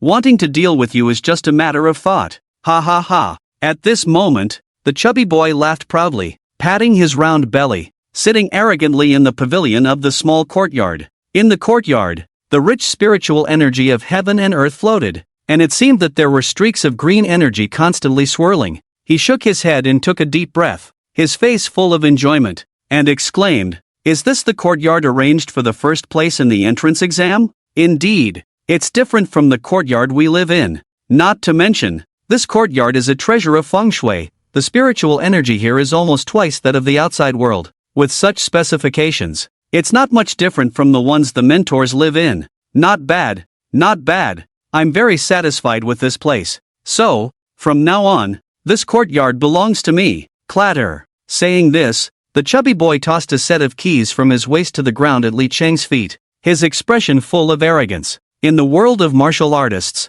it has always been like this. The basic rule of survival of the fittest is evident everywhere, especially this courtyard that Lu Xuanyi specifically arranged for Li Chang. The richness of the spiritual energy here, comparable to that of a mentor, would make anyone envious and covetous. Undeniably hot property. Li Chang remained silent. He looked down at the keys thrown at his feet, then turned his gaze to the chubby boy, his brows knitting into a frown. Seeing that Li Chang was so unappreciative, and had no intention of leaving, Lu Wenkai sneered and strode up to Li Chang. He raised his hand, pointing at the chubby boy sitting confidently on the stone bench in the pavilion, and arrogantly said, "Li Chang, I'm not afraid to tell you, this is my older brother, An Shicheng. My brother An Shicheng has already reached the peak of the third stage of the martial master realm and can break through to the fourth stage at any time. If you know what's good for you, hand over the keys to the courtyard with both hands, then pick up the keys on the ground and get lost." And Shicheng and the others,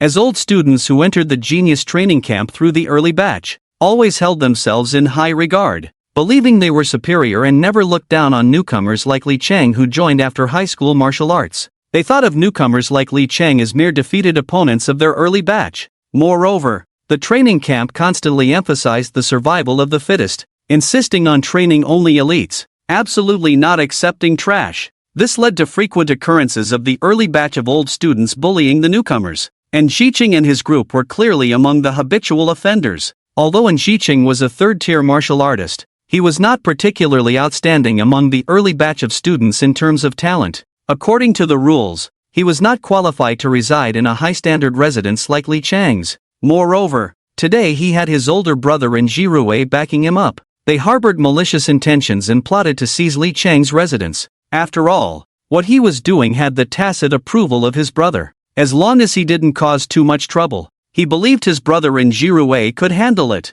Li Chang remained expressionless. He merely looked indifferently at An Shicheng and his group of clowns, quietly observing their subsequent performance. Seeing that Li Chang was still unfazed, Lu Wenkai shouted sternly, "You better get lost now. If you don't leave, do you believe I will break one of your arms to teach you a lesson?" Upon hearing this, Pan Wenba's expression also turned quite grim. He had thought that this time he was just accompanying his boss to gain some experience. Little did he expect. He indeed gained experience this time, but it was a rather tumultuous one, wasn't it? Not only did he see his boss's impressive courtyard that rivaled that of a mentor, but he also encountered An Shicheng and his group of shameless rogues. Although Pan Wenba felt a bit intimidated facing these seasoned early batch students, he still steeled himself to step forward, intending to mediate. "Everyone, my father is Pan Xinfan, the chairman of Xinfan Group. I hope you can spare me some face." let's just leave this matter for now. Oh my. Pan Wenba had thought to leverage his father Pan Xinfan's reputation to gain some respect from Enxiqing and the others. Who would have thought? His father's reputation was so ineffective in the eyes of these seasoned early batch students. Before he could finish his sentence, Lu Wenkai kicked him to the ground, pointing at Pan Wenba's nose with disdain and mockery, saying, "Humph, Xinfan group.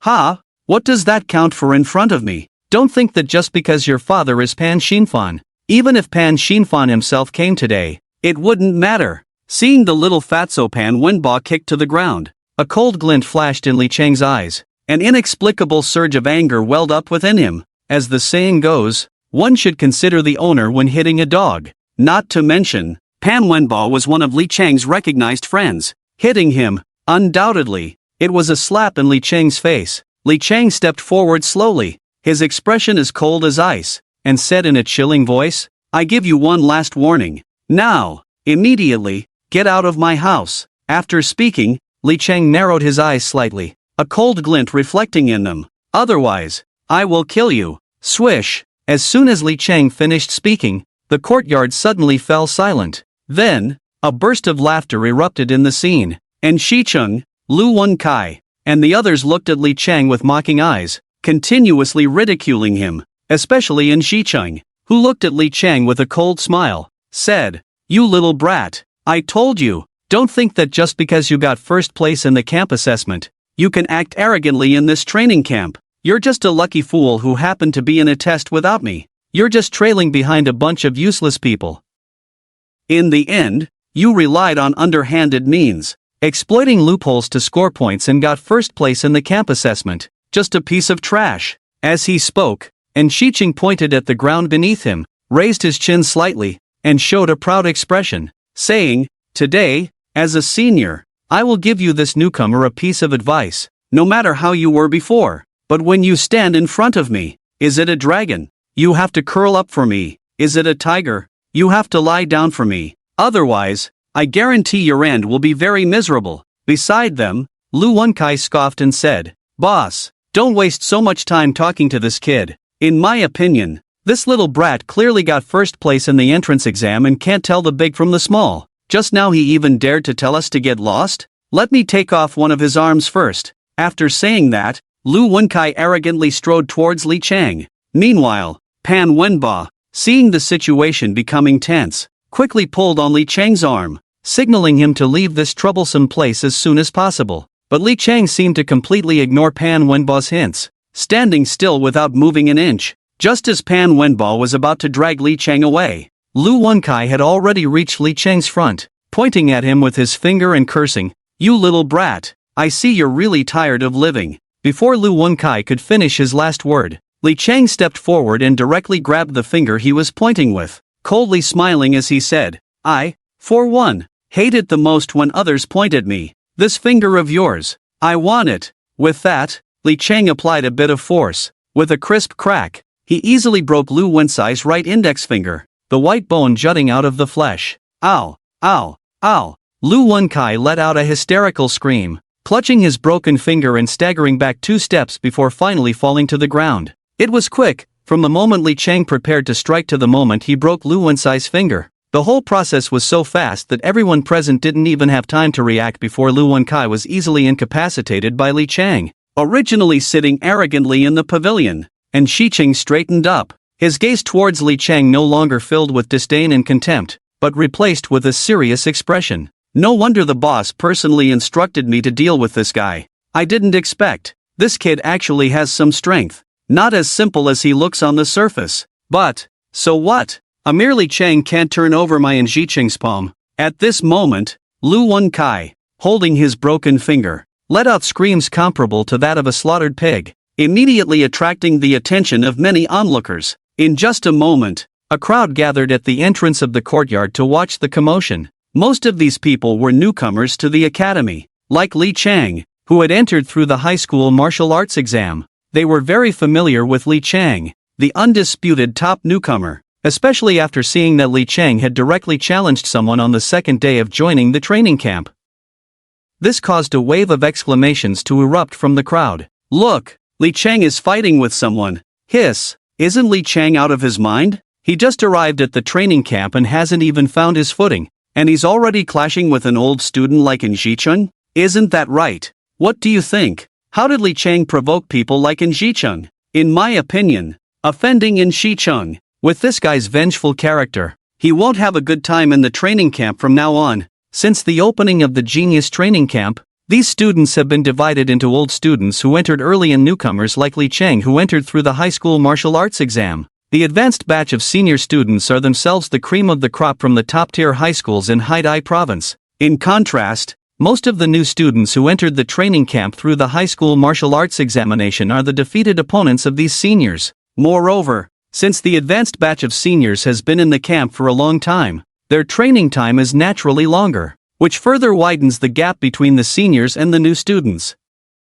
Therefore, these new students who entered the training camp through the high school martial arts examination, if they had any choice, would endure if they could, retreat if they could, and would not dare to confront the seniors head-on. Thus, no one would have high hopes for Li Chang. However, Li Chang was completely unconcerned. After incapacitating Lu Wenkai, he waved to Ji-chun and the others who were watching the show in the pavilion, his face full of disdain, saying, "I'm in a hurry. You all come at me together. You little brat, what did you just say? Say it again." Seeing that Li Chang actually dared to provoke him in public, acting so arrogantly, Ji-chun and the others were immediately incensed, with many pulling out their weapons, activating their professional talents, preparing to besiege Li Chang. "Everyone, get out of my way." Seeing that the crowd was about to make a move, Ji-chun waved his hand grandly. Under the gaze of everyone present, he straightened his collar, stood up from the stone bench,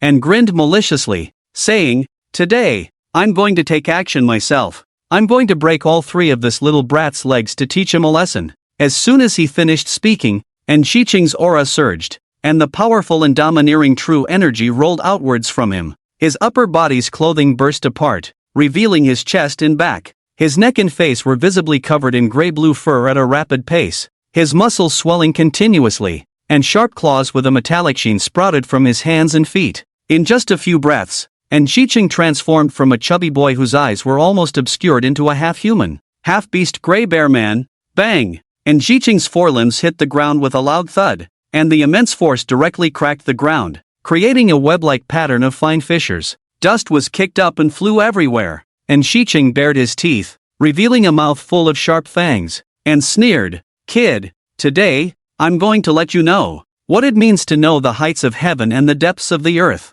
As soon as he finished speaking, Ji-chun's bare paw slammed down again, and he charged forward on all fours, radiating a dazzling gray-blue light all over. That bare paw seemed to transform into a mountain. Boom! Accompanied by the sound of rushing wind and immense force, it instantly smashed towards Li Chang's face. Ji-chun's half-human, half-beast state was the A-grade animal-type profession, the gray-blue giant bear. Typically, martial artists who awaken animal types gain the unique wild strength of the animal, enhance their physical abilities, and acquire corresponding animal traits. At the same time, the ability user will have three transformation stages: human form, human beast form, and beast form. What Ji-chun was currently activating was the human beast form of an animal-type martial artist. With a single paw strike, the ground would surely crack and stones would shatter. Behind Ji-chun, some people were clapping, excitedly cheering. "Look, the boss is starting off by activating his professional skill. He's serious now.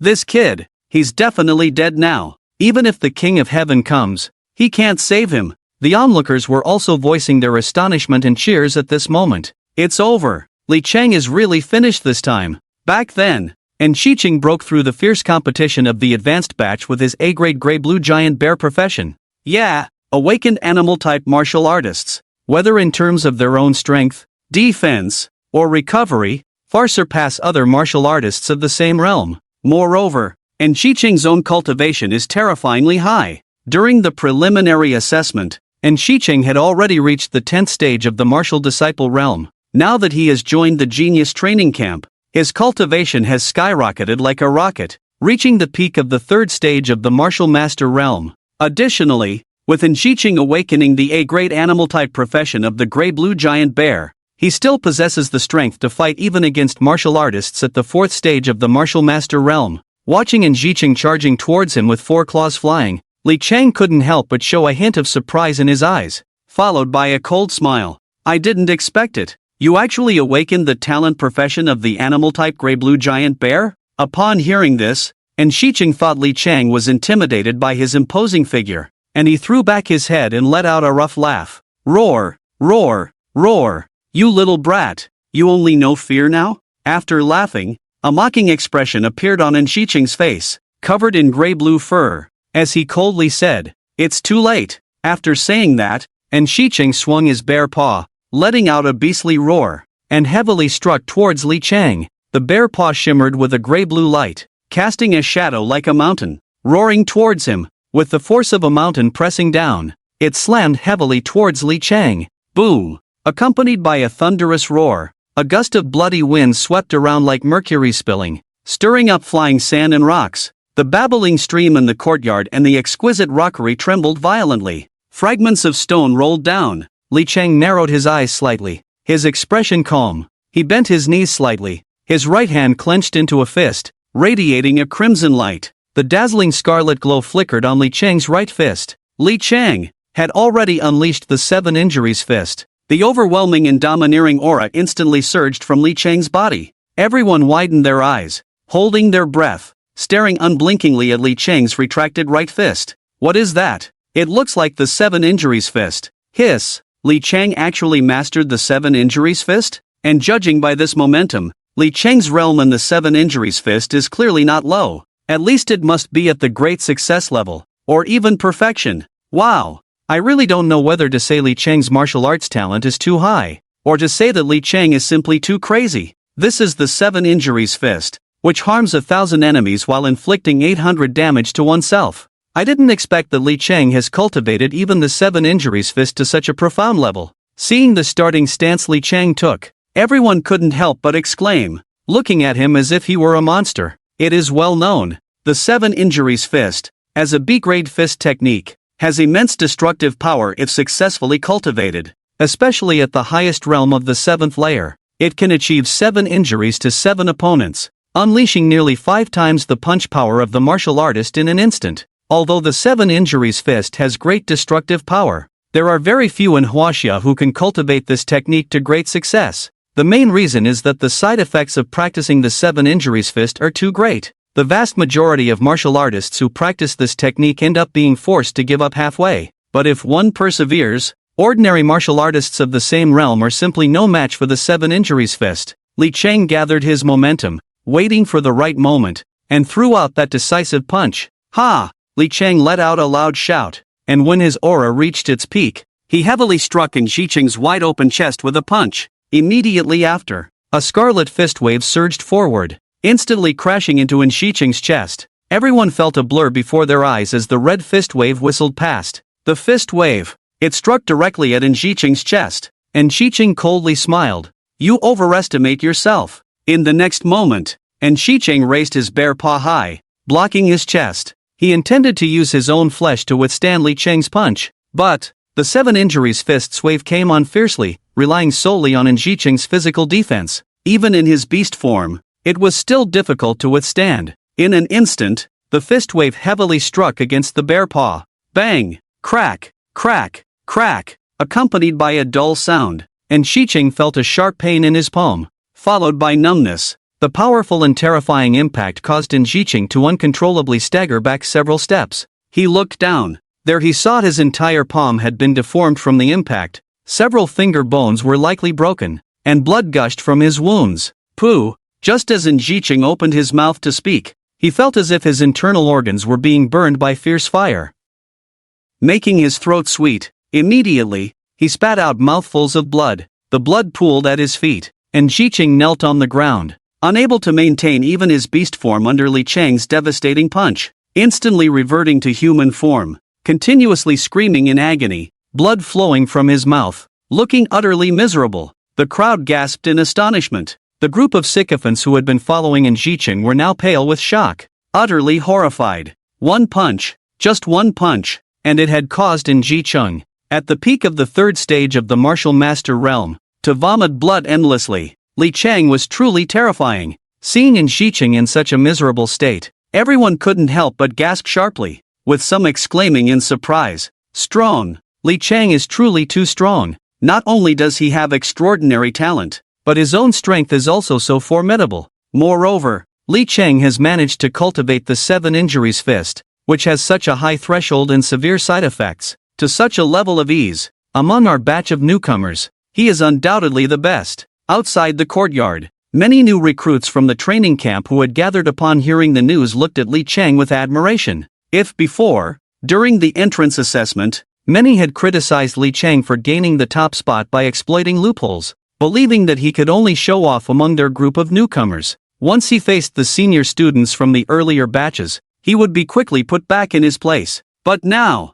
Li Chang had used a direct punch to crush and defeat In Jicheng, silently and powerfully slapping the faces of those who wanted to see him fail. He had directly countered the doubts, and all the newcomers were truly convinced by Li Chang. Li Chang coldly surveyed the few remaining people in the courtyard and said, "Who else? Anyone who is unconvinced, come up." The few were so frightened that they retreated in succession, and for a moment, no one dared to make a move. Li Chang raised an eyebrow, exuding a mighty and overwhelming aura, surging forth. Seeing this group of people hesitating in place, Li Chang sneered, "If you don't make a move, then I will." After saying this, Li Chang took a step forward. This immediately shocked the few, their faces drained of color, and someone shouted, "Li Chang, don't make a move. We're leaving right now. This time, we admit defeat." Admit defeat? Li Chang narrowed his eyes and snorted coldly. "You think you can come and go as you please? Do you really think I'm a good-tempered person?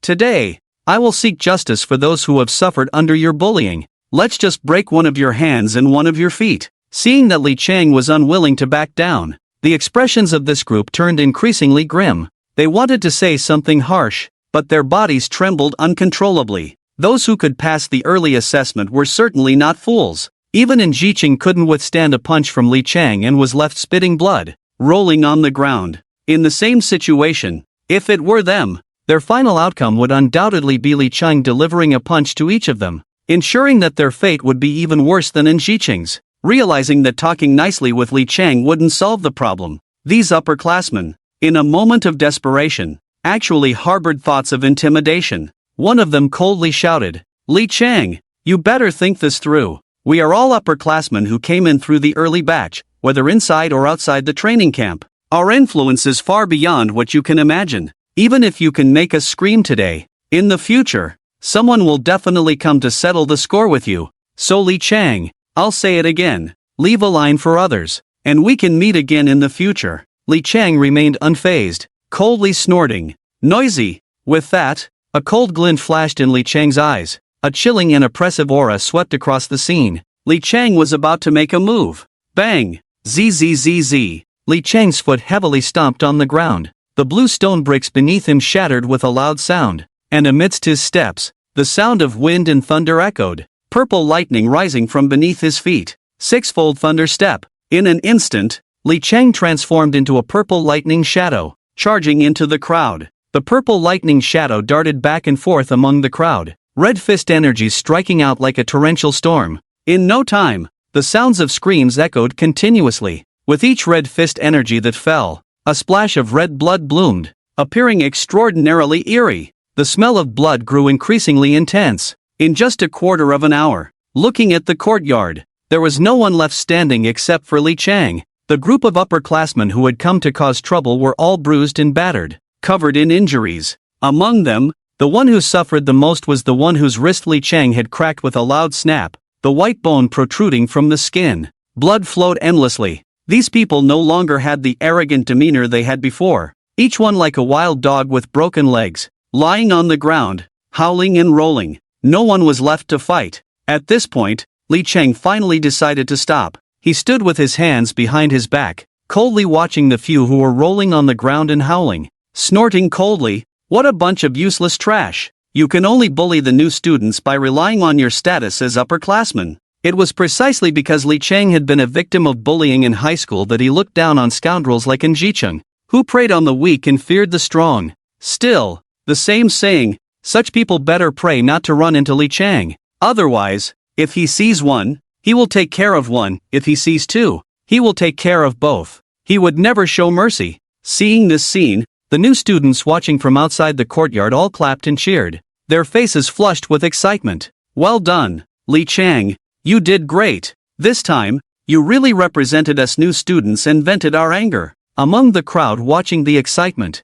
there were naturally those who had just arrived and had been bullied by Jiqing and his gang, taking advantage of their status as upperclassmen. And today, Li Cheng fought fiercely in front of everyone, giving a severe lesson to the group of bullies. This act of righteousness was truly a delight to the heart. Seeing the crowd's emotions rising, Li Cheng raised his sword-like eyebrows. He looked at the new students around him who were clapping and cheering, and then at the figures of Jiqing and others lying on the ground like dead dogs. Suddenly coming up with a good idea, Li Cheng turned to the onlooking new students and cupped his hands, saying, "Everyone, I would like to ask you for a small favor. These guys are really an eyesore in my courtyard. Please, help me throw them out." Upon hearing this, the crowd of new students became restless again, but many still hesitated, fearing the lingering power of Jiqing and his group of seniors. However, as Li Cheng's loyal little brother, Pan Wenba, upon hearing his boss's command, somehow found a large burlap sack,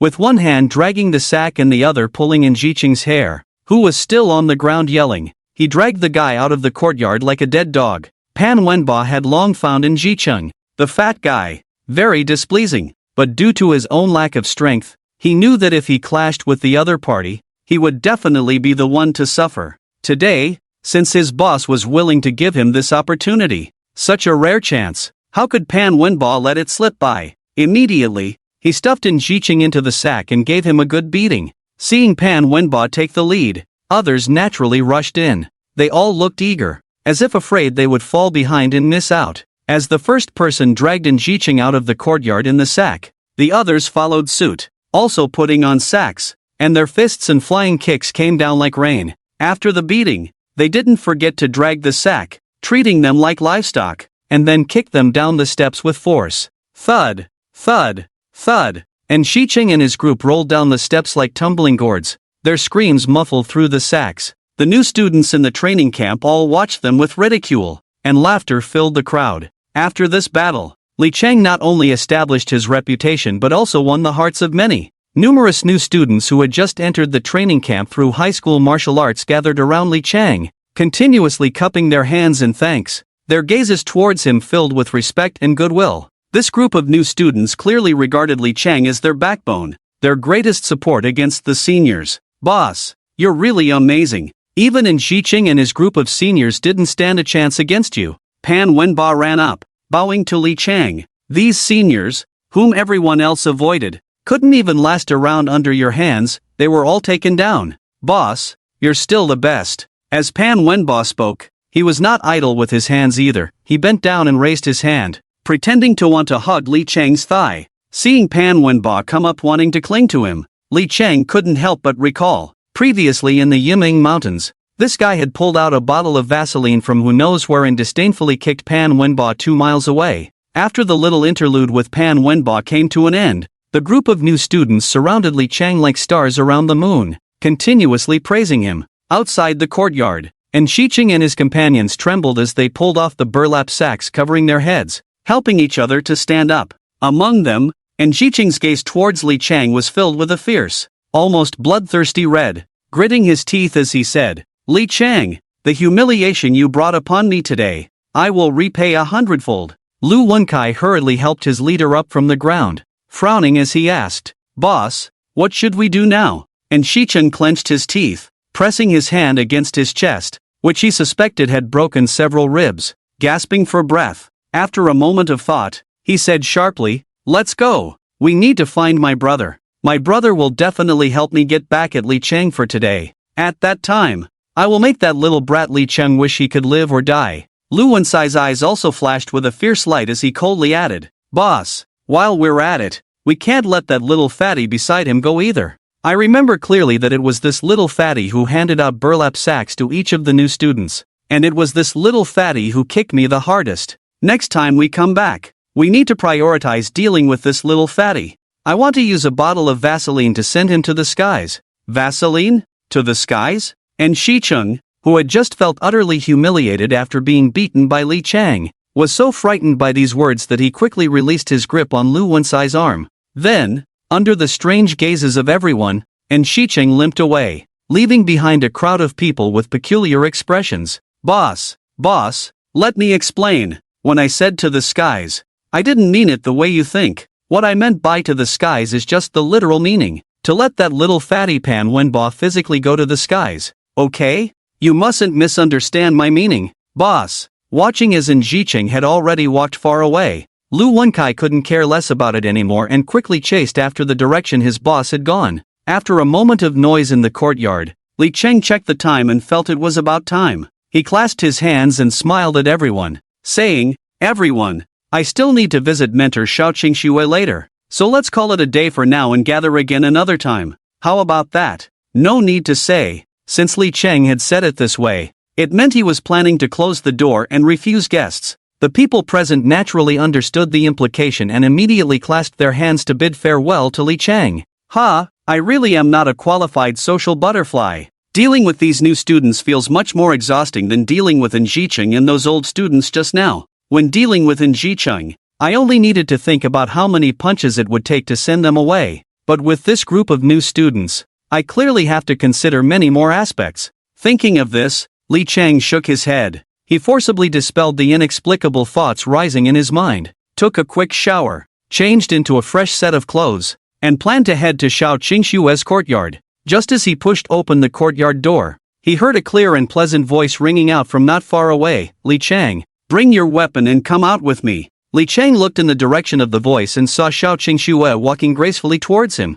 Today, Xiaoqing Xue was not wearing that purple long dress, with a thin veil covering her face. Instead, she wore a dark purple combat suit that perfectly outlined her exquisite figure, accentuating her curves. What surprised Li Cheng even more was that it was the first time he had truly seen the beautiful face behind Xiaoqing Xue's veil. The woman had a fair complexion, delicate eyebrows like crescent moons, and a pair of beautiful eyes resembling autumn waters, reminiscent of a finely painted beauty in traditional art. Especially as Xiaoqing Xue walked towards the sunlight, her fair skin radiated in harmony with the daylight. This instantly stirred a sense of amazement in Li Cheng's heart. Although in terms of appearance, Shen Luoyan might not be much inferior to Xiaoqing Xue, the two women were like the four noble plants, each with their own charm. However, compared to Shen Luoyan, who was still in her youthful prime and not fully developed, a mature teacher like Xiaoqing Xue, resembling a ripe peach, attracted Li Cheng's gaze even more.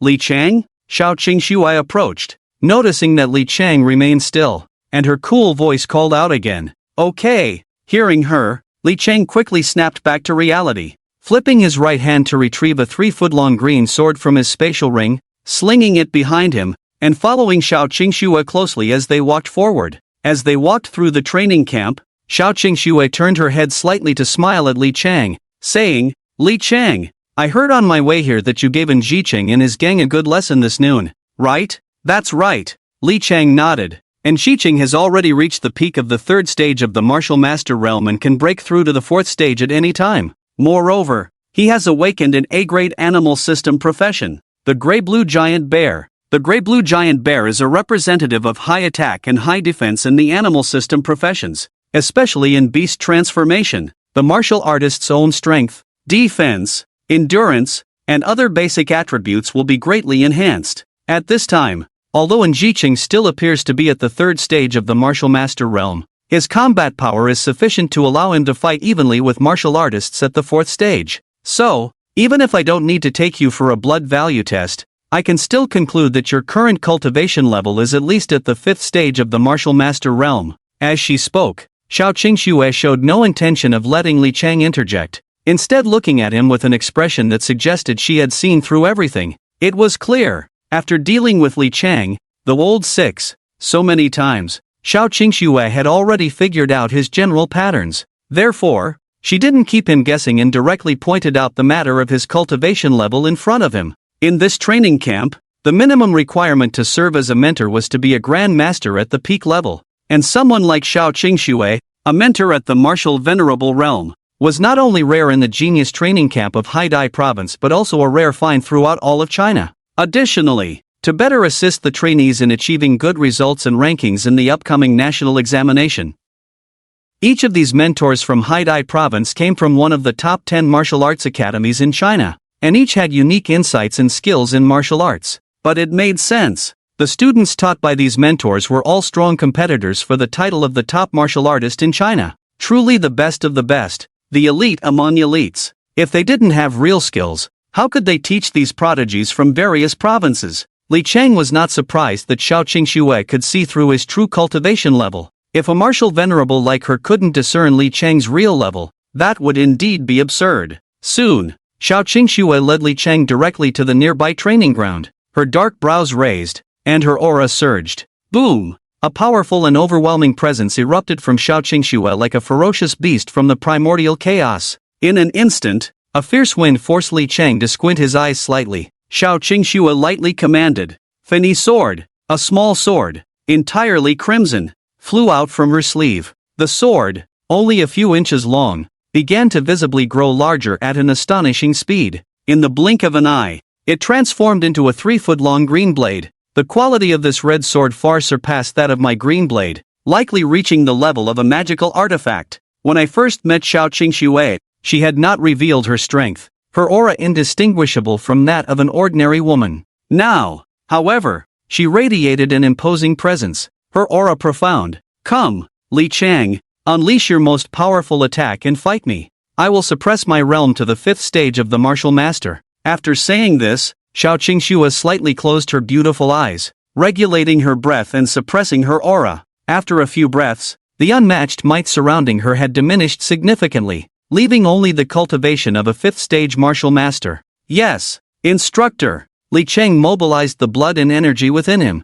raising his fists and assuming the starting stance of the 7 injuries fist. Make your move! Xiao Qingxue's cold voice echoed in the vast training ground, her spirit revealing a determination that rivaled any man. Good! A glint flashed in Li Chang's eyes as a crimson aura enveloped him, his momentum rising with the intensifying intent of his fists. When Li Chang felt his aura peak, he roared, "Take my punch!" He unleashed a powerful punch. Boom! The next moment, a tremendous sound erupted in the air. Li Chang's punch unleashed 7 hidden forces, but that was far from over. Each of those 7 forces transformed into 7 injuries after leaving Li Chang's fist. In an instant, 49 injuries struck out simultaneously. The fierce and domineering punch energy coalesced into a blood python, fiercely attacking Xiao Qingxue. The punch wind raged. Lightning flickered. The granite arena beneath them seemed unable to withstand such a terrifying punch force, cracking inch by inch from Li Chang's position, countless fragments flying out like bullets. Li Chang could distinctly feel that his internal organs had violently trembled.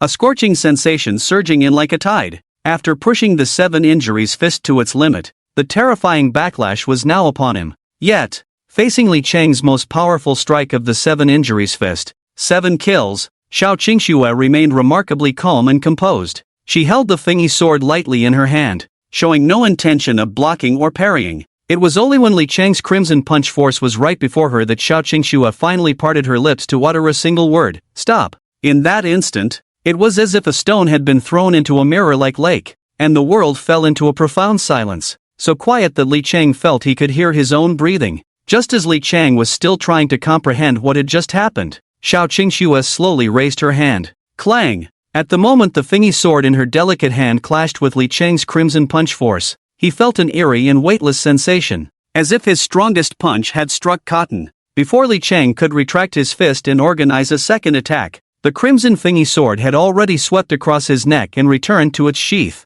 You lost. Xiao Qingxue frowned as she looked at Li Chang. Come again. Long before Xiao Qingxue drew the fingy sword, Li Chang had his mind intensely focused on the crimson longsword in her hand, constantly paying attention to the changes in her techniques as she shifted between offense and defense. But what Li Chang did not expect was that despite being so cautious in his heart, when the two entered actual combat, the opponent could still easily deflect his attacks and effortlessly stab the blade into his vital points. Yes, Li Chang took a deep breath, steadied his mind, and launched another attack. Clang! Clang! The fingy sword in Xiao Qingxue's hand only clashed with Li Chang's for 2 moves before easily breaking through his techniques, leaving his chest wide open, exposing all his flaws. Is this really all your strength? Xiao Qingxue frowned slightly as she looked at Li Chang. Demon's wrist. 5 times strength amplification. Demon's wrist. 5 times speed amplification, 6-fold thunder step. This time, Li Chang said nothing more and directly activated the demon's wrist to amplify his strength and speed,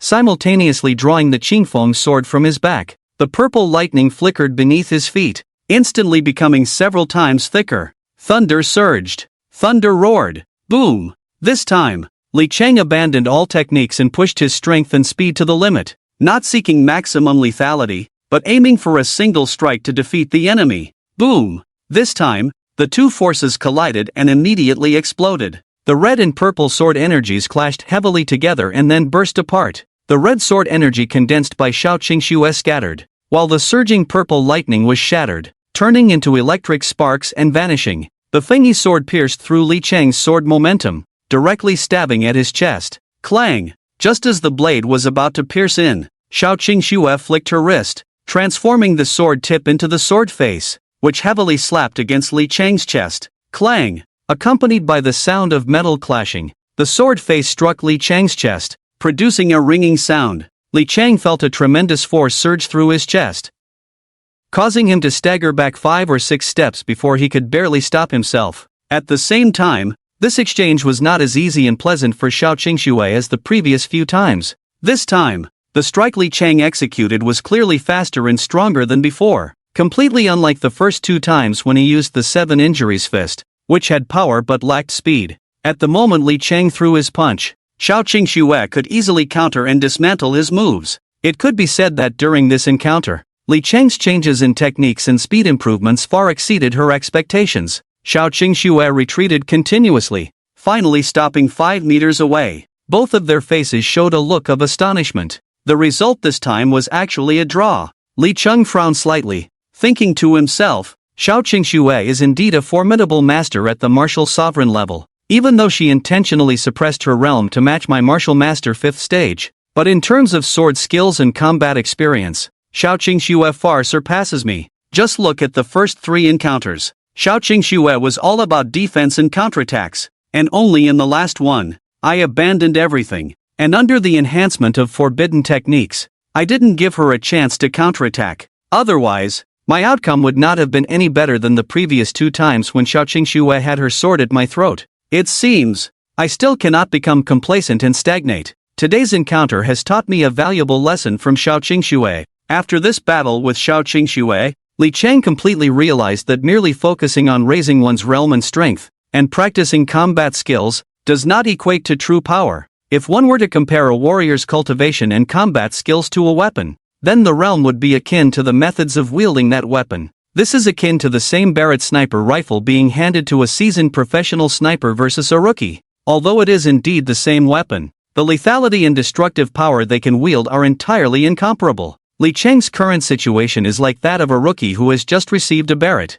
Although the system, this golden finger, allows Li Chang to ensure rapid progress in both his cultivation level and the training of internal martial arts techniques like the 7 injuries fist, the transformation technique, and the 6-fold thunder step, it can only enhance quantifiable aspects of his cultivation, internal skills, and martial techniques, but cannot elevate a person's realm. This is similar to how a rookie may know how to use a Barrett, but whether they can use it well, shoot accurately, and maintain stability is another matter entirely. Can they achieve 100 steps to pierce a willow, and ensure they can still hit their target accurately in various extreme conditions? That is a different story. Compared to the beautiful mentor before him, he is still at the stage of talking about strategy on paper in terms of his realm, and there is still a long way to go. However, through this battle with Shao Qingshu, Li Chang has now clearly defined a path for his future cultivation. While continuously improving his cultivation, he must not neglect the elevation of his realm.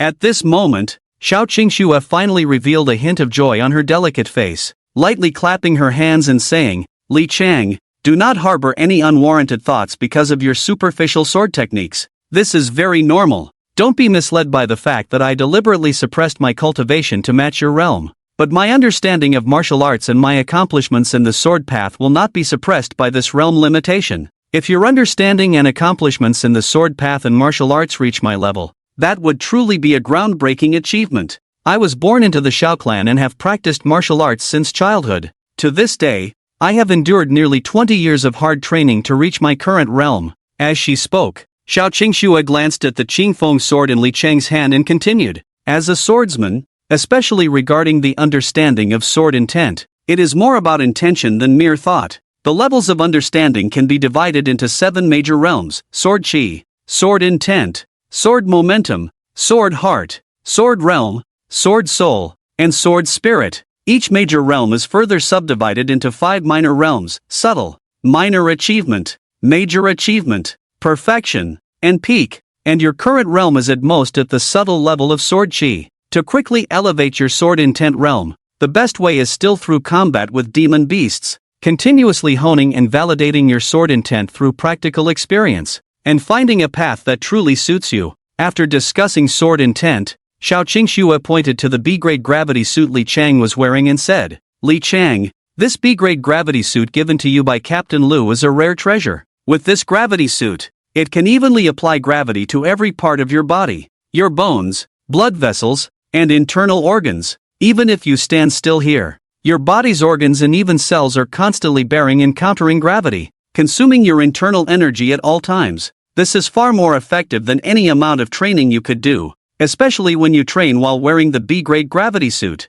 The effect will be even better. You could say, while wearing the B-grade gravity suit, and with the 10-fold gravity in the training room, your training in one day is 3 to 5 times faster than your normal training. 3 to 5 times? This increase in training speed is indeed quite exaggerated. Li Cheng deeply agreed with this. Ever since he put on the gravity suit, he could clearly feel himself getting stronger every moment. However, for others, they had to endure the painful yet joyful pressure of at least 1,000 kilograms from the gravity suit every day. But for him, Li Chang, it was all joy and no pain. He had enemies who bore the many negatives of the gravity suit, so he could completely go crazy with the competition 24 hours a day. After a day of recovery, seeing Jirui's endurance restored to 60%, Li Chang smiled. You dog, those guys who came to my residence looking for trouble today, they were sent by you, right? It's only polite to return a visit. Since you want to mess with me, I can only exhaust you properly.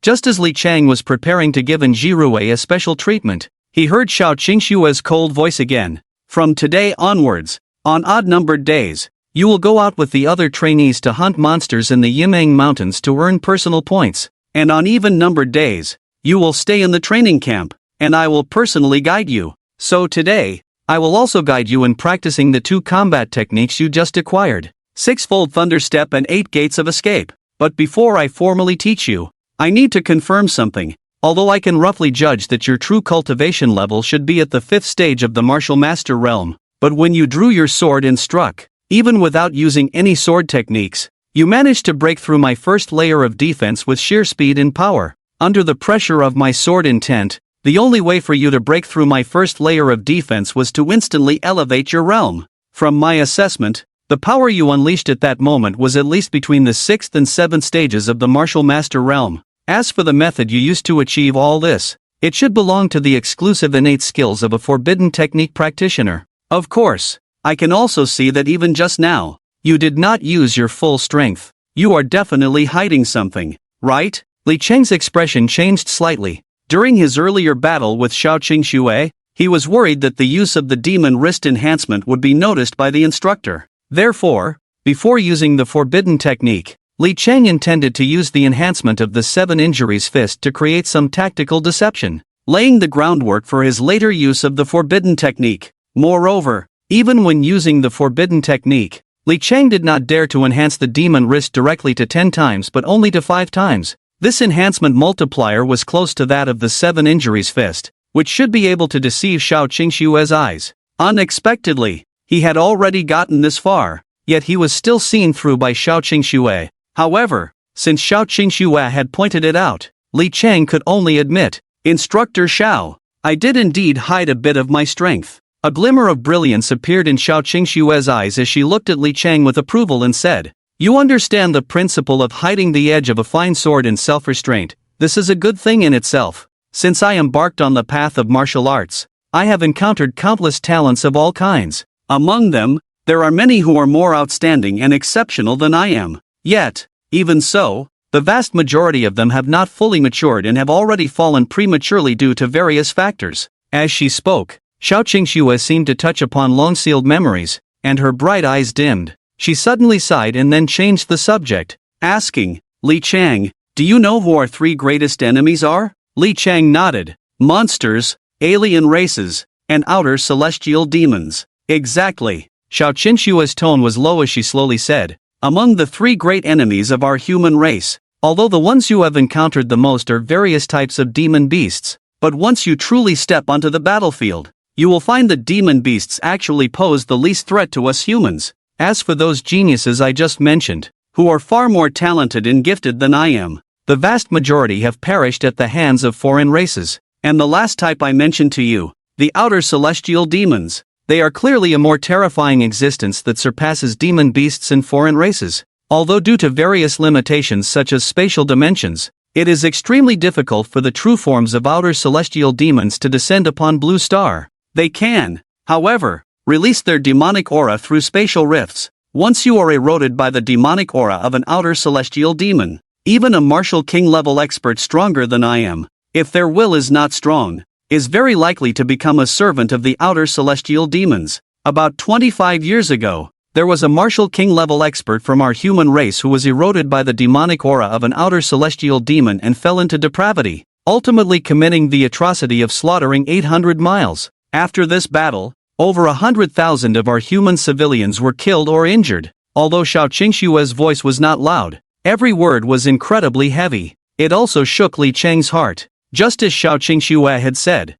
among the three great enemies of our human race, the ones he had encountered the most were naturally the demon beasts. As for the foreign races and outer celestial demons, with his current realm, he had no qualification to come into contact with them. Therefore, Li Chang only knew that these two types posed a much greater threat than demon beasts, but he had never had a clear understanding of just how strong they were. However, now, hearing Xiao Qingxue say this, even a strong martial king, who could definitely be considered the strongest among humans, each one of them could be a guardian capable of protecting the peace of a base city. Yet even so, the martial king level has no advantage when facing outer celestial demons. The opponent doesn't even need to descend in their true form to Blue Star, just the demonic aura leaking out from the spatial rifts is enough to turn martial king level experts into their puppet servants. It is not hard to see why the outer celestial demons are the most powerful and terrifying existence among the human race's enemies. Li Chang, the reason I am telling you this, is because, with the martial talent you have shown so far, you are very likely to encounter foreign races or even outer celestial demons on your path of growth in the future. So, Li Chang, my first lesson as your mentor is, no matter what kind of situation you find yourself in, you must try to leave yourself with more trump cards. Remember, in this world, only living geniuses have value. Those dead geniuses have no value or meaning. This is also why, although the Ssslevel forbidden technique master profession you awakened can absolutely be considered the strongest profession that surpasses all others in terms of ability and talent, it is precisely because the forbidden technique master has a curse that they cannot live past 25. This is the fundamental reason why everyone looks down on this profession. At this point, Xiao Qingxue looked at Li Chang, her beautiful eyes showing a hint of brilliance. However, Li Chang, through the previous battle, I saw another possibility for you as a forbidden technique master. This is similar to the 8 escape techniques I will guide you on next. Both stem from a self-restraint of the martial artist. Xiao Qingxue said earnestly. I understand. Li Chang nodded seriously. Seeing this, a look of relief appeared on Xiao Qingxue's face. With the talent that Li Chang has demonstrated on the path of martial arts, including his choice not to succumb to despair despite the immense adversities he faced in childhood, but instead to swim against the current, it can be said that whether it is Li Chang's character or talent, in Xiao Qingxue's eyes, everything is impeccable, making her understand the heart that cherishes talent, which is why she has given so many warnings to Li Chang. Otherwise, Xiao Qingxue would have been too lazy to get to know a new student so well about things he shouldn't have known. The book on 8 Gates of Duanjia you chose in the library happens to be a combat technique I have practiced. The core cultivation model of 8 Gates of Duanjia is to continuously unlock the acupoints and gates that limit one's own power, thereby continuously lifting the genetic locks that seal the body, allowing you to break through the so-called boundaries. If one can cultivate the 8 Gates of Duanjia to its limit, it can enable a martial artist to unleash over 100 times their strength. Unfortunately, my aptitude is limited. and perhaps the 8 gates of Duanjia itself is not suitable for me. So, after practicing the 8 gates of Duanjia for more than 3 years intermittently, I have only opened 180 acupoints and just reached the second gate, the rest gate. But even at just the second level of the rest gate, by lifting the restrictions on brain domain and physical fatigue, I can still handle myself well when facing martial arts masters stronger than me, even when encountering an unbeatable enemy. As long as I open the second rest gate and lift the body's limitations on physical fatigue, I can easily shake off my pursuers during a long-distance escape. At this point, there was an undeniable hint of pride in Xiao Qingshua's tone. Clearly, she was very proud and pleased with herself for having opened 180 acupoints in less than 4 years and reaching the second rest gate. Of course, as Xiao Qingxue spoke excitedly, Li Cheng beside her was equally stirred, his heart racing with excitement. The human body has a total of 720 acupoints. To cultivate the first gate, the open gate, a martial artist must open 90 acupoints to achieve great success. Now, I will tell you one by one the methods and experiences of how to open these 90 acupoints. Following this, Xiao Qingxue began to carefully teach Li Cheng the methods and techniques for opening the 90 acupoints required for the first gate, the open gate, as well as the corresponding precautions when opening the acupoints. As the teaching progressed, Xiao Qingxue was soon completely shocked by Li Cheng's speed of understanding and cultivation. Li Cheng first enhanced his comprehension of martial arts techniques with a 5-fold increase in perception from his demonic wrist, and coupled with his innate talent for understanding, his speed of comprehension was already very fast. Not to mention now, after the enhancement from the forbidden technique, he could remember everything at a glance, as if he were cheating. In just one day, Li Cheng had already mastered the specific locations of the 90 acupoints and began to open them one by one. This was already the entry into the cultivation of the 8 gates of Duanjia. Is this the forbidden technique master who surpasses all professions? By self-restraint, controlling the enhancement effect of the forbidden technique within a bearable range. Then, maximizing the benefits that the forbidden technique brings to the martial artist. This made Xiao Qingxue increasingly admire and praise Li Cheng as a student. Looking at Li Cheng was like looking at a piece of raw jade, just revealing a precious corner of its inner self. It needed a patient and gentle craftsman to surprise and carve it, ultimately turning this raw jade into a stunning work of art. Xiao Qingxue felt that she was now that craftsman polishing the raw jade. As Li Cheng's talents became more and more outstanding and extraordinary, Xiao Qingxue's sense of achievement as a craftsman grew stronger. However, what Xiao Qingxue did not know was, even now, what Xiao Qingxue sees in Li Cheng's talent and comprehension is still something he deliberately concealed to show to his beautiful mentor. If it weren't for considering Xiao Qingxue's presence, he wouldn't want to appear too extraordinary. Given Li Cheng's usual style, he would have already unleashed his demonic techniques, 10-fold comprehension enhancement, 10-fold wisdom enhancement, and other forbidden technique boosts as if they were free, stacking them onto himself like crazy. Of course, Xiao Qingxue is currently unaware that Li Cheng is still intentionally taking her emotions and psychological endurance into account. If Xiao Qingxue knew that she had spent an entire month, day and night, practicing the 8 gates of Duanjia to barely grasp the basics, while Li Cheng, under relaxed conditions, completed the entry stage of the 8 gates in less than a day, she would be utterly crushed, wishing she could find a block of tofu to smash her head against. As Li Cheng began to frantically practice the 8 gates of Duanjia under Xiao Qingxue's guidance, on the other side, Enjirue was also busy. Naturally, Enjirue saw his brother in Shiqing being beaten to a pulp, bloodied and bruised, and recalled how he had tried to use a powerful curse to deal with Li Cheng yesterday, only to end up with nothing to show for it. Not only did Li Cheng come out unscathed, but he nearly lost his own life in the process. After a whole day of cultivating his internal energy and spending a considerable amount of pills for recovery, Enjirue finally felt a bit better. With old grudges and new grievances combined, Enjirue was determined to torment Li Cheng today to vent his and his brother's frustrations. After all, the training camp only explicitly prohibited killing, but it didn't say anything about revenge. As long as he didn't cause any fatalities, even if Li Cheng reported him to Captain Lu, it would be useless. Therefore, after noticing that it had grown dark outside, Enjirue stealthily crept into Li Cheng's courtyard under the cover of night. He even prepared candles, a small whip, hemp rope, and Vaseline for this long night. However, what Enjirue didn't expect was that after hiding under Li Cheng's bed and waiting for a long time, he ended up waiting until the early hours of the morning. Not only did he not see Li Chang,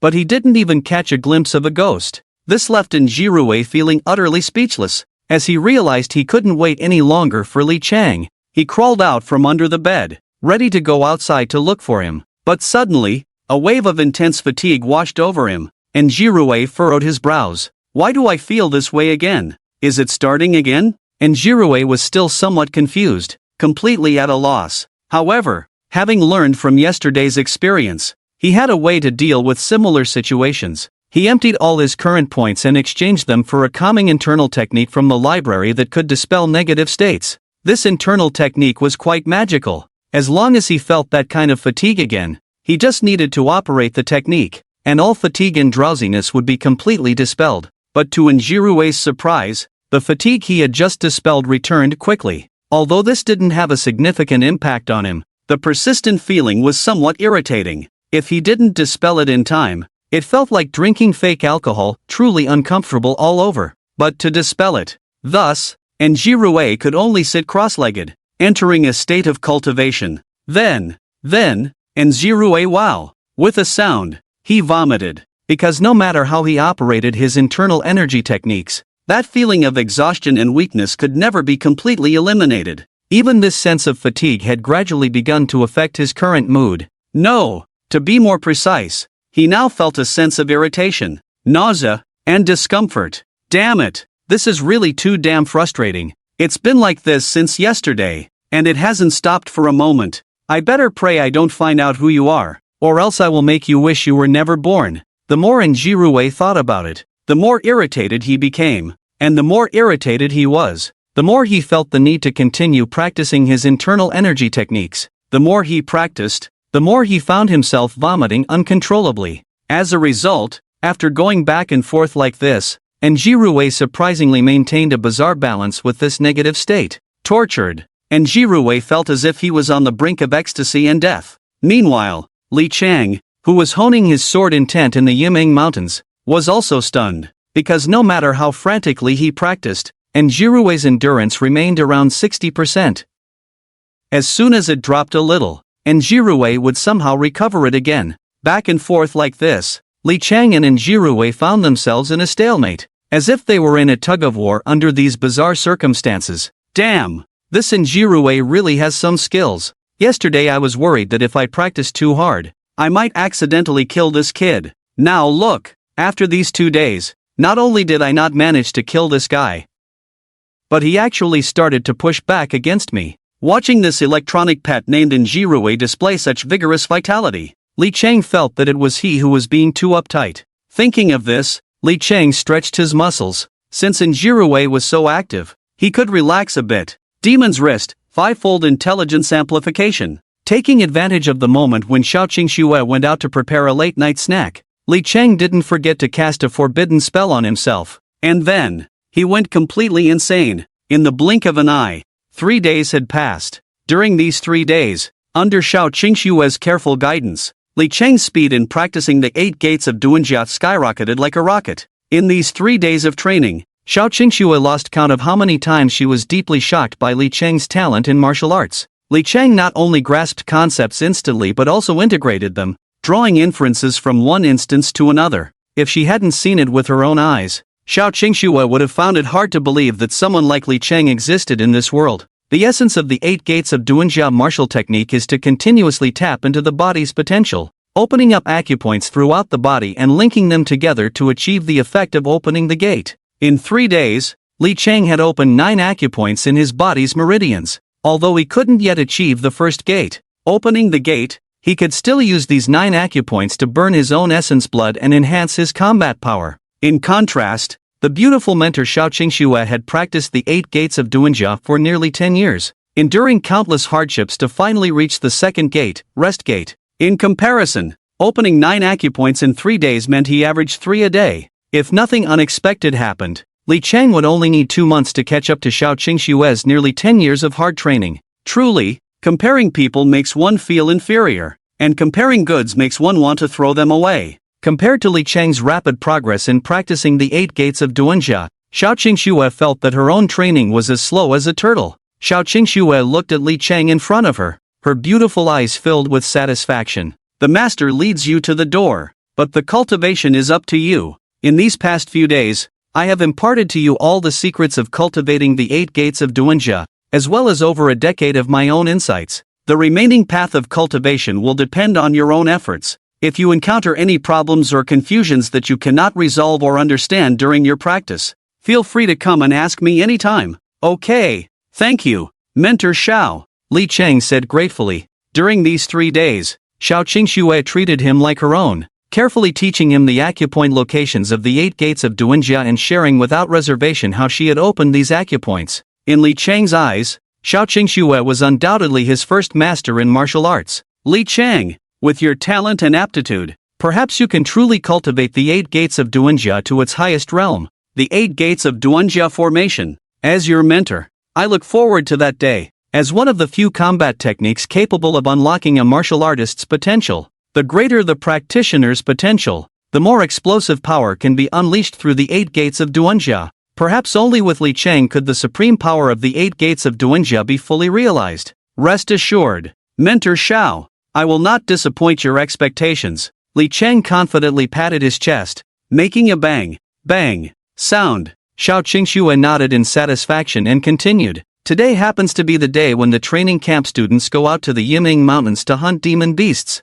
The sword intent I mentioned to you last time. The best way to improve is through blood and fire, life and death, in real combat against demon beasts time and time again. If you just stay in the training room and work in isolation, it will ultimately be just empty talk and won't bring you any substantial improvement. All your insights about swordsmanship, boxing, and body techniques must be repeatedly verified through thousands of real battles to find a path that truly belongs to you. Li Cheng said nothing more, just nodded seriously, then returned to the courtyard to pack his belongings, preparing to head to the Yimeng Mountains to enter hunting mode. Back in the courtyard, while packing the dry food and equipment needed for entering the Yimeng Mountains, he also pulled up the system page to take a look. It must be said, the 8 gates of Duanjia is indeed a powerful technique that can unlock a martial artist's potential and raise their limits. However, while the 8 gates of Duanjia is excellent in every aspect, it can be said to provide a comprehensive enhancement for martial artists. The only downside is that practicing the 8 gates of Duanjia can be a bit wasteful for enemies.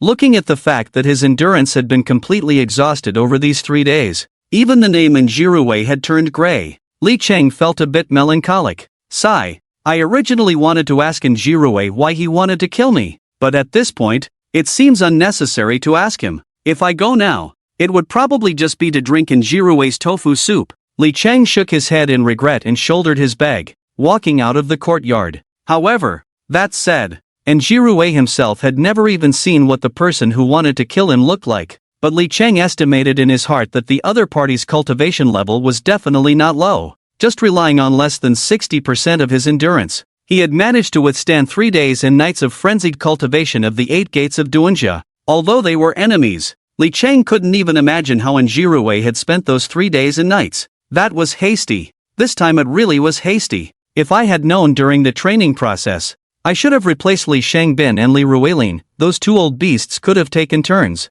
I'll be more careful next time. Next time, I will definitely be careful. It really is true that what you fear will come. From the very beginning, Li Cheng was worried that his training would accidentally kill Njirue. But in the end, it turned out well. After 3 days of closed-door training with the beautiful mentor, neglecting food and sleep to practice the 8 gates of Duanjia, nothing happened on his side, but just looking at Njirue's endurance. Even if he didn't die, he was probably half dead with fear now. Although these 3 days of closed-door training were fruitful for Li Cheng, not only did he make progress in the basics of the 8 gates of Duanjia, but he also opened up 9 acupoints in his body. In just 3 days, he didn't know how much effort it took to surpass Xiao Qingxue. However, while the breakthrough in the combat skills of the 8 gates of Duanjia was certainly commendable, he still felt that something was missing, leaving him with a sense of unfulfillment. Of course, if he could add a few electronic pets to the list of side effects he could endure,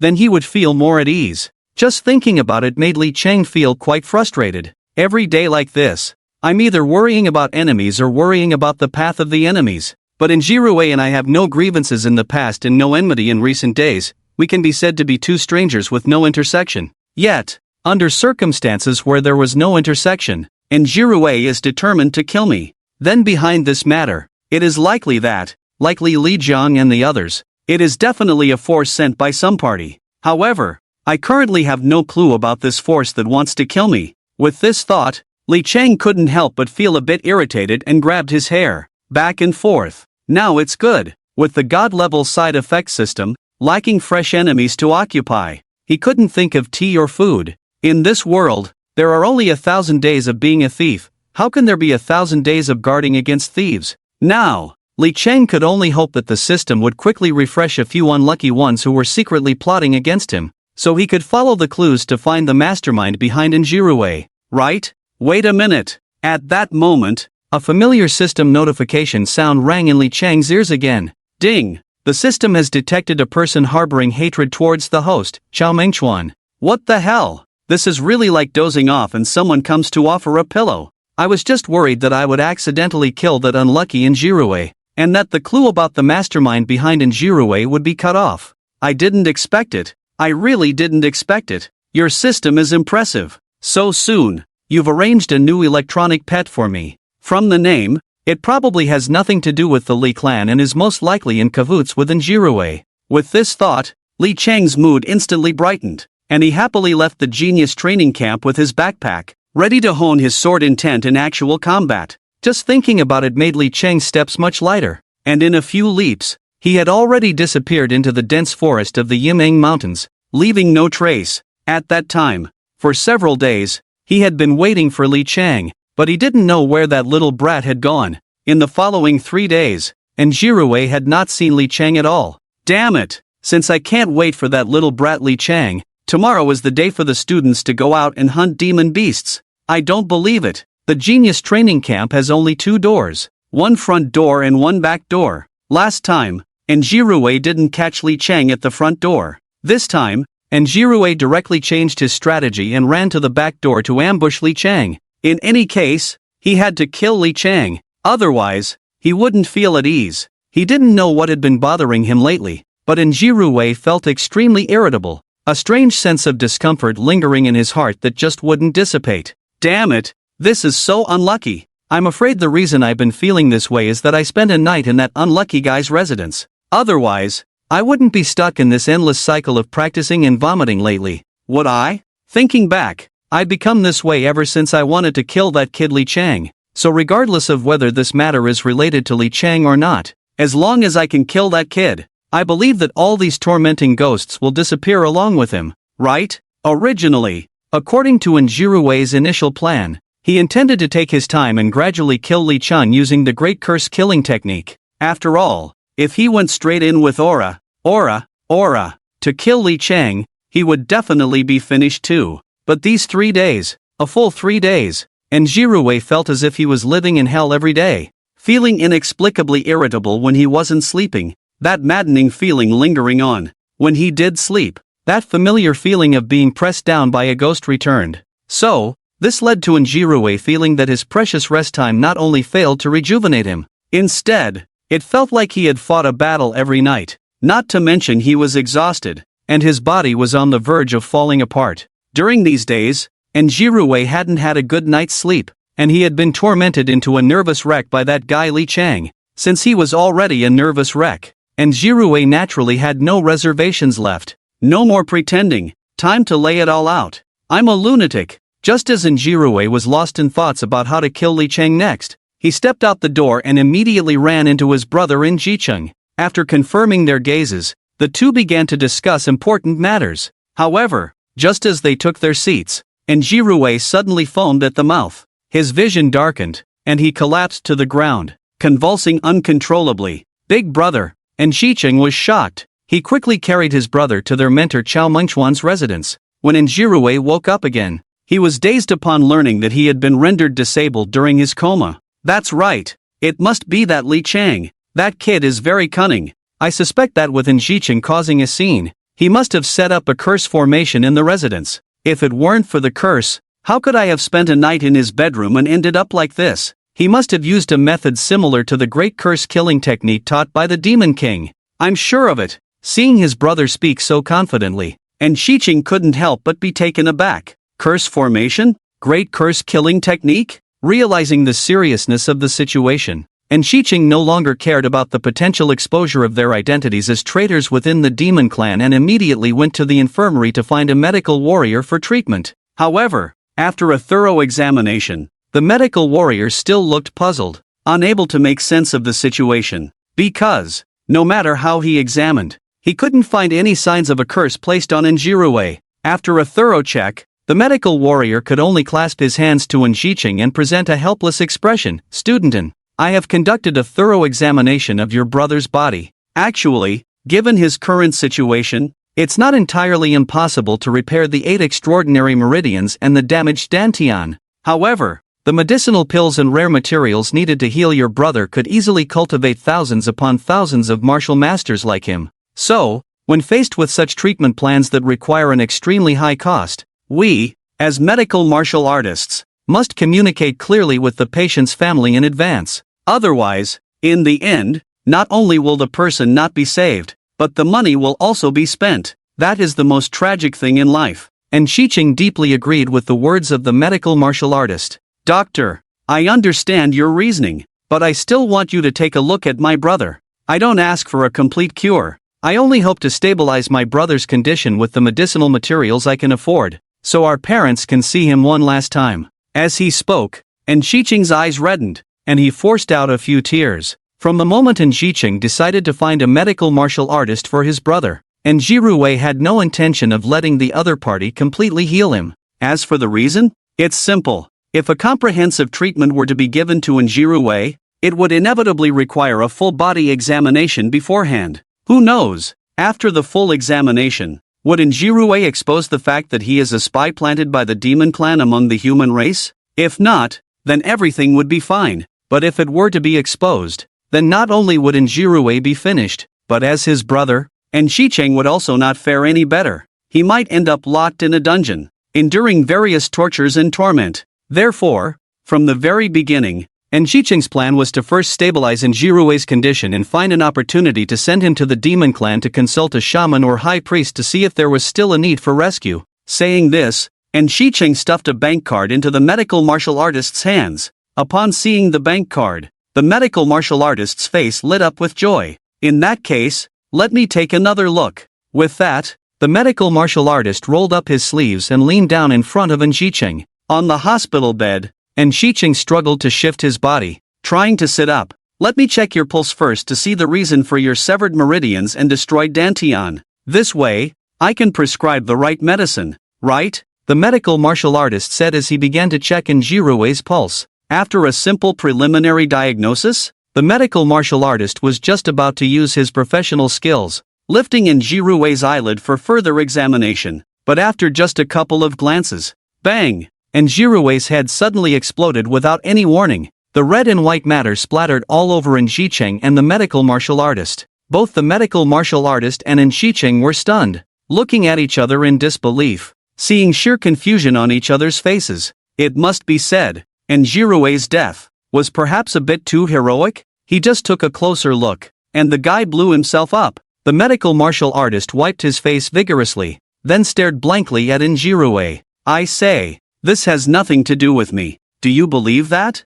Shiching also wiped the red and white matter off his face, his expression extremely grim, and he seemed somewhat unstable. My brother's death really has nothing to do with you? The medical martial artist wore a bitter smile, his right hand's index and middle fingers pointing to the sky. I swear to heaven, this really has nothing to do with me. You saw it just now. I just took a closer look at him, and he exploded. I'm even starting to suspect that you two brothers are deliberately trying to frame me. Shiching's expression immediately fell. Are you joking with me? Am I supposed to just sit here and laugh while my brother's life is at stake? And you want to extort me? How can you say such things? Is it that you're too confident? Or have I lost my mind? After hearing this, the medical warrior was left speechless, unsure of what to say. It seemed that Shiching's words weren't entirely without reason. After all, Enjirue was his own brother. There was a blood relationship between them. Shiching was not Li Shimen, and Enjirue was certainly not Li Jiancheng.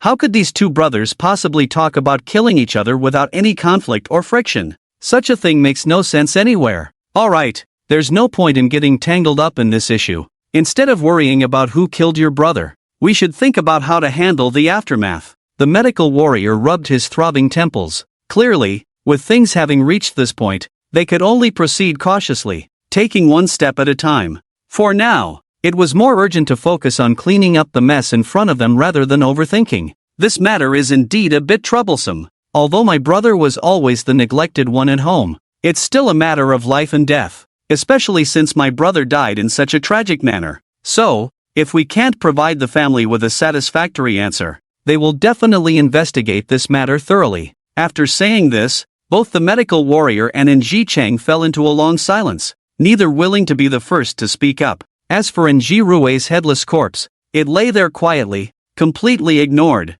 Nji Cheng slumped in his chair for a long time before finally letting out a long sigh. He propped himself up on the armrests and staggered to his feet, his voice filled with unprecedented difficulty and pain. There was no doubt, given the bizarre circumstances of his brother's death, it was unrealistic to think they could keep this matter under wraps. The only thing he could do now was to hide his identity as a traitor of the Demon Clan while figuring out how to safely convey what happened to his brother to the Demon King. This way, the higher-ups of the Demon Clan could quickly make a decision, allowing him to determine whether to stay or leave the genius training camp. In short, he needed to find a way to fool the medical warrior in front of him. Of course, although there was no direct evidence, Nji Cheng felt a vague connection to that boy named Li Chang. Even if he wasn't the one behind this, it likely had an indirect relationship with him. After all, according to what his brother said before he died, everything started happening after he spent a night at the courtyard where Li Chang lived. Today, Nji Cheng's brother suddenly fell gravely ill,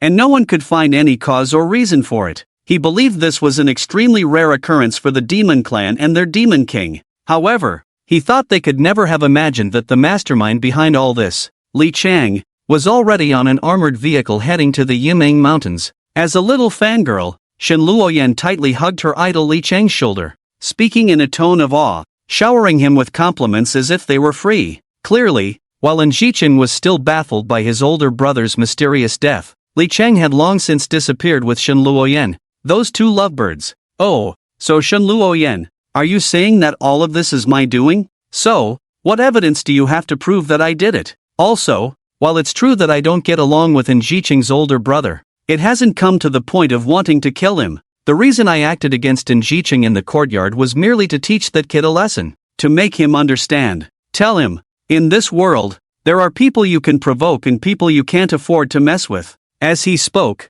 Li Chang shrugged, his face also displaying a large sign of innocence. And, this matter, whether for us or for the Demon Clan and Demon King behind him, no matter what my intentions are. But since you, Shen Luoyan, have already brought it up, why don't we just have the armored vehicle do a U-turn right here? Let's go back. Let's find Nji Cheng and clarify the whole situation. If that doesn't work, we can go to the Demon Clan's headquarters and apologize. Shen Luoyan, do you think that's appropriate? Upon hearing her idol Li Chang say this, Shen Luoyan smiled nonchalantly. Then, she reached out her delicate hand and gently pinched Li Chang's face. Hey, Li Chang, you're good at everything. The only downside is that if you don't get to the point in a few words, you start taking things seriously. I was just joking earlier. These past few days, in the genius training camp, I've been observing how Nji Cheng and his group of seniors look down on others. Even if you don't say it, I've been quietly watching and remembering.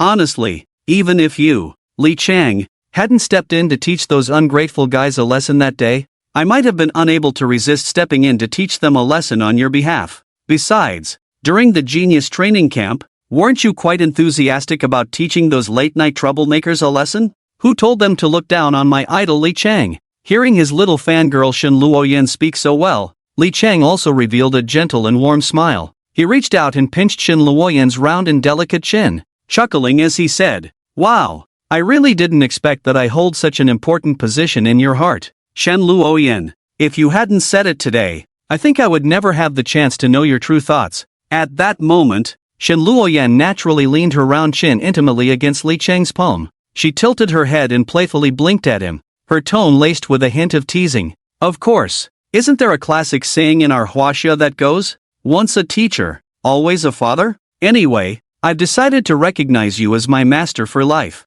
Since I've decided to acknowledge you as my master, your image in my heart is infinitely elevated. Compared to my old man, you're even better. Listening to Shen Luoyan, this little fangirl, starting to engage in various flattery with me again. Li Chang could only express his helplessness and say, "Hey, are you serious about what you just said? And now you're saying once a teacher, always a father. Aren't you putting too much gold on your own face?" Upon hearing her idol Li Chang say this, Shen Luoyan pretended to be shy, slightly tilting her body and nodding her head. With a tone that carried a hint of playful reproach, she said, "Well, I can't help that. You should know, the bond between me and my master is definitely not that simple. We have shared the experience of sleeping side by side before. And you know, master, I am quite conservative. Since I have decided to take that step, then in this lifetime, I will only recognize you, Li Chang, as my master. No matter how charming other masters are,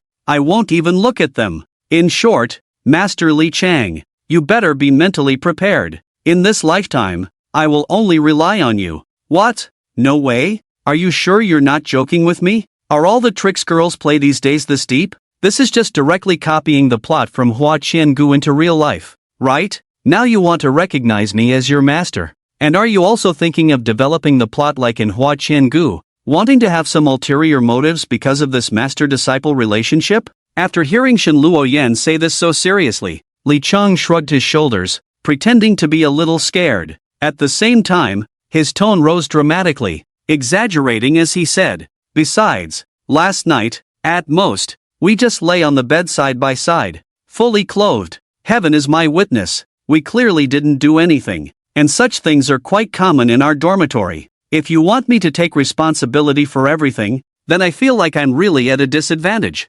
Damn, master, don't you think what you just said is really irresponsible? You're really annoying. Master, you're simply the biggest villain in the world." At this moment, Shen Luoyan bit down hard on Li Chang with her small, white tiger teeth. The force of her bite was so strong it was like a scene from the Heaven Sword and Dragon Saber, and even Li Chang began to doubt if this woman had recently become obsessed with TV dramas. How could every disagreement lead to plots that only happen in dramas? As if they were being thrown onto him without cost. Back and forth like this, Li Chang clearly felt he was somewhat overwhelmed. The city's tricks are deep. I want to go back to the countryside. The roads in the countryside are slippery, and human hearts are even more complicated. Looking at Shen Luoyan, who was clearly being a bit dramatic, Li Chang smiled and pretended to ignore her. Soon, the two began to chat casually. Amidst their laughter and banter, their armored vehicle quickly arrived at the vicinity of the Yiming Mountains. This was also their final destination for this training trip to the Yiming Mountains. During this time, Li Chang and Shen Luoyan's experience in the Genius training camp directly turned Shen Luoyan's status, which had previously been so low that she might not even pass the entrance assessment, completely around by 180 degrees. This point was evident from how Shen Luoyan had previously been an unnoticed, transparent presence in the Genius training camp. In an instant, due to Li Chang's sudden appearance, Shen Luoyan's status became that of a highly admired genius disciple in the eyes of others. To describe the changes that occurred in Shen Luoyan over these few short days as akin to a carp leaping over the dragon gate would not be an exaggeration. At this moment, it wasn't just Shen Luoyan who felt this way. Even the Shen clan behind her experienced a rise in status, as if one person's success lifted all. With Li Chang's influence, many disciples of the Shen clan also found their positions in the Genius training camp elevated, becoming focal figures just below the camp leader and deputy leader. Looking at Li Chang and Shen Luoyan, they had just stepped down from the armored vehicle around 3:35 in the afternoon. "To be honest, master, I want to confess something to you. Right now, I inexplicably feel an emptiness that has come so suddenly, yet it feels incredibly real. My heart keeps telling me, I feel that the distance between us is growing further, far enough that I can't even see your back. Although the physical distance between us seems close, as if I could just reach out and touch you, yet in my heart, it feels as if there is an invisible thick wall separating us forever. Even though we look so close, every time I resolve to get closer to you, it feels as if we are separated by mountains and rivers, something I can only long for but never reach. Isn't it often said that a man chasing a woman is separated by a mountain, while a woman chasing a man is separated by a thin veil? Why do I feel that the same situation for us yields such vastly different results than we anticipated? Upon arriving at the Yimeng Mountains, in this wilderness filled with dangers and beasts, Shen Luoyan inexplicably felt a different kind of sensation. Seizing this opportunity, she took the initiative to reveal her thoughts to Li Chang, the man who always regarded himself as her master. At the same time, Shen Luoyan's tone could hardly conceal a sense of inexplicable sadness, as she sighed deeply. Oh, hearing his female disciple ask such a question caught Li Chang off guard. He shook his head, pondered his words for a moment, and then chuckled softly. He, is it really as you think? I feel you might be exaggerating this matter. If you truly had feelings for me, how come I never noticed before? Our lovely Shen Luoyan, showing such a rare and sentimental side regarding this matter. This truly surprises me. At this point, Li Chang instinctively wanted to use his nonchalant attitude to divert Shen Luoyan's topic and ease the awkward atmosphere. He attempted to muddle through once more. Li Chang, when I say this to you, I am not joking at all. I am very serious and earnest in presenting this fact to you. I hope you can respond to my feelings with the same seriousness and responsibility. At this moment,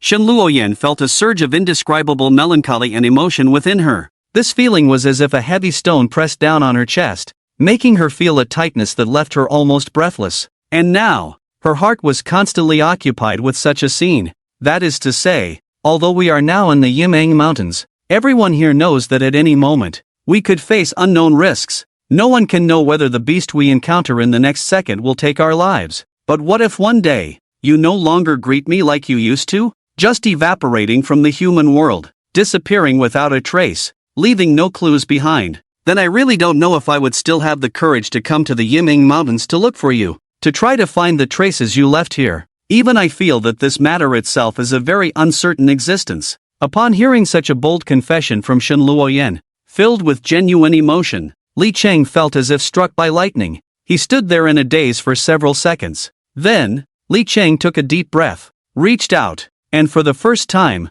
with a doting smile, gently ruffled Shen Luoyan's little head and softly said, I say, Shen Luoyan, if I were you, I wouldn't worry or feel uneasy about these things that are simply impossible to happen. I would confidently tell myself, even if one day the world were to be destroyed, even if one day the earth were to crack and the seas dry up, even if it were the last second before the end of the world, I would still steadfastly guard your side. I would become a towering tree, shielding you from the wind and rain. I would do everything I can to give you a harbor that can always remain peaceful and happy. This is my promise to you, Shen Luoyan. At the same time, this is a promise from a man who stands tall, to the woman he loves. So, I hope you can take this promise of mine seriously. After all, a real man, with every word and every promise, speaks with strength and conviction. After hearing Li Chang say this, Shen Luoyan couldn't help but swallow hard, as if trying to suppress the complex emotions surging within her. After a long while,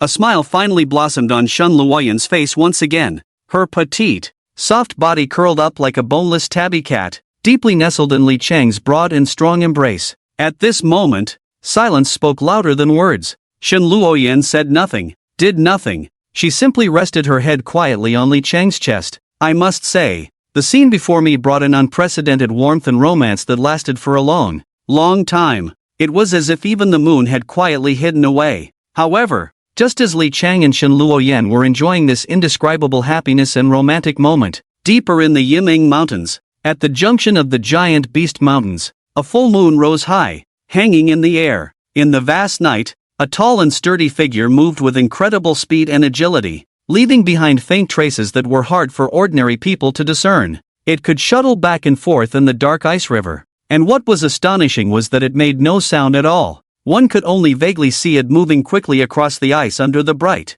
silvery, water-like moonlight. As this unknown creature moved, its footsteps gradually caused a slight tremor on the ice river. If one looks closely, they can see a lotus pod boat quietly docked in the middle of the river. At this moment, there is only a middle-aged man in black combat gear on the boat. This man is holding a professional drilling tool, continuously making holes in the solid ice surface. Once he finishes a hole, he throws in a steel wire net that he had prepared for catching underwater monsters. The entire action appears fluid and very skilled. It is clear that this middle-aged man is not doing this for the first time. He is an old hand at it. As the middle-aged man keeps tossing the steel wire net into the lake, he hums a nameless folk song. At the same time, he doesn't forget to tilt back a gourd of liquor, pouring a strong vodka down his throat. He is completely unaware that in this silent and deep night, where one cannot see their own hand in front of them, A danger is quietly approaching, unnoticed by an ordinary person. I say,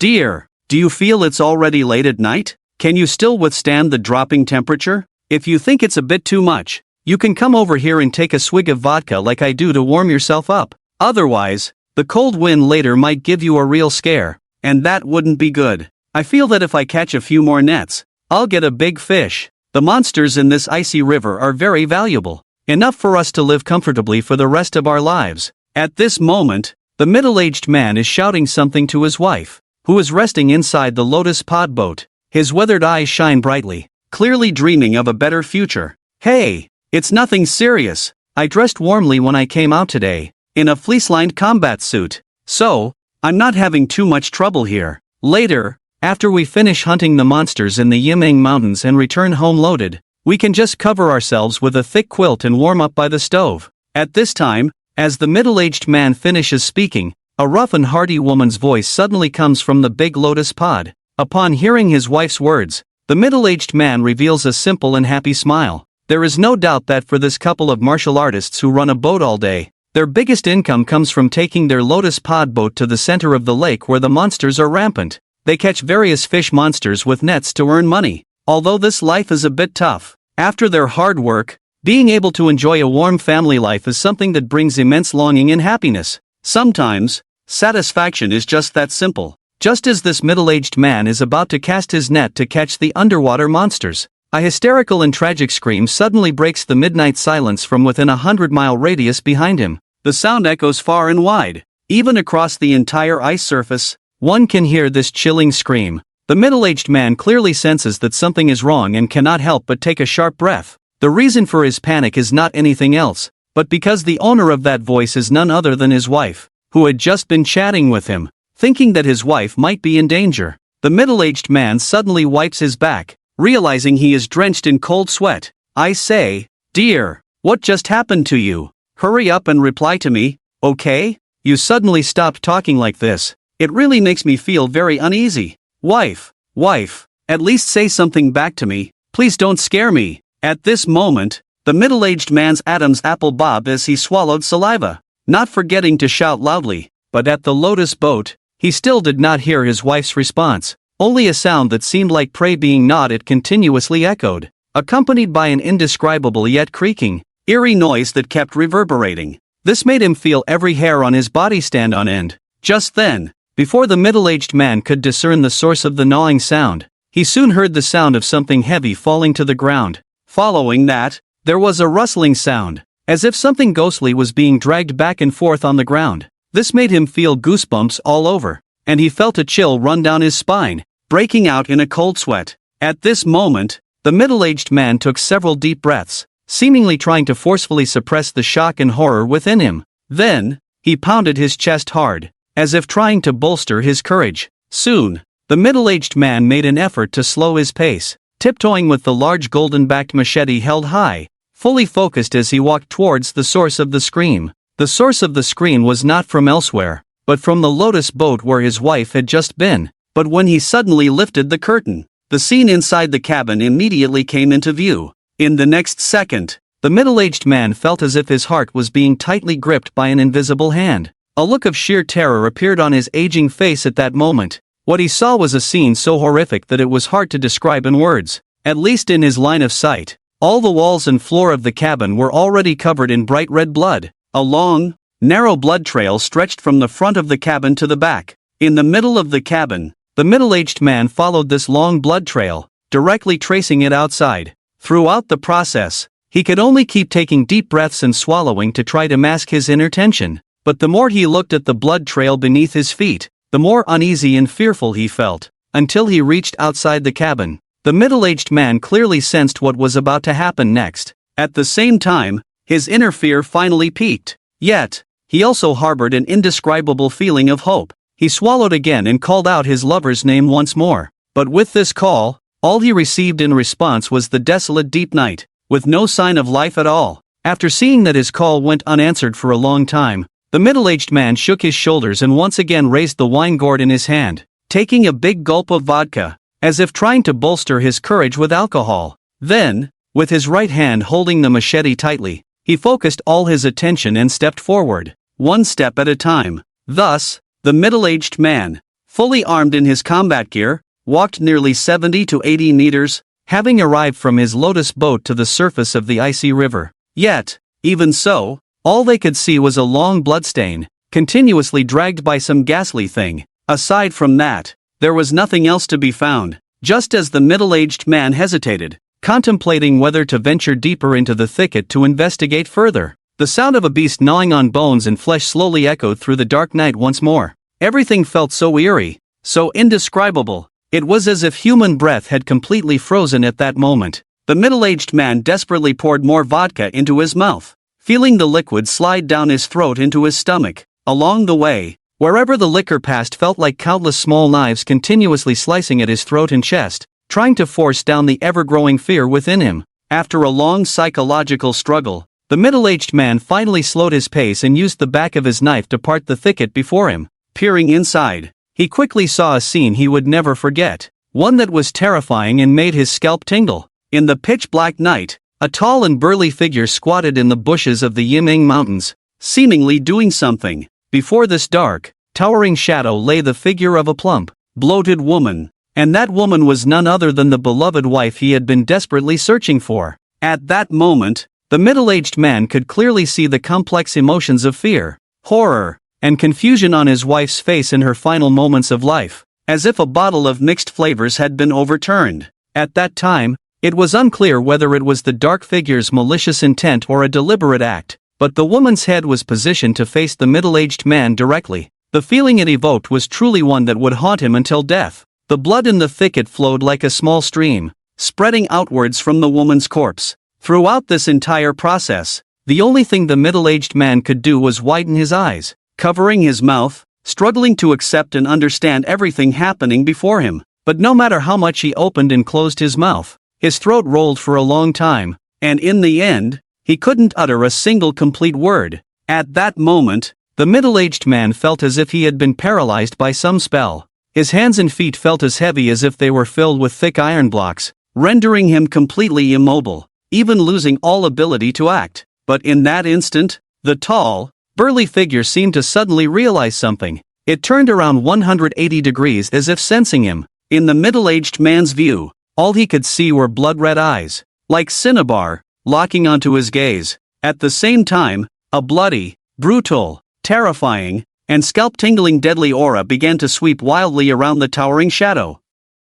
It was clear that at this moment, the crisis was beginning to spread in a way everyone could foresee. At that moment, a piercing, mournful scream suddenly shattered the silence of the dark night, but the scream did not last long. Soon, everything returned to calm, with only the thick, almost suffocating stench of blood lingering over the winding ice river, as if silently recounting the tragedy that had just occurred here. At this moment, in the genius training camp, Li Chang, after completing his daily training, continued to live a carefree and happy life. It seemed that the daily practice and constant improvement of his cultivation had become a habit for him. However, behind this habit, what Li Chang truly longed for was to meet a worthy opponent. Surely, he couldn't remain invincible until the end of the training camp. Could he? Then, would he have to pin all his hopes on finding a few valuable opponents in the national examination? This kind of life in the training camp, so different from the tranquility of ordinary people, surprisingly gave Li Chang a rare sense of peace and serenity. I say, boss, have you been paying attention to the latest headlines circulating on our Huaxia internet recently? At that moment, Li Chang was leaning against his bed, scrolling through his social media, while his good friend Pan Wenbo was pointing at the news, spitting out words animatedly. What news are you talking about? Hearing his good friend mention the words headline news, Li Chang looked puzzled. For almost a week, major internet and news media in Huaxia had been reporting on the area between the Yiming Mountains and the Beast Mountains surrounding their training camp. Over this week, 5 people had gone missing one after another. Moreover, the locations of these disappearances were concentrated near the Yiming Mountains, where missing persons had also been found in the reeds at the junction of the Yiming and Beast Mountains. The most striking case involved a middle-aged couple at the crime scene. According to reports from on-site journalists, it was incredibly bloody and brutal. Even through the screen, it made one feel nauseous, as if they might vomit at any moment.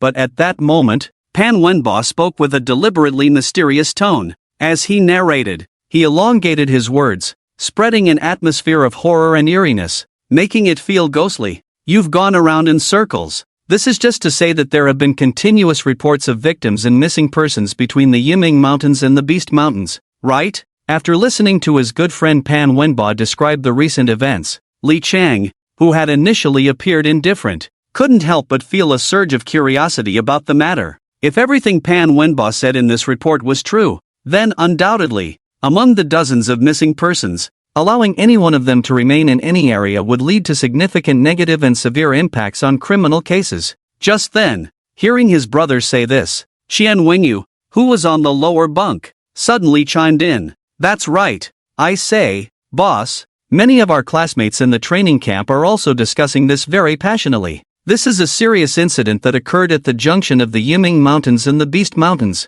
After all, if we walk out the east gate of our genius training camp, we are already in the territory of the Beast Mountains. So, what happened here is closely related to our doorstep and every trainee in our camp. However, one thing is certain, the one who can do this is most likely not human. If it were a human, killing and looting would suffice. There would be no need for such inhumane acts of mutilating bodies. And the real motivation behind such actions, considering the circumstances of the victims at the time, is likely the work of the demon clan. Moreover, this demon clan is probably endowed with very powerful intelligence and is quite monstrous. So, this matter is definitely not as simple as it appears on the surface. After hearing Pan Wenba extend the entire topic towards the demon clan with just 3 sentences, Li Chang did not rush to express his views. He merely shrugged his shoulders, indicating his tacit agreement. To be honest, he did not take the seemingly absurd and ridiculous statements seriously at that moment. Li Chang was not even interested in discussing or researching with this group. He couldn't even be bothered to listen to another word. If everything was truly as Pan Wenba said, and the one behind all this was indeed an intelligent demon beast, then one thing could be confirmed. The intelligence of this demon beast should at least reach the level of a demon soldier. A demon king was out of the question. Just imagine, if there were a demon king lurking near our genius training camp, how could the mentors and instructors of the camp act as if nothing had happened? They would have organized the mentors and instructors from various training camps to launch a new round of encirclement in the Yiming Mountains before this news even reached them. It was simply impossible for them to be here discussing this matter. After considering this, Qian Wingyu, who was also sitting on the bed, remained remarkably calm. He just smiled, chatted a bit with his buddy, and then lost interest, starting to scroll through his social media feed alone. Li Chang wanted to use this social media channel to see if there were more detailed news reports about the Yiming Mountains and the giant Beast Mountains. After all, seeing is believing, hearing is deceiving. Just then, Li Chang's phone suddenly vibrated. To his surprise, the caller was Captain Lu. After answering the call, Li Chang politely exchanged greetings with Captain Lu from the Genius Training Camp. At that moment, Captain Lu's tone was noticeably low and displeased, drifting through the phone to Li Chang's ears. I say, Li Chang, have you seen the major news headlines recently from various media outlets and websites in our Huaxia? Or have you been paying attention to these news reports? What direct impact does it have on me? Hearing Captain Lu mention the same matter as Pan Wenba caught Li Chang off guard, and his eyes narrowed slightly, a glint of coldness passing through them. Li Chang clearly realized something from Captain Lu's words. However, he chose not to waste time going in circles with Captain Lu and decided to get straight to the point. Alright, Captain Lu, let's not waste time on this nonsense. The news you just mentioned, is it referring to the tragic incident involving martial artists at the junction of the Yiming Mountains and the giant Beast Mountains? And multiple tragic incidents occurring in succession, with extremely severe nature. That's right, he. As expected, nothing can be hidden from you, Li Chang. The purpose of my visit this time is to sit down and have a serious talk about these matters. At this point, Lu Shuani's voice carried an unprecedented weight and depth. A week ago, although I received news, I didn't take it to heart. I thought it was just some unfortunate incidents encountered by martial artists training in the Yiming Mountains. Such accidents can be said to happen from time to time. It didn't seem like something worth paying special attention to. If our Special Operations Bureau were to focus all our energy on this case of the beast attacks, then we wouldn't have to do anything else. We could just spend 24 hours tracking these trivial matters. However, when I received my son Lu Guoqiang's distress signal, It made me realize that this matter is definitely not as simple as it appears. Oh, Lu Shuani, what did you just say? Are you saying you received a distress signal from your son Lu Guoqiang? Originally lounging lazily at the head of the bed, Li Chang sat up straight, his expression suddenly serious upon hearing Lu Shuani mention his son Lu Guoqiang. What exactly is going on? Lu Shuani? Explain it to me clearly so I can understand the cause and effect of this matter. Although the frequent reports of martial artists being harmed at the junction of the Yiming Mountains and the Giant Beast Mountains were quite sensational. In such a vast area as Huaxia, bizarre incidents occur almost every 10 days or so. Previously, Li Cheng had merely viewed the disappearances in the Yiming Mountains with a sense of detached curiosity, purely as a spectator. But now, when Lu Shuani called him, Li Cheng realized that this matter was certainly extraordinary. It had even begun to exceed his control. Li Cheng, about a week ago, my son Lu Guoqiang suddenly called me. In the call, Lu Guoqiang mentioned that he had discovered important clues regarding the missing human teams at the edge of the Yiming Mountains. After finding the clues, Lu Guoqiang was preparing to organize the local Special Operations Bureau to conduct a thorough investigation and uncover the truth behind the disappearances as soon as possible. As he spoke, Lu Shuani's tone revealed an unprecedented seriousness and tension. It should be noted that before this, both Lu Shuani and his son Lu Guoqiang were well-known figures in the martial arts community of Huaxia. Each of them, when mentioned alone, was someone people spoke of with trepidation. And now, even Lu Shuani could no longer sit still. He believed that this matter was definitely not as simple as it appeared on the surface, nor was it merely some petty actions by hostile forces behind the scenes. What they all failed to anticipate was that the developments following this would far exceed their initial expectations. As a result, Lu Guoqiang's fate, whether he was alive or dead, remained an unknown. Based on the information I currently have, Lu Guoqiang's last text messages all carried a sense of desperation. Li Chang, in short, my son has once again sent me an urgent plea for help.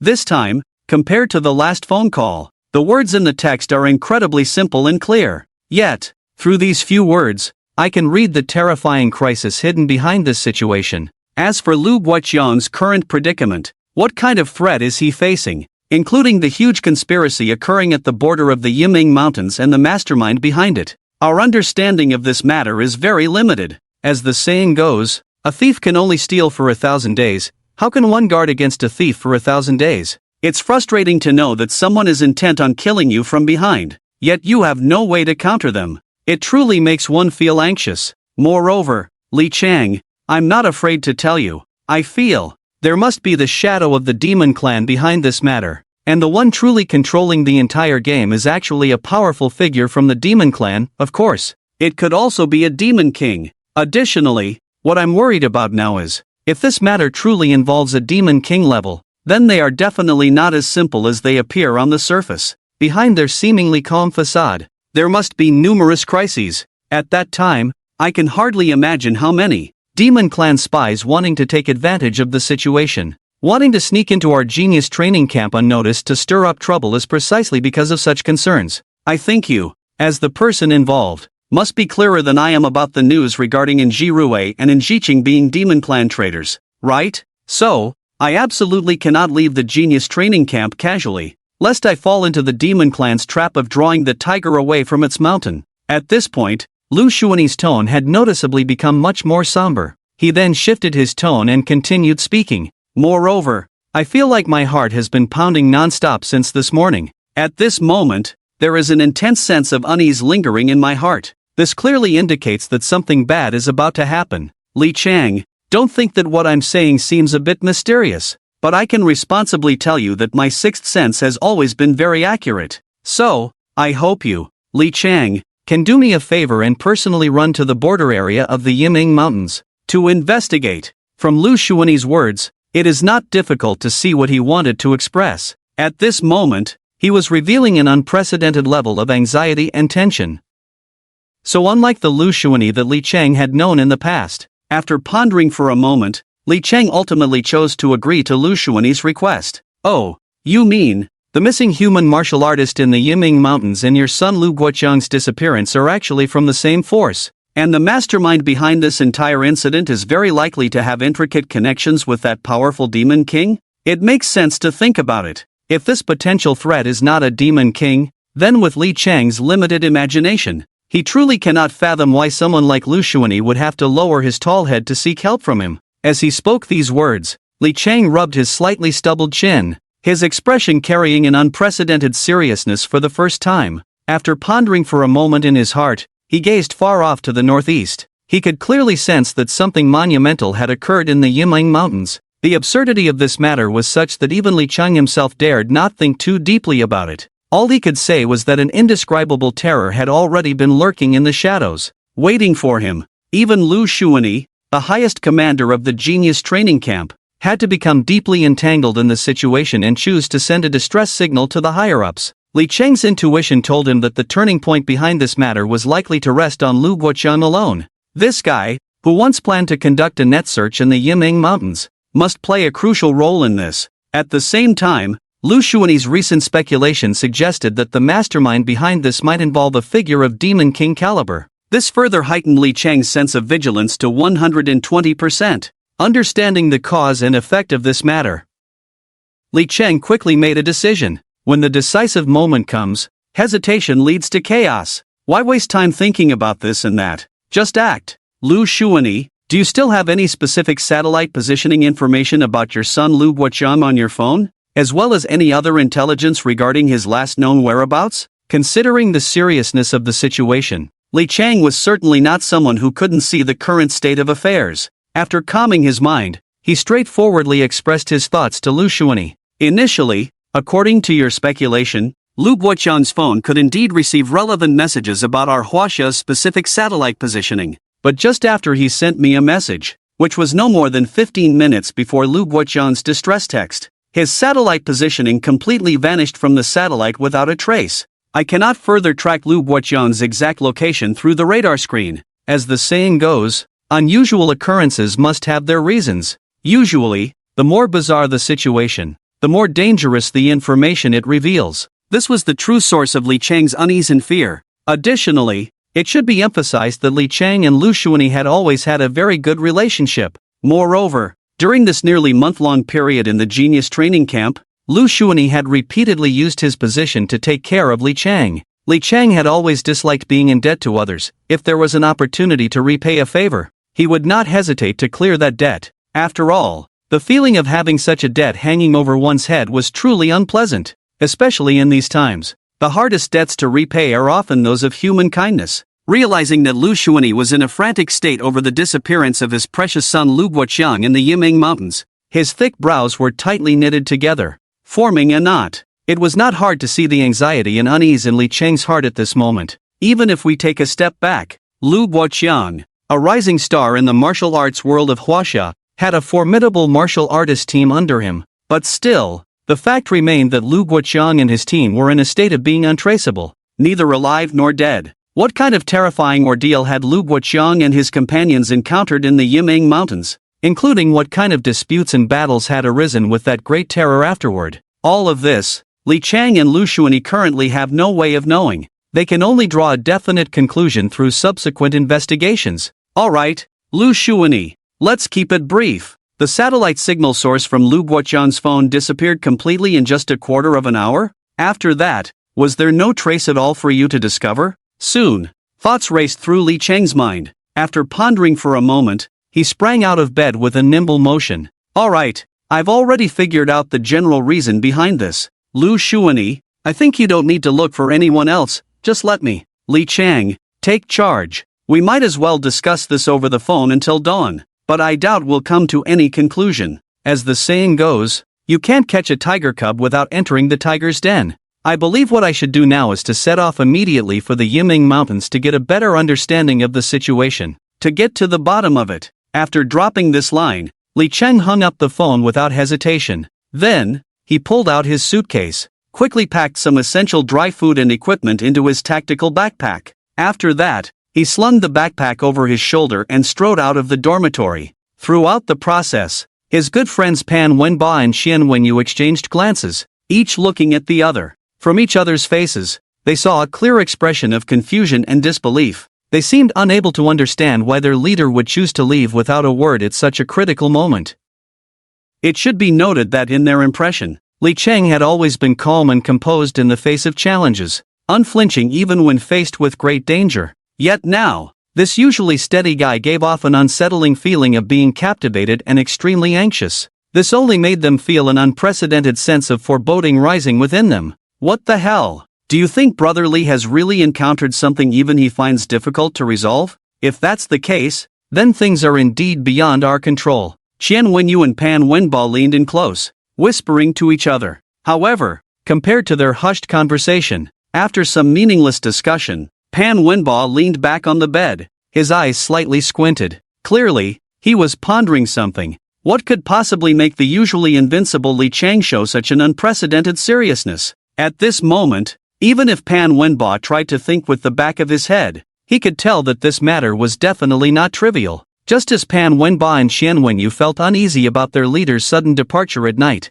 Li Chang, after leaving the dormitory, circled the genius training camp alone. Eventually, he found a secluded alley with no one around. There, Li Chang made complex hand signs with his left and right hands. As the hand signs continued to form and change, the aura around Li Chang began to surge like a tide, spreading wildly in all directions. After Li Chang completed the last hand sign, his foot stomped heavily on the ground. It was as if the entire space trembled violently with the impact of his foot. Heavenly Cloud Sword. With this hoarse voice from Li Chang, it quickly followed. Suddenly, from the formation created by the handprints of Li Chang, a long sword, radiant in brilliant gold, flashed into existence in this realm. This drew the attention of many in the genius training camp, who turned to look in the direction where Li Chang had just been. All eyes were drawn to a dazzling golden light. Within their hearts, everyone felt a mix of shock and bewilderment, gasping in awe. In the genius training camp,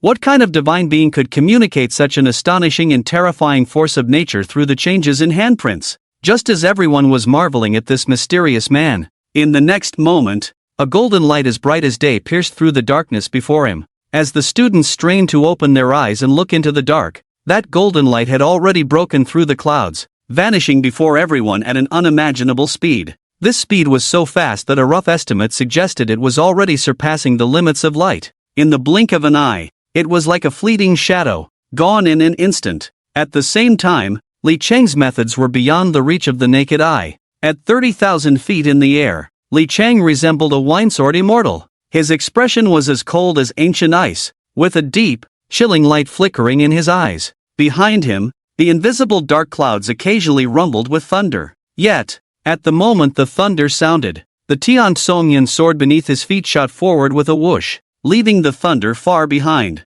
One could say that the power Li Chang displayed was so incredible that even his mentor, witnessing it firsthand, would find it unprecedented. It was hard to believe that this was the same student he interacted with most often. The highest speed he could unleash was a result of the Tian Chongyan realm, which utilized the power of light between heaven and earth to construct the purest light trajectory. Through this light-based Tian Songyan sword, he cleaved through the void before him, creating a brilliant, sparkling passage that allowed Li Chang to move swiftly along this light trajectory, transcending the limits of earthly movement. The phrase "the mountain is high, and man is the peak" perfectly described Li Chang's mastery over the property of light. This left onlookers in awe, feeling as if they were witnessing something extraordinary. Usually, when Li Chang wielded the Tian Songyan sword in battle, it served more as an offensive tool rather than for travel. But now, he utilized the sword's characteristics to push his speed to the extreme, and he had his own unique name for this set of movement techniques: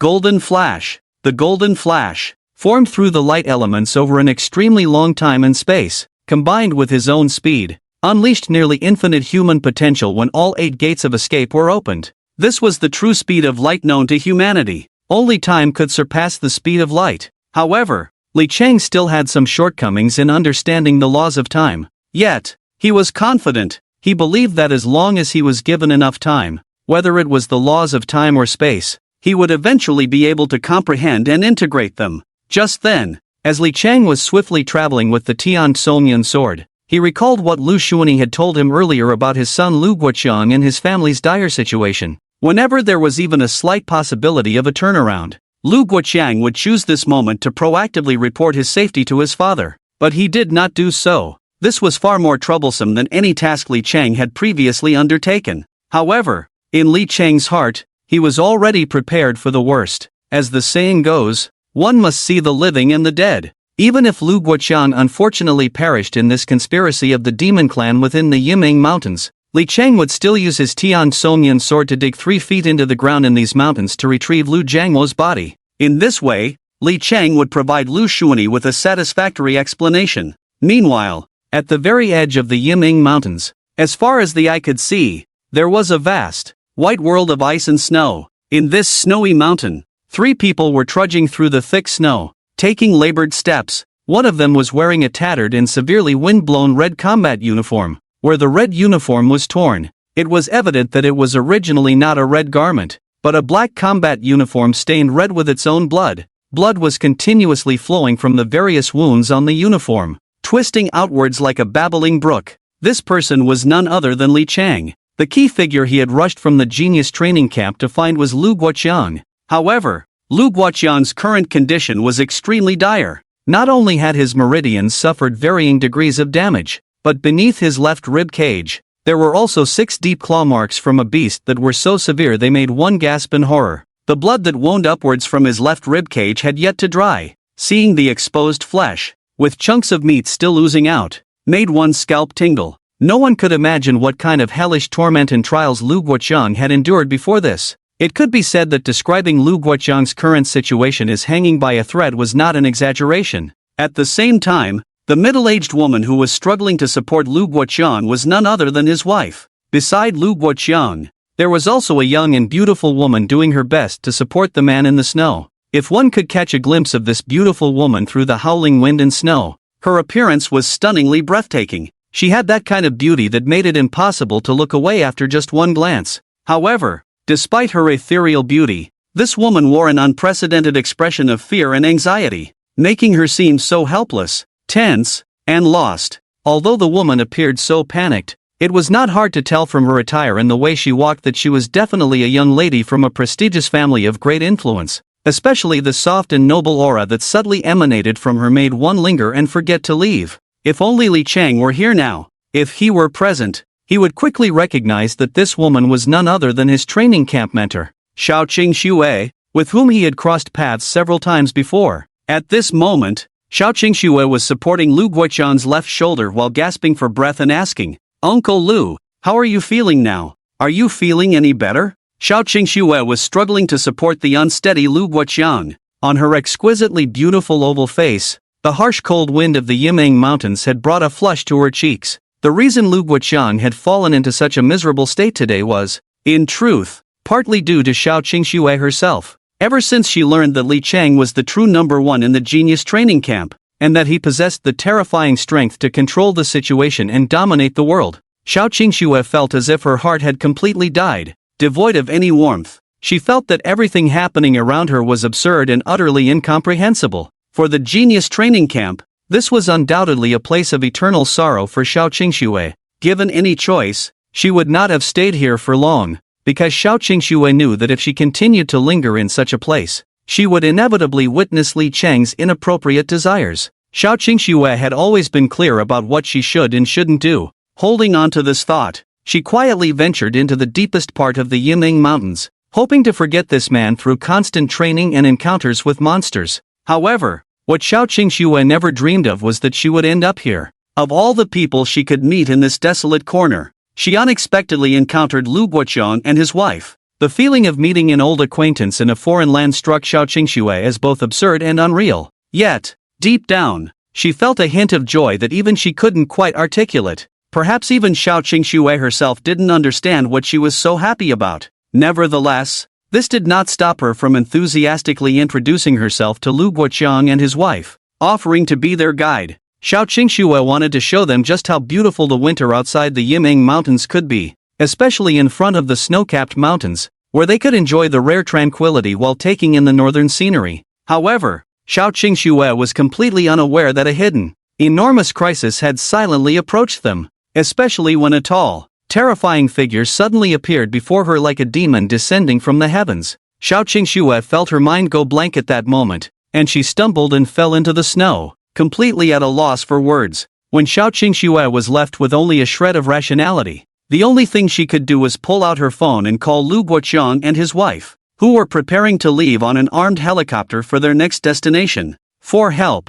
Initially, when Lu Guoqiang received Xiao Qingshue's urgent call for help, he thought she had merely encountered some trivial issue, or perhaps she had gotten lost in the Yimeng Mountains while playing around. Considering Lu Guoqiang's own strength, he was undoubtedly among the best of the best, even in a camp filled with geniuses. With his current abilities, he could easily resolve any problem Xiao Qingxue faced with just a thought. However, what Lu Guoqiang never imagined was that what he could have easily solved would ultimately become a nightmare he could hardly fathom for the rest of his life. Even Lu Guoqiang himself was deeply trapped in this mutual nightmare, and he had even dragged his wife into this dark, hopeless crisis that could only be described as a life and death situation, unable to escape at all. Especially after the close encounter with that mysterious shadow, Lu Guoqiang was incredibly certain in his heart. This ghostly thing from the demon clan was definitely not something an ordinary human strongman could contend with. At least with all the strength and trump cards Lu Guoqiang currently possessed,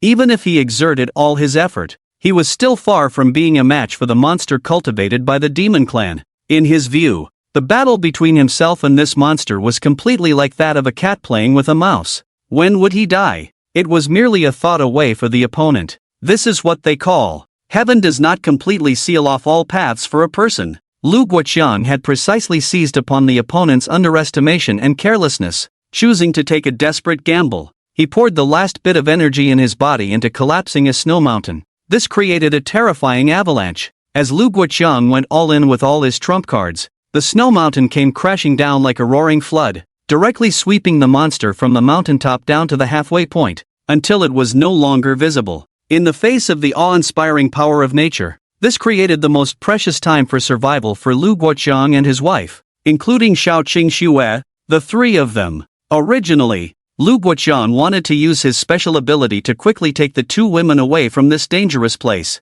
but unfortunately, Lu Guoqiang's injuries were too severe. Even if he wanted to escape now, he was powerless to do so. Within Lu Guoqiang's maximum sensing range, the avalanche he had created only slightly slowed down the pursuit speed of the demon clan monsters behind them. The monster was now quickly recovering from the impact of the avalanche. It leaped out of the deep snow like an enraged lion, closing the distance to the three of them at a speed akin to a runaway horse. As if Lu Guoqiang only needed to take a deep breath from 10,000 meters away to sense the nauseating and hair-raising bloodlust and danger emanating from the monster, which was rapidly approaching. Just moments ago, Lu Guoqiang had sent a final distress message to his father, Lu Xuanyi, just before he triggered the avalanche. Unfortunately, perhaps due to not holding his phone steadily, after sending that message, Lu Guoqiang's phone was blown away by the howling blizzard. It could be said that, at this point, things had developed to the worst possible situation. Lu Guoqiang had lost all means of contact with the outside world.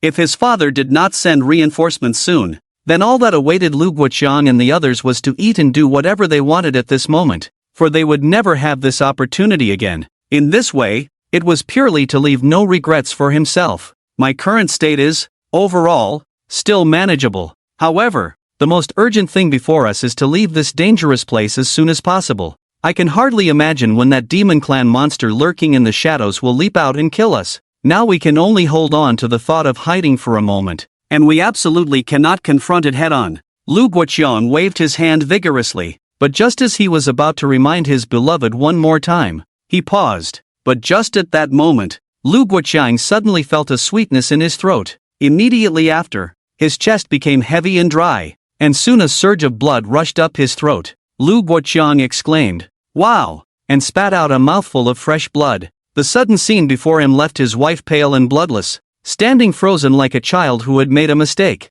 Lost and helpless, Lu Guoqiang's wife had no idea what to do next. Originally, they thought that this trip to the Yimeng Mountains would be a simple and easy task for him. All they needed to do was follow the usual process. There was nothing to worry about, they would just take an armed helicopter back home. However, Lu Guoqiang never imagined that everything that happened afterward would far exceed his control, ultimately becoming an unforgettable and inescapable nightmare for him. At that moment, while everyone was filled with lingering fear and anxiety, a shadow, towering 3 meters high and resembling a small mountain, suddenly emerged from the nearby bushes. It quickly appeared before them, just a few meters away in the snow. As this tall figure landed heavily, the snow beneath it was kicked up, reaching a peak of intensity. But contrary to what everyone initially thought, although the newcomer could be classified as a demon, This demon clearly had the ability to take on a human form. At first glance, the demon's appearance was somewhat handsome,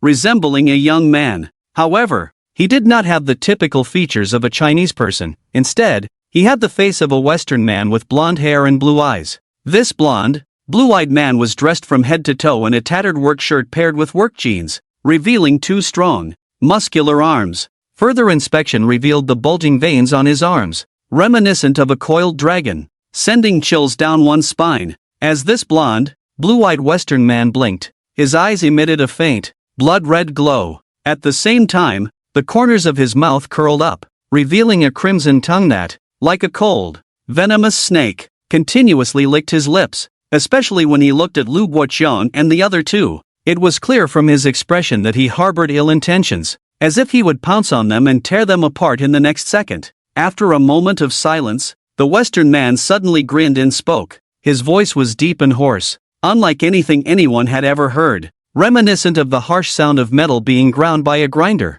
Moreover, when he opened his mouth, his sharp teeth were exposed, each one as white and pointed as a wolf's fang, exuding an unprecedented sense of terror that made one's scalp tingle and hair stand on end. Humans, I told you, even if the King of Heaven or the Jade Emperor came, they wouldn't be able to save you from here. You are my prey. You are my meal. A face of a Western man with golden hair and blue eyes suddenly blocked the path of Lu Guoqiang and his two companions like a roadblock tiger.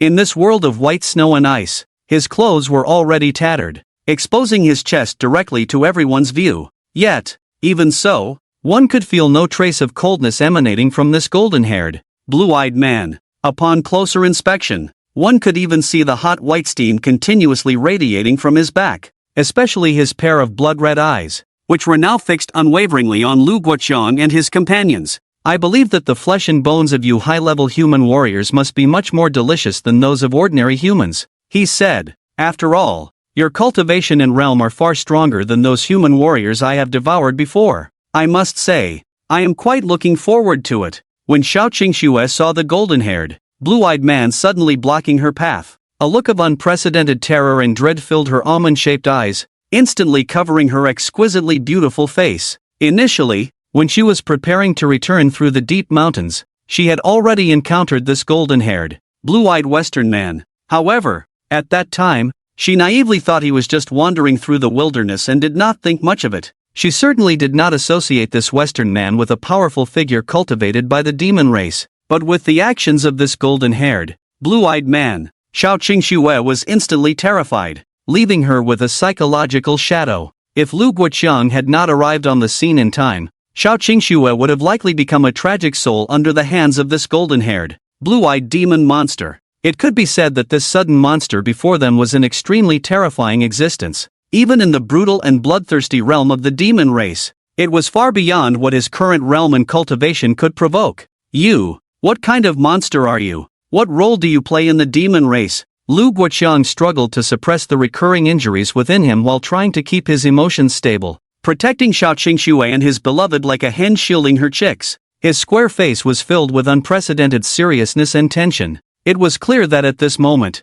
since Lu Guoqiang became a warrior of Huaxia, he was now at the most critical and dangerous juncture. Lu Guoqiang's thoughts were very simple. He wanted to confront the golden-haired, blue-eyed demon head-on. Just a moment of eye contact would determine victory or defeat. Lu Guoqiang knew very well that he had no chance against this demon monster, especially since this demon had claws capable of splitting gold and shattering jade, capable of tearing through his combat suit and destroying his flesh. Additionally, it was worth mentioning that this demon was not a traditional demon in the usual sense. From this demon, he not only sensed the aura of the demon race but also felt a unique sensation and bloodline inheritance from the Western man. One could say that this man was more like a hybrid monster of human and beast. However, how this monster was born and how it silently infiltrated the Yimeng Mountains remains an unsolved mystery for Lu Guoqiang. But what he can be certain of now is that this is definitely closely related to the conspiracy of the demon clan. Therefore, after careful consideration, Lu Guoqiang could only use his last resort to forcibly create an avalanche, a natural disaster. He attempted to use this natural disaster to forcibly block the footsteps of this demon monster that was chasing them, creating precious time for his escape. However, what Lu Guoqiang never dreamed of was that this demon monster could catch up to them so quickly. In his mind, he estimated that only about a quarter of an hour had passed since he left his trump card, and it had already broken free and was rapidly pursuing them. The humble and insignificant humans. You inferior beings actually think you have the right to question me? You only have the option to submit or be killed. To me, you are nothing but a bunch of two-legged sheep, utterly unworthy of survival. Although this demon monster spoke in the language of the Huaxia people, its voice and tone conveyed a strange feeling that was indescribable to others. However, the immense amount of information that could be gleaned from its words allowed Lu Guoqiang, Xiaoqing Xue, and their companion to perceive very critical information. First of all, I want to tell you that my existence far surpasses that of you mundane human trash. As a carefully cultivated trump card and monster of the demon clan, even among the demon clan, we are the proudest and most sacred beings. As for you human warriors, in our eyes, you are merely food for a meal, a dessert after dinner. To become like two-legged sheep, enjoyed by our demon clan, is the only value of your existence and your final fate? When this demon monster spoke such shameless words, there was not a hint of guilt in its tone. Instead, it exuded a sense of inevitability. It seemed that in their eyes, all human warriors were merely two-legged sheep, especially from the depths of its eyes. The indifference towards human life reflected back made Lu Guoqiang and his companions feel a chill that surged from the soles of their feet straight to the top of their heads. This left them all with a sense of dread, as if they had fallen into an ice cave. Even among the demon clan, this was a group that could be considered absolutely noble and proud. So, what kind of origin and background did this demon monster have? And what secrets did it hold? It casually compared human warriors to two-legged sheep, even bestowing upon them the title of dessert after a meal. Such descriptors, Lu Guoqiang had not only never heard in all these years, but he had never even seen. This was simply too unbelievable, too unimaginable. Recently, the cases of missing human warriors in the border areas of the Yimning Mountains are also your doing. Or rather, the handiwork of these demon monsters behind you. Am I right? Countless possibilities flashed through Lu Guoqiang's mind, but he managed to conceal the complex emotions within him. He took a deep breath, forcibly suppressing his shock and horror, and then slowly spoke. Regarding this, the young monster's expression remained as cold and ruthless as ever, while he continued to boast about his grand ideals in front of Lu Guoqiang, Xiaoqing Xue, and their companion. Ha ha ha, if we really talk about it, I haven't killed more than 1,000 human warriors in the border areas of the Yimning Mountains during this time, and among these 1,000, the vast majority have become the nourishment for my continuous evolution and growing strength. But for these people to become the nourishment for my demon clan, this in itself is a tremendous honor for them. They should feel fortunate. In your human terms, this should be a good thing, like smoke rising from your ancestors' graves. In the past, even with a lantern, you might not have found it. Damn it! Look at you. What on earth have you said? What have you done? Do you even know? What you are doing is an unforgivable crime according to our human laws. Listening to the monster's rampant and lawless behavior, treating humans like grass, and his arrogant demeanor filled Lu Guoqiang with rage. His fists clenched tightly, making a crisp sound. Meanwhile, Xiaoqing Xue, who was firmly behind Lu Guoqiang, along with his lover, also turned pale, their hearts filled with dread at the monster's outrageous words. Undoubtedly, the sense of oppression and threat this monster brought them was a unique kind of terror that no previous demon had instilled in them. To be honest, among your human warriors, in a certain sense, you could definitely be considered a master among masters. About 100 years ago, the more than 20 Huaxia warriors I devoured had none of your current cultivation and realm. I believe your flesh and blood must be even more delicious, right? Just thinking about it makes my fingers itch. I'm almost drooling. After saying this,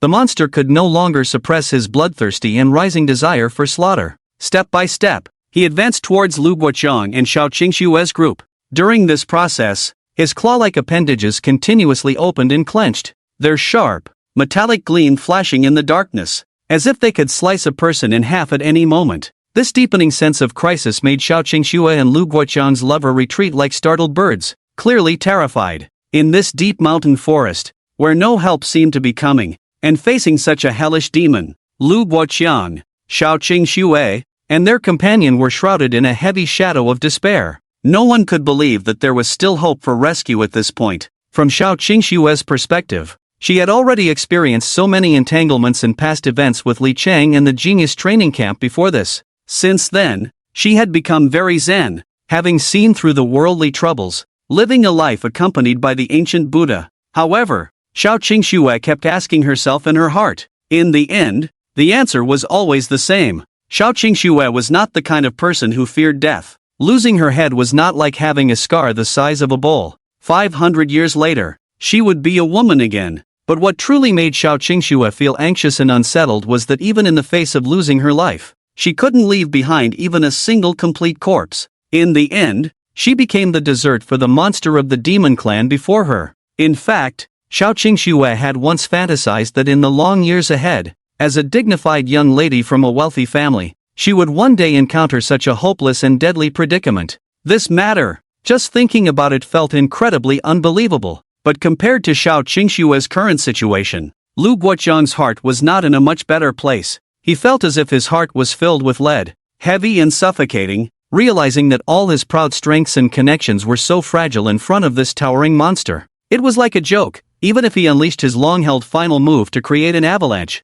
it wouldn't inflict any harm on the monster before him, let alone delay its pursuit even slightly. This extreme disparity in power filled him with a deep sense of despair and frustration. Although he had already sent the most urgent distress call to his father, Lu Xuanyi. Before this, his father was still in the genius training camp. There was at least over 1,000 kilometers between them. Even if Lu Xuanyi took an armed helicopter from the training camp and rushed over, it would still take about an hour and a half. By the time that hour and a half passed, without a doubt, whether it was Lu Guoqiang or Xiao Qingxue, including his beloved, they would have long since turned into corpses, gnawed beyond recognition. At that time, even if his father could recognize him, it would be an unknown. Thinking of this, Lu Guoqiang couldn't help but feel a surge of sorrow. An unprecedented sense of despair instantly enveloped him. Moreover, even if one were to think optimistically about the situation, if his father learned that he couldn't make it in time and turned to Li Chang for help,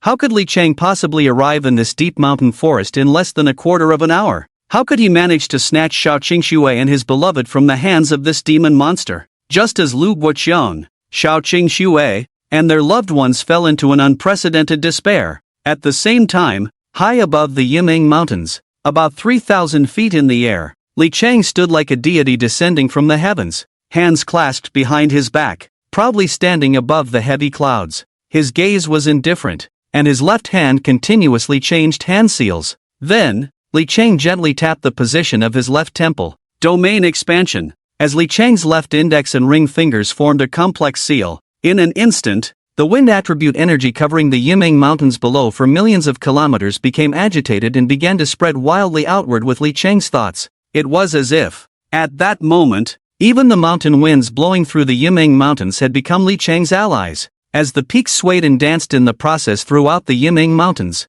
Li Chang was amplifying his auditory and visual senses tenfold, even dozens of times, using the unique element of wind as his eyes and ears to receive all the subtle clues and information within 1,000 miles around the Yiming Mountains. He processed this information in his brain at an unimaginably high computational speed. Boom, boom, boom. At that moment, on a towering mountain whose name was unknown, the mysterious beast of the demon race gave no chance for Lu Guoqiang and Xiao Qingxue to speak or delay. He bent his knees slightly, and after a brief training, he lunged at Lu Guoqiang like a cannonball. Simultaneously, during this attack, his left hand was raised high, and then a claw came crashing down towards the top of the man's head. Under the threat of life and death, Lu Guoqiang unleashed an immense potential that was unimaginable to ordinary people. He bit down hard on his tongue. As blood sprayed from his tongue, Lu Guoqiang felt his adrenaline surge wildly at that moment. With you, this weak, pitiful human warrior, even in the future, no matter how much you improve in cultivation and realm, what difference does it make? In front of me, you are still just a two-legged sheep. No matter how strong you become, in front of a wolf, you are destined to be eaten. You are just a bug that can be crushed at any moment. After uttering such threatening and intimidating words, the bloodthirsty, terrifying smile on the demon beast's face grew even more intense. As an absolutely powerful demon beast, what he loved most was to see his prey struggle desperately for survival in front of him, using all their means and tricks until they completely gave up at the last moment of their lives. When the final moment arrived, the despair and sorrow reflected on these people's faces only made his adrenaline surge even higher. This feeling intoxicated and delighted him, as if his soul was being sublimated at that moment. In the spiritual world of this demon beast, an image emerged of a human warrior and a woman kneeling before him, bowing their heads like garlic being crushed, constantly crying and humbly making gestures of submission. This was like a cat-and-mouse game, a method that the demon beast loved to use against human warriors. He simply enjoyed seeing these two-legged sheep bow their heads and offer their knees before him, transmitting a complex array of emotions filled with fear, anxiety, and that last faint, ridiculous hope to satisfy his inner desires. However, in the hearts of Xiao Qingxue and Lu Guoqiang's loved ones, there was none of the dramatic flair that the demon beast imagined. The only thing they could do in their hearts was to pray. Their prayer was directed to the King of Hell, hoping he would show mercy and allow them to have a good reincarnation in their next life. If that were the case, even if their lives began with a hellish difficulty, it wouldn't be so bad. It is said that reincarnation is a skill. If they could reincarnate well, perhaps their next life would bring far greater improvements than now. Just as Xiao Qingxue and Lu Guoqiang's minds were filled with all sorts of absurd fantasies that made one want to laugh and cry. In this seemingly hopeless situation, Xiao Qingxue herself did not know what on earth is wrong with her. Suddenly, the image of that unparalleled young man, standing alone and unmatched in the world, surfaced in her mind. Now, every time she thinks back on it, Xiao Qingxue has asked herself countless times. She originally had the opportunity to develop a closer friendship with Li Chang through their bond as master and disciple. This is beyond doubt. The relationship between the two of them was enough to break the long-standing deadlock, allowing both sides to achieve a kind of transcendence, at least at the final moment of life. For Xiao Qingxue, she had no intention of begging for mercy or kneeling before this monster of the demon race. Instead, a phrase emerged in her mind. A person can only see what kind of person they truly are when faced with death, or in that fleeting moment when death arrives. At the time Xiao Qingxue read this line, she felt a kind of emotion that the author wanted to express. More than anything, it was like seeing flowers in the fog, merely a spectator cautiously examining the meaning hidden in the words, completely unaware of what the original author intended to convey. But now, as Xiao Qingxue truly experiences it herself, she has reached the very edge of life and death. Xiao Qingxue finally understands the meaning of this phrase. Indeed, a person can only see what kind of person they truly are in the second before death arrives. It can be said that even in such a desperate situation, Xiao Qingxue still harbored a faint, even laughable fantasy in her heart. That is, if life could really start over, perhaps it wouldn't be so muddled, lonely, and desolate, dying in this remote wilderness. It was precisely because of her previous narrow-mindedness and short-sightedness that she buried a winning hand, allowing such a precious opportunity to slip quietly through her fingers. This, one might say, is the tragic and lamentable final scene of Xiao Qingxue's life. Reflecting on this, Xiao Qingxue couldn't help but shake her head and smile bitterly again. Although she was the precious daughter of a prominent clan, with an incredibly noble and elegant status,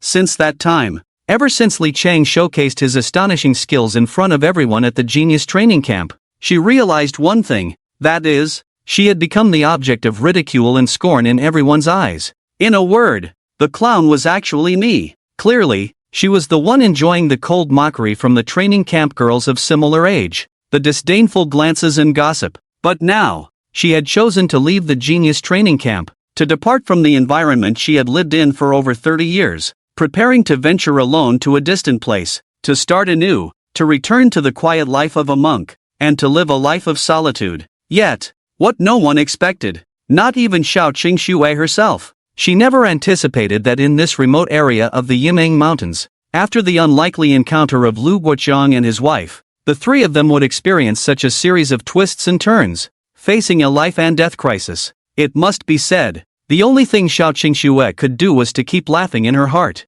It seemed as if the heavens were playing a huge joke on her, and because of this joke, Xiao Qingxue felt an unprecedented sense of helplessness, along with a deep-seated remorse. If there is a next life, I believe that the outcome between you and me, Li Chang, might be entirely different? Perhaps. This is also what I eagerly anticipate about the existence of parallel universes. There was still the most genuine and final glimmer of hope from deep within his heart. After his thoughts reached this point, Xiao Qingxue couldn't help but shake his head and let out a bitter smile. He said nothing more, nor did he take any action. He simply closed his eyes, quietly waiting for the final judgment of fate to arrive. and he pondered the question of whether there would be a next life or not. Whoosh! Just as the monster from the demon clan was about to launch its second wave of attack, at the moment when Lu Changhua, who was already at the end of his strength, was about to deliver his final blow, a sudden dark purple lightning bolt descended from the 3,000 feet high sky.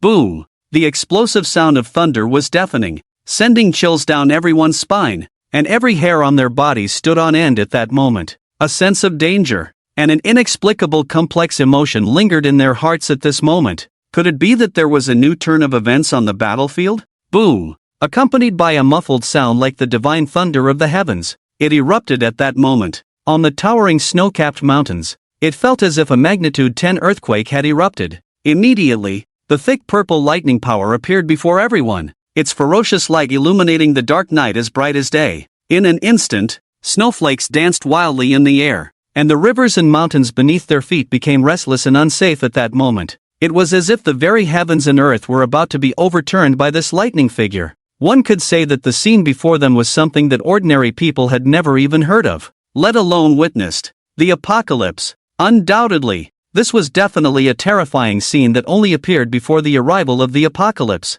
Besides the apocalypse, it was hard to imagine what other magnificent celestial might could create such a horrifying spectacle in this world. Lu Changhua and Xiao Qingxue, along with their companions, were all taken aback by this sudden and drastic change, their hearts nearly jumping out of their throats. In their line of sight, they could see a figure that seemed to have appeared out of thin air before everyone.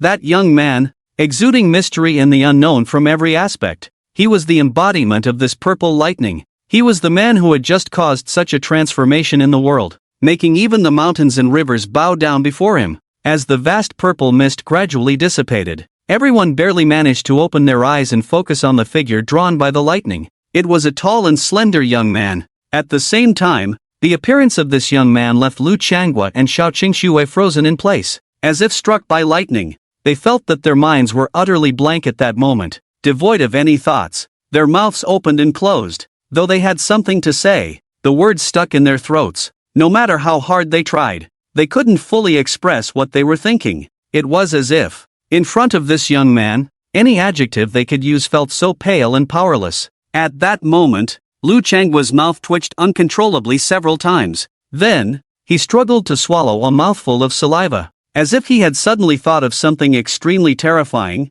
trembling as he spoke. Li Chang, is it really you? I truly didn't expect this. When I was trapped in a desperate situation, the one who came to save me in the end was actually you. Mr. Li, this is truly astonishing. As Lu Changhua finished speaking, the extraordinary and solitary young figure slowly turned around, revealing a face as stunningly beautiful as a celestial being descending to the mortal realm. However, when Li Cheng turned from facing away from them to facing them, it made Xiao Qingxue's heart begin to race uncontrollably. She felt her breath quickening significantly more than before. Although the words coming from Li Cheng were filled with an unprecedented feeling, this sense of familiarity made it difficult for Xiao Qingxue to forget. No matter what, I said. Lu Guoqiang, you said, you brat, you really do cause me trouble wherever you go. Wherever you go, disaster follows. I truly have no way to deal with you. Although Li Cheng's words were filled with helplessness and a teasing tone, Lu Guoqiang and his partner felt no dissatisfaction or anger. Instead, they looked as if they had just won 5 million. Each of them displayed an unprecedented ecstatic expression. At the same time, everyone's heart was pounding uncontrollably. Clearly, all of them experienced an extreme transformation in their hearts because of this suddenly appearing young man. This feeling could be aptly described as that of a drowning person grasping the last straw of hope. The joy and excitement within were simply beyond words. Now, within Xiao Qingxue's heart, after experiencing the recent excitement and ecstasy, the emotions surging within her became a complex mix, difficult to articulate. It was as if, at that moment, her throat was suddenly blocked by something. Clearly, there were so many things she wanted to express to the young man before her. Yet, when the words reached her lips, she found herself at a loss for what to say. It truly felt like a moment of silence that spoke louder than words. Although the current situation could be described as a dire crisis, the man who came to save her from the brink of disaster was none other than Li Chang, the very person Xiao Qingxue had dreamed of escaping from. At the same time, he was the devilish boy who brought her endless shame and nightmares. Thinking of this, Xiao Qingxue felt as if her heart had been turned upside down. Emotions like shame, nervousness, and anxiety surged into her mind all at once. Of course, more than anything, it was this young man, who had appeared countless times in her dreams. This was the extraordinary man who had captivated her thoughts time and again. Boom! At that moment, as the atmosphere gradually shifted towards calm and peace, a sound like muffled thunder erupted from less than a kilometer behind the four of them. Everyone turned around to look. They saw that the thick layer of snow was suddenly erupting upwards without warning. Following that, a tall and robust figure leaped out from the thick snow. The man's face was filled with a terrifying and fierce expression, and the violent, dreadful killing intent surrounding him seemed to condense into something tangible, making it feel as if breathing had become extraordinarily difficult. As for this, Li Cheng said nothing. He simply took a deep breath of the cold winter air from the Yimeng Mountains into his lungs. Then, feeling a pain in his throat, he turned to look at the Western man who had just emerged from the snow. A look of bewilderment and confusion involuntarily appeared on Li Cheng's face. Not to mention anything else, just the lethal blow Li Cheng had just unleashed. If it were an ordinary monster, it would have long been ravaged by the overwhelming and domineering power of thunder, leaving it completely paralyzed and without any combat ability. Even those demon kings, who might be stronger than him, would surely be crushed to the ground by such an attack from someone like Li Cheng, leaving them with no means of resistance. Yet, such a brutal and tyrannical assault seemed to have completely lost its effect against the strange and mysterious creature before him, which was clearly of a different origin. Li Cheng's first impression was that this creature seemed to be made entirely of an insulator. No matter how fierce and domineering his lightning power was, it would still have no effect against an insulator. However, Li Cheng couldn't help but feel curious. Even if his thunderous attack couldn't inflict effective damage on this creature, surely the high temperatures generated by the lightning, reaching thousands of degrees, would have some effect, right? Not to mention, even if this demon beast were made of rubber, it would still be reduced to a puddle of boiling water in the face of such high temperatures. With this thought, Li Cheng looked at the demon beast before him with a gaze filled with the curiosity of a scientist observing a lab rat. Lowly, insignificant two-legged sheep, do you know what you just did? How dare you injure my exquisite and flawless muscles with that lightning? The demon beast, having broken free from the thunderous power, was both shocked and furious. Not to mention, at least among their kind, there was no doubt about their existence. They truly stood at the top of the food chain, possessing an incredibly powerful physical strength that was unmatched and domineering. Who knows how many self-proclaimed extraordinary and arrogant warriors in this world ultimately faced a tragic end at the hands of their kin. The outcome was merely to become their meal, a feast to evolve their own bloodline. What they needed to do was to enjoy this feast when it was served, relishing the unique negative emotions brought by these human warriors in their final moments before death. Yet, this noble, powerful, and tyrannical race believed themselves to be the favored children of the Creator, God. Thus, they cultivated such a domineering and arrogant character. Even in the eyes of these human warriors, even someone as extraordinary and powerful as Li Cheng, who had reached a critical point in martial prowess, was still seen as lowly and insignificant, lacking any presence. In the eyes of the demon beast, even if Li Cheng had some tricks up his sleeve, they were merely futile attempts, unable to pose any threat to him. As long as he wished, he could erase him from this world at any time. This was the gap at the genetic level. This was the insurmountable chasm between their bloodlines and heritage. With this thought, the demon beast took several deep breaths, and the crimson and frenzied look in its eyes grew even more intense. Now, it had a simple thought. It wanted to tear apart the creature before it, to make him completely submit at its feet, to ensure he would never have the chance to rise again. It seemed that it was because his noble body had been repeatedly struck by the small figures before him, which he regarded as mere ants. For a moment, it was difficult for him to accept such a fact. Just moments ago, the monstrous creature of the demon race, which had displayed an arrogant demeanor, was now raising its neck to the sky, letting out a series of furious roars. Its muscles swelled as if inflated by a balloon. The body began to visibly expand at an astonishing rate. Soon, along with the swelling of the creature's muscles, its fur also began to grow rapidly, becoming dark and dense in the eyes of everyone present. It could be said that with the creature's inner fury, its emotions were escalating. The features that had once belonged to a human were visibly fading away, as the entire being gravitated towards the form of a beast. Not only that, What was even more chilling was that the muscle lines of the creature's face, as well as its hands and feet, and all its external organs, were undergoing astonishing transformations at a visible speed. The grotesque, fearsome faces of werewolves gradually emerged from the shadows. It made one feel that this creature, neither human nor wolf, was beyond description. Even a mere glance into its eyes sent a chill surging from the feet of everyone present, rushing straight to the crown of their heads. This sensation was like falling into an ice cave, causing a violent shiver. Looking down from the young man's fierce and frenzied face, the crowd could see the gaping maw and silver fangs reflecting a metallic, cold sheen. Thick, viscous liquid dripped onto the ground beneath him, emitting a nauseating, foul stench. If just moments ago this demon creature had given off an ambiguous, uncanny feeling of being neither human nor wolf, when everyone focused their gaze, they could see. This once handsome young Western man had, in less than a quarter of an hour, grown over 10 meters taller. His clothes had exploded, transforming him into a complete monster, especially with the terrifying, bloodthirsty expression on his face. From this alone, it was easy to infer that this guy had completely abandoned the last traces of his human appearance in order to defeat Li Chang, unleashing his full power. He had transformed into a beastly form that he was more adept at fighting in. It could be said that in the upcoming battle, although it had not officially begun, the smell of gunpowder had already permeated the battlefield. However, from another perspective, it also proved that the blonde, blue-eyed Western man, despite calling Li Chang, Lu Guoqiang, and Xiao Qingxua a bunch of two-legged sheep, had ultimately chosen to reveal his human form to the public. Surely, he knew that in facing Li Chang, he had completely cast aside all his arrogance and had begun to enhance himself in the form of a beast.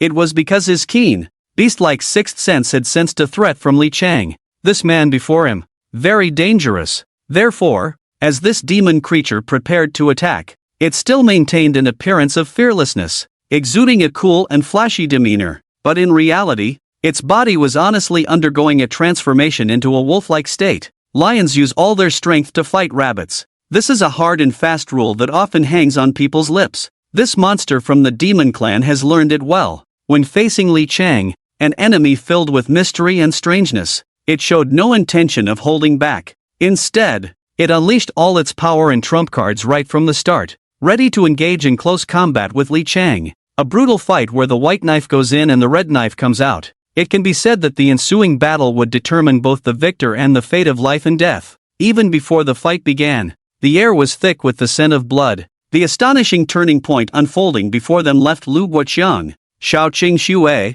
and the other two onlookers dumbfounded. Initially, they had only guessed the beginning of this entire event, but unexpectedly, with Li Chang's grand entrance, the entire battlefield situation underwent a fundamental shift with the boy's appearance. It began to race toward a direction filled with fog and the unknown that none of them dared to imagine. As for Li Chang, he looked at the nearly 5-meter-tall demon beast before him, and his expression had not fundamentally changed from when he first appeared. Instead, a hint of astonished affection emerged from the depths of his eyes. From Li Chang's perspective, he had not anticipated that things would develop to this point. Of course, what surprised Li Chang even more was that he did not expect such beings to truly exist in this world. Beings that were originally only recorded in the history books of the human race. This one before him belonged to the Druid clan. The Druid clan is first and foremost a group filled with many mysterious colors and infinite legends. Previously, when Li Chang traversed the 9 provinces of Huaxia, he had glimpsed the appearance of the Druid clan in an unknown secret realm, but that did not prevent him from seeing many descriptions and introductions of the Druid clan in the numerous historical texts of Huaxia. Naturally, there were also modern interpretations of these ancient records and images by contemporary people. One thing is certain, the creature before him, neither fully human nor fully wolf, as a bloodline descendant of the Druid clan, possessed copper skin and iron bones, with extremely strong physical defenses. Since the birth of the Druid clan, it has taken pride in slaughtering and devouring human warriors. Each member could be said to kill without hesitation. This kind of clan exudes a madness from their very bones that must be treated with caution. A slight misstep could very well lead to a tragic end, leaving one to be devoured by beasts, ultimately resulting in a fate of being left with no complete corpse.